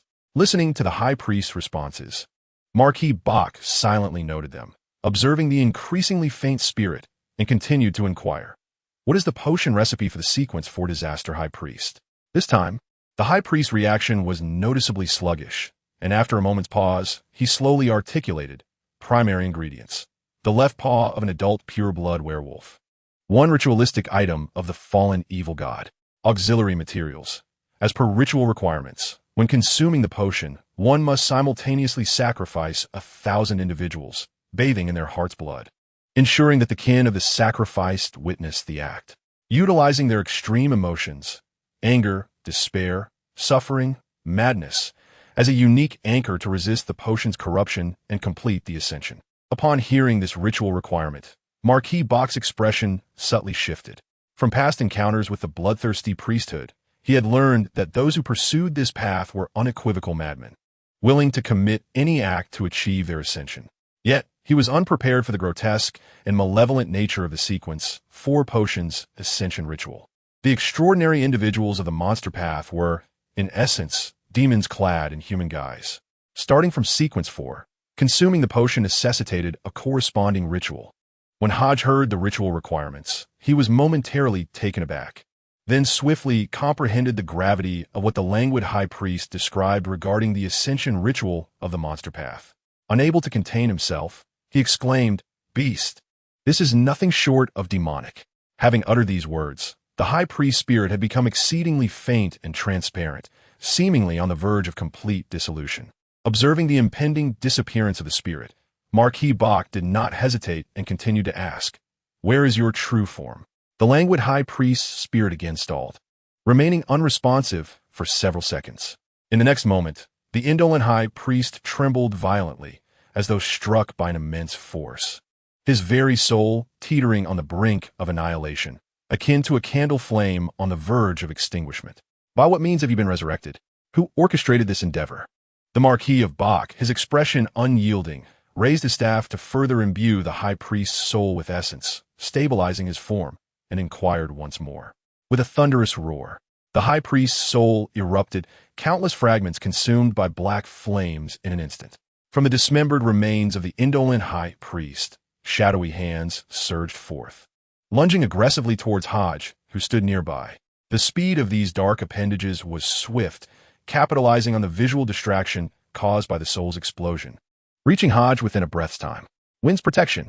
The Marquis of Bach intoned an ancient word in the language of Gremlin, conjuring a whirlwind that appeared before Hodge, effectively halting the advancing hands. Observing this, Hodge's palm revealed a dark red rectangular card, and he remained vigilant, prepared for combat against the relentless assault of the shadowy hands. Suddenly, Hodge sensed something and turned slightly to glance at a nearby figure. There, suspended in midair, was a woman draped in a flowing white veil, adorned with 2 insect-like wings upon her back, crowned with a white diadem, her long white hair cascading over her shoulders. Is she an elf? Hodge discerned the unmistakable pointed ears and understood. This must be the elf summoned by his father to safeguard him. Chapter 119. The Angelic Lineage and the Covenant Seal. The Marquis of Bach lifted his staff, directing it towards the still rampaging shadowy hands, and with a mere gesture, unleashed invisible ripples. Sparkling starlight emerged, intertwining to form a dense web of lines that enveloped the dark hands extending from a corpse. The elven woman beside Hodge raised her hands, reciting in the elven tongue, "O wind, mother of creation, bestow upon me your sacred power, that I may wield the force of retribution." In that instant, the wind surged, erupting into a pure whirlwind, with dense blades of wind intertwining and enveloping the writhing shadowy hands. A unique power merged with the sealing force of the Marquis of Bach, coalescing to suppress the malevolent, frenzied, and corrupted hands. As the furious wind blades danced around him, the Marquis advanced rather than retreating, stepping forward as if conjuring magic. He produced an ancient jewelry box adorned with dark floral patterns, opening the topmost layer.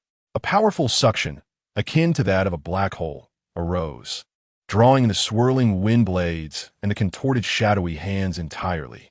With a decisive snap, the Marquis closed the jewelry box, and silence enveloped the scene. "It is done," he remarked softly, turning to the elven woman. Upon hearing this, the female elf inclined her head slightly, and a vibrant whirlwind swirled around her, causing her form to vanish into thin air. "Father, is she a wind elf?" Hodge inquired, watching the elf disappear and recalling her recently displayed abilities. "Indeed," replied Marquis Bach with a soft utterance. "This is a wind elf from the clan that collaborates with our family. Throughout history, the Dickens family has maintained a sacred pact with the elven tribes, vowing never to betray and to assist one another."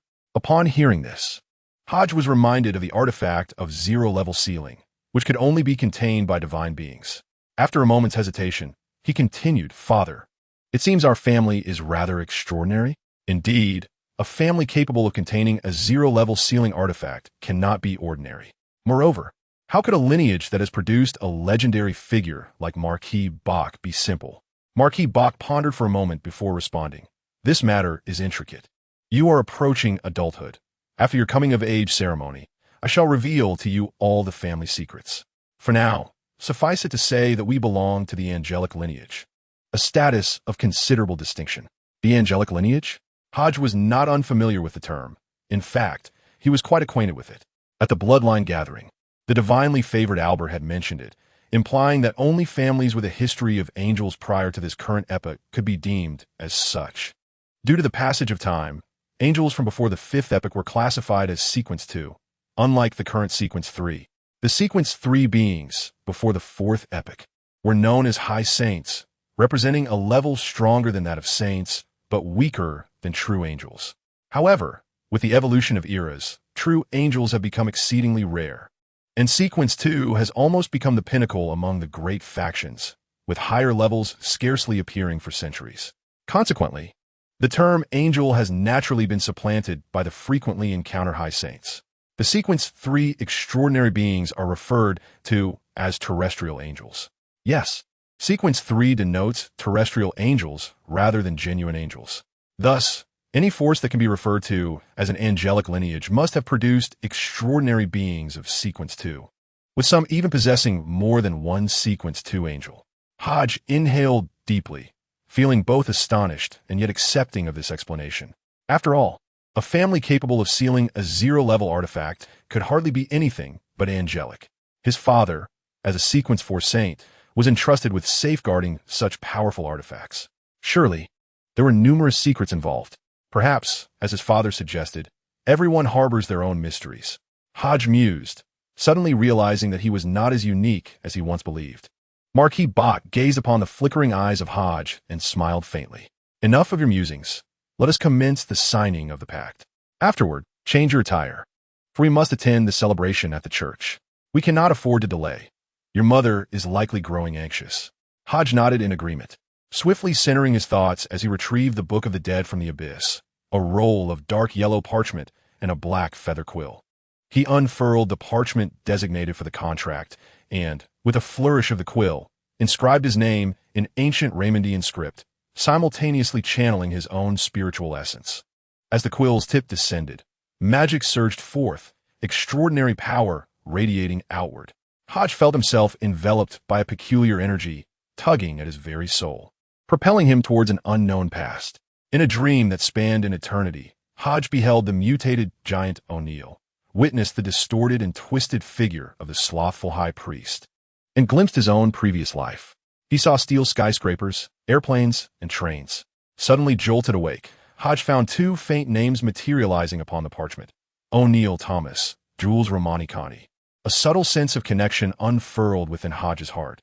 He felt that with a mere thought, he could summon the souls of these two figures from the annals of history and bend them to his will. Had he succeeded? A wave of elation washed over him, though he stifled the urge to summon them immediately and nodded slightly to his father, Marquis Bach, who was observing him. The Marquis exhaled in relief and said, "Very well. Put it away and quickly change your clothes to cleanse yourself of the blood." "Yes, father," Hodge replied, promptly nodding. After taking a few steps, he recalled something and turned back. "What is it now?" Marquis Bach inquired, observing Hodge's actions. "Father, what shall we do with the flesh and blood?" Hodge asked, glancing at the glutinous remnants strewn across the ground.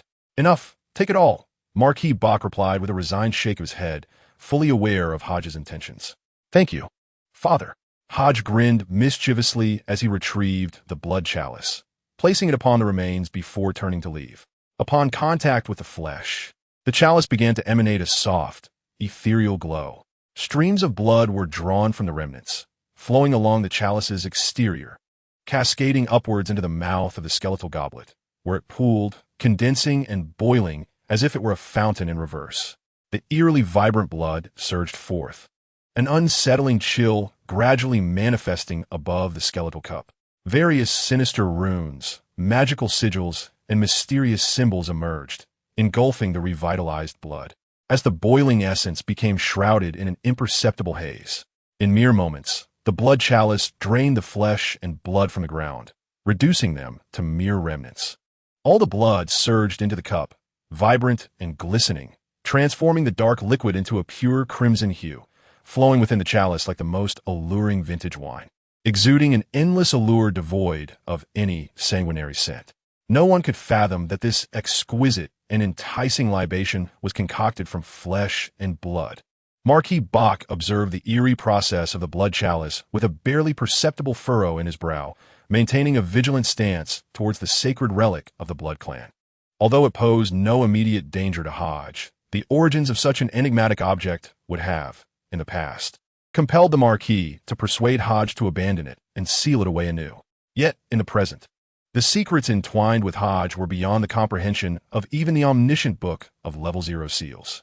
Bach pondered that placing this artifact in Hodge's care, allowing him to mature swiftly, might be the more prudent course. Hodge's current strength was still somewhat lacking. After all, artifacts and wondrous objects are ultimately external. Should he become excessively enamored with them and neglect his own growth, he could easily spiral out of control.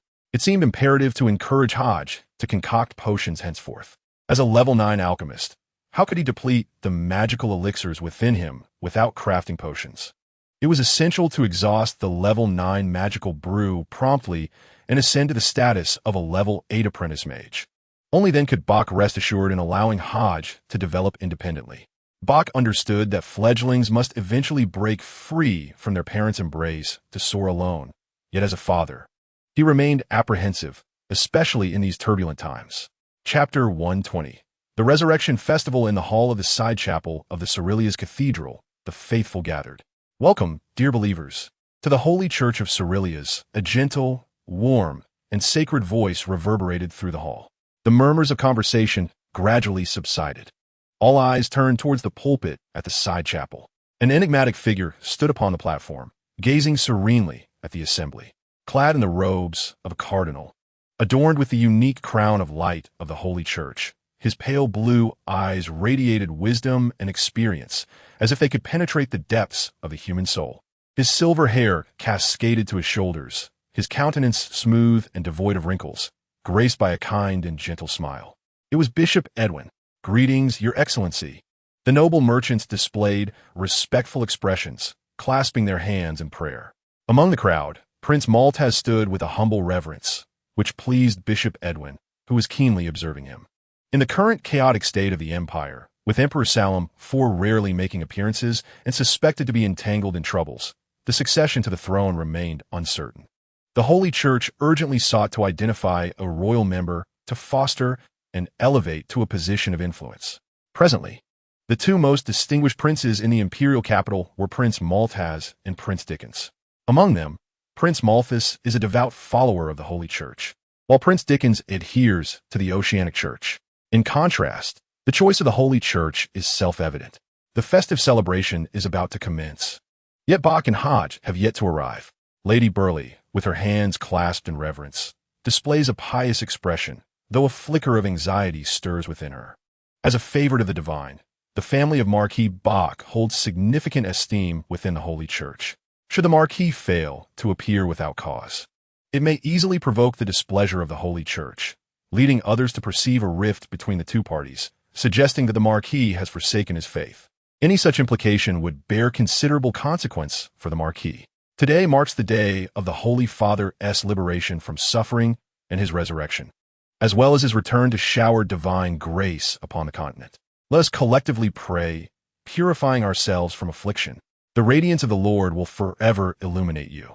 Cardinal Edwin's voice, filled with love and light, reverberated throughout the side chapel, spreading across the grand cathedral.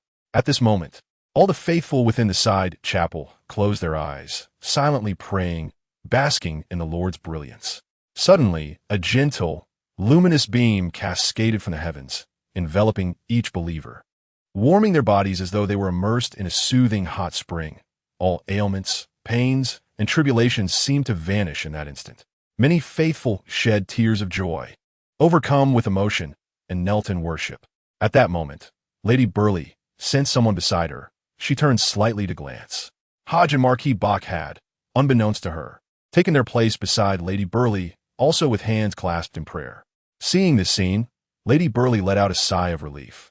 Thankfully, they had made it in time.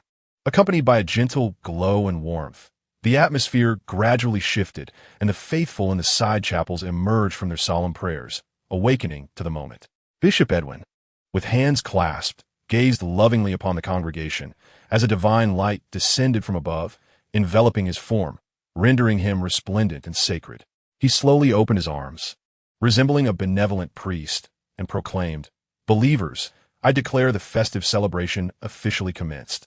The Easter of the Holy Church stands as one of the most significant festivals, rooted in the lore of the God of Light and the Sun, who, before ascending the throne as the true deity, had briefly succumbed to death due to the treachery of the Spider Clan.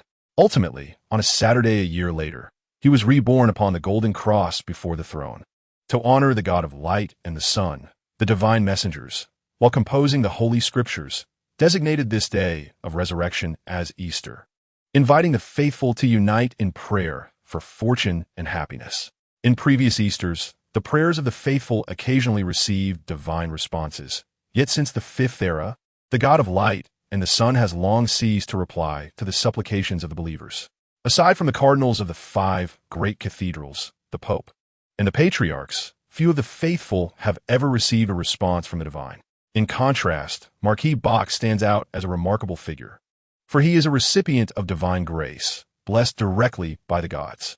This distinction has garnered him special regard among the higher echelons of the church. Please proceed to the garden.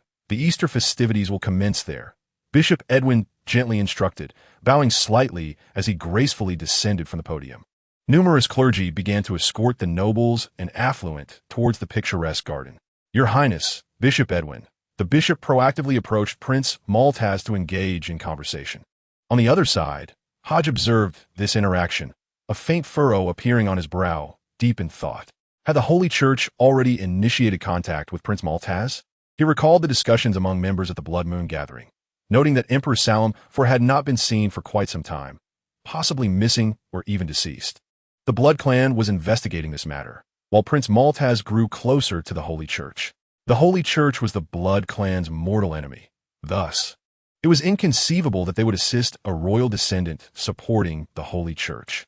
Naturally, they would favor Prince Dickens of the Oceanic Church instead. This Prince Dickens was an unwavering proponent of warfare, advocating for a forceful resolution to all conflicts, and the plans to invade the New Gill region likely originated from him. In Hodges' mind, it was plausible that this Prince Dickens had colluded with the Eternal Demon sect, the slumbering church, the traitorous bishops of the mechanized pontificate, and the blasphemers. It was precisely because of him that Princess Leia refrained from speaking, fearing potential repercussions. Few in the entire imperial capital instilled such dread in the princess. "Let us proceed to the garden." The voice of Marquis Bach interrupted Hodge's reverie. At this, Hodge nodded and turned to his mother, Lady Belief. "Mother, shall we go?" "Indeed," Lady Belief replied. Seemingly recalling something, she casually inquired, "Hodge, hasn't Tiana come? I remember she's also a devotee of the church and attended the last celebration." "Mother, she suddenly fell ill, so didn't T call for her," Hodge responded. "Unwell. Well, there is nothing to be done then." Lady Belief nodded slightly, following Hodge and Marquis Bach toward the garden. As they traversed the garden corridor, Hodge spotted a familiar figure standing by the rockery pond, seemingly waiting for the three of them. The newcomer, with golden hair and azure eyes, had a round face, a prominent nose, and a smooth complexion. Dressed in a cardinal's robe adorned with a golden cross, he exuded a natural and serene aura. It was none other than Bishop Augustine, who had previously ventured to the Marquis' domain for a rescue. Chapter 121. Easter Festivities HM? What brings him here? Is he waiting for us? Upon encountering Bishop Augustine, Hodge felt a sudden jolt of apprehension. The unexpected visit instilled in him an instinctive unease. Bishop Augustine, with a subtle smile gracing his countenance, took a few steps forward, lightly tapping 6 times in front of him, drawing a circle, and greeting his counterpart with the sacred gestures of the Holy Church. "It is a pleasure to see you. Praise be to the glory of the Holy Father." Bishop Augustine reciprocated with the same 6 taps and gestures, responding, "I too am delighted to see you, Marquis Dickens." "How is Adelaide's health?" Marquis Bach inquired. During the last Great War, the Guardian of Light, Adelaide, had faced the blasphemer, Tyler Mitchell, alone, striving to save the cavalry members while already exhibiting signs of transformation. She had exerted herself to the utmost, activating 2 sealed artifacts and suffering excessive negative repercussions. Although she had been rescued by Augustine, the forces of mutation corruption, and decay had already infiltrated her body and damaged her soul. Under such circumstances, Marquis Bach, for the sake of Adelaide's life, had arranged for her to accompany Augustine to the Cathedral of Senlith, where the high priest could provide healing. Such injuries could only be remedied within the hallowed walls of the Cathedral of Senlith, aside from the temple itself. Rest assured, my lord, Adelaide's condition has been stabilized. With a month of proper rest, she shall recover, Augustine elucidated. That is indeed reassuring. Marquis Bach exhaled in relief. Continuing, I will bear all the expenses for Adelaide's care. No need for concern. It is but a trifling matter. Augustine waved his hand dismissively, indicating that it was of little significance. Marquis Dickens, please accompany me. Cardinal wishes to see you. Cardinal? Marquis Bach responded with surprise, inquiring, His Excellency, Giaz wishes to meet me? Do you know the reason? I am uncertain, Augustine replied, shaking his head. The cardinal has been in seclusion within the Gate of Light, and I seldom see him. He wishes to see you now, likely to discuss your entry into the gate. Marquis Bach was taken aback by this response, but he quickly recalled the previous encounter with the angelic avatar and replied, I would also like to express my gratitude to His Excellency, Giaz, in person for the last incident. Very well, please follow me. Augustine nodded slightly and began to walk towards the central cathedral. Please wait a moment. I need to inform my family, Marquis Bach stated. Of course, Augustine acknowledged with understanding. Returning to Hodge and Lady Bell, Marquis Bach said, Bishop Augustine and I are going to meet the cardinal. You may proceed to the garden for the celebration. I should return once the festivities conclude. Hodges' unease intensified, and he instinctively wished to dissuade Marquis Bach from meeting the cardinal and entering the Gate of Light. However, the words that formed on his lips morphed into a caution. Please be careful. Yes, I understand. Nothing untoward will occur within the gate.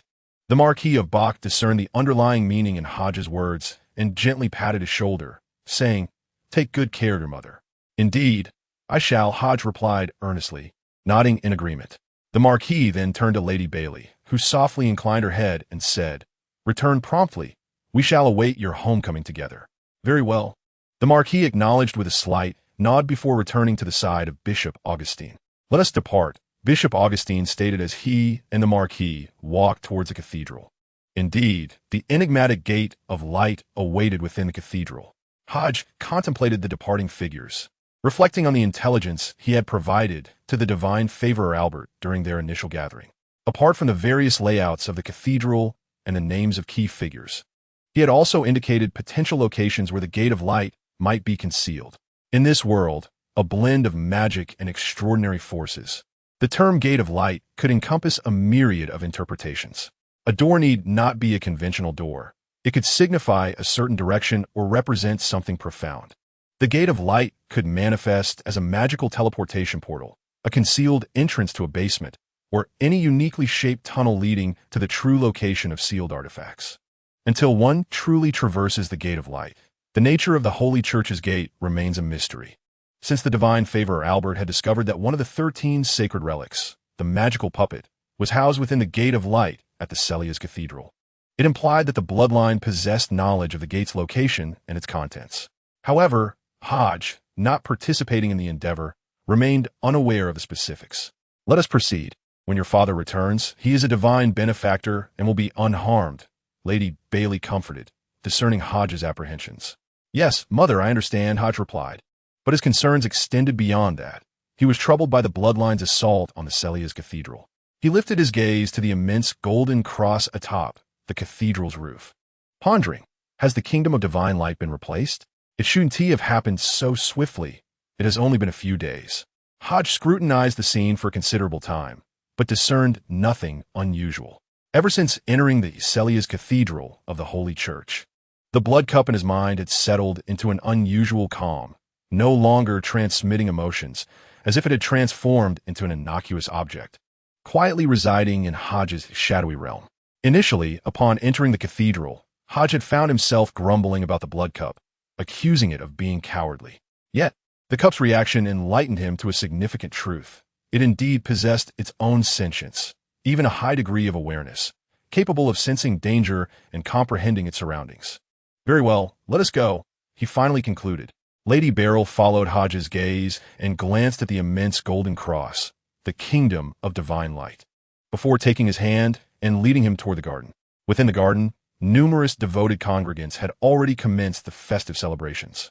A throng of children, minors, and unmarried gentlemen and ladies scurried about, fervently searching for something.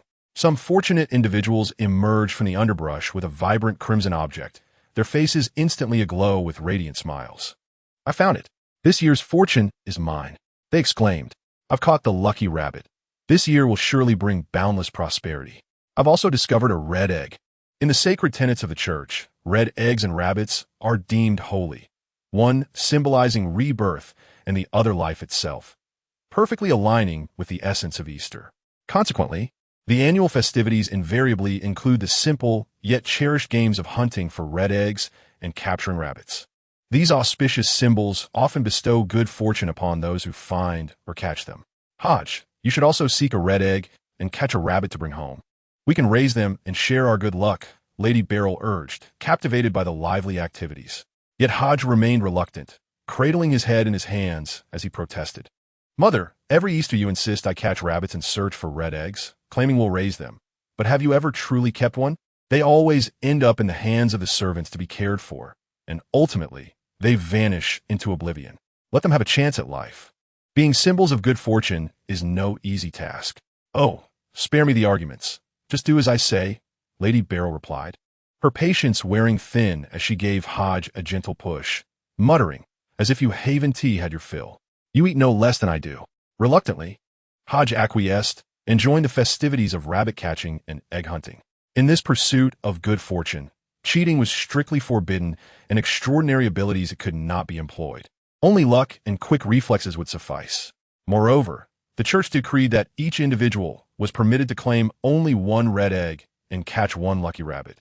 As congregants retrieved their tokens of fortune, they typically deposited a donation into the designated offering box, hoping to receive the blessings of the divine and secure their good luck. Hodge perceived the donation as part of the Easter festivities, though participation was largely voluntary. Nonetheless, most congregants contributed something. Chapter 122. The Gate of Light in the Grand Cathedral of Sarelsk, the central church. The sound of heavy footsteps echoed as two figures entered, stepping into the midst of this extraordinary and resplendent house of worship. The various sculptural edifices, imbued with the essence of the last century, captivate the eye, featuring angels, humans, and majestic dragons unfurling their wings. They are depicted in contemplative poses, gazing forward with piercing eyes or raising their hands in fervent exultation. Towering stone columns support the lofty dome, while the warm glow of candlelight flickers from the wall-mounted candelabra, illuminating the entire cathedral. Above the dome, an intricate portrayal of angels, demons, humans, werewolves, and vampires encircles the scene, their hands raised high, accentuating the silhouette beneath the sun's radiant embrace. The walls on either side bear elaborate and intricate patterns, adorned with various texts that echo the contents of the Bible, reflecting and resonating with one another. Marquis Bach and Bishop Augustine stroll quietly within the majestic cathedral, admiring the grandeur of their surroundings as they engage in hushed conversation. "My dear Bishop, no matter how many times I visit, the splendor of the Cathedral of St. Liaris never ceases to astonish," remarked Marquis Bach with a gentle smile. "Your Grace is too kind. The Cathedral of St. Liaris is one of the last remaining 5 great cathedrals, steeped in history and preserving elements from earlier epochs. Yet, compared to the true sanctum, it pales in comparison." Bishop Augustine responded softly, "The true sanctum is the divine kingdom of the Father. How could it be revealed to mere mortals?" Marquis Bach shook his head, stating, "The magnificence of the Cathedral of St. Liaris is sufficient to astound the world. My lord, you are a recipient of divine grace. Perhaps one day, the Father will summon you to the sanctum," Bishop Augustine said, joining his hands in reverence. "Who can truly predict the future?" Marquis Bach replied, showing no particular fixation on such matters. The two continued their journey, reaching the end of the aisle, pausing before a grand wooden door. Bishop Augustine, the 2 gatekeepers of the clergy, bowed respectfully to him. "Open the door," commanded Bishop Augustine. Yes, the 2 men, clad in gold and white vestments, turned without hesitation and slowly pushed open the enormous wooden door, which spanned several meters. Accompanied by a deep creaking sound, the massive door gradually revealed the scenery within. After you, my lord, Bishop Augustine gestured. Very well. The two entered through the grand entrance together. This monumental door served as the main entrance to the cathedral. Inside lay an expansive hall, with 8 rows of wooden benches aligned in perfect order, extending forward and covering the entire space, leaving only the central aisle adorned with a luxurious carpet, leading all the way to the raised platform. The cathedral resembled a large classroom, serving as a venue for significant gatherings, celebrations, and ceremonies. Easter, too, is typically celebrated within the cathedral. However, this occasion was somewhat exceptional, as per the cardinal's arrangements. The ceremony would see the faithful dispersed across various chapels, presided over by Cardinal Edwin. Behind the elevated platform lies a magnificent golden cross, alongside an ancient platinum-backed chair. The golden cross symbolizes the deity of light and the sun, while the platinum chair signifies the divine presence upon the throne. Throughout history, there have been various speculations and imaginings regarding the ascension to the throne. Some believe that the one who ascends must inevitably become a god, asserting that such an ascent is a prerequisite for true divinity. Conversely, others contend that the ascendant may not necessarily attain godhood, suggesting that the act of ascending could merely be a component of the divine initiation ritual. Despite the myriad of conjectures, one certainty remains. Every known true deity has a recorded instance of ascension. The location of the Gate of Light has long been the focal point sought after by numerous clandestine factions and enigmatic organizations. They are aware that the gate is concealed within the grand cathedral of St. Liaris, yet its precise whereabouts elude them. Marquis Bach surveyed the elaborate decor surrounding him, the intricately sculpted reliefs, the meticulously crafted murals, the candle holders adorning the walls, and the orderly arrangement of wooden pews, whispering softly to himself. His voice gradually reverberated through the vast emptiness of the cathedral hall. The knowledge of the gate's location is restricted to a select few, namely the cardinal and 5 others, including the 3 bishops present. Within the gate lies an array of potent artifacts, some even reaching level 0. Ordinarily, even the captain of the Light Judgment Squad must seek the bishop's approval to utilize these artifacts, which the bishops must personally retrieve, as they lack the privilege to enter the gate themselves. The guardianship of the gate is entrusted to the 3 bishops, who take turns overseeing it. Bishop Augustine softly elucidated, striding towards the elevated platform that held the grand golden cross and the platinum chair. Observing this action, Marquis Bach's brow slightly furrowed, and a thought emerged in his mind. Might the legendary Gate of Light be concealed within the golden cross and the platinum chair? This explanation seemed quite plausible, as these 2 items distinctly represent the deity of light and the sun within the cathedral hall. In the next moment, Augustine halted before the 2 items on the platform. While the world may perceive this location as the hiding place of the gate, it is unlikely that the entrance and exit of the gate would be situated so conspicuously, nor could it coincide with ceremonial rites. Thus, the true location of the gate is. Augustine turned around, facing away from the grand golden cross and platinum chair, raising his hands high with a solemn expression. Everywhere, everywhere. Marquis Bach's gaze sharpened. Drawing upon his profound knowledge of mysticism, he immediately grasped the significance of Augustine's words. As Augustine's words resonated, a myriad of tiny luminous points emerged around him, intertwining and floating, gradually transforming from single point into countless specks of light. These points coalesced into a circular formation, and the moment the circle was completed, it sent forth a powerful ripple, akin to stones cast upon a tranquil lake. With the convergence of the ripples and the luminous circle, a passage composed entirely of radiant light materialized before the 2 individuals. The Gate of Light had manifested. This ethereal portal, associated with the Cathedral of St. Liaris, was formed by an assembly of these luminous points. The ability to summon such a gathering of light was attributed to the cathedral's unique architectural design and the formidable power of the light element. By knowing the precise incantation and corresponding gestures, one could conjure the Gate of Light from anywhere within the vast cathedral. Marquis Bach comprehended the essence of this revelation, marveling at the grand design of the Holy Church. Such an achievement indicated that the Holy Church had transformed the Cathedral of St. Liaris into an immense magical array, where every building, every pattern, every relief, and every arrangement had been meticulously orchestrated, all to facilitate this extraordinary magical ritual. It was even conceivable that the might of the divine light kingdom had such profound effects and amplifications, likely linked to the hidden magical array within the cathedral. This was a terrifying design. The entire structure of the cathedral was unified. The notion of entering through the main cathedral was merely a fade, an elaborate performance for the eyes of outsiders. Let us proceed.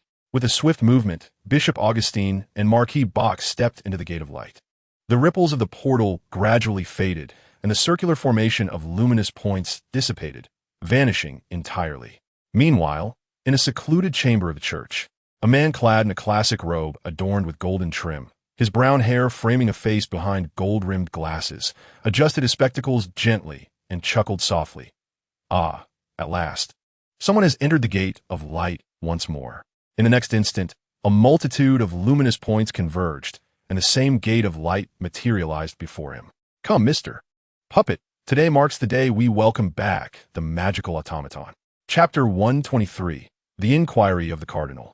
Within the Cathedral of St. Liaris, the Gate of Light, Cardinal Brian Gies sat serenely upon a mat, his eyes gently closed, immersed in tranquil repose. Behind him loomed an extraordinary seal adorned with golden patterns, inscribed with the most ancient and venerable script, intertwining and overlapping to form a profoundly striking design. A four-winged angel composed of golden text, its arms outstretched and wings unfurled, with a hollow expanse beneath its chest, subtly shaping the form of a doorway. Beyond the mysterious golden seal lay a collection of sealed artifacts, some of which possessed terrifying power, capable of effortlessly obliterating cities, and some that even Cardinal Brian Gies dared not wield lightly. In addition, following the sealing of the barrier, certain artifacts left by the God of Light and the Sun before his ascension have been preserved, which are of utmost significance to the Holy Church. The so-called Gate of Light holds two meanings.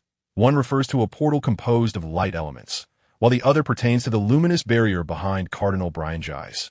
At that moment, Brian Gies suddenly opened his eyes, and the surrounding light elements began to ripple abnormally, with faint waves spreading outward as an ethereal door quietly materialized, and two figures gradually solidified alongside its emergence. As the two figures appeared, the illusory Gate of Light gradually vanished, transforming into a myriad of glowing points that dispersed into nothingness. Your Excellency, the Archbishop. One of the figures stepped forward, bowing respectfully and speaking in a hushed tone. Augustine, you have done well, Brian Gies replied with a slight nod, his voice soft. Yes. Augustine offered a slight bow and stepped aside, remaining silent. Observing this, Marquis Bach stepped forward, performing the sacred ritual of the Holy Church, tapping 6 times before him and drawing a circle, declaring, Faithful Bach Digens. I pay my respects to Your Excellency, the Archbishop. The title of Archbishop, representing the Cardinal, is a manner of addressing clergy within the Holy Church.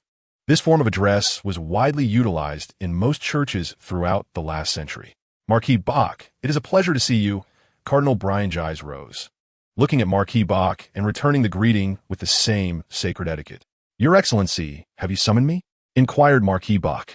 Indeed, Brian Gies nodded gently. Directing his gaze toward Augustine, he instructed, Augustine, you may leave now. Yes, Your Excellency. Augustine bowed respectfully, reciting an incantation that summoned countless points of light, reconstituting the Gate of Light, which slowly faded from view. Before Augustine vanished, Brian Gies' voice resonated once more. Augustine, remember what I have told you. Upon hearing this, Augustine's heart tightened as he suddenly recalled Brian Gies' previous words. Recently, the vampire clan has been rather restless. I sense they are plotting something. You must remain vigilant and check the status of the realm of divine light at all times.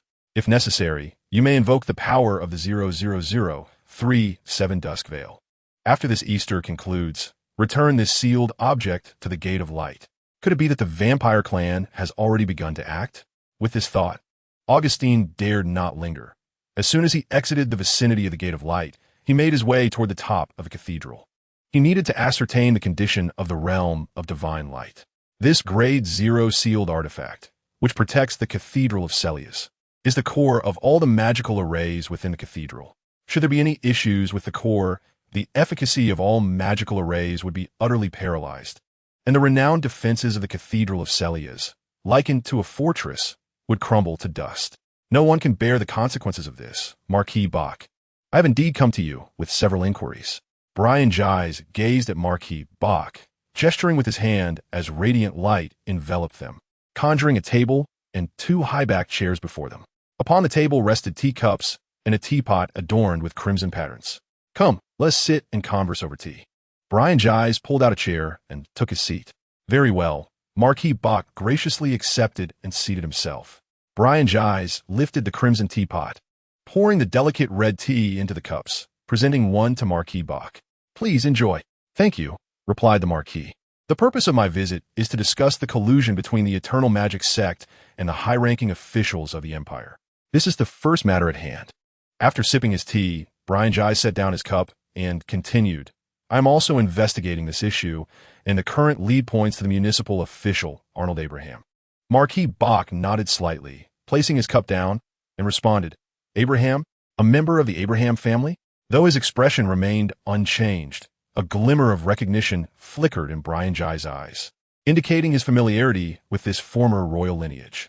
Indeed, this Arnold holds a prominent position within the Abraham family, backed by the elder generation support. To secure the role of municipal official, the Abraham family exerted considerable influence. This individual is affiliated with the mechanized Holy See. When the Salem Empire attacked the imperial capital, the Abraham branch betrayed the main family, turning against the higher-ups by opening the city gates. To evade retribution from their own kin, they chose to fully align themselves with the Salem royalty, becoming their most loyal vassals, engaging in numerous nefarious dealings that nearly decimated all ministerial families within the Abraham kingdom. Subsequently, for self-preservation and to establish their footing in the imperial capital, they seized the treasures of the main family and joined the mechanized Holy See, hoping for their protection. Entangled with the Holy See, the Salem royalty ultimately opted to retain them as a symbol of royal benevolence. Thus, the Abraham family successfully established themselves within the Salem Empire. Over generations, the Abraham branch has gradually regained its vitality. In recent years, they have been quite active, seemingly intent on exploiting the turmoil within the imperial capital to elevate a candidate for the position of official, thereby further consolidating their grip on power within the Salem Empire. Marquis Bach shared all the information he had uncovered. According to his investigations, this municipal official, Arnold Abraham, is indeed the candidate being supported by the Abraham faction to compete for the position of official. The role of municipal official is akin to that of the chief magistrate, essentially the mayor of the capital city. This position wields considerable authority over the governance of the imperial capital, making it a highly contested political arena. Moreover, it is also crucial for rallying public support and securing votes. City official Arnold Abraham serves as the representative of the Abraham family. Thus, it can be inferred that this Abraham, in pursuit of further advancement, chose to collaborate with a certain high-ranking individual within the imperial capital, leveraging the eternal cult and other forces to execute recent assaults. Brian Gies nodded slightly, finding that the response from Marquis Bach aligned closely with the findings of the Holy Church's investigation. According to their inquiries, the promotion of Bernard, the commander of the Royal Knights 3rd Regiment, was highly suspicious, suggesting clandestine manipulation by a certain high-ranking official. Furthermore, Bernard's recent actions serve to substantiate this claim. Marquis Bach, it appears that the Knight's followers were also involved in this incident. Augustine had previously encountered a follower of the Knight, ultimately allowing her to escape. She wielded a sealing artifact that enabled her to invoke the divine words of the Light Priest, and based on Augustine's observations, the artifact in her possession did not belong to the priestly path, indicating that it might possess omniscient authority. This could explain her ability to manifest extraordinary powers that contradicted her own nature. Brian Gies articulated slowly. Upon hearing this, Marquis Bach's brow subtly furrowed, taken aback by the revelation. The fact that this operation entangled the Knight's followers was unexpected. Did the Bishop of the Sleep Church also arrive? Bach's mind connected the notion of omniscience to the Book of the Omniscient, a treasured level 0 sealing artifact of the Dickens family. The potency of a level 0 sealing artifact is indisputable. To provoke such an artifact into a state of uncontrollable frenzy, one must possess two essential qualities. First, a force similar in authority and characteristics, capable of attracting and manipulating the artifact's inherent power, thus forcing it into chaos. Second, The proximity between the two forces must be minimal, ideally within a kilometer. The sudden emergence of the knight's followers, along with a remarkable artifact suspected of omniscience, undoubtedly satisfied both criteria. It became clear to Marquis Bach why the Level 0 ceiling artifact had unexpectedly spiraled into chaos during this operation. Had it not been for his son Hodges' timely warning regarding the upheaval of the Book of the Omniscient, significant problems would likely have arisen. Marquis Bach, it seems you have to do something.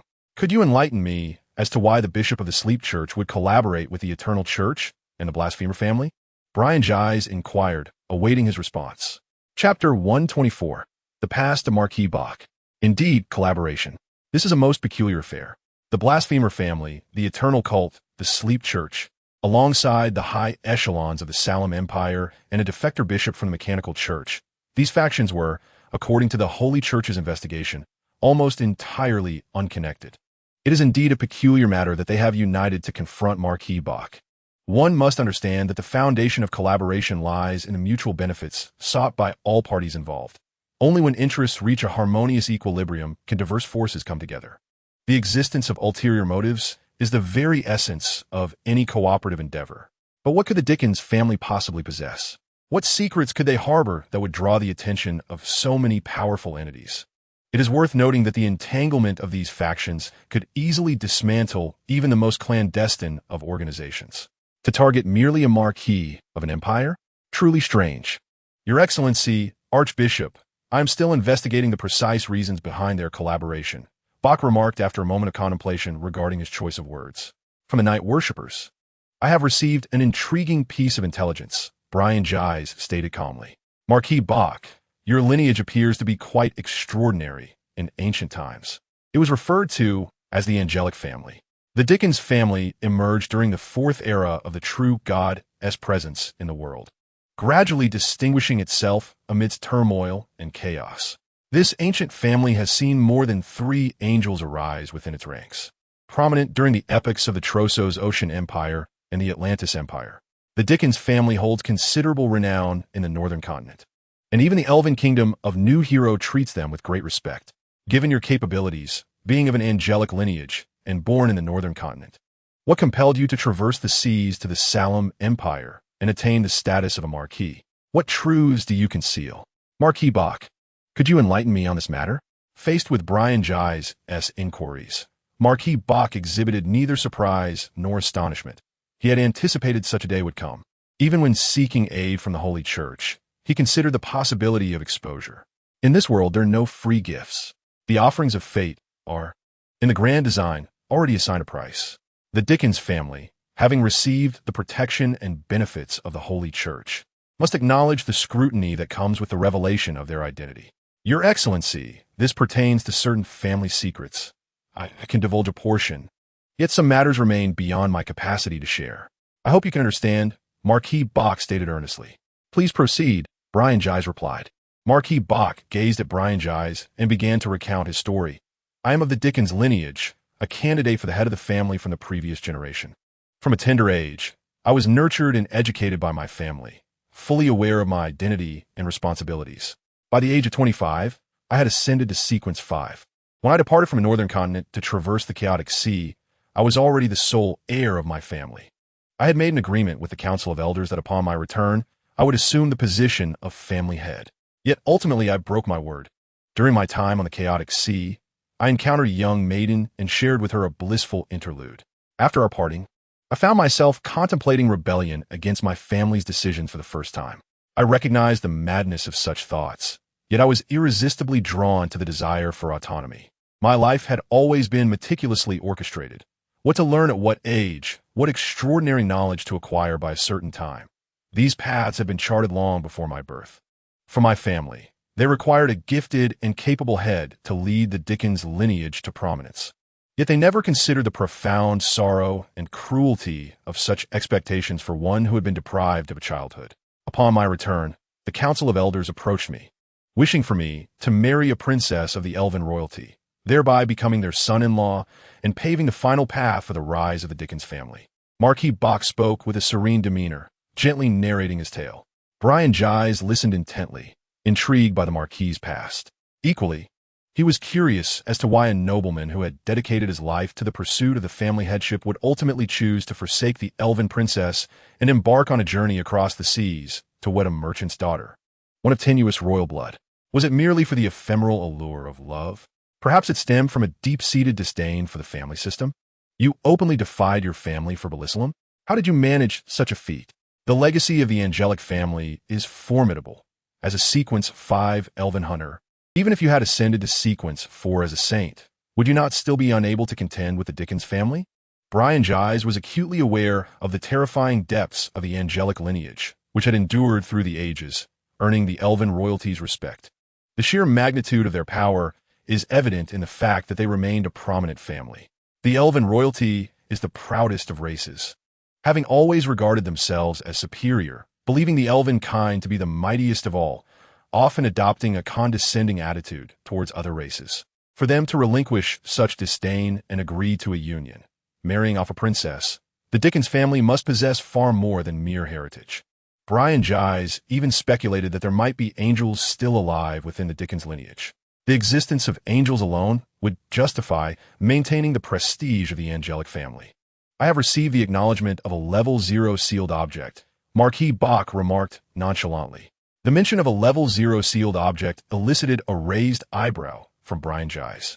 The terror of a level 0 sealed artifact does not solely stem from its formidable extraordinary power, but also from the inherent authority it embodies. Each level 0 sealed artifact possesses its own singular authority.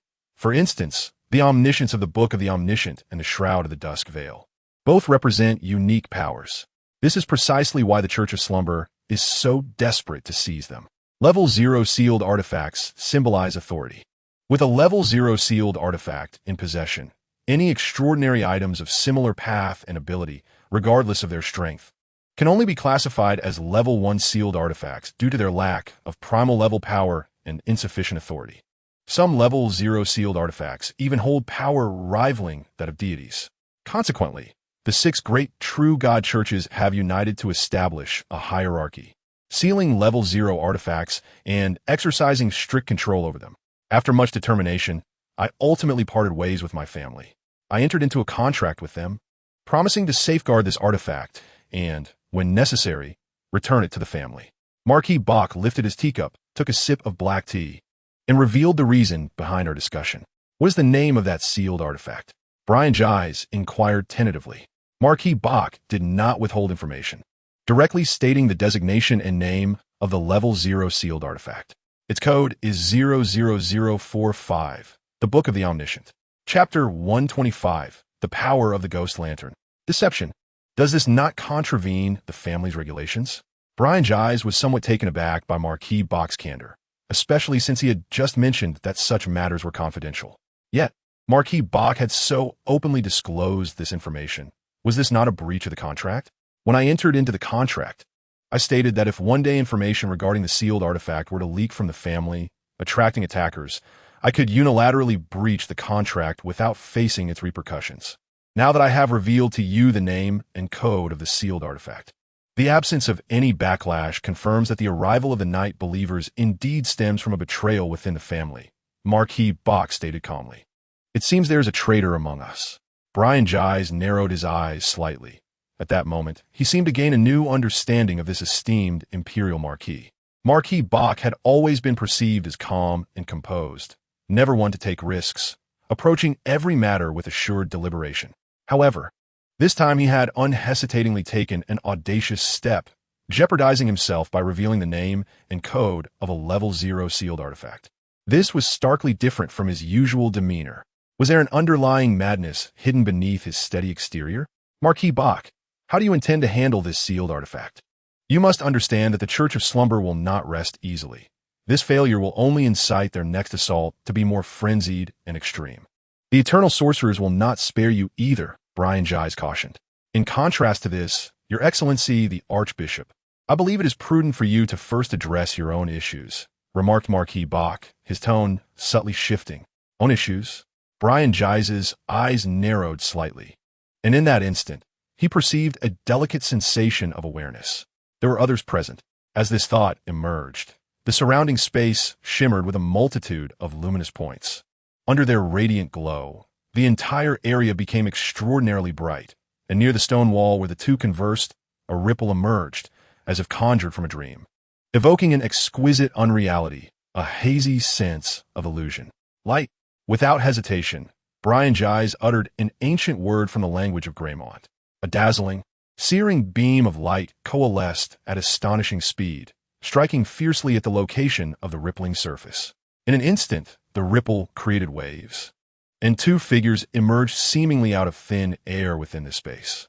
The first, clad in a classical gold-trimmed robe, possessed a handsome visage, with chestnut black hair and deep crimson eyes, adorned with golden spectacles, exuding an air of refined elegance.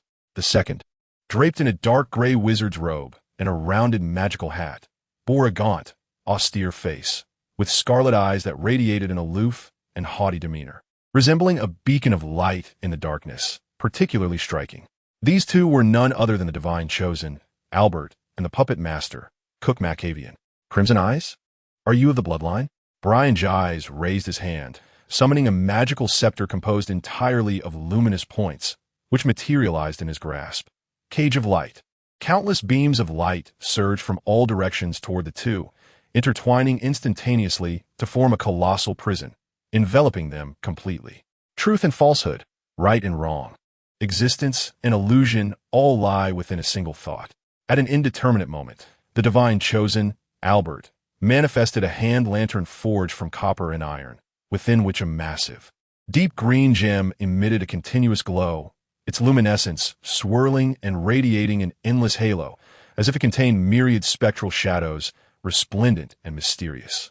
In the next moment, the two individuals confined within the cage of light distorted slightly and effortlessly stepped out. Observing this, Brian Gies furrowed his brow, raising his scepter and commanding, "Sacred flame." Golden flames cascaded from above, descending like snowflakes upon the two.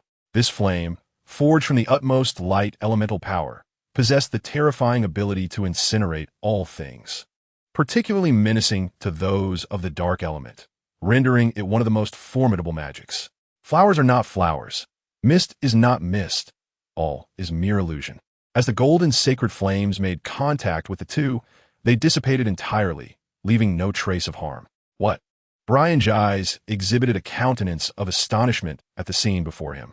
The angelic degree of holy flame wielded immense power, and it was unfathomable that even angels of the same echelon could emerge unscathed.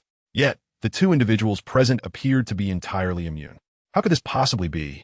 His gaze shifted to the peculiar lantern held by the divine-favored Albert, and in an instant, enlightenment dawned upon him as he exclaimed, "The 13 sacred artifacts of the Blood Clan, the Ghost Lantern, a legendary object capable of beguiling mortals, altering reality, and oscillating between the realms of the tangible and the ethereal.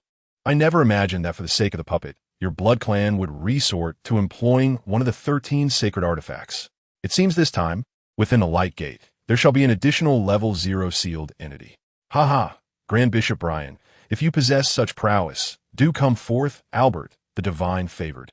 Chuckled, raising the ghost lantern. The verdant luminescence gradually expanded, dispelling all surrounding points of light and isolating them in an environment devoid of light elements. Holy Spear of Light. Brian Gies lifted his staff of light, coalescing a brilliantly radiant golden spear in the heavens. The spear erupted with astonishing might, as the surrounding light elements rapidly converged and infused into the golden weapon. In an instant, intricate and elaborate patterns of myriad colors formed upon the spear, reminiscent of an ancient script. The golden spear shot forth like a released arrow, emitting a blinding flash as it hurtled towards Albert's chest. The divine wrath was as impenetrable as a fortress. Albert, observing the approaching golden spear, displayed no trace of fear. Instead, a peculiar smile graced his lips, imbued with profound significance. In the next moment, the golden spear pierced through Albert's chest. The searing holy flames, accompanied by formidable light energy, ruthlessly assailed his flesh, impaling him against the wall as if he were Inuyasha, struck through the heart by an arrow.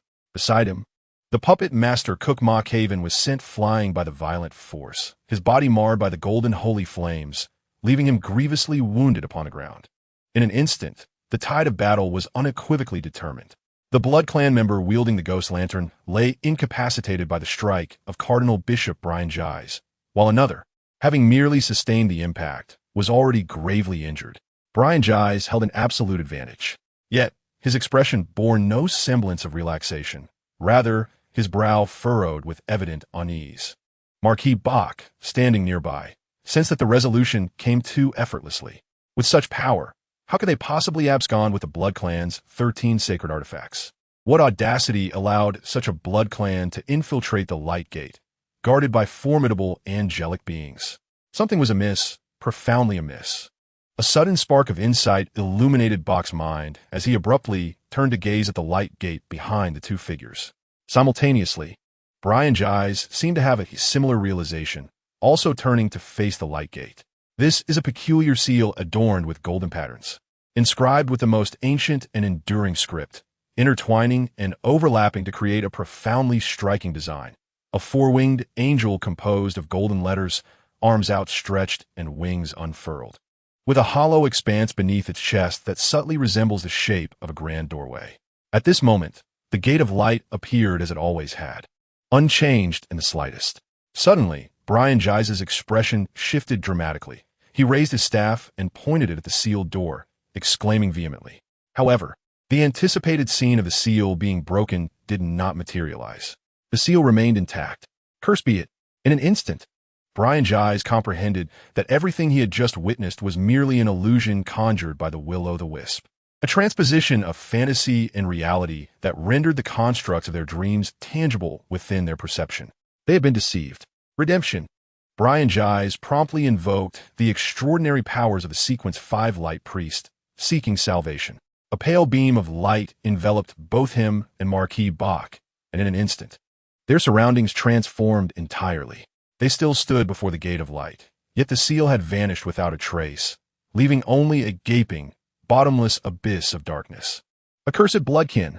Brian Gies erupted with fury, leaping forth, angelic wings of purest white manifesting behind him, as he sped towards the Gate of Light.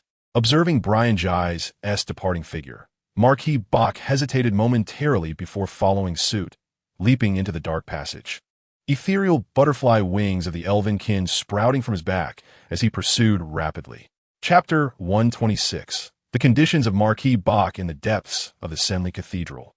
Within the recesses of the Gate of Light, two figures strode swiftly down an unfathomable corridor, heading deeper still. The walls on either side were engraved with an array of seals, radiating a soft luminescence as doors lined the walls, sealing away relics collected by the Holy Church over the years, extraordinary items and unique equipment. "Your Grace, do you know the location of the magic puppets?" inquired Mr. Kookmakavian. The puppeteer, casting a disdainful glance at the various seals emanating elemental light. "I have long since investigated," replied the other. "The puppets are stored in the innermost chambers, specifically designed for the containment of level 0 seals. The seals possess characteristics that allow them to devour one another if they share a pathway, or to merge and conflict if they are of different pathways. Notably, many level 0 seals have developed their own consciousness, and should they draw near one another, terrifying aberrations may occur, even beyond the capacity of the Holy Church's Gate of Light to withstand. Thus, the storage of level 0 seals is conducted in isolation." As the divine envoy Albert spoke, he held the ghostly lantern, leaving behind a tapestry of ethereal and tangible projections along the path, serving to delay the pursuit of Archbishop Brian Gies. A series of Albert's projections quietly materialized, only to become translucent and vanish, leaving behind faintly glowing specks of green light that intermingled between reality and illusion. "Your Excellency, divine envoy, how long do you believe the effects of the ghostly lantern can deceive them?" Before Mr. Puppet Cook could finish his inquiry, he felt a subtle tremor in the surrounding space, a searing, torrid presence approaching with terrifying speed. "Are they coming?" Mr. Puppet Cook's heart tightened, and he spoke. "Indeed, considering he is an archbishop of the Holy Church, an extraordinary being of angelic caliber, managing to deceive him for even 10 minutes is quite commendable," Albert replied calmly, raising the ghostly lantern toward the door adorned with sacred seals. "Break the demon's spell." An extraordinary force emanated from the lantern, with countless phantoms of history swirling forth. Albert grasped the knight's projection from the chaotic visions. Clad in bronze armor and wielding a spear, the knight swung vigorously at the sacred seal, unleashing a blinding radiance. The formidable power to dispel evil, wielded by the knight's projection, transformed from illusion into reality, crashing violently against the sacred seal. Boom! A resounding explosion accompanied the emergence of brilliant holy light as the sacred seal reacted, withstanding the overwhelming destructive force. This power to dispel evil seemed to be the nemesis of all constraints and seals, filled with a domineering force capable of distorting, annihilating, and obliterating everything, suppressing the radiance of the sacred seal completely. Crack! A multitude of fissures appeared upon the sacred seal, spreading outward from the center, growing larger until it ultimately crumbled and exploded into fragments. In that instant, the entire door shattered as well, revealing that the door and the seals set by the Holy Church were one and the same. "Let's go. The demon puppet is inside," Albert declared, his expression unwavering as he strode into the dark, lightless chamber. Seeing this, Mr. Puppet Cook hastily followed. The seal has been broken. This feeling was akin to entering a chamber of an object sealed at level 0. How could they possibly know where the demon puppet was hidden? Damn it. A flurry of thoughts raced through Brian Jai E.S.'s mind, the foremost being that someone within the Holy Church had colluded with the Blood Clan, and that this individual held significant power. Get away. Sacred Flame. Brian Jai E.S. swung his staff of light, utilizing the divine golden flames to incinerate the divine envoy Albert that stood before him, reducing him to motes of light. Once again, it was merely an illusory projection.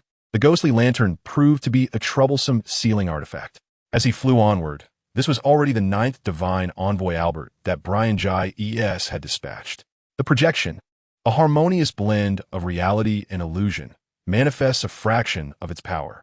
Even when exerting his utmost effort, Brian Jai's found himself significantly delayed by these projections. What should have been a mere few minutes traversing the corridor was unexpectedly prolonged to nearly 10 minutes under his full flight. In a race against time, each passing second could dictate the course of events. Naturally, Brian Jai's aspired to seal the gate of light directly, completely barring the invading Blood Clan. However, deep within the gate resided numerous significant artifacts, including level 0 sealed objects and relics left by deities, matters of great consequence. Allowing the Blood Clan access to these treasures, or even letting them catch a glimpse, was deemed as sacrilege by Brian Jais. Your Excellency, the ability of the Ghost Lantern allows for the transformation of illusion into reality. He has left numerous ethereal projections along the way, indicating his awareness of your imminent arrival, thereby deliberately stalling you, remarked Marquis Bach, who trailed closely behind. Yet, ignoring these projections posed a risk. If the true form of their adversary were concealed among them, letting a projection slip could facilitate his escape. Bach candidly expressed the dilemma brewing within him. Indeed, had Brian Jais chosen to disregard these illusory manifestations, he could have unleashed his true mythological form, utilizing his formidable physical prowess and light magic to bypass the interference of the projections and reach the depths directly, thwarting their actions. However, Brian Jais hesitated to proceed in such a manner. Two principal reasons anchored his caution. First, as Bach had articulated, should the true form be hidden within, it could potentially allow the Blood Clan to flee.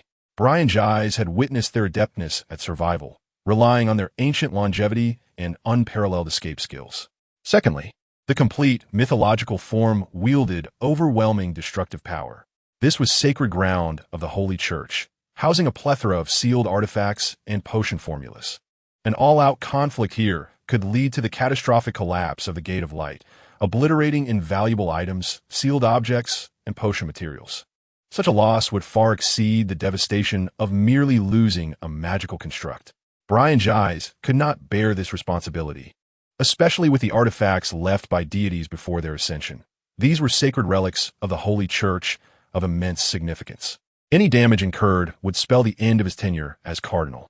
Weighing these two considerations, he opted against risk, methodically dismantling each illusory projection to avert anything that might jeopardize the Gate of Light. I possess a sealed object that may assist you in resolving your current predicament. Bach's voice resonated once more. What are your terms? Brian Jais inquired without turning, continuing to wield his light staff, obliterating the illusory projections while advancing. I wish for the matter regarding the level 0 sealed object in my possession to remain confidential, Bach stipulated. Agreed, Brian Gies pondered briefly before responding affirmatively. Very well. The Marquis of Bach smiled faintly as he retrieved an ivory-like, immaculate object from his bosom. Chapter 127, The Puppet. It was a crescent-shaped white ornament, threaded with red cords at both ends. The surface of the crescent was inscribed with minuscule, enigmatic symbols, magical markings that shimmered radiantly under the surrounding light, as if harboring a unique essence of spirit. The moment this object appeared, Brian Gies sensed an unusual, eerie aura.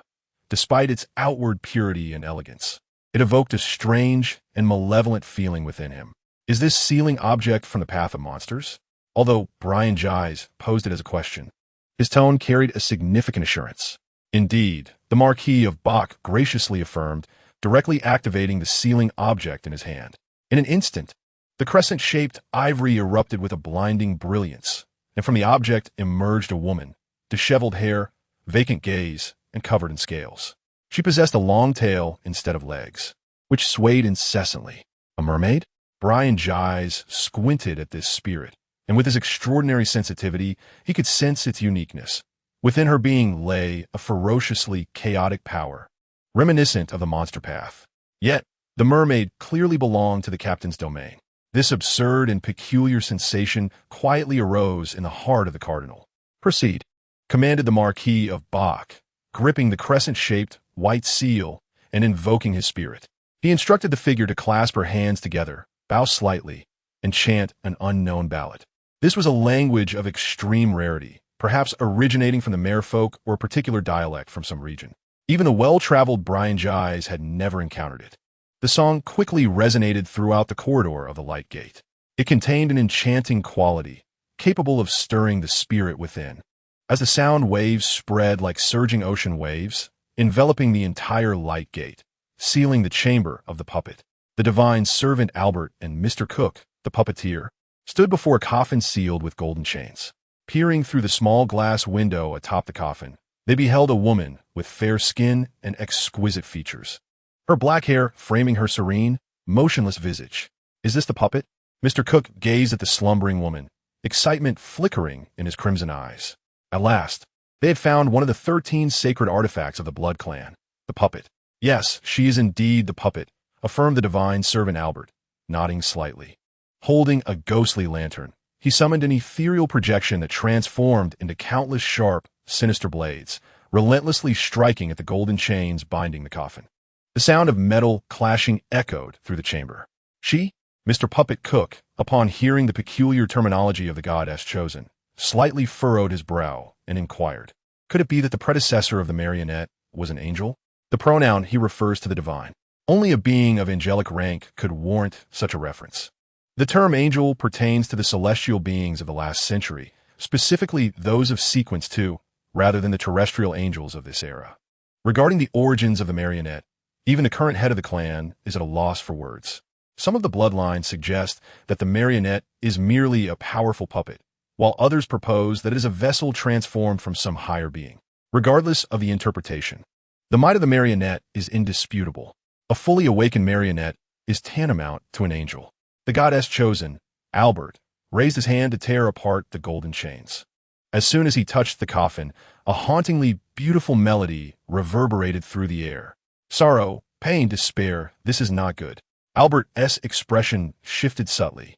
He sensed the peril inherent in the song and hastily activated the ghost lantern, summoning several illusory projections that surged forth from it.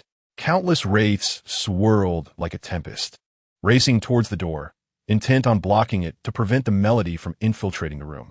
Yet they were a moment too late. Boom! A powerful sound wave struck the flitting spirits, while the residual waves continued to seep into the chamber. Mr. Puppet Cook, just as he was about to make a move, felt his body jerk uncontrollably, akin to a marionette performing a ludicrous dance. What on earth is happening? He forced a stiff smile, his expression rigid as he queried. What is this? Beside him, Albert, wielding the ghost lantern, utilized its peculiar properties to construct an invisible barrier around himself, completely isolating the sound waves. This is the song of the merfolk, inherently enchanting and stirring the heart. This particular power has been amplified through monstrous means, causing neural disarray. The combination of these effects is what renders you unable to control your body. At this juncture, Albert activated the special effect of the ghost lantern, directing a beam of green light towards Mr. Puppet Cook. Phantomize. Under the glow of the verdant light, Cook's form gradually became translucent, as though he were being erased from existence. Soon, he was entirely ethereal, the sensation of losing control dissipating, and he regained mastery over his body. We must depart immediately. The sound waves have enveloped the entire portal of light, and my illusory projections have become ineffective. They will soon catch up to us, Albert articulated with unnerving calmness. Leave? Is it even possible? A deep, oppressive voice reverberated as the grand door was forcefully breached by a figure adorned with resplendent white wings, none other than Cardinal Brian Gies. Another figure, with butterfly-like wings, also soared into the room. It was none other than Marquis Bach. At this moment, Marquis Bach held the crescent-shaped seal in his hand, while behind him floated a mermaid's soul, continuously emitting an enchanting melody. It was evident that this ethereal being was the source of the strange song. So, it is you? Bach Dickens, do you intend to oppose the Blood Clan? The divine observer Albert regarded Marquis Bach, his crimson eyes gradually glinting with a chilling light, revealing the Blood Clan's distinctive fangs, which he licked lightly as he coldly scoffed. I am, after all, a chosen one of the church. We are inherently adversaries. Marquis Bach replied in a calm tone. Very well, I shall remember you, Albert said, shifting his gaze back to Brian Gies. Brian Gies was also observing the situation within the room. Upon seeing the golden chains destroyed, he was taken aback, fearing that the demon puppet had escaped. However, when he noticed the coffin still sealed, he breathed a sigh of relief. As long as the puppet remained in the coffin, it would not awaken, and he still had a chance to rectify the situation.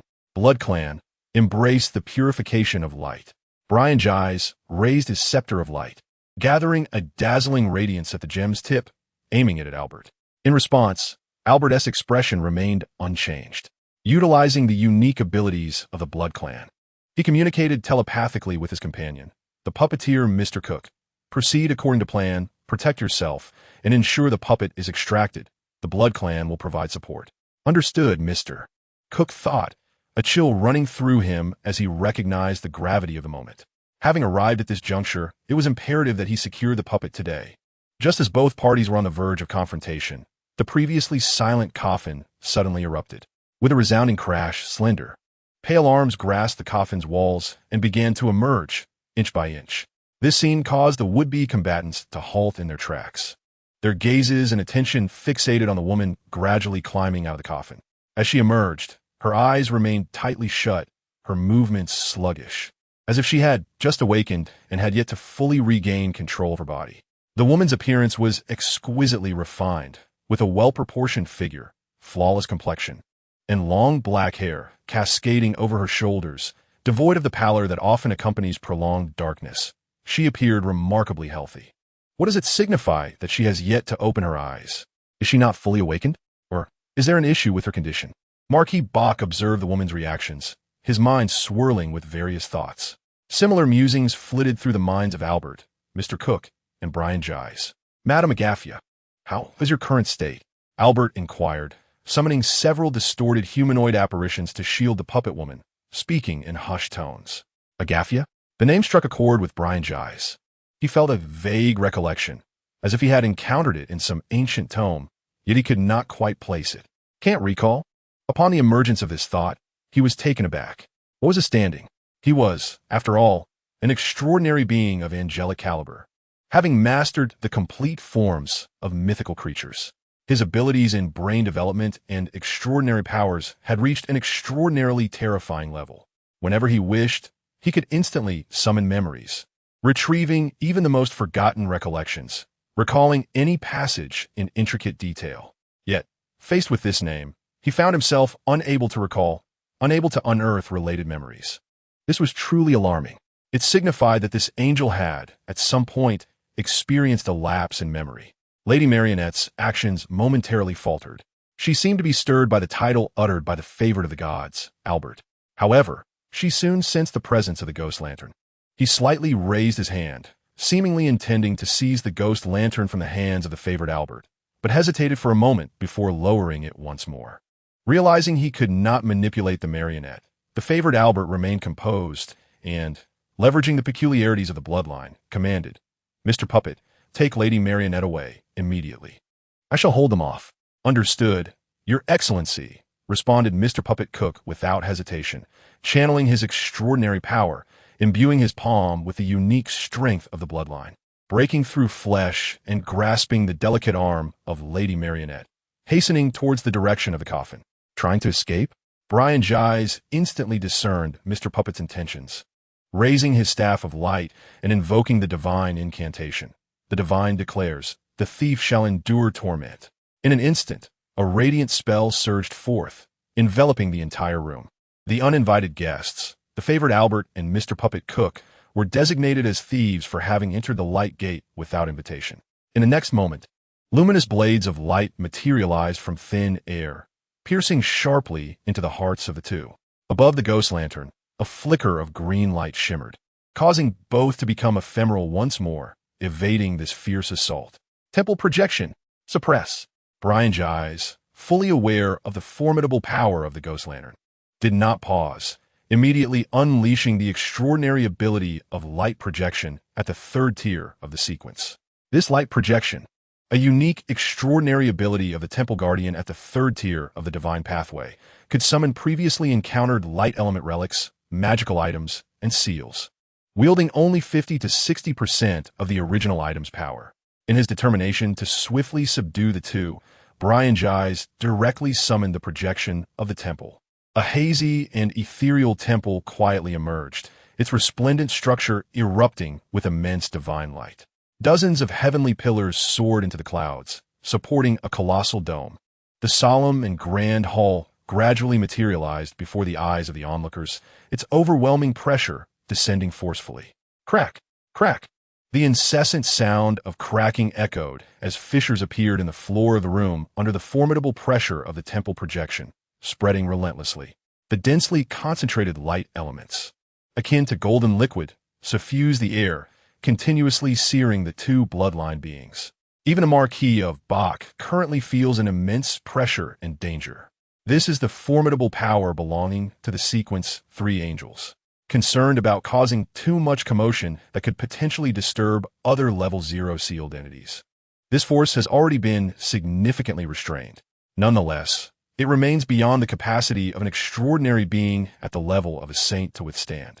The chasm between sequences is as vast as the heavens. It is rare for one to engage in battle beyond their level. Instances where a low-sequence individual like Hodge can confront a saint are virtually non-existent. One might attribute it to sheer luck. Under normal circumstances, a saint would annihilate a low-sequence opponent in an instant.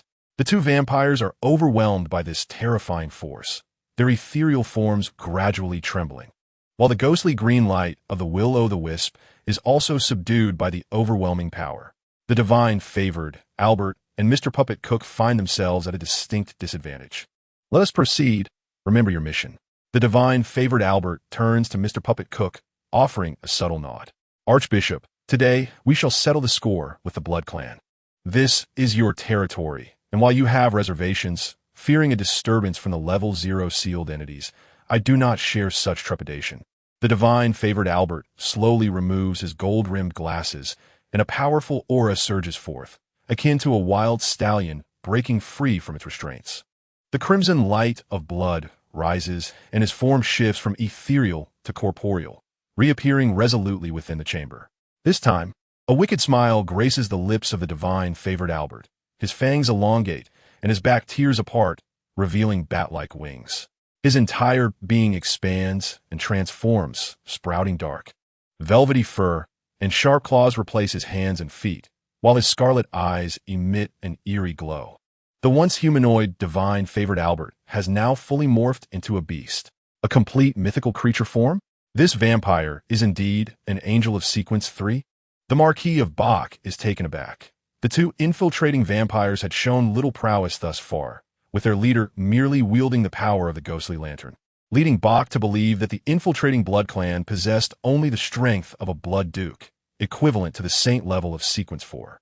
However, the abilities displayed by the divine favored Albert at this moment are sufficient to affirm that he is indeed an angel of sequence 3. Blood claw. The divine favored Albert gently swipes, and the razor-sharp blood claws slice through the heavens. The grand, divine projection of a celestial temple crumbles instantaneously, scattering into fragments. Come forth. Reveal your mythical form. This battle has only just begun.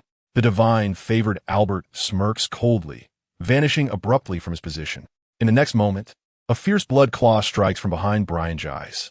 Wings burst forth, tearing asunder, as countless eyes emerge from Brian Gise's body. The sarcomatous muscles spread out, forming rings adorned with immense orbs that emerge from his entire being. Gradually, he transformed into a colossal creature, adorned with wings, his body and every part covered in eyes. From these vast orbs emanated a brilliant light, which incinerated the blood claw before him.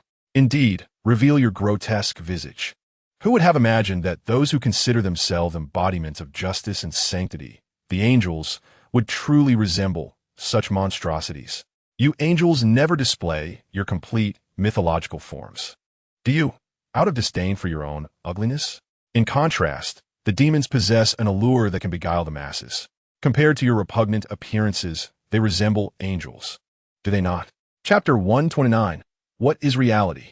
The garden of the Cathedral of St. Lyle's. Shall you not partake in some merriment? Seek a stroke of luck?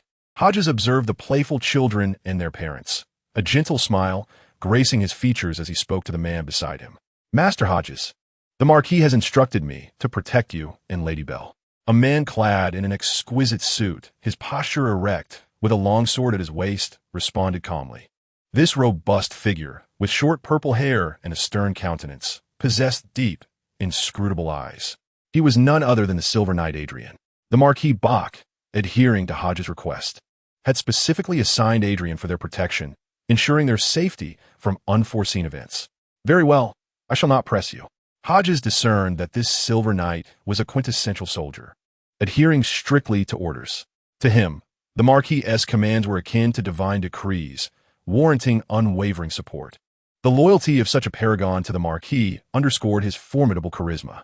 Hodges, too, had to concede that having a legendary father bore considerable pressure. Here, take this. After a moment's contemplation, Hodges produced a red Easter egg from his pocket and offered it to Adrian. Adrian was momentarily taken aback, caught off guard by Hodges' unexpected gesture. Enough of overthinking. I am merely sharing good fortune. Ignoring Adrian's thoughts, Hodges placed the red egg into his pocket. Now, you have participated in the festivities. Upon hearing this, a subtle shift appeared on Adrian's face as he murmured, "Thank you, master." Hodges waved his hand dismissively, indicating it was of no consequence. He then approached his mother, Lady Belle, and inquired, "Mother, what other activities lie ahead?" "Well, typically, these are the main events. The celebration should commence shortly.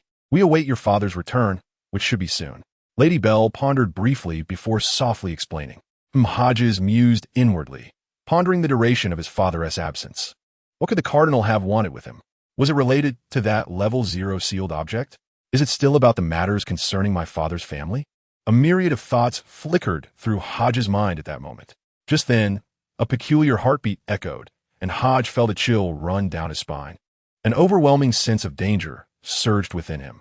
His countenance abruptly changed, and he scanned his surroundings with vigilance, as if sensing something amiss.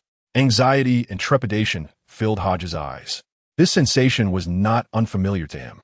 Each time he found himself on the precipice of life and death, he received a warning. And this heartbeat was a harbinger. "Master Hodge, what troubles you?" Adrian inquired, his complexion shifting slightly as he stepped forward to shield Hodge and Lady Burleigh, his hand instinctively resting on the hilt of his sword, his voice low and serious. "I sense a looming danger," Hodge replied, his voice somewhat hoarse. As he spoke, he suddenly noticed a rather dull white bone goblet resting quietly on the ground not far away, its crimson liquid gently undulating, radiating an inexhaustible magical power. The blood goblet. Hodges' pupils constricted, and he instinctively took a step back. He reflexively scanned the dark recesses of his mind, only to find that the blood goblet, which had been quietly residing there, had now vanished. It had evidently emerged on its own. Hodge felt the danger anew, this time stemming from the ancient relic of the Blood Clan. He had not forgotten the emotion conveyed by the goblet the last time. So hungry, I wish to feast. This was a magical entity, an exceedingly perilous and formidable artifact.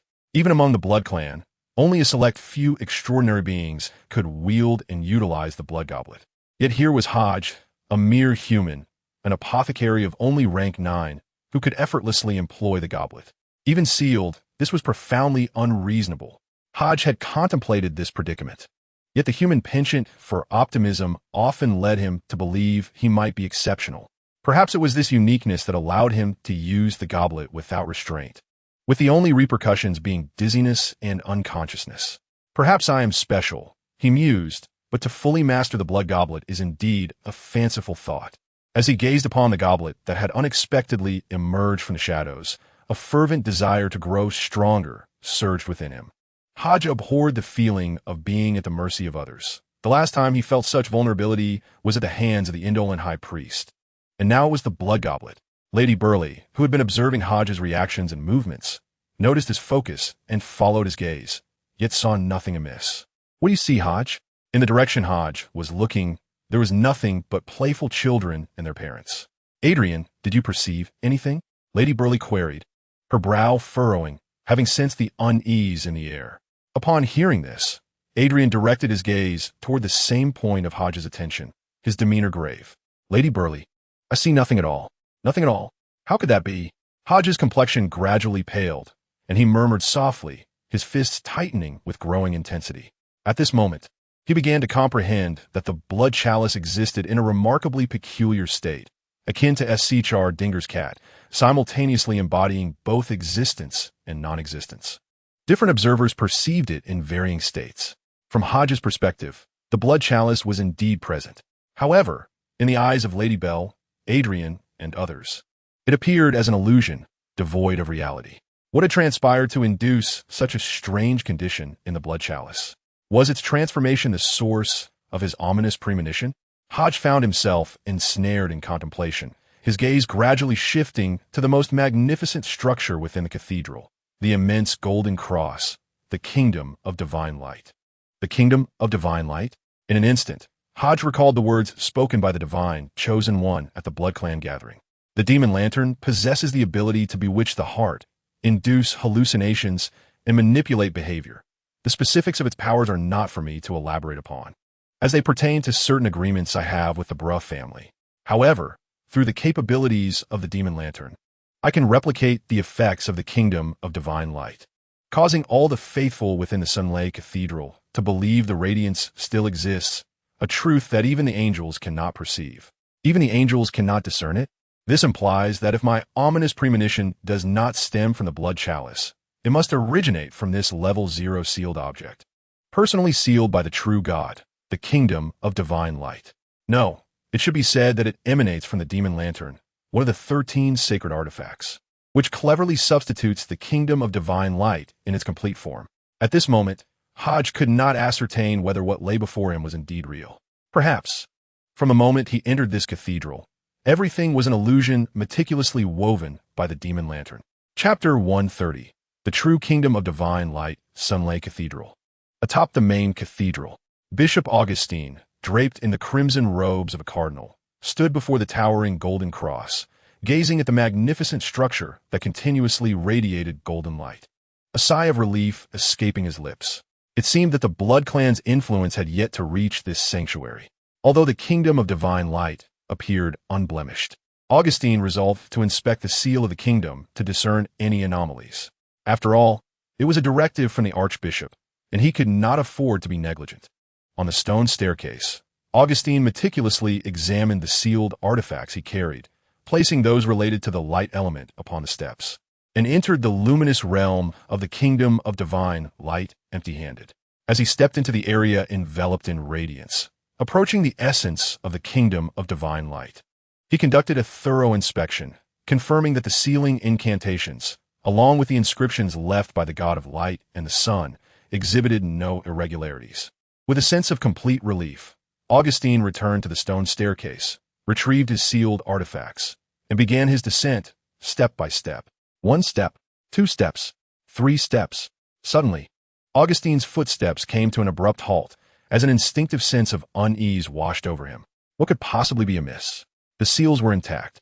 The writings left by the Holy Father were flawless, and the state of the radiant kingdom appeared to be normal. Yet, why did he feel an inexplicable disquiet? Augustine's gaze sharpened as he meticulously recalled his recent actions, from reaching the rooftop to examining the radiant kingdom, and then preparing to depart. Everything seemed in order. No, something was amiss. Suddenly, as if struck by a revelation, Augustine retraced his steps without hesitation, returning to the rooftop of the cathedral, radiating a pure light. Augustine approached the radiant kingdom with measured steps, his eyes deeply focused on the imposing golden cross. With each stride, he drew nearer until he stood directly before the golden cross. Nothing transpired. The radiant kingdom, like a docile lamb, allowed him to enter the realm of light unimpeded. False! False!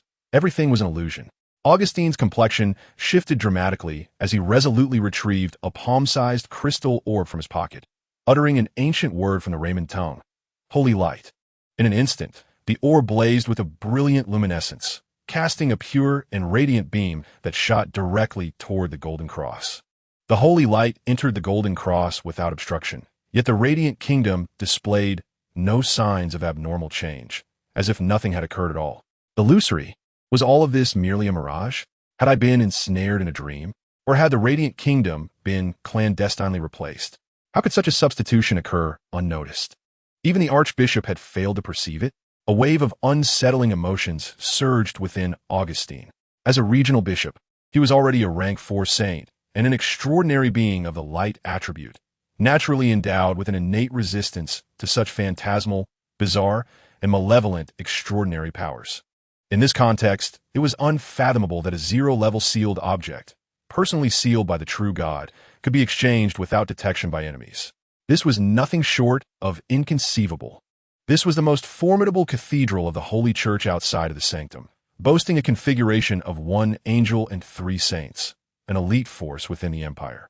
In an era when the true God was absent, rank 12 corresponded to the pinnacle of various powers, with the popes and pontiffs of the major churches belonging to this echelon. Below them, the rank 3 angels were the foremost representatives of the various churches and powers. In antiquity, extraordinary beings of this tier were not termed angels. They were instead revered as demigods, signifying a half-divine essence. Only upon reaching rank 2 could one be acknowledged as a vassal of the divine, thus becoming a guardian angel. The angel of deception silently replaced the level 0 seal of the true God, manifesting an illusion so lifelike that only one artifact could achieve such a feat. The Blood Clan's 13 sacred artifacts, the Ghost Lantern.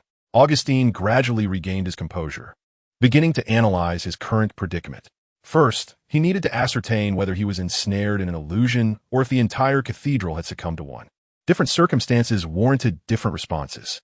Augustine immediately settled into a meditative posture, centering his thoughts. Under the illumination of holy light, he removed the jade cross from his chest. In an instant, the jade cross radiated a crimson glow, unleashing the primal power of the blood clan that enveloped his body, drawing him into a peculiar state.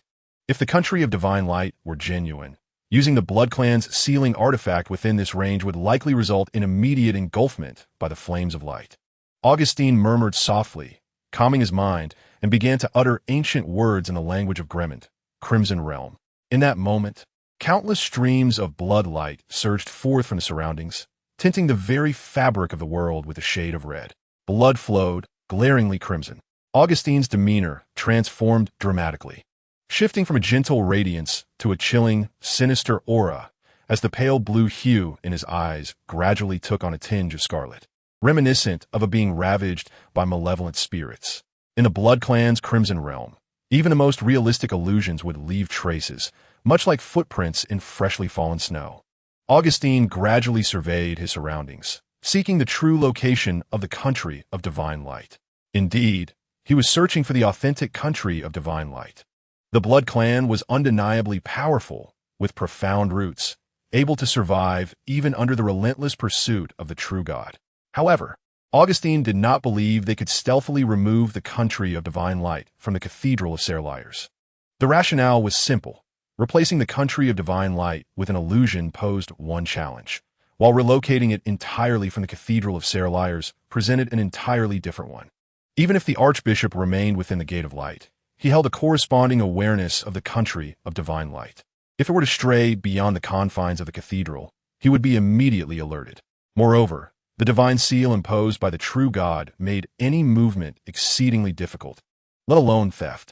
Who besides the true God could unravel such a seal? Therefore, Augustine believed that although the country of divine light had been supplanted and rendered ineffective, allowing the enemy to infiltrate unnoticed, it undoubtedly remained within the Cathedral of Serliers. He had found it. From the perspective of the Crimson Realm, Augustine realized that he was not standing on the rooftop of the main cathedral, nor was he even inside it. At that moment, he found himself atop a side hall, conversing with himself against the backdrop of an empty roof. It turns out that the situation is as follows, utilizing illusions to rewrite the perceptions of all. The rooftop of the side hall has been confounded with that of the cathedral, rendering the routine inspections of the kingdom of divine light ineffective. Cursed bloodsuckers! Augustine rose from his seat, stowing away the jade cross and dispelling the effects of the Crimson Realm. He hastened down the steps, making his way towards the true cathedral. Augustine's demeanor remained composed, showing no trace of change compared to before entering the kingdom of divine light. He was uncertain whether the bloodsuckers had indeed taken action. He needed to maintain his composure and movements to prevent the bloodsuckers from discovering him, lest they act out of desperation. As long as he could locate the genuine kingdom of divine light and reactivate this zero-level sealed object, he could expose all the bloodsuckers hidden within the cathedrals. Chapter 131. A gift from the devil in the garden of the Serliers Cathedral. Hodges' expression grew progressively grave as he vaguely sensed a familiar feeling. This sensation emanated from the extraordinary powers of the bloodsuckers. Hodge, Mr. Edward of the Blood Moon Gathering, had entered the divine realm of the bloodsucker progenitor Lilith. Having mingled with the divine favored puppets, dolls, and gargoyles on 2 occasions, thus gaining some insight into their powers. Moreover, with the bloodsucker text provided by the esteemed divine favored, along with the narrated history of the bloodsuckers, Hodges' understanding of the entire bloodsucker clan had surpassed that of many extraordinary beings. Though not an extraordinary being of the same path, Hodge could still sense the special powers within the Palace of Lunzi. Without hesitation, he activated the Eye of Secrecy towards the direction of the kingdom of divine light. A fissure tore open at the center of Hodges' forehead, revealing a vertical eye of crimson hue that sparkled with an ominous and otherworldly light, as if capable of perceiving everything, penetrating through all veils. The surrounding environment twisted bizarrely under the crimson third perspective, turning the world upside down. Before Hodge appeared 2 perspectives, akin to playing a first-person game with dual monitors, one displaying the ordinary view, while the other showcased the true sight through supernatural means. In this crimson true vision, the cathedral before Hodge underwent a radical transformation. They remained in the garden. It was not the garden in front of the cathedral, but rather a small garden of the side hall, where children and their parents sought red eggs, which were far from the truly blessed, fortunate eggs. Instead, they were magical eggs pulsating with crimson light, within which magical creatures were incessantly siphoning the life force of the faithful, continuously hatching and awaiting their birth. Upon witnessing this scene, Hodge hastily retrieved a red egg from his pocket, examining it closely, and indeed, it contained the essence of magic. Noticing this, Hodge's arm trembled slightly. Yet he did not discard it, but continued to clench it tightly in his grasp. After Hodge's recent survey, he discovered that among the church members and the faithful, bloodsuckers were concealed within their ranks. Clearly, these magical eggs were the replacements made by these bloodsucker members. If Hodge were to discard the magic egg carelessly, it would undoubtedly attract their attention. "Young master, what are you doing?" The silver-haired knight, Adrian, observed the vertical eye upon Hodge's forehead, his thoughts stirring as if he began to comprehend. This enchanted object, Adrian had once witnessed Marquis Bach utilize. He possessed some understanding of its extraordinary capabilities. "Adrian, please hand me the red egg you just acquired. And you, mother, as well." Hodge silently retracted the vertical pupil from his forehead, returning to his usual demeanor, his expression tranquil as he spoke softly. Upon hearing this, both Adrian and Lady Belle exhibited no hesitation and promptly presented the red egg to Hodge. In his grasp were 3 items that bore no distinction from the ordinary red eggs. As his thoughts subtly shifted, he sensed the blood chalice resting on the ground nearby, conveying a singular emotion: return. Under Hodges' summons, the chalice began to tremble slightly before vanishing from sight. Observing this scene, Hodge exhaled in relief, having been genuinely concerned that the chalice might retaliate against him. From the images he had witnessed, Hodge had come to a firm conclusion. The divine favored ones had already set their plans into motion. At this moment, they, along with the puppet master, had likely infiltrated the Gate of Light. The recent peculiar transformation of the chalice was likely attributed to the ghost lantern, another of the 13 sacred artifacts. Its ability to conjure illusions had endowed the chalice with a measure of power, allowing it to extricate itself from the realm of darkness. However, due to the silver key and certain restrictions of that dark space, the chalice could not fully detach from Hodge, nor could it manifest entirely, resulting in its existence straddling the line between reality and illusion. Of course, all of this remained mere speculation on Hodge's part.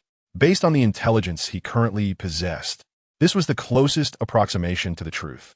After all, the chalice lacked the capability for illusion. Otherwise, it would not require a tangible presence to consume blood and create sanguine wine. Hodge once again calmed his mind, diligently communicating with the chalice stored within the dark space of his consciousness. If I place the magic egg into the dark space, can you directly concoct blood wine there? Yes, Hodge intended to brew blood wine within the enigmatic dark space whenever possible. Unless absolutely necessary, the chalice must not manifest within the sight of others. The mere presence of a magic doll had provoked such a significant disturbance from the Blood Clan. Angels, saints, and even the ghost lantern, another of the 13 sacred artifacts, had been summoned, truly terrifying. Should the Blood Clan discover that Hodge possessed yet another sacred artifact, one intended for the Dickens family, it would undoubtedly lead to their obliteration. The magnitude of terror would even surpass that of the Night of Annihilation. Affirmative. Soon, Hodge received an emotional response. Taking a deep breath, he discreetly placed the red egg into his pocket. With a flicker of thought, he utilized his ability to summon wondrous objects, transferring the 3 magic eggs into the dark space within his mind. The moment the 3 magic eggs entered, they began to tremble violently. With a resounding crack, the crimson surface of the magical egg fissured, the cracks expanding outward.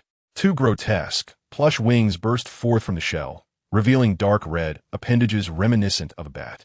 Bats? Are these all bat magical eggs? As Hodge gazed upon the extending wings, he found it challenging to discern their true species. Although he had acquired considerable information regarding the Blood Clan, his understanding of the various magical creatures they nurtured remained scant. The Blood Clan had an affinity for bats. Their own nature resonated with these creatures, and moreover, bats possessed the ability to siphon blood, serving as a reservoir for the Blood Clan's lifeblood. In times of dire need, they could draw from this reservoir to heal themselves or even resurrect. The diversity of bat species was vast, and the magical varieties were equally numerous, with many inheriting the extraordinary lineage of the last century, possessing powers that rivaled those of some extraordinary beings. The Blood Cup, poised to refine them, Hodge pondered what they would ultimately become upon complete hatching. What transformations might unfold, yet he was unwilling to take the risk, deeming it unnecessary. Thus, he promptly conveyed a command to the Blood Cup. The parched Blood Cup, unceremoniously, unleashed a cascade of sanguine foam from its rim, akin to a gushing spring, as blood diffused into ethereal crimson tendrils that grasped the 3 magical eggs, gradually pulling them closer, enveloped and consumed by the flowing blood. Witnessing this scene, Hodge felt as though he were observing a ravenous wolf, savoring its prey piece by piece. A chill coursed through him, heightening his wariness of the Blood Cup. He harbored a foreboding sense that one day, should the Blood Cup break free from its sealing state, if he could not master its might, he would become but a fragment of the power it had devoured and refined. A sealed object is a sealed object, even if it currently displayed no horrific side effects. It remained a terrifying entity. To make a pact with the devil is to ultimately be consumed by it. Chapter 132, Double-Edged Sword. Blood flowed, coursing upward along the cup's walls, gradually commencing the refinement of the 3 magical eggs. With this alchemical process, Hodge received further information from the Blood Cup. Blood purification. Acquired venomous bloodbat essence. Effect 1.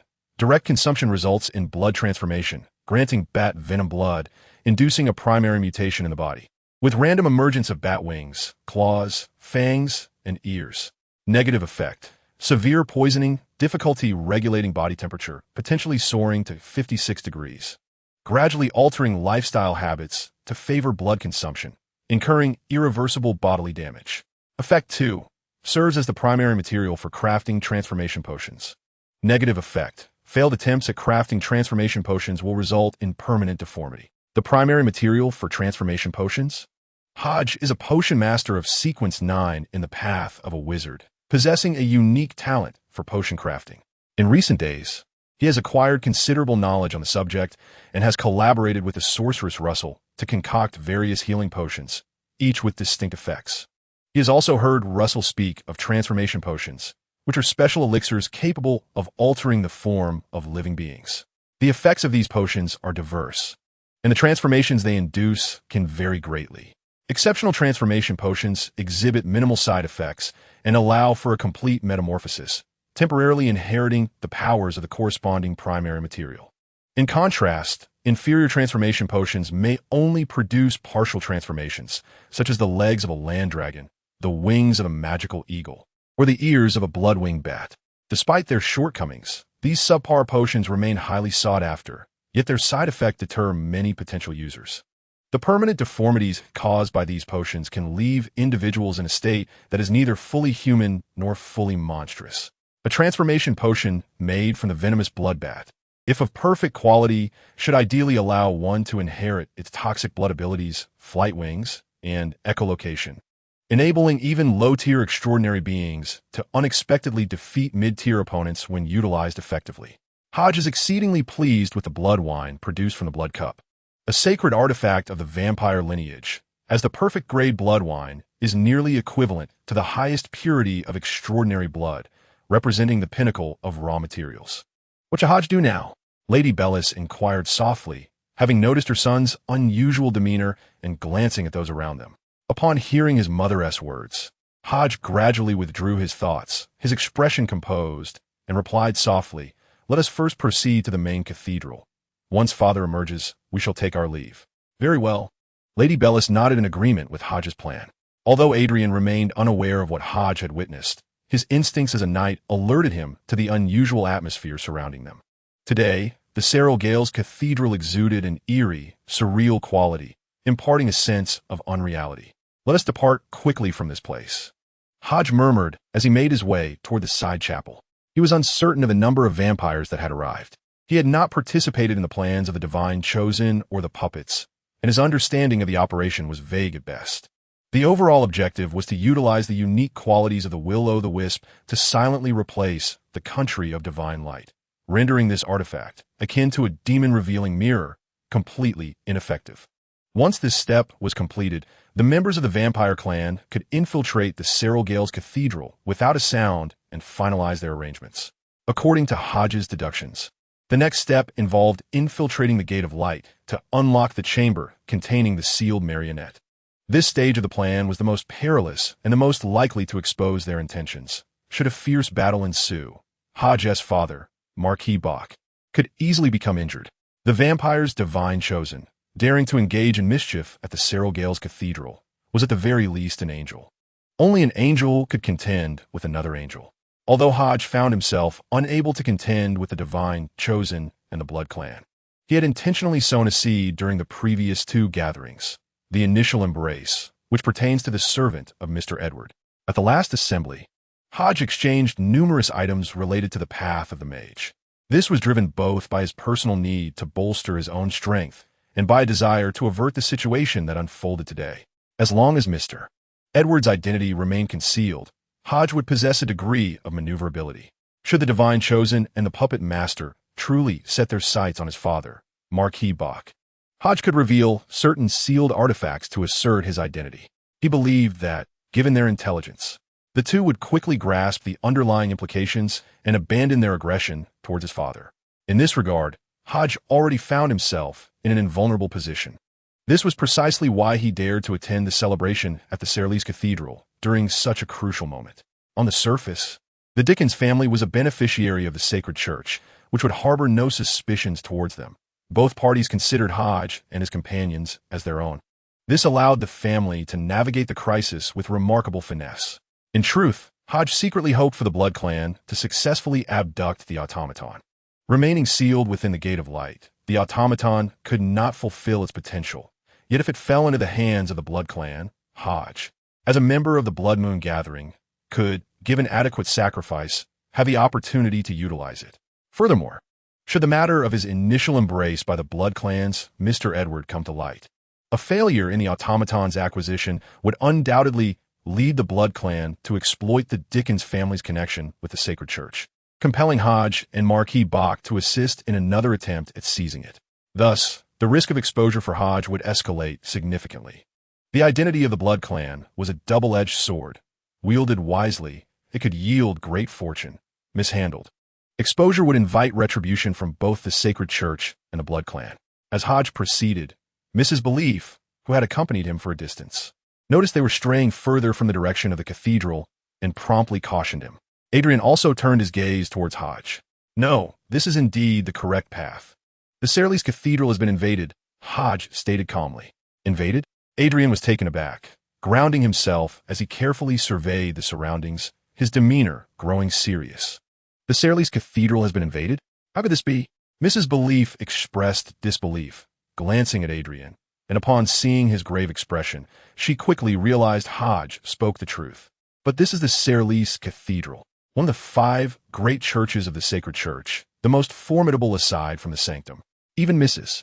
Belief was aware that Cardinal Brian Jayus was an extraordinary being of angelic caliber, while the 3 archbishops were all saints, complemented by the artifacts sealed within the Gate of Light and the Light Judgment Squad. Such a configuration was sufficient to sweep away any ordinary small nation. The invasion of the Serles Cathedral is akin to trampling upon the sanctity of the Holy Church. Mother, let us proceed to the prayer hall to await Father and the others, Hodge exclaimed. Suddenly, a swirling portal of light materialized before them, and a pair of pale, slender arms grasped the edges of the luminous gateway.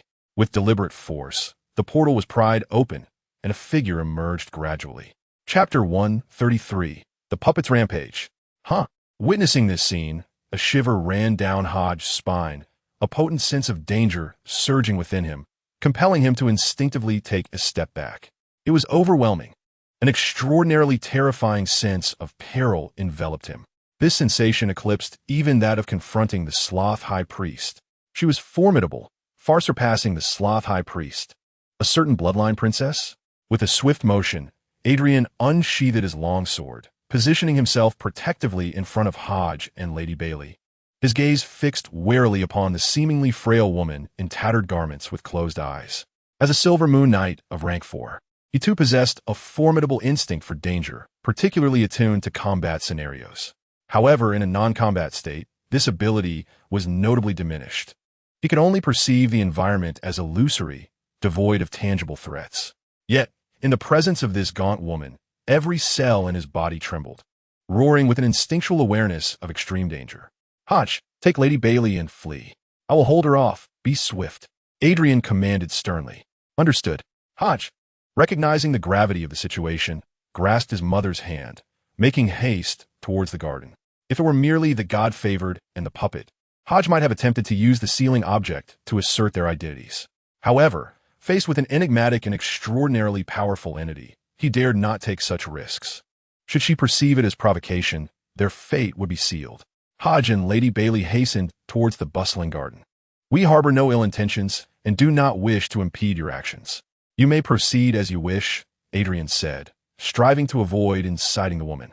He preferred a resolution through peaceful means rather than futile confrontation, as long as her intentions were not directed towards Hodge and Lady Bailey. Whatever she sought to accomplish, Adrian felt he could simply turn a blind eye. This was the Holy Church. While he was a believer, he was not an unwaveringly devout follower. His faith was more a reflection of Marquis Bach's beliefs, in which the Marquis's commands held paramount importance. He had to protect Hodge and Lady Bailey. The woman stood silently, not responding to Adrian's words. Observing her lack of aggression, Adrian, albeit puzzled, found solace in her inaction. He resolved to bide his time until the Holy Church could respond. trusting that they would find a means to deal with the intruders. His sole responsibility was the protection of Hodge and Lady Bailey. Suddenly, the previously composed and slender woman opened her eyes wide, revealing a pair of blood-red orbs that appeared before Adrian. Thud! A wave of unease washed over Adrian as he instinctively intended to employ his extraordinary abilities to dispel the malevolent forces and forcibly revoke the constraints of all magical laws. However, the divine prowess that had always served him well faltered at this moment, rendered utterly ineffective. The crimson pupil seemed to harbor an inexhaustible reservoir of dark power. In an instant, he found himself irrevocably lost, ensnared in a ceaselessly looping dream. The puppet gazed indifferently at Adrian, its form shifting as it vanished from sight. Following the puppet's disappearance, another figure emerged, also opening a portal of light. This individual was clad in a dark gray wizard's robe, adorned with a domed magician's hat. His gaunt, stern visage bore crimson eyes, emanating an aura of haughty indifference. What had provoked the puppet's sudden rampage? Was it capable of autonomously opening the portal of light? Was it, indeed, a sentient being? Mr. Puppet, Cook Macavian, wore a troubled expression. The abruptness of this transformation caught him off guard. He possessed a degree of understanding regarding the puppet, which was considered one of the 13 sacred artifacts of the bloodline.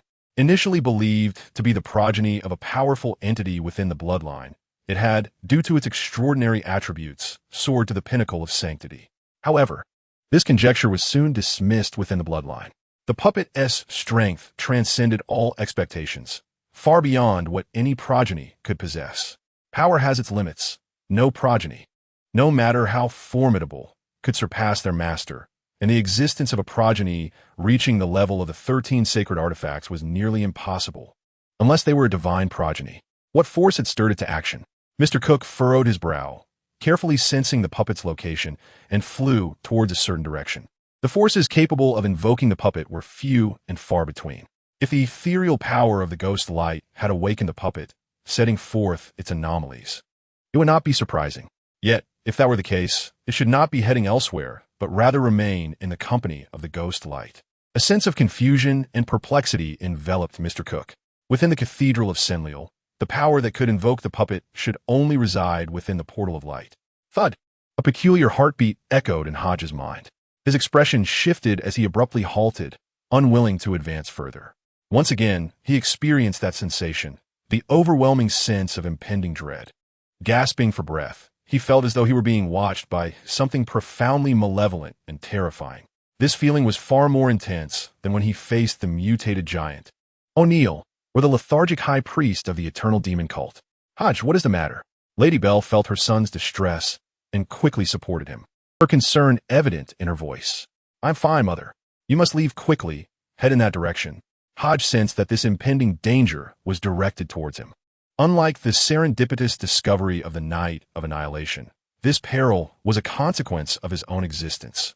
He was the primary target. What had transpired? Hodge, you must tell me. If you perish, what meaning would my life hold? Lady Bailey grasped Hodge's shoulder earnestly. No, Mother, I promised Father that I would protect you. Resolute. Hodge summoned the Eye of Secrecy, a fissure appearing at his forehead, revealing a pair of crimson, slit-like eyes. Secrecy, what are you doing? In an instant, Lady Bailey perceived that everything before her began to blur.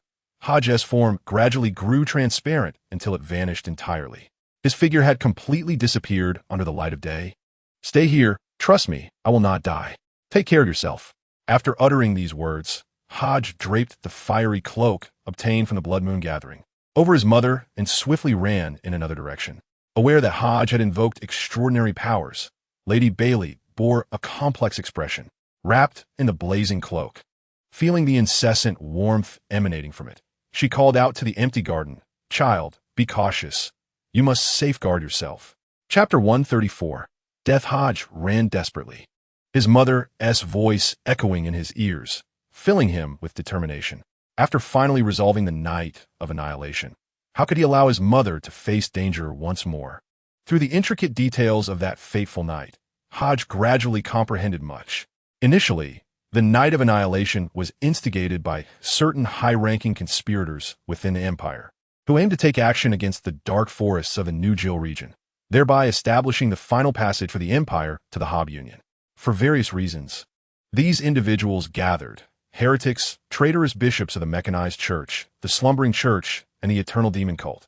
What they bore were merely adjuncts to this scheme. In essence, many entities could sense the peculiarities surrounding him. What was this power or essence?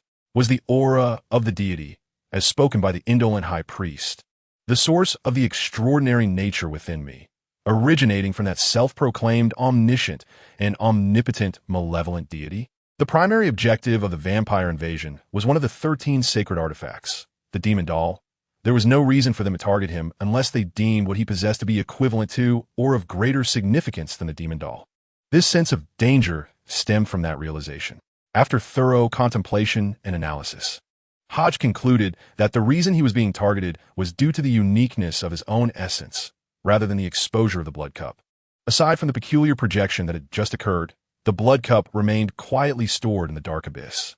In this enigmatic realm of darkness, there exists a natural suppressive effect on the blood chalice. Absent the power of the ghostly lantern, the chalice would undoubtedly be incapable of casting phantasms. Perhaps the emergence of the chalice has drawn attention, yet the swift identification of its presence must stem from other causes. I have entered a clandestine state, one so elusive that even the indolent high priest would fail to detect me. My aura is meticulously concealed. As long as I swiftly relocate, I stand a strong chance of evading the impending retaliation from the Holy Church. The encroachment of the Blood Clan cannot transpire unnoticed. Any engagement with the demonic puppet will inevitably attract the scrutiny of the Cardinal. I merely need to patiently await the opportune moment. Hodge regained his composure, taking refuge beside a statue of an angel, quietly crouching down to gather his thoughts and silently anticipate the unfolding events. In such perilous circumstances, seeking concealment is indeed a prudent strategy. The crisp sound of footsteps echoed through the desolate corridor. They are coming. Hodge's pupils contracted slightly, and a wave of tension surged within him. In this vacant and hushed environment, he could even hear the rhythmic thumping of his own heart. Thump, thump. Hodge's expression shifted as he forcefully restrained his emotions, striving to maintain his calm. The encroaching sense of danger and the omnipresent fear caused his body to bristle, his breath growing increasingly labored, and his heart racing as if it might burst at any moment. Something is amiss. Hodge suddenly jolted, realizing the strange alteration within himself. He could not control his emotions, and even his heartbeat was inexplicably rapid. This sensation was akin to vigorous exertion, and soon he was drenched in sweat, his garments becoming increasingly soaked, his complexion pale. Does this extraordinary ability belong to the Blood Clan? No, I cannot allow this to continue. Before the Holy Church can mount a counterattack, I may perish. I must not remain idle any longer. Resolute, Hodge stood upright, dispelling the invisibility conferred by the Eye of Secrecy. He retrieved a magical card acquired through trade with the Blessed, raising it high above his head, proclaiming, "I am the first embrace of the Blood Clan. I demand an audience with your leader. This is my token. I am one of you." Before Hodge could finish his declaration, he beheld a pair of cold, crimson eyes. Countless images surged into his mind like a torrent, knowledge of the Blood Clan. Ancient scenes of blood-soaked battlefields from a bygone era. Hodge's body stiffened, rendering him immobile. Bang! He heard the sound akin to a watermelon bursting, and in that instant, a singular thought flickered through his mind. What has exploded? The next moment, an intense wave of pain surged from his chest, his eyes widening as he opened his mouth to scream. Yet, within a heartbeat, this agony reached the limits of his endurance. A vast darkness enveloped him like a tide, submerging his consciousness as he found himself adrift in an eternal ocean of tranquility. Surrounding him was an impenetrable blackness. There was nothing but himself, floating aimlessly like a rootless log. At this moment, an idea suddenly struck him. It turned out that the organ that had just ruptured was his own heart. In a fleeting haze, as he hovered on the brink of consciousness, Hodgkin, much like before, beheld the woman's movements. She was frail, with long hair cascading over her shoulders, her complexion strikingly pale, appearing delicate and fragile. Gently, she cradled Hodgkin's head, as if inspecting a finely crafted object. Her vacant crimson eyes, for the first time, displayed a hint of naive curiosity as she tenderly caressed his head, showing no reaction to the blood that trickled down. With utmost seriousness, she searched Hodgkin's body, uncovering nothing. She revealed not a trace of impatience or anger, her expression remaining detached and serene as she stood there, seemingly lost in thought. What was she searching for? As the scene before him gradually faded, a thought emerged in Hodgkin's mind. Thud! A peculiar heartbeat echoed in the silence. Hodgkin gasped for breath, clutching his shirt at the chest, leaning against the wall, his complexion ashen. With a flicker of fear, he glanced around the surroundings. It was still that desolate corridor. His pupils constricted as he abruptly turned to face the wall behind him, gazing upward at a statue of an angel, hands clasped in prayer, embodying compassion for humanity. Had it returned? The specter of death? Why could it not push forward a few hours, even just a few? I would tell my father to leave this place, to return only after everything had settled, to offer my apologies. Damned be this peculiar cycle. Why once was it 7 days ago, and another time merely a matter of minutes? Hodgkin retrieved the gold pocket watch from his breast pocket, noting the time, 10:49. No, I must hasten my departure from here. Steadying himself against the wall, Hodgkin struggled to rise, taking only 2 steps before suddenly recalling the scene he had witnessed on the brink of death. What was this woman seeking? She was formidable, stronger than the lethargic high priest. She could pinpoint his location. Even in a state of invisibility, it would be of no avail. Simply running would not suffice unless he could access the Gate of Light, harnessing the power of the Cardinal. Yet that was beyond the realm of possibility. Thus, I have no choice but to save myself. What was she truly searching for? If I could decipher that, I would survive. The blood chalice? The silver key? Or the dark space concealed within my being, along with the 13 ancient doors? Hodgkin's mind raced, sensing the looming threat drawing ever closer. The woman was coming. Chapter 135. The status of the silver key in the corridors of the Senley Cathedral, a passage connecting the north and south, a woman donned in tattered linen robes, slender and seemingly fragile with black hair, strolled through the empty corridor. The crisp sound of her footsteps echoed in the void. Did she not even know who she was? She found herself bewildered, uncertain as to why she was present in this place, and even less clear about the actions of those who had just been there. Her mind was filled with fleeting images of ancient scenes that echoed persistently. She longed to share her thoughts, to confide in someone, yet felt an inexplicable distance from those around her. A certain place ahead seemed to beckon her, perhaps holding the key to unraveling her confusion. Closer. It was drawing nearer. She sensed the entity that captivated her, remaining steadfast in its position, patiently awaiting her arrival. A sense of inexplicable joy and excitement surged within her, causing her steps to lighten considerably. Soon, before her, appeared a youth clad in peculiar black attire, with raven hair and obsidian eyes, his features strikingly handsome. At the sight of him, a spark ignited in her gaze, and a thought blossomed in her heart. Yes, indeed, we are of the same ilk. We share a common essence. A gentle glimmer flickered in her eyes as she yearned to convey the myriad fragments of her visions to him, to share her experiences in depth. If you wish for me to live, cease your actions, a chilling voice suddenly resonated. It was the language of the bloodline, intricate and laden with a mysterious power. A ripple of unusual emotions coursed through her as she halted her movements. Witnessing this, Hodges' heart raced uncontrollably. Though his expression remained composed, uncertainty gnawed at him. Was this unexpected powerful figure a friend or foe? He had no way of knowing. Initially, he had intended to secure his safety by adopting the guise of a traitor within the bloodline. Yet the outcome had been fatal. The images that haunted him were unintelligible. But he grasped one truth. Encountering them once more would lead to his demise. Rather than resigning himself to fate, he resolved to take a chance. He would wager that this woman's intent in revealing those visions was not to bring about his end. His death would stem from his own frailty, unable to bear such overwhelming power. It seemed his gamble was indeed prudent.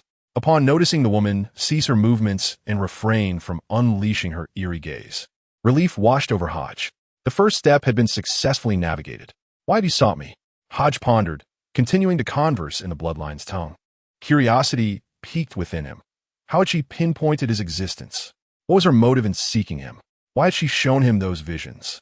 The woman regarded Hodge silently, not uttering a word, yet a soft, soothing voice resonated in his mind. We are of the same kind. We are of the same kind? What does that mean? Hodges' brow furrowed slightly, utterly perplexed by this response. What commonality could they possibly share? What similarities do we possess? Hodge posed a second inquiry. Essence, sensation. The woman's response remained remarkably simple. Is it the sin again? What exactly is this aroma that so many can discern? Even the eye of secrets cannot conceal it. Hodges' expression darkened. He felt utterly powerless against such a reply. The eye of secrets possesses an inherent ability to counter divination, prophecy, and prying, making it difficult even for a sequence 4 saint to penetrate its depths. Yet, when confronted by a stronger force, the eye's countermeasures seem somewhat diminished. What do you intend to do? Hodges' gaze fixated on the woman as he inquired. To share something with you, to reclaim lost memories, she responded. I am far too weak at present. I cannot bear your revelations. It would lead to my demise. Hodge reflected, articulating his thoughts. Indeed, the woman acknowledged with a brief utterance of agreement. Do you possess a means to expedite my strengthening? Hodge, unaware of her true intentions, sought to prolong the conversation. I do not know, came her unadorned reply. Do you truly not know? Hodge scrutinized her demeanor, sensing an oddity in her reaction, as if she had been dormant for an extended period, losing the vast majority of her memories, her movements appearing stiff and mechanical. Could this be a slumbering elder of the bloodline? Do you desire this? Hodges' thoughts sparked as he extended his palm, gradually revealing a dark crimson hue, a bone-like texture resembling a translucent chalice. The blood cup, one of the 13 sacred artifacts of the bloodline. As the woman beheld the blood cup, her eyes seemed to flicker with recognition, a hint of emotion breaking through her previously icy and tranquil visage. This emotion surged quickly, only to dissipate just as swiftly. Her voice soon echoed in Hodges' mind. I feel as though I have seen it before, yet I cannot recall. Have you encountered the blood cup? Hodge mused internally, recognizing her as a slumbering elder of the bloodline, though he maintained a facade of calmness while holding the chalice. Would you like to touch it? Yes, she answered. In the next moment, the blood cup vanished from Hodges' grasp. He turned to the woman, observing the chalice resting quietly within her palm as she curiously examined it, seemingly lost in thought. Witnessing this, a dangerous idea flickered in Hodges' mind. Could he allow the blood cup to consume this woman? Would it act? Could it succeed? He hastily shook his head, casting aside the perilous notion. Soon, another intriguing idea emerged within him. No, aside from that method, there exists another approach to explore. Blood cup, return to the dark space. Hodge regarded the woman holding the chalice, his expression unchanged as he mentally connected with the silver key residing in the dark space, initiating the thought of reclaiming the blood cup. In the abyss of darkness, the once tranquil silver key began to emit a faint luminescence. As this ethereal glow emerged, the blood chalice held by the woman flickered with a crimson hue, gradually becoming translucent, as if it were being relentlessly tugged by an unseen force. On the brink of vanishing, sensing the chalice's impending disappearance, the woman clutched it fiercely. A formidable power radiated from her being, resisting the pull of the dark void. Hodge retreated a few steps, his demeanor unyielding.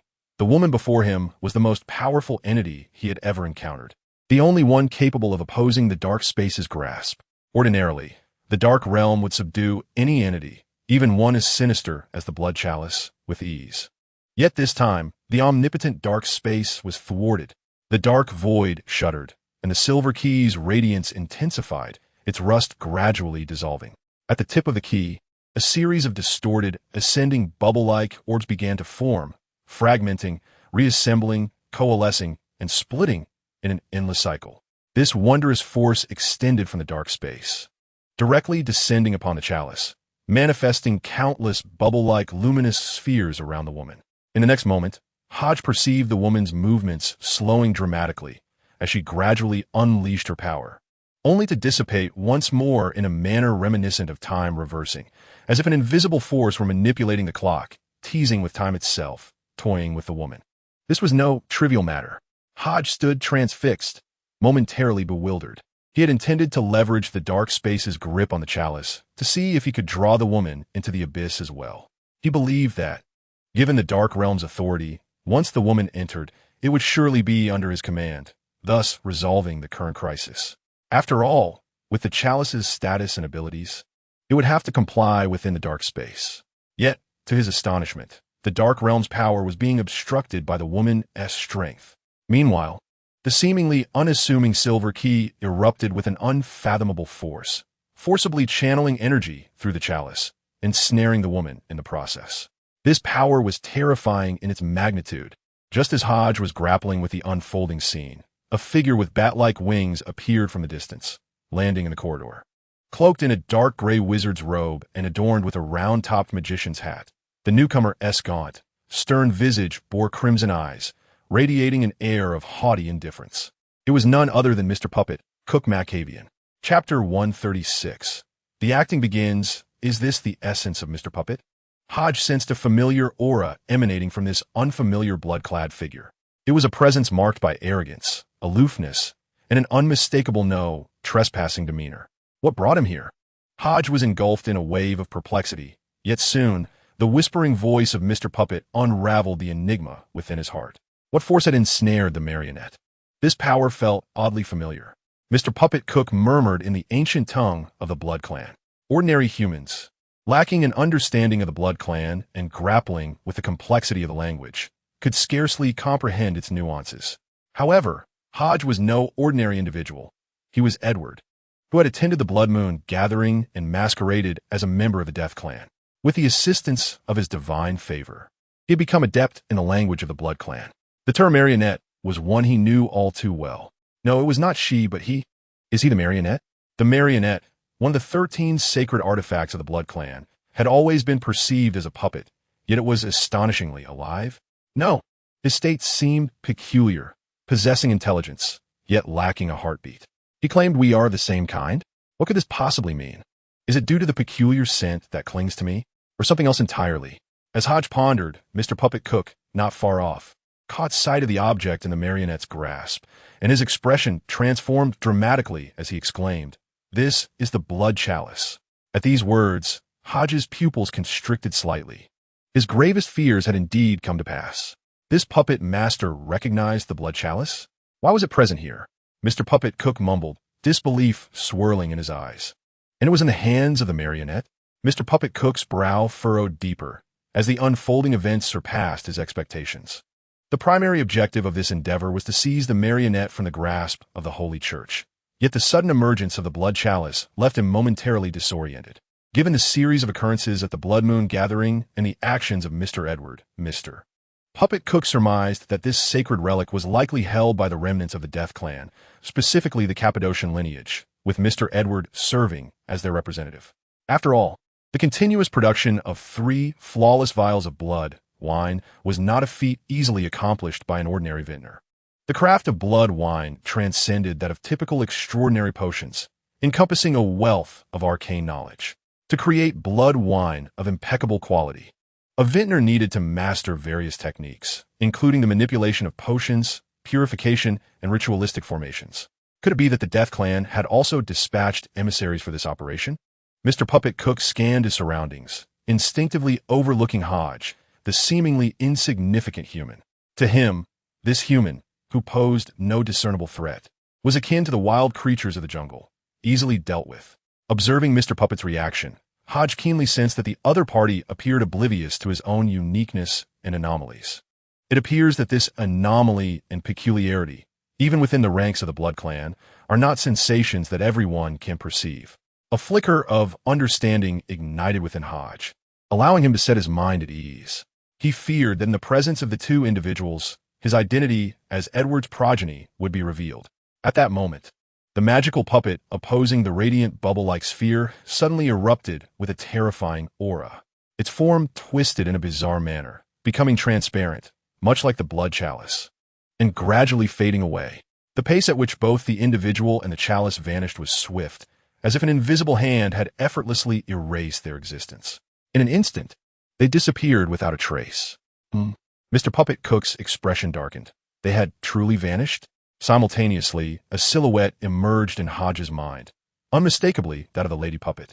She remained ensnared in the intertwining and overlapping temporal tunnel, surrounded by the shimmering tips of silver keys, transforming into distorted, ascending bubble-like spheres, which continuously shattered, reformed, coalesced, and split, an endless cycle of repetition.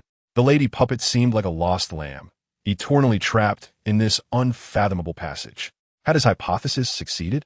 Could he genuinely enclose a living being within the dark void? He had triumphed. But wait, could the puppet truly be considered alive? Hodge initially felt elated, only to be ensnared by the quandary of what defines a person. What had just transpired here? Mr. Puppet Cook's voice resonated, speaking in the official tongue of Salem. At this, Hodge promptly reined in his thoughts, directing his gaze towards the puppet master scrutinizing him. Good day, Mr. Puppet. I am Hodge, the progeny of Edward. I also provided the intelligence for this operation, he stated, bowing slightly, articulating in the purest dialect of the Blood Clan. Chapter 137. The explanation. You know my identity? Mr. Puppet Cook regarded the youthful figure before him, a slight frown etching his brow. The Blood Moon Gathering was a closely guarded secret, even if he was Edward's progeny. Knowledge of the gathering would mean death. The crimson in Mr. Puppet Cook's eyes swirled momentarily, and he began to form a plan. Mr. Puppet, Edward instructed me to address you by this name upon our meeting. He is also present for this operation. Hodge's heart raced. In that fleeting moment, he sensed a perilous threat. A murderous intent surged within him. Suppressing his unease, Hodge maintained a calm demeanor and responded effortlessly. How did you recognize me? Mr. Puppet Cook scrutinized Hodge, examining this young man claiming to be Edward's progeny, and continued his inquiry in the Blood Clan's tongue. Edward mentioned that if I were to encounter a proud, indifferent gentleman with striking red eyes, it would likely be you, Hodge explained softly. Is that so? Mr. Puppet Cook's expression remained impassive, devoid of joy or anger. It seemed he had not participated in this operation. What was his purpose here? What did he intend to achieve? Mr. Puppet, Mr. Edward is aware of your actions. However, this matter pertains to the Holy Church, and he finds it inconvenient to engage directly. Therefore, I have been entrusted to assist you in your retreat, Hodge whispered softly. Assist us in our retreat? Mr. Puppet Cook remained non-committal regarding this assertion and continued. What precisely transpired with the magic doll? Why did it suddenly vanish? Furthermore, why is the blood cup present here? Do you not intend to elucidate? Hodge respectfully replied, Mr. Puppet, the blood cup you mentioned was secretly brought in by me. Mr. Edward instructed that if I encounter the magic doll, I should produce the blood cup, which would naturally attract it, thus sparing me from attack. As for the reason behind the simultaneous disappearance of the blood cup and the magic doll, I am at a loss. However, Mr. Edward did give me a knowing glance during the celebration. To be invited to such a celebration. You are indeed a believer of the Holy Church? Mr. Puppet Cook fixed his gaze upon Hodge and inquired, What is your identity? Yes, my entire family are adherents of the Holy Church. My name is Hodge Dickens, and my father, Bach Dickens, is the Duke of Azure in the Salem Empire, Hodge declared, revealing his identity with candor and ease. The son of the Duke of Azure? Is that your initial embrace? How is it that you possess such extensive insider knowledge of the Holy Church? It seems all this information has been relayed by the son of the Duke, Mr. Puppet Cook contemplated, arriving at a preliminary belief in Hodge's claim as Edward's fledgling, or more accurately, he relinquished the notion of taking immediate action against Hodge. The identity of Hodge as the Duke's son held substantial value. Mr. Puppet Cook had overheard conversations between Duke Bach and Archbishop Brian Jays of the Holy Church. Whether it pertained to the angelic lineage, the imperial dukedom, or the divine favor of the Holy Church, as well as the enigmatic Level 0 sealed object confined within Duke Bach's estate, all bore immeasurable advantages for the vampire clan. The worth of these matters was only surpassed by the quest to reclaim the magic doll, one of the 13 sacred artifacts. In every conceivable manner, Hodge could not be allowed to perish. He was of paramount importance, likely to serve as a catalyst for the advancement of the vampire clan. Hodge, likewise, scrutinized Mr. Puppet, harboring his own reservations, concerned that this puppet master might resort to violence against him, Edward's fledgling, in the interest of secrecy. He silently strategized on how to swiftly employ the contract of the dead to summon the historical projection of the Sloth High Priest for his protection. However, Hodge soon sensed the barely perceptible aura of hostility emanating from the other, dissipating considerably, and his intense sense of impending danger began to abate. He does not intend to act against me, Hodge pondered, quickly discerning the crux of the matter. Mr. Puppet was indeed eyeing his identity as the Duke's son and a favored member of the Holy Church. For the vampire clan, his lineage offered substantial advantages. He resolved to convey to Edward that at the next gathering, he would require an explanation regarding the magic doll and the blood cup. The marionette master cook concluded his words, and in an instant, he fragmented into countless blood-winged bats, vanishing without a trace. Will you provide an explanation? Hodge squinted slightly, feeling a weight lift from his heart. He understood that this meeting had resolved many lingering issues. As Mr. Edwards' representative, Hodge was acutely aware of the implications. During the earlier gathering, their plans had been largely overheard by Edward, yet he had shown no intention of participating. However, when a moment for action arrived, he arrived with the blood chalice to disrupt proceedings and absconded with the enchanted puppet. Such conduct was utterly excessive. The greatest advantage had been seized by Edward, while the initiators of the operation, the Divine Watchers, gained nothing, rendering Mr. Cook's efforts fruitless. Hodge was determined to seek a reasonable explanation from both parties. Otherwise, this matter would remain unresolved. Within the sacred church, the bloodline factions presented a united front. Yet rivalries and hostilities brewed internally. The bloodline society had always revered strength. Edward's identity was clearly a shield, and being undermined in such a manner would undoubtedly displease both Mr. Cook and the Divine Watchers. Contemplating this, Hodge furrowed his brow. Taking possession of the enchanted puppet had been mere coincidence. Had Mr. Cook arrived earlier and secured control over the puppet, Hodge would have been spared his life. Would not have revealed the blood chalice, nor sought to harness the power of the dark space to forcibly command the puppet. Regarding this enigmatic and formidable puppet, Hodge harbored no covetous desires, primarily due to his insufficient strength to wield such a powerful bloodline artifact. Merely approaching it, he felt his heart nearly falter from the fluctuations of blood energy, let alone the catastrophic explosion following the transmission of information. The disparity in levels was vast. The two parties were not on the same tier. Even with the suppression of the dark space, Hodge lacked confidence in controlling this woman. Perhaps it would be best to return her to the bloodline, an explanation for both the Divine Watchers and Mr. Cook. Hodge silently mused as he redirected his focus within his mind, gazing at the woman enveloped in a sphere of distorted, luminous bubbles. The dark space remained shrouded in impenetrable blackness. Though Hodge possessed no night vision, he could see remarkably well in such an environment. At this moment, the enchanted puppet's eyes remained closed, devoid of movement, as if it had slipped back into slumber, exuding an eerie tranquility. His initial conjecture had proven correct. The dark space indeed exerted a suppressive effect on powerful sealed entities. The blood chalice was one such example, as was the puppet. Yet, he pondered the true nature of the silver-white key, which could elicit such terrifying entities and utilize the blood chalice as a springboard to forcibly manipulate the puppet, drawing it into the dark space. Observing the scene, Hodge felt ripples of realization. He suddenly recognized that he had underestimated this seemingly unremarkable object that had traversed with him. The items accompanying his journey were likely of a far superior caliber than he had ever imagined. The true strength does not lie within oneself, but rather in the silvery white key in the abyss of darkness. Chapter 138. The mysterious image as Hodge pondered how to handle the puppet.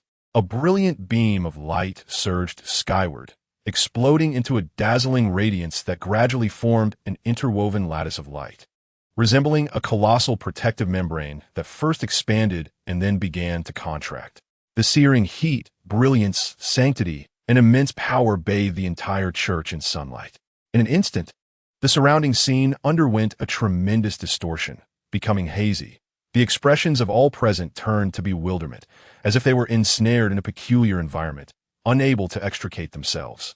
A procession of enforcers clad in cloth armor and adorned with platinum capes rushed forth, advancing towards the congregation. Zzz. Waves of holy light struck the faithful, and out from their bodies emerged the newly hatched venomous blood bats, emitting piercing cries as they uncontrollably burrowed forth, gradually melting under the sanctified illumination, transforming into pools of toxic blood. Quick, act swiftly, protect the believers, and ensure their safety above all else. We must eradicate these demonic bats. Caution is paramount. Watch for vampires concealed among the faithful and safeguard your own well-being, commanded the captain of the Light Judgment Squad, who was simultaneously casting holy light to heal the believers while shouting directives. Understood, Captain, responded several squad members, immediately heightening their vigilance and carefully discerning the identities of those they were assisting. This chaotic scene unfolded throughout the entirety of the church. Hodge, witnessing the turmoil, quickly grasped the situation. The Holy Church had identified the source of the problem and had reactivated the Divine Light Kingdom. A Level 0 seal, personally sealed by the true God. The members of the Light Judgment Squad were testament to this action. The Blood Tribe had achieved their objective and would likely retreat swiftly. The crisis was at an end. It was only at this moment that Hodge truly exhaled in relief. Reflecting on the events, he considered them an unforeseen calamity. He had never anticipated a puppet rebellion that would seek him out. Even more astonishing was the revelation that the puppet was a female vampire, possessing her own consciousness and believing herself akin to him, even sharing strange memories and historical narratives from ancient times. The knowledge of the Blood Tribe, vivid images of ancient battlefields drenched in blood. These memories plagued Hodge's mind, causing him considerable distress. Even now, the mere act of recollection threatened to split his head asunder. He was only able to glean a fragment of the Blood Tribe's knowledge and the ancient scenes of battle. He could barely discern one or two images. One depicted a six-winged angel clad in golden armor, crowned with a pure diadem and wielding a solar scepter, exuding boundless majesty and sacred radiance. Yet, upon her countenance were the distinctive fangs and crimson eyes characteristic of the Blood Tribe. Another image depicts a pitch-black, enigmatic forest, shrouded in profound darkness, concealing countless corpses beneath its shadowy veil. Among them are armored humans, ancient robed red-eyed vampires, diminutive dwarves clad in armor wielding small iron hammers, and werewolves with half their body severed. The most striking figure is a giant, impaled by a colossal tree. Its upper body is pierced through the chest by the massive trunk, with numerous branches protruding from its form, and a stream of azure and violet blood flows incessantly, imbued with a dreamlike hue. What exactly is a six-winged angel? Why does it exhibit traits of the Blood Clan? What secrets lie hidden within this tableau? Merely gazing upon it feels as if my heart might burst, leading to my immediate demise. Furthermore, where is this ancient battlefield? What mysteries does this image conceal? After digesting a portion of the knowledge about vampires, Hodge gazed at the two images transmitted by the magical doll, realizing he had once again stumbled into a rather troublesome predicament. What precisely is this magical doll? A female vampire? An avatar of a powerful being from ancient times? Or a puppet that has gradually gained sentience over the ages? Regardless of its nature, the origins of the magical doll are shrouded in mystery and peril. The scenes it reveals may harbor significant secrets. Its acquisition by the Holy Church might also relate to this enigma. Angels, these mythical beings, predominantly originate from the Holy Church, as well as the two primary paths of the Church's earlier history, the path of light and the path of the sun. The Blood Clan is inherently linked to the primal path. Even with transformation, it cannot assume the attributes of the light path. Thus, a six-winged angel resembling a vampire appears exceedingly peculiar. In the text of the Holy Church, six-winged angels are entities that transcend archangels. Ordinary angels possess 2 wings. Archangels 4 wings, while six-winged angels are akin to seraphim, embodying the complete mythological form of Sequence 3, an existence once referred to as terrestrial angels in ancient times, equating merely to a complete angel. The angelic species comprises only 2 concepts, juvenile and complete form. The complete form represents Sequence 3, capable of mastering its powers flawlessly, able to metamorphose its body, assume human shape, and retract its wings. In contrast, in their juvenile state, their strength ranges from Sequence 9 to Sequence 4, representing their gradual maturation and mastery over their inherent powers. Angels are exceedingly rare, unlike vampires, who are predestined to a certain sequence level from birth, and can only ascend with the blessing of elders. Angels attain Sequence 3 upon reaching adulthood. Although their growth is slow, their potential is immense. Similarly, the demonic race mirrors this pattern, making juvenile angels prime targets for demon hunters, who employ nefarious means to lead them into corruption, extracting the essence of their fallen states for their own advancement. Hodge earnestly recalled the esoteric teachings imparted by his father, Marquis, and felt a profound uncertainty regarding the identity of the vampire angel. What role did this sanguine angel play in ancient times? What makes the puppet of magic so vividly memorable? Alas, this matter shall be deferred. I must return to seek my mother, lest she grow anxious. Hodge steadied his thoughts, discerning the direction, and sprinted towards Lady Belief, his mother. Meanwhile, atop the cathedral, clad in the crimson robes of a cardinal, Augustine surveyed the vanquished bloodthirsty bats. The weight upon his heart finally easing by half. He glanced towards the distant kingdom of divine light and murmured, "Once the kingdom of divine light is activated, these vampires shall have no escape. How dare they cause chaos during the Easter celebration? They are courting death. Malevolent entities shall ultimately face retribution. Bishop McCarthy, it is time. Let us usher the faithful into the divine kingdom for their protection, and then we shall confront these vampires with full force, ensuring none escape." Chapter 139.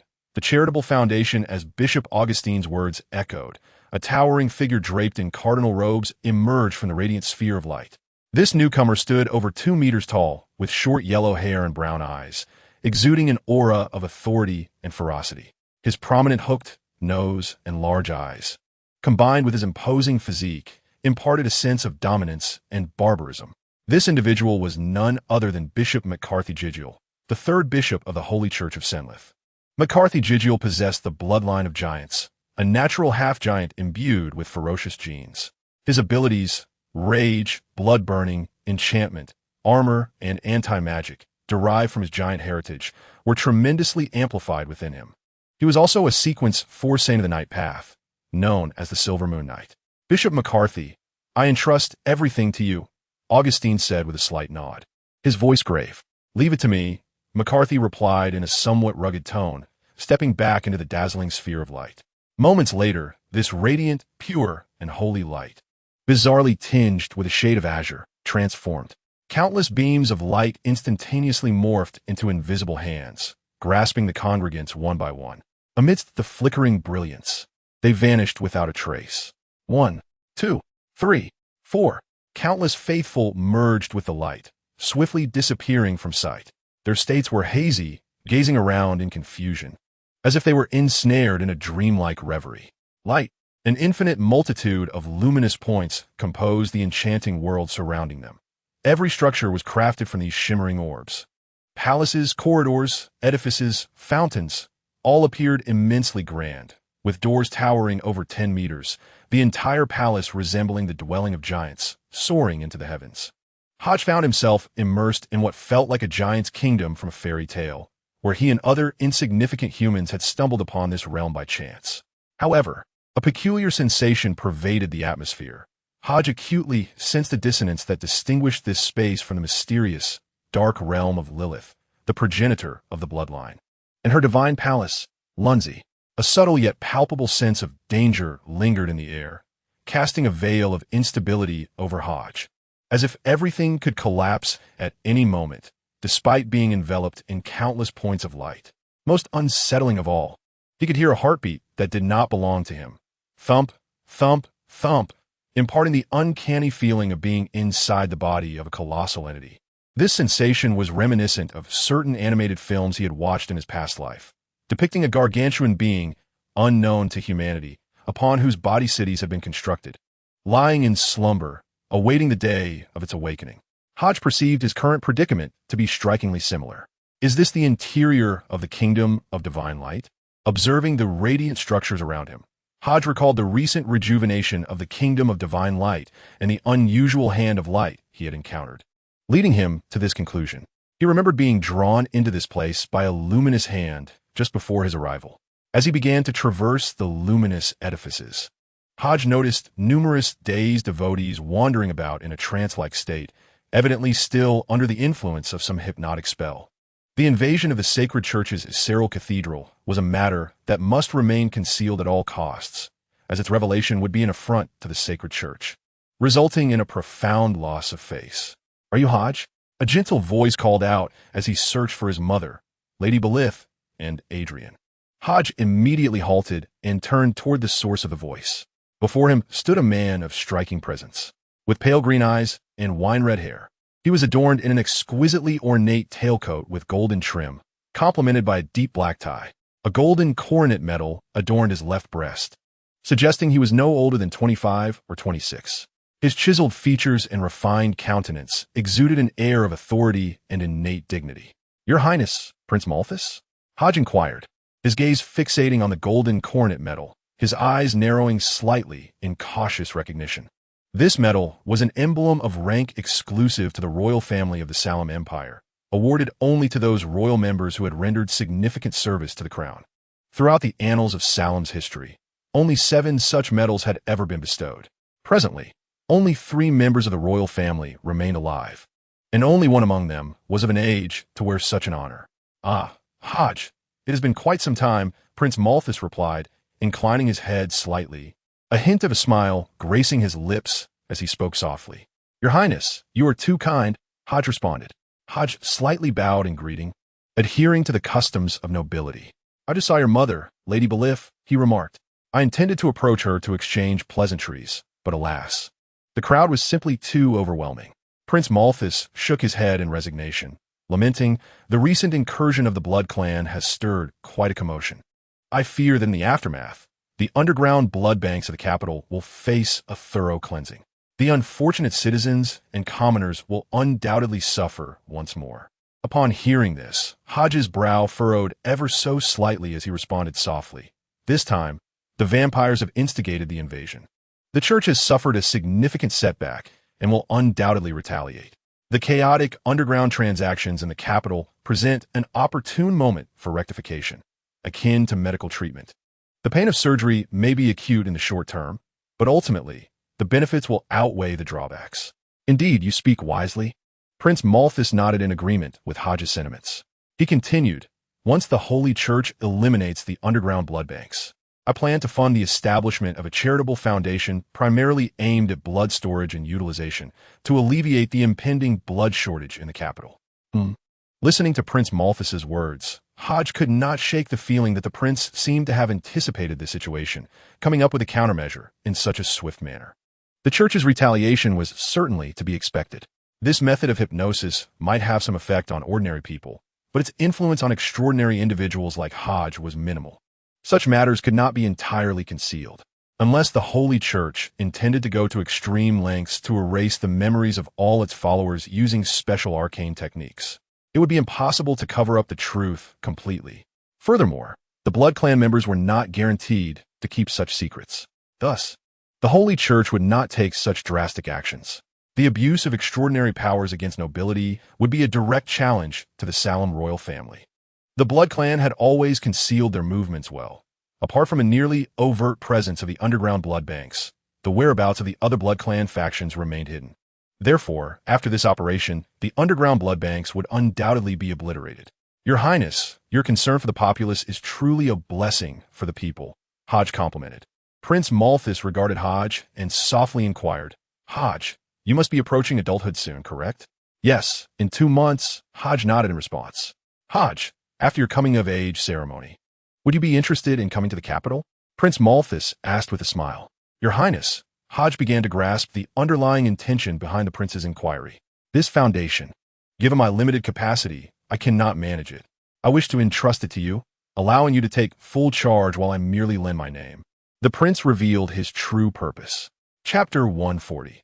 The Co-Prosperity Officer to manage the charitable foundation? What could be his true intent? Hodges' initial reaction to Prince Malthus's sudden overture was not joy, but wariness. The massacre had just concluded, and the plans of the capital's elite had been disrupted by his family. At this cunning juncture, Princess Leia mysteriously vanished, while Prince Malthus took the initiative to converse, expressing his desire to travel to the imperial capital to manage the charitable foundation. This compelled Hodge to harbor suspicions regarding the prince's intentions. Upon preliminary assessment, the power struggle within the royal cavalry primarily involved a contest of wits between Prince Malthus and Prince Dickens. Considering the various details surrounding the Night of Annihilation, the suspicion surrounding Prince Dickens is substantial. He is likely the shadowy figure behind the municipal officer, Arnold Abraham. However, this does not exonerate Prince Malthus from suspicion. In fact, his culpability ranks as the second highest, despite being an anti-war advocate and maintaining an opposing stance on matters concerning the New Jill region. One must ponder the possibility of deliberate slander. Perhaps he orchestrated the massacre of the Bach family to frame Prince Dickens. thereby sowing discord within the Holy Church and compelling it to align wholly with himself. Such tactics, though uncommon in royal rivalries, cannot be dismissed. While Prince Dickens is a devout follower of the Ocean Church, it does not preclude him from garnering the Holy Church's support. The Church prioritizes its adherents and congregants. Yet even the pious Prince Malthus cannot claim absolute backing from the Holy Church. The three major churches, while ostensibly transcendent, require collaboration with the Salem royal family to establish a stable faith and acquire abundant resources. Their interdependence appears egalitarian, yet in reality, the influence of the three churches far surpasses that of the Salem monarchy. The Salem royal family's agreement to allow the three churches to evangelize may imply a desire for mutual checks and balances. The church's involvement in the Salem royal family's internal affairs, even extending to the election of a new king, constitutes a blatant overreach. Consequently, support is often subtle, manifesting through the intricate relationships among believers. It is imperative to recognize that the congregations of the major churches represent an immensely valuable resource. Should the churches choose to broker connections, the potential value they could unleash is incalculable. Hodges speculated that Prince Malthus's attendance at the church celebration and his attempts to curry favor with both himself and the Bach family were aimed at securing the unwavering support of the Holy Church. Following the annihilation of the Bach family, the news of their divine favor has spread throughout the imperial capital. The most shocking revelation was that of Archbishop Brian Gies personally intervening. This was no mere celestial apparition. In an age where true deities no longer walk the earth, even a seraph of rank 3 represents the pinnacle of power for any faction. The direct involvement of a celestial avatar underscores the Holy Church's regard for the Bach family. Your Highness, I am grateful for your kind intentions. However, as I'm still a minor, I would like to discuss this matter with my father and mother.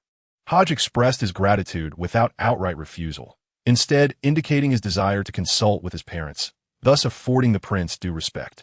That is only natural. Prince Malthus was not taken aback by Hodge's response. He maintained a smile. Hodge, I hold great expectations for you. I shall attend your coming-of-age ceremony, and, at that time, I will present you with a splendid gift. My benevolence towards you extends to the management of the charitable foundation, all to pave your path. Given your esteemed lineage and my recommendation, securing the position of Co-Prosperity Officer should pose no challenge. Co-Prosperity Officer? Such a grand title. Hodge was astonished by the casual mention of this office by Prince Malthus. The Co-Prosperity Officer, while relatively relaxed, wielded considerable authority. The administrative structure of the Salem Empire broadly divides into 5 segments: the 4 officials and the council. The 4 officials consist of the financial officer, the chief political officer, the grand justice, and the public welfare officer. The financial officer, as the title suggests, is responsible for the empire's treasury and assists the ruling officer in their duties. The chief political officer, akin to a municipal officer, primarily manages political affairs. However, while municipal officers oversee specific cities and towns, the chief political officer is tasked with nationwide policy implementation, requiring approval from this high-ranking official, who is the most trusted aide of the ruling officer. The Grand Justice resembles the judicial bodies of Hodges' previous life, possessing immense power. All courts fall under the jurisdiction of the Grand Justice, and legal judgments must pass through this authority. The public welfare officer emerged from the tides of popular reform, selected from the common populace, possessing the qualifications to participate in national policy-making and constitutional amendments, wielding influence comparable to that of a typical noble, often supported discreetly by prominent aristocrats, numbering approximately 50 individuals. The council refers to the Elder Council.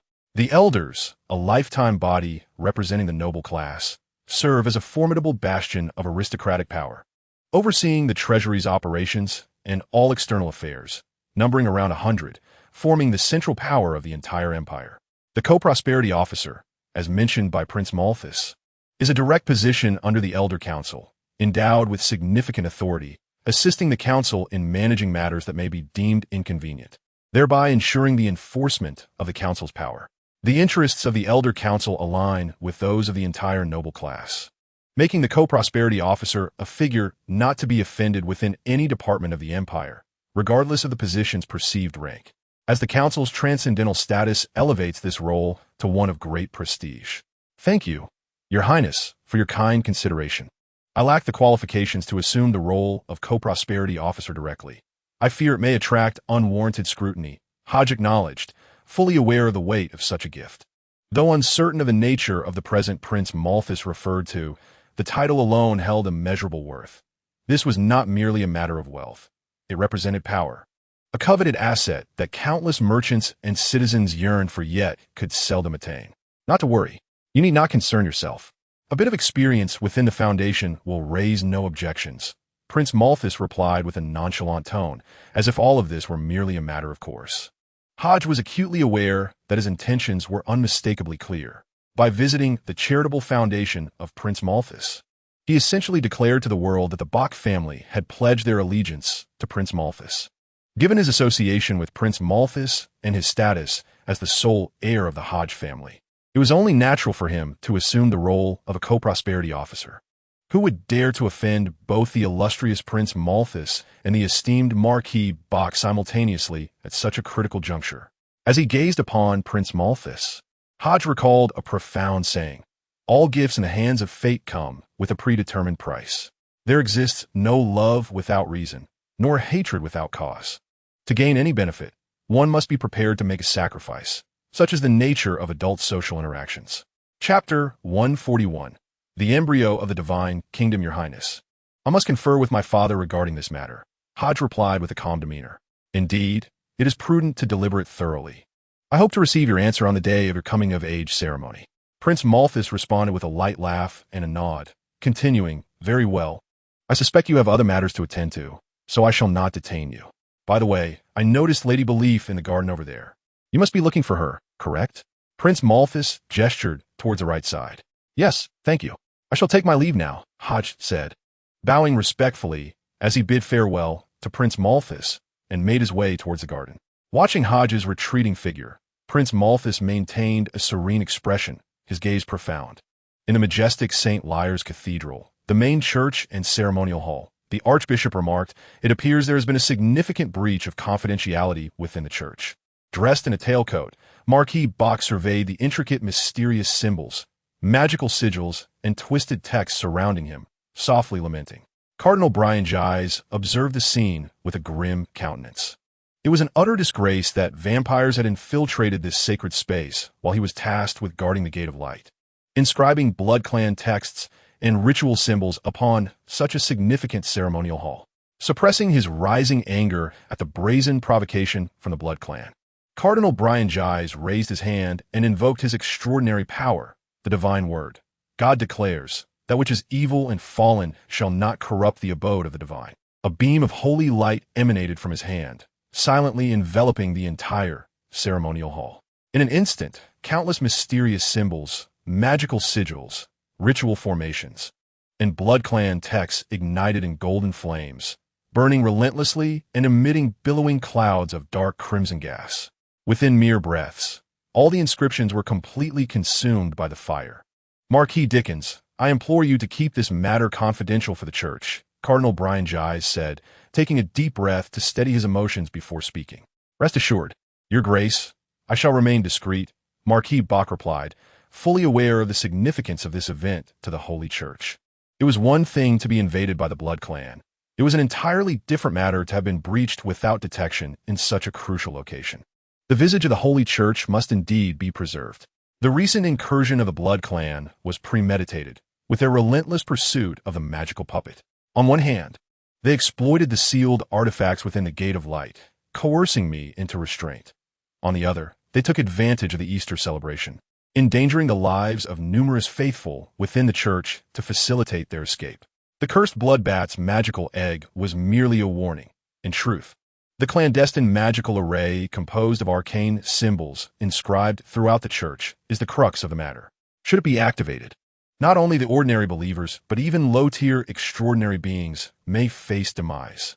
Had it not been for Augustine's early detection of the anomaly in the kingdom of divine light, in conjunction with McCarthy's efforts to reactivate the kingdom, drawing the faithful within, we would have found ourselves in an even more precarious position. Brian Gies bore a solemn expression. Even though he had just engaged in a fierce battle with the divine favored Albert within the Gate of Light, his avatar outside the gate relayed the situation at the center's cathedral to him. It appeared that the Kingdom of Divine Light was not merely an ordinary sealed artifact. Upon hearing Brian J's words, Marquis Bach sensed the gravity of the situation. It is a level 0 sealed artifact personally sealed by the Father, its name also bestowed by him. You too safeguard a level 0 sealed artifact in the Kingdom of Divine Light. You must comprehend the implications of this. Brian J's cast a glance at Marquis Bach and spoke in a measured tone. The Kingdom of Divine Light? A realm? Is this a level 0 sealed artifact with the essence of a divine kingdom? A thought flashed through Bach's mind, and he deemed this possibility exceedingly high. The uniqueness of level 0 sealed artifacts is most evident in their singularity and supremacy. Once a pathway possesses a level 0 sealed artifact, no other artifact of the same caliber can exist with equivalent abilities. This is also why that bishop from the asleep church disregarded all else and traversed vast oceans to seize the sealed artifact for Bach's possession. Artifacts of this caliber are nearly always endowed with singular extraordinary capabilities, be they enigmatic, malevolent, formidable, or grotesque. As for those artifacts bearing the name of a kingdom, their powers are not hard to surmise. Some matters are best left unspoken. Otherwise, portions of memory may need to be sealed away. Brian J's offered this caution before abruptly transforming into a flash of light and darting out of the cathedral's grand entrance. Marquis Bach, understanding the goodwill of his companion, hesitated not, unfurling butterfly-like wings from his back and soaring out of the cathedral. Simultaneously, within one of the grand halls of the center's cathedral, the divine-favored Albert encountered Mr. Puppet Cook. Have the clansmen been relocated? Albert inquired, sensing the increasingly potent sacred energy. Yes, they have all been moved, but there's been a complication with the puppets. Mr. Puppet Cook replied, a hint of guilt clouding his expression as he cast a glance at Albert, then lowered his head. What transpired? Where's the puppet now? The divine favorer Albert remained unperturbed, his demeanor calm. To him, he had done his utmost. If this were deemed a failure, it could only be attributed to the timing being amiss. The puppet had yet to come into existence. Rest assured, Your Excellency, the puppet has not fallen into the hands of the Holy Church. It remains with our bloodline, albeit taken by others, explained Mr. Cook, the puppeteer, hastily. Other bloodlines? Who? The brows of divine favorer Albert furrowed slightly, surprised by this outcome. Apart from a mention at the Blood Moon gathering, he had only spoken of it to the ancient ones of the Bruff family when borrowing the ghost lantern. The possibility of any leaks was minimal. Edward, Mr. Cook uttered a name that commanded Albert's respect. It is he? The scarlet depths of Albert's eyes narrowed momentarily, as if he comprehended the situation, and he nodded slightly. It seemed he had harnessed the power of the blood chalice. Indeed, Mr. Cook affirmed with a nod. Let us depart from this place for now. We shall discuss the particulars once we are away. He had indeed underestimated him. Who would have thought that they had been outmaneuvered by Junior? Truly, each generation surpasses the last. Quite so. Divine favorer Albert praised, as bat-like wings unfurled from his back. Gently flapping, he took flight. Instantly, the ground of the cathedral was adorned with a plethora of red inscriptions, magical symbols, and mysterious glyphs. These peculiar designs gradually coalesced into a continuously rotating magical circle, a spiral black hole materializing in the ceiling of the cathedral. Albert soared into the black void, vanishing without a trace. Mr. Cook dared not linger, sprouting bat wings as well, and flew into the spiral black hole. With a thunderous boom, as Mr. Cook disappeared, a blinding white light burst forth, smashing open the doors and rushing towards the center of the magical circle. Raising his wand, the dazzling golden radiance spread, directly enveloping the symbols inscribed upon the circle, causing the spiral black hole to gradually dissipate. Alas, he had arrived a moment too late. The newcomer was none other than Bishop Augustine. Chapter 142. A conversation with one's reflection in the Marquis Bach's fief, within the manor's third floor, in the maid's quarters. A young woman clad in a maid's attire sat before her vanity, gazing into the glass mirror, her face contorted in sheer terror. The woman possessed an innocent and charming countenance, her slightly rounded face adding to her allure, exuding an unmistakable essence of first love. Her long, pale blue hair cascaded over her shoulders, adorned with a white lace-trimmed headscarf. At what should have been the prime of youth and vigor, she now appeared shrouded in an aura of decay, reminiscent of an elder on the brink of death. This stark dissonance, coupled with the woman's horrified expression, imbued the scene with an unsettling strangeness. "What is it that you truly desire?" Anna inquired, her voice trembling as she beheld the fear reflected in the mirror. As Anna's voice faded, a sinister smile curled upon the lips of her reflection in the mirror, heralding a chilling scene. Though her mouth remained closed, the image of Anna inexplicably opened its mouth, uttering words in the raspy voice of a man. "You should be grateful for my mercy, for I have not directly consumed you to usurp your identity. You merely fear revealing your true self, my Lord Marquis. Even Lord Adrian could bring about your demise. You keep me around solely to avoid attracting attention." Anna fought to suppress the terror swelling within her, striving to maintain composure as she gazed into the mirror, determined to present herself as unflinching. Thanks to the advancements in industry and the mechanical reforms championed by the Church of Machinery, such exquisite glass mirrors had found their way into countless homes, allowing common folk to experience what was once reserved for the aristocracy. Yet in this moment, Anna felt no joy or elation. Instead, she was engulfed by horror, wishing for the mirror to blur, to obscure her reflection. Having once been content with her appearance, she never fathomed that she would one day dread seeing herself. Since the invasion of the grotesque entity, Anna understood that she was no longer an ordinary person. She even questioned her very existence. Was she truly alive? Despite standing beside Lord Hodge, she felt like a mere spectator, unable to control her own limbs, as if someone else orchestrated her actions, compelling her to fulfill her daily obligations. Well, that could serve as a justification, she mused, a faint smile gracing her lips as she candidly acknowledged this fact. Although I'm somewhat satisfied with this body, it is regrettably too frail to sustain the heart of a bloodline duke. You are nearing death. Let me think. You should have about 10 days left, perhaps a bit more. It is rather unfortunate. Despite my clandestine consumption of a servant's blood, you continue to age uncontrollably. How lamentable. The blood of ordinary mortals is ultimately too weak. Upon hearing this, Anna's expression stiffened, her eyes instantly reddening. Even though she had anticipated her potentially short lifespan, the realization of her impending demise instilled a profound fear within her as she approached adulthood. Why had her circumstances deteriorated to this? Tears cascaded down her cheeks as she bit her lip, weeping like a wilting flower. She did not wish to die. She was merely 17, on the brink of adulthood. She had yet to explore the bustling streets of the imperial capital, to savor its renowned delicacies, or to don her favorite lace gown. There were still countless experiences she yearned to embrace. Why must such a fate befall her? "Anna, I offer you an opportunity," the reflection in the mirror spoke, a faint smile illuminating its face as it gazed at her. What opportunity? Anna's sobs gradually subsided as she looked at her mirrored self, her curiosity piqued. "Assist me, will you? Lure Hodge out of the manor. Any village will suffice. If you can accomplish this, I shall grant you the boon of resurrection.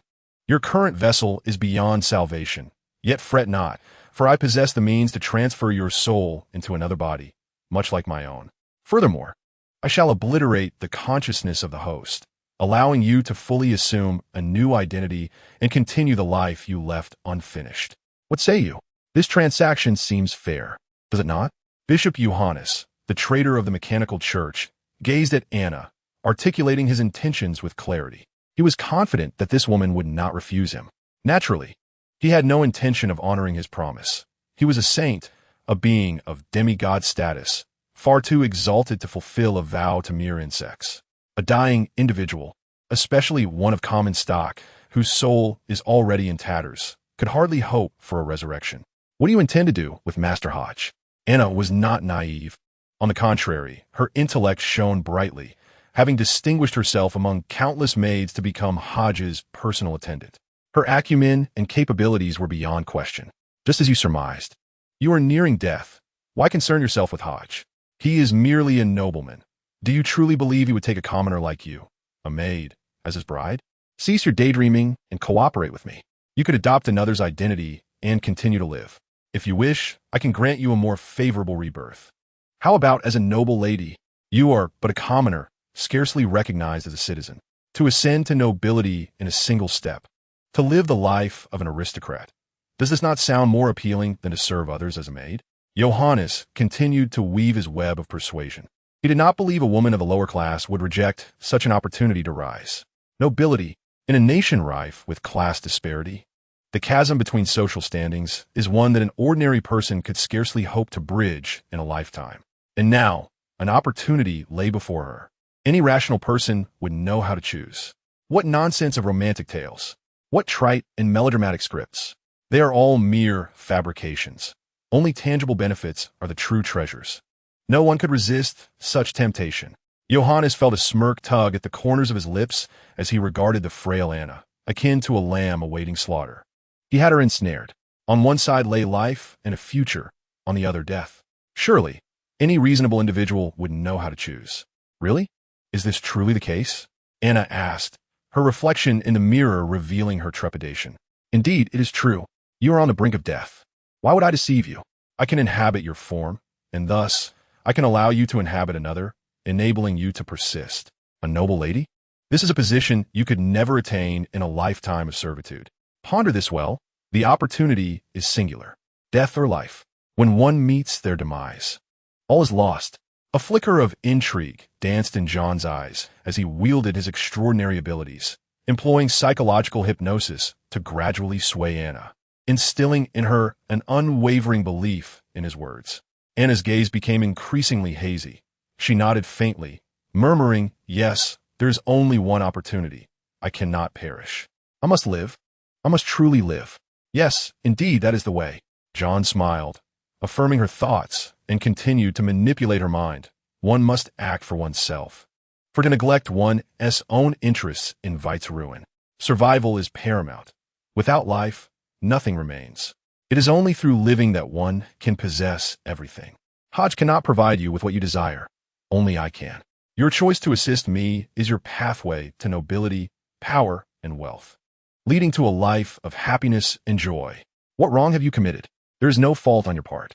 He may treat you well, but sacrificing a noble lad for the sake of your own life is trivial. Your own well-being is of utmost importance. You are everything. With newfound determination, Anna's eyes grew resolute as she earnestly echoed John's words. Yes, I am what matters most. I am everything. I will live for myself. I will survive. I will become a noble. Precisely, that is the essence, Johns remarked, a satisfied smile curling at the corners of his mouth. He relished the thrill of manipulating others and eagerly anticipated the day he would confront Hodge after eliminating him. Despair, sorrow, and rage, how utterly fascinating, is it not? Chapter 143. The situation develops days later at the estate of Marquis Bach. Within the 4-story magical chamber, a potion of remarkable quality stood before them. This restorative elixir boasts a concentration of 75, sufficient to heal the vast majority of external injuries and to staunch bleeding swiftly. Your level 9 potioneer should have nearly finished the concoction by now, the sorceress Russell inquired, observing the potion emitting a faint green vapor. Indeed, it has been digested to a considerable extent. I estimate within 7 or 8 days it will be fully assimilated, Hodge replied with a slight nod. Following the events at the Senley Cathedral, Hodge gained a clearer understanding of his own capabilities. He realized he remained excessively weak. The gap in raw strength was insurmountable. Even with magical artifacts and seals, the disparity was still vast. Merely approaching the confrontation nearly cost him his life. The absolute difference in levels instilled a deep-seated fear within Hodge. The dominance of higher tiers over their lower counterparts was nearly impossible to resist. The miracle of battling the Sloth High Priest is utterly unreplicable. Hodge, foreseeing the challenge, expended considerable effort to inscribe numerous alchemical arrays, employing various costly magical stones and rare materials for reinforcement. He even enlisted the aid of his father, the Marquis Bach, a fellow saint, to enchant special augmentations. Together with 2 or 3 extraordinary individuals, they accomplished the remarkable feat of confronting a saint at sequence 9. However, had the Sloth High Priest possessed a clearer mind and not been so arrogant, opting instead to utilize an incomplete mythical beast form while disregarding most elemental assaults to eliminate Hodge, the endeavor might have taken less than 3 minutes. Even with the full onslaught of 3 extraordinary beings, the struggle would not have lasted beyond 10 minutes. There was no semblance of a 50-50 chance. The hierarchy dictated everything. It was only in the face of the fragility against the magical automaton that Hodge resolved to swiftly assimilate the potion and ascend to Sequence 8 as a magical apprentice, thereby truly grasping the essence of magical power. Only through ascending sequences could one achieve a fundamental enhancement. Other wondrous artifacts and sealed items are ultimately mere externalities. True strength lies in one's own fortitude.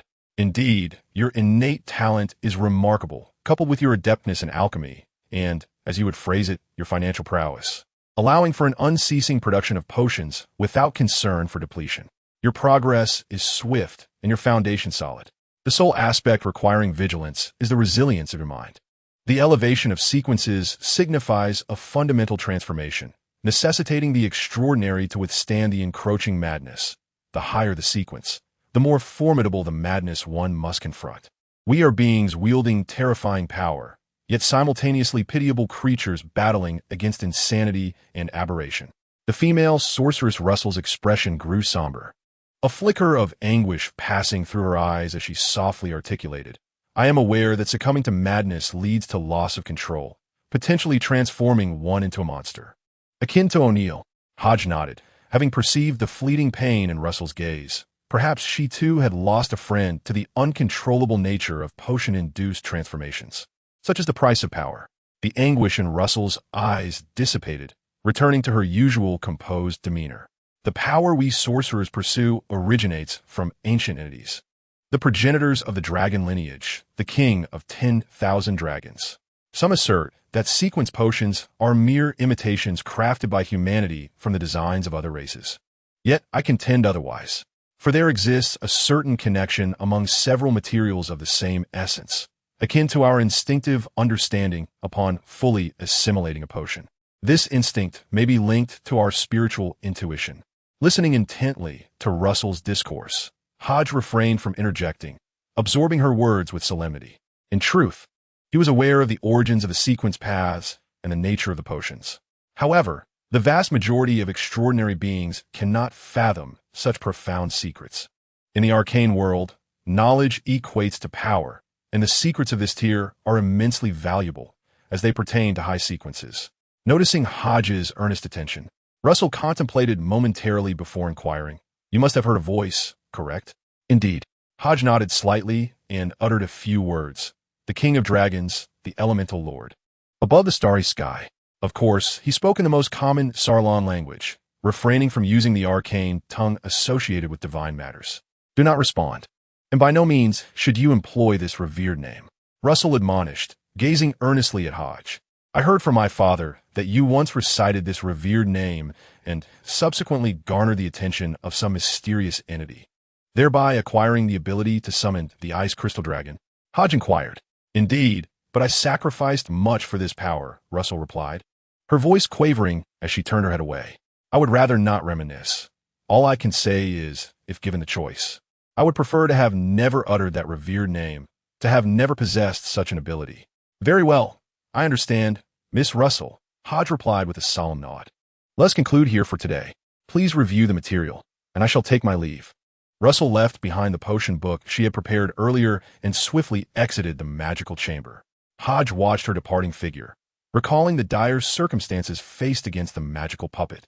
And once again, his resolve solidified as he immersed himself in potion crafting. As time gradually elapsed, night fell. Hodge glanced at the wall clock and mused. "Time truly flies unnoticed, and I do not even feel hungry. Very well, I shall call it day." He gathered the materials used in potion making and strode out of the magical chamber. Descending the staircase, Hodge encountered the lovely maid, Anna, waiting in the corridor. "Sir, I shall have the kitchen prepared dinner at once," Anna said respectfully, bowing slightly upon seeing Hodge. "Keep it simple and deliver to my room." Hodge instructed with a nod. "Yes, sir," Anna affirmed, hurrying off to the kitchen. Hodge returned to his room, leaned back on the sofa, and casually picked up the Imperial Daily placed on the shelf, perusing its contents. The most striking headline read, "The Imperial Law Enforcement Agency has uncovered a major criminal case involving underground trafficking concerning the hospital's reserve blood bank. The church certainly acts swiftly." Hodge exclaimed, astonished that the underground blood bank had been dismantled so promptly. He was not surprised by the church's actions, after suffering such a significant loss. It was in their nature to respond with fervor. It was only logical that they would strike decisively to teach the Blood Clan a lesson. Of course, Hodge was also aware that since the Divine Favored dared to take action against the Senley Cathedral, they had likely received prior approval. The dismantled underground blood bank probably lacked many core members. However, the absence of the blood bank would likely pose challenges for the Blood Clan's future blood supply. Many major surgeries in the capital would probably face shortages as well. During this period, launching a charitable foundation to address the blood supply issue would indeed be an opportune moment to win the hearts of the people. Hodge contemplated the contents of the newspaper, reminiscing about Prince Malthus's attempts at persuasion. Chapter 144. The golden yellow crystal Hodge set down the imperial capital daily and gazed at the vase nearby, filled with vibrant pale, yellow sunflowers, as his thoughts began to wander. He recalled the conversation he had with his father, Marquis Bach, upon returning home from the Ceralias Cathedral that day. That evening, Hodge relayed to his father all that Prince Malthus had shared. "Father, do you think I should go?" Marquis Bach regarded Hodge calmly, refraining from providing a direct answer. Instead, he posed a reflective question. "Do you believe you should? You are no longer a child. You are on the cusp of adulthood and can formally enter the social milieu of the imperial capital. This is a decision you must make for yourself. Regardless of whether you choose to go or not, I will support and respect your choice." Listening to his father's words, Hodge felt a swell of emotion. He quickly composed himself and, after a moment of contemplation, replied, "Father, I believe I should go. This is an opportunity." "Very well." Marquis Bach nodded slightly, choosing not to inquire about the specifics of Hodge's reasoning. "I had initially intended for you to follow the path of the noble school. However, since Prince Malthus has invited you to manage the charity foundation and assist in your role as a co-prosperity officer, embrace this chance, but do exercise caution. Hodge, I must remind you not to investigate matters beyond your capacity. You know what I refer to. The incident of the attack has far-reaching implications, involving high-ranking officials of the Empire. The disappearance of Princess Leia is likely tied to this as well. Your primary objective in the imperial capital should be to broaden your horizons, enhance your knowledge, expand your social network, and integrate into the noble circles. Your secondary aim may involve engaging with the extraordinary community. Beyond your dealings with enchanted items, you will require connections in various circles. Only through such interconnections can you maximize your trading potential. I have already made arrangements with the Mage Association on your behalf. Here, take this letter of introduction. Simply present it when you arrive." Marquis Bach produced a pale yellow letter sealed with wax, adorned with intricate patterns that seemed to weave together in a harmonious design, as though imbued with a peculiar power. "Thank you, Father." Hodge accepted the letter with care. "Everything else pales in significance. I ask but one thing of you. Take care of yourself and prioritize your safety. In my absence, do not act recklessly. If it becomes too overwhelming, return home. What is socializing? What is glory? What is reputation? All of it is inconsequential. Your mother and I do not value such things. As long as you are well and our family is together, that is all that matters. We do not seek wealth or other superficial accolades. Your life is of paramount importance." Marquis Bach looked intently at Hodge, his expression grave and earnest, tinged with a hint of anxiety. It was evident that Hodge's journey to the imperial capital weighed heavily on his father's heart. A father's love is eternally steadfast, akin to a mountain, unassuming yet ever-present, silently watching over you at all times. "I understand what must be done." Hodge nodded earnestly. "Well, that suffices." A crisp knock echoed through the room. Hodges' wandering thoughts gradually coalesced. "Come in." A striking figure entered, carrying a tray adorned with an array of exquisite delicacies: black truffle bread, creamy toast, cheesecake, milk pudding, chocolate mousse, and a steaming cup of hot cocoa. "Sir, I have brought some desserts from the small kitchen. Please let me know if they are to your liking. If not, I can ask the chef to prepare something else," Anna said softly, placing the tray on the table and arranging the treats with care, kneeling slightly as she spoke. "No worries. They all look delightful. They are my favorites," Hodge replied, surveying the colorful assortment of desserts before him, a smile gracing his face. The treats, beautifully crafted, were arranged from left to right, with the hot cocoa positioned conveniently on the right side for Hodge's ease of access. Hodge gazed at the cup of hot cocoa, his expression unchanged, as he extended his right hand to grasp it and lifted it to his lips, casually asking, "Anna, would you care for some? Shall we share?" "Sir, I have already eaten, Anna responded softly. Oh, Hodge acknowledged, sipping the hot cocoa before taking a bite of the creamy toast. When do you come of age? Sir, it will be in a little over 10 days. Anna replied gently. Ah, so you'll be older than I by a few days, Hodge nodded, continuing to savor the creamy toast as he inquired. Will your family host a celebration for your coming of age? Probably not. Anna shook her head softly. My family's circumstances are modest. Perhaps they will simply add an extra bowl of lamb stew, as they did for my brother's coming of age. Do you wish to return home?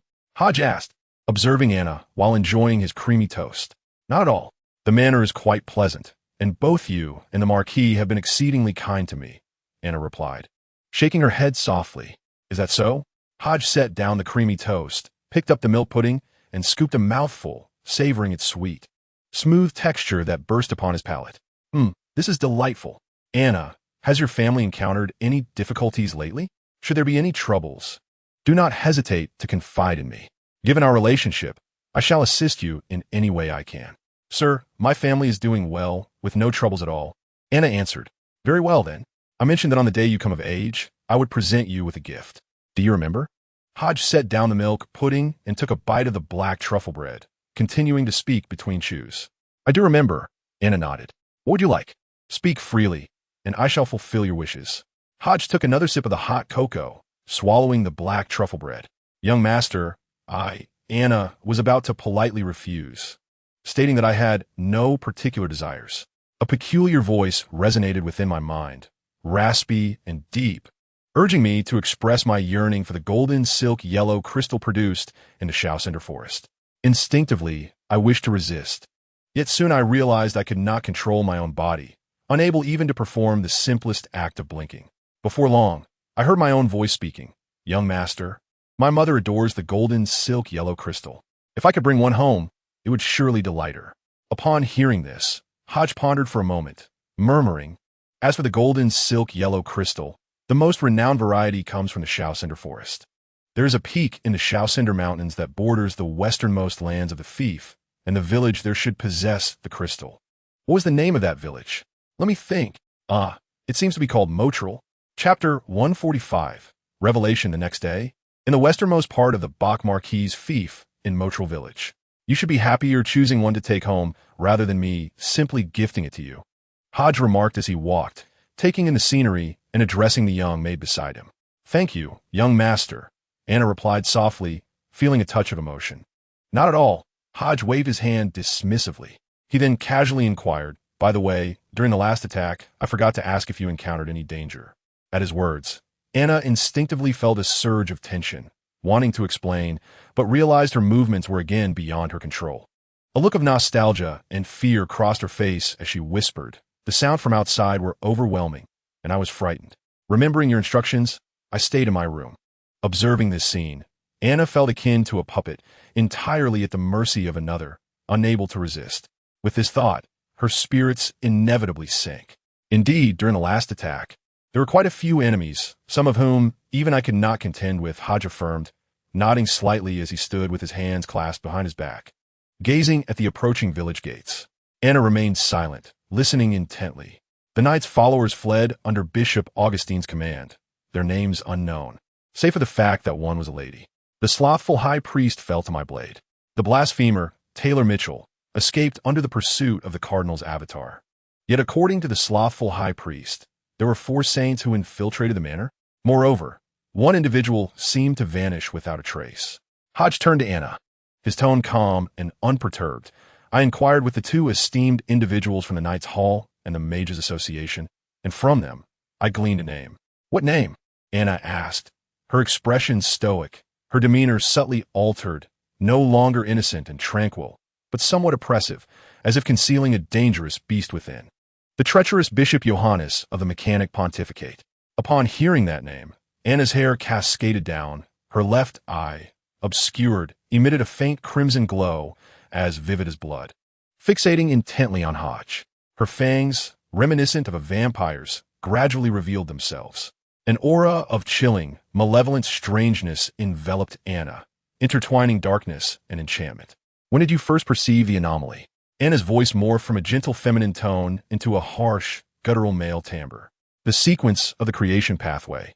known as the mechanical heart, possesses the ability to imbue ordinary machines with vitality, allowing them to assemble freely and become sentient, manipulated at will. Beyond this, the mechanical heart wields a peculiar power, the art of puppetry, controlling mechanical armor through specially crafted threads, achieving an illusion so convincing it blurs the line between reality and deception. To be candid, when you eluded Greybeavis, the Golden Knight of the Knight's Hall, and Merlin Diana, the esteemed steward of the Mage Association, you employed the Blood Clan's bat-splitting technique to escape, yet refrained from utilizing a decoy for your getaway, which seems illogical. Hodge, unfazed by the unfolding events, continued to gaze at Anna, asserting there exists but one explanation. You harbor a deeper ulterior motive. Your desperate retreat using the bat-splitting technique is merely a fade. Your true intention is to infiltrate the manor and accomplish certain tasks.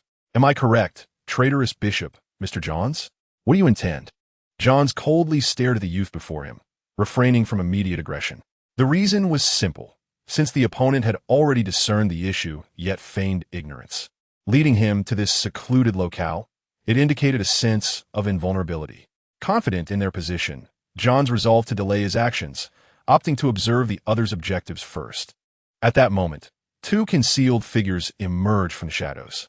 One, draped in an ancient wizard's robe, adorned with a pointed soft hat and wielding a staff embedded with a myriad of gemstones, was none other than the lord of the territory, Lord Bach Dickens.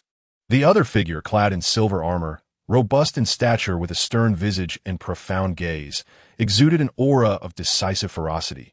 This was the Silver Knight, Adrian. The two saints of the territory appeared together. Was the deliberate change of battlefield intended to minimize casualties? Johns observed Marquis Bach and Adrian with a frigid tone, silently raising his hand. Blocks of iron, tainted with a peculiar viscous blood, cascaded down, producing the sound of clashing gears. With each click, the blood-stained iron gradually transformed, assembling into diminutive robots. These cube-sized automatons, extricating soil from the ground to envelop themselves, gradually morphed into colossal earthen monstrosities. In response to John's actions, neither Marquis Bach nor Adrian intervened immediately. Instead, they allowed him to manipulate his machinery. The information regarding the sealed artifacts you carry has already been acquired by us. Surrender now, and I may grant you a path to survival. Marquis Bach spoke calmly, wielding his enchanted staff. A path to survival? Johns chuckled derisively, his eyes ablaze with madness, and retorted, survival is not a gift bestowed by others, but a hard-earned struggle. Do you believe you have me cornered? Do you think I lack contingencies? Marquis Bach slightly raised his staff, and in an instant, a myriad of sparkling lights flickered around them, resembling a constellation of stars shimmering against the night. You may attempt it. Before an elementalist, can you truly escape? You may indeed try. Unbeknownst to them, Marquis Bach had already summoned a multitude of elemental sprites, encircling Johns entirely.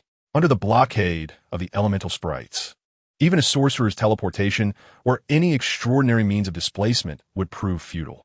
The utilization of any extraordinary ability could not be instantaneous. It required a moment of preparation. This preparatory motion, an unavoidable prelude to the release of skills, necessitated time for the wielder to harness their own essence. Even the swiftest of individuals, being human, required a moment for their thoughts to coalesce before channeling their spirit to execute an action. Within the tight interweaving of the elemental sprites, any minuscule fluctuation of spiritual energy, no matter how slight, would instantly disrupt the surrounding elements, interfering with ritualistic magic and the release of illicit abilities. In the chaotic swirl of elemental disturbances, even the connection to the spirit realm and the invocation of summoning powers would be rendered impossible. This constituted an absolute blockade, akin to the sealing of the Twilight Veil. Return Anna's body to me, and I shall permit your departure, Hodge interjected, aware that an imminent clash was at hand. Do you hold the authority to dictate such terms? John sneered. Had it been Bach Dickens making the statement, he might have entertained the notion. Johns regarded Hodge with contempt, for as a saint, he offered respect only to those of equal stature. If Hodge were not the son of Marquis Bach, Johns would scarcely deign to acknowledge him. What Hodge implies is what I endorse, Marquis Bach asserted resolutely, supporting his son's stance. Johns was taken aback by Bach's response. This Bach Dickens exhibited remarkable affection for his son. Perhaps this was an opportunity. John suddenly recognized that Hodge could be the key to his own escape. Very well, I can relinquish this woman's body, but you must first withdraw the surrounding elemental sprites, John stated with composed resolve, gazing at the twinkling motes of light. Father, Hodge murmured, fixing his gaze upon John's. Agreed. Marquis Bach, understanding his son's intent, gently waved his jeweled staff, causing the shimmering elemental sprites to gradually disperse, creating a space for negotiation. Did he truly relent? The reaction of Marquis Bach filled Johannes with elation. He had anticipated a no-win situation, yet unexpectedly, there remained room for negotiation. What further conditions must be presented? However, prior to that, I too have a stipulation. Hodge regarded Johannes with a composed demeanor and spoke in a grave tone. What do you intend to do? Johannes inquired, his brow furrowing. I must ascertain whether Anna is still alive. You shall let her speak. Hodge articulated coldly. Upon hearing this, Johannes let out a derisive snort, his tone shifting to a gentler, more melodious pitch.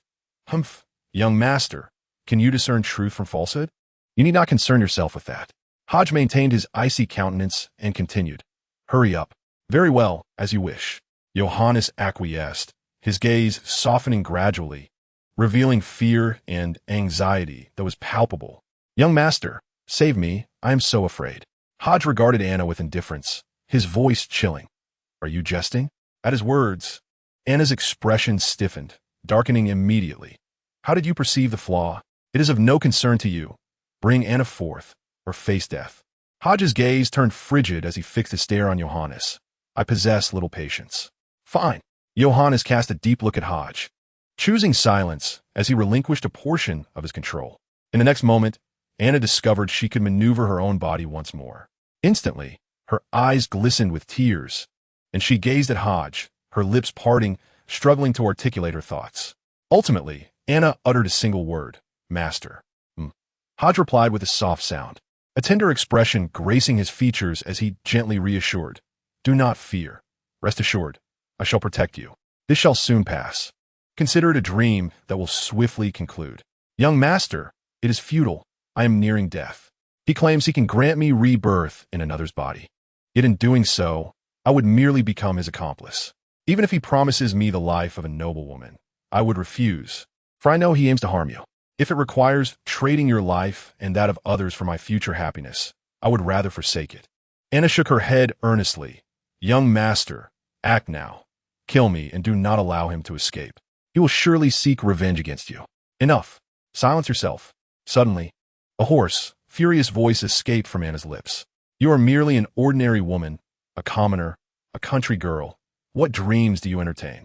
Do you believe that by acting thus, this noble young master will be moved? Do not be naive. You are merely his puppet, a tool for his use. Does he cherish you? He simply desires youthful women. Once you age and lose your allure, he will cast you aside. Your worth to him lies solely in your youth. There is no eternal 18, yet there will always be 18-year-old women. The voice of John's thundered, brimming with fury over Anna's betrayal. How could a woman, who was meant to be a submissive puppet, manipulated step by step, dare to defy him, to betray him? It was unfathomable. How could a woman relinquish the opportunity to ascend to greatness? How could she forsake the chance to alter her destiny, to become a refined, affluent, and blissful noblewoman? John struggled to comprehend. He had witnessed countless betrayals, seen numerous couples turn against one another, fathers and sons become foes. In his eyes, all relationships, all familial and romantic ties were mere illusions. Only tangible wealth, power, and extraordinary artifacts held true significance. Anna was but a mere maid. How could she possibly abandon the superior conditions she had proposed for a noble youth like Hodge? Even so, I would never betray my master. Even if what you say is true, I would never harm him. If you wish to kill him, then you must first eliminate me. Anna boldly retorted. Aren't you curious why my master knows you are hiding behind me? Was it you who tipped him off? Johns was no fool, piecing together Anna's response. He suddenly realized that this entire situation was the result of her scheming. Indeed, it is I, the very one you disdain, who has thwarted your plans. Do you think I placed the hot cocoa on the right side by mere chance? Yes, people have different habits. Some prefer to drink coffee with their left hand, others with their right. A momentary mix-up is trivial, but as a personal maid, I have never erred in placement over the years. The arrangement of cakes and the sequence of desserts all carry significant meaning. You do not comprehend the silent understanding between my master and me. Do you think you can recklessly confront him by controlling my body? You are utterly delusional. Upon hearing Anna's response, Johns's expression darkened considerably. At this moment, he had fully regained control over his body, suppressing Anna's consciousness once more. He had not anticipated that the variable in this equation would be the maid Anna, whom he believed he had completely subdued. That foolish woman. Johns sensed Anna's peculiar feelings for Hodge, but he was astonished that she would relinquish the chance to become a noblewoman for such unrequited affection. How could a commoner resist the allure of nobility? A life free from want, served by others? Hodge, if you desire this woman's body, send me away. She is of no use to me. I can return her to you. Just act swiftly, and her soul can inhabit another body. I can arrange that, Johns hastily proposed, fearing Hodge might reconsider. Chapter 147. The Assembly of Kedar's Hand Cannon. I can let you go, but you must vacate Anna's body. Hodge also presented his terms. Do you think I am a fool? If I were to emerge directly from this woman's body, the two saints would not hesitate to strike, sealing my fate. Stand back. Johns commanded sharply. They may retreat, but how can I trust you to keep your promise? Hodge countered. This woman has outlived her usefulness. To me, she holds little value compared to my own life. If you desire her, I can readily relinquish her to you. Moreover, do you even possess the right to choose? You might very well opt to slay both her and me. Johns, perceiving Hodge's hesitance, seized the opportunity to exploit Anna's life as leverage against him. I wish to save Anna, but that does not grant you the right to further your gains, Hodge declared, as a scroll of ochre parchment and a black feather quill materialized in his hand. It was none other than the Level 1 sealing artifact, the Contract of the Undead, which Hodge had procured from the divine chosen, Albert, at the Blood Moon Gathering. Hodge lifted the black feather quill and began to inscribe upon the ochre scroll, channeling all the spiritual energy within him into the parchment and quill. A mysterious and terrifying aura began to emanate, manifesting as a swirling, contorting black space on the ground before him. Go! Realizing that no agreement could be reached, Johns ceased to hesitate, commanding the mechanical clay golem, composed of blocks, to charge at Hodge, Marquis Bach, and the Silver Knight Adrian. The grotesque, bloated golem suddenly flung its arms wide, revealing an array of complex mechanical cannons that erupted into a cacophony of thunderous fire. Bullets and flames raged forth, fierce and unrelenting, engulfing the three. Elemental ice.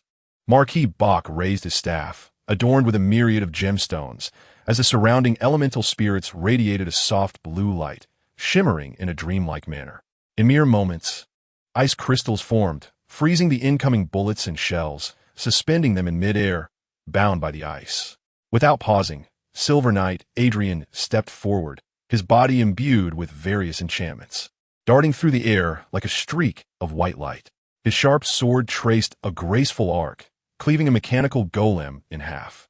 With a resounding crack, the blood-stained iron fragments were split asunder, revealing whirring gears and surging currents that erupted in a deafening explosion, leaving only scrap metal in their wake. Having shattered the golem with a single stroke, Adrian did not relent, gracefully rolling and leaping to deliver another strike. The silvery blade flashed momentarily, and yet another mechanical golem fell. In the ethereal realm suspended between heaven and earth, a diminutive sprite, a magnificent entity wielding the powers of the elements, and the very source of all natural existence. I, Bach Deegans, summon thee in the name of the elementalist. Arise, lava giant. As the incantation resonated, an immense magical array surged forth upon the ground. Intricate and intertwined mystical symbols, magical insignias, and unique marks began to rotate, unleashing a radiant brilliance. Gradually, a colossal entity, towering 10 meters high, ascended from the magical circle. The creature that emerged possessed a towering physique and humanoid limbs, adorned with sharp diamond-like protrusions atop its head. Its head and body fused seamlessly, devoid of a neck. Its form was encrusted with scaly, mottled rocks, from which a seething crimson magma flowed slowly, reminiscent of blood coursing through veins. Upon the lava giant's emergence, an overwhelming heat enveloped the surroundings, with waves of scorching air rising like steam from boiling water. Lava giant. Seize him, commanded Marquis Bach coldly. At his behest, the lava giant let out a thunderous roar, seizing a small mound of earth that erupted like a volcano, and with great strides, hurled it fiercely toward Johns. The fractured ground erupted with savage magma, cascading at the lava giant's feet, yet it remained unscathed, as if endowed with a peculiar enhancement. The flowing magma resonated throughout its form, gradually enveloping its hands, igniting with dark flames. The lava giant clenched its fists tightly and advanced with formidable strides, its fists resembling twin suns, radiating heat as they charged toward Johns. The erupting mound reached Johns first, splitting open to unleash a torrent of scalding magma that swiftly enveloped any potential escape route. The mechanical assembly sound crackled rapidly as Johns thrust forth his palm, flesh tearing as metallic fragments erupted from his body like fluttering butterflies, coalescing into a mechanical sphere that encased him entirely. Energy shield. The mechanical sphere tore open fissures, releasing intense energy waves that rippled outward, forming a dazzling web-like energy barrier that enveloped the sphere. With a thunderous roar, the explosive magma cascaded upon the energy shield, propelling the mechanical sphere away with newfound momentum.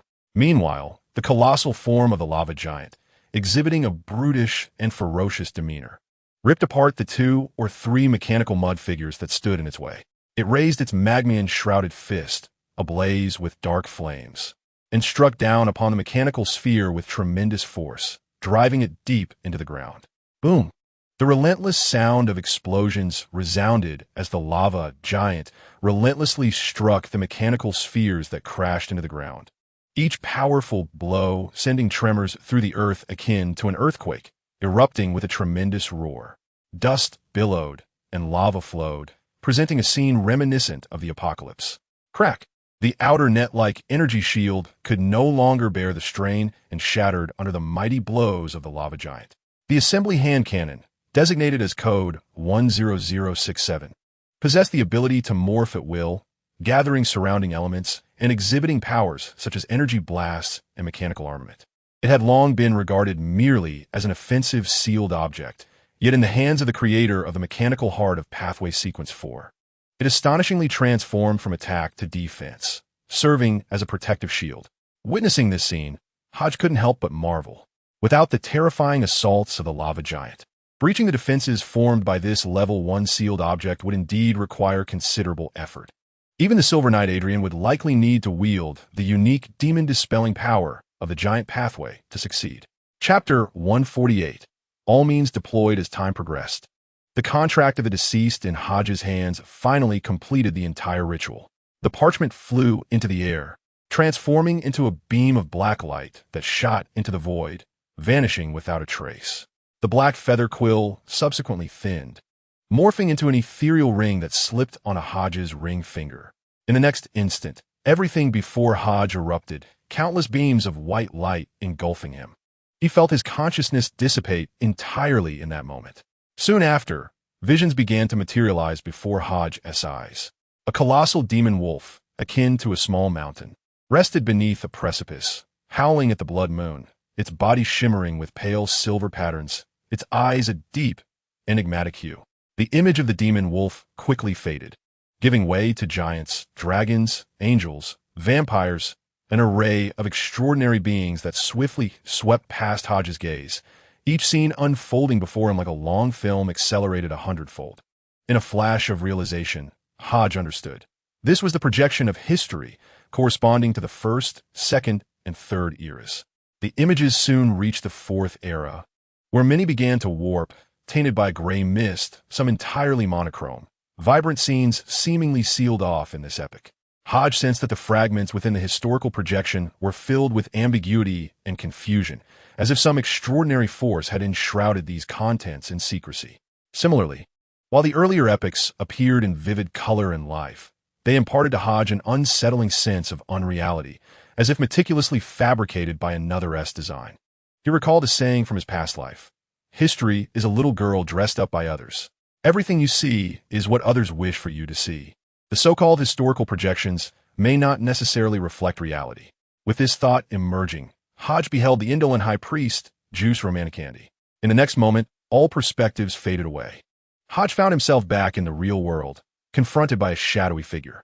This individual possessed green hair and brown eyes, adorned in a dark crimson robe of the clergy. Holding a dark red tome and incessantly flipping its pages, emanating an aura of madness and malevolence. He had succeeded. He had successfully summoned the extraordinary being of the saintly level, the indolent high priest. In the following instant, under the assault of the lava giant, the mechanical sphere crafted from Kedar's assembly hand cannon was utterly obliterated. Yet, it revealed nothing within. Johannes's figure had vanished? Huh. A glimmer of realization flickered in the Marquis of Bach's eyes as he urgently exclaimed, "Hodge, be cautious. He is hiding underground." Upon hearing this, Hodge's expression shifted, and suddenly, he felt an overwhelming sense of danger, as if a terrifying beast had set its gaze upon him. Thud! The eerie sound of a heartbeat resonated in Hodge's ears once more. Without hesitation, he leapt into the air, utilizing his bond with the Book of the Dead to manipulate the historical projection of the indolent high priest. An invisible hand, an unseen, ethereal black hand materialized instantaneously from the indolent high priest, lifting Hodge and propelling him skyward. Boom! The sound of earth-shattering echoed. A blood-stained iron fragment emerged from the soil, contorting and transforming into the true visage of Johannes. At this moment, Johannes no longer resembled Anna, but rather his own form. Sel! Johannes raised his hands, and a multitude of small machines surged forth from his sleeves, flying into action. The mechanical appendages ensnared Hodge's limbs, anchoring him in place. Frost grenades, flash grenades, lightning grenades. Johannes hurled a dozen grenades in rapid succession, unleashing a cacophony of freezing, blinding, electrifying, and fiery attributes, creating a barrier that prevented the Marquis of Bach and the Silver Knight Adrian from closing in swiftly. Seizing this opportunity, Johannes transformed into dozens of bloodbaths. Soaring towards Hodge, his intentions were unmistakable. He sought to exploit this momentary distraction to infiltrate Hodge's body, using him as a talisman to escape. The indolent high priest suddenly raised his head, revealing a deranged grin, laughing maniacally. "Ha! Johannes, you traitor, it is your time to perish." With a resonant utterance of decay, accompanied by an ancient tongue, the air crackled with power. Boom! Boom! Boom! A relentless barrage ensued, as the extraordinary ability of decay distorted the surrounding forces, causing the bloodbaths to have their blood boil uncontrollably, resulting in catastrophic explosions that scattered crimson gore across the sky. Gluttony! A hoarse, parched, and tainted voice echoed. The figure of the indolent high priest suddenly levitated, hands extending to grasp the two bloodbaths that had narrowly escaped his withering power. A terrifying force of predation silently emerged, as the high priest's palms tore open, revealing serrated mouths that began to gnaw at the bloodbaths, consuming them entirely, replenishing his drained strength. Hodges sensed that after the indolent high priest actively devoured other powers, his own spiritual depletion diminished.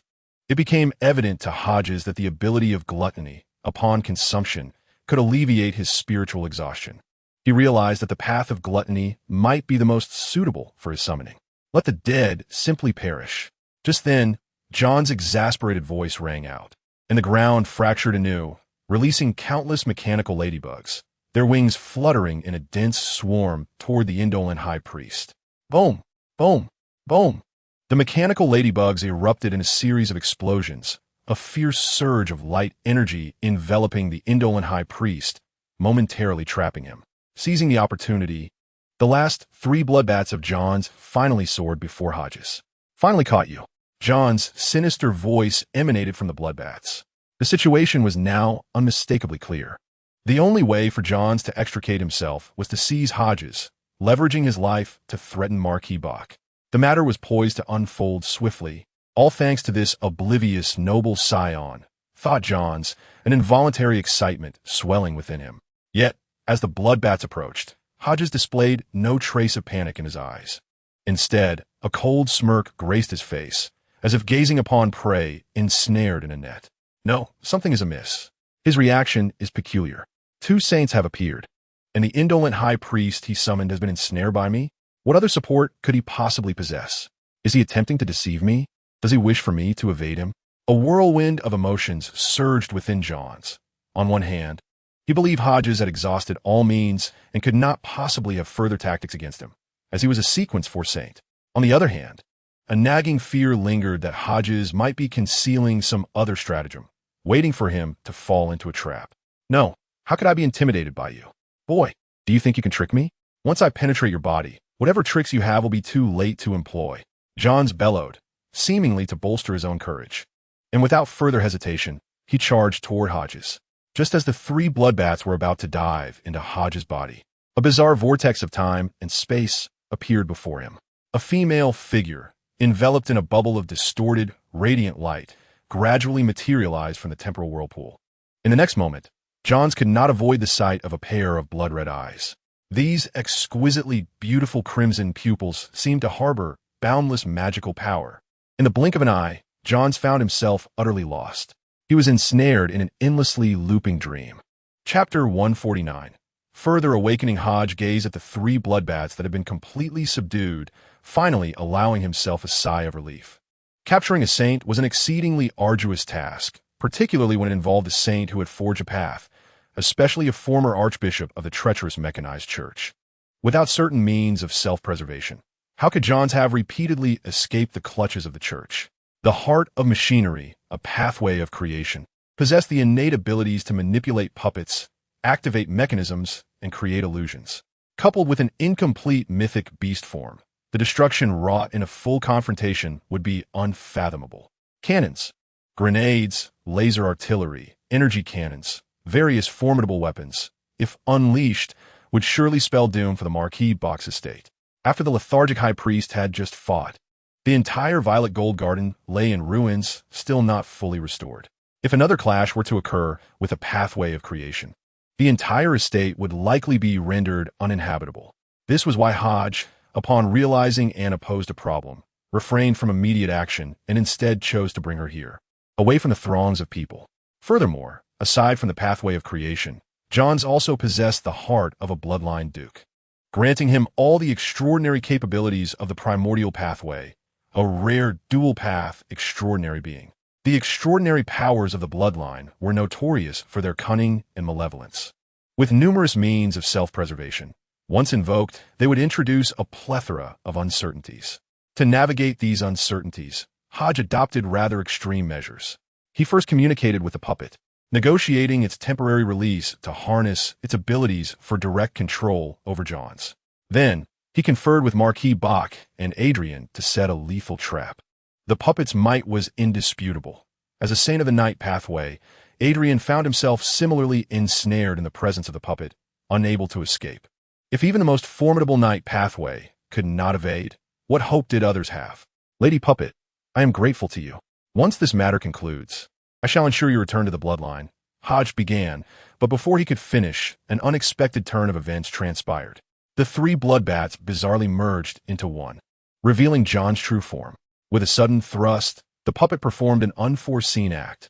It extended its hand and plunged it into John's heart. Thud! The searing pain jolted Johns from the intense cycle of hypnosis. His pupils constricted slightly. A potent instinct for survival compelled him to fully activate the heart of the bloodline duke, seeking to employ its extraordinary powers to transform himself into a liquid state and evade this assault.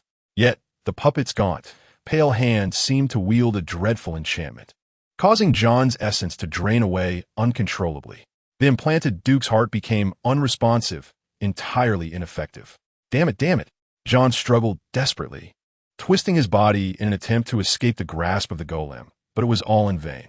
A powerful suction emanated from the golem's arms, causing countless droplets of blood to seep from John's skin and veins, dispersing into the air, only to be absorbed by the golem like a flowing stream.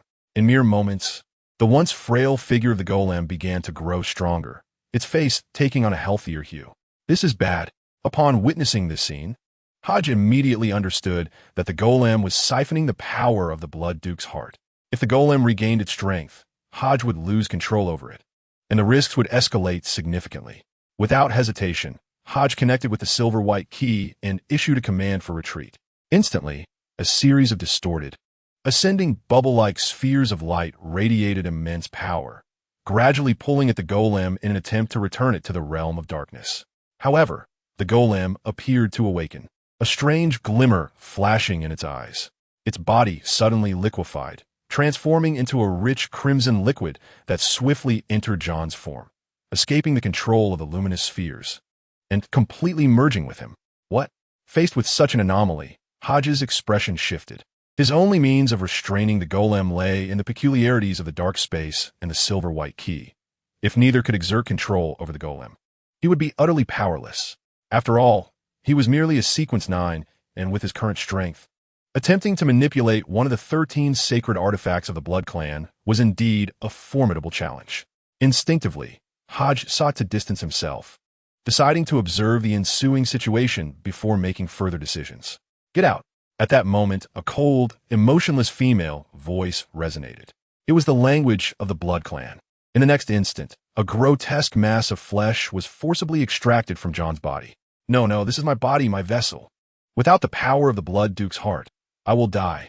I will perish. Let me return. A hoarse male voice emerged from the mass. Hodge recognized it as belonging to John. Due to the golem's usurpation, John, who originally held dominance, had been cast out. Hodge sensed that John, stripped of the power of the Blood Duke's heart, was rapidly diminishing in vitality, as if death loomed imminent. The path of creation was not tied to the forces of life, rendering them incapable of resolving many fatal injuries. Now bereft of the Blood Clan's strength, John was merely a remnant, possessing only the power of the path of creation. Elemental seal, an incantation in ancient Layman resonated, and a flurry of dancing, ethereal lights intertwined, conjuring a special formation that sealed John within. Marquis Bach positioned himself to the left of Hodge, while the silver-haired knight, Adrian, appeared on his right. Together they stood guard, subtly encircling Hodge as if anticipating a sudden assault from the automaton. The automaton turned to face the trio, and Adrian felt a surge of trepidation. He aimed his longsword at the creature, channeling every ounce of protective enchantment and magic at his disposal, should any threat arise. He would not hesitate to act in defense of Hodge. Similarly, Marquis Bach, wielding his staff, had discreetly summoned elemental spirits to Hodge's side, poised to facilitate his swift escape at the first sign of conflict. Having encountered the automaton before, even witnessing the clash between the Blood Clan and the Cardinal of the Holy Church, he was taken aback to learn that Hodge had somehow commandeered the automaton. He had presumed it to be in the possession of the Blood Clan, only to discover it was in the hands of his own son. The power of this sealed artifact was beyond dispute. Although he was uncertain of Hodge's methods of control, the Marquis still deemed it perilous. Had Hodge not insisted, he would have outright rejected the plan. Manipulating such a formidable artifact was indeed fraught with danger. "This body is not mine, and I have no desire to return to that place." The automaton murmured to itself before slowly closing its eyes, its various powers dissipating as it collapsed. Marquis Bach and Adrian exchanged glances, their expressions rife with confusion. Only Hodge comprehended the automaton's reference to that place. It spoke of the realm of darkness, and its consciousness was stirring anew. This was Hodge's foremost realization. Chapter 150, Divine Gift or Curse. In the mysterious magical chamber of Marquis Bach's estate, he inquired softly, "Hodge, what are your thoughts?" as he observed the figure of the woman lying on a stone bed, enshrouded in an array of intricate symbols and magical seals. The silver-haired knight, Adrian, also turned his gaze toward Hodge, awaiting his response. Initially, Adrian regarded Hodge merely as the offspring of the Marquis, considering him a fledgling extraordinary of mere Sequence 9, weak and in need of protection.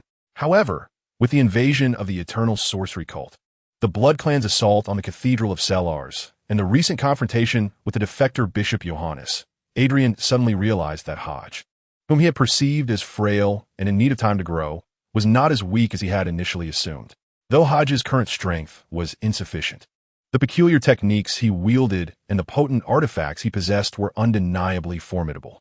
The ability to summon historical projections of extraordinary beings, the mysterious prowess capable of sealing an automaton, each revelation piqued Adrian's interest.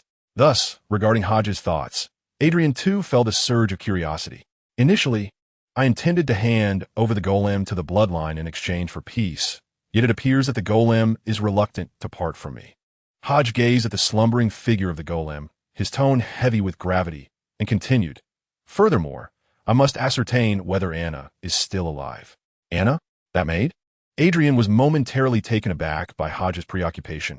Amid such turmoil, he was still concerned about the welfare of a common maid? "How do you intend to verify this?" Marquis Bach inclined his head slightly, revealing no unusual expression, and inquired, "I wish to awaken the golem and communicate with it about how to ensure Anna's survival." Hodge replied with a serious demeanor, "Proceed as you see fit. If it proves unfeasible, we may have to temporarily seal the golem here, allowing the bloodline to retrieve it, or return it to the church." Bach nodded in agreement. Indeed, Hodge understood the complications surrounding the golem and softly acknowledged with a sound, gradually approaching the golem, extending his hand to subtly invoke the essence of the silver-white key, directing it towards the golem. In an instant, the golem's body began to tremble violently, as if sensing the familiar aura. Then, its eyes suddenly opened, not in a crimson hue, but in a gentle aquamarine, a familiar voice subsequently resonating. "Young master, is that you?" Upon hearing this voice, Hodges' expression shifted subtly as he scrutinized the golem's features and demeanor, uncertainly asking, "Are you Anna?" "It is I, young master. I am sorry. I should have told you sooner that I did not mean to," Anna exclaimed, her excitement palpable, tears flowing uncontrollably down her cheeks. Her whole being radiating profound sorrow, her eyes filled with pain and fragility, reminiscent of a wounded fawn, evoking sympathy. "Yes, I understand," Hodge gently nodded, stepping closer to Anna, gazing into her eyes. "It's all right. It has passed. Had I discovered it sooner, matters would not have escalated to this extent. You have done well. If it were not for your warning, I would not have fathomed the audacity of the adversary, daring to conceal themselves beneath my very nose. In retrospect, perhaps their return was indeed linked to me." Upon hearing Hodges' words, Anna seemed to recall something, quickly replying, "Young master, he indeed seeks something from you. I do not know what it is, as he never mentioned it, but he persistently urged me to act against you, wanting me to lure you out of the manor, even attempting to persuade me to poison you. I refused. I do not wish to harm you. I had prepared for my own demise. But I realized that if I were to perish, he would undoubtedly seek another host, thus endangering others. Therefore, before I depart, I wanted to share this with you, so that you may seek vengeance on my behalf." Observing Anna, whose face was streaked with tears, Hodge could not help but feel a pang of compassion. Anna was merely an ordinary girl, devoid of any extraordinary abilities, not part of the realm of the extraordinary. To safeguard her, Hodge had deliberately instructed her to remain indoors, away from harm's reach. Little did he know, this would ultimately lead to her downfall, causing her to fall prey to John and nearly lose her life. "Anna, do not be afraid. I will save you. Trust me," Hodge gently reassured her. Yet, Anna shook her head and replied softly, "Young master, I am aware of my condition. That man has already stated that I have but a few days left. Perhaps this is my fate. I find solace in the thought that I can protect you in these final moments. I will not allow you to perish. I promise you, I will heal you, no matter the cost," Hodge declared with utmost sincerity, gazing earnestly at Anna. "I believe in you." Anna managed to muster a faint smile through her tears. Witnessing her understanding smile tugged at Hodges' heartstrings. After all, he was not devoid of feelings. For the past year, Anna had meticulously cared for his every need. She was not merely a maid, she was family, a friend. Upon arriving in this strange world, the first person Hodge encountered was not the Marquis of Bach, nor Lady Bella, but this seemingly delicate yet resilient Anna. It was her attentive care that allowed him to gradually adapt to this new realm, enabling him to accept his parents and relish in their affection. How could he bear the thought of losing someone who felt so much like family and friendship? If he couldn't protect the one he loved, what was the purpose of his relentless efforts? Suddenly, a terrifying thought surged in Hodges' mind. If death meant returning, perhaps he could die once more to prevent John from possessing Anna after vanquishing the slothful high priest. Such a course of action would resolve all issues at once. Thump! As this notion crossed his mind, Hodges' heart constricted violently, his countenance shifting dramatically. He clutched his chest, drenched in sweat, his eyes gradually reddening. "Hodge, what is wrong?" The perceptive Marquis of Bach noticed Hodges' distress and hurriedly approached him, offering support with genuine concern. "Father, I am fine," Hodge replied softly, shaking his head. "If it becomes too strenuous, then let it be. allow me to handle this matter without pushing yourself. The Marquis observed Hodges' evident discomfort and spoke slowly. I'm fine, Father. I can manage. Trust me, Hodge insisted, pulling his hand away from the Marquis and regaining his footing. The Marquis nodded, choosing not to press further, stepping aside. Hodge acknowledged his father with a slight nod, signaling that he was indeed well. He then redirected his gaze back to Anna. The sensation he had just experienced seemed to serve as a warning, urging him to abandon any thoughts of a death return. As Hodge reflected on this feeling, a chill crept down his spine. It was an overwhelmingly terrifying and suffocating sensation, akin to plunging once more into an expanse of unending darkness. Desolate, suffocating, minuscule, and shrouded in darkness, I felt akin to a solitary meteor adrift in the boundless expanse of the cosmos, eternally floating amidst the unchanging celestial firmament. Enveloped in solitude and shadow, the return to death, the silvery key, the abyss of darkness. Is this a divine blessing or a demonic curse? Chapter 151. Two methods let us depart, Father. We should leave this place, Hodge murmured, taking a deep breath to steady his emotions. Very well, Marquis Bach replied with a slight nod, following the two as they exited the enigmatic chamber of magic. A few minutes later, the trio arrived at the study of Marquis Bach. I sense your curiosity, Hodge. Are you contemplating how an ordinary person might survive in such a condition? As soon as they settled onto the sofa, the Marquis fixed his gaze upon Hodge and inquired. Hodge nodded, asking, Father, is there a way? At this, Marquis Bach furrowed his brow, pondering for a moment before responding. Hodge, Anna is merely an ordinary person. I have just examined her with the aid of a sprite. Her injuries are severe. Without the power of the magical doll, she would have likely disintegrated into a pool of flesh when John was extracted. The vampire duke has drained her of a significant portion of her life force, leaving her beyond salvation. Is there a way?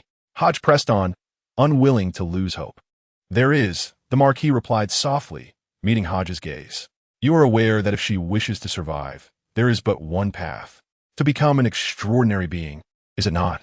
Hodge understood his father's implication, maintaining a composed demeanor. Indeed, but in her current state, she cannot ingest the potion.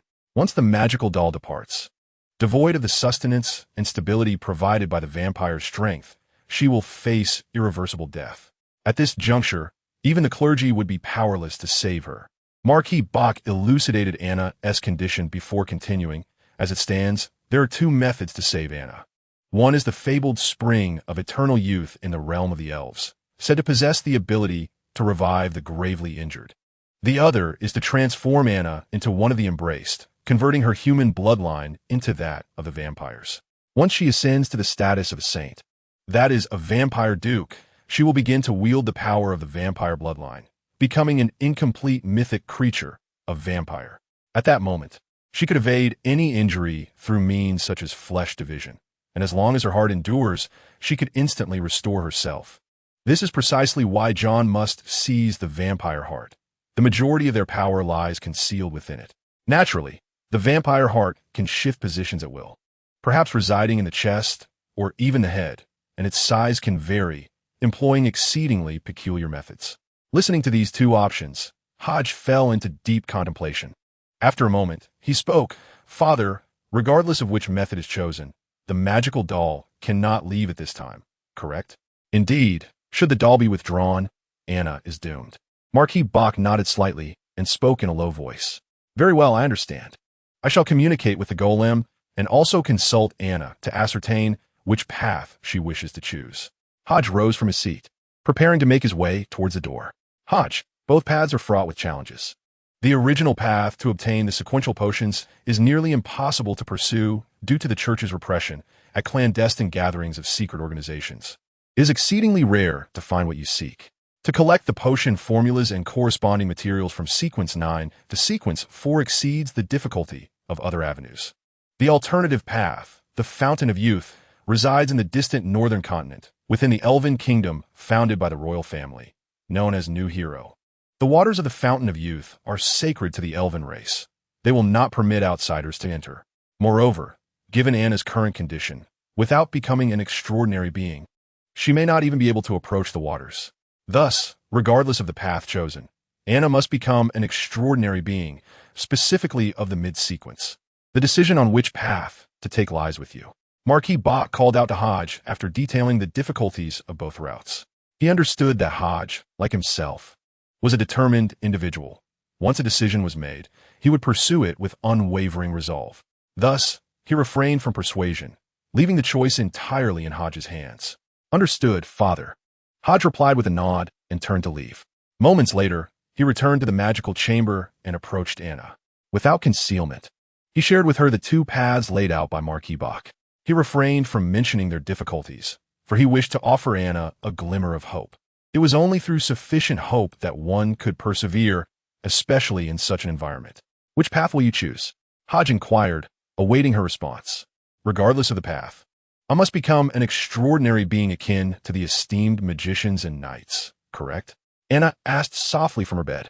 Indeed, even to seek the fountain of youth in the Elven kingdom, you must become extraordinary, Hodge affirmed with a gentle sound of agreement. Then I shall first become a fledgling vampire, no matter which path I take. That should be the initial step, correct? After careful consideration, Anna declared. Yes, Hodge replied. In truth, had Anna chosen the adventurer's path, she would have found no shortage of potion formulas leading to holiness. However, the adventurer's path belonged to the elven race, who are in harmony with nature and capable of wielding extraordinary natural magic. They possess lengthy lifespans, yet cannot heal Anna's current affliction. She had no options at present. Only the monstrous path and the original path could offer her salvation. Due to the promotion rules of the monstrous path, Hodge swiftly opted to abandon it.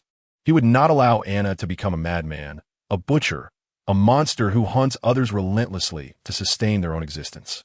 Thus, the original path of the bloodline remained Anna's sole choice. Very well, then let us initiate your transformation into a fledgling vampire, Hodge said, placing a finger gently upon Anna's forehead. You should rest for now. I have some matters to discuss with him.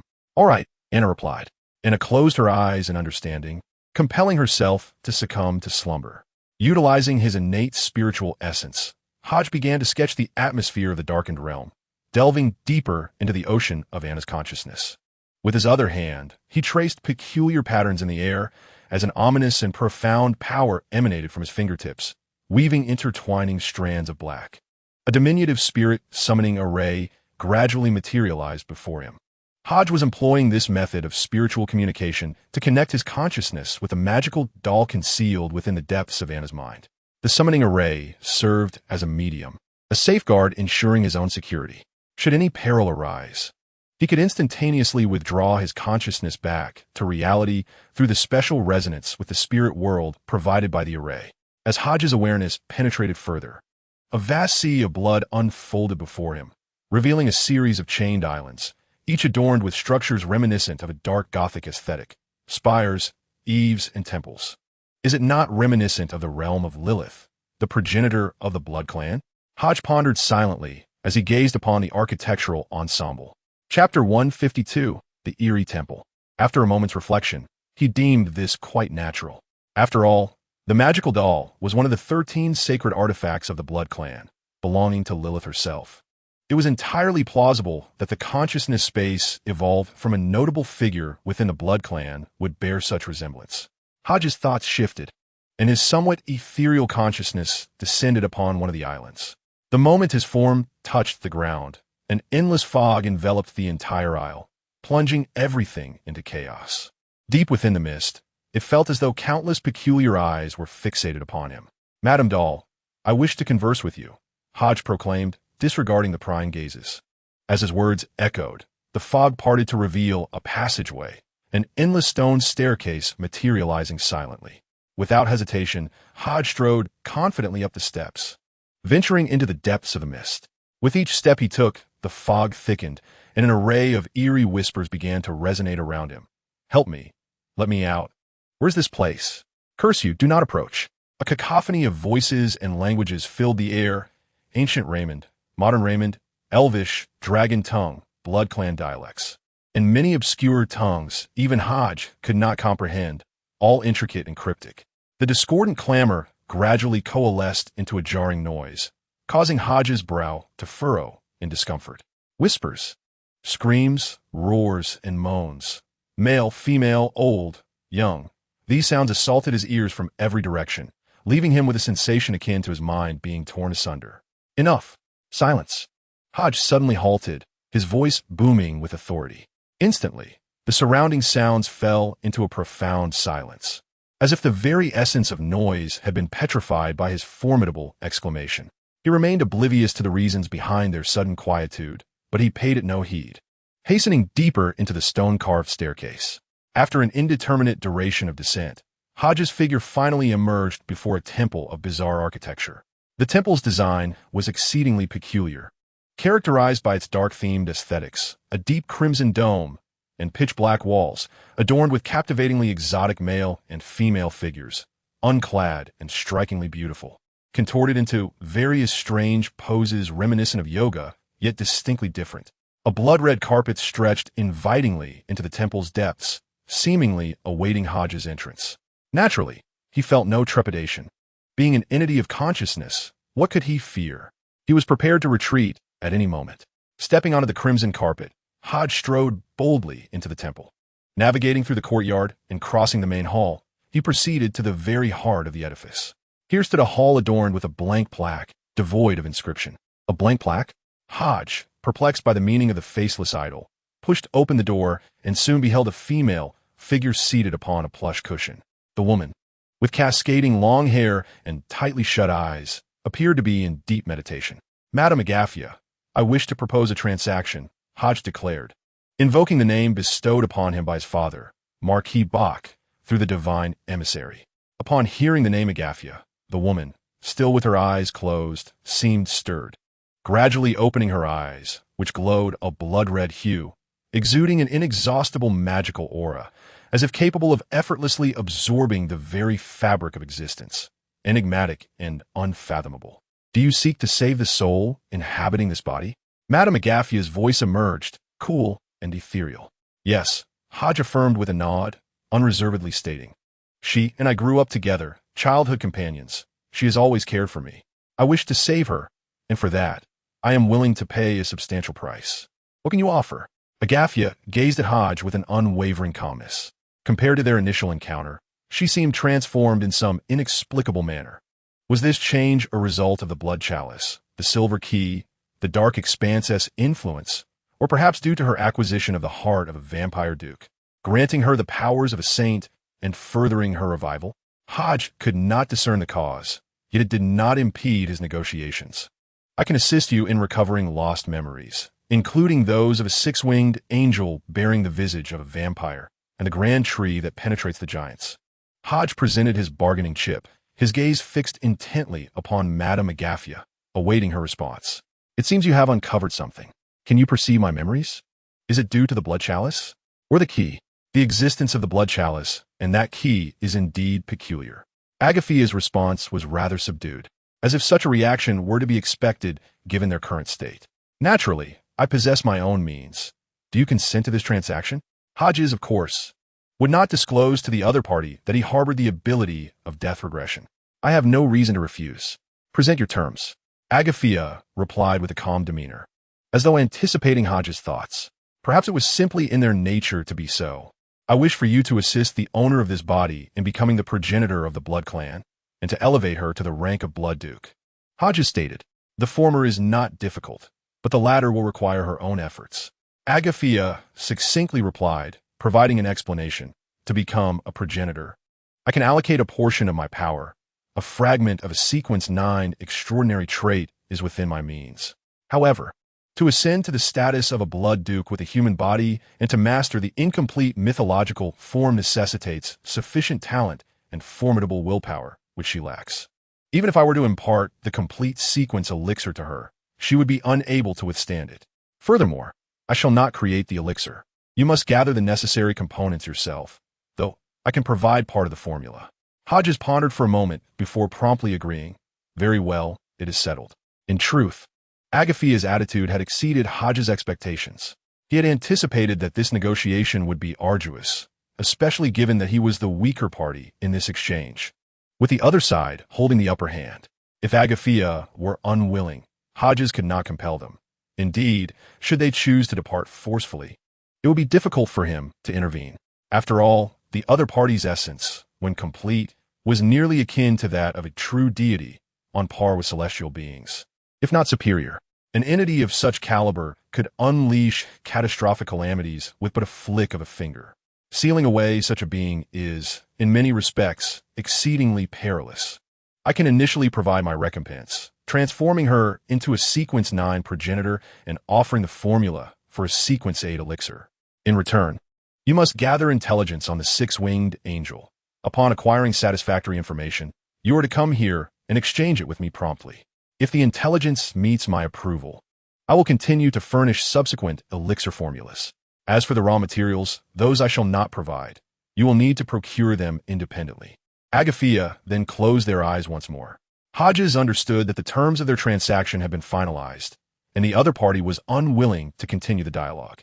He was content with this arrangement. With a mere thought, his consciousness abruptly vanished from the location. The eerie temple fell silent once more, enveloped in dense fog. Various murmurs echoed through the mist, reverberating with disquiet. Chapter 153. The crafting of elixirs at the Marquis box estate, in the study. Father, I have successfully concluded my transaction with the golem. They have agreed to our arrangement, promising to transform Anna into a Sequence 9 progenitor and to provide subsequent elixir formulas, but require me to perform certain tasks for them, the specifics of which must remain confidential. This is my commitment to him. Hodge divulged everything to Marquis Bach. Upon hearing this, Marquis Bach nodded slightly and gently said, "Proceed as you deem fit." "All right, thank you, Father." Hodge felt immensely pleased by his father Marquis Bach's support and understanding. "I must remind you of one thing. Since you have decided to retain the enchanted doll, you must provide an explanation to the Blood Clan. They have gone to great lengths to seize the doll from the Senri Cathedral, and if they do not obtain it, they will undoubtedly not rest easy. We cannot invoke the power of the Holy Church in this matter, for it would be inexplicable as to why the doll resides in our possession. Thus, you must devise a solution. Otherwise, we cannot keep the doll," Marquis Bach gently cautioned. "I understand," Hodge acknowledged, fully aware of the gravity of the situation, nodding slightly as his expression grew serious. The Blood Clan indeed posed a significant dilemma. The Divine Chosen had refrained from taking action out of respect for the lineage of the Death Clan, yet Hodge had also pledged to provide them with an explanation. Should this explanation fail to satisfy them, the Hodge family would inevitably face ferocious retaliation. The legacy of the Death Clan could be granted some consideration. But what of the initial embraced human families? They were merely humans, and those deeply intertwined with the Holy Church. Such humans were expendable. They would show no mercy, especially given that they dared to invade the Senri Cathedral. How much easier would it be to obliterate a marquis of an empire? Hodge was acutely aware of the perilous nature of this affair.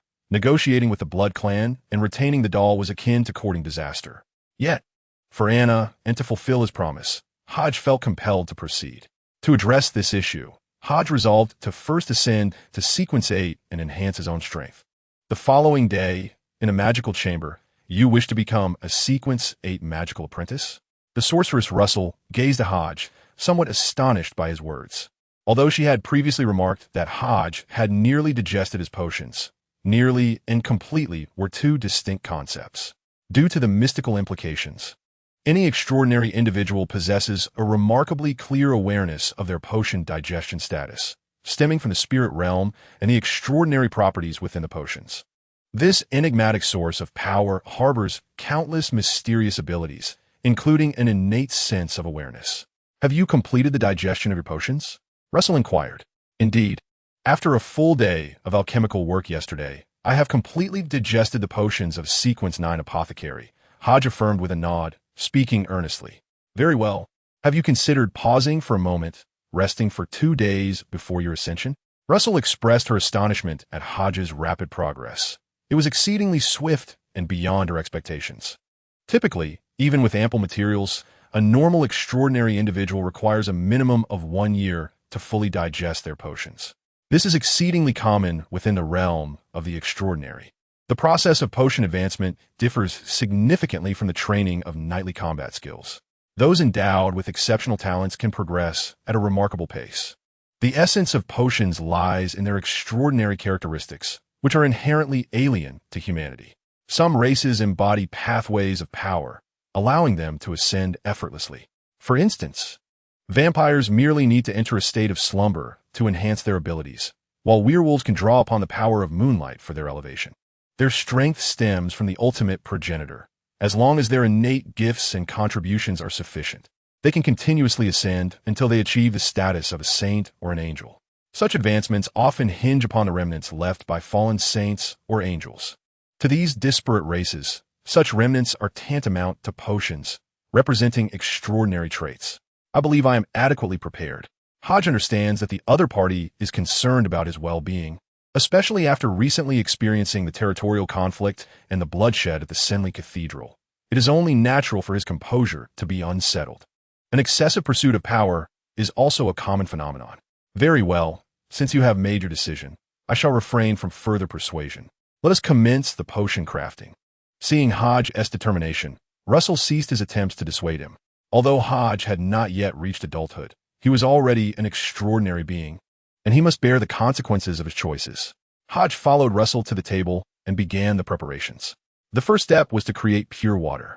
Any potion fundamentally requires a medium to neutralize its properties, and distilled pure water is an essential component of nearly all potions.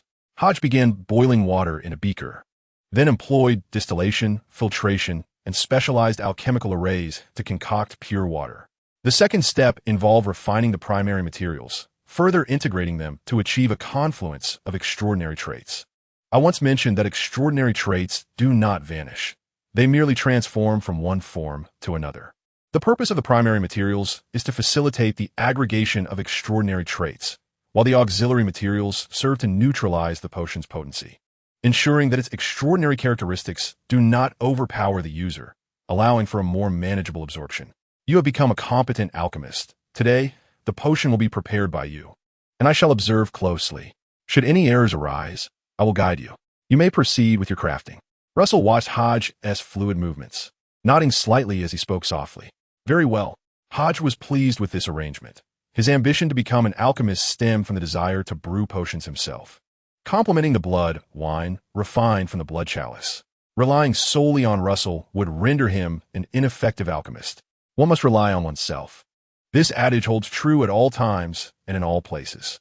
For a Sequence 8 magic apprentice, the primary materials for the potion include 3 tentacles of the Vera octopus, 70 grams of earthwood stone, 1 rainbow magic diamond, and 19 grams of worry-free grass powder.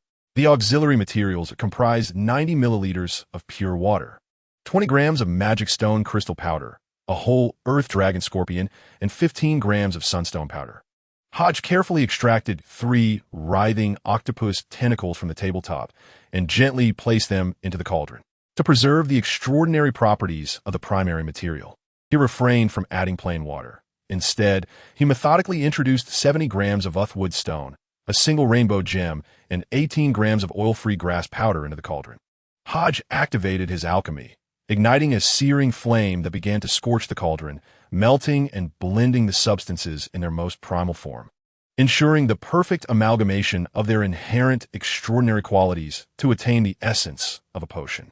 Extraordinary materials, extraordinary properties, potions. These are 3 distinctly different concepts. Extraordinary materials refer to the raw ingredients used in potion making, which possess, to varying degrees, some form of special power. However, due to insufficient quantity and inadequate concentration, a single extraordinary material, regardless of its potency, is incapable of enabling a mortal to transcend into the extraordinary. It is essential that the correct potion formula be meticulously followed to concoct a potion imbued with incredible might. Extraordinary properties denote the powers contained within the potion, and the extent of these powers determines the rank and strength of the extraordinary individual, which gives rise to the hierarchy of sequences. A potion is the product of the complete fusion of extraordinary materials, capable of aiding the extraordinary in ascending the hierarchy, yet often comes with tremendous risks. A moment's carelessness could lead to madness, transforming one into an unimaginable monstrosity. Many failed potions, when combined with objects, can yield wondrous items with immensely negative effects. Such items are often laden with the resentment and lingering spirits of the deceased, rendering them exceedingly perilous and terrifying. When these highly detrimental, wondrous items manifest, official entities such as churches and enforcers dispatch extraordinary individuals to manage them, assigning their corresponding levels, which is the origin of sealed items. The classifications of Level 1, Level 2, and Level 3 sealed items correspond to the levels of destruction they can cause. Hodges' gaze was fixed intently on the cauldron, observing the 3 tentacles of the variegated octopus as they thrashed and melted, beginning to merge with the other materials. As time passed, the melting became increasingly evident. A spectrum of vibrant colors gradually emerging upon the surface of the liquid, with various iridescent ripples appearing, reminiscent of eyes gazing at living beings. The preparation of the primary material was complete. Hodge maintained his composure, silently urging the alchemy to intensify the flame's temperature and continue the catalysis. Simultaneously, he began to add the auxiliary materials into the cauldron, commencing with 90 milliliters of pure water. As the transparent water was introduced, it created a cacophony, with tiny bubbles rising to the surface, reminiscent of soda being uncapped. In an instant, the myriad colors began to shift, first red, then blue, green, purple, brown, gray, ultimately culminating in a deep black hue. The inky black potion was alive with countless tiny bubbles, resembling the most terrifying and dreadful poison known to man. At this moment, Hodge, wielding a stirring rod, resembled a grand sorcerer concocting a horrific elixir, exuding a chilling and malevolent aura. Russell observed this scene with an impassive expression, his gaze unwaveringly fixed on the obsidian liquid, as if everything unfolding before him was entirely normal and as it ought to be. Hodge did not pause in his task. He stirred the potion vigorously, ensuring the active ingredients were thoroughly neutralized while methodically adding subsequent auxiliary materials one by one. He first sprinkled in 20 grams of crystallized powder from the Mage's stone. The multicolored crystals cascaded down like a shower of stars, mingling with the roiling black potion. With the addition of the Mage's crystallized powder, the deep black liquid began to transform, gradually infused with hints of other colors, no longer appearing so ominously dark. At that moment, a continuously rotating alchemical array illuminated the space. A scorpion, still writhing in struggle, began to emerge slowly from the alchemical circle, accompanied by a metallic iron claw. This scorpion was a muted gray, adorned with a strikingly vibrant purple on its forehead, and its eyes, dark as gemstones, glimmered with intensity. Its pincers clutched at the iron claw, desperately attempting to escape. However, all efforts were in vain. The iron claw, constructed of metal, was exceedingly agile, tossing the scorpion into the boiling cauldron. Sizzle! The scorpion thrashed violently, seeking an escape from the cauldron, but Hodge, quick-witted and swift, delivered a decisive blow, rendering it unconscious and still. All that remained was the powder of the sunstone. Hodge watched as the earth dragon scorpion was gradually dissolved by the potent potion, silently calculating the passage of time while continuing to stir vigorously. The earth dragon scorpion, a unique creature infused with the bloodline of the earth dragon, served to neutralize the potion's potency, preventing the risk of it becoming too caustic. Russell observed Hodge's relentless stirring with a slight nod. Contemplating further, the sunstone powder represented the final step, the most crucial phase in the fusion of the potion's properties. Once this was completed, the entire potion would be deemed fully concocted. However, the timing of the sunstone's addition required precise execution. A moment too early or too late could alter the potion's properties, resulting in a downgrade in quality. Of course, even the most inferior potion could still be consumed, provided that sunstone powder was included within the designated time frame. Fundamentally, the potion would be considered complete. Yet, therein lay a significant concern. The risk of instability in subpar potions was exceedingly high. It is essential to understand why potions are categorized into primary and auxiliary materials. Direct consumption of the primary ingredients would likely lead to immediate mutation and death for the vast majority of extraordinary individuals, as their bodies cannot withstand the overwhelming and malevolent power. Thus, auxiliary materials are necessary to temper and harmonize the potion's properties. The predominant presence of pure water in most auxiliary materials is due to its ability to temper the potency of medicinal properties without diminishing the efficacy of the primary ingredients. Pure water stands as an almost flawless auxiliary component. However, the precise measurement of pure water is of utmost importance. Exceeding the appropriate volume may compromise the medicinal qualities, while insufficient amounts render the potion excessively potent. The meticulous adjustment of the potion demands absolute precision, leaving no room for error. The intuition of the extraordinary being serves as a guiding force, urging them towards perfection in the potion-making process. Despite such intuitive guidance, which informs them of the right quantities and timings for addition and removal, human fallibility remains an inevitable factor. A single mistake can mar the potion's perfection. As time inexorably passes, Hodge finds himself approaching the final stage of his potion-making. The moment has arrived. He senses an instinctive connection, recognizing that this is the optimal time. Without hesitation, he pours 15 grams of sunlight stone powder into the cauldron. The potion within begins to bubble vigorously, a multitude of bubbles rising to the surface and filling the entire cauldron. The potion, once predominantly black, now transforms into a dreamlike spectacle, continuously billowing forth. The bursting bubbles shimmer with an otherworldly light, revealing a kaleidoscope of colors that dance and flow, creating an enchanting vision. The base of the potion becomes clear and luminous, with various hues floating atop, reminiscent of the myriad elements present in the natural world. The potion has been successfully crafted. Observing its radiant colors, Hodge feels a surge of intuition. He has triumphed. A sense of inexplicable confidence washes over him. It looks splendid. Russell nods in approval, producing a violet crystal pendant from within his robes and presenting it to Hodge. Hodge accepts the pendant, bewildered, and inquires, "What is this?" From now on, whether in potion making or other endeavors, you should trust your intuitive instincts, but you must also engage in divination, seeking answers from certain entities in the spiritual realm. Indeed, you may inquire of the entire spiritual domain, Russell explained softly. Divination? Hodge furrows his brow, recalling that his father, Marquis Bach, had never mentioned this to him. While he was aware of the practice, it did not seem to be within the realm of a wizard's expertise. Divination differs from magic. It is not a form of sorcery, but rather an application of spirituality, much like crafting a spiritual barrier to shield oneself from external perceptions. Divination seeks enlightenment through specific mediums from the spiritual realm. What is the spiritual realm? Russell inquires, gazing at Hodge. Hodge nods thoughtfully, responding, "Yes.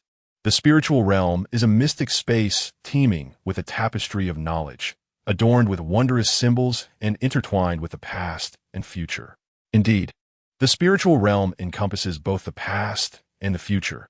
It is an extraordinarily unique world where extraordinary beings who wander through it can attain unimaginable insights and benefits.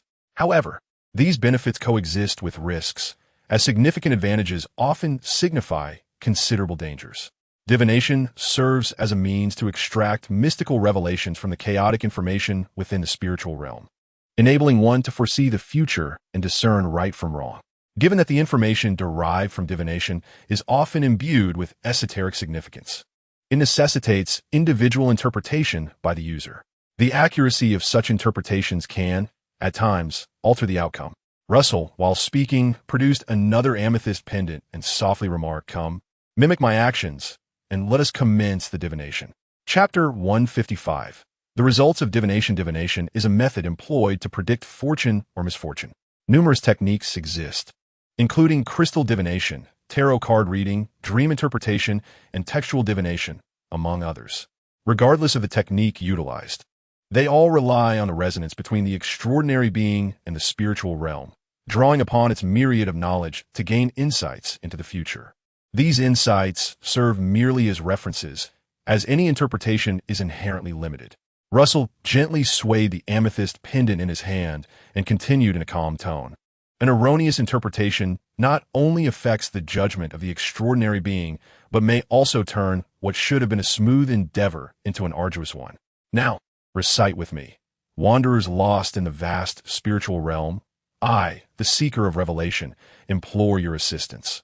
A series of ancient Raymondian words quietly materialized, accompanied by a surge of spirituality, as distorted rays of light pulled forth a space that continuously extended, akin to countless tendrils probing into an infinite ocean.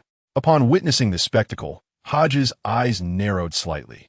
Without hesitation, he too swayed the amethyst pendant and echoed Russell's words, releasing his own spirituality, which gradually extended and penetrated the boundless spiritual realm. This realm is a wondrous world composed of intricate symbols, mysterious markings, profound knowledge, and peculiar languages. As Hodges' spiritual essence entered this extraordinary space, he became utterly disoriented. The chaotic environment was profoundly disordered. Up and down, left and right were entirely inverted, and events defying the laws of physics unfolded incessantly. Within Hodges' vision, marvelous symbols twisted into humanoid forms, suspended in the sky, while various mysterious symbols darted by like animals, with countless colors interweaving and colliding. Vast as a sea of mist, it was resplendent and magnificent. A multitude of vibrant colors intertwined, with reds more vivid than red, greens more brilliant than green, and blues deeper than blue. The hues surpassed those of the external world in their brilliance and diversity. Everything was composed not of substance, but of colors, words, and information. Yet even so, Hodge could discern the meanings represented by these peculiar colors. I wish to ascertain whether the potion before me is successful. Will consuming the potion pose any danger?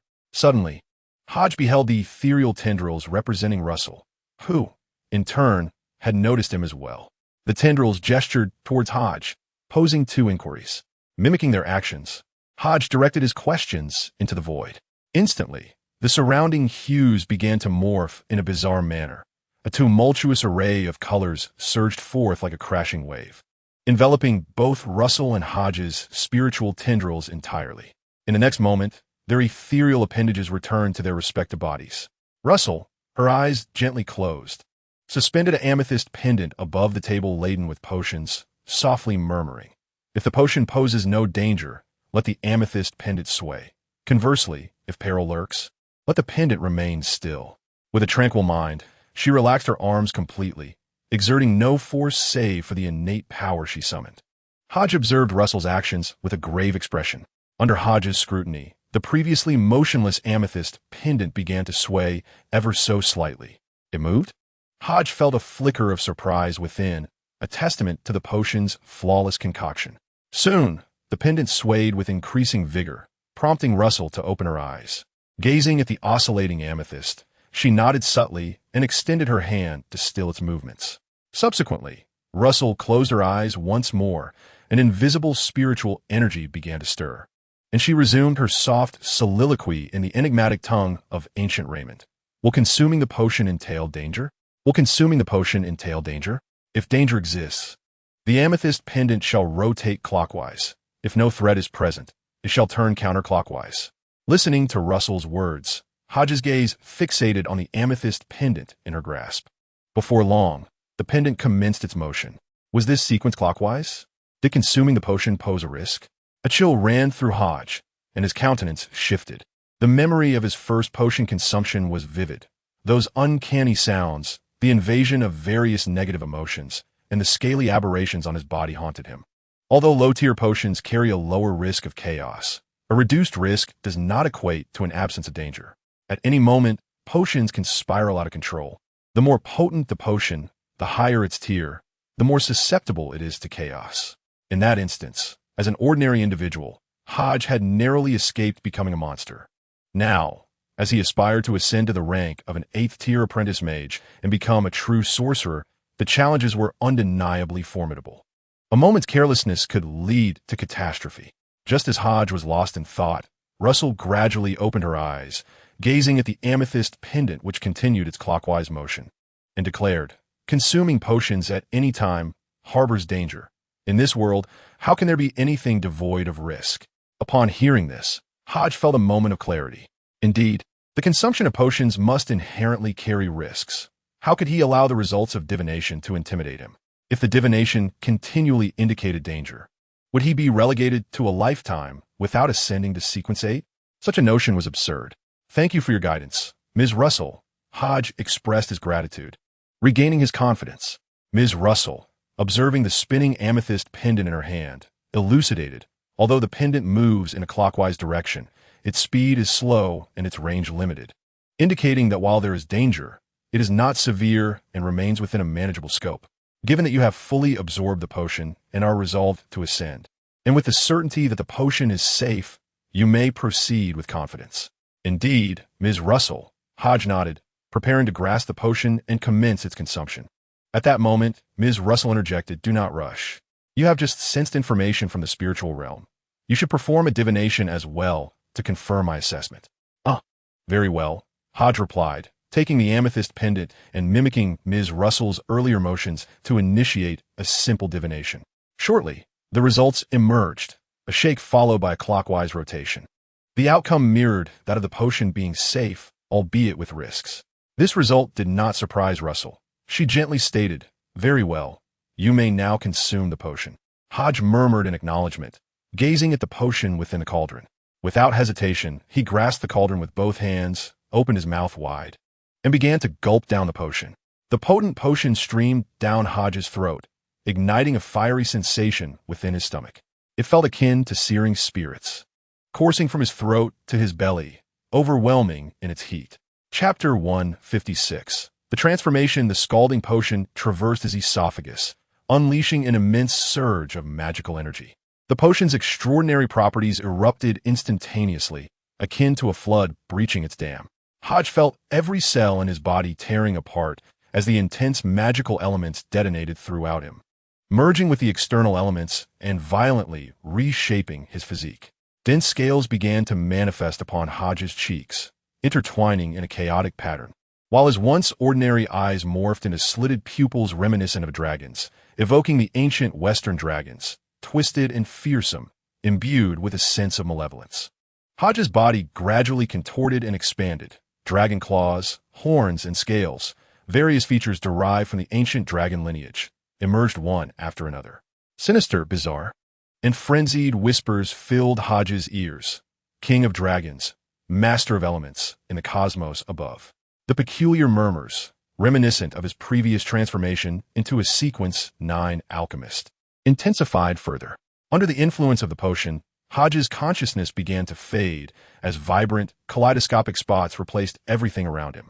Whites, blues, greens, reds, these resplendent hues grew vivid and began to drift, countless points of light forming this world, which then transformed into all things.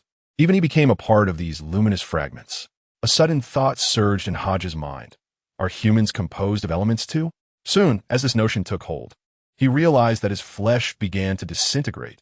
First his fingers, then his palms, his arms, until it enveloped his entire body. In mere moments, Hodge's upper body had completely transformed into a myriad of elemental light points, leaving only his eyes, wide with terror, to witness this spectacle.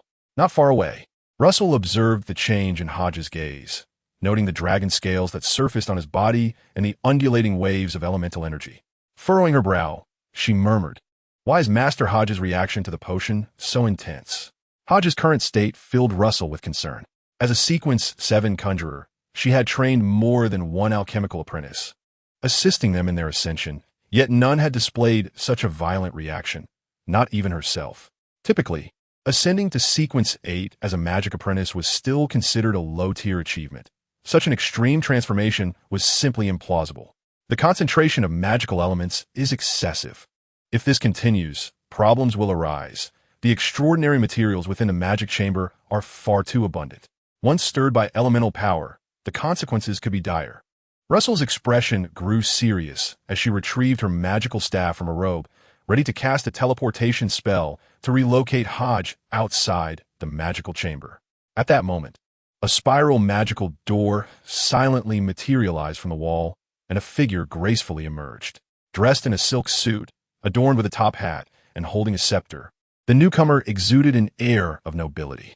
"My lord Marquis," Russell exclaimed, startled upon recognizing him, and promptly bowed. "Indeed," replied Marquis Bach with a slight nod, gesturing with his hand as a distorted portal appeared quietly behind Hodge. In the next instant, Hodge vanished from sight. "I shall handle the matter from here," the Marquis declared, his figure also dissipating into thin air. As Russell watched the two disappear, she exhaled with relief. With the Marquis personally intervening, all issues could be resolved. Meanwhile, Hodge and Marquis Bach found themselves in a clearing outside the estate. Hodge's condition was exceedingly unstable, his eyes filled with fear and confusion, as if he had witnessed something profoundly horrifying. The surrounding elements began to boil and intertwine, twisting into a riot of colors and bizarre patterns, warped and eerie. Imbued with an impressionistic style, the realm seemed to transform into a canvas of intermingled hues. Marquis stood amidst the chaotic elements that formed a surreal landscape akin to an oil painting. With a graceful wave of his hand, he conjured a majestic staff adorned with 7 or 8 magical stones, calmly observing Hodge, prepared to intervene at a moment's notice to rescue his son. Hodge, steadfast in his convictions, earnestly contemplated the fusion of his being with the extraordinary characteristics that defined him, a transformation, and indeed, an evolution.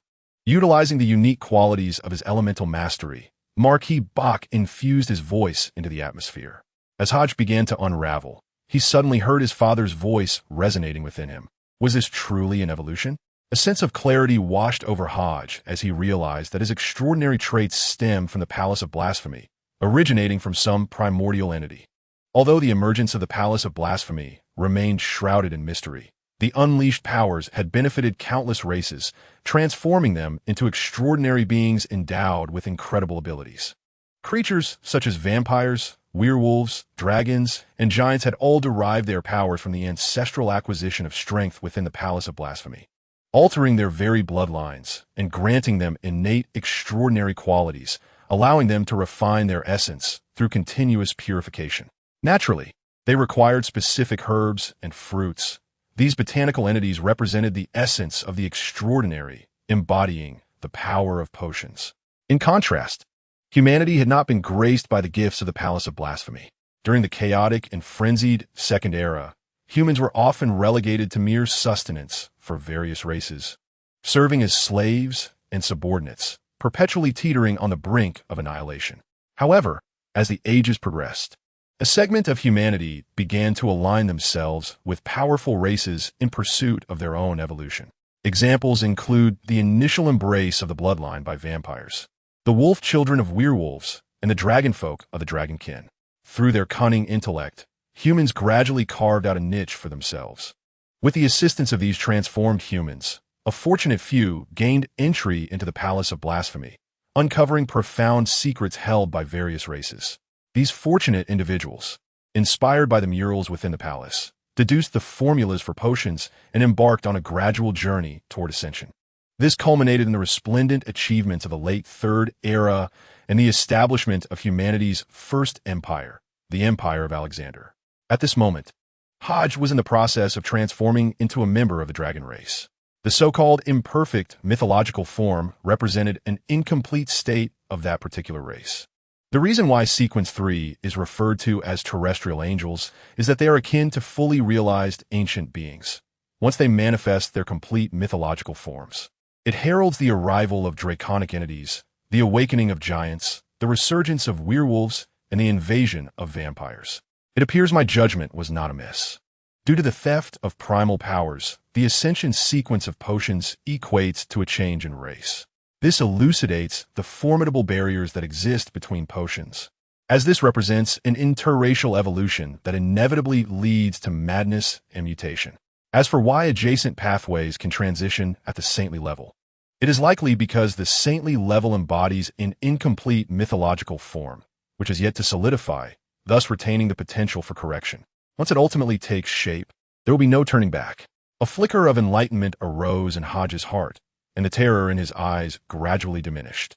Gazing at his disintegrating form, he concentrated and endeavored to embrace the elemental forces that were tearing his body apart, attempting to reassemble these disparate elements to reconstruct his physical being.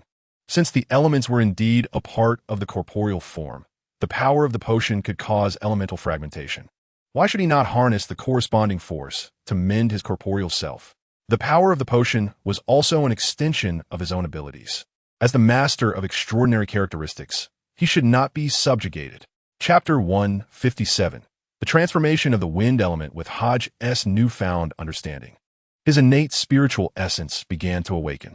Transparent, slippery tendrils emerged from the remnants of his eyes, reaching out to grasp various elemental light points, gradually pulling them back towards him. Observing these gelatinous, translucent appendages, Hodge suddenly realized how horrific his appearance must seem. If anyone were to witness him, they would undoubtedly scream in fright. Countless shattered, colorful light points hovered in the air, accompanied by a pair of floating eyeballs and an abundance of transparent tendrils. The scene was so surreal that he could barely bear to look. How could the ascension to an 8th sequence mage apprentice be so perilously thrilling? Hodge felt a sense of disbelief. Russell had never mentioned that such terrifying occurrences would accompany the promotion to Sequence 8. He had imagined it would be akin to Sequence 9, merely hearing whispers and experiencing some illusions, perhaps developing a few scales on his body. And that would be the end of it. Yet, he had not anticipated that this ascension would nearly obliterate his entire being, resulting in a complete elemental disintegration. Was Sequence 8 truly so fearsome? What about the subsequent sequences 7, 6, and 5? Would they not entail explosive bodily reconstruction and a resurrection from death? Hodge felt a twinge of frustration, silently lamenting Russell for not forewarning him about such dangers, as it would have allowed him to prepare himself psychologically. Just moments ago, he had thought he was on the brink of death and regression. A myriad of thoughts flickered through his mind. But he soon gathered his emotions and began to painstakingly reconstruct his form, assembling his hands according to elemental configurations. Sighing, he pondered why ascending to Sequence 8 necessitated the reassembly of his own hands. Fortunately, he had just recalled how to piece them together. To his astonishment, his first game of reconstruction after rebirth turned out to be his self-assembly. What an absurd situation. While Hodge internally grumbled, his hands did not cease their movements. After successfully reconstituting his hands, he integrated them into the process of reconstruction alongside the tendrils. Through this dual effort, Hodge's body gradually began to restore itself, leaving only his empty head unformed. As his eyes surveyed the scattered elemental light points, he suddenly realized he had no idea how to mold his face. How was he to reshape his visage? Hodge, overwhelmed with frustration, could only steel himself and commence the daunting task of face reconstruction. Under the myriad luminous points of various elements, Hodge's visage soon emerged. Utilizing his spiritual essence, Hodge scrutinized himself with earnest intent. Indeed, his eyes were eyes, his nose a nose, and his mouth a mouth.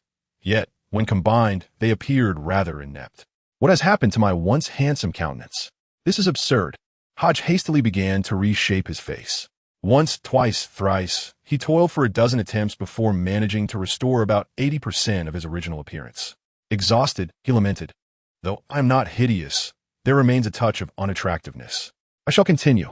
Resolutely, Hodge embarked once more on his facial reconstruction endeavor. Meanwhile, not far from Hodge, Marquis Bach furrowed his brow in contemplation. How peculiar!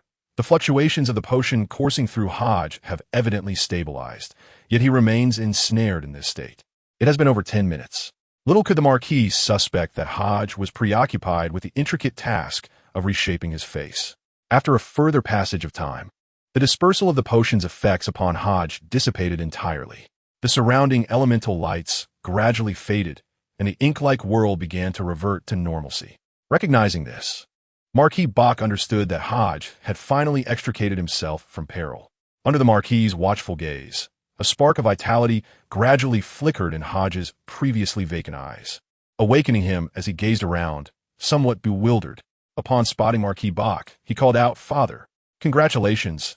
You have become a magic apprentice," the Marquis said, a faint smile gracing his features. "Is this the sensation of being a magic apprentice?" Hodge slightly raised his hand, and a myriad of colorful lights swiftly materialized in his palm. Various elements coalesced within his grasp. It seemed that with a mere command, these elements could form a magical array, transforming into a potent magical assault. As a magic apprentice, Hodge possessed the extraordinary abilities of rapid casting and elemental magic. Rapid casting enabled him to intertwine magical elements with his hands, amalgamating corresponding magical elements swiftly to conjure the requisite magical arrays, unleashing powerful magical attacks. Elemental magic allowed him to select two common elements as his primary magical tools. Hodge chose ice and water. Through their fusion, elemental magic could manifest in myriad forms, such as ice cones, ice needles, ice lances, and ice walls, among others. In truth, the elements Hodge selected were not optimal. Although water and ice represent two states, they can essentially be classified under a single attribute. Water, in its frigid form, naturally crystallizes into ice. Nevertheless, this process requires the consumption of magical energy. By directly selecting the ice element, Hodge bypassed the processes of condensation and freezing, allowing for instantaneous activation of ice elemental magic. Marquis Bach observed the elemental lights emerging from Hodges' hand and softly elucidated. Upon hearing the explanation from Marquis Bach, Hodge finally comprehended why Russell chose both ice and water. It was to directly condense the elemental magic of ice, thereby bypassing the intricate process of refinement. Given that ice and water elements share identical elemental characteristics, Russell's selection of both allowed her to possess a mastery of water elemental magic that surpassed that of other mages. Her purity of intent meant that despite her choice of two elements, they functioned as one.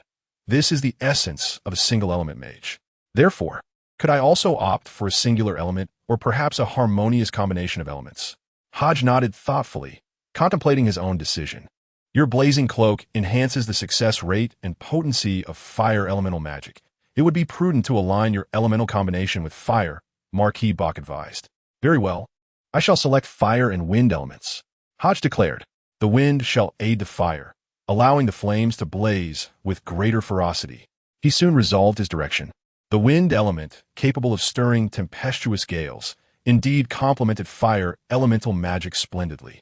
Marquis Bach nodded in approval of Hodge's choice.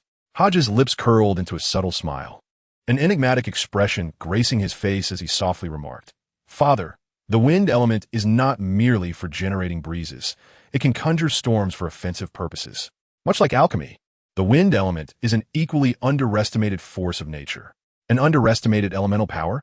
Marquis Bach, intrigued by Hodge's description, inquired further, what scheme do you have in mind? Beyond mere gusts, the wind element can leverage the properties of air pressure to achieve a cutting effect, enhancing sharpness, Hodge explained, raising his hand to condense the wind element at the side of his palm. Delicate white motes of elemental light coalesced under his control, forming a slender blade of wind that emanated a sharp aura. Father, behold, this wind blade's potency should rival that of scalpel, do you not think? Hodge queried with a gentle smile. Marquis Bach observed the wind blade, radiating a fierce presence, and after a moment's contemplation, he nodded in realization. Indeed, I grasp your intent. By utilizing the effects of compressed air and the wind element, you have successfully imbued it with a sharp characteristic. Quite astute, I must say. Few mages consider this approach. They typically resort to rigid magical constructs like wind spheres or gales. A mage who can conceive of crafting a wind blade from the wind element is truly rare. And among those I know, you are the only one who comprehends the manipulation of elemental forces through the variations of air pressure. If harnessed effectively, such an ability would elevate a mage's close combat prowess to unprecedented heights. Hearing his father's commendation, Hodge beamed with gratitude, silently acknowledging the influence of his past life as anime, which had equipped him with a myriad of dazzling skills and effects, broadening his perspectives and insights. Knowledge is indeed power, a truth that remains unaltered through the ages. Chapter 158.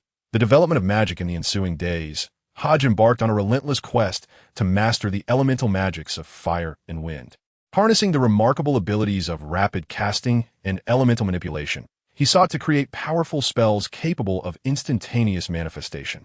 Hodge possessed an intimate understanding of the characteristics inherent to both fire and wind elements, combined with the vivid portrayals seen in various novels, animations, and films from his previous life, which informed his expectations regarding the form and potency of magic.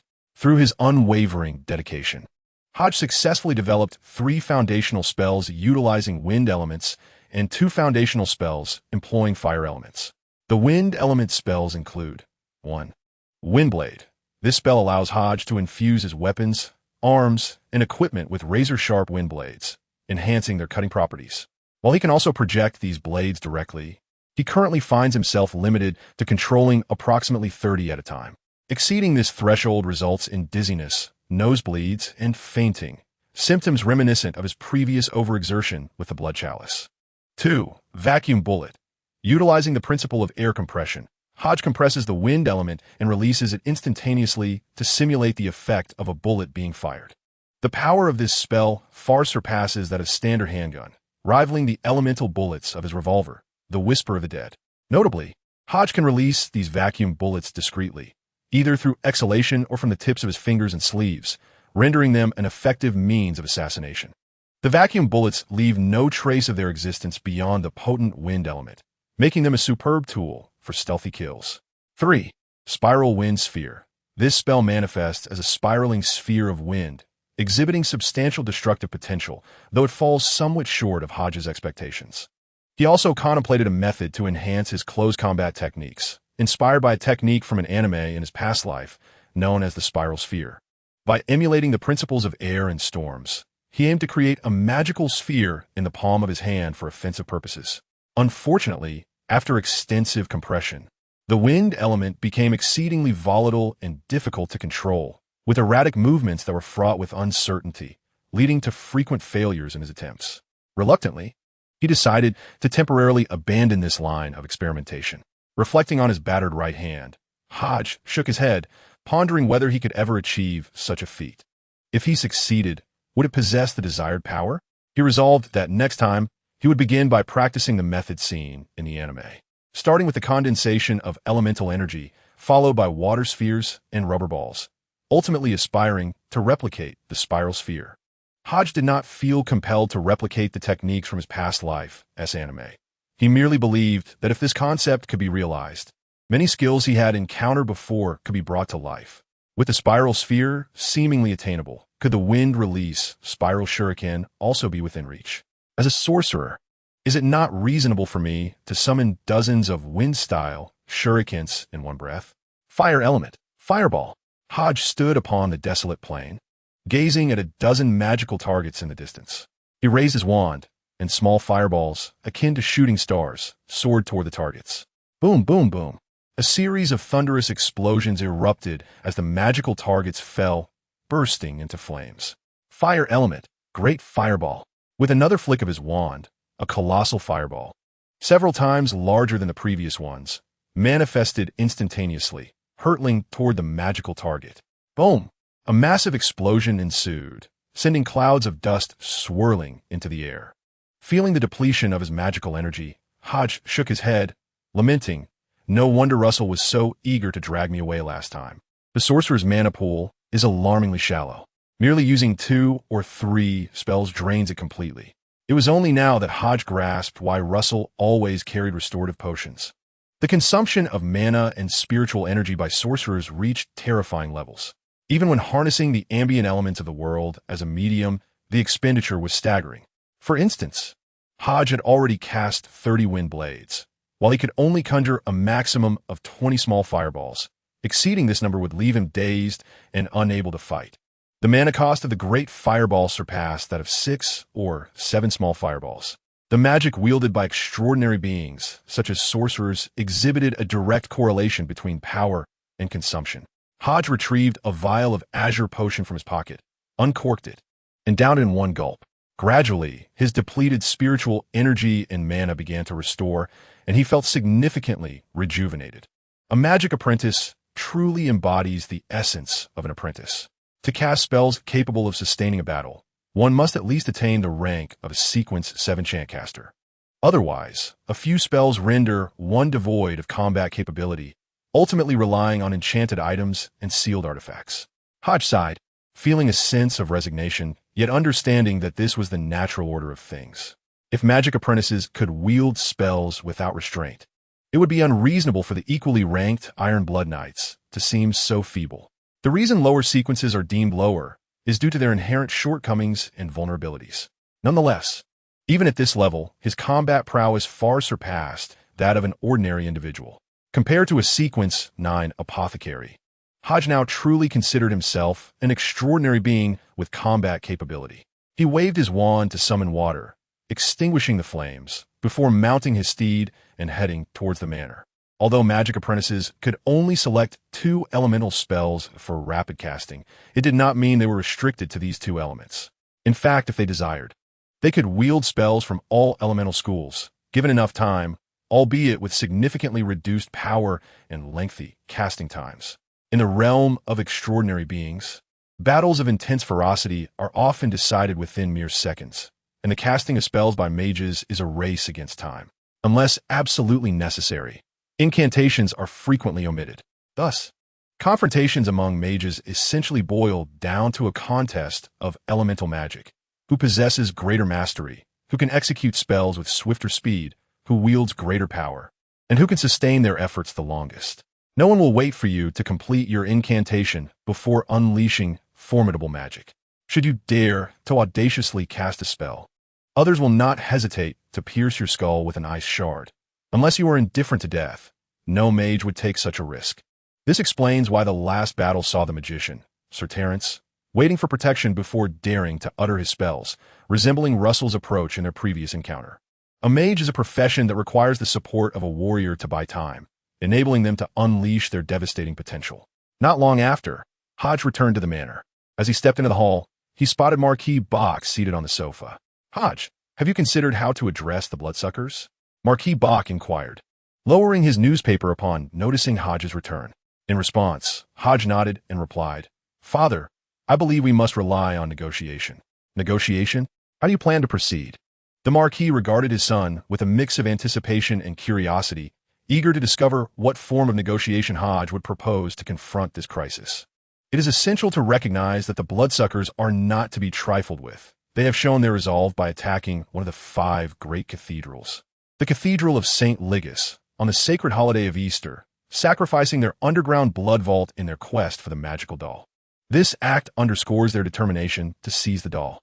In light of this, persuading the bloodsuckers to relinquish their claim on the doll would demand an unfathomable price, if not an impossible one. Even if Marquis Bach himself were to negotiate, the outcome would likely remain unchanged. The magical doll is one of the 13 holy artifacts, holding immense significance for the bloodsuckers. It is inherently theirs, and others are deemed unworthy to possess it.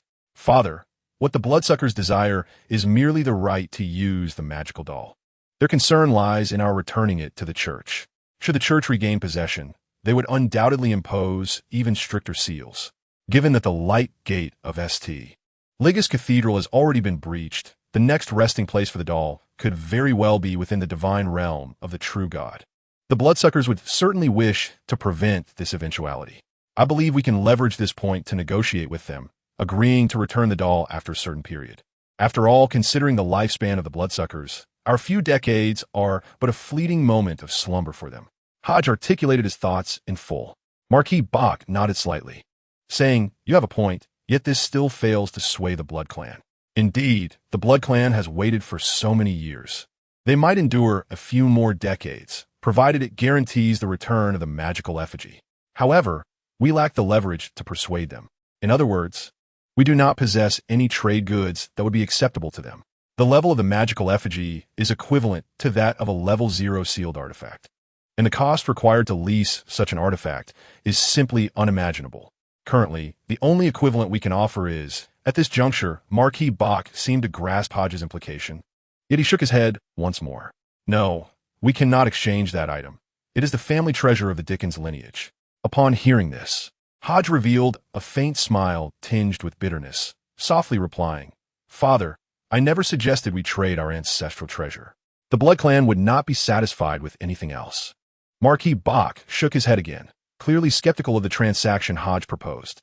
Hodge was well aware that if he were solely the sole heir of Marquis Bach, he would not qualify to negotiate with the Blood Clan. As Marquis Bach articulated, their family possessed nothing that the Blood Clan would deem worthy in exchange. To borrow a level 0 sealed artifact, one must either offer an adequate price or provide corresponding collateral. The Book of Omniscience would serve as the finest collateral.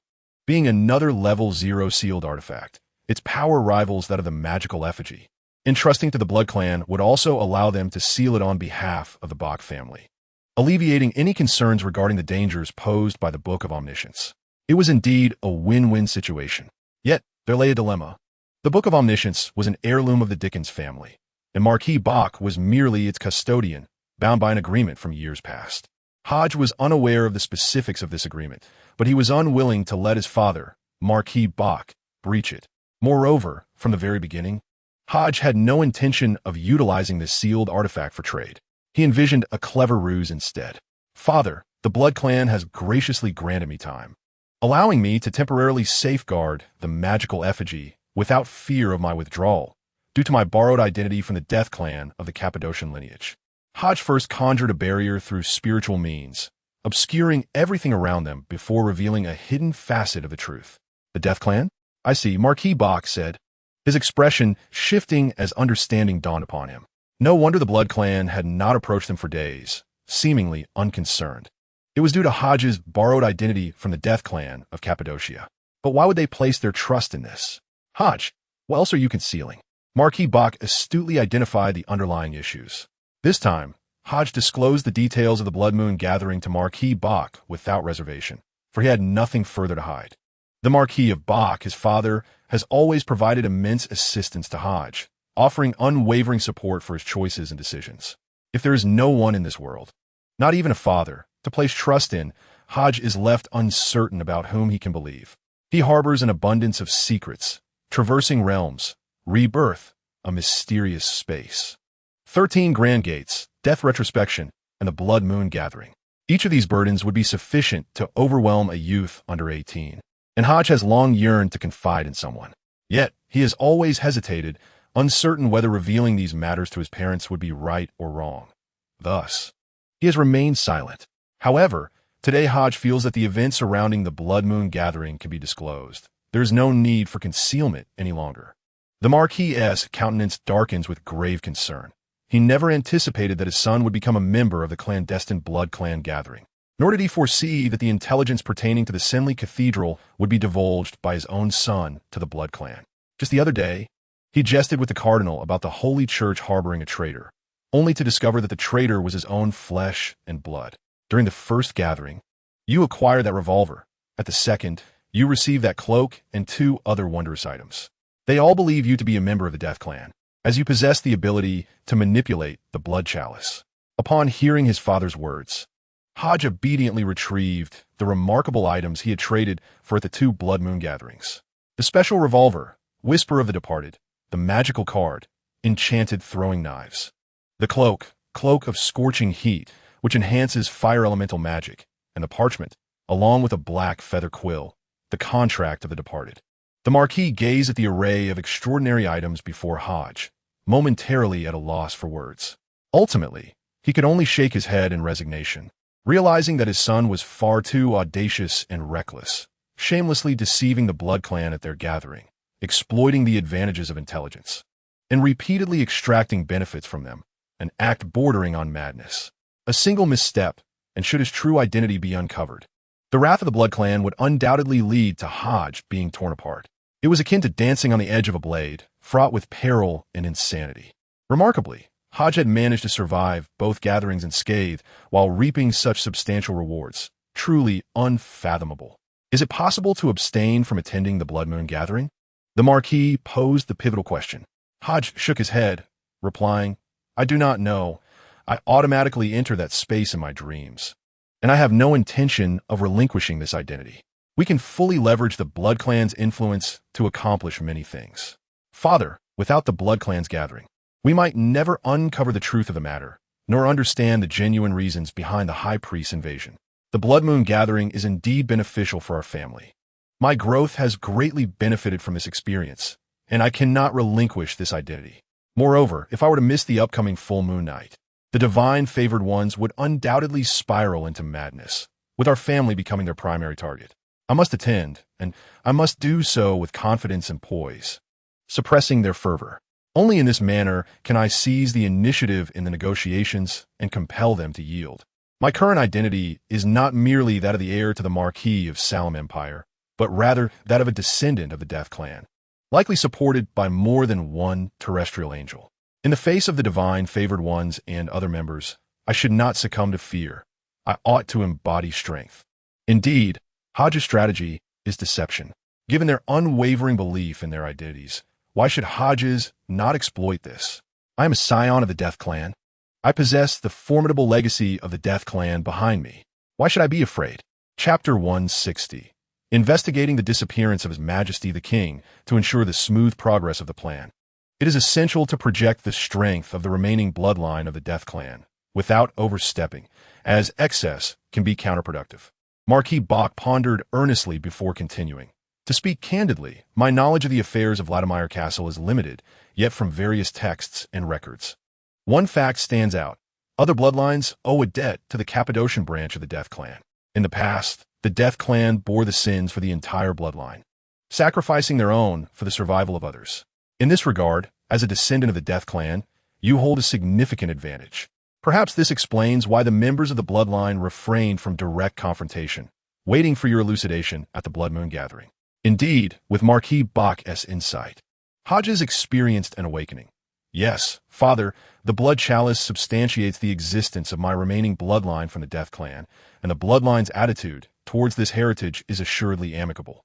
The magical puppets, regardless of their allegiance to the Death Clan or other bloodlines, hold little distinction for the divine favored ones.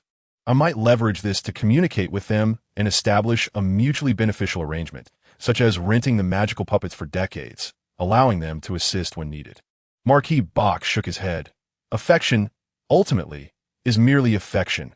In the face of tangible benefits, all bonds of sentiment pale, especially among the bloodlines, which are inherently cold-blooded beings, often dormant, devoid of human emotions. The ties among kin are tenuous, let alone with those of different lineages. While sentiment can be utilized, one must present sufficient leverage. Only through such a combination can one sway the divine, favored ones, and consummate the transaction. Presently, we lack high-quality leverage, yet we can employ some clandestine intelligence as bargaining chips to facilitate the deal. I can procure certain intelligence. You should inquire of the magical puppets to ascertain if they possess any exploitable information that would greatly benefit the bloodline, which would serve as the most compelling currency to persuade the divine favored ones. Very well, Father, I understand, Hodge replied softly, nodding gently, his mind beginning to grasp how to resolve the matter at hand. Indeed, Marquis Bach uttered lightly, signaling the conclusion of the discussion. Your coming-of-age ceremony is imminent, and Prince Malthus will be in attendance. Since you have made your decision, embrace this opportunity wholeheartedly. As you rightly stated, this is a chance that, if seized, will greatly benefit you. It shall serve as your initial step into the upper echelons of society. The Marquis patted Hodge on the shoulder, offering no further words. In the Empire of Salem, within the capital, the base of the Light Judgment Squad, Captain Blake, we have dispatched individuals to investigate, and it appears that His Majesty, Salem IV, is not present in the palace. Your assessment is correct. He may indeed be missing, a peripheral member of the Light Judgment Squad whispered. Blake regarded the cloaked man before him, his brow furrowing as he inquired, where was Salem IV last seen? Captain, at the York Cemetery on the eastern outskirts. The cloaked man replied quietly. The York Cemetery? How peculiar, Blake thought, his expression unchanged, yet an unsettling premonition stirred within him. A cemetery was hardly a favorable place. Urus, what sort of individuals are interred in this cemetery? Although Blake was well acquainted with the capital, he lacked exhaustive knowledge of its intricacies. The peripheral member, however, was a true native of the capital, having grown up there and, with the covert support of the Sacred Church, progressed from a government employee to a minor official responsible for urban development, possessing extensive knowledge of the Empire's various structures and layouts, including those of the royal palace. Urus explained softly, Captain Blake, this cemetery is designated for the burial of warriors' remains, predominantly those who perished in the Battle of Newgill. A cemetery for the remains of fallen warriors? The deceased from the Newgill region? Blake instinctively sensed something amiss. Just as the Empire's leadership initiated the campaign against the Newgill region, the Emperor, Salem IV, mysteriously vanished. This connection sparked a flurry of thoughts. His last appearance had been at the York Cemetery, leading Blake to ponder whether Salem IV had discovered something during his last tribute to the fallen, or whether some incident had transpired that prompted the upper echelons to take action against the shadowy woods of Newgill. The Emperor's enigmatic disappearance was likely intertwined with the York Cemetery. Upon this realization, Blake resolved to visit the York Cemetery to ascertain the reasons behind Salem IV's disappearance. Have you uncovered which graves Salem IV visited? Blake inquired. Urus shook his head. Captain Blake, the matter concerning Salem IV's visit to the York Cemetery is exceedingly clandestine. It required considerable effort and connections on my part to uncover even the slightest hint. However, I could not ascertain which specific graves he visited. Nonetheless, it is worth noting that Salem IV had discreetly commissioned a batch of iron coffins to be delivered to the York Cemetery prior to his arrival.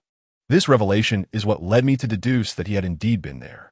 Furthermore, upon his departure from the cemetery, these iron coffins were not taken away. I suspect that Salem for may have prepared new coffins for the remains of the fallen warriors. If we can find any corresponding traces, we should be able to locate the grave Salem for paid his respects to. Indeed, this is crucial intelligence, Blake remarked, offering praise. That will be all for today. You may return now and continue gathering information regarding Salem 4. Report back to me promptly with any developments. Understood, Captain Blake. Urus bowed respectfully before turning to exit the room. Blake pondered for a moment, glancing outside at the midday sun, which blazed brightly at 12 o'clock. The timing was just right. He would investigate the York Cemetery. Blake was not one to explore graveyards under the cover of night. As an extraordinary being of the sacred path, which intertwines the path of light and the path of the sun, he received certain enhancements during daylight, making it the safest time for exploration. Even if unforeseen circumstances arose, he could swiftly escape and signal for help. Should I send a message to the cathedral in the imperial capital to alert them?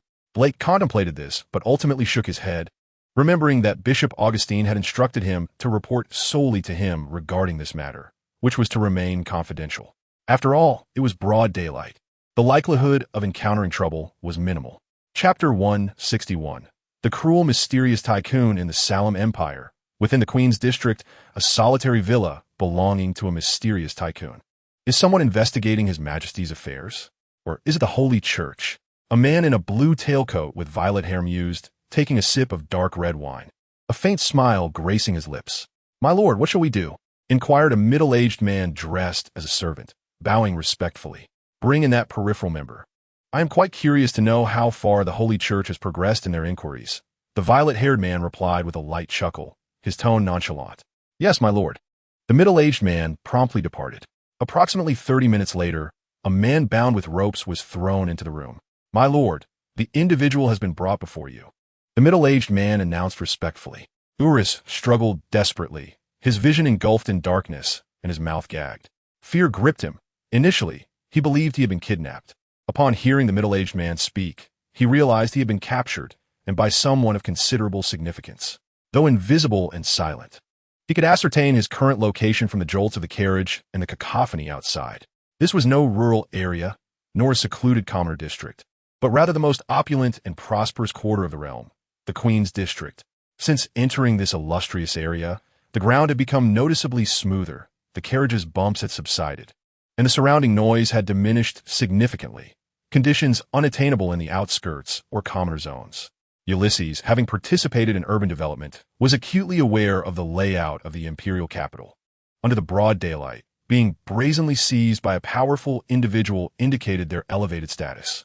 The audacity to bring him directly into the Queen's District revealed their utter disregard for his position as an assistant city official. The influential figures of the Queen's District were such that even municipal officials dared not challenge them. "Remove the cloth from his mouth," commanded the violet-haired man. Reclining against the back of the chair, his deep crimson eyes casually scanning Ulysses. "Yes, my lord," the middle-aged man promptly complied. "I summoned you to inquire about a few matters. Provide satisfactory answers, and I may spare your life. Otherwise, you shall learn that death is not the most agonizing fate," the violet-haired man declared. "Please proceed, my lord," Ulysses replied, trembling slightly and stammering. "Are you an outer member of the Holy Church?" the violet-haired man asked. "Yes." Ulysses hesitated momentarily before quickly responding. "Who did you meet just now?" came the second question in rapid succession. "I met Captain Blake." Ulysses realized that concealing the truth was futile. Since he had been found, an investigation had undoubtedly preceded it. Deceit would only hasten his demise, and he had no desire to perish. Survival was paramount for a future. Did he inquire about His Majesty the King? The violet-haired man continued. Indeed, Ulysses thought to himself. Unsurprised, the other party had already uncovered his identity, rendering any subterfuge pointless. "What did you say?" the violet-haired man pressed. "I informed him of the king's disappearance and mentioned that His Majesty had visited the York Cemetery prior to vanishing," Ulysses confessed candidly. "What more did you disclose?" The violet-haired man narrowed his eyes slightly, swirling the red wine in his goblet, the fragrant aroma of grapes wafting forth. "That is all I know." Ulysses fervently shook his head, attempting to clarify. "You possess quite the capability to uncover such information. I hear you are an assistant city official, having participated in urban development numerous times. contributing significantly to the prosperity of the imperial capital? The violet-haired man remarked as he took a sip of the exquisite wine. And no, I dare not claim such. I merely fulfilled my duties and would never presume to take credit for any significant contributions, Ulysses hastily responded. Tell me, if an assistant city official were to suddenly vanish, would anyone notice? The corners of the violet-haired man's mouth curved into a slight smile as he regarded Ulysses, as if viewing a prey on the brink of death. No, please no. I am of great use. Do not take my life. I know nothing. I have never seen you. I can be your informant, assisting you in gathering intelligence on the Holy Church. Grant me a chance. I am but a minor figure. My existence poses no threat to you. Spare me. I implore you. I beseech you. Urus struggled desperately, pleading for mercy. Enough of your noise. The man with violet hair watched with a gradually fading smile, his expression turning cold and cruel. I can offer you a chance to live. Guess who I am? Guess wrong the first time? I shall sever your left hand. Guess wrong the second time, and I will take your right foot. Guess wrong the third time, and I'm afraid it will be the end for you. So, will you take a guess? You may decline, and I will grant you a swift end. Listening to the cruel voice, Urus fought against his fear and shouted, I will guess. I will guess. Very well, tell me, who am I? The violet-haired man stood, placing his goblet aside and raising his hand. A middle-aged man skillfully handed him a long knife. The violet-haired man grasped the blade, his gaze filled with malice and ferocity, placing the edge against Urus's left arm. Urus, drenched in sweat, felt the chilling grip of death's fear as names raced through his mind, each one scrutinized. Suddenly, an excruciating pain shot through his left arm. I haven't guessed yet. I haven't guessed. Urus writhed in agony, his face pale, before losing consciousness. Wake him. The violet-haired man frowned and kicked Urus, scolding, what a useless wretch. Can't even endure a single cut. Splash. The icy water doused Urus, jolting him awake, the searing pain flooding back. The nightmarish voice echoed again. Don't say I didn't give you a chance. If you do not guess soon, I shall sever your right leg. Terror surged within him, and amidst the intense suffering and dread of death, a thought struck Urus. He could not help but shout, You are Prince Dickens. You are Prince Dickens. The blade dropped slowly, the cold edge pressing against his skin, sending a shiver through him. Yet, the anticipated pain did not follow. Urus felt a surge of relief. He had guessed correctly. Chapter 162. The coffin opens. You actually guessed right. You are quite clever.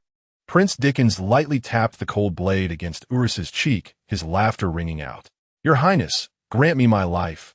I shall reveal nothing. I know nothing. I shall not divulge your affairs to anyone, not even to the sacred church. I shall remain silent. Urus struggled desperately, his voice trembling as he pleaded for mercy.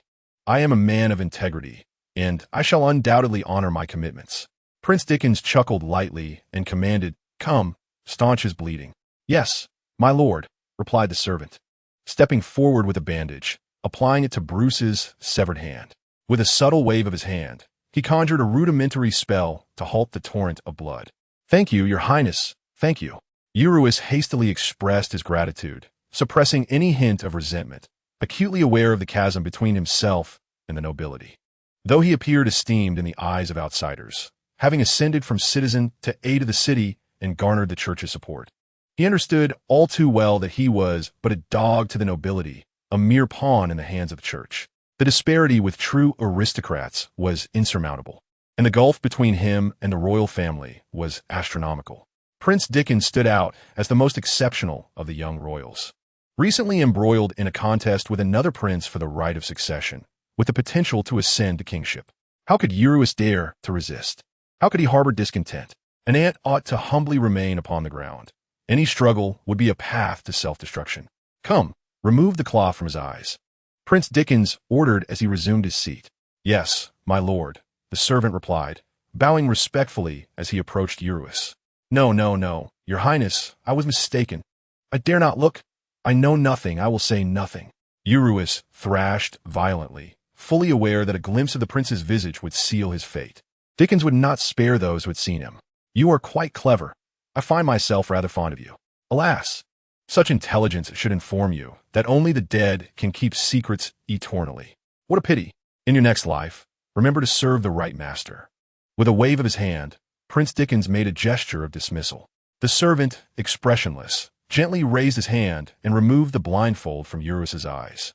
The moment Eurus beheld the prince's striking yet cold visage, darkness enveloped him, and he lost consciousness completely. A silver needle had been plunged into his neck. He was dead. Prince Dickens observed Eurus's frozen expression and shook his head, a flicker of regret crossing his features. "Oh, I forgot. You shall not have a next life." With a delicate snap of his fingers, a purplish-black flame surged forth from Eurus's lifeless body. As the dark flames ignited, an inaudible cry of agony echoed through the room, a sound imperceptible to ordinary ears. The servant remained bowed in deference, seemingly oblivious to the unfolding spectacle. Yet, Prince Dickens appeared to be acutely aware of the situation. Relishing the moment as he lounged with his legs crossed, leaning back against the chair, his gaze fixated on the flickering flames and the charred remains before him. Through the ethereal lens of Prince Dickens, a soul emerged from the corpse, only to be enveloped by the searing, purplish-black flames, thrashing in a futile struggle as it gradually succumbed to annihilation. Total obliteration. This bizarre, purplish-black fire possessed the uncanny ability to incinerate souls directly. Rising from his seat, Prince Dickens strolled out of the room. After his departure, an invisible, ancient door materialized, swallowing the body along with the burning flames, leaving behind only a stark, white skull. The servant picked up the skull and exited the chamber. A moment later, the servant approached a dark wooden door, pushed it open, activated a mechanism, and descended into an underground chamber. Gently pressing a button on the wall sconces, the lights flickered to life, revealing rows of shelves filled with an array of skulls. A veritable cornucopia of macabre treasures. At a glance, there were no fewer than 10,000, comprising human, alien, and aberrant specimens. The servant, his expression impassive, placed the skull upon an empty shelf before turning to leave the subterranean sanctuary. As he departed, the lights extinguished. In the York cemetery, before an unremarkable gravestone, Blake held an antiquated wooden-handled magnifying glass, meticulously examining the inscription. This was an exceptionally rare artifact of the searching variety, designated as code 30197, known as the scholar's magnifying glass. Its singular function was to provide the user with insights into archaeological matters, requiring merely the sacrifice of thirst. Aside from its limited usage, restricted to 2 hours per day, there were no significant adverse effects associated with this relatively benign artifact. It had been disturbed within the past 3 months. Indeed, it was here. Blake noted the magnifying glass's revelation, confident that this was one of the locations where the iron coffin was concealed. However, it struck him as peculiar that why would Salem choose to bury the iron coffin here, if it were for the purpose of corpse crafting or other alchemical rituals? That would indeed be rather strange. Grave robbing belonged to the domain of the Grim Reaper, and Salem was hardly an extraordinary being of that path. How could he have constructed an iron coffin to be interred in this place? This matter was exceedingly perplexing. Perhaps Salem IV's disappearance was intertwined with this enigma. Contemplating this, Blake hesitated not, retrieving the iron spade he had prepared and commencing the excavation. To uncover the truth, the contents must be unearthed. 1 strike, 2 strikes, 3 strikes. Soon, the earth was excavated, and a brand new coffin made of iron gradually emerged. It had been found. Blake examined it carefully. On the exterior, there were no discernible magical markings or traces of arcane rituals. Clearly, this iron coffin bore no engravings of magical arrays or summoning circles on its surface. As for what lay within, Blake could not be certain. After all, if the ceiling was profound enough, it could be entirely concealed. Just as he had stood upon this soil, without the aid of the ceiling object, he would have remained oblivious to the iron coffin buried beneath. His spiritual perception had been obstructed. Thus, he could only rely on the peculiar properties of the ceiling object to ascertain its location. Blake stowed away the iron shovel and retrieved a magical pendant, beginning to shield himself by reciting incantations to enhance his defenses. Blessing of Strength, Protective Shield, Blessing of Agility, Enhanced Recovery. Under the augmentation of several unique light-based abilities, Blake was now fully equipped, enveloped in a faint glow, with all enhancements maximized. Once prepared, Blake approached the iron coffin, raised the shovel, and with a forceful motion, pried it open. With a resounding crash, as the coffin was lifted, Blake froze in place upon glimpsing the figure inside. To his astonishment, it was himself lying within the coffin. Had he perished? Chapter 163. The hidden hand, such a horrifying scene, made Blake's pupils constrict, and he instinctively recoiled several steps, his face betraying a look of terror and dread. Despite being the captain of the Light Judgment Squad, he felt a chill of fear in the face of such a surreal and eerie situation. Was he truly dead? How could this be possible? After the initial wave of fear subsided, Blake's first instinct was to flee this place, to escape as swiftly as possible. His spiritual intuition warned him of the strangeness of this place, urging him not to linger. Without hesitation, he followed his instincts, turning on his heels and sprinting back in the direction he had come. Regardless of who this other Blake was or the secrets that lay hidden within, he knew he must withdraw. Thump, thump, thump. Blake's heart raced, beads of sweat forming on his brow, his complexion growing increasingly pale. He continued to run and run. Yet after several minutes, he had still not reached the exit. A potent malevolence, like a slithering serpent, had fixated upon Blake. He realized he had become ensnared in a bizarre event. As the captain of the Light Judgment Squad, he had dealt with numerous strange occurrences before, some bizarre, some cruel, some bloody, each varied in its own right. Yet, the one common thread among them was their extraordinary nature, steeped in the essence of the sinister. When intertwined with certain elements, they would give rise to unimaginable calamities and terror. Perhaps the iron coffin buried by Salem IV was not intended to grant rest to the fallen soldiers, but rather to transform their remains into unimaginable terror, manipulating them through spectral means to forge an army of the undead. Yet, what could possibly account for my own corpse? Blake halted his steps, regaining his composure as he began to devise a strategy for escape. If he could return to the sacred church, he would find a way to resolve this predicament. Although he was alone on this venture, he need not face it unassisted. Reporting to the church would summon the necessary aid. Should the regional bishop prove inadequate, the cardinal could intervene. If the cardinal faltered, there remained the pope, and beyond him, the omnipotent true God. This matter could surely be resolved. For now, his task was to relay the information. He must find a means to convey the message back. As he contemplated this, Blake retrieved a severed finger from his pocket. A flicker of hesitation crossing his eyes before he steeled his resolve. Grasping the severed digit, he placed its tip to his mouth and bit down with force. A sharp crack resonating as an eerie, malevolent aura erupted forth, enveloping his entire being like a tempest. In the next moment, Blake emerged from the storm, his body adorned with dark, arcane patterns twisted and grotesque. Faint black tufts sprouted from his shoulders and forehead, exuding an air of the uncanny and the malformed. Slightly hunched, his eyes glinted with a crimson hue as he raised his hand and proclaimed, "Holy light." In an instant, the malevolent and the pure intertwined. Darkness clashed with radiance, and the fallen converged with the sacred as a beam of light coalesced in his palm and shot forth with ferocity. Boom! The explosive beam pierced through everything in its path. The once serene world rippled under the intensity of the light, akin to a stone cast into a tranquil lake. Indeed, it was as he suspected. Observing this scene, Blake recognized his conjecture was correct. This place was ensnared by a mysterious magical array. Anyone entering without the corresponding incantations would be trapped until they perished from hunger, vanishing from existence. Yet it was not sufficient. He required even greater power. Blake lifted his hand once more, declaring, "God decrees that all corrupt and fallen shall ultimately be vanquished by the holy light." The words of the Light's priest were unleashed. A cascade of extraordinarily pure beams of light erupted forth, accompanied by the aura of corruption emanating from Blake's form, bombarding the twisted reality relentlessly.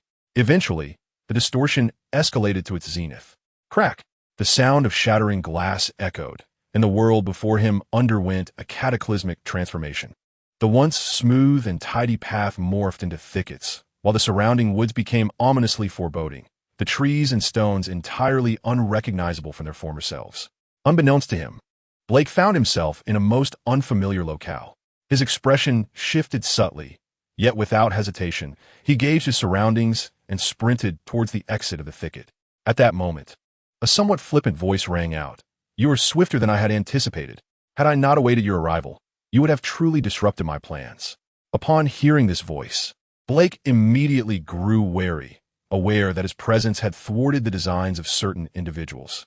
Was the mastermind now revealing themselves? A figure adorned in a blue tailcoat, with striking purple hair, gradually emerged. The newcomer's visage was remarkably handsome, with a prominent nose, piercing eyes, and well-defined features, standing tall like an ancient Greek sculpture. Prince Dickens? Upon sighting this individual, Blake envisioned countless possibilities. He had considered the disappearance of Salem could stem from some high-ranking entity or even the influence of another church. Yet he had not anticipated that this person would be Prince Dickens. The captain of the Judgment of Light Squad, Blake, Sequence 5 Light Priest, possesses no fewer than 3 artifacts, one of which is the severed finger you hold, an artifact left behind by a mutated entity from the monster's path.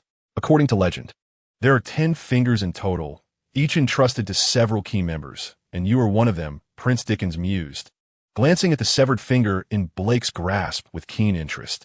Feeling belittled by Dickens' casual demeanor, Blake wasted no time and summoned a sphere of light for aid, sending it soaring into the heavens. Just as the sphere was about to detonate, a cold, calm voice intoned, "Whither?" In an instant, a twisted and corrupted force surged forth, causing the rescue sphere to spin ominously before fading away silently. Blake maintained his composure, softly reciting in ancient Lamondian, "O Lord, who is omnipotent beneath the radiance, embodiment of light and sun, guide of dawn's future. Futile. Before me, you cannot transmit any message," Dickens replied, shaking his head with indifference. Eyeing Blake as a lion might observe a feeble rabbit. Abyss. Another sinister and bizarre incantation in the tongue of demons echoed. In that fleeting moment, darkness engulfed the forest, suffocating all light and power. The world succumbed to shadows, utterly devoid of sound. Chapter 164. The Third Blood Moon Gathering Your Excellency, Blake has vanished. A member of the Judgment of Light Squad, stationed in the Imperial capital, returned to the Senlial's Cathedral the following day after receiving no word from Blake. He reported this matter to Bishop Augustine. Upon hearing this news, Augustine's expression remained unchanged as he inquired softly, "Did he leave any message the day before his disappearance?" "None. He communicated solely through singular channels, and no intelligence was relayed to me. However, on the day of his vanishing, an outer member also mysteriously disappeared. Due to his esteemed position, he stirred quite a commotion. A member of the squad, clad in clerical attire, whispered a report regarding the name and identity of the peripheral member. Augustine keenly sensed the possibility of a connection between the two. It was conceivable that Black had encountered this peripheral member prior to his disappearance. The betrayal of the peripheral member may have unveiled Black's identity and intentions, attracting the attention of certain individuals. This scenario held substantial plausibility. After all, the forces capable of making King Salem IV vanish without a trace within the imperial capital were undoubtedly intricate and profoundly intimidating. Such entities, intertwined with countless chains of interest, could set off a cascade of repercussions with a mere tug. Urusbad, the assistant city official, was nominally an aide to the municipal officer Arnold Abraham, yet in reality, he had been relegated to trivial matters and had never penetrated the core. He held the status of a citizen, originally a commoner, who, having earned certain honors, was granted citizenship and gradually ascended to the position of assistant city official. The squad member responded in hushed tones. "Yes, Roy, discreetly investigate when this individual disappeared. It may relate to Black's vanishing," Augustine instructed. The squad member named Roy bowed respectfully and replied, "Yes, Your Excellency. You may go." Augustine nodded. Roy turned and departed. After his exit, Augustine opened a box on his desk, revealing a pristine white feather. With hands clasped in prayer, he intoned, "Exalted Archbishop, Black has vanished." The white feather began to emanate a radiant light, a sacred and gentle aura manifesting from it. An ancient and grave voice then echoed, "Augustine, I overheard your recent conversation. Black is already deceased, his soul shattered. The soul lamp in the depths of the cathedral has been broken." Upon hearing this response, Augustine's suspicions were confirmed, and his expression shifted. He spoke, "Exalted Archbishop, it appears that a grave situation has arisen within the Salem Empire. It is unprecedented for someone to act so recklessly against our squad leader. This indicates that certain individuals wish for our investigation to cease. The implications are significant, extending beyond the question of a next king and concealing deeper secrets. This matter likely requires your personal intervention." The voice of Cardinal Brian Gies resonated once more from within the feather. Indeed, exalted Archbishop, Augustine replied solemnly, "If you cannot manage it, you may visit the Holy Solia Church of the Mechanic Papacy and seek assistance from their cardinal, His Grace Saint Anthony. He owes me a favor. When necessary, he can ensure your safety." Upon hearing this, Augustine's expression grew somber. Despite his strength, even in the tumultuous imperial capital, he was certainly not to be underestimated. A rank 4 saint was already of a high order. The formidable beings of high rank are never to be considered weak within any organization. In this context, Cardinal Brian Gies still expressed his thoughts, thereby indicating his belief that the current circumstances in the imperial city and the prowess of the sanctified are perhaps insufficient. "Your Grace, I understand," Augustine acknowledged. On the night of the full moon, during the blood moon gathering, at the ancestral realm of the Blood Clan, the Palace of Lencii, a voice rasped, "Welcome, Mr. Edward." Upon hearing this hoarse salutation, Hodge did not turn but responded with a faint smile, "Mr. Gargoyle, it has been quite some time." From a gargoyle statue, standing to the left, a crimson silhouette materialized. This figure appeared vague and distorted, making it difficult to discern its true form. Hodge could vaguely perceive a bronze-like hue flickering, standing approximately 172 meters tall, with blood-red eyes reminiscent of a famished wolf, and white hair cascading loosely on either side. The visitor was none other than Mr. Simon Larsambra, the gargoyle. "Quite some time. Not too long, I would say. However, I still feel these gatherings are a bit too frequent. Once a year, or even every few years, would suffice. Monthly meetings are quite exhausting. Last month, we had 2 full moons and consequently 2 gatherings. It's rather troublesome," Simon remarked, stretching lazily. It was evident that for a being of his ilk, such monthly assemblies felt overly formal. "Indeed, it is a critical time for our clan's resurgence, and thus every moment must be seized," Hodge replied. "That is true. The reopening of the Palace of Lencii is of great significance, and I am indeed pleased to be a part of it," Simon concurred, nodding in agreement with Hodge's sentiments. "Edward, not long ago, I received word that the Cathedral of Sunliars was attacked, likely orchestrated by the goddess chosen. I wonder if they succeeded?" Simon inquired, observing Hodge closely. Hodge slightly nodded. "The automaton is no longer at the Cathedral of Sunliars." "Is that so?" Simon's excitement was palpable as he replied with a smile. "It seems the goddess chosen have made considerable progress. As long as we can retrieve the automaton, the sacrifices made will be deemed worthwhile." "Mr. Gargoyle, when you mention sacrifices, do you refer to the underground blood bank?" Hodge seemed to ponder before gently asking. Simon nodded slightly. "Indeed. The underground blood bank is vital for the survival of many of our kin. The Holy Church uprooted it entirely, which has had significant repercussions. Many of our people have been forced to leave the imperial city and surrounding areas, migrating southward." "Understood," Hodge responded thoughtfully. "I have gathered some intelligence indicating that certain factions in the imperial city will soon reactivate the underground blood bank. I will find a way for my people to assume important positions there, which should yield a considerable amount of fresh blood." "Is that so?" Gargoyle Simon felt a measure of surprise upon hearing the news and remarked, "Edward, I never expected you possess such resources. This is indeed a significant favor for many clans. If you can stabilize this, your future holds limitless potential." Chapter 165. The bargaining chip perhaps, Hodge replied with a light chuckle, believing in Simon's words. At the same time, he regarded Prince Malthus's underground blood reservoir as one of his bargaining chips for this confrontation. To truly sway the divine favored, this chip alone might not suffice. "Let us proceed. The gathering is about to commence." Simon noticed Hodge's distracted demeanor and furrowed his brow slightly, but chose not to elaborate. Leading the way to the hall of assembly, Hodge quickly followed, as several members had already arrived. On the far left stood the enigmatic divine favored, Albert. Following him were Mr. Puppet Cook Macavian, a somewhat diminutive Ms. Doll, and the alluringly seductive Miss Succubus. "Everyone is present. Let us begin," Albert, the divine favored, responded in a manner consistent with his usual demeanor, rising to commence the first ritual. "Rise and welcome the ancestor." As Albert's words echoed, Hodge and the other members stood, bowing respectfully toward the throne at the head of the hall. They placed the backs of their hands over their hearts, palms outward, forming a peculiar gesture. Through a deeper understanding of the lore of the Bloodkin, Hodge gradually grasped the significance of this gesture.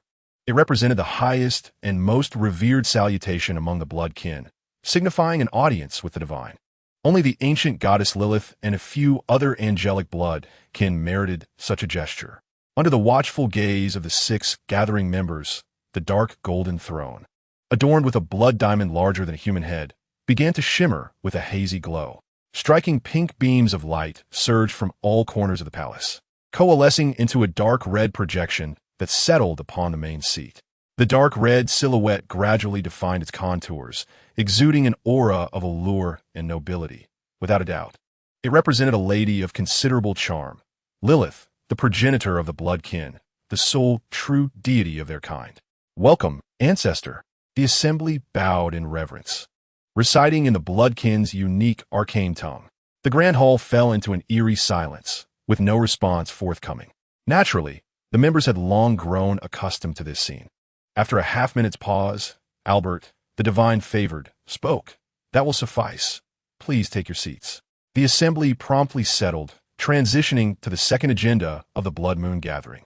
This segment, like the last, would be presided over by Albert as he conveyed the divine oracle from the progenitor Lilith. Under the witness of the ancestor, a new round of the Blood Moon Gathering has commenced. This assembly, which began in the second epoch, has continued into the fourth epoch. Many members have perished under the siege of several prominent churches, and this gathering has remained closed with the ancestor's slumber. Until a year ago, I once again heard the call of the ancestor. Responding to this summons, we return to this sacred realm, to the divine kingdom of the ancestor, to the palace of Lunzi, where we can once more listen to his teachings and bask in his lunar radiance. There is delightful news. The demon doll has returned. The divine favored Albert, upon uttering this, cast his gaze towards Hodge, seated at the far end. Hodge felt a tightening in his chest, but maintained an outward calm, betraying no emotion. "The demon doll? Have you succeeded, your grace?" inquired the alluring demoness, her ample figure shaking with excitement, unable to contain her curiosity. The gargoyle Simon and the doll Miss also turned their eyes towards the divine favored, awaiting his response.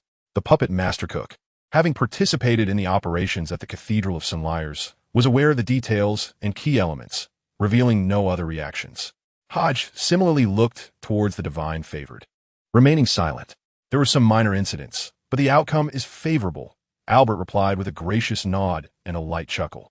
Success is all that matters. The demoness, filled with eagerness, inquired further, "Your grace, might you reveal the demon doll for us to behold? I am willing to offer compensation." Noticing the demoness' eager gaze, Albert gently shook his head, saying, "This artifact is not in my possession at present. If you wish to see it, you may need to inquire with other members." Inquire with other members? The responses of the demoness, the doll Miss, and the gargoyle Simon reflected a moment of bewilderment. The divine favored was the initiator of this operation, having borrowed the will-o'-the-wisp, another of the 13 sacred artifacts, specifically for this endeavor. It was undeniable that he exerted the greatest effort. How could the demon doll not be in his possession after their success? Could it be? The trio's gazes shifted towards the reclined puppet master cook. The demoness tentatively asked, "Puppet master, is the demon doll in your possession?" "Don't ask me. It's not in my hands. You may consult others," Cook replied with a dismissive grunt, waving his hand. Consult others? The three exchanged glances, each perceiving confusion in the other's demeanor. However, they quickly realized that Edward had shown no surprise from the outset. Could it be that the artifact was with him? How could that be possible? After all, it was the divine favored who initiated this operation. How could Edward have the opportunity to intercept? This was utterly outrageous. The demoness swallowed hard, her heart racing with shock, opening her mouth but refraining from voicing her pressing questions. Beside them, the gargoyle, Mr. Simon, could hardly contain himself. "Edward, where is the magical puppet?" Upon uttering these words, both Miss Succubus and Miss Doll turned their gazes toward Hodge, eagerly awaiting his response. Hodge, acknowledging the inquiry from Mr. Gargoyle, nodded slightly and candidly admitted, "The magical puppet is indeed in my possession." This declaration resonated like a thunderclap, leaving the three utterly astonished. Edward was merely a fledgling vampire, belonging to the younger generation. In terms of experience, strength, and knowledge, he was but a child compared to those present. Even the seemingly youngest Miss Doll was a noble lady of the vampire clan. possessing a formidable background and wealth of knowledge. Yet, despite this, in comparison to these ancient beings with lifetimes of experience, he was still considered junior. However, today, this evidently junior Edward had audaciously intercepted something of great significance to the vampire lineage, the magical puppet, one of the 13 sacred artifacts. This revelation plunged the trio into silence, their expressions laden with uncertainty as they regarded Hodge. They never anticipated such audacity from him. Mr. Edward, you are remarkably bold to dare seize the magical puppet. How impressive. Yet, Miss Dahl mused with concern, recognizing that the benefactor would likely be infuriated, and this could lead to dire consequences. The new arrival, Edward, truly seemed mad for daring to touch something belonging to the benefactor, particularly such a vital magical puppet. What if he provoked the benefactor's wrath? Could it lead to a significant upheaval? Thus far, there had been no recorded incidents of members of the Blood Moon gathering being killed by others. Would this unprecedented occurrence take place in their generation? Miss Succubus was both alarmed and fearful. She had never imagined that a mere junior, a young vampire, would have the audacity to meddle with the benefactor's magical puppet. Mr. Simon, the gargoyle, was equally astounded, filled with profound admiration for Hodges' audacity. What madness! Is this what youth embodies? To covet and seize anything without hesitation? I wonder how the benefactor will react. Just as the three were lost in their thoughts, the benefactor, Albert, spoke up. Mr. Edward, what do you have to say regarding this matter? The four members straightened, their ears perked, eagerly anticipating Hodges' reply. Even the usually proud and indifferent Mr. Puppet, Cook, found himself intrigued by how Edward would respond. It was crucial to understand that this was no trivial matter. It was one thing to refrain from assisting fellow members. It was entirely another to covertly seize another's belongings. Such actions were undoubtedly a betrayal and provocation. If the roles were reversed, Mr. Cook believed he would not let this go easily. He possessed no such patience. Regardless of whether they hail from the house of death, he would show them no mercy. Your Excellency, the matter concerning the automaton cannot be entrusted to you at this moment. Hodges' startling declaration caused the faces of those present to shift, sensing an approaching storm. This response was hardly convincing. Provide me with a justification. The divine-favored Albert remained unperturbed, his tone as serene as ever. Yet, despite his calm demeanor, the members sensed an undercurrent of peril in his reaction. Even the most naive of the automaton maidens felt a twinge of unease, pondering, oh no, the divine-favored gentleman is truly incensed. This is troubling. After all, he is a prince akin to a terrestrial angel of sequence 3, possessing mastery over complete mythological forms and already imbued with a hint of divinity. His wrath is not something to be trifled with. The automaton maiden belonged to a noble clan, holding a prestigious status. Within her family, she was regarded as the epitome of a diligent student, a model of good behavior. She cherished reading, delving into ancient history and the secrets of the bloodline, and was acutely aware of the various hierarchies within the vampiric society. She comprehended fully what a prince represented in the current context of the blood clans. Furthermore, the fact that the divine favored could borrow the ghost lantern from the Bruck clan among the 13 clans hinted at a power far beyond that of a mere ordinary prince. Even within the realm of Sequence 3, the divine favored was undoubtedly a formidable force. Hodge was not oblivious. He sensed the discontent emanating from the divine favored. After all, such matters would not please anyone. Moreover, the divine favored had invested so much effort to reclaim the automaton, only to have it snatched away by Hodge. Who could find joy in such an outcome? The weak profiting off the strong was inherently unjust. Your Excellency, regarding the automaton, I must express my regrets. I initially intended to assist you in acquiring it, but unforeseen circumstances have arisen, preventing me from returning the automaton to you, Hodge gently clarified. Please elaborate on the reasons. The divine-favored Albert's expression remained unchanged. Hodge nodded slightly and continued. Under the influence of the blood chalice, the automaton has merged peculiarly with a descendant of our clan. I have communicated with them, and they are currently unwilling to part ways. To relinquish the automaton would equate to surrendering our lineage's bloodline, a proposition that has been firmly rejected by our clan's elders. After thorough discussion, we propose to retain the automaton temporarily through a leasing arrangement, offering adequate compensation while we seek a method to to separate the automaton from our kin. During this period, should you require the automaton's assistance, I can arrange for a clan member to accompany you with the automaton. The rights of usage and ownership will remain yours. I am willing to formalize this in a contract as a demonstration of sincerity. However, given the current situation, I am unable to hand over the automaton, and I hope for your understanding. The members reacted to Hodges' explanation with a variety of contemplations. The succubus maiden remarked, Edward is indeed a descendant of the Death clan, the Cappadocian lineage, and he possesses one of the 13 sacred artifacts, the blood chalice. It is no wonder he can trade such high-purity blood wine. Wait, if that is the case, I could also pay the price to have him assist in purifying the blood wine. How delightful. Miss Puppet, the blood chalice? Another one of the 13 sacred artifacts? Mr. Edward is truly remarkable. From his tone, it seems there are still elders in his family. I wonder what level of existence the bloodline elder from that battle possesses. Surely, it must not be lower than that of Prince. Mr. Gargoyle Simon, the identities of these gathering members are increasingly enigmatic. Even Edward, who appears to be the weakest and most ignorant, turns out to be a descendant of the Death clan. And he wields the blood chalice? Oh, how age weighs upon me. Comparing oneself to others is indeed disheartening. Mr. Puppet Cook, is it true or merely a suspicion? However, the blood chalice and the magical doll have indeed mysteriously vanished. According to Edward's claims, there is a possibility of such an occurrence. Yet, since Edward is willing to draft a contract, promising to return it and also offering compensation, it seems credible. I wonder if the divine favored one would be willing to accept these terms. How long do you wish to rent it? The divine favored one, Albert, inquired, gazing at Hodge. 70 years, Hodge replied. That is far too long. The divine favored one, Albert, shook his head and extended his hand, revealing 5 fingers.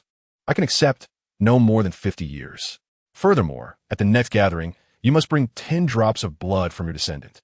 In addition to providing me with satisfactory compensation, I require 10 opportunities to concoct blood wine, for which I shall prepare the materials myself. The divine favored one, Albert, stated his conditions. Hodge pondered carefully and nodded. Very well, I agree. Good. The divine favored one, Albert, crossed his hands on the round table and gazed deeply at Hodge. Now, let us discuss your compensation. Hodge understood that the conditions proposed by the divine favored one were well considered. Firstly, the 10 drops of blood signify that the divine favored one could, at any moment, utilize them to locate the position of the magical doll. Additionally, obtaining the blood serves to verify the truth of Hodge's claims. If the descendant has indeed merged with the magical doll, the blood would undoubtedly retain a potent essence of the doll's power. The blood mixed with the original blood is entirely different. Moreover, if it is the blood of the magical doll, even a single drop would possess unimaginable power, incompatible with that of ordinary bloodline descendants. How could the blood of the divine and the blood of mortals ever merge? Secondly, the demand for 10 opportunities to concoct blood wine is an additional condition. Testing Hodges' standing within the Death clan. Does he possess the authority to make decisions? Or rather, does his voice hold weight within the Death clan? In the eyes of the divine chosen Albert, Hodges' strength is rather feeble.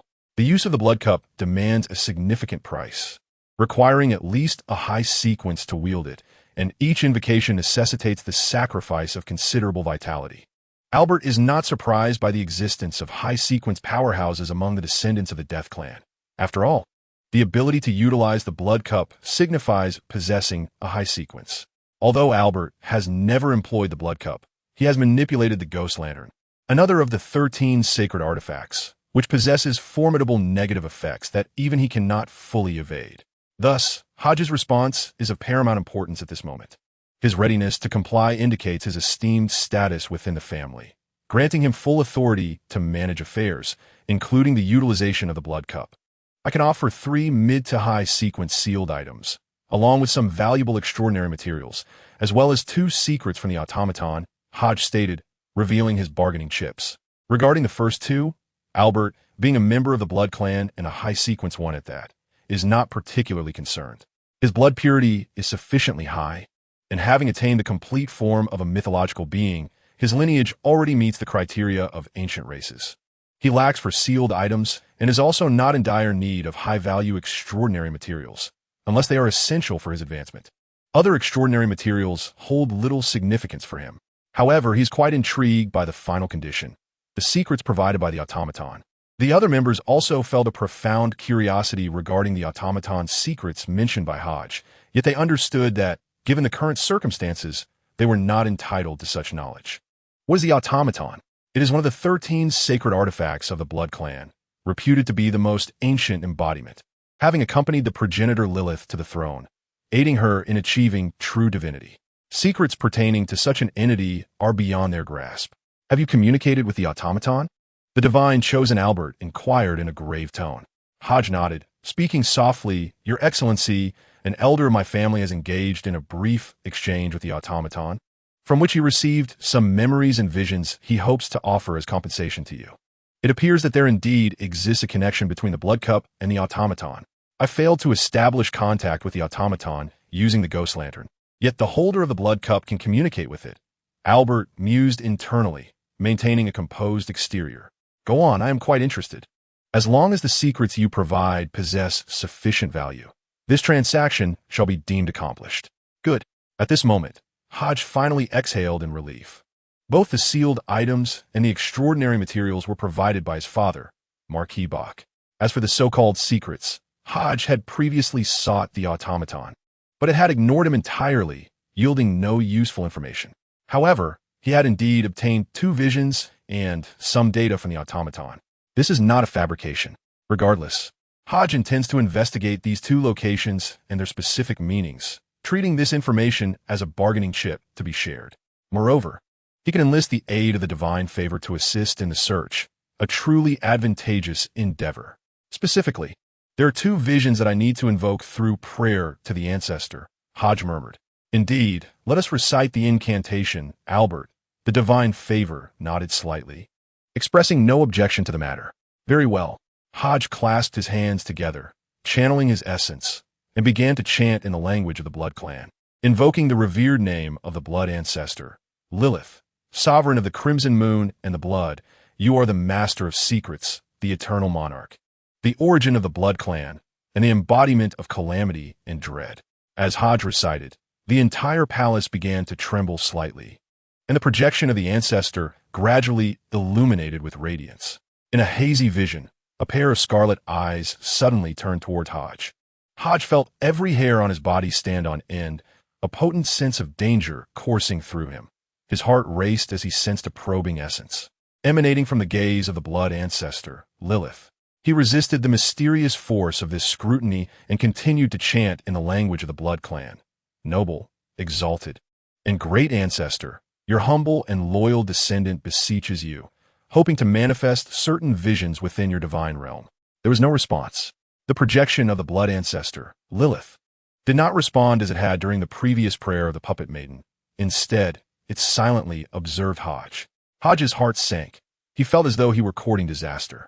How could he, an impostor, dare to seek assistance from the blood ancestor, Lilith?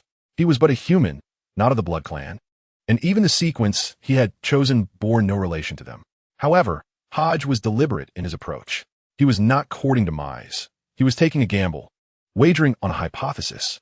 Hodge believed that as a human, being able to participate in the Blood Moon gathering, shielding himself from the perceptions of other Blood Clans, learning the Blood Clan language, obtaining the Blood Cup, winning favor from the puppet, and mastering the Silver Key, the mysterious space, and the ancient door, was not merely due to his own uniqueness, but also received tacit approval from the ancient deity, Lilith.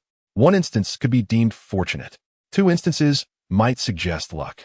Yet, the 3rd and 4th instances could no longer be attributed to mere chance. The unusual reaction from the projection of the blood ancestor caused the members present at the gathering to furrow their brows in concern. This was an unprecedented occurrence. The ancestor's projection had failed to provide feedback. What could this signify? Was Edward's prayer not sincere enough, or was there some issue with the ancestor's projection? Observing this scene, Albert, the divine favor, felt a twinge of unease and was about to speak when a beam of red light shot forth from the Blood Clan projection, piercing into Hodge's body. Hodge's body trembled, and in an instant, he felt the grace of the ancient deity Lilith. Thank you for your bestowal. I praise you, Hodge murmured, his head slightly bowed. The ethereal presence projected before him gradually faded, returning to its original state. The assistance from the ancient deity Lilith undoubtedly validated his suspicions. Indeed, Lilith was aware of his deception and was aiding him in concealing his identity from the other members. A mixture of trepidation and exhilaration coursed through Hodge. While being observed by an enigmatic ancient god was perilous, it also indicated that his inclusion in the Blood Moon gathering was sanctioned by Lilith. This was undeniably a fortuitous turn of events for Hodge. He had always been meticulous, fearful of discovery, living in constant anxiety. Yet now he stood legitimized. The true deity acknowledged his identity. He was indeed a descendant of the Death Clan, Mr. Edward. The progenitor has consented. Edward, you may commence, intoned the divine-favored Albert. Noticing Hodge's hesitation. Very well, Hodge replied, collecting his thoughts, his hands clasped together as he began to recall the two visions. Albert addressed the other members. Since this pertains to the secrets of the sacred artifact automaton, as members of the Blood Moon gathering, I shall not withhold this from you. Let us all listen. Thank you, Your Excellency. The members promptly expressed their gratitude, having no reason to decline such a boon. Soon, under Hodge's visualization, scenes began to materialize. Images from ancient times and battlefields flickered briefly before culminating in two distinct visions that captivated the assembly. The first depicted a figure clad in golden armor, crowned in sanctity. Wielding a sun scepter, an angel with 6 wings.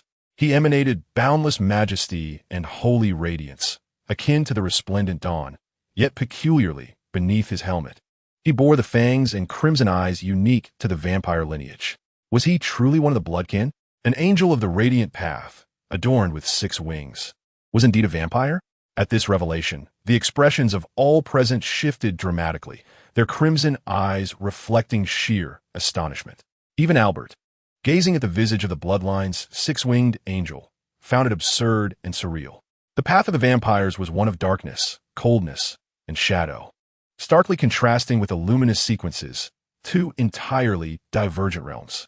The immutable rule throughout history dictated that non-adjacent sequences could not be transformed. Yet today they witnessed what? A 6-winged angel of the light sequence, who was a vampire. This was unprecedented and unimagined, utterly shattering their worldview accumulated over millennia. Chapter 168. The second vision, incredulity, and sheer absurdity. The gargoyle Simon could not help but exclaim such sentiments. 2 completely distinct sequences, with conflicting and opposing attributes, could coexist? How is that conceivable? Mr. Cook, gripping the armrests of his chair, murmured softly. A 6-winged angel of the bloodline? What does this signify? There are only 2 possibilities, no? It should be 3. The object before Miss Succubus quivered slightly, her complexion flushed with excitement as she spoke. First, this angel may have employed a unique method to seize the body of our kind, resulting in this hybrid state of half-bloodline and half-angel under an eerie balance. Second, this 6-winged angel could inherently be a member of the bloodline, having broken the limitations of adjacent sequence transformation due to some peculiar circumstances, successfully transitioning from the primordial path to the path of light, yet retaining the traits of her original race, thus manifesting as a bloodline angel.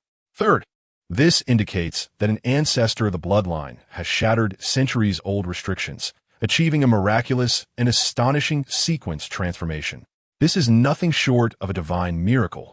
The divine chosen Albert nodded slightly, exclaiming, "Indeed, it is breathtaking and difficult to fathom that the primal power of our bloodline could intertwine with the path of light. This world is truly absurd and extraordinary. Mr. Edward, is this the first secret provided by the automaton?" Hodge nodded slightly, saying, "The automaton's memory is rather incomplete, seemingly suffering from significant gaps. It has only just awakened, and its power is in the process of revival. It is likely that it is parasitic upon the descendants of our kind in an effort to regain its strength. The automaton seeks our assistance in locating and investigating this 6-winged angel of the bloodline, which would aid it in recovering its memories and reclaiming the power it once possessed." Upon hearing Hodge's account, the divine chosen Albert pondered for a moment and said, "Yes, I will remain vigilant. However, this matter is of utmost importance and must not be disclosed. Before this gathering concludes, all present must sign a contract in the presence of our ancestors to prevent any leakage of this secret. This is also a form of protection for you." Hearing this, everyone nodded in agreement. "Mr. Edward, please continue." The divine chosen Albert looked at Hodge and gently urged. All right, the second image. Hodge nodded, clasped his hands, and began to delineate the second scene. A myriad of colors intertwined and overlapped, gradually evolving into a pitch-black, mysterious forest. The expanse of his forest was vast, with countless corpses scattered across the ground, some clad in armor, some robed in ancient attire with crimson eyes, some diminutive dwarves bearing armor and wielding small hammers, and others were werewolves with half their bodies severed. Among them, the most striking was a giant impaled by a colossal tree. The upper half of the giant was pierced through the chest by the massive trunk, with numerous branches protruding from its body, and azure blood flowed incessantly. Imbued with a dreamlike hue, the tree has impaled the giant? The favorite of the divine, Albert, beheld the scene before him, his brow furrowing in contemplation as he murmured, "This is an ancient battlefield. Judging by the attire of these corpses, it must date back to the Third Era. Could this be the infamous betrayal war?" The gargoyle, Simon, seemingly struck by a sudden realization, blurted out, "The betrayal war?" The enigmatic puppeteer, Cook, adopted a grave expression as he gazed upon the tableau, stating, "This conflict originated from the first chaotic skirmish of the Third Era. In those days, the Dragon King ascended to the throne, commanding divine authority, overpowering other races, and reigning as the undisputed sovereign for many years. Ultimately, the Dragon King's most trusted ally, the Giant King, betrayed him, instigating the famed betrayal war. In that battle, the Dragon King faced cataclysmic devastation. The Giant King seduced numerous races to simultaneously launch an assault against the dragons. Caught unawares, the dragons suffered immense losses. This turmoil also awoke the Dragon King, prompting the leaders of various races to unite in their efforts to slay him. After incurring great costs, they finally triumphed over the Dragon King. The dragon race, severely weakened by this conflict, withdrew from sight, hiding cautiously. Thereafter, dragons, phoenixes, elves, demons, werewolves, and our bloodkin alternately forged new realms, seizing dominion over the continent and its powers. Yet ultimately, they succumbed to the inexorable passage of time, one by one. After years of turmoil, the once feeble and struggling humans, employing treacherous tactics and cunning stratagems, emerged as the protagonists of the land. Listening to Cook's narrative, Hodge gleaned further secrets rooted in the annals of ancient history. This ancient battlefield may conceal numerous treasures, should our blood kin acquire them. We could swiftly revive and reclaim our lost glory. Albert spoke solemnly. "Edward, I am quite pleased with the two secrets you have shared. Should the puppeteer unveil any further revelations, I hope you will convey them to me, and I shall reward you handsomely." "Very well, my lord." Hodge nodded in agreement. Time had lingered long enough. It was time to commence the second agenda, sharing intelligence. "Allow me to initiate," Albert addressed the assembly. This time, alongside Mr. Cook and Mr. Edward, I orchestrated an assault on the Gate of Light at the Cathedral of the Holy Church of Celius. Ultimately, we reclaimed the puppeteer. However, in exchange, we lost the underground blood repository within the capital of the Salem Empire, a necessary sacrifice to retrieve the puppeteer. In recent days, Mr. Cook and I have been active within the imperial capital and, by chance, acquired some intriguing intelligence. Albert surveyed the room, not leaving them in suspense, and continued, "The king of the Salem Empire, Salem IV, has gone missing." "What?" Simon, the gargoyle's expression shifted. "The king of the mightiest empire has vanished? Do the three great churches not care?" "This matter likely intertwines with the three great churches." Mr. Puppet Cook spoke with a cold demeanor, casting a glance at the gargoyle Simon. "Mr. Puppet, do you mean to say that the three major churches wish to replace their chosen supporter?" The gargoyle Simon, seemingly recalling something, spoke in a low voice. "Not only that, but this matter appears to be intricately linked to the imperial hierarchy's decision to reignite warfare. Even the initiative to act upon the New Gill region and to traverse the shadowy forests is part of a broader scheme. The implications are vast. The contest between the two princes is but a minor facet of it." Mr. Puppet articulated his conjectures with an air of indifference. "Even the assault on Marquis Bach of the Salem Empire may be connected to the disappearance of Salem IV." Mr. Puppet Cook continued, casting a glance at Hodge, who was aware of the relationship between Edward and the Marquis, understanding fully that his favored one was the sole heir to Marquis Bach. This very connection granted him access to the internal intelligence of the Senli Church. The ability to transform the sole heir of Marquis Bach into a favored one suggested that the power of the Death Clan, lurking in the shadows, might not be as feeble as he had presumed. Mr. Edward, what are your thoughts on this matter? Upon hearing the query from the divine favored Albert, all eyes turned to Hodge, eagerly anticipating his response. The attention given to the divine favored Albert was not surprising. As the spokesperson of this generation of the Death Clan, Edward's standing was akin to that of Son of Blood. The title Son of Blood is one that belongs solely to the 13 clans of the bloodline, a designation that flourished during the 3rd and 4th eras, representing the zenith of the bloodline's dominion and prestige. The Son of Blood serves as the emblem of the 13 clans. In each generation, only one may hold this title, and the least among them is a duke, equivalent to a sequence for saint in other lineages. As a representative of his clan, the Son of Blood occupies a position of great reverence, second only to the clan leader, even commanding respect from the elders of the bloodline. In ancient times, the 13 clans symbolized the 13 sacred artifacts, embodying the pinnacle of the bloodline's might and terror. Once, these artifacts were each held by the 13 clans, but as the bloodline waned, they fragmented and were seized by various powers. Presently, the artifacts remaining within the bloodline are exceedingly few. The disappearance of Salem brings to mind a certain individual. Hodge pondered, furrowing his brow. Oh, a human? The divine favored Albert immediately grasped that Hodge was referring to a human due to the distinct terminology used for humans and the bloodline. Indeed, she is the daughter of Salem IV, the most renowned princess of the Salem Empire, Hodge affirmed, nodding as he continued. Upon hearing Hodge's account, Miss Succubus seemed to grasp the context and inquired tentatively, Leah Salem? Yes, the mistress of the Blackthorn Manor, Princess Leah. Hodge crossed his arms, squinting slightly, and continued in a deep voice. In the case of the attack at the Marquis of Bach's estate, she was present but then mysteriously vanished. Notably, she did not appear on the day when His Excellency, the Divine Envoy, and Mr. Puppet took action against the Cathedral of Senliel. It is important to note that she is a senior devotee of the Holy Church, and there is no reason for her not to participate, especially during the most significant festival of the Holy Church, Easter.